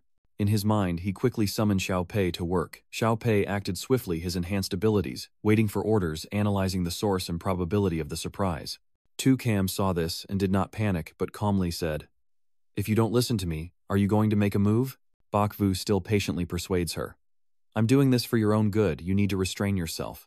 At this moment, a motorcycle suddenly appeared beside Tu Cam at extremely high speed. As it passed by Bok Vu, the rear wheel of the bike tilted towards him from the cargo area behind. He skillfully dodged the motorcycle, and Fatty Wang far away looked a bit panicked. As the bike fell over, the driver let out a relieved sigh. "Luckily I was wearing a helmet." Vuong Bao, who was annoyed below, said, "Luckily because I'm fat and have more meat." Tu Cam didn't seem too surprised when she came back. This guy has a system, so he's definitely not easy to deal with. Bok Vu realized that Tu Cam had quickly run away. Xiao Pei wondered, "Dad, are you sure Mon can persuade her?" Bok Vu kept running but hesitated for a moment. "Isn't there a better way?" Xiao Pei also thought about this for a moment, but immediately shouted, "Watch out." The sidewalk water fountain suddenly broke apart, and Bok Vu quickly leaned back to avoid the sudden gush of water. He still sped past the trees.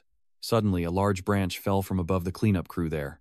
Bok Vu also quickly dodged the danger, catching the staff off guard, as two cars suddenly collided on the road. The powerful collision caused a car wheel to fly off, rolling rapidly toward Bok Vu. Behind him, there is a baby being pushed in a stroller by his mother. Big Brother Vuong is extremely shocked as he watches the chaos unfolding. Bok Vu continues to run tirelessly after Tu Cam. They run up to the row of parked cars. Far away, a red car was struggling to park in the right spot. The woman inside the car was awkwardly parking, making the people behind lose patience. Bok Vu is about to catch up with Tu Cam. Xiao Pei suddenly shouted, "Something's wrong, she's in danger." Tu Cam runs to the back of the car trying to stop it. Tu Cam only then noticed the car, a quick hand grabbing her wrist, and Bai Yu holding her tightly as they rushed past the retreating vehicle. The woman quickly stopped the car and the tension immediately exploded. She hit someone. The woman stepped out in fear, stammering, "I was nervous earlier, maybe I did something wrong." Some people started criticizing her. "Alright, so you think you win just by showing off, huh?" The others also praised Bai Wu. "You're pretty tough for a kid. Are you hurt anywhere?" "That's right." "Do you need to call an ambulance for you?" Bok Vu gently spoke while holding his arm. "Thank you everyone, I am fine." Vuong Bao, seeing this, panicked and sat down, looking at Bok Vu with concern and asking, "Are you hurt? Quickly, let me carry you to the hospital." Bok Vu refused. "No need, help me up." Vuong Bao softly reproached, "So you don't even need to. I can't get up on my own anymore." Bok Vu glances at Vuong Bao with a piercing look and whispers, "I was pretending not to be like this. Don't others see me as a monster?" Tu Cam quickly used the crowd to escape, but Bok Vu was faster and grabbed her arm. He warned her that if she continued to be stubborn and reckless, she wouldn't just hurt others but herself as well. Xiao Peiling senses something's wrong, things are going south. Tu Cam quickly pulls back his hand, pleading, "Please forgive me, don't pursue me anymore. We are not compatible." She sank to the ground, covering her face, and said again, "I haven't graduated yet, I still need to go to school." Bok Vu was stunned by her tricks. "Well, I didn't expect she would have this move." The crowd quickly gathered around the two, whispering among themselves. "Wow, and that big guy too, turns out it's all about love without concern. Don't start trouble for no reason. Just listen to the old lady's advice, forcing it won't bring happiness. Young lady, don't be afraid. If he keeps bothering you, report it to the police." Wang Bao whispered to Bai Yu. "Vo family, if she's an actress, then you shouldn't let her off either. Use your wit to turn the situation around." Tu Cam still sat there blinking his eyes. Bok Vu sighed and pondered he truly isn't afraid of making a big deal out of it. Some men behind started criticizing them. "Hurry up and get lost or don't blame us for embarrassing you." Fine, stop talking so much." Vuong Bao walked away while exchanging insults with them. "Eat up, you thief. If you're not satisfied, we'll move to another training spot." From Cam gently rubbed his eyes, tears welling up, and left the crowd behind. Wang Biao said angrily, "Vu Jia, we almost caught her just now." Bok Vu took a relaxed breath and said, "She's just a girl, I can't go too far." Jian Yang stood upstairs observing the two of them, angry as he said, "Let me handle Bok Vu." Tio Kwang snorted and calmly said, "No, everything proceeds according to plan." In a building somewhere, the doorbell suddenly rings. Bok Vu is sitting in the room with Tu Pei, curiously peering into his phone on his shoulder as a voice from the phone says, "Brother, I found the documents you needed. I've sent them to your phone, you can check them yourself. No need to thank me, I'm busy now." "Are you busy helping your dad handle company matters right now?" Xiao Pei stood beside him, crossing his arms and analyzing him intently. It said it probably has to, but then again, maybe not, making him stare at it for a long time. Then many old memories flooded back to him, and he helplessly sighed and said, "I understand now, it's afraid I'll ask it to help with something else." They once again focused on the phone, which displayed information and pictures of a girl, a blonde, with amber eyes. The information below is about Toucam, a 19-year-old orphan, and a volunteer for an animal rescue organization. When she was 4 years old, her father's business failed, and he owed a large debt, and when Toucam was young, she witnessed loan sharks come to their house and saw her father trembling before them. When she was 4 years old, Bazi's father failed in business and fell into debt, and her mother abandoned the family at that time, leaving her little daughter with her father. Her father took her to many relatives' houses, but they all dismiss her with a wave of the hand. Friends and family refused to help. Then Cam was taken to the orphanage by her father. She stood at the door, seeing her father outside, holding his face in despair. At that moment, her father, overwhelmed, could only take her to the orphanage. She was very happy playing with the cats. She also told the Meo Meo to be good. Wait for Bao and Cam. But in the end, the result was that her father had left her forever. That day, Toucam, accompanied by the orphanage teacher, visited her father for one last time. The last message on her phone was from when she secretly ran away from the orphanage at 16. The subsequent news has not been verified yet. This year, I volunteered at an animal rescue station. After reading all those messages, Bai Wu quietly sighed and said, "Another troubled child, no wonder she's so cold to everyone." At this moment, Xiao Pei also interjected, "The girl's parents are too selfish." He then turned to talk to him, not judging her mother's actions. His words made Xiao Pei a bit startled, then he said sadly, "But perhaps her father's way of love was the stupidest form of affection. He believed he was protecting Cam, but in fact he destroyed her entire life." Hearing him say that, Little P's tiny hand grasped his 2 fingers, causing them to turn red and tremble slightly. It looked up at him with big round eyes and said, "Dad, don't try to be like him or I'll never forgive you." My 2 fingers hurt so much I sweat all over my face. Then I glance at them briefly, force a smile and pat its head, saying, "I promise no matter when, I will hold your hand tightly and never let go." Seizing the moment, he withdrew his 2 fingers and whispered, "People who have experienced this kind of situation tend to seek revenge when given the chance, but they also try to be more moderate and improve their lives first." Then he looked at Xiao Pei, who was happily guessing, thinking maybe the system had restrictions and didn't allow others to transfer bad luck directly. Maybe this luck-changing ability can't be used on myself. Seeing that Xiao Pei's system progress still isn't 0%, I suddenly realize something and exclaim in shock. "It's not that I can't, there's just a restriction. If I force its use, I'll get a backlash equal in magnitude." At that moment, Xiao Pei gave him the accurate answer. Correct, this is indeed her system's limitation. Bok Vu's mind is replaying the accident scene, analyzing that she left someone to luck out, so someone else must be unlucky. And if the one she wants revenge on is made unlucky, it means gaining an advantage for himself. In the end, he concluded that she must also face the same misfortune as the price. As he analyzed that, he suddenly turned to ask the system, did saving her that day count as helping her break this evil curse? The system hesitated for a moment, then said, "I really can't figure this out," and then, in an uncertain tone, continued, "Probably." Suddenly, he slammed his hand on the table and decided to investigate with Xiao Pei. He resolutely shouted, "Fatty, come quickly." At a certain amusement park, Toucam was sitting with her knees drawn up talking to a white cat. "So me is so handsome but still abandoned." Then she gently stroked its head and kindly said, "If you don't mind, come home with me. I will protect you and my place is lively, you'll see once you go." Then she suddenly remembered something and scolded it in frustration.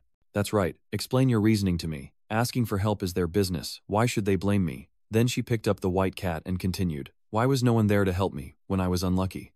In the end, she hugged it and said, "Do you think they are very strange?" The white cat relaxed in her arms, squinting to enjoy it, and she continued speaking to it, and that Bok Vu others should mind their own business, but he still wants to interfere in mine. Then she cursed at Bai Yu, her mind going crazy. The white cat in her arms also responded with a curl of its mouth. The cat meowed in agreement with Toucam. Toucam happily lifted the white cat high and said with a smile, "You feel the same way. It's just an annoying ghost." Suddenly a voice rings out, causing her to freeze. White cat was also startled. "Xiao Cam." A girl in black high heels walks in. White cat suddenly panics and runs away. She sighed and said, "Don't run." Toucam, annoyed, turned back and said, when she saw who was coming, her face suddenly brightened as she called Sister Fuck. It's Truong Han Fook who arrived. She smiled at Toucam and said, still keeping the cat, "Long time no see," but then she asked, "Do you miss me?" Hearing her ask that, her face stiffened, and she replied, "Sister, you're just looking for me, isn't that about something else?" Truong Hanfuk started to complain. "I'll stay away from home for a bit, just to avoid feeding the cats all the time." He said, "Let's find her. I've called for a long time but got no response. Keep the colleague's phone number to yourself." Then he gritted his teeth and wondered, could the number be wrong? Tiejpei also said, "That's not right, could it be that I guessed it was Dad calling?" Suddenly his eyes became sharp and he had a premonition in his mind. "Not right, something's about to happen," he said to Xiaopi inside while running. "Maybe nearby, try looking around a bit. I'll handle it from here." "My silly little sister, I couldn't find you if there was nothing wrong, huh? Let me hug your shoulder and lift your face up and say I haven't thanked you yet for helping me last time." Tukam quickly waved her hand to avoid saying, "No, no need, as long as I can help you." Then she spoke again, "And this will be the last time."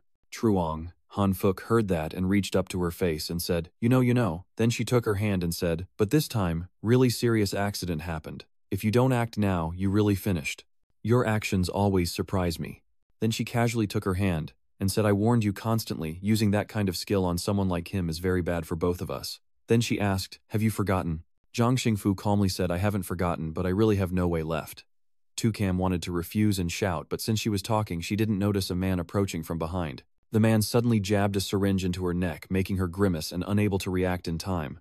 The one who attacked was Jian Duong, who caught Tukam unconscious and said irritably, "You're talking nonsense." Suddenly a voice rang out telling them to let her go, making both of them turn in surprise. Baiwu rushed over, and upon seeing the person in front of him instinctively shouted, "It's you, you're rushing straight at them." Jian Duong handed Tukam over to a bodyguard, then waved goodbye to Truong Hanfuk. She responded. Zhang Huanfeng stepped over to open the car door, while the bodyguard tried to get Loi Tukam onto the vehicle. Jian Duong stood in front, one hand holding his belt, the other in his pocket, and said, "Long time no see, Master Bai." Unexpectedly, he paid no mind, and dashed past him like a gust of wind. Then he reached out to take Tukam back from the bodyguard, but suddenly something made him turn his face, and a kick slammed right into his head. Luckily, he reacted quickly and caught the kick with his hand. Then he thought fast and pulled his leg back, losing his balance and almost falling. Seeing that, Jian Duong said with amusement, "You have some skills." Bak Vu, half sitting, half kneeling on the ground, holding his wound with his hand, thinking to himself that this guy is also a system user and very difficult to deal with a bleeding wound now at his mouth. He coldly said, "Young Master Jian, are you crazy? After I risked my life to help you investigate the case last time, this is how you repay me." At this moment, Fat Wang also ran up shouting, "Terrorist, how dare you harm Vu in front of me?" Jian Duong pretends not to care about him.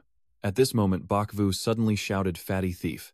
Ganyang's face darkened as he gritted his teeth and said, "Oh, you want to die." He suddenly realized something and shouted. Jianyang lunges forward with a punch, but he dodges just in time and quickly clenches his fist. Jianyang glances over and notices his move. He laughed viciously and grabbed his fist. Bak Vu widened his eyes and cursed under his breath. "Damn it, this is too fast, how am I supposed to fight?" At this moment, one of his arms was seized by Jian Duong, bent backward, and when Yen Rang turned around, his hand was already on his neck. The cunning boy said, "Hey fat guy, stop now, Vu, or you'll die."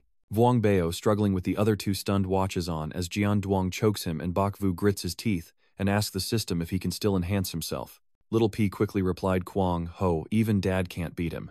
Besides, this guy doesn't seem to plan to kill Dad."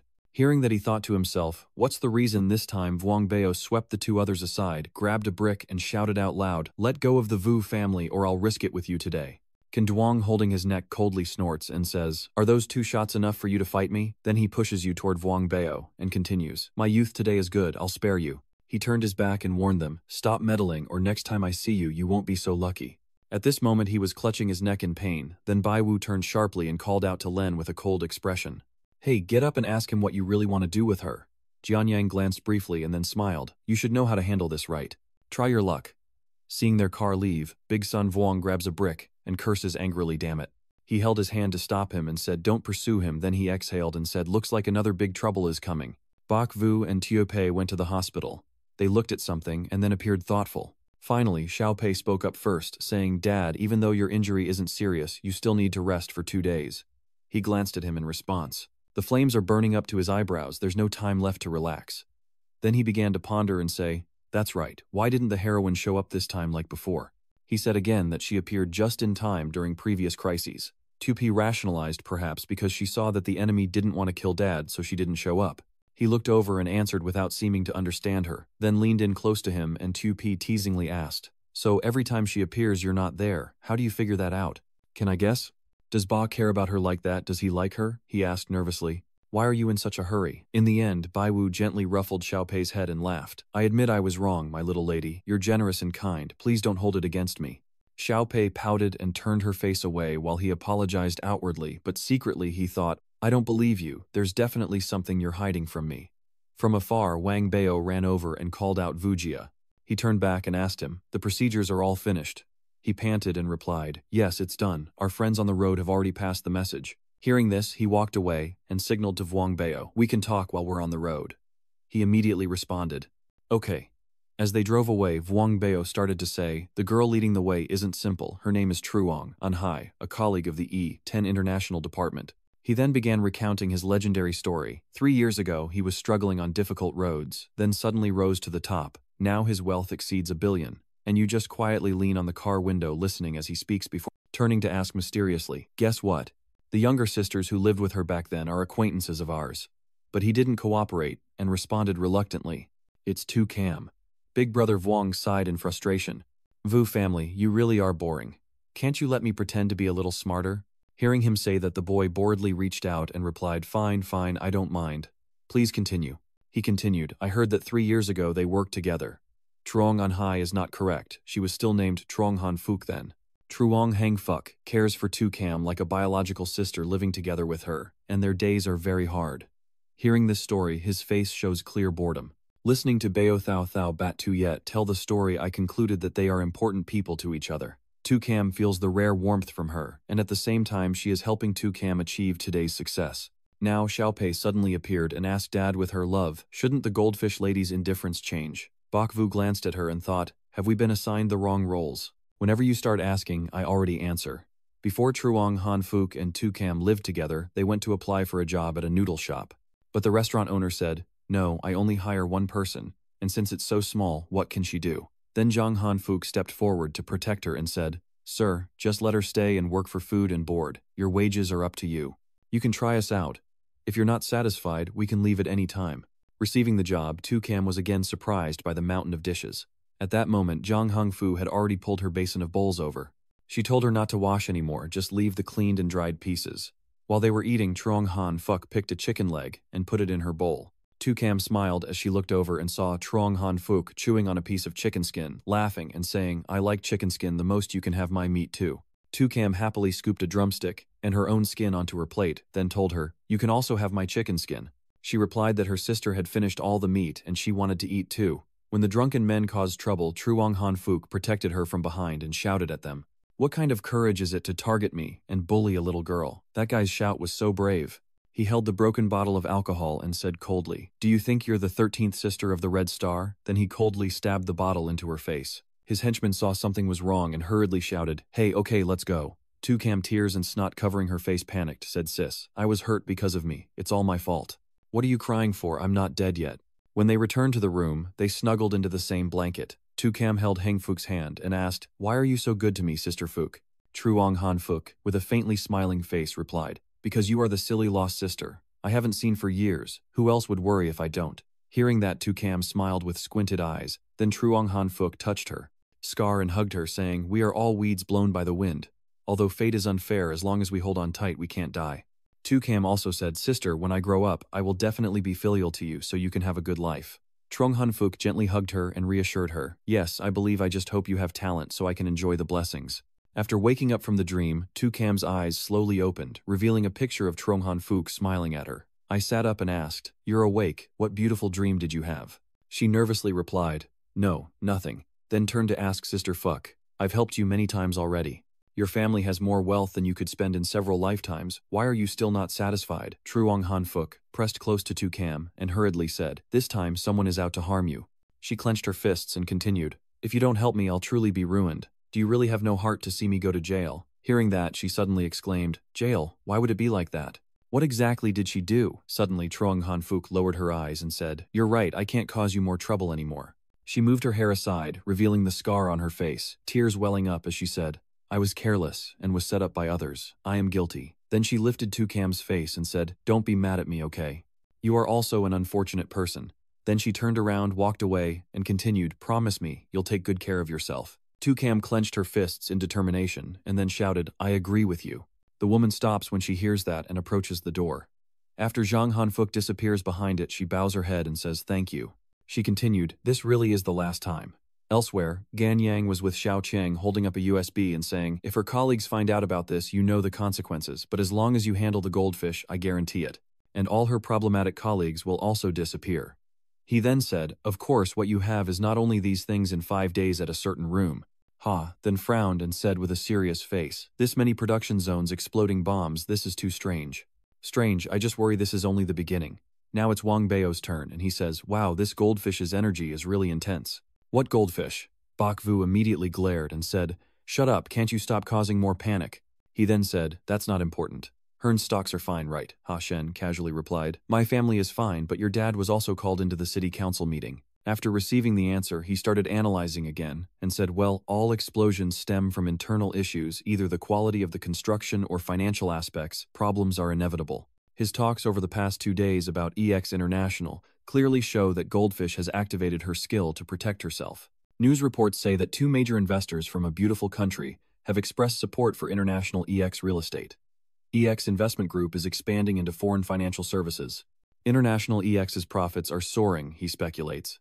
And the unfortunate ones are those in the same industry with this problem. Goldfish only presents this inevitable evil outcome up front or exaggerates it. Bak Vu thinks the people behind Jianduang are likely these international investors. Next to Xiao Pi, a chart appears showing only a 21.7% chance. Then he places his hand on the table thinking aloud. That's quite a bit, probably not actively supporting, but I believe there's definitely someone on his side inside. Zemra Homuan bien than fokothan moko, furong delay, loiva toingi. Engan bat dongsan chila buok mo dao. Is it because they have a lot of money in their pockets? It's because they sit on a lot of shit. When they said that Bai Wu suddenly slammed the table in anger and started talking about these things, do you know how many families in Tan Nat will be affected if this blow lands? Ha Than also began to seriously ask with a stern face. You definitely won't just stand by and watch this happen. Do you have a plan? He helplessly said. That big of a matter, it's not my turn to step in yet. He picked up the pen and continued. The relevant departments have already acted. President Ha wasn't called to a meeting already. Ha Than nervously said, so are we just going to watch? He quickly replied, of course not. I won't act first or the enemy won't believe it. If so, Bak Vu will start outlining the strategy on paper. Wang Bao and Ha Than also nodded and looked down at the building's lobby where guards were standing watch, and there were 2 guards at the elevator entrance. According to infrared footage, everything still seemed normal with just a few more people on patrol. The warrior has not gone anywhere these past few days, just staying at home all the time. You don't know, he's still looking for a lot of guards, probably afraid I might be at a disadvantage with him. Tu Kwang asked through his earpiece for more information. Oh, where are his 2 henchmen? Jian Duang replied. The fat one is clueless, sometimes with my father, sometimes with Father Zhang Han Fuk, but he's also busy helping out. That Ha family kid came by last night. The rest of the time he was busy with his company's affairs, so don't worry. Hearing that, he said, again, I can't get involved in this action. You must be careful and not reveal any clues. He quickly agreed and said, don't worry, I won't embarrass you. Just wait and see me, and that guy face off. After hanging up, Yao Kong stood on the balcony and said, Bak Vu. Ah, Bak Vu, how can you be so honest? They are definitely taking action now. Then he smirked and said, I guess if you end up winning in the end, it's not a bad thing. Keep going, don't let me down. What time is it? They must have started by now, right? The bodyguard turned back and said to him, this is not really something I should know. Young master, are you hungry or shall we eat first? Ha Shen dressed up as him with a wig that itches, has no mood to speak and no appetite. Eat up. Then he sighed, there's nothing to do, it's really tiring. At the Ha Corporation, Xiao Pei is opening a chat and many people's faces appear in front of Bak Vu. He is connecting with them, pondering aloud. The plan is like that, if we perform flawlessly, we might be able to deal with foreign capitalists. He then adds, my identity is inconvenient. The matter of reporting the plan has bothered Mr. Tan. Mr. Tan on the other side responded with what should be done. Anyway, this time I am the vice team leader of the expert group, and your thinking is very thorough. I trust you.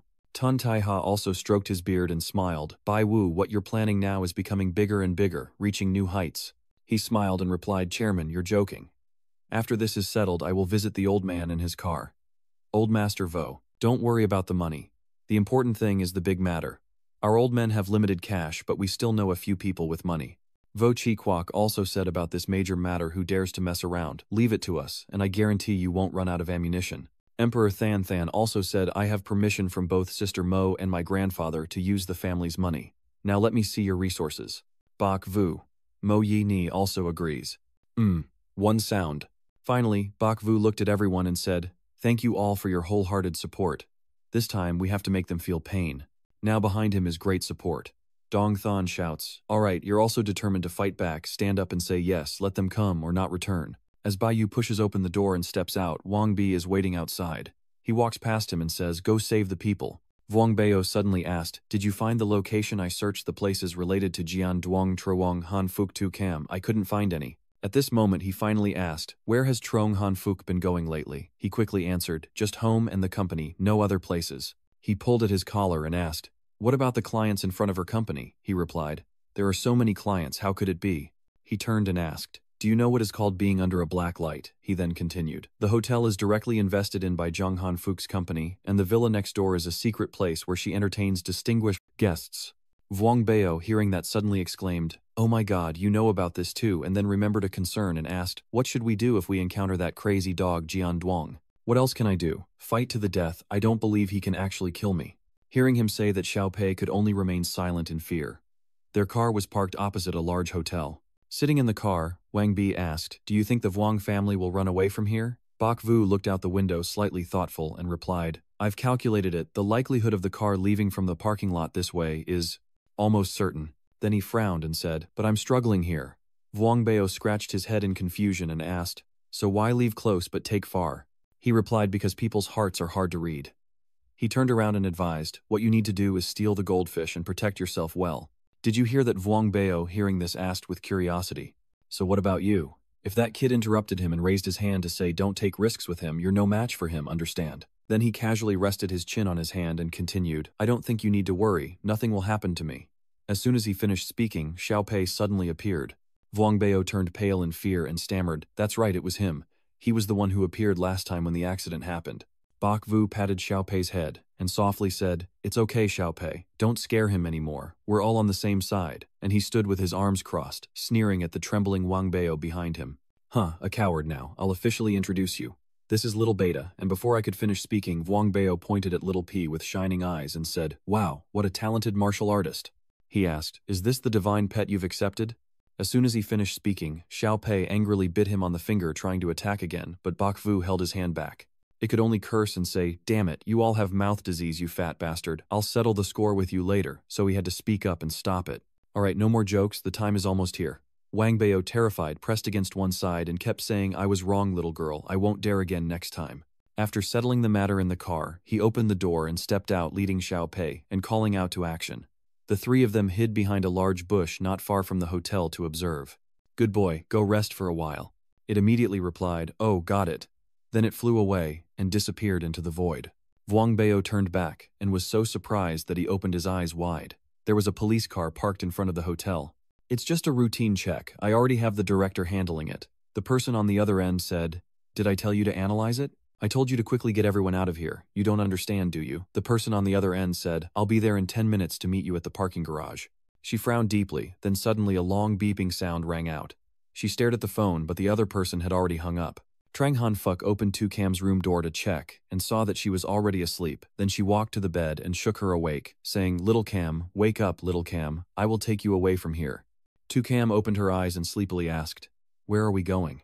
"Oh, I will help her up and answer. I'll take you somewhere no one knows us." When being helped out the door, Tu Cam tiredly said, "Sister Fuk, I'm so exhausted, I feel so uncomfortable." Truong Han Fuk quickly reassured her, "I know she will not let anyone hurt you." She stepped out of the hotel room, walking ahead with a man guiding Tu Cam. Seeing the target appear, Fat Wang said, "Vo family, here they come," replying, "Wait until they get a little closer." Inside, he thought to himself, "No way, it's going too smoothly." Suddenly, the system popped up, a warning something's wrong, danger level rising rapidly. He clenched his teeth and thought, "Damn, is it really happening now?" Suddenly, there was a loud explosion behind him, the window shattered and someone jumped out. That person kicked the person supporting Tu Cam, causing her to lose her leverage and fall to the side. Seeing this, Truong Han Fuk was taken aback and turned to look, only to be suddenly grabbed by the neck by a strong hand that was Jian Duong. He, with a stern face and murderous intent, said, "You rotten woman, do you want to die?" At this moment, Bai Wu also stepped onto the field. "Wow, are my people fighting?" Gan Duong looked over and saw Bak Vu stepping out from the shadows. Then he said, "Sorry, it's really a bit of a bother." Then he smirked and continued, "But there's no way. The matter isn't finished yet." Gan Duong still gripped Truong Han Fuk's neck tightly and said, "Impressive, you've outsmarted me again." Bakvu also replied, a small matter not worth mentioning, mainly you cooperate well. He threw Chuang Truong Hanfuk aside and shouted, shut up. His face hardened, and he continued, this is my last warning. Get out. Seeing the situation before him, he broke out in a sweat, when suddenly the warning system appeared threatening a 97.2% chance of death. Bakvu's face darkened as he thought, damn, is this the next minute's plan to kill me? Shouldn't the female hero appear now in this situation? The system display still isn't showing anything. I guess this would be the answer, so I'll go all out this time. Finally, he said, so I still have an unfinished promise. Jian Duong stepped forward, focusing all his strength on one hand. Just as that hand was about to reach his neck, Jian Yang's eyes widened in surprise, and someone appeared to kick him in the face. The powerful kick sent him flying away the wind, whistling as a result. Jian Yang struggled desperately to get back on his feet, steadying himself and adjusting his balance. He was kicked in the face and clenched his teeth as he looked up. Daliet appeared and protected him, pretending to stay calm as he said, the time is just right. Although he appeared calm on the outside, inside he was trembling with fear, his heart pounding as he thought, I'm still alive. Bakvu stood behind, put his hands in his pockets and smiled at Dai Luke. Dai Luke Han looked over and said, you tricked me into coming out, and then intentionally sought death, right? Seeing that murderous gaze, he broke out in sweat and thought, damn, she's seen through me. With that killing intent in her eyes, it's not going to work in my favor. She hardly bothers to look at him, and turns around saying, I'll deal with you later for scheming against me. At this moment, Jian Duong stands up in front of the two and shouts, Bakvu, you coward, let a woman protect you. Are you still a man? Dali glanced at him, his eyes clearly accusing him of being a coward. He stammered and said, aren't you the coward for lying down? Then he started to mockingly challenge with a sneer on his lips. You've wanted to kill me for a long time, right? Come on, come here. He muttered quietly to Xiaobei inside. Xiaobei, activate the enhancement skill quickly. The system screen appears, showing the loading status. Baiwu runs his hand through his hair and sighs. I knew this would be the outcome. Jian Yang prepared himself thinking, damn, what is the true background of this woman? Could she also have a system? Dai Li quietly looked at him with a smile. Suddenly the sound of a kick, breaking a branch rang out. He glanced over and saw Wang Biao carrying Tukam fleeing. Realizing he had been spotted, he turned back to face them. Jian Yang rushed over and shouted, are you playing east and west with me? Wang Biao also screamed in fear, Wu family, save me.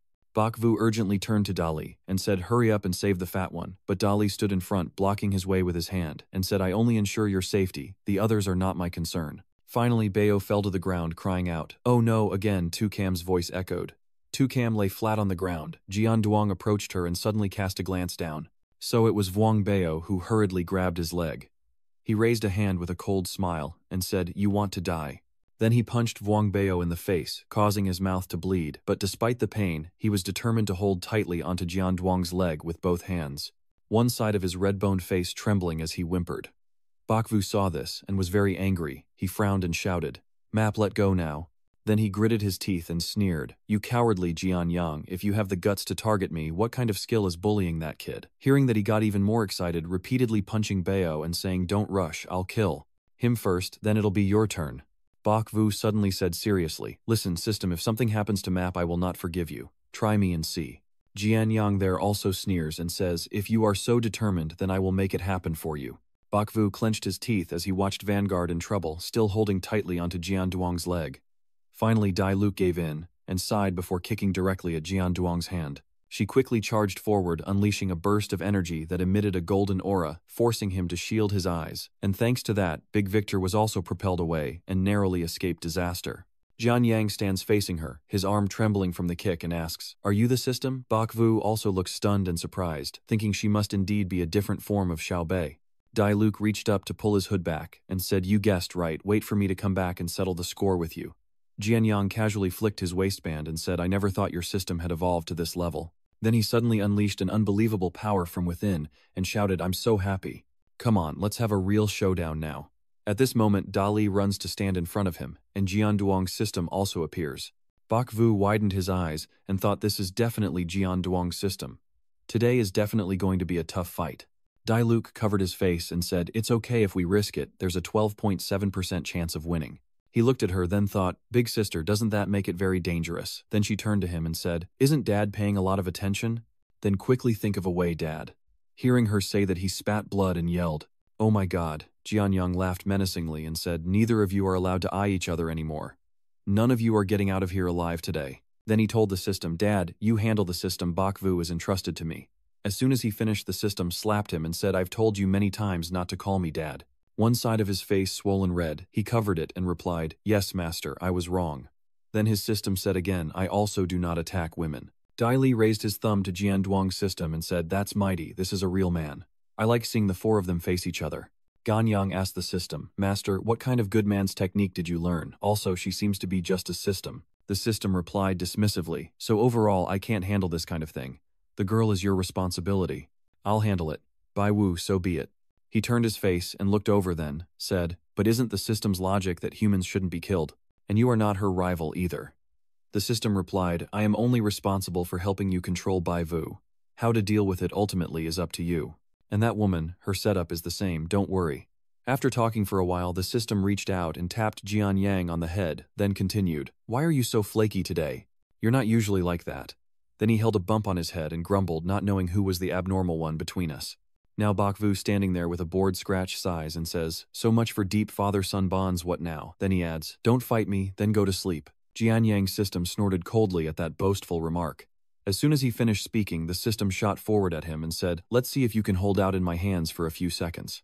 Immediately, he quickly stepped back to dodge that attack, leaving the power still standing still. Suddenly, Jianduang's system eyes flicked over a kick, with the sound of wind whistling past, and the power spun around to kick the system's arm, pushing it backward. At this moment, Jianduang quickly rushes forward, punches, and with a twisted smile says, "Filthy woman, your opponent is me." His punch hits the void, and Diluc standing there suddenly disappears, leaving only a faint blue light. Jianyang was surprised, and looked over, seeing Daliusi appear in mid-air, delivering a kick directly at his system. Her body trembled slightly, then she pushed off the protective ring and turned to jump up. As she landed, Jianduang also stepped forward with a clenched fist. Dali Power smiles as if she predicted his moves. A punch packed with great strength strikes forward. Over here, Bai Yu also begins to join the fight. He sighs and adopts a stance ready to battle. He and Jianduang's system glare at each other while his system continuously defends, regardless of how many hits Diluc lands. Jian Yang, unable to bear it, shouted, "Stop, are you crazy? My opponent is me, it's me." At this moment, Bai Wu was also holding his face, yawning softly before sighing and saying, "Why are your systems just like theirs, completely untouchable?" Jian Yang, hearing this, clenched his teeth in fury. Bak Vu. Then he clenched his fist and said, "It's all your fault." When he attacks the left cheek, the data indicates a left face target with a straight punch. When he attacks the neck, the data predicts a neck target with a dagger. He kicked again with his foot, the data preview showing chest area. He spun around to kick. Jian Yang kept attacking relentlessly, but failed. He thrashed punches at him and yelled angrily, "Bak Vu Truok Tie, all you know is to dodge, is that your only skill? Big brother, now you're blaming me for avoiding, and I'm not allowed to dodge anymore." At this moment, I secretly think to myself, I, the little guy, am a system with a success rate, and the best skill is to anticipate. Not avoiding fighting you hand to hand, just dodging. I'm just taking a risk, because I know I'm no match for you. It's only to boost my focus and agility through the system, not blaming or irritating you. Bak Vu thought of Jianduang's system and murmured, "If that's the case, the best plan is to deal with that uncle for now, since I don't want to involve Jianduang just yet." He chuckled to himself and said, "Well, let's just leave it like that, so in the end that's how it is." At this moment, Jianduang had been so furious he was almost steaming, and he looked pleased as he pointed to the two fighting inside. "That's really a tough challenge for your system, father." He glances over and sees one person attacking relentlessly, while the other is defending carefully. Jianduang's system meanwhile blocks, and says to him, "Just hold on, and focus on taking down the opponent." Bak Vu started stalling for time, then sighed and asked, "I am a bit curious, why do you call him father but he told you to call him master?" He gritted his teeth and snapped back, "What does it have to do with you?" Then suddenly charged forward and shouted, "I'll tear your damn mouth apart, and you still act so indifferent, so I guess I'm just curious." Then he kept dodging, and said, "If you don't want to talk, then forget it, why are you still angry?" A punch from Jianduang powered by the wind struck down, but luckily he managed to dodge in time and step back. He suddenly widened his eyes and said, "No way." Finally, Jianyang's anger fully erupted. He told his system, "Master, enhance my power to the maximum, I have to stop him." The system grimaced and replied, "Got it." Immediately, Jianduang unleashed his power, a great force like flames engulfing him. He shouted, "Bak Vu, you can say goodbye now." He widened his eyes in shock, unable to believe what he was seeing, and standing still like a statue watching an attack headed straight for him. A powerful punch from Jianduang hits through Bak Vu, raises both hands to block in front of his face, a punch as fierce as lightning sparks and flames engulfing his entire body. He is quickly knocked back, and finally falls to the ground, the flames surrounding him gradually dissipating. Jian Yang clenched his teeth and grimaced as smoke rose from his hands, his eyes bloodshot glaring at his system before asking, "What is going on here?" Only to see the system be pierced with a large hole in the chest through which Ott saw Dolly standing there, staring back. She lowered her hat and sighed, and the system uncle frowned and said, "I'm at fault, sorry," then shattered into pieces before Jian Duang's stunned gaze. He sank to his knees, his face full of disbelief, dazed as he cried out, "Wow!" On the other side, Bai Wu stood up, leaning on his hand, took a breath and said, "That was dangerous. Tell me, how did I lose?" Bak Vu approached again and said, "Reckless actions are your fatal weakness. In your extreme anger, how could your reaction speed surpass my system?" He continued, "You let your rage push you to the limit of power, aiming to kill me. In one strike, you're already defeated." Then he turned away and continued, "Sorry, I shouldn't have joked about your relationship earlier." Before leaving, he added his final words. "When you wanted to push me to my death, did you ever worry about the danger he would pose? Leave now and know your place." On the way to the car, Bai Wu talks with Dai Li, thanking her earlier. "So yes, could you clarify for me about the upgrade system?" Dai Li responded, "Ask Little P about these things," and then crossed her arms, asking, "There's nothing else related to me here, right? So from now on, how should I address you?" Dion hadn't finished speaking when she waved her hand and said, but before disappearing she threw a glance and warned, "You'd better think carefully before you speak. Let's go." Hearing that, he sighed and said, "This one is really hard to take care of." Vuong Bao opened the door, stepped out and asked worriedly, "Are you okay, Vo family brother?" He was startled and turned back to reply, "Don't worry, I like to survive, let's go quickly." Bak Vu gets into the car and takes the driver's seat while Vuong Bao, injured and exhausted, collapses in the front passenger seat. Tu Cam slowly regains consciousness in the back seat. He looked in the rearview mirror and asked, "Are you awake now?" She rubbed her dizzy head and asked, "Where is Chi Fook? Is she okay?" He replied that her life is not in danger. He then added, "Maybe you'll face punishment for it." Hearing that she bowed her head and didn't reply. Seeing Tu Cam remain silent, he asked, "Are you okay? Should I take you to the hospital or home?" She looked very sad and replied, "I'm okay, no need to go to the hospital or home, I don't know." He said again, "Come to my company first. Your house is not safe for now. Wait a while. Wherever you want to go, I will take you." Tu Cam heard that, and a look of happiness appeared on her face. She replied naively, "So be it." When he arrived at the company, Bai Yu stood by the window talking on the phone with someone, and the other end said, "Starting from the day before, foreign investment had already begun to pull out. The last batch yesterday probably went bankrupt directly." Hearing that, he replied softly, "Yes, yes, I heard Elder Tan say it, well done." The other person continued, "This final battle we've won. Do you know how many families you've saved?" The other person also said, "Bak Vu, this is an incredible achievement." He smiled and replied, "No, no, no, it's everyone's contribution. Without everyone's trust and support, I wouldn't be here." Then he asked, "Do you believe the news from Mr. Ha and Tru Hong Han Fook?" The other side replied, "The investigation team has entered the company. She was also taken away. It's probably already difficult enough to get out, who knows?" The other side continued, "This time the Ha group not only remained unaffected but the market price even doubled. My father is negotiating with the board to see how to reward you." After hearing that, he sighed and responded, "Is the heavens going to give you shares again? You know nothing about land and stocks, keep this stock to play with." The other side seemed very angry after hearing that, and shouted into the phone, prompting him to put the phone away and exchange it for cash. Then that person bitterly said he wouldn't talk to him anymore. After hanging up, he looked at his phone and said, "If you're too greedy, you'll never have peace of mind. I really must sell it for cash another day. Think and act." Bai Yu crossed his arms and told Xiao Pi to help him quickly sell those stocks. The system screen shows a message that recent energy collection is full. "The upgrade is in progress, please wait." Seeing the notification, he exclaimed in surprise, "Oh my god, another upgrade. What new features are there this time?" Suddenly, Little P poked up in the air and pouted, saying, "Dad, you're really tricking me." He looked at it carefully, then patted its head and said, "Nothing's changed. I thought you'd have grown a bit more. Tu peng e an noi ve the kong de tamma to rajian doi dot nyen dai luk kung shuatian la manjiat min. She said it couldn't be true. Tu pei is baby B, she can't grow any bigger." He widened his eyes in surprise and then asked her, "Why are you out too? Is this a new upgraded feature? The two of us independently operate our own programs while appearing at the same time." Hearing this, Black Tu Yen was overwhelmed and reluctantly said, "Welcome." At this moment he was thinking to himself, "Now it seems I have hope to unify the world." Hearing that, he chuckled loudly. "Come back here, Little Pei is talking to Dali. I've been waiting for you from the previous life. My name is Little Pei, so in the future you can call me Little Pei." Unexpectedly, Dai Luke violently grabbed Tu Pei's hair and said, "If you don't call me sister now or you'll cry later, don't blame me." Tu Pei didn't show any fear, and also grabbed Dai Luke's hair and said, "Dream on, who do you think you are to disrespect me? See how I teach you a lesson." In the end, they kept grabbing each other and bickering non-stop. "I don't believe it. Try moving just a little. Try it if you want. Let go first. You let go first. I let go together. Xiaopei snorted softly and said, Who are you trying to trick? Dali responded that it was scaring that kid.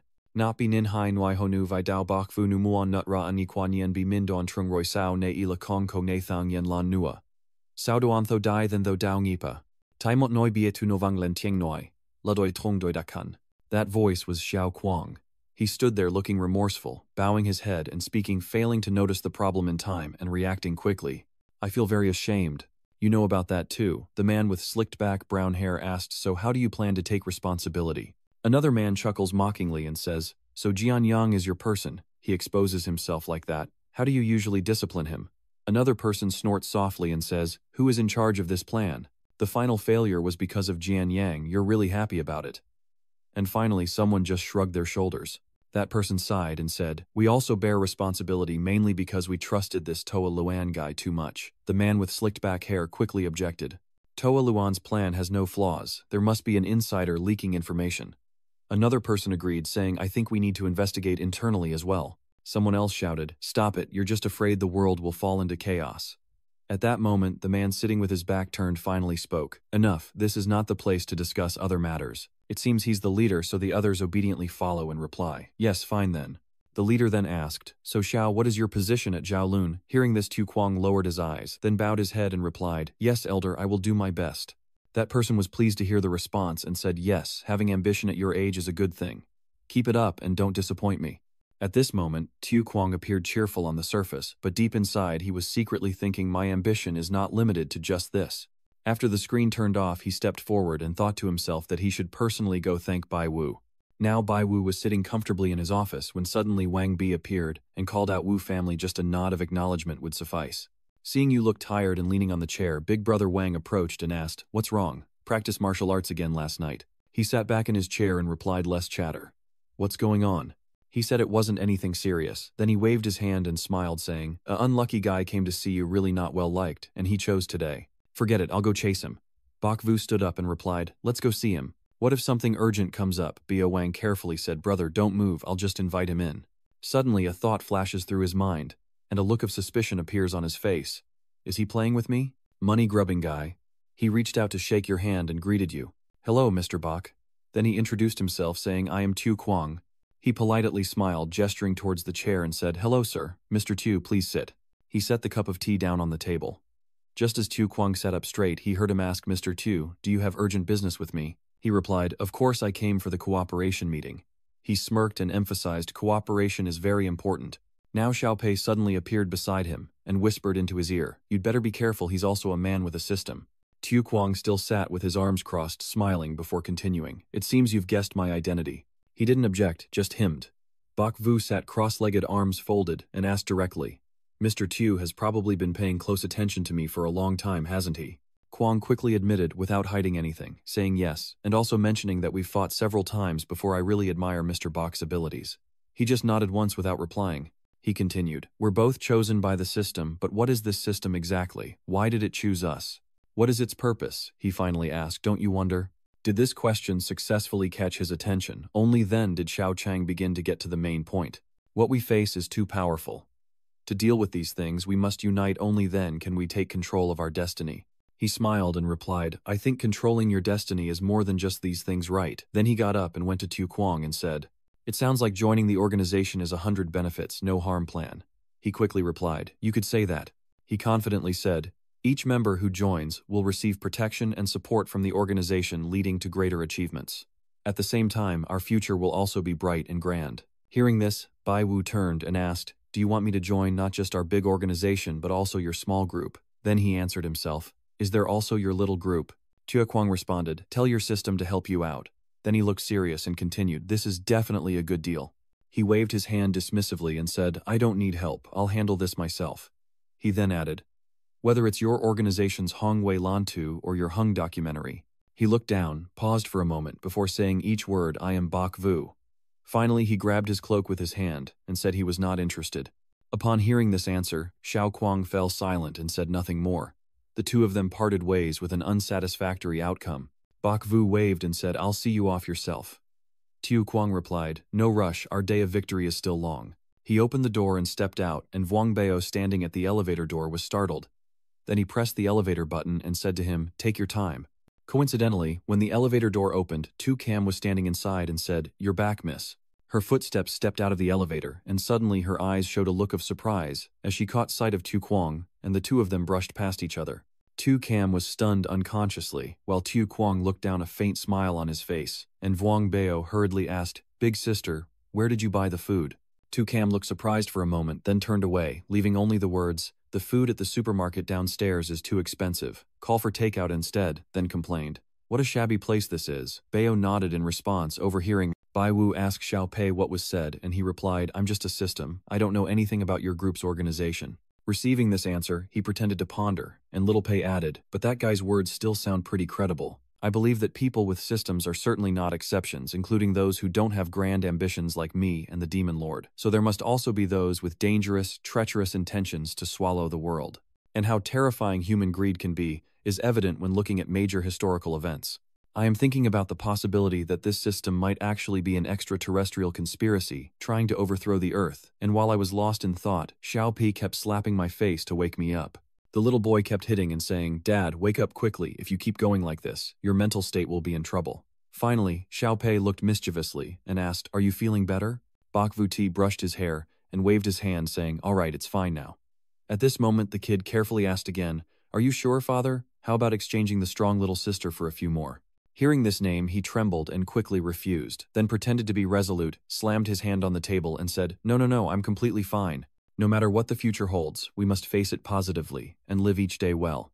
Suddenly, Bao Wang appeared and called him, "Vo Jia, do you have another job? Do you accept it?" He quickly replied, "Yes, I accept." Why bother turning someone away at the door when opening a business? Just invite them in quickly. Xiao Pei, seeing this, said disappointingly, "Such a reaction, it seems you've been quite provoked." In the live stream room, a couple is crying and talking. "Our son is 21 years old. We have been searching for him for 21 years. We are old now, and out of ideas, we just want to see him one more time. We won't disturb his current life." There are many people watching and leaving comments. Scammers, human traffickers, all of them teachers, little cuties supporting both buying and selling crimes. My family has people watching the live stream. Sudi is watching the live stream. The couple continues to cry and say, "How ni, if you can see this video, you must come to meet us." Are there more and more comments? Is this scam often? Your acting skills still need improvement. Gunja is heartless upstairs. Did you jump out of the stone? As you get older, you can't handle these things anymore. Big brother and big sister, keep it up. In the live broadcast room, they even left their address. Now we are in the City Rose in the Lulu Alley's 2-fuck tourist area. Right now, Baiwu was watching the replay and sitting face to face with a man. After finishing, he asked, "You are the person these two are looking for?" "Yes, my adoptive parents saw this clip and surely said that this child is me. They always treat me like their biological child. For many years, I thought I was their biological son." Then he gritted his teeth and said, "I transformed from Tranjiahan to Laihao in one night. Becoming a kidnapped child is just too incredible. Even if they are my parents now, after all this time, I have no impression of them, let alone any emotional connection. I seem quite upset, continuing to express my discomfort and then say that my adoptive parents have been very kind to me, so they should be happy for me not here to disturb this peaceful life." From start to finish, Bai Wu maintained a calm, silent expression. After Lai Hao finished venting, he sat down and calmly said, "I have some doubts about what their purpose is in finding me." Finally, Bai Yu ruffles his hair and concludes, "Got it, you want me to help you persuade them to back off? Of course, I will give them 1 million to support their old age. After all, they gave birth to me, but I hope they can enjoy their later years. Don't think of me anymore." Hearing him say that, you ask, "Is this also your adoptive parents' wish?" He replied, "No. They just assumed he was still somewhat more honest. I have already decided on this. I won't let them get hurt."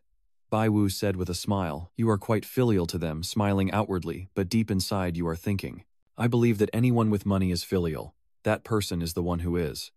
The demon in his heart was crying out, "Damn it, if it weren't for the pain of the elderly on both sides, I would definitely bury that little brat alive." Then he called Little P to appear and asked, Little B, "Do you think this can still be saved?" Bakvu suddenly asked, "So may I ask, how did you come to think of finding me to handle this matter?"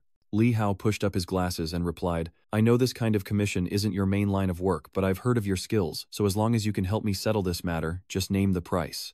Hearing this, he immediately stood up, thinking to himself, "All right, that's the reason." Finally, he smiled confidently and made it clear that some tricks were necessary. "All right, since you're so filial, you'll get 20 million for caring for him, and I'll pay you 10 million for the job." Lai Hao's hand trembling as he held the pen said, Master Bai, you're highly capable, and your price is just as high. I'll pay half up front and settle the rest after the job is done. He silently watched him sign the contract, thinking that successfully gaining trust was a good thing. If it didn't work out, the two elders could still gain some extra money for their care. The guests have left, so he turned to Wang Bao and asked, Did you prepare everything? He replied, It's all ready, and I've also contacted the two elders. Regardless of what they are talking about, Tukam remains seated motionless. Wang Bao places his hand on a box and continues, They say the sun sent someone to visit, and they were so happy they cried. Bok Vu glanced at Tukam beside him, thinking to himself, did she already know up there since Tukam had been sitting silently all this time without turning back? He also thought for sure it was Map who had talked too much earlier. He said, Alright, let's go, but suddenly Tukam stood up angrily to question him. Bok Vu, are you crazy? Helping that scoundrel do this? Aren't you afraid of karma? Seeing that she knew about it, he glared irritably at Big Brother Wang, while he himself looked guilty and glanced away behind them. Tukam was furious to the point of exploding. He turned his head back, sighed, and said, I won't take responsibility for this. Lai Hao will definitely find someone else to handle it. And if things continue like this, worse problems will happen, Tukam said unhappily. Then I should teach this unfilial son a lesson. If you're worried, let me handle it. Please don't abuse your power anymore. Things are not as simple as you think. She asked passionately, Not that simple. Is it that simple? You tell me. He lowered his eyes to analyze Lai Hao didn't want to lose what was in front of him, and he was even more afraid of hurting his adoptive parents. Plus he had confusing suspicions about his biological parents, and he feared making a wrong decision this time. Bai Wu speaking as he placed his hand on the table was about to explain to clear up the misunderstanding and make amends so they could finally accept each other when Tukam turned around and saw him placing his hand on a box on the table. Right now, Little Pei appears and says, Dad, I've completed my plan. The success rate of them recognizing each other is less than 10%, so you might be wasting your effort. He glanced at it and told him, Because of those elderly parents, I want to give it a try. Suddenly, Tukam blocked his path and asked, If you have a 90% chance of failure, what will happen to them? Then you keep saying I'm stubborn, but aren't you just doing things your way? I lowered my eyes in silence before telling Big Fat to stay put and wait for him. Bai Wu confidently turned around and gave instructions. Watch out for her, don't let her run away. Behind him, Tukam was furiously shouting, Bok Vu, you're disgusting. If you keep like that, you'll ruin them. And Wang Bao, who was trying his best to stop it. Hearing those curses, he whispered, I don't believe this evil deed is done by others. Bok Vu and Tu Pei entered a small neighborhood, and he thought to himself, I didn't expect you to misunderstand me just like them. He raised an eyebrow and glanced at the information on his phone, thinking he's not wrong. I don't believe I can't find it. Xuanpei shows a bored expression and says, I just don't resemble them. I know it's wrong to keep insisting on doing things and not believing in science. Wait until you hit a wall. He put his phone in his pocket, looked around and thought, okay, then we'll see what happens. Suddenly, a heavily made-up, revealingly dressed woman rushed at him, grabbing his arm and startling him, saying, Hey handsome, I do authentic. Thai massage, want to give it a try. Bok Vu's sweat all over, brushed her off and said, I'm not interested, and stop bothering me. I'm not interested in your tricks. The phone in her hand dropped to the ground and the screen shattered, causing her to shout loudly. Ouch, I just bought this iPhone 13. Stop harassing the woman, everyone come quickly. Immediately a gang of thugs surrounded him. One of them said, Kid, you're brave, you've got me stunned. The fat guy was picking his teeth with a toothpick, teasing my wife, and even damaged her phone. You don't want to live anymore, do you? Hearing that, he frowned and thought, alright, this is serious. And he said sternly, Today I don't want trouble, name your price. The guy smirked and said, Fine, I'll make a quick estimate for you. This phone is the latest model, bought for over 9,000. Your bill comes to 1,000, and this wife of mine cost me over 100,000 just to marry. Today I let you shame me, now you have to pay me back. Then the guy taps his fingers to calculate mentally, adding a mental distress fee of 1 million, for a total of 20,011,000. After finishing, he says, That's correct, this is the exact number. Your calculations are really accurate and reasonable, well done. That renders Bai Vu helpless. He lowered his face and said, Alright, well done. Whether it's even or odd, rare indeed. Then he raised his face to meet that guy's eyes and challenge him with a provocative look. So what if I don't give it to you? That guy didn't expect him to say that. He clenched his teeth, his fist curling as he growled. Are you trying to provoke me? But before he could do anything, he was knocked to the ground by Bok Vu Vat. He stepped on his back and said, Add these things to your list, keep counting. The group of young thugs and the woman beside them were stunned. The fat one shouted and begged for mercy. I was wrong, I can't do it anymore, please forgive me this once. So I stepped forward and told him to stand up. I looked at him and said, The money is from me, help me with something. That guy was immediately let go and immediately started flattering him, smiling as he said, No, whatever you say, it's not about the money or anything. Later he led him to an apartment, pointed at it and said, This is it. Then he threw a wad of money at the guy, catching him off guard. The chubby man, trembling, took the thick bundle in his hands and said, "I said I can't take your money. And that broken phone isn't worth this much either." Bai Wu glanced at him and said, "The phone is 1000 and the remaining 9,000 can be considered as settlement money. If I see you doing this again, I might not give you any more money." He narrowed his eyes and said firmly, "So I can't promise you'll get any money anymore." The fat man immediately knelt down, trembling, and pleaded, "I won't dare anymore, big brother. I will find a job this afternoon." Said then did. He opened the apartment door and softly said, "Get out." The guy immediately ran away at full speed.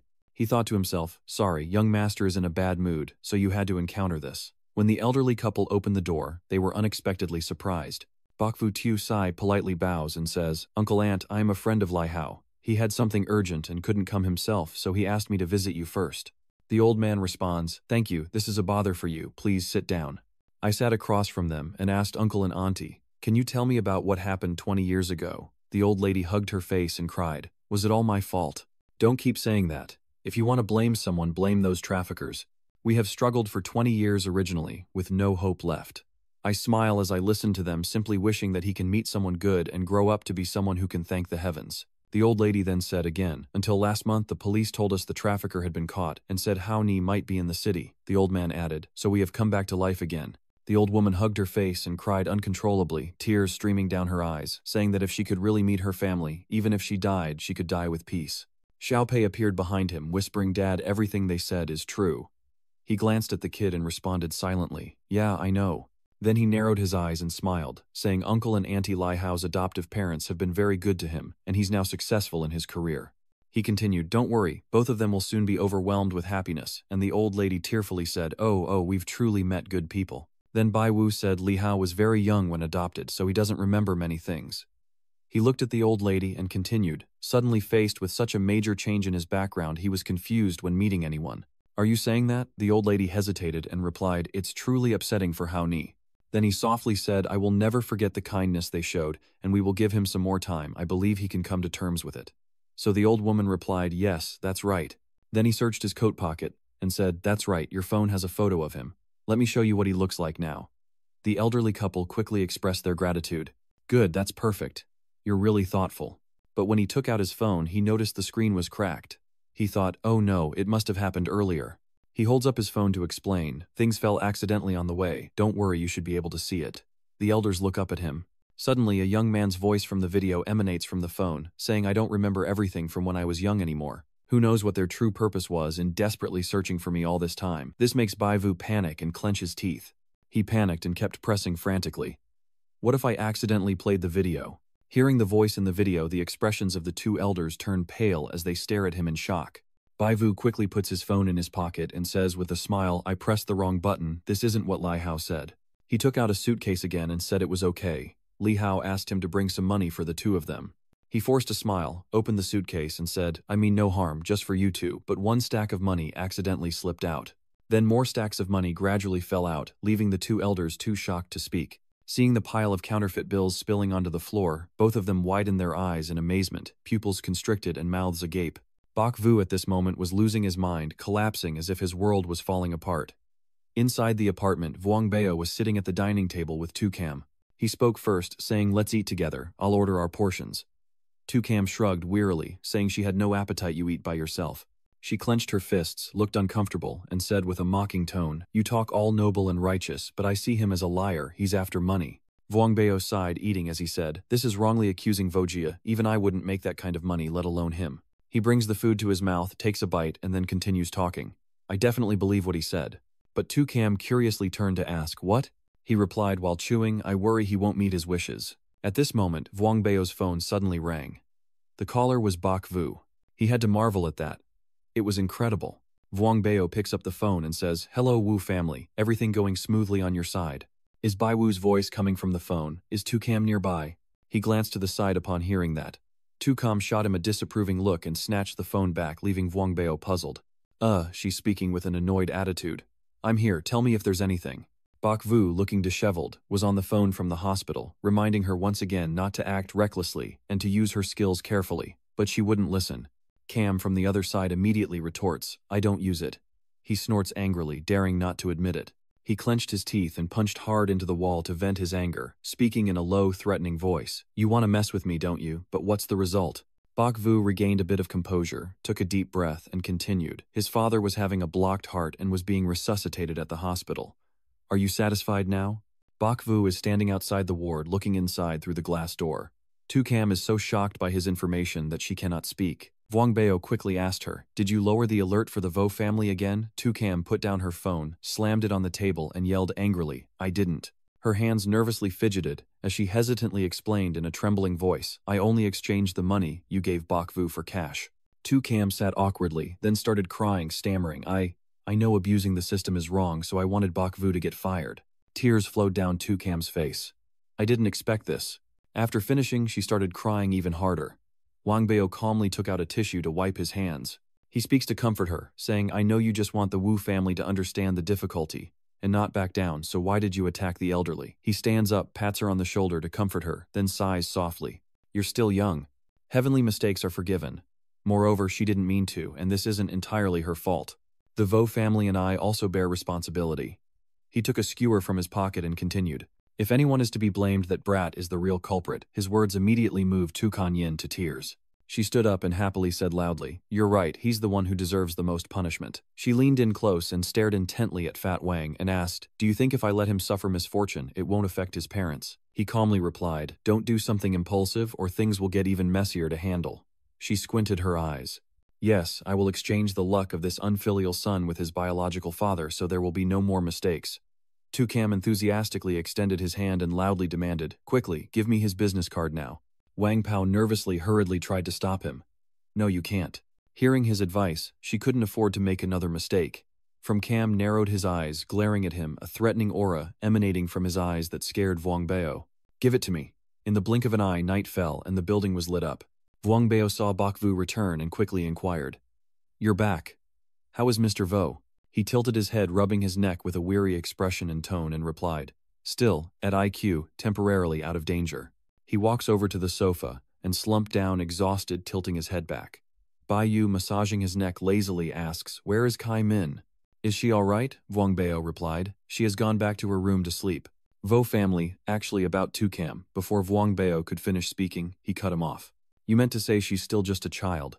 He sighed tiredly and added, "Let's talk later." Bao also understood and stayed silent before turning to leave, then looked back at him one last time. The next morning at the hospital, a voice was heard saying, "Thank you for telling me all this." Bok Vu is sitting with an elderly woman on the bench outside the hospital room. The woman says to him, "As long as he's living well, that's enough. We can't do anything for him, and of course we shouldn't drag him into it." She smiled kindly and asked if after her husband wakes up they could meet once. After meeting, they will leave. Bok Vu stared in surprise at her words, his eyes filled with tears. He smiled back and said, "Yes, I will pass on your words to him. I believe he can do it." The woman suddenly raised her hand to interrupt him, shocking him. "Thank you for your kindness." She looked up, tears quietly falling. "For Haoni, just having us is enough. We can't add more burden to her." Bok Vu wanted to give advice, but at this moment, the phone rang loudly, and she quickly answered. "Hello." A strange voice comes through the phone asking if she is Lai Hao's mother. The woman responds in confusion. "It's me." The person on the other end made a request to her. "My last name is Tran. I am his foster father. Can we meet?" Bok Vu also heard these words. His eyes widened in shock as he looked at the phone, thinking, his foster father, this is a surprise. Xiao Pei suddenly appeared and said to him, "Something's wrong, something's happened on their side." He frowned. "No way." In a hospital room, Li Hao is wearing a respirator, his face pale and sweating cold, struggling to breathe on the bed. Li Hao's mother is being comforted by Bai Wu auntie. "Sit for a moment. There's a middle-aged man guarded by a bodyguard in a wheelchair nearby." Her face looked fake, as Leku burst into tears, blaming himself. Bok Vu gently comforted him. "What? At this moment you must take good care, things might still change." An gently helped Lai Hao's mother to sit on the sofa and said, "Let's hear what Dr. Tran says. If she agrees, we'll go with that." Lai Hao's foster father ordered the bodyguard, "You go rest now, let someone else keep watch." Tuan Len's security guard opened the door to step out and reminded, "I don't trust them. I'll stay outside, call me if anything happens." Lai Hao's foster father recalled some events from the past. "My wife and I, because we couldn't have children, adopted him 21 years ago, the Lai Hao you know." He recalls the scene of him. "When I saw it, it didn't say a word, just looked at us with a pitiful expression. That gaze tore our hearts apart." So a peaceful family scene from the past unfolded. Li Hao's foster father continued, "We treated him like our own son, and this child was also very well behaved." But when asked about some of Li Hao's memories, he couldn't remember. The only time he mentioned his background, he said he didn't know. "We think it might be a residual effect from the injury, so we didn't speak of it anymore." As he came to this part, his hand suddenly trembled intensely. Every 3 years, during physical training, he suddenly collapses. When examined at the hospital, the doctor said he had a rare chronic blood disease. Hearing this, Li Hao's mother also choked up and cried softly, her voice trembling as she remembered. "We explored every possible way to treat this illness for him and finally managed to control it." Li Hao's foster father explained in detail, saying that for the past few years, when he wasn't having an attack, he seemed like an ordinary person, but deep down he was still a ticking time bomb, and no one knew when it would relapse. Again, Bok Vu pondered, certain it was Cam, so this time the illness suddenly flared up and was even more severe. Li Hao's adoptive father spoke up. "We always kept looking for compatible organ donors for him, but we never found one, so it's very likely that a close relative's organ will be the only option." Hearing this, he immediately thought this is the main topic. Looking at the person lying on the bed, his voice tinged with regret, he said, "We discussed it a long time ago and decided that when he grows up, we'll let him find his relatives. No matter the outcome, and Sinthan cannot forget, but fate is cruel. The child with this illness seeking to repay kindness also harbors other motives." And Li Hao's foster father said sadly, "I am torn between my principles and the child's life, and I cannot make a decision. That's why my wife and I argued so often. Our frequent fights made her unhappy, and she fell ill because of it. Eventually, everything comes to pass." His voice filled with sadness and exhaustion. 3 years ago, he could only sigh in helplessness, seeing his wife appearing weak and lying in bed. Before leaving, she took him by the hand and begged him for the sake of her child. Foster father Li Hao held his wife's hand tightly, tears streaming down endlessly. Hearing this, Bai Vu suddenly realized that he had misunderstood him. Foster father Li Hao, trembling as he held up the stroller, stood up hesitantly and said, "I know this is pointless no matter how I explain." The scene in front of them made Li Hao's mother and Bok Vu both freeze in surprise as they saw him kneeling on the ground, his hands pressed against the floor, humbly begging, "Please ma'am, save the child." Bok Vu immediately stood up and helped him to his feet, saying, "Tranba, get up quickly." Tranba continued to plead, "I don't dare speak of compensation, but as long as you can save the baby, I will agree to any conditions." Li Hao's mother urged him to stand up quickly, humbly saying that the gratitude of raising someone is greater than the sky, and we as a married couple are even more grateful to him. She closed her eyes, placed her hand over her heart, and said, "We have already sinned against the child." Li Hao's mother pressed closer to the person in front of the clear glass and agreed with Tranba. "Now there's a chance to do something for him. This is an opportunity given to us by heaven to atone." Bok Vu inwardly sighs that this is true compassion for the people, and feels his mood dip as he realizes he's missing his father and wants to go home tonight. Little Peo climbs onto Ba Vu to comfort him. "Dad, little Peo will go with you, then come back." A moment later, Bok Vu walks out and leaves quickly, surprising Vuong Bao and Cam. Bon Su let out a sound of surprise and glanced in the rearview mirror to see Cam sitting shyly with an apologetic expression in the back seat. In a room, Bok Vu sat facing Cam and Ban Tu and asked, "How do you feel about the result?" Pan Su sobbed bitterly and mumbled, "Because even life can be sacrificed for children. The love of parents for their children is the greatest. I remember my mother now." Cam still seems unconvinced, and protests, "Not all parents can be like that. You lift your head and guess she must remember her parents. I checked into her parents' story from back then. Do you want to hear?" Cam listened carefully, and then Bai Wu put down the glass of water to recount. "Actually, your father was forced to secretly take you to an orphanage to protect you. He couldn't imagine the fear and pressure he faced at that time. The last words he said, and perhaps his death, was also related to protecting her, which made her break down in tears. He continued saying that her mother, though unable to withstand the pressure and passed away soon after, regretted her decision. She searched for you, but you weren't at home at that time. Bai Wu said, I was looking for her to help you. If I really find her, would you be willing to meet her?" By this time, Cam was crying. She stammered, I. Her voice choked and she couldn't speak. Then she buried her face in Bantu's lap, crying like a child. Bantu gently stroked Cam's head to comfort her and said, "You silly girl, even if she acted foolishly for a moment, surely she loves you, and being able to meet again is such a happiness." Bok Vu took a sip of water and thought, using this moment to help her resolve her emotional knot is just perfect. He asks, "Do you feel better after crying when you see her wiping away tears?" Cam is still sniffling and quirking a piece of tissue in question. "But what about Li Hao?" He put down his glass. Bok Vu said, "If her adoptive father acts like a saint, then if she were a wolf, she would have shown her true nature long ago." He crossed his arms, pondering her adoptive family isn't small, and they've been watching her estate for a long time. She's probably just afraid of being remembered by enemies, so she reacted so extremely right from the start. Cam heard that and called out Xiao Pei. Xiao Pei, how did you come up with this? Are you sure there's no problem with this little word? Xiao Pei responds, right now we can say that this kid's surgery was very successful and his background is also fine. The kid wants to keep going, but his mind spins chaotically. You can't predict what will happen later, especially with people's hearts. This is too complicated. Cam glanced elsewhere and responded, alright, but if this little one ever truly shows malicious intent, don't stop me from acting then. Bantu warns small punishments are fine, but for bigger ones, caution is still necessary. Bak Vu also agreed that punishing him was okay, but she had to consider the old people behind him. They could not be hurt. Cam grabbed his hair, speaking with a sorrowful tone. That's right, punishing him would break his parents' hearts. It's such a hassle. She solemnly promises, I promise you I will use my abilities more carefully, Bak Vu said with meaning, gradually growing up. After hearing that, Cam immediately excitedly asked, do you mean I can join you on the mission? Bak Vu didn't protest. If there's no objection, of course, it'll be perfect. Cam immediately turned to look at Bantu, cheering, great big guy, from now on, we're comrades. Bantu, being tightly embraced, suddenly stammered, no, just colleagues.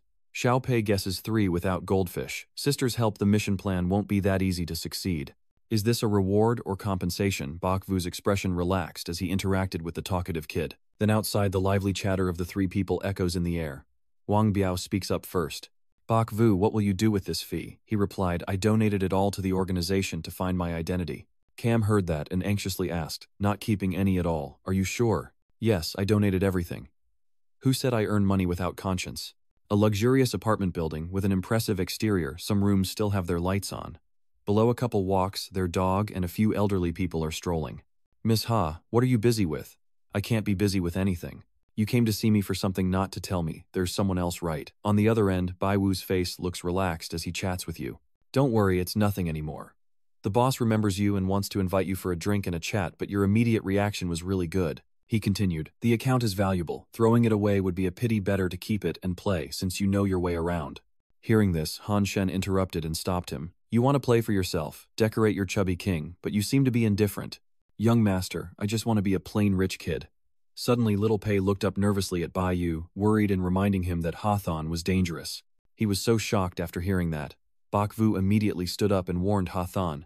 Young Master Ha, be careful, I've calculated that you are in danger.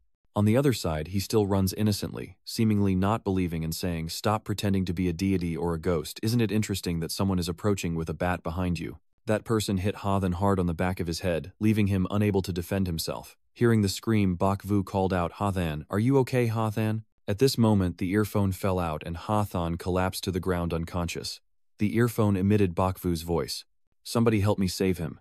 A girl in a school uniform with her face covered by sunglasses and a mask, her hand trembling as she tries to reach out to He Shen, when suddenly a man running behind her appears and asks, what's wrong with him? Do you need help? Hearing her, he kept calling out as she ran away. Hey, don't go. When he approached, he saw Ha, then unconscious, muttering, where is he? Near you, there is a letter with several razor blades sticking out of it. Transition. Bak Vu, wearing a coat, urged, hurry up, fat. Wang Bao hurried out and said, I'm coming. When they arrived at the hospital room, they saw Hawthorne covered head to toe, making him and the old man both nervous. Bak Vu broke out in cold sweat, unable to believe his eyes. Wang Bao had already started crying loudly, tears and snot streaming down as he called out, Ha, young master, what's wrong with you? He held the person tightly on the bed and sighed. You're still so young with billions of assets awaiting your inheritance. How could you? Suddenly Hawthorne, looking exhausted and furious, pulled down the towel to reveal his face, scolding Wang Bao. Geez, you're the one who wants to die. You woke up just as I was sleeping peacefully. Haven't you seen anyone wear a hood to sleep before? Wang Bao checked Hawthorne's breath carefully, his tone trembling as he explained. I just didn't want you to be bored, so I tried. To create some atmosphere.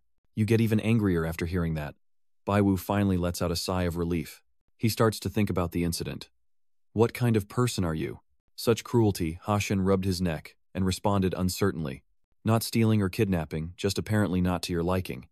You furrowed your brow in confusion. Did I offend someone? Bao guessed maybe it's your fan who's upset about you not updating and came to teach you a lesson. Hearing this, Hawthorne was startled and said the police say there's one letter left. It's a razor blade. Are they playing around?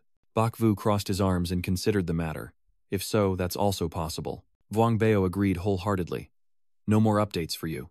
Don't you realize how serious this crime is? Bakvu sat down and suggested, just go traveling and recuperate. Tell your dad to get you 2 more bodyguards, be careful, and once the case is solved, it'll be fine. Vuongbeo put his hand on Hathan's shoulder and said, this little trouble is no bother for you, police officer. He smiled confidently and pointed at him. Vu and I will handle this. We'll definitely catch this guy and get some respect for Mr. Ha. Hearing that, he was surprised and wondered to himself why that fat man was so spirited today. Ha then pushed his hand away and said, that's not an easy place to catch him since there's no surveillance and the police can't find any valuable clues. Vuongbeo with a sinister look devises a plan, so we lure him out of the cave with tempting bait so he can't resist. Bakvu turns away looking exhausted and sneering. It seems you're very confident, not considering who pays attention to whom. Are you not thinking about me? Vuongbeo stroked his hair and said with a gleam in his eyes, no problem, watch how I single-handedly catch the enemy. Alive. Seeing his confident smile, Ha Than and Bai Wu both felt helpless. The scene shifts to the dining table where Cam Bai Wu and Xiao Pei are eating fruit. Vuongbeo's voice sounded out, do you remember I've been in seclusion these past few days? The 3 of them looked at each other at the same time and saw Vuongbeo wearing a Taoist robe looking elegant. Bakvu and Tu Pei try to hold back their laughter. He asks, remember, going out is what you want. Where is the wind coming from? Vuongbeo with a divine and transcendent look replied, I've set the heavenly net and earth trap. Today's the day to capture that one. Tu Cam, hearing this excitedly, raised her hand and asked, are there any animation exhibitions, fat man? I want to go too. Then he turned and walked away, refusing her. Don't cause trouble in my village. This is an important matter. You stay inside the house. I will go now and wait for my good news. Bakvu agreed to follow the great immortal home early, to wait for someone to return from the mountain for a meal. From Cam looked unhappy, pouting, and asked, what task did you assign to him? He said he would take me with him later, but he did not keep his promise. It's really not my fault. I suppose she means she didn't clarify properly. She waved her finger to interrupt. Forget it. He puts the tangerine in his mouth and says, forget it, I wouldn't be at ease even if he went by himself. Bakvu pulls out a piece of tissue and says, let's go and see how the big guy completes his mission. From Cam hugs his arm and happily reacts upon hearing this. That's great. Xiao Pei excitedly shouted while holding her piece of melon, let's go have fun. Bakvu felt a bit helpless, thinking there was no one to ease their worries. On that street in the neighborhood, Big Wang was sitting leisurely in the middle of the road with Xiao Hong. Over there, Bakvu and Tukam are standing at the corner observing. He said, let's see what happens. It's not precise and doesn't charge money. He looked at the live broadcast on his phone and laughed, saying, I am the true ancestor of Mao Shan Dan Yangzi. Tukam, unimpressed, said, that's your approach, Fatso. Don't say fanatics. Even passers-by would want to give him a punch in the face. Seeing Bio's fierce expression, she wondered, do we really not need to get any closer? What if something really happens? Bakvu just smiled at her and said, don't worry, you wait and see the show. At this moment, a woman wearing sunglasses and a mask was watching his movie intently on her phone, and his voice echoed.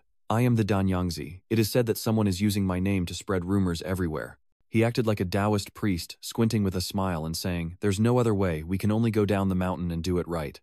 The viewers' comments flooded in with various messages. The account of the two bad content has been reported. Xiao Kai Ai's account has made Duong Tu suffer the worst defamation, while the landlord's account, even after turning into a demon, still couldn't catch this wicked creature. That greedy fat account I've been holding back from you for days.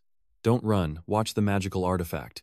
That woman slowly walks up with her shadowy staff thinking, how dare you, tarnish my Dan. Dan, do you want to die? I lean against the wall waiting, while Fat Wang continues acting poorly, earning no reward. Seeing the other person's actions, Bai Wu exclaimed, it's finally here, and from Can's surprise he marveled. It turns out she's a high school girl, and at this moment Little Pei whispers secretly into his ear. He was shocked, wide-eyed, silently, thinking, is this really happening?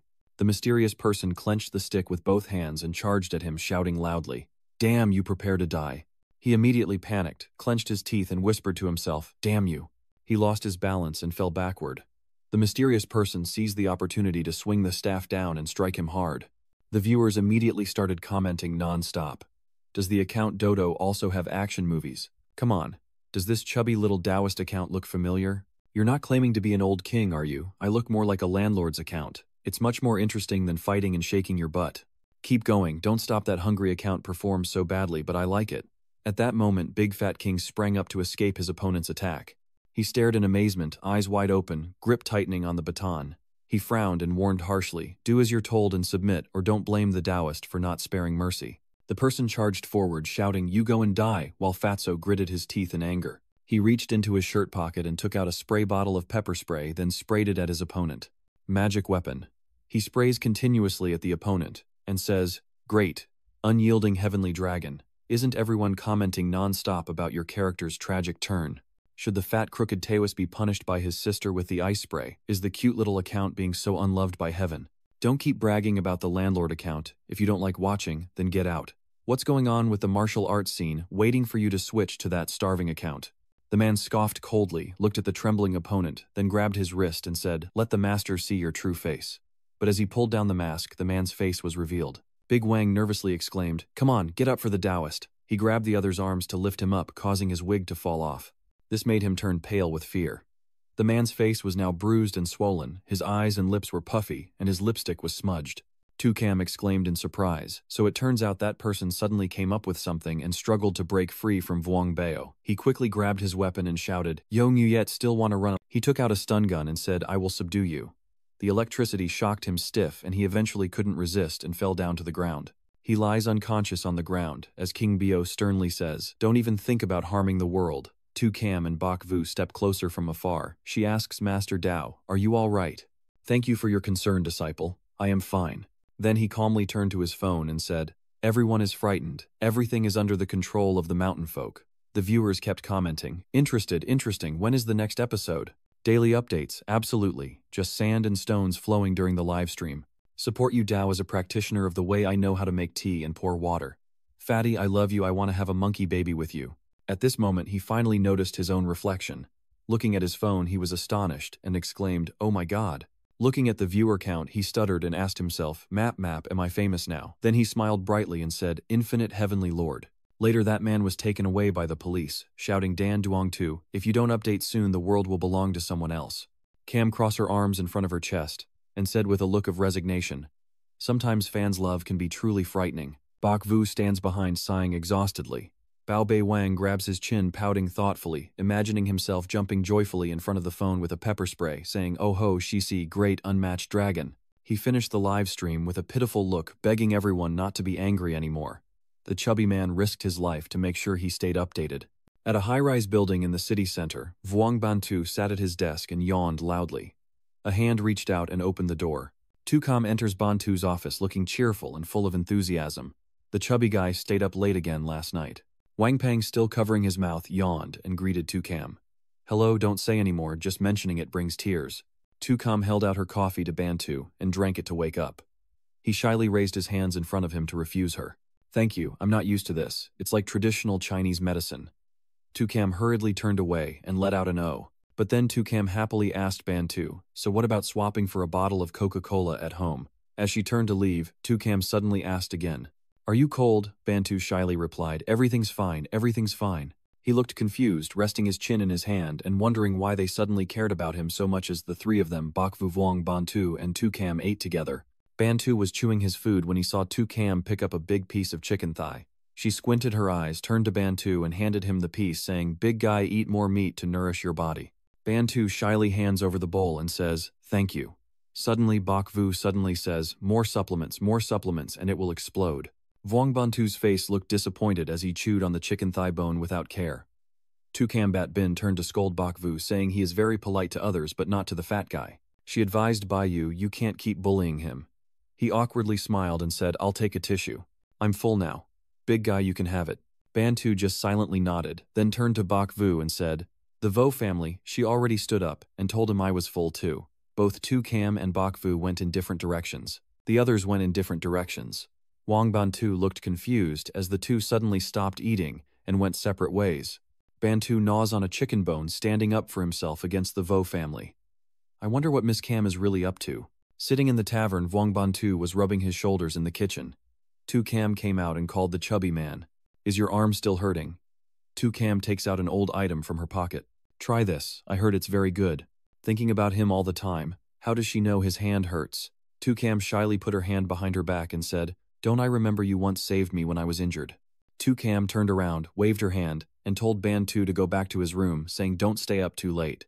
Bantu gazed in surprise, recalling Tukam's shy moment. He feels that the other person has feelings for him, and thinks to himself, no way is this happening. In the scene, a jewel is being held by Bak Vu.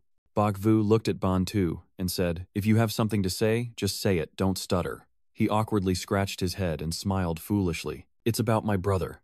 Bantu scratched his cheek and started telling the story. He recently met a girl who has been extremely kind to him. This brother of mine is feeling guilty now. Wang Bansi rubbed his hands and smiled, then asked me, "But how would I know?" So I told Vo to go see for himself. Hearing that Bayu became serious, his eyes now pondering as he looked at Banzai. Bok Vu looks at the jade and says, "Your brothers are pretty average in appearance, but they have a bit of money." Wang Bantu suddenly protests in surprise. "It can't be true this girl isn't greedy for money. Let the jade go into the sunlight." Bok Vu casually said, "So he must like him." Bansu was stunned and speechless. "Really not," Bok Vu glanced away and called, "Little P. Little P." "Yes." Bok Vu told the kids, "So you plan to try it on the big guy." Little P sneered and stood in front of Bonzi, wanting to help but needing to lead someone there. He avoided with a sneer. "No, it's not very convenient." Wang Bantu quickly stood up and turned away. "I told him to find someone else. You go ahead and do your thing." Both father and son Bai Wu and Xiao Pei looked at Bantu with sighs. In the living room, Bantu and Dee were stroking their chins as he kept walking back and forth. After a moment of thought, Bansu clapped his hands together. "I understand now she saved me out of gratitude and wants to repay me." Wang Bansu gritted his teeth with regret. His feelings weren't love, and besides, I am much older than her. I can't ruin her youth. A door opens with a sound, and a voice echoes throughout the room. "I'm back, fat boy, taking 2 bags of groceries and coming closer to Bantu's house. Look, this is the fermented tofu you like the most here." Tukam happily hands over a plastic bag. "Come quickly while it's still hot, all for me." Tukam walks to the fridge humming a song as she puts things away. Banyan still stood there looking at her as a good girl. "I can't let her sink deeper and deeper." He panicked, pulling at his hair and twisting his hands. "No, I can't be selfish like this. Who told you I like to eat these things?" Tukam still casually said, "It's you, did you forget?" Bok Vu calmly walked to the kitchen. "No wonder it smells so good. This is the Ni family's home, right?" Tukam looked serious when he saw Bok Vu. "Bok Vu, are you bullying the big guy again?" He also tilted his head lightly and said, "I still pamper him more." Suddenly, Bantu stepped in front of Bok Vu, and his voice lowered as he asked Tukam how she had been talking to his brothers. He closed his eyes and pointed at himself, saying, "You don't respect my brothers, which is the same as not respecting me." Tukam raised her eyebrow and asked curiously, "Are you okay?" Bantu gestured for Tukam to stop talking and said, "From now on, don't care too much or be overly enthusiastic about me. Everything you do is just to move yourself." Tukam blinked 3 question marks and opened her mouth, wondering why she should feel moved by herself. Xiaopi helplessly slams his hand on his forehead. This a big scene dad should remind him a little. Baiwu beside him also slaps his forehead and looks at his friend making a fool of himself. Isn't he just worried about her losing face? If you talk more, he will definitely understand. Dad already guessed it was him. He glanced away. Who would have thought he would be like this in a situation like that? Vuong Bantu clenched his teeth and turned away, tears falling, thinking, "Don't blame me. I can't let you down, my good sister." Tu Cam, facing Bai Vu and Vuong Ban. Tu exclaims in surprise, "I think you got it wrong. You don't really think I like you, do you?" Tu Cam was extremely panicked and said, "You mork, you've got it all wrong." She covered her mouth, hugged her stomach, and said with a painful smile, "That maybe you thought I was hurt because I was grateful for you saving me, so you wanted to repay me with your body." Then he was surprised and shouted out loud, unable to hold back his laughter. Vuong Bantu caught the trick, his face turning red and flustered. Bok Vu saw Tu Cam keep smiling happily and suddenly realized something was wrong, thinking that Tu Cam's smile wouldn't last long. He quietly reminded Tu Cam, "Don't keep smiling." She then pinched her lips to hold back her laughter. Only then did Bok Vu speak up to explain. "Actually, Map and I both see you as a little sister. It's all a misunderstanding." Wang Banji quickly chimed in. "Yes, it's just a brotherly misunderstanding." Bok Vu's face broke out in a cold sweat, his voice filled with awkwardness and forced sincerity. "Big guy with the silly mouth, you misunderstood." Vuong Bantu scratched his round head and said, "Watching how clumsy you are with your words and speaking unclearly.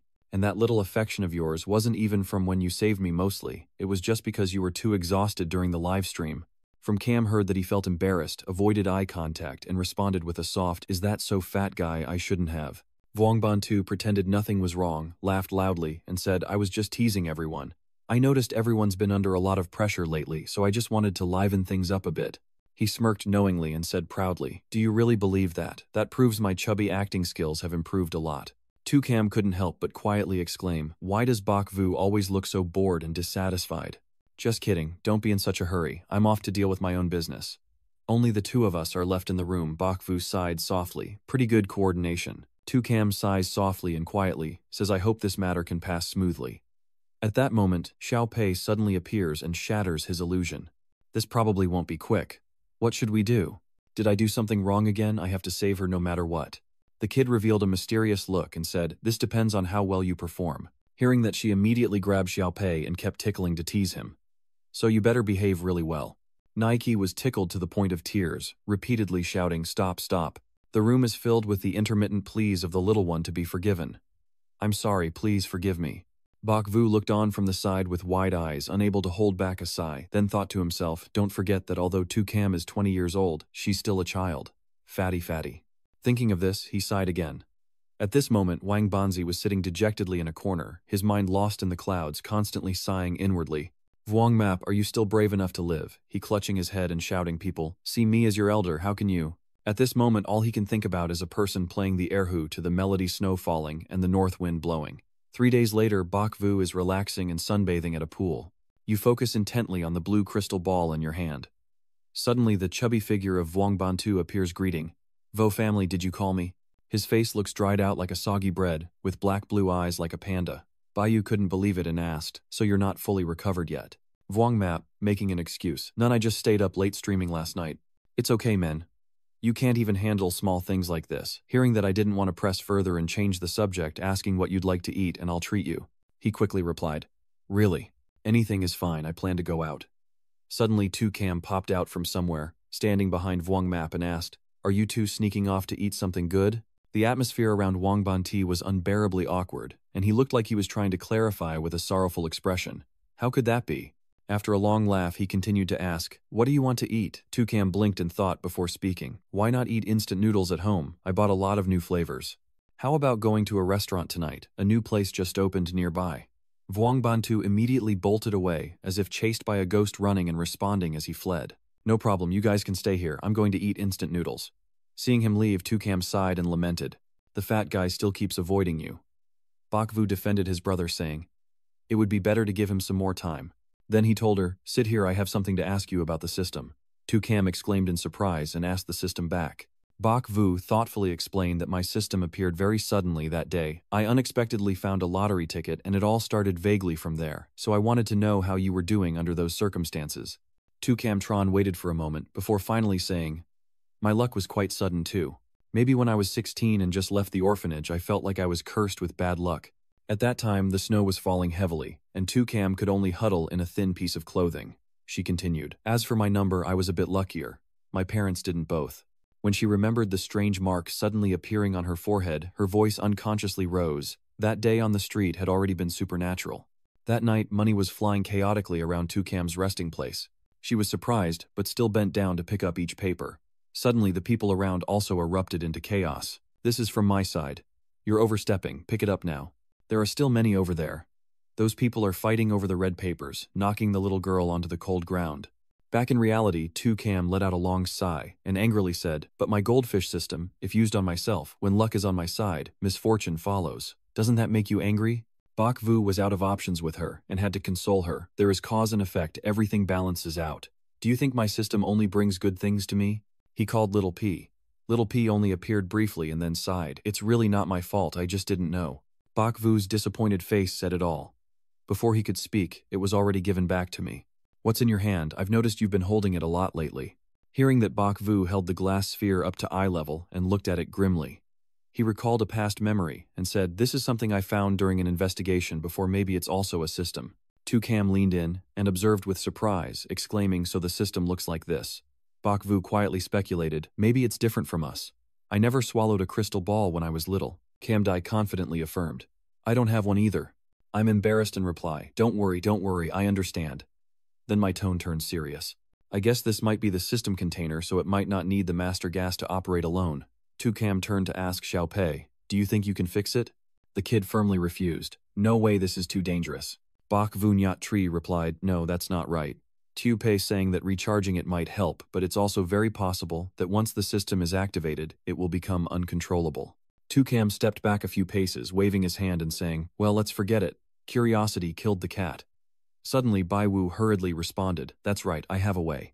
P immediately refused. Dad, can't you stop killing? I agree with you, don't worry, I will be careful. Then he said to Tu Cam, let's go eat noodles and don't make me wait fat. Pei, still tugging at his shirt, disagreed. He patiently explained, I didn't say start now. The little girl screamed loudly, always forbidden. On a beautiful morning at Bai Wu's house, Xiao Cam, dressed in sportswear, steps up the stairs when suddenly someone calls her. Xiao Cam, she immediately turns around and indifferently asks that early. So it turns out the person calling her is Bai Yu.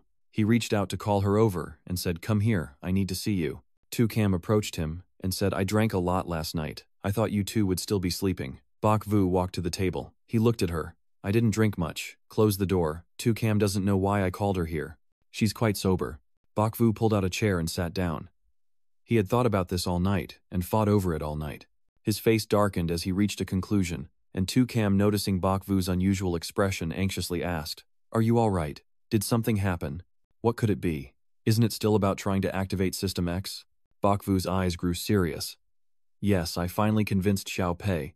If you could also add a little luck to him, then there would be no risk at all. Tu Pei, feeling helpless, turns to Tu Cam and says, Please, little sister, help him. Tu Cam rubbed his eyes and smiled. It's very simple to help him, but his current condition. Bak Vu was delighted and stood up suddenly. Little P, hurry up and recover your body to help me. Tu Cam turned to ask Xiao Pei if the blessing was done and if the success rate had changed. Xiao Pei nodded yes, much higher than before, and the danger level had also decreased significantly. Bak Vu gently stroked the child's head with one hand and handed him a green gemstone with the other, carefully instructing little B. Absolutely prioritize safety. If you notice any signs of instability while charging energy, destroy it immediately. Xiao Pei, receiving the gemstone, replied that he understood. Little P begins to channel energy into the gem to activate it. First, Little P transfers 5% of energy into the gem. Then Xiao Pei continued to channel 10% of his energy into the gem. Bai Wu watched silently from aside, judging that everything was proceeding smoothly, though he wondered if the data stored inside was corrupted. Tu Pei injects 20% of its energy into the gem and speaks, The system is the Than Dao Fu, and it has now been activated. The little one begins reading the data and emits a pinkish-red light, revealing the Than Dao Fu's data.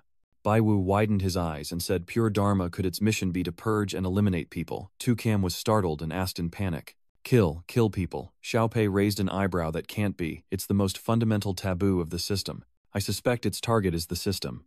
Bak Vu stroked his chin and said, I get it. Its goal is the people with the system, to quiet them by destroying their system. The Than Dao Fu system issued a warning notification. Energy insufficient. Cannot open the instance. Attempting to contact the server. Operating independently. Awaiting physical verification mission. Log, underground research room cleared. Bak Vu was then attracted by a header. He muttered, Diary of Logs. Bak Vu reached out and pressed the mission log entry, hoping to uncover the truth about his parents' fate. This scene shows a laboratory with a man and a woman talking. The woman happily says, Great Professor, we finally made a breakthrough. The man also smiles brightly. It's true, it's not easy. We believe that very soon we will be able to fully decipher the system. The Than Dao Villa system suddenly appears with a notification to execute the purge order as someone's hand presses the button outside the laboratory to activate it. Professor Wang, are you there? Tu Cam quickly covered her mouth with her hand to stop herself from shouting out loud. Bak Vu angrily said, Exactly like the situation last time, these people's consciousness is being sucked into the death instance designed by Than Dao Fu. He explains the deaths of the two people in the laboratory. If they can't break through the past, then their system and consciousness will be trapped and die inside. But Tu Vong's body is only a matter of time. Bai Wu suddenly paused. The images of Bak Vu's parents continued to appear on the screen with his father standing in front of his mother. He coldly eyed the person across from him and asked cautiously, Who are you? Who are you really? Bak Vu shouted fearfully to his parents. Just like with the two people in the laboratory, the attacker also raised their hand towards Bak Vu's parents. Bak Vu's mother shouted, Watch out. Bak Vu's father remains very calm, laying out his hand to find a way to neutralize his attack. Bak Vu's mother realizes it is a mental attack, as the attacker clenches their fist towards his father. Bak Vu's parents were immediately knocked back. The attacker once again executed the order to eliminate Bak Vu's parents. Bak Vu's father struggles to get up and fight back. Kiet fights to the very end. Bak Vu's father turned to his wife, urging her to take the result and hurry up. No, I want to stay with him. Bak Vu's father persuades his mother. So doesn't that mean none of us are going to die? Hurry and go, my father knows he's about to break down. He stammers promises to care for you. Bak Vu clenched his fists, and Bak Vu's mother had no choice but to turn away crying. Unable to hold back his fury, he shouted, Tieu, B, turn it off now. Little B withdrew the energy, causing the green gem to drop to the ground, roll a few times, and then stop. Little P quickly hugged Bak Vu tightly, saying, Dad, don't scare me. Tukam also grabs both of his hands, constantly calming him down. Bok Vo, you can't keep going like this. If you do, something serious will happen. Tukam shouted to Wang Bao, hey Fatso, come here quickly. She anxiously glanced at Bok Vu and softly called out to Tu Pei. Dad Vuong Bao asked what's wrong with him. Little P replied, it seems like he's awake. His eyelids slowly lifted and the worried faces of the old man and the kid came into Bok Vu's view. Mr. Vu, the kid is calling too. He patted Xiao Bei's head and Bao Buong happily said, that's great, you finally woke up. He tiredly asked, how long have I been asleep? As he was helped up, he replied, 2 days and a night, you scared me to death. Cam hurriedly rushed in and asked anxiously, what happened to him? He stepped onto the floor, and seeing him standing straight, she was amazed. Bok Vu gently smiles and says, sorry to have caused you worry. Hearing this, Big Fat Wang immediately looks uncomfortable. Cam sobbed, and softly scolded Bok Vu Toy. Afterwards, they gathered in the dining room. She watched him finish his rice bowl and asked Mr. Vu, are you feeling better now? Have you truly come to terms with it? Don't worry, I won't act rashly. Even if I wanted revenge now, I wouldn't know where the enemy is. Thank you all of you, it's really good to have you. Vuong Bao looked at him with tears in his eyes and a runny nose. Bok Vu raised his hands in a gesture and nervously said, stop. So from now on, what do you plan to do next? He closed his eyes and rested his chin on his hand, listening as she recounted. When he fainted, that device lit up once, showing that the center had no response and was sending the coordinate recall, and he wondered if his father had finally escaped from the death dungeon. So what does retrieving this coordinate mean to recover? He squinted, thinking Than Dao Fu. Small Pei, exhausted, said to the information screens, the useful messages are only this much. I also can't answer your other questions, Dad. Bok Vu and Cam looked at the projected map of an area in astonishment, her eyes focused on the map's image. Meanwhile, Tutrok's eyes lit up and he smirked wickedly. Someone then called Shao Kan. She was surprised and said, what Bok Vu said, I've eaten well and slept enough. You two are tired, don't stay here any longer, go to sleep now. Big Brother Wang frowned and said, do you want to act alone? Yes, don't think so. Wow, you've become smarter. That's right, you can't act alone. If we go together, we can support each other. So he helplessly turned away from the group and said, all right then, we'll go tomorrow. You guys rest an extra day. He crossed his arms and said sternly, don't play this game, I don't trust you. I've recovered fine. Tomorrow afternoon you won't be able to stand, don't blame me. Jian Yang, lying on the bed, spoke to Totrok standing at the door. Do you have a task to do? He suddenly turned back and approached him to ask. It woke you up. He replied, go ahead and get busy. I've recovered a lot, I can take care of myself now. He pulled back his leg and asked, can you manage on your own for a few days while I go out? The guy replied, yeah, don't worry. Totrok squinted and said, I found a way to repair your system. Trust me, you'll recover very soon. Jian Yang was delighted and sat up saying, really, that's great news. He smiled and said, can't wait anymore. Listen to me, go to sleep now. He replied, oh, you should rest too. 2 days later, in that forest, birds were flying overhead as Xiaopi eagerly pointed ahead saying, we're almost there, 2 kilometers left. Bai Wu sweaty looked straight ahead with Zitan helping King Bui walk up the slope behind him. He gasped for breath, exhausted, sitting heavily on the rocks, trembling as he said, no, I can't do this, let me breathe for a bit. Water. She immediately handed him the water bottle from her bag. He wiped the sweat from his face and looked around, saying Xiao Bei sweep nearby. Okay, ma'am.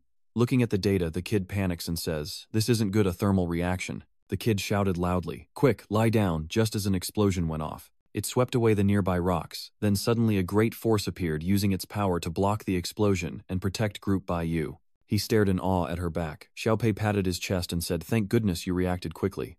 Big P, I appreciate it. She raised her hand, and the shield disappeared immediately. Big Brother Vuong, who was protecting Cam, turned around and looked puzzled. Someone is trying to blow us up. Bai Wu squinted and replied, I don't think it's a bomb site, probably a coordinate, someone was here first. He looked back at Mr. Bao and said, Mok will protect little Cam, Big P, little calf, let's go.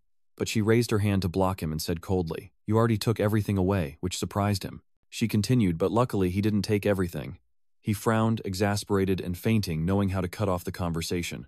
So what are you waiting for? Let's go.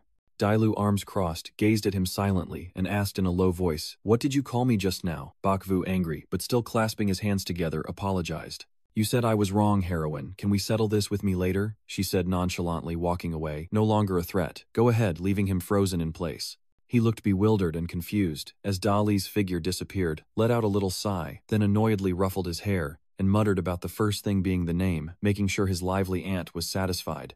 Vuong Bao and Tu Pei each sat with a big piece of watermelon, watching him scream in the distance as the scene shifted to the explosion site where Tu Pei said, it's here.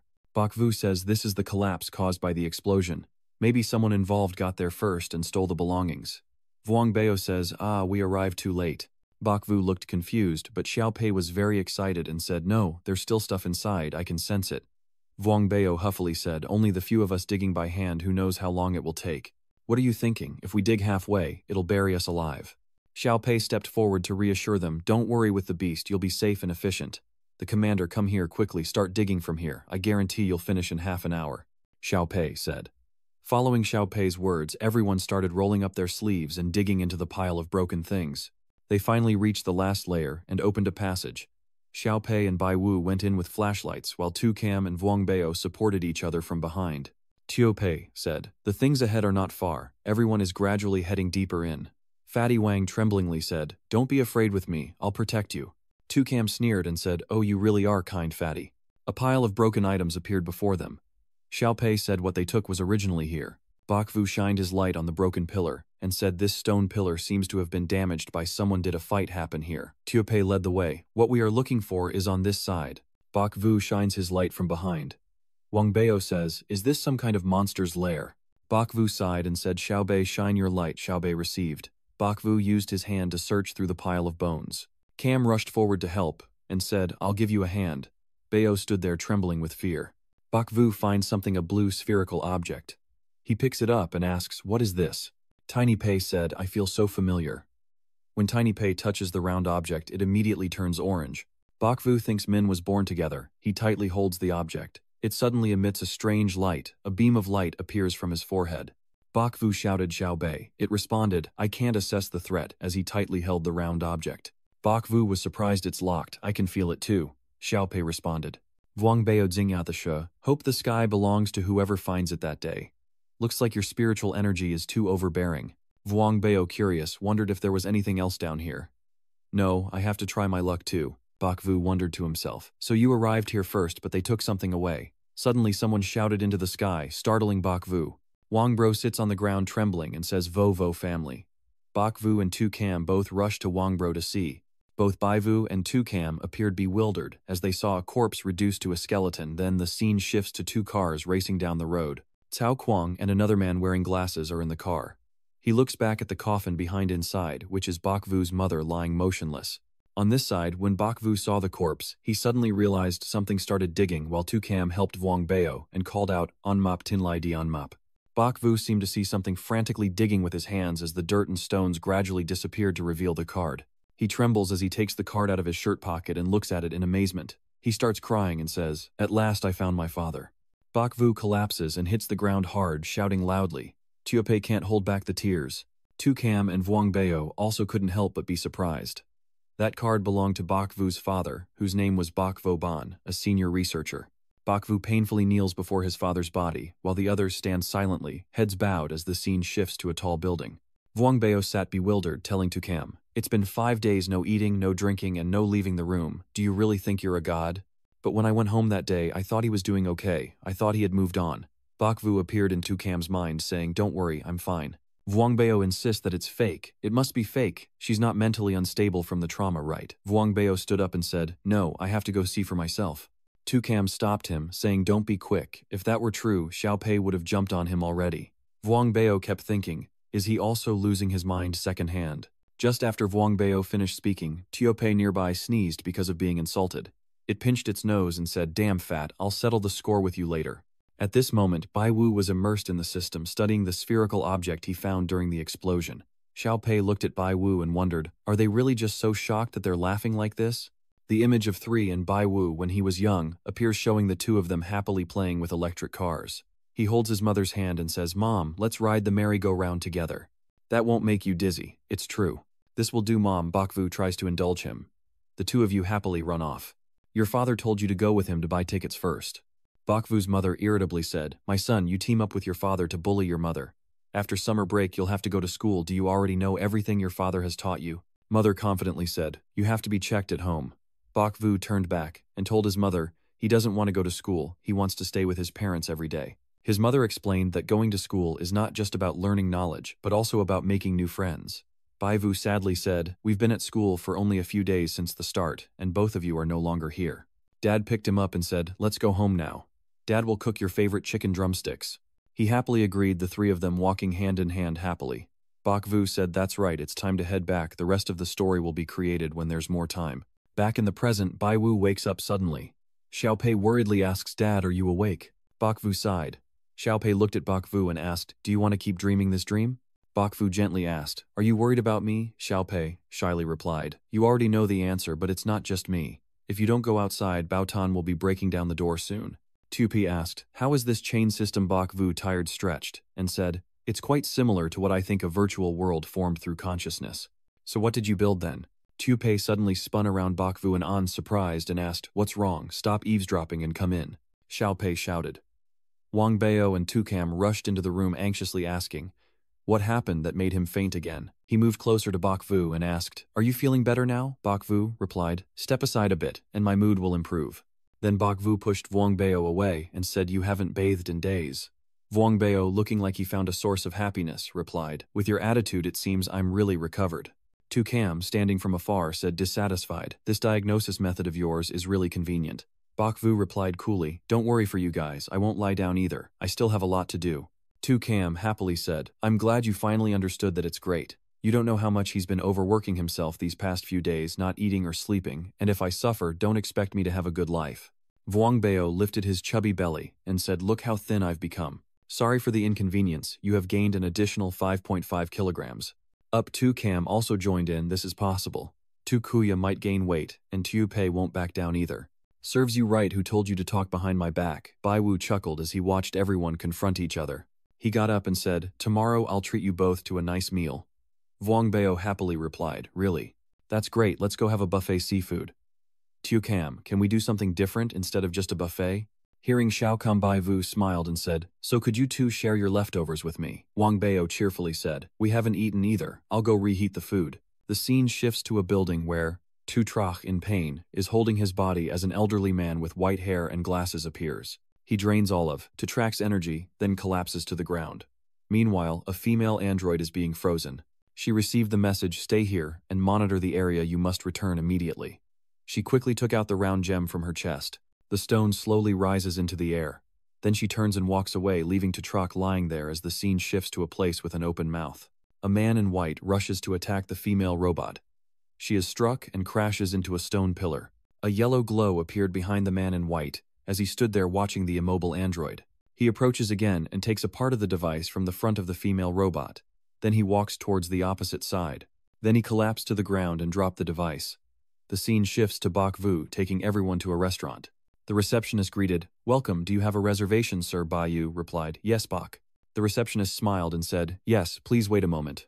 Wang Bapao marveled, No wonder he's a 3-star master. This smells like Europe, the staff said. Please follow us. Bok Vu Duke, let's go. Big Fat Wang, adjusting his tie, said this place costs over 8,000, or even 10,000 for a meal. Bok Vu replied coldly, Isn't this just to reward the two of you? Whatever you want to eat, just call an order. From Can heard this and told the Vo family this is what he said. She continued, So after I feel craving, can I call this restaurant for food in the future? No problem, as long as you don't get tired of eating. Bok Vu said. The three of them walked inside together. Suddenly, Bai Wu looked surprised upon seeing something and suddenly stopped, causing Wang Biao to bump into him. Kamshu kwatu kamlo len hoi chuyen jivai. Unchivav Wang Bao len hot vanoi changfai la tu thu mosao. Staring again, Bok Vu snapped, Can you just shut up? The staff member walked to the table opposite Mo. Winey stopped and said Sir Bok Vu sprayed glue and whispered, and really was afraid of that. Bok Vu pretended to cough and waved his hand at her. The staff member asked curiously, What's wrong, sir?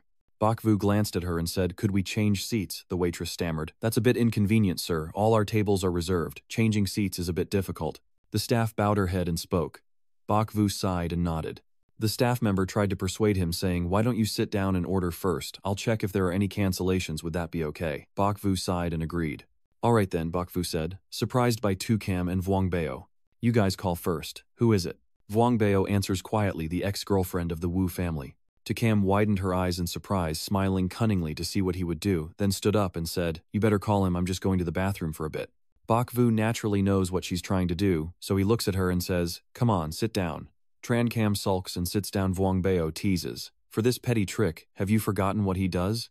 Tukam eagerly said, The food here looks pretty good, just fry the whole roll. Wang Bao was so startled that he slammed the menu book into his face. Bok Vu said, It's fine, if you can't finish your food, you can't leave. More Wai Ni replied, "You're too kind, Mr. Lai." And Mr. Lai said, "No, no, no. Miss Duan Ni is definitely the most charming woman I've ever met."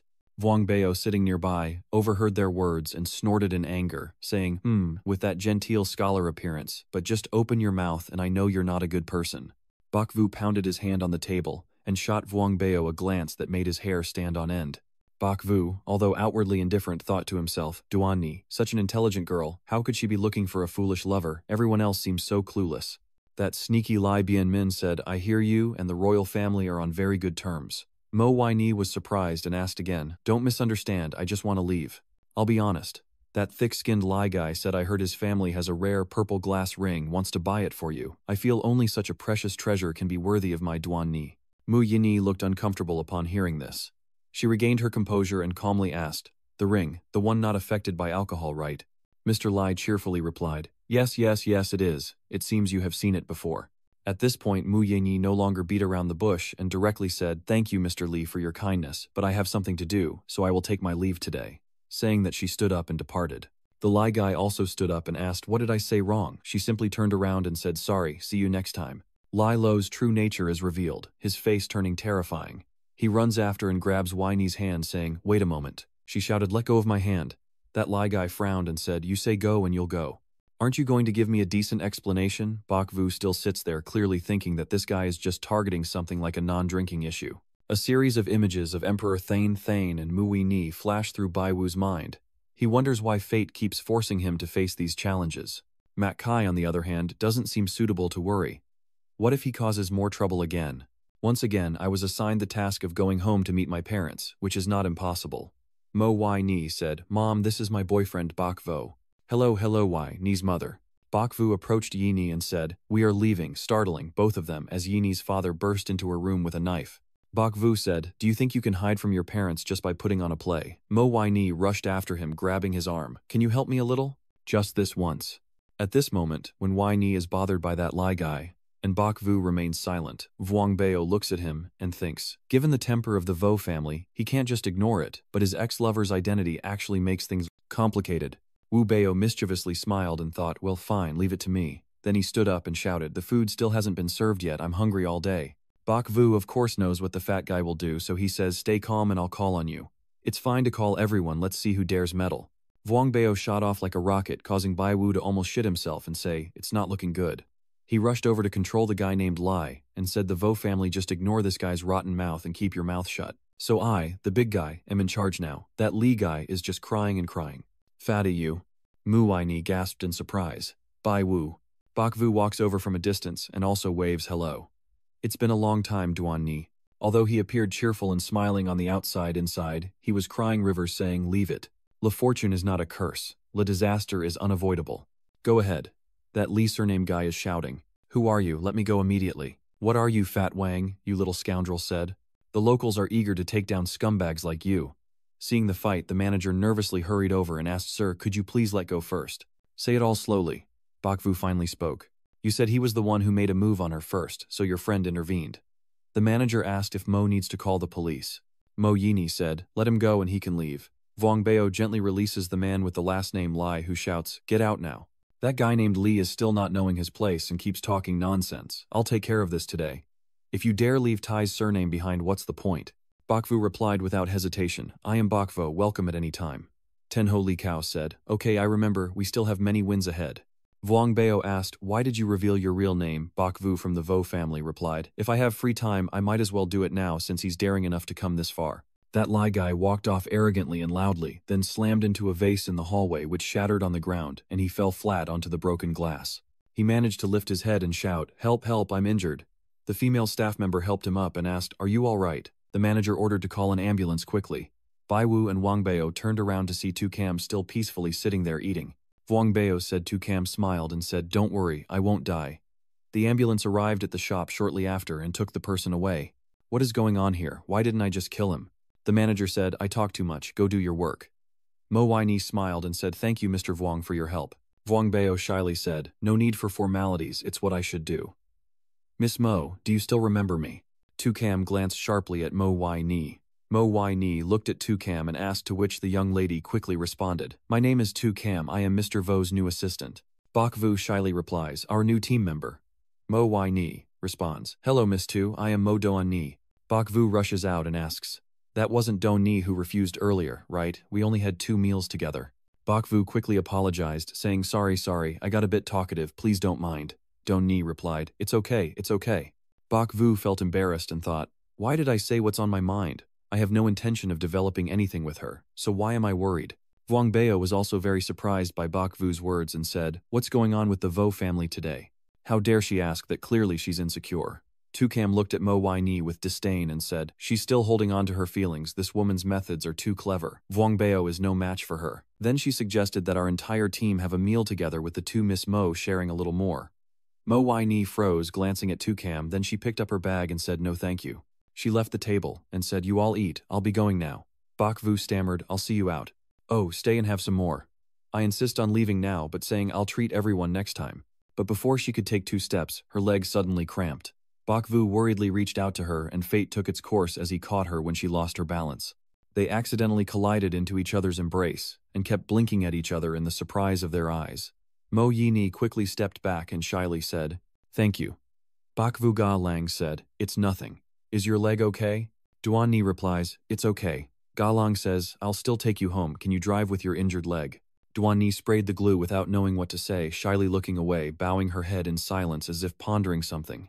Bai Vu noticed something, realizing and saying, that's not right, she seems to be hiding something. Xiao Pei appeared and said, that's right, I noticed it earlier too, since you 2 seemed busy and didn't say anything. Are you helping them deal with her parents? Xiao Pei replied, you guessed. Mu Weini hesitated and asked, well, can you take me to the gate? I have something I want to say to you. Bok Vu said, tell me directly if you need help, we're not outsiders. That being said, I'm actually thinking of saying let's stay here, and if it's about that, if Maddie agrees to go, then he can go, but I won't. Mo Wai Ni still insisted on going alone with Bok Vu and said, I really have something to ask for his help, and it will require a long trip. Bok Vu secretly wondered with a sigh. Going far away? He hesitated, forced a smile, and said, last time we met her parents and this time it's her grandparents. The next step should be to focus on the main task. He turned to Tukam to confront her, asking if she was the one who caused the leg injury. Tukam kept up with the rhythm and said, I don't have anything. This is all her scheme. Are you blinded? Vuong Bao was chewing on a piece of watermelon when Tai Lan suddenly said, think of it as a misunderstanding, just a misunderstanding. Then Tai Lan Chi angrily looked at the 2 people and yelled, a monkey's misunderstanding made the innocent piece of watermelon in his hand fall to the ground so the earthworms can share it. Mo Wai Ni said that I have an urgent matter to ask for your help with, could you come with me to the island? Vuong Bao and Tukam were so surprised, they both exclaimed at the same time, Brother Isle. Bai Wu replied coldly, do we really need to go there? Such a big reaction surprised Wang Bao. Tukam asked, do you really not know where that place is? Bok Vu remained silent, refusing to answer. It was a tropical island in Na Phuong, famous for the Heavens Encounter and the Sea Sky Holy Festival, 2 renowned events. But Miss Mo's invitation to you there probably isn't just for a vacation. Duan Ni replied, 202, said it right. I have to attend a very important conference. I hope you will come with me. Bok Vu said, yes, I already guessed it. Xiao Pei replied, Dad said that to make you feel better. He told you not to cause trouble anymore, be good. He told Wai Ni, let's change place, it's not convenient to talk here. Wai Ni responded, oh, okay. As he finished speaking, the dishes were brought out. Vuong Bao said, but the food had already arrived, so eat a little, what a pity. Mo Wai Ni shyly replied, I'm very sorry to disturb everyone gathering, I can only inconvenience you to come to my place for a meal. Bok Vu said, the main matters are more important, eating is secondary. Vuong Bao replied, it's okay. Mu Wai Ni said, Director Zhao, please prepare some delicious dishes. I'm inviting these friends to my house for a meal. Just consider it as a debt to me. Director Zhao replied to Miss Mo, rest assured I will arrange for someone to deliver it to the palace later. Once at the shop entrance, Ba Vu said that, and it's already late to bother going out. Don't worry, we won't go to my parents' house, only to mine. Director Zhao laughed and said, thank you. Then she turned to say into the Bluetooth earpiece, a high-end combo partly sticking out. Hurry up. Cut to Mo Wai Ni's house where everyone is sitting elegantly around the dining table. Bok Vu says, this is the charity auction you mentioned to me while we were in the car. He continued, you just want me to bid on this for you, right, Mo? Wai Ni said, look behind. A page with an image of the ring and a note indicating it is a special auction item, the legend transmit the spirit. Bat Tui Tu.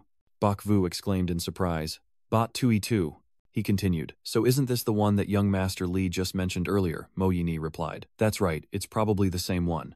Over there, Big King Bayo and Tu Cam are so engrossed in eating they have to stop to listen. Bok Vu asked curiously, can you be more specific? Mu Yi Ni said, this is a bit complicated. Bai Wu's head perked up, hesitating to say it. Oh, it's related to Emperor Thon Thon, so they don't want Mup to find out. Adapt to the situation. Bok Vu quickly made up content and said, Big brother, with that annoyed look of yours, can you still carry food without getting tired? Mother Queen, you and Miss feel free to be casual. No need to be so reserved. Consider this your home. Bok Vu stands up and says, let's go talk on the side. We're awkward in front of her. Wai Ni replied, all right, you two go eat. The two of them went to sit in the living room, and Wai Ni began to speak. Exactly, the pendant was a gift from Thon Thon to me.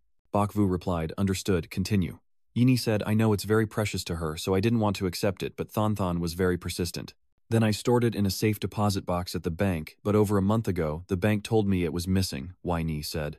Bok Vu asks, has the father gotten any clues? Are you secretly stealing?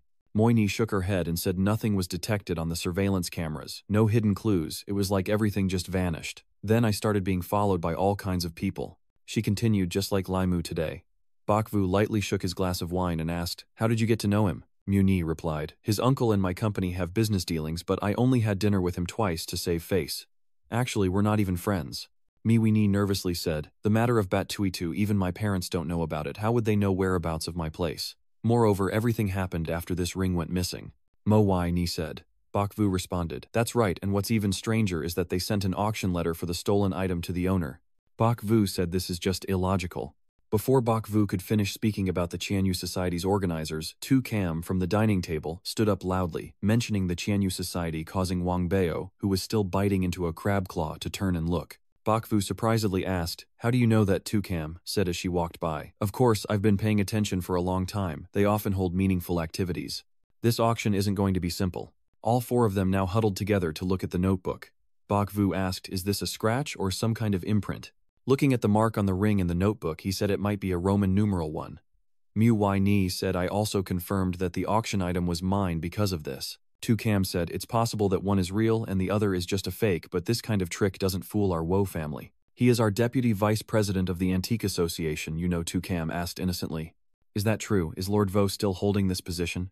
Vuong Bao chuckled and said, you still don't know a lot of things. Bok Vu turned to Vuong Bao and asked, do these things actually work? Bok Vu tells Mo Wai Ni, I believe yours is genuine after all. It's an aristocratic legacy. There's no way it's a fake. Mo Wai Ni pleads, please understand what it means to me, so whatever it takes, you have to bring it back to help me. Bok Vu replied, I understand, don't worry. He reasoned, but if the other side deliberately sent the invitation to the owner of the Seven Lost, the lady, then this is a bit hard to grasp. Yi Ni replied, so their real target is actually me. Bok Vu reassured her, don't write your own drama and scare yourself, don't worry, I'm here. Bok Vu thought that perhaps the other person's target might also be me. Tu Cam also spoke up, saying, that's right, Miss Mo, with us here you can rest assured. Big Fat Wang stood nearby, thinking that this young girl clearly wanted to go along. He continued to wonder if the two of them were involved with each other. Does this have anything to do with me, Tu? Cam also pondered silently. Bok Vo is my brother, can't you help keep an eye on him? Bai Wu sighed. Mo Wai Ni smiled and said, you really are good to agree to my trust. Payment is not an issue. I will cover all the expenses this time. After the task is completed, I still have a heavy burden ahead, Bok Vu said. All right then, I'll take my leave first, Mo Wai Ni said as she stood up. No, the one who should be grateful is me. She smiled brightly and said, let's get ready quickly so we can leave soon. The earlier we leave, the more time everyone will have to enjoy. Wang Bao happily replied, then tomorrow it's my first time there. Cam was pondering, this woman is not only clever but also quite well-mannered. She really is a bit frightening. Hope she's not a bad person. Miss Mo, you're too polite, no need to see us off. The scene shifts to a resort, everyone looks very happy. A luxury car is parked in front of the large courtyard, and a staff member opens the door as Bok Vu's group of four steps out holding a luxurious booklet. The staff says, welcome Miss Mo, and esteemed guests, please follow me. I need to verify your documents and complete the procedures. Mu Wai Ni handed over her identification and said it's been hard work while Fat Wang is still messing around looking for it. Wang Bao and Tu Cam looked around and appeared very surprised by how magnificent everything was. Bok Vu turned around when someone called, Bok Vo, is that you? Seeing the old master and Sa Vin Kang sitting nearby, he smiled and said, Lao Vo Lao Sa, what a coincidence. The old master chuckled and said, you're quite the little character. Sa Vin Kang smiled and said, that's right, couldn't find anyone in the city, so they all gathered here. Sorry about that, I have been too busy lately. Bok Vu waved his hand and replied, you're joking. The dragon is near the tiger. There are only a few young men who can compare. The old man asked, "Are you leading a team here to expand your business?" Bok Vu replied, "I was sent to attend a meeting, and to lead the team for a little relaxation." From Cam and Mu Yini Yong jointly said, "Hello, senior." Brother Bio also enthusiastically said, "Old Master Vu, Old Master Sa, you're both still in good health." Old Master Sa replied, "Thanks for your concern. Following Bok Vu's lead was quite well done." Bao Wang smiled in agreement and said thanks to the blessings of the two elders, then he hurriedly ran off and called back, "You guys keep talking, I'll go say hello over there." Old Master pulled Bai Wu aside and asked softly, "Who is that family member?" Bai Wu looked a bit confused and said, "Why does that person look just like my mother?" "They are colleagues. Aren't you just taking them out to show around outside?" Savin Kang rambled on, "You're not a child anymore, so why not ask? Are you still showing her around the world? I think that calm girl probably has a better eye for things than you do." Bok Vu clasped his hands and said, "The eyes of a master are truly sharp. I won't hide it from you, that's a client." Then Bok Vu turned to the two elders and asked, "Are you the old master? We are here to participate in an auction to see if there's anything worth grabbing, mainly just to have some fun around the main event." Bok Vu cheerfully replies, "Oh, you two are here to join the auction too." The old master smiles and says, "I see you are too, then let's have a little chat." Savin Hung said, "Don't rush, let them settle in first and then we'll talk." Seeing everyone coming from afar with the staff member, Bok Vu said, "It seems the procedures are done." The old master nodded and said, "Hurry up and go after you're done. Come find us at the garden restaurant." Bok Vu replies, "All right then, old master Vo, we will meet later." The staff member leads everyone to the room, opens the door and says, "Feel free to rest. Call me anytime if you need anything." Everyone entered the room and carefully said, "You've worked hard." Tu Cam and Vuong Bao quickly ran inside, heading to the side with the pool. Vuong Bao said, "This is also too luxurious." Tu Cam annoyed, said, "Humph, all just sweet talk." Vuong Bao runs towards the pool and says, "Order some takeout, I want to eat by the pool." Tu Cam advises, "Don't go hang out with me outside. First there's lots of fun stuff outside." Bok Vu shyly said to Wai Ni, "I hope you're not laughing at me." Mo Wai Ni cheerfully replied, "No, I'm happy if they're having fun." Bok Vu said, "Do those two earlier belong to my antique circle mentors I was talking about, and they also came for the auction. Would you like to go along and check them out?" Mo Yu Wai Ni refused, and said, "It's better if you go alone. I have some company affairs to deal with." Bok Vu left and said, "Okay, I will call you after I finish my work." Suddenly Bok Vu sensed that someone behind was Tu Cam. She was following him, so he asked, "Mok didn't come with you?"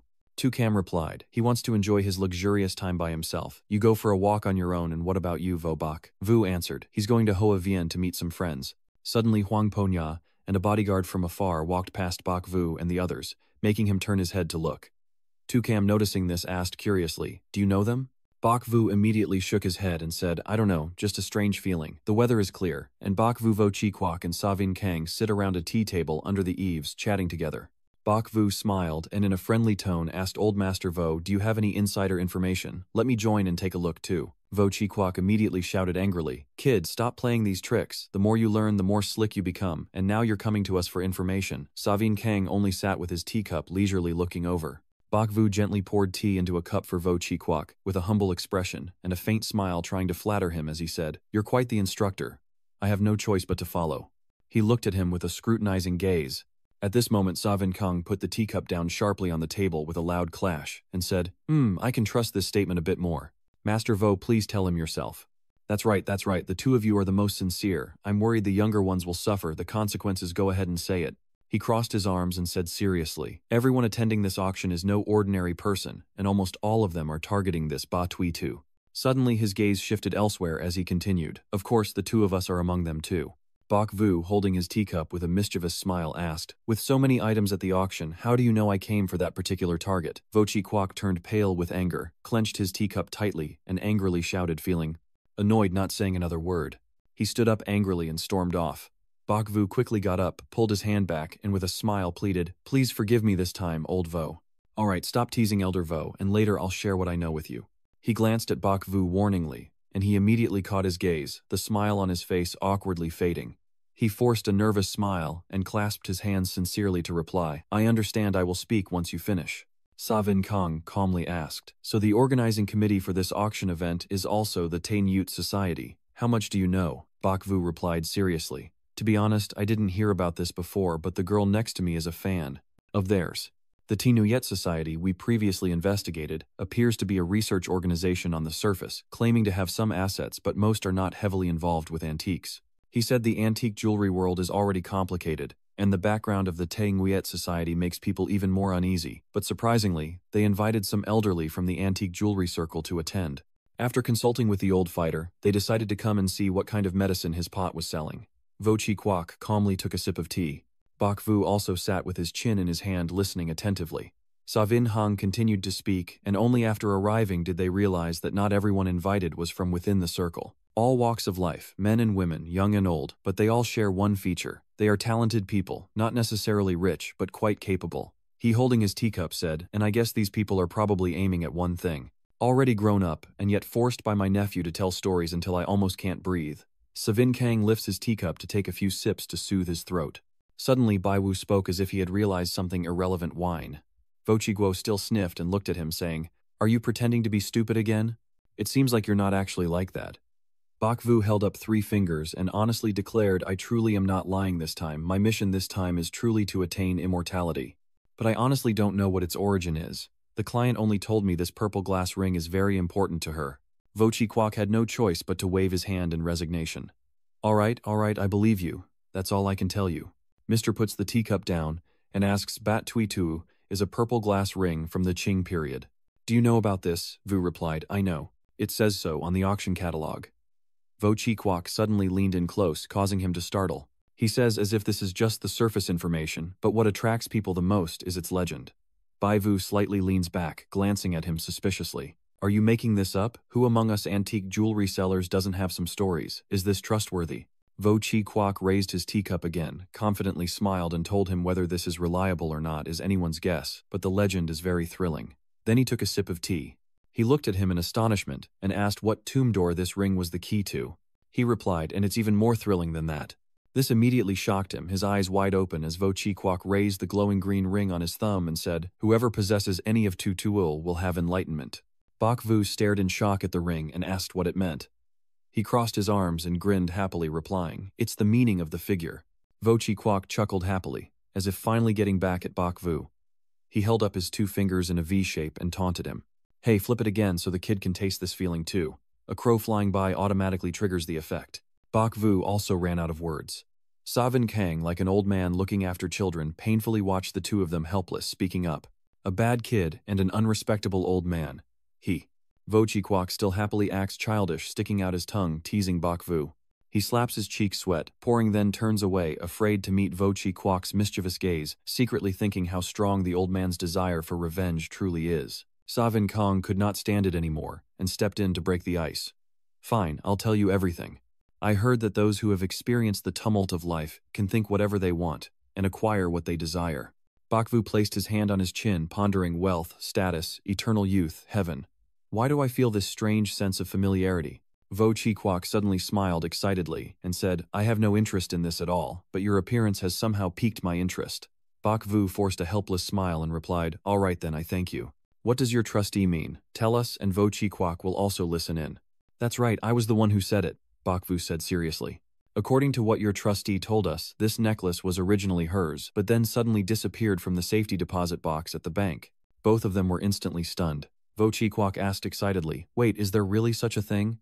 Do you believe it? Bok Vu asked a little annoyed. You're cutting me off again. Do you hear me or not? Vo Chi Kwok could only suppress his urgency and reply, I hear, go on. And so he started flapping his arms and gesturing to tell the story to the 2 old men as the evening descended and the trees drooped their leaves to catch the warm golden sunlight. In front of the large transparent glass door, Mo Wai Ni, with long curly hair, called on the phone, dressed in a light-colored flowing gown that exuded elegance and softness. I don't know what the person on the line said that made her suddenly panic and ask, What? They're no longer here. She suddenly fell silent and responded to the other person. I understand you've worked hard.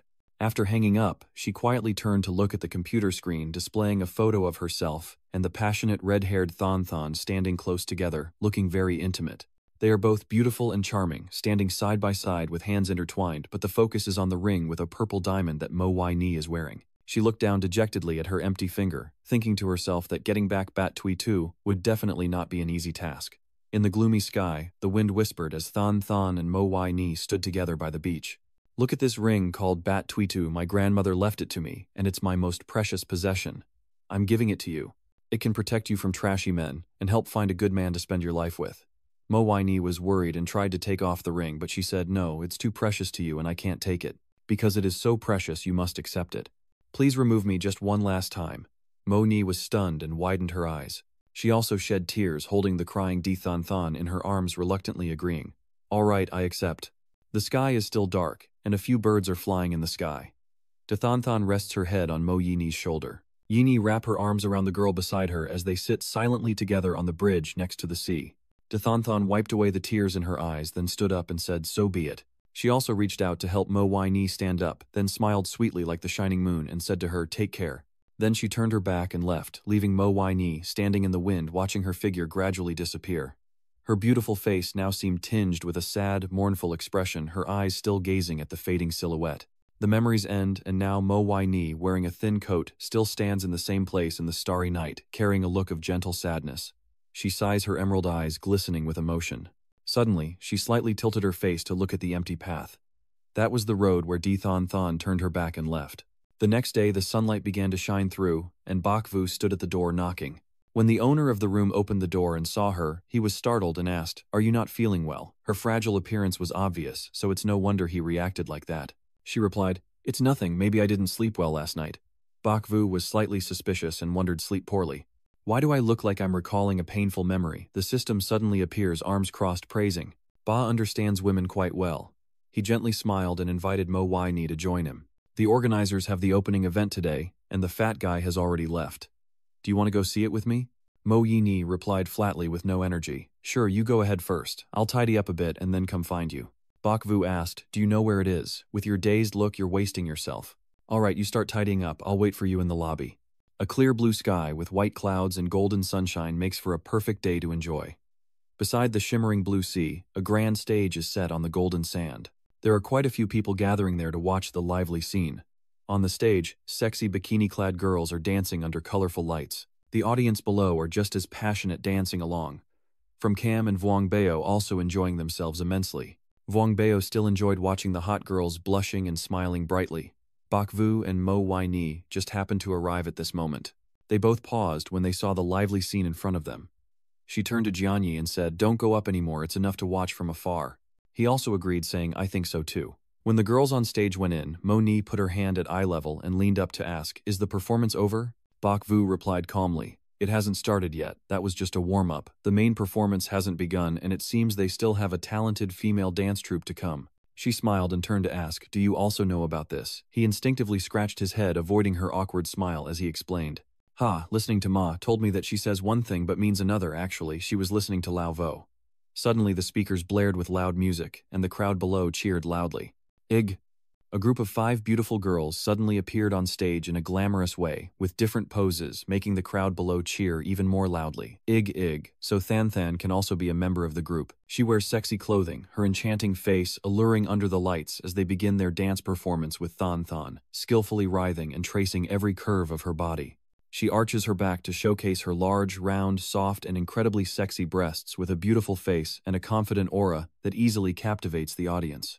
Tu Cam's eyes lit up as she called out in amazement, while Wai Vuong Bao nearby was so shocked he looked terrible, like Zubaji screaming in panic. Wow, isn't this Emperor Than Than? He quickly grabbed Tu Cam's hand and urged her to hurry up. Don't call anymore, come follow me quickly. She, still unaware of what's happening, asked. What's going on? Biao Wang nervously bites his lip, silently thinking that the tough young lady has arrived too. I need to quickly inform the Wu family so he can be careful.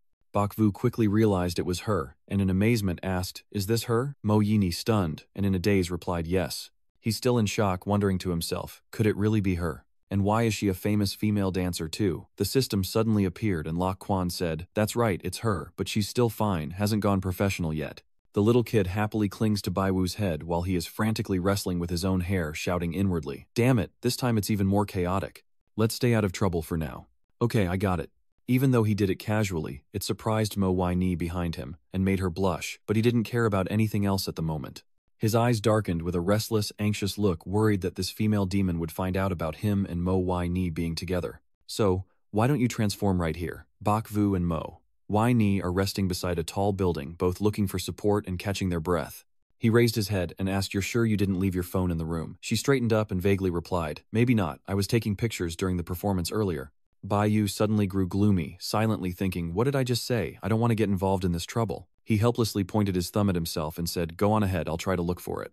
Mo Ni had no choice but to listen. All right then. With that, Bak Vu immediately pulled his legs up and ran away. He and Little P's system walk along the path surrounded by bushes, searching for the phone, quietly wondering, is it nearby? Little P can hear his thoughts. The kid sticks his head out and answers, I think so, Dad will check carefully. Baiwu turns his head and communicates with the kid through his thoughts. Why aren't you accurate yet? You're supposed to be all-powerful. Tiope, angry to the point of puffing smoke defensively, argues that if it were Dad's phone, then it would be easy, but it's not. Plus, there are so many people here, and the signal interference is very strong. There's nothing I can do. He keeps searching through the bushes, still angrily replying to Xiaopei. Where did the interference come from? I see you're just refusing to help teaching those two bad habits. The kid flew to Mom's room angry and scolding Dad spit blood and cursed Dad as just a stinky dad. At that moment, Wang Fei and Tucam were rushing from behind, and as he was running, he suddenly noticed something. Sure enough, the next second, Wang Bao collided directly with Bai Wu, causing him to gasp in surprise. Oh my! A fat man pressed down on him, and the two of them immediately fell tumbling to the ground. Dong Than muttered hoarsely. Bio quickly got up, worried. Vu, Mr. Vu. Bak Vu stood up, dusted off his knees, and asked, are you seeing ghosts, or what? Wang Bao awkwardly helped him up and replied, not exactly, but close. I hurried to tell you.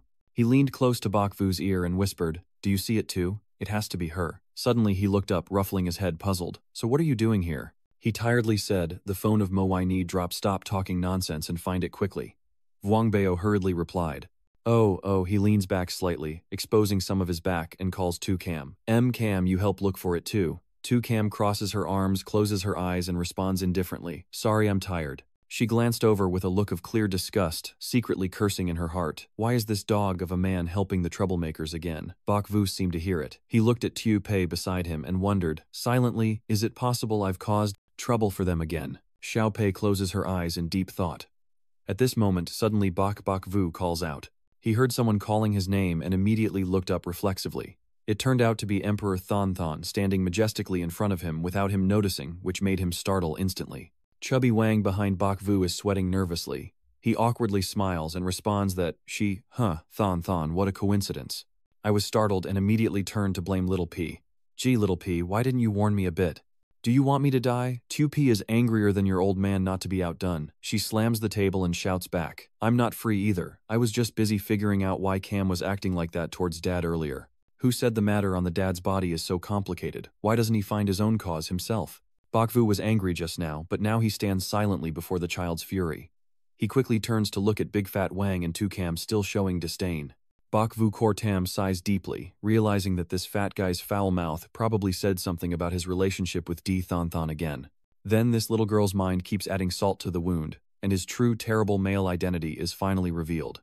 He imagines Crown Prince Kan all grimy and coarse, telling a story to Tucam that makes her throw up her hands in shock. In Bak Vu's mind, the image of Tucam cruelly stabbing his doll with a needle repeatedly automatically appeared, and he thought to himself that the disturbance Tiopei mentioned was definitely Tucam's system.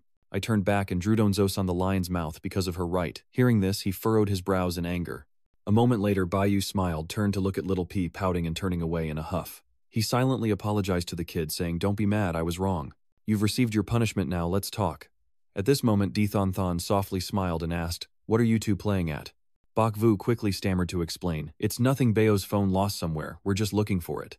Wang Bao also quickly understood, instinctively scratching his head and grinning, that's right, I keep dropping my stuff everywhere. As soon as she finished lying, Mo Ni suddenly called out from behind, causing both of them to jump in surprise. Bak Vu, I found it. She timidly and naively added that it fell where it was earlier. Bak Vu was like falling into despair, raising his hand to cover his face helplessly, and Wang Bao looked away and whistled, avoiding eye contact. From Cam, Chi sneered with satisfaction, feeling pleased that bad men must die. At this moment, Than somewhat moved, said Miss Weenie, seeing Mu Weenie, still standing there like it's the end of the world. I didn't realize you were here too. Suddenly, she turned to Bai Wu and asked, do you all come together? He quickly waved his hands to explain. No, it's not what you think. Weini has something she wants me to handle. Wang Bibo hurried over to explain. Yes, that's right, Miss Mo is being followed, we're her bodyguards, and also investigating who this perverted man really is, and what his purpose is. The moment she said it, I knew she was lying, so Than immediately sneered. Bak Vu also felt utterly disappointed and thought to himself nobody would believe this nonsense. Suddenly someone from behind called out, Thon Thon, are you here? A blonde woman approaches and asks Thon Thon. Is she your friend? Thon Thon politely smiles and replies, yes, yes, are you looking for me? The woman smiles and says, you forgot there's still an interview you helped out till the very end. Thon Thon scratched her head nervously and replied, oh yes, look at my head, I forgot about this. She turned coldly to Bak Vu to entrust him. Yini's matter is bothering you, you must handle it well. Bak Vu said, yes, don't worry. Mo Weini anxiously said, remember to protect yourself. Thon Thon told her, Weini Bak Vu is quite reliable. I trust him with this. I have to go somewhere first. Then she waved her hand and ran off. The blonde woman also politely bowed to say goodbye to them. Yini's cheeks suddenly flushed with embarrassment. Tukam saw that and wondered, maybe I was wrong after all, and asked worriedly, feeling anxious and regretful. Wow, Vu, do you think he might go easy on me now? Big brother Wang poked his shoulder and asked with a smile, is this young lady helping out, or really aiming for fame, but honestly with her talent? Before she even finished speaking, Wang Bao had already been shot, a threatening glare from Bai. Vu. He immediately jerks back instinctively, covering his mouth with both hands and saying, I'll be quiet. Mu Weini suddenly speaks up, should we now move on to the opening ceremony since the performance is over? Bak Vu then tilted his head to look at her and smiled. He stepped forward and said, let's go, shall we go check it out? All four of them happily and leisurely head to the opening ceremony together, arriving at the grand stage. Cam quickly asked, is the performance over now? Bak Vu whispered close to Mo Weini's ear, you didn't tell Ching Ching about Bat Tui Tu being stolen, did you? Weini slightly lowered her head and replied, I'm afraid she'll be heartbroken if she finds out. He nodded and said, okay, I understand, leave it to me. Although I volunteered to take responsibility, Bak Vu's face looked exhausted and dejected, and he couldn't help but sigh to himself. 2. I didn't want to participate but ended up doing it anyway. Stubborn as I am, I have to go. Through with it. Mo Weini gently tucks her hair behind her ear and politely says, sorry to trouble you. He says nothing, only smiling softly in the bright light. At this moment, a man dressed in a formal suit stands on the stage of Jiang Rong and suddenly speaks up, welcome everyone, I am the host of this event. Hong Fonya and Tukam saw him and their eyes lit up as they cheered happily. A Huang Fonya, that's really him. Vuong Bao was surprised when he saw her lustful and drooling expression. Suddenly, Tukam excitedly raised her hand and shouted, Huang Fona, I love you. The people around immediately drew attention and turned around looking at her in surprise. Huang Fonya shows little emotion, only faintly curling his lips into a slight smile.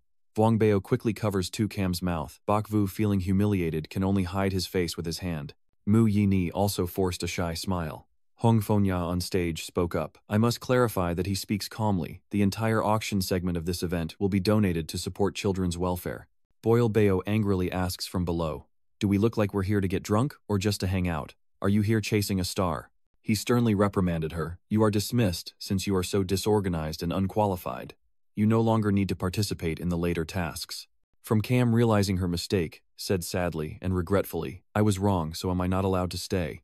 Bak Vu also didn't blame anymore and spoke to mediate it. Alright, just pay attention from behind. On stage, Hoang Fo Na's voice was heard again as he pointed towards the precious amethyst ring displayed on the large screen and spoke. I believe everyone has probably learned about this auction item already. Here I wish everyone honest wishes and may you all successfully obtain the treasures you love. Bak Vu said musingly, we dare to sell these shady artifacts as charity and invite so many talented experts from different fields. He pondered quietly, this Moon Clan is truly not simple.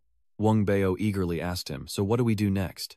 A sly expression flickered on his face as he secretly thought about the investigation, but at the moment he had no leads or clues besides the wine cellar from before. Xiao Pei caught his intentions and suddenly exposed him. Who are you kidding? Dad really wants to steal it.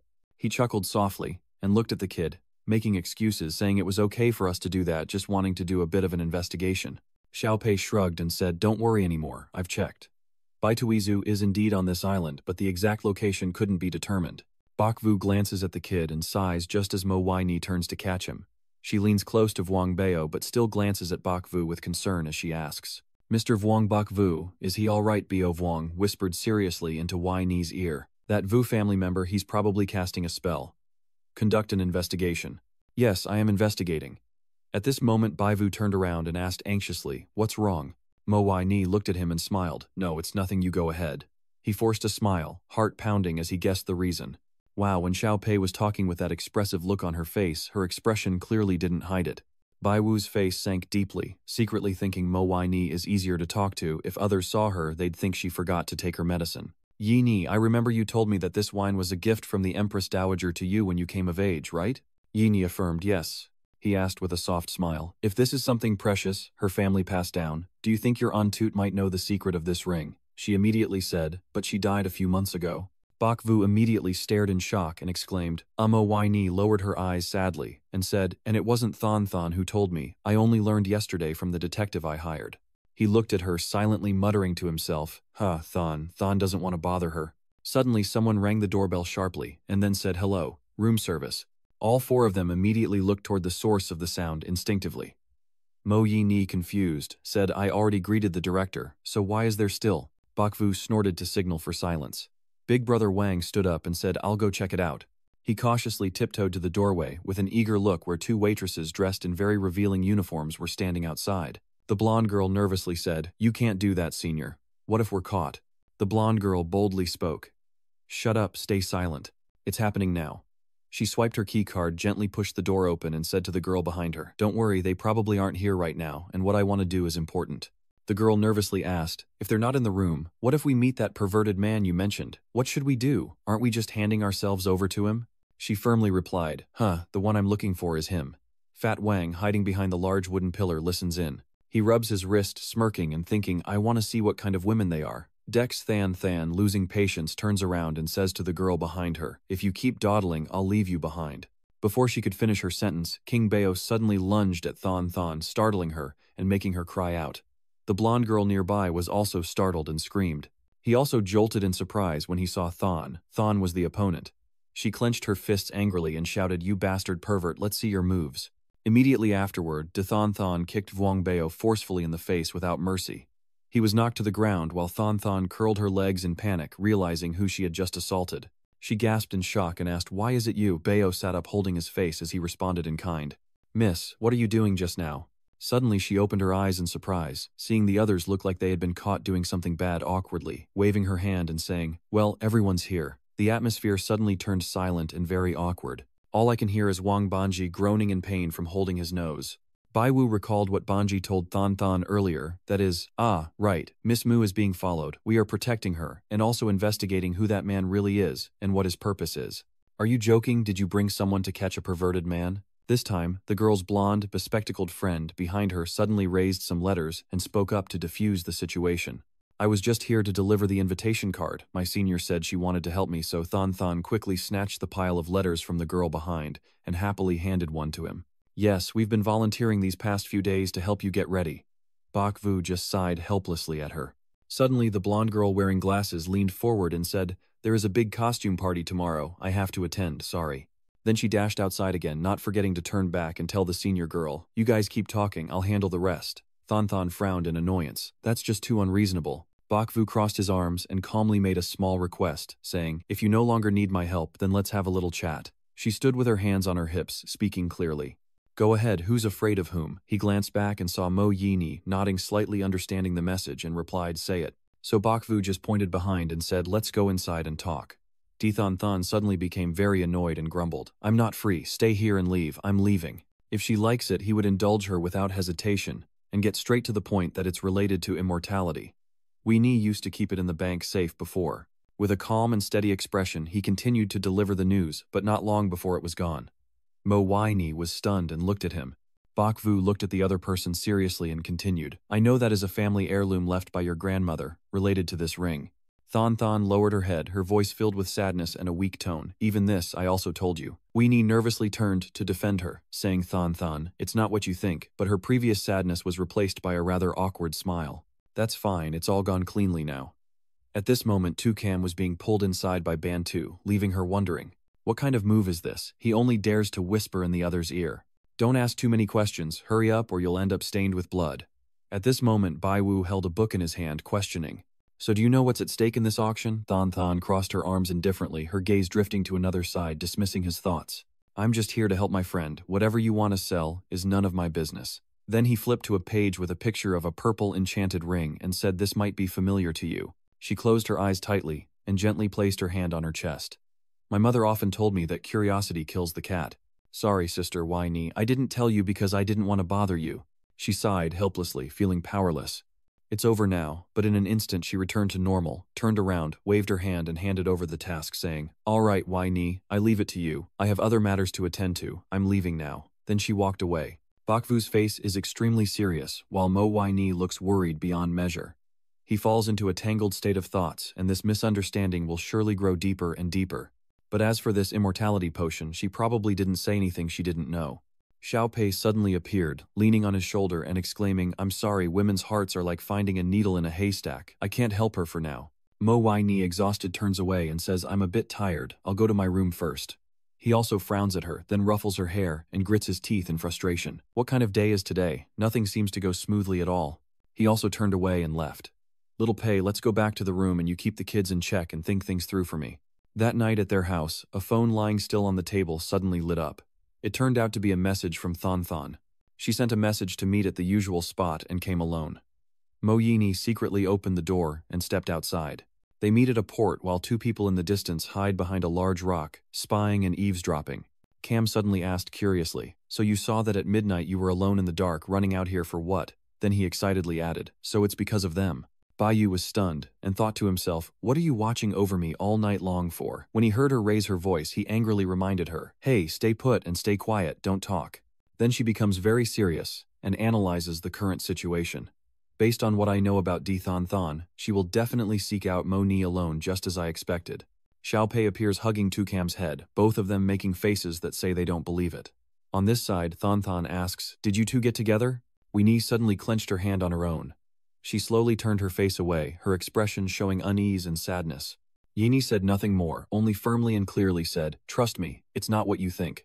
Thang Thang's eyes were already shimmering with tears, then she closed her eyes tightly and smiled, saying, I knew, Weenie wouldn't deceive me." Cam from this side is very surprised. Is this really happening?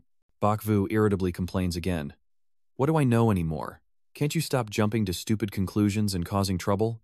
Thon Thon then sat down quietly below and said, "Actually, he is much more trustworthy than many people. If the two of them are together, I should be happy. It's just he's just him."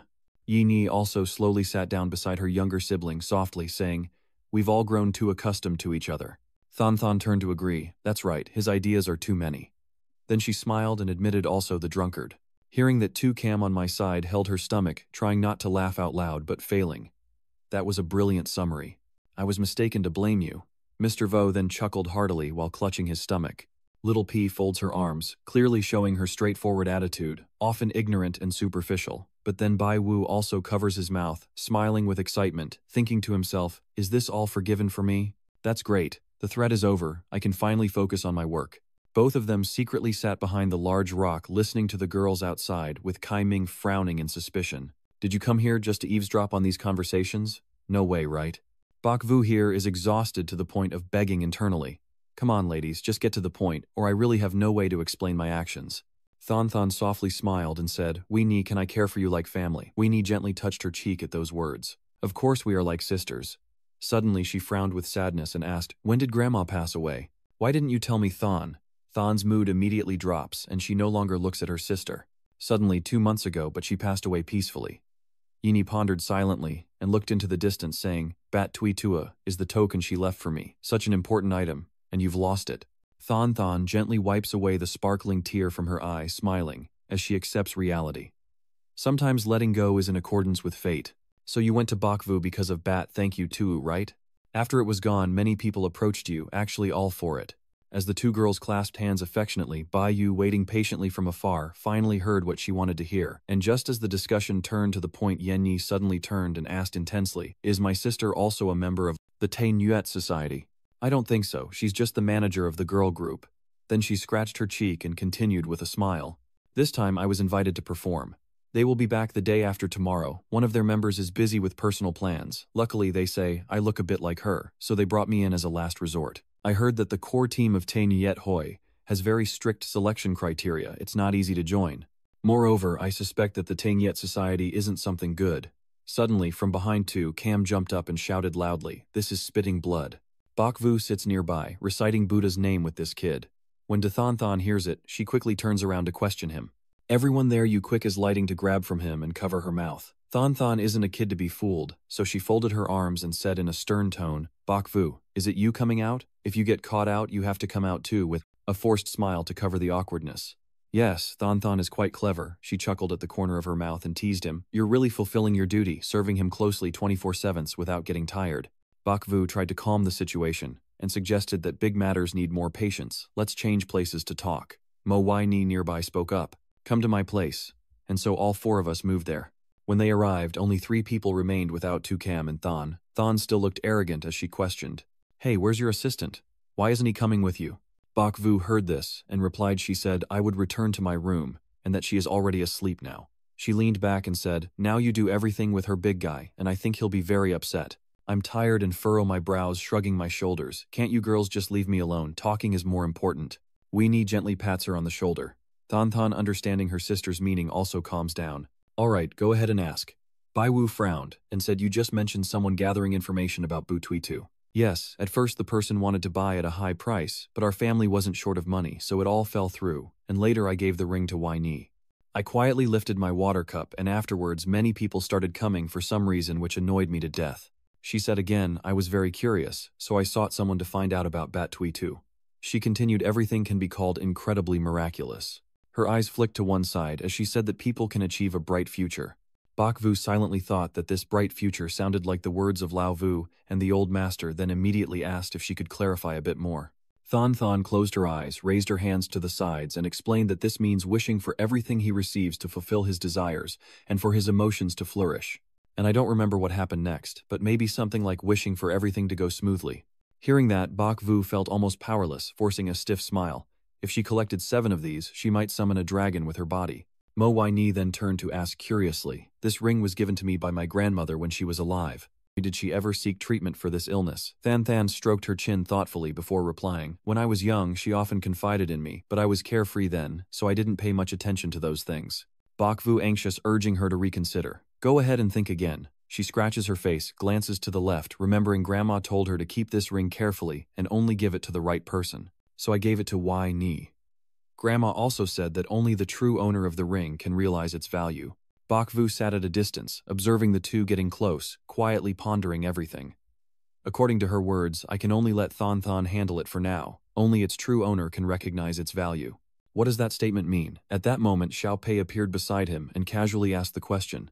Could it be that Thon is pretending to be naive to hide something? Xiao Pei frowned, sensing it's not simple but lacking enough information to guess. But what's certain is that she didn't lie or hide anything at all. Bak Vu rested his chin on his hand, completely disheartened. I see I overestimated her. The living room falls into silence. Since Thon was yawning repeatedly, Wai Ni smiled and said, it's getting late, we'll finish here for today and continue tomorrow. Suddenly Thon stood up energetically and asked, by the way, isn't there a dance performance organized tomorrow evening? We can take that opportunity to investigate. Bak Vu asked, seriously, do you want to join? Of course, now that I know there's no reason not to join. He closed his eyes and said, well then it's fine. Thon suddenly shouted loudly and pushed him outside. Let's go back to the room and get some sleep. Ini, I'm heading back now. Take it slow. The next day, the 4 of them dressed up for the party, each wearing a half-face mask, exuding a bold and confident aura as they entered inside. Mo Yuni looked puzzled and asked why didn't Thon come. Bai Wu answered. She said she would act alone for safety reasons. Then he leaned in close to Wang Bantu and advised him that he and Hua Kim Nam should stop tailing me and split up to investigate on their own. He replied, yeah, I get it then. Then he turned to Xiao Jin and said, we should go over there and see how it is. So the 2 of them split up with Bai Vu and Mu Yini, with Bantu glancing back and forth before suddenly fixing his gaze on a direction and charging towards a stranger. The 2 burly men angrily questioned, are you blind? One of them stared at him sharply, suddenly raising Wang Banzai's hands high. Are you crazy? I am a VIP guest. I will make them leave here hungry to see what happens. Dad, these 2 people look kind of suspicious, he asked calmly. Strange, can you be more specific? Wang Su looked at the indifferent guests and shouted, sir, please reconsider your way of hosting. Bak Vu activated his star performer mode and stepped forward to ask, can you tell me what happened? The bodyguard whispered to his teammate nearby, what's going on? Another infiltrator.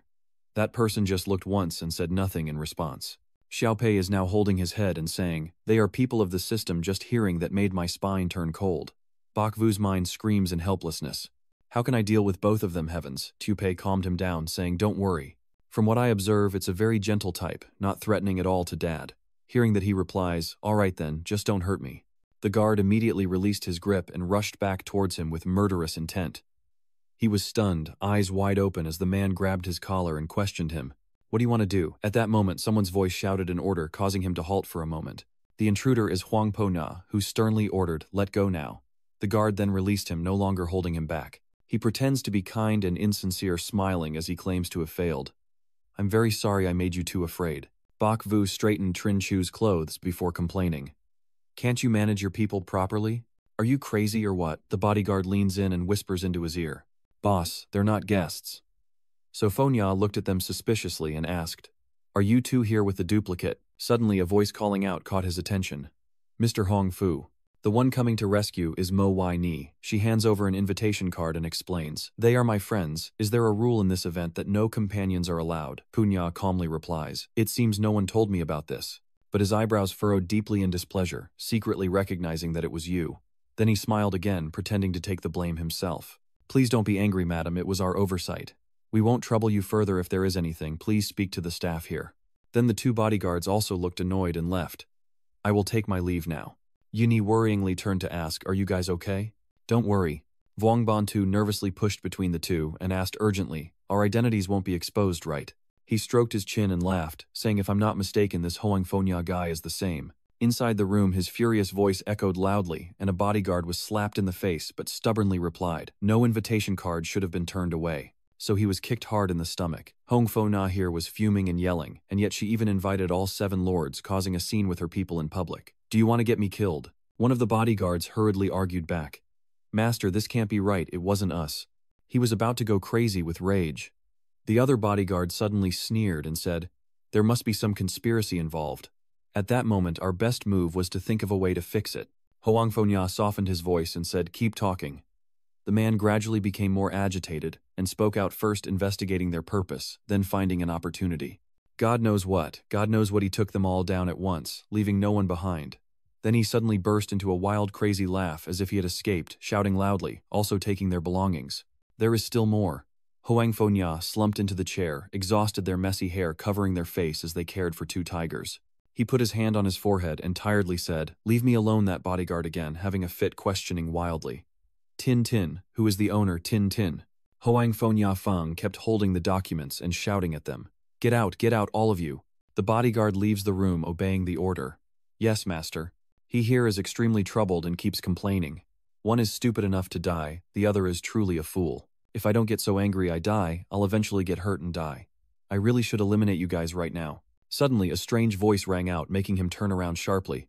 Really? Standing at the door is a charming and beautiful woman. Hoang Fo-na quickly stands up, sweating profusely, puzzled. Why are you here, sister? Is that Lord Ni Li? I just walked in and said, Let's see if something interesting is happening here.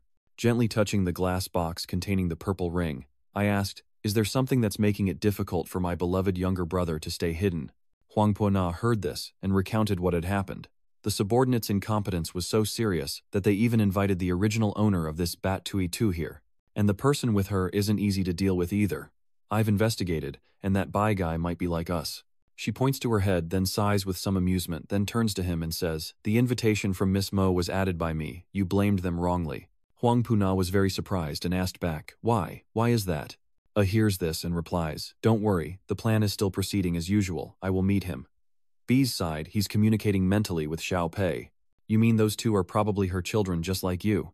That kid listened clearly when they heard this. How contemptible those two are, just imposters of Sei Shui, can they be compared to you? He forced a smile to cover up his mistake. That's wrong, I just slipped up and said the wrong thing. Okay, Xiao Pei suddenly announced that it's not good now. There's one more formidable person. Both of their eyes turned sharp as they looked in one direction. Baivu, wearing a mask and adjusting his gloves, said, The important character has arrived. Everyone stop following me. What is he doing? Vuong Bao next to him raises his finger to signal for silence. Just follow along and let's move far away. He stepped into the hall, observing his surroundings. Is it that easy? It must be you. His gaze shifts to a woman in a red dress sitting at the bar. Baiwu approaches. Is this lady here alone? The woman smiled brightly at him. Sit down, have a drink with me. He sat down and said with pleasure. Pei Wang, noticing this from behind, couldn't help feeling regret. Honestly, with such a tough job, why not let me do it? Suddenly a voice spoke up. Staring at the beauty again, you fat bastard. Vuong Bao was startled and turned to look at Dithan, ignoring his waist. So what? Did you discover anything? Wang Bao approached and whispered to her. Shh. The Vo family is carrying out an important mission, Tukam said bluntly. What kind of important task is that? Xiao Pei appeared, and Dithan also arrived. They're all staring right at us. Bak Vu glanced over, feeling dizzy and worried he might ruin everything. I imagine the three of them rushing at me to attack with Dithan Thun holding a sword and calling me the male father. I glance at them and say, "This woman looks like you and me, very dangerous. Quickly lead everyone away and explain later." Seeing Toukam's panicked face, he simply told him to listen to him, as Big Brother Wang dragged Dithan Thun outside. Toucam is also helping him from behind. "I have something important to tell you. Come with me quickly." Dithan Thun shouts, "Stop, stop, you're just making things worse." Bakvu looked at them and couldn't help but breathe a sigh of relief. Whoosh. "You finally listened this once." Lord Ni Li smiled and said, "Are you troubled by something? Tell me what you think." Bakvu quickly waved his hand, saying it's just trivial matters not worth mentioning. He propped his chin and said, "It's strange how I forget as soon as I meet you." Xiaopei instantly showed her attitude. Gross, so disgusting. Young Lord Nilai pursed his lips into a smile, his mouth twitching. Is this how he always looks? He lifts his face to watch as little P holds his doll and chokes it. Lord Nili clinked glasses with him, then they sipped wine. He put down the glass and asked, "I'm not sure how I should address him." Mr. Neely turned around and replied, "Call me Eli." "And you?" He quietly asked himself, "Is this her real name?" Little P replied, "Of course not, it seems to be just one of her aliases." He turned to reply, Bai Wu, this is my real name." Sir Neely gently ruffled his hair. "All right, Ellie." Then Bakvu asked, "What are you here for?" "Don't tell me it's just for fun." Replied, taking on a friend's request to help her retrieve something that originally belonged to her. "You might as well answer. Your response is quite unique, but it's not much different from theirs." Neely replied, "It's all about desire after all." Baiwu looked up. That's also true. Are you similar to her?" Sir Neeli lies on the bed, because I am fulfilling the wish of a person. He turned to suggest trying to say it out loud. Maybe I could help her somehow. Really, maybe you still can. Mr. Neely glanced at him, smirked, and said, "Next time we will definitely meet again." Does Baiwu agree? So that's the conclusion. Little Pei drinks water and analyzes. Her words may seem random, but they contain a lot of information and seem to have some kind of inhibitory effect as well. Figure it out and handle it yourselves. They've also gone their separate ways. Bakvu laughed. What am I supposed to use to deal with it? If I can't have it, then I definitely can't do anything for her, Lord Neely said with a smile. Wanting something you don't have makes you want more once you get it. This person doesn't know contentment. He smiled and replied, "That's why people suffer more than they are happy." Bakvu asked Xiaopei, "What exactly is her plan with me?" She replied, "Like her father, she's probing her opponent. Hearing your words, she kept watching you. So what do you think I was right?" She looks at him, "And you're very interesting." Suddenly the power goes out in the entire hall, and it's pitch dark with noise all around. What's going on? Did they cut the power? He suddenly turned around. Lord Neely, sitting beside him, calmly said, "The main event is starting." He frowns and says, "Damn it, I need to hurry up and deal with her right now." Tu Pei shows a bored face at him. The ceiling lights turn on, shining towards the stage. "Ladies and gentlemen, thank you for your patience. The main event of tonight's program is about to begin." He clapped his hands as two waitresses came up from behind the stage holding a box with a curtain, which was then drawn back to reveal a purple crystal surrounded by carvings. Finally, it's starting. "Is this the main event?" Lord Neely replied. "This is the usual part of every Tainanyet Hoi event." The small prize added, she continued, "but everyone is really looking forward to it." The MC on stage said, "As always, I have a few words to say since there are some newcomers among you." He continued, "We will randomly select this welfare item, each filled with energetic quartz that brings good luck." As he spoke, I listened and thought, moreover, those who receive the quartz will become members of our Taingyet society, and will also gain the first right to refuse at the auction. The whole audience is full of noise enough with the long speeches, and let's get started. If I don't get it this year, I swear I'll blow a fuse. What's so exciting about this tiny thing? Compared to the real necklace, Kolong Huyen Hu looks pretty good, huh? The main character speaks up to calm everyone down. "Everyone please be quiet. Now let the quartz crystals make their own choices. Who is our first lucky winner? He is here." The stage light moves to a man named MC, and he shouts, "You're the one, congratulations to this friend of ours." The lucky one raises his hand and cheers. "That's amazing, I'm destined for greatness." McSee's name continued. Next, the second person. Bak Vu sat nearby, observing the show skeptically. "Is this really that mysterious?" Xiaopei, standing behind him against the cold, replied, "Yes, a little, but to the three of us it doesn't mean anything." He glanced lightly and said, "But I want to take one for research. What do you think, will we draw them?" Xiaopei immediately raised his hand to hide some. "Sorry, the chance of pulling that thing is almost zero." Bakvu leaned back and chuckled. "Haha, I was lucky this time, wasn't it? So you're saying that all the people on stage and Sister Eli are from the same group, right? Moreover, they are definitely suspicious about my identity. Usually they would probably just accidentally give me a new one, right? Sorry, I forgot that you and Dad are also writers in the 18+ genre. Here's the pen, Dad, go ahead." On stage, the host announced, "Our sixth lucky guest. Congratulations to this fortunate gentleman." Bak Vu, sitting at the bar, said, "I told you, why don't you believe me?" He sighed and said, "Fine, you win." He picked up his glass of wine. "It seems today we're just not lucky." He turned to see that Mr. Neely had disappeared. Bak Vu looked around. He was still here just a moment ago. When did he leave? Tiope looked away casually. "Oh, I wasn't paying attention either." Bak Vu left the stand. "What exactly is her background?" Xiaopei beside him apologized. "Sorry, we can't find out anything for now." He thought to himself that it wasn't simple after all. He moved outside, took off his mask, and picked up his phone. "Hello, Xiaokang, where are you?" On the other end of the line, Toucam excitedly exclaimed, "Vu, I was chosen, and I'm the last one too today. I really got lucky." He just told her not to get too full of herself and to come back quickly. Then he casually presses the off button and turns away with images of Bai Vu Toucam and Wang Bao appearing on the screen. Hoang Fonya looked at her and asked, "What exactly are you trying to do with this arrangement?" Nilai glanced at him, lifting her chin and saying, "Interesting. No way. Sis can't just do whatever she wants like this forever." "Do you think I'm crazy? Not accepting it is correct. What you want is exactly this result." She turned around and left. "You need to change that anxious habit of yours." In the living room, Bak Vu's entire group gathered together. Bao Wang, standing behind Bak Vu, said, "I heard that some people came here for the Bat Tui Tu and others for a chance to win this prize."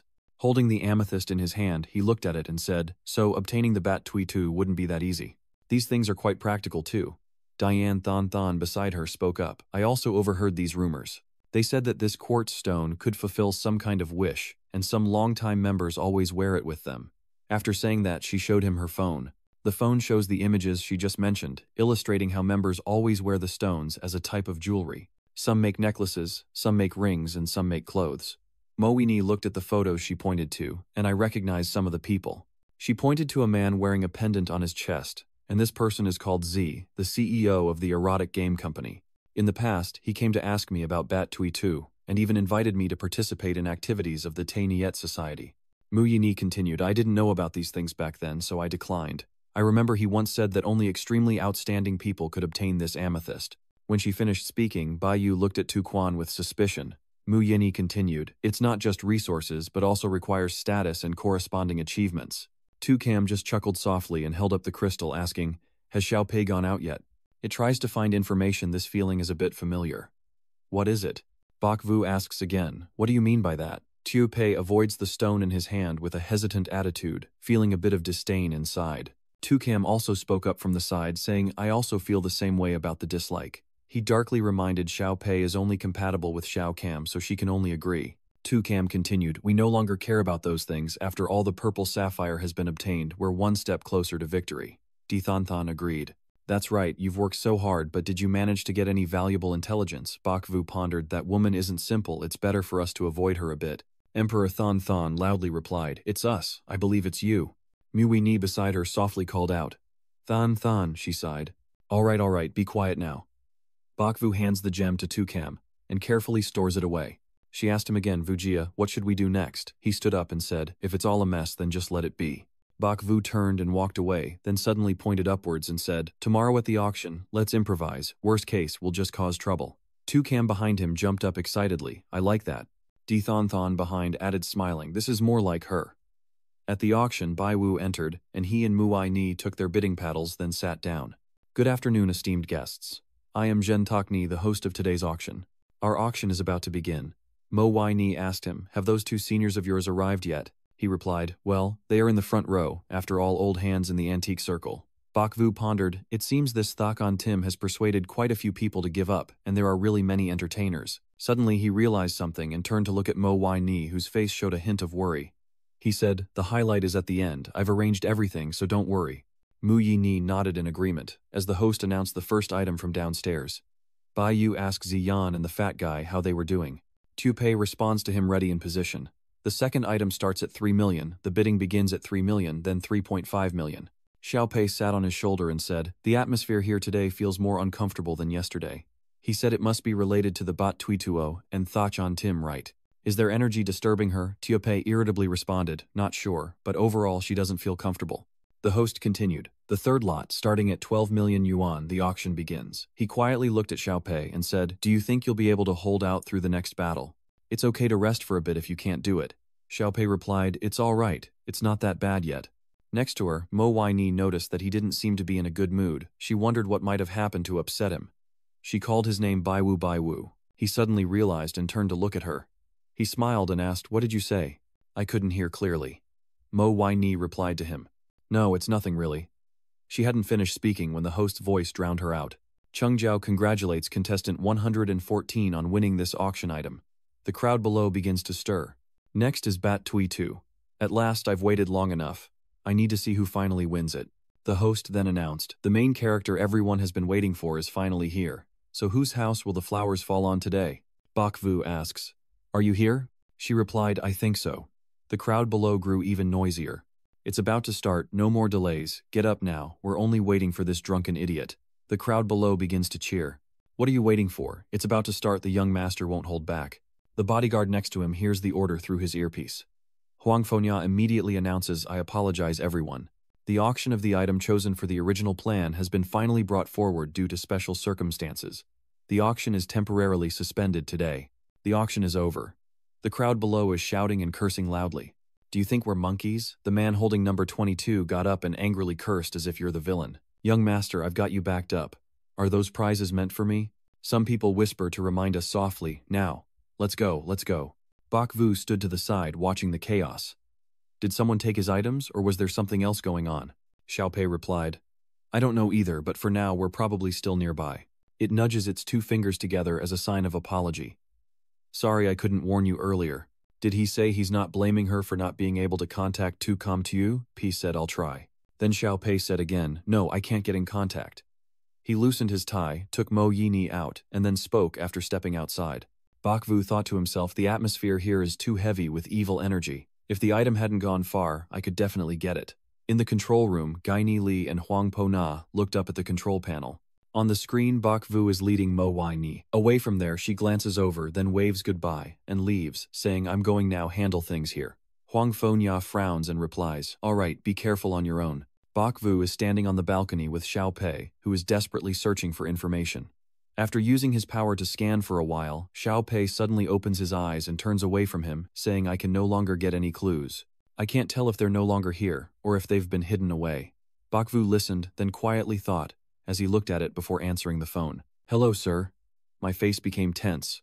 "I am looking for you." Earlier, Vuong Bao and Dathan Than's team went to the hotel, where security guards stopped them and asked what they were doing here.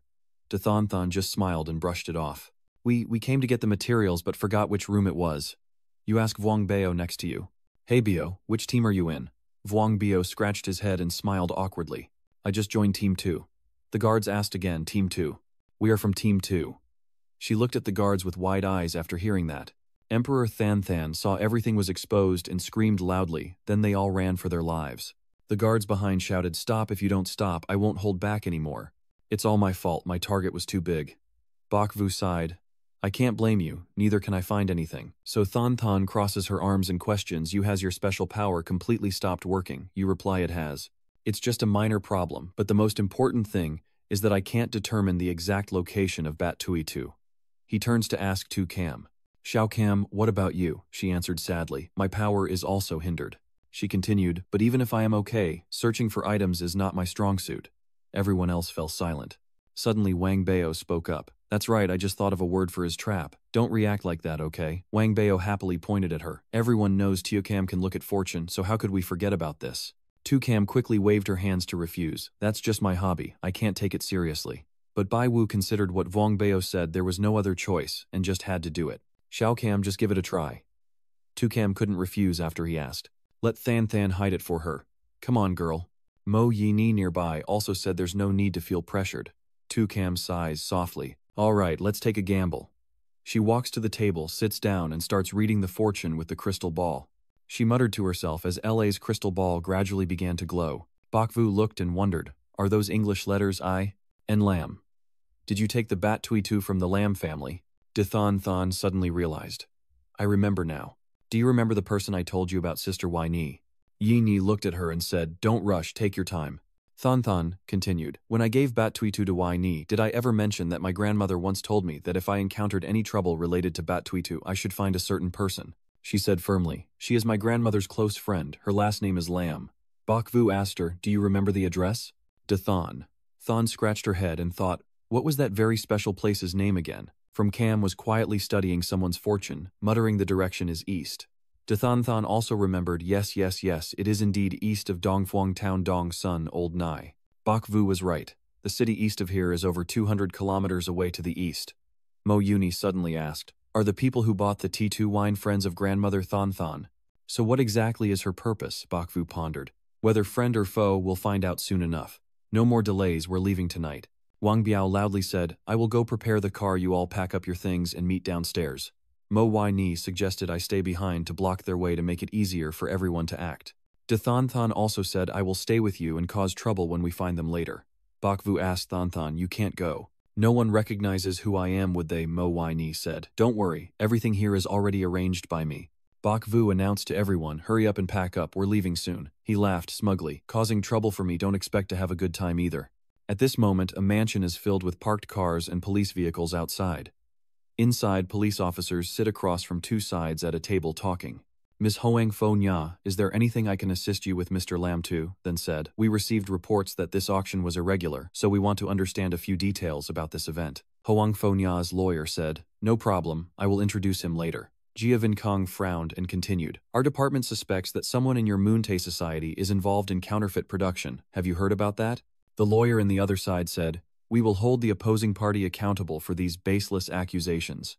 The police officer then spoke with someone reporting to the police that there is evidence among the auction items, so please cooperate with our investigation. The other police officer also said, I'm from the Economic Crime Unit and someone has accused you of money laundering. Lu lawyer right. You also need to cooperate with the investigation. Huang Pu Na's group was suddenly caught off guard by being exposed. He suspects that the kid with the surname Bai is messing with him. Maybe he really has such great power. Just wait and see, once I finish the investigation I'll show you. Bak Vu drove the car waiting for them to depart. Deproy Than ken an Bak Vu chu ne kua an kung dok de du cho ten duong modam roy. An vuive dap het kach chu ne kua toila geong dap lungong. They are only 3 kilometers away from the eastern city wall. After a long drive, the three of them finally arrived at their desired location. Bak Vu stands in front of a large door and says, this is the place. He gently turns his head to the side and speaks. The chubby man and Tukam stay in the car watching from outside. Vuong Ban Tu, hearing this, chuckles confidently and says, all right, don't worry. Only Bai Wu Di Than and Mo Yi Ni are knocking on that house, and a voice from inside responds. A girl opens the door to welcome all three, catching him off guard. He frowned and questioned why her. So it was actually Lady Ni Li. She frowns with a sly smile. We've met again. Does Di Than next to Duong look puzzled and wonder if they know each other? Mu Yini next to her also asked in surprise, so she, seeing everyone standing still, stepped in to invite them. That's right. We'll talk inside. A sneered as Bai Vu entered inside. The 3 captives are temporarily safe. Pi Bao climbed onto his shoulder and replied, Kai Lai Chi Tak and Chi are your enemies, you'll find out soon. So everyone proceeded inside to sit in the living room, and Bak Vu didn't waste any more time and spoke directly. Let's get straight to the point. Can you honestly tell me who you are? Yes, this is exactly it. I also have this photo. She involuntarily looked up and introduced herself. I am Di Than. Di Dung is my grandmother. Could you be? Bak Vu, nearby, a bit disappointed, said, what are you thinking? So isn't that Thien Son Tong Lao? I hemien koi roi noi lam labangoi chua toi toi ten langai nilu. Than moi hotnahan ravadaplai chocho, kin langoi hom vu hoido. Bak Vu remains deep in thought on one side, as Ni Lai Lin Lam, showing hostility, leads us to listen to what she will say next. Master Ni Li reached down and lifted the coffee cup. When my grandmother was alive, she entrusted me, telling me to find Di Rung and protect her alongside Bat Tui Tu. Ayla smiled again and began to speak.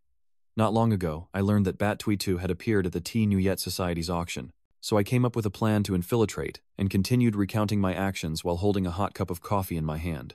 Then I also discovered Than and Mo Tiu Thu's identities, as well as the mysterious scholar who accompanies them, him. Sorry, Mr. Bak, I was a bit rude at the banquet. Bak Vu, upon hearing this, responded seriously. I understand there are many who target Bat Tui Tu, so how did you manage to get Bat Tui Tu from the Tain Yet Hoi? Sir Ni Lai then stood up and left. She slightly bows her head to search for something inside the drawer. To get it from the Celestial Lotus Society, of course, some tricks are needed. Seeing her approach with a small item in hand, he couldn't help but marvel secretly. She's actually familiar with Hong Fo Na. He frowned, feeling that the woman in front of him was truly extraordinary, able to deceive him out of the immortal wine. What exactly was their relationship? Inside the box was a shining, radiant purple ring. A rephrased legend of the Bat Tutu. You guys probably have heard some of it right, Bak Vu replied. Possessing the Bat Tutu will lead to a bright future. She means all of this is true. Lord Neely crosses his arms and says, yes, that's why the Tenuyet Society has resorted to every possible method to obtain it. At that moment he felt there was some confusion somewhere. It's not right, so why would they still want to hold an auction? I see, so the answer is that they need test subjects. She steps to the window, turning her back to him, and the test subjects must be powerful enough to control any weapon enabling their plan. Thon Thon and Mo Wai Ni behind us frowned when they heard that while I gently closed my eyes, recalling important and suspicious events from the past. They relied on the mystical power of the quartz to create individuals with super abilities. The previous lottery draw was actually selecting a test subject, and Huang Fonya's plan is just like that. I stroked my chin in prediction, and of course this kind of experimental item would definitely not be limited to just him.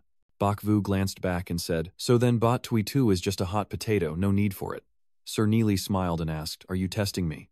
Bak Vu waved his hand and awkwardly smiled, saying, no, it's all heartfelt. Then she seriously and carefully advised, I brought you here to return it to its owner. Also, Bak Vu has the strength to protect it well, but remember, don't let it fall into the wrong hands. Suddenly, when Little Pei appears, she jumps up urgently to report. Unluckily, the danger level to her life is 93.4%, and she is in danger. He stared wide-eyed and shouted danger.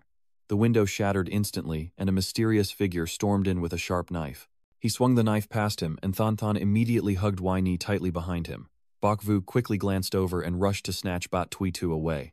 Without any obstacle, he took that precious item.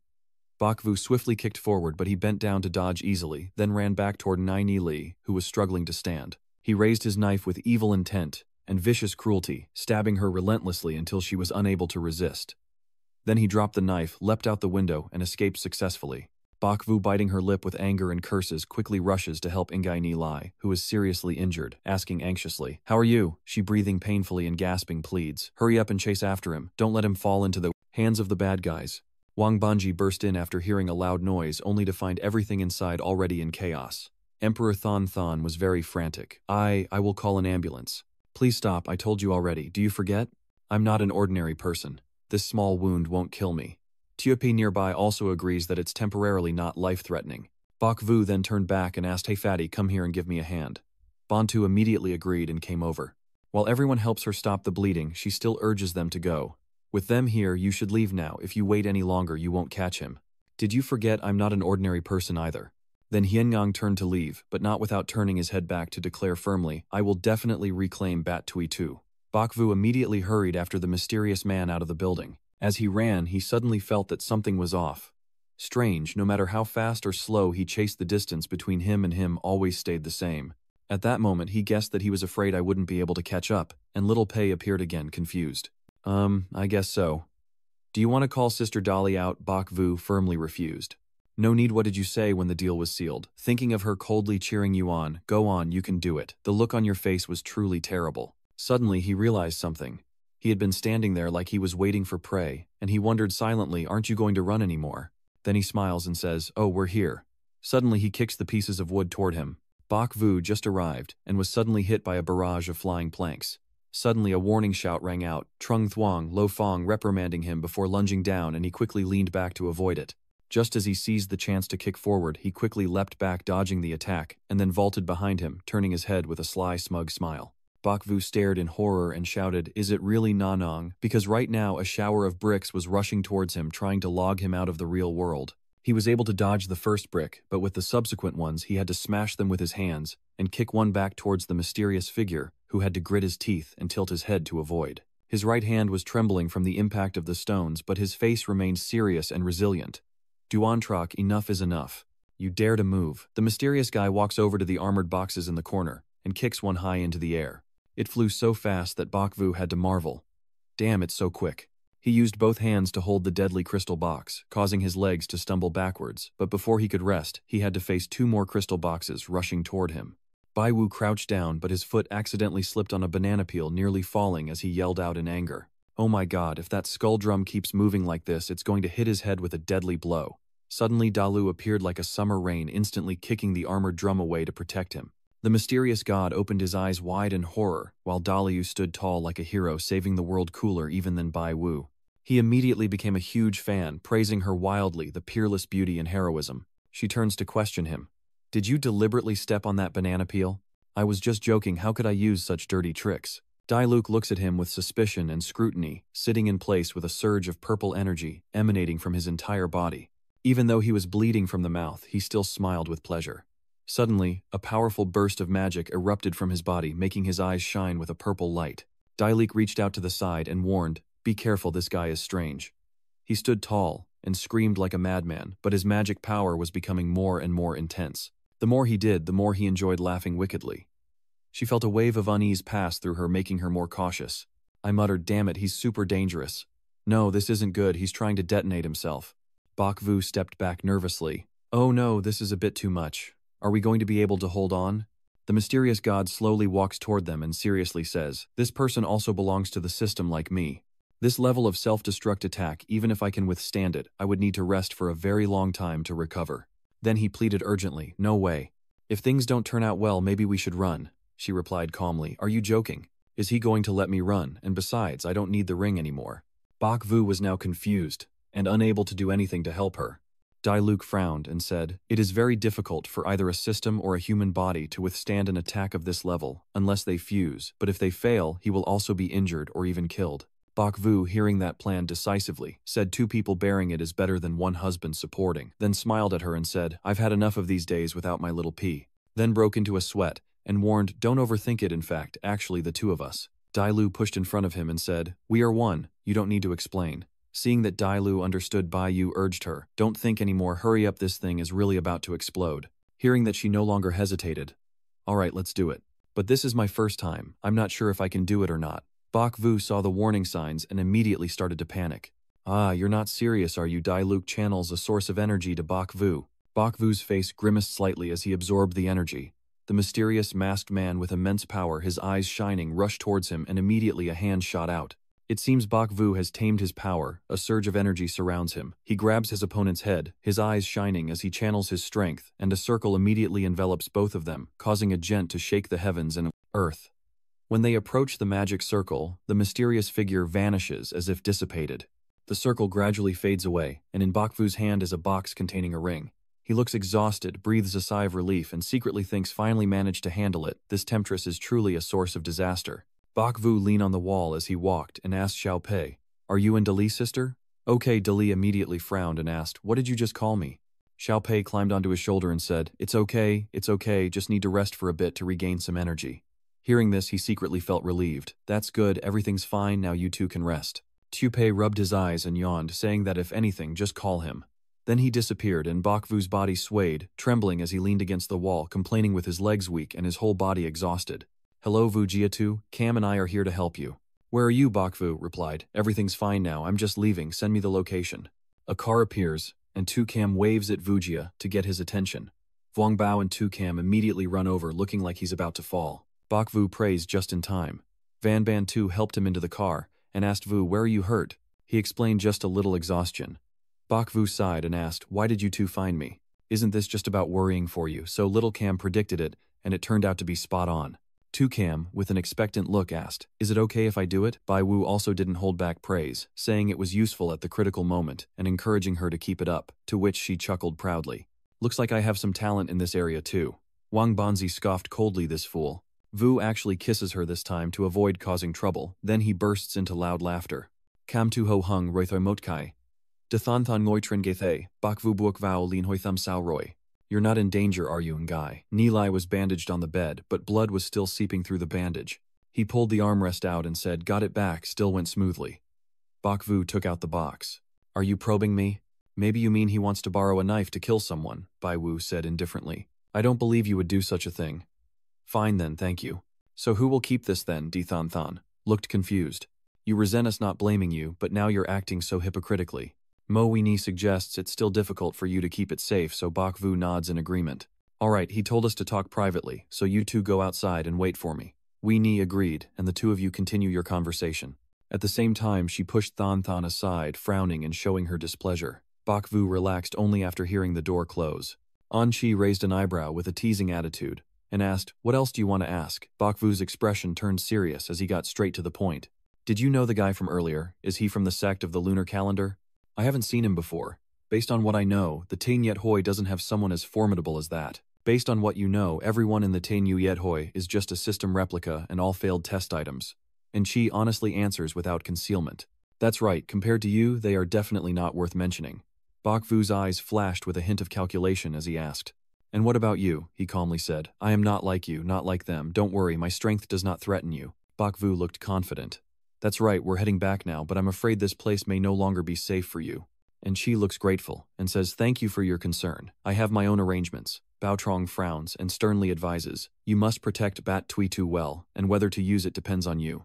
Bok Vu stands up to reveal something I didn't think I would rule the world, why rebel so against heaven. He turns to say, farewell Bao Trong, we will meet again if destined. And Chi asked Bok Vu, are those words really from the heart? He only left an ambiguous remark, try to guess. Looking down from the high window, you can see two cars tailing each other, start to move. Ni Li, looking healthier than before, raised her eyebrows, smiled, and said, interesting, I really didn't misjudge. Aya turned around and stepped inside where a blood-soaked bandage had been removed from the floor. The car was occupied by Thon Thon Wai Ni and Bai Wu. Wei Ni spoke first, saying, thank you for your hard work, Bok Vu. Luckily this time we have you. De Thon Thon then responded accordingly. Ha, if I hadn't remembered this place, how could he have found his way here so easily? She turned to bring up a concern. That's right, the most important thing is still Miss Ni. If she hadn't risked everything to help, we wouldn't know how many troubles we would have faced. Of course, Bok Vu also considered this matter. Her appearance is indeed very important, not only helping me regain the Bat Tuitu but also allowing me to learn so much inside information. I see the Bat Tuitu as a ticking bomb, hard to hold but impossible to throw away. Bok Vu thought about the treacherous people of the Ceremony Moon Society and knew they would definitely cause trouble again. No, I have to find a way to make sure they are completely eliminated. I can't help but feel upset whenever I think about some things related to Chi, especially this Lord Ni. Who exactly is she? Thon Thon suddenly spoke up to remind me. Bok Vu, you're driving too fast. She is guiding you. The exit now leads directly to the airport. Bai Wu finally noticed and stammered. Sorry. A complaint was broadcast from the car. Can you let me rest for a bit? I'm still driving. On the other side, Wang Banzi's face was full of confusion. Why haven't they come out yet? What is Wu Jia thinking? Tu Cam Feng pouting and guessing, dreaming of getting married if it were possible. Finally, they managed to get on the plane. The plane's wings cut through the fluffy clouds in the sky. The lively conversation continued as Thon Thon suggested we get off the plane so I could find a spot to congratulate everyone. Tu Cam happily agreed, saying sure we'll have hot pot. Bantu will join the hot pot but no vegetables are needed, and Bok Vu is lost in thought. Bat Tui Tu Ting Yet Hoi conducts a physical experiment. Lin Gai Ni looks frustrated, worriedly wondering, should I see a psychologist? The plane has landed at the airport. Wang Banji stretched and cracked his joints, saying finally back home it feels great. Tu Cam urged hurry up Vujia. Bok Vu Di Thon, and Mo Wei Ni carried their suitcases and stepped out, hearing that I joked, only knowing how to ask others for help. Aren't you hungry again? Wei Ni took the initiative to say this time thanks to everyone's help. I invite you all to a good meal. Bok Vu turned to look at her, acting as if there's no need to be so polite, especially since everyone's tired. Maybe King Bao is interrupting to say I'm not tired. Even Cam Du wanted to come along but had something to do. I feel the same, but I want to go home and check on my cats. I'm sure they miss me too. Let Thon Thon take the lead, then go home first. Say your goodbyes and leave. Everyone agrees, no problem. Bok Vu seems helpless and hesitant, asking, don't you all get tired? On the other side, Mo Wai Ni is on the phone. Hello, my mother has returned. Just got off the plane. When I return to the group of 4, Than Than crosses her arms frowning as she gives the order. Why, Mom D? Bok Vu, I know a really good restaurant. Coincidentally, Wai Ni's mother also heard her voice, and her voice asked Bok Vu, is Bok Vu going on a business trip with you? Wai Ni quickly explained, no it's not. Of course she doesn't believe it, it's not true. Mom heard it, so hurry and bring her home for dinner. She glanced slightly behind her, her tone full of reproach, saying, Mom, can't you be better? Then Wai Ni's father's voice was heard. Bok Vu, are you and Wai Ni arguing? Tell uncle so he can help you sort it out. Cam and Thon Thon are behind their faces full of murderous intent, one holding a hammer, and the other a stick covered in nails. Bok Vu's hair stands on end, with a chill down his spine. Why? Ni said, I have another call, I'll hang up now. He touched his head and hesitated, saying, the uncles and aunts are still so enthusiastic. Thon Thon glanced at the back and said, let's leave, since they are handling things alone. Ban Su agreed. Yes, okay. Some memories of the meeting with Wai Ni's family come to mind. Bok Vu wanted to explain Thon Thon. Don't misunderstand, it's not what you think. He quietly complained inside, and he also didn't want to. Bok Vu pretended to hold his stomach as an excuse, saying, I'm feeling a bit unwell. Maybe you should let them know so I can visit them another day. Wei Ni then asked, oh, are you injured? Do you need to go to the hospital? Bok Vu sweatfully refused.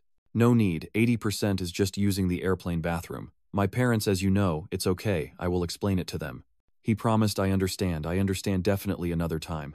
Than Than snorted in disdain just as I thought. Do they really believe that? Bansu immediately felt happy watching that scene, and thought to himself, I can't hold back when moments like this come up. So he went over and patted your shoulder as if he suddenly remembered and said, That's right, Master Vu, you bought a new house for our parents. Has it been renovated yet? Yes, we just moved in these past 2 days. Oh my god, how can they just stay like that? I'm wondering what's going on. He pretended to snap his fingers and muttered, Lucky you're not a scholar. Then Vuongbantu Kwok, with his beard quivering, said nothing, just nodded. Tomorrow is a good day, auspicious month, we'll go to wish them a harmonious life. Cam Yi happily said, That's great with so many people, the atmosphere will be lively, and bring more good fortune to them. Tong Than Than also didn't pursue the issue further, and accepted this as an important matter. Bak Vu thinks to himself that this reason is strong enough. Yini will probably be able to explain things when she gets home. Everyone will be happy, and the parents will definitely be pleased. This is truly a good idea. Bantu reproached that even this Vu Jia, you are holding yourself too tightly.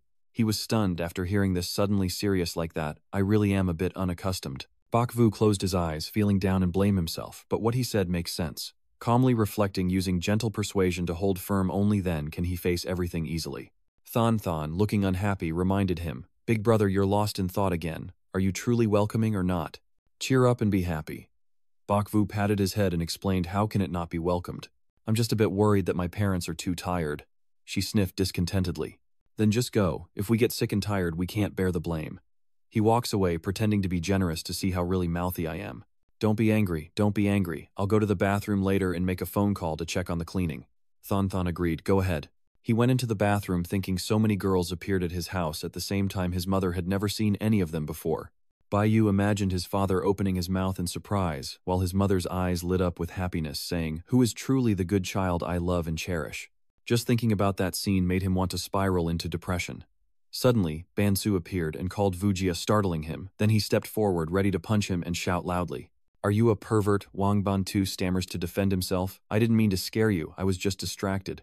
Bak Vu grabbed his collar and asked seriously, What if something happens to me?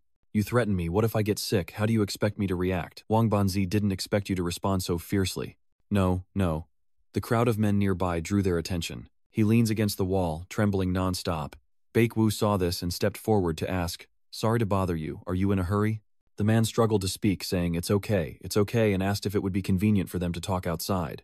The two of them immediately went out, and he agreed. All right, I'm sorry. Go outside. Banzi places a hand on his shoulder to comfort him. It's okay, those people probably have prostate issues, I wasn't threatening. Can you shut up? He exposed, I know what you're worried about. When a girl comes to the house, she meets the parents. If it's a group, it's different. He listened and then wondered why it was different. Bantu continued, That's friendship, don't worry with me here, calling Hathyu and their group to fight. Our parents won't have the strength to focus on that anymore. Bakvu agreed and told them to go, don't keep them waiting. I told them to leave and tomorrow we'll gather at your place. I've already sent you the address. Bakvu asked cautiously, Are you sure you're not unwell? Is this the Vuong Bantu? I know. Bantu pointed to his face and asked confidently, Am I getting smarter? He praised, Not bad. Looks like he has seizures from time to time. At Bakvu's house, Vuong Bantu walked in and said, Vujia, we are here. Bantu Te held a large yellow fish and smiled friendly. Uncles and aunts, happy Tianjin residents. I wish you wealth and prosperity year-round. Next to Cam, she smiled while holding a basket of fruits and wished the couple peace and good fortune. Bakvu's father smiled kindly and said, Thank you all. Thank you, but why are you still bringing stuff over? Come in quickly. Bakvu followed behind, smiling mischievously. Thanks a lot. Bakvu's mother approached and took to Cam's hand. You're little Cam, right? You're very beautiful. How old are you this year? She shyly said, I am 19. Suddenly, a fish flopped and hit Bangzi in the face. Vujia caught it to help. Bakvu grimaced in surprise and said, Such a big fish and so aggressive. You dodged and stammered, asking me, Can I hold on to it? Bansu squinted at you and then firmly gripped the tail of the fish. Have I ever done this before? Bantu smiled and took the fish away. Don't worry, just leave it to me. Bakvu hesitated in confusion and asked, But you're a guest, so why bother you? Bantu walks away casually, still acting polite to me. I'll go to the backyard to work. Bakvu watched him leave, reminding him to be careful and not to dirty the yard. Bantu had already gone far, and Bakvu smiled with a subtle thought. Aren't you the one doing it? Do you still consider yourself a guest? In the kitchen, Bakvu's mother and Tukam sat picking vegetables, listening to the story with sympathy for the suffering child. Tukam Laquan smiled and said, I am now living very well. Avu and I are discussing caring for the child. Tukam has finished picking the vegetables. Is there anything else that needs to be done? Bakvu's mother stood up and said, all done, wash your hands and rest for a bit. Tukam happily replied, I'm not tired, teach me how to cook, please. Bakvu's mother approaches her. This well-behaved girl must be very lucky to be someone's granddaughter. Both of them go inside, and Tukam shyly says, Auntie, I am still young. Bayu stood behind that room pressing his lips tightly together. He sighed pensively and said, Mom, this is a ghost phenomenon. The doctors should be coming soon, right? Bakvu turned away, still not getting up, rubbing his chin in thought. Was it because he was exerting too much effort, or did he fall into a deep sleep again? The doorbell rings, and Bakvu quickly turns around and shouts loudly, Come in, come in! Bakvu's mother pulls his father away. As guests arrive, hurry up, hurry up. Bakvu gestures to introduce his parents. These are my friends. Mo Weini gently places Thon Thon down, her calm expression, accompanied by a soft smile. Hello, uncle and aunt, you can call me Wai Nai. Thon Thon, next to me, waves her hand. Hello, uncle and aunt, I am Thon Thon. Dame Thon Thon and Mo Wai Ni, dressed in wedding robes, bow to serve tea. The father-in-law and mother-in-law invite them to drink. That scene was imagined by Bakvu's parents. They looked very happy and delighted. Bakvu helplessly slumped down in defeat and quickly called out, Dad, Mom, everyone come inside and take a seat. Both of them led the guests inside, with Bakvu's mother happily guiding the two young women into the house. Hurry and come in to sit down. Xiaowu was quickly making tea, and his father should go get the fruit platter. Weini shyly said, It's okay, you don't need to be so polite. In the living room, Thon Thon smiled and praised Bakvu's mother. Ma'am, I almost called you sister instead of Bakvu when I first entered. She laughed and praised Thon Thon. Oh really, this girl has a sweet mouth like honey. Bakvu's mother turned to smile at Mo Wai Ni. I love your children very much, remember to visit often in the future. She subtly indicated with her eyes to Bakvu, saying, Next time, bring your boyfriend. Bakvu was startled. Oh no, her mother is about to get to the main point. He quickly set the tray of tea down on the table. Bakvu leaned forward and said, Mom, stop just talking about it. Everyone's hungry, so go and cook with Dad. Bakvu's mother's lips curl into a smile, and she snorts coldly, saying, Stop talking about this with me. Are you worried about the cooking? Bakvu smirked subtly and said, Mom, no rush, right? There's still plenty of time. Mom turned and shouted loudly, Dad, can you cook? So that little Vu can help Bakvu's dad inside, answered loudly. Bakvu watches his mother with an arrogant smile as his father's hand appears. Dad smiled, happily holding Bakvu's neck. He was shocked and said, Dad, I don't know how to cook. Bakvu's father ignored him and kept pulling him along because if you don't know, you have to learn. No decent man would not know how to cook. Bakvu shouted, Don't, my dad was just leaving, and said, Your mom wants to choose a daughter-in-law. Embarrassment is right in front of us. Vu Jia Hathia has arrived. Dad, there's another guest arriving. Bakvu silently thanks in his mind. You truly are my righteous big brother. The rain comes just in time.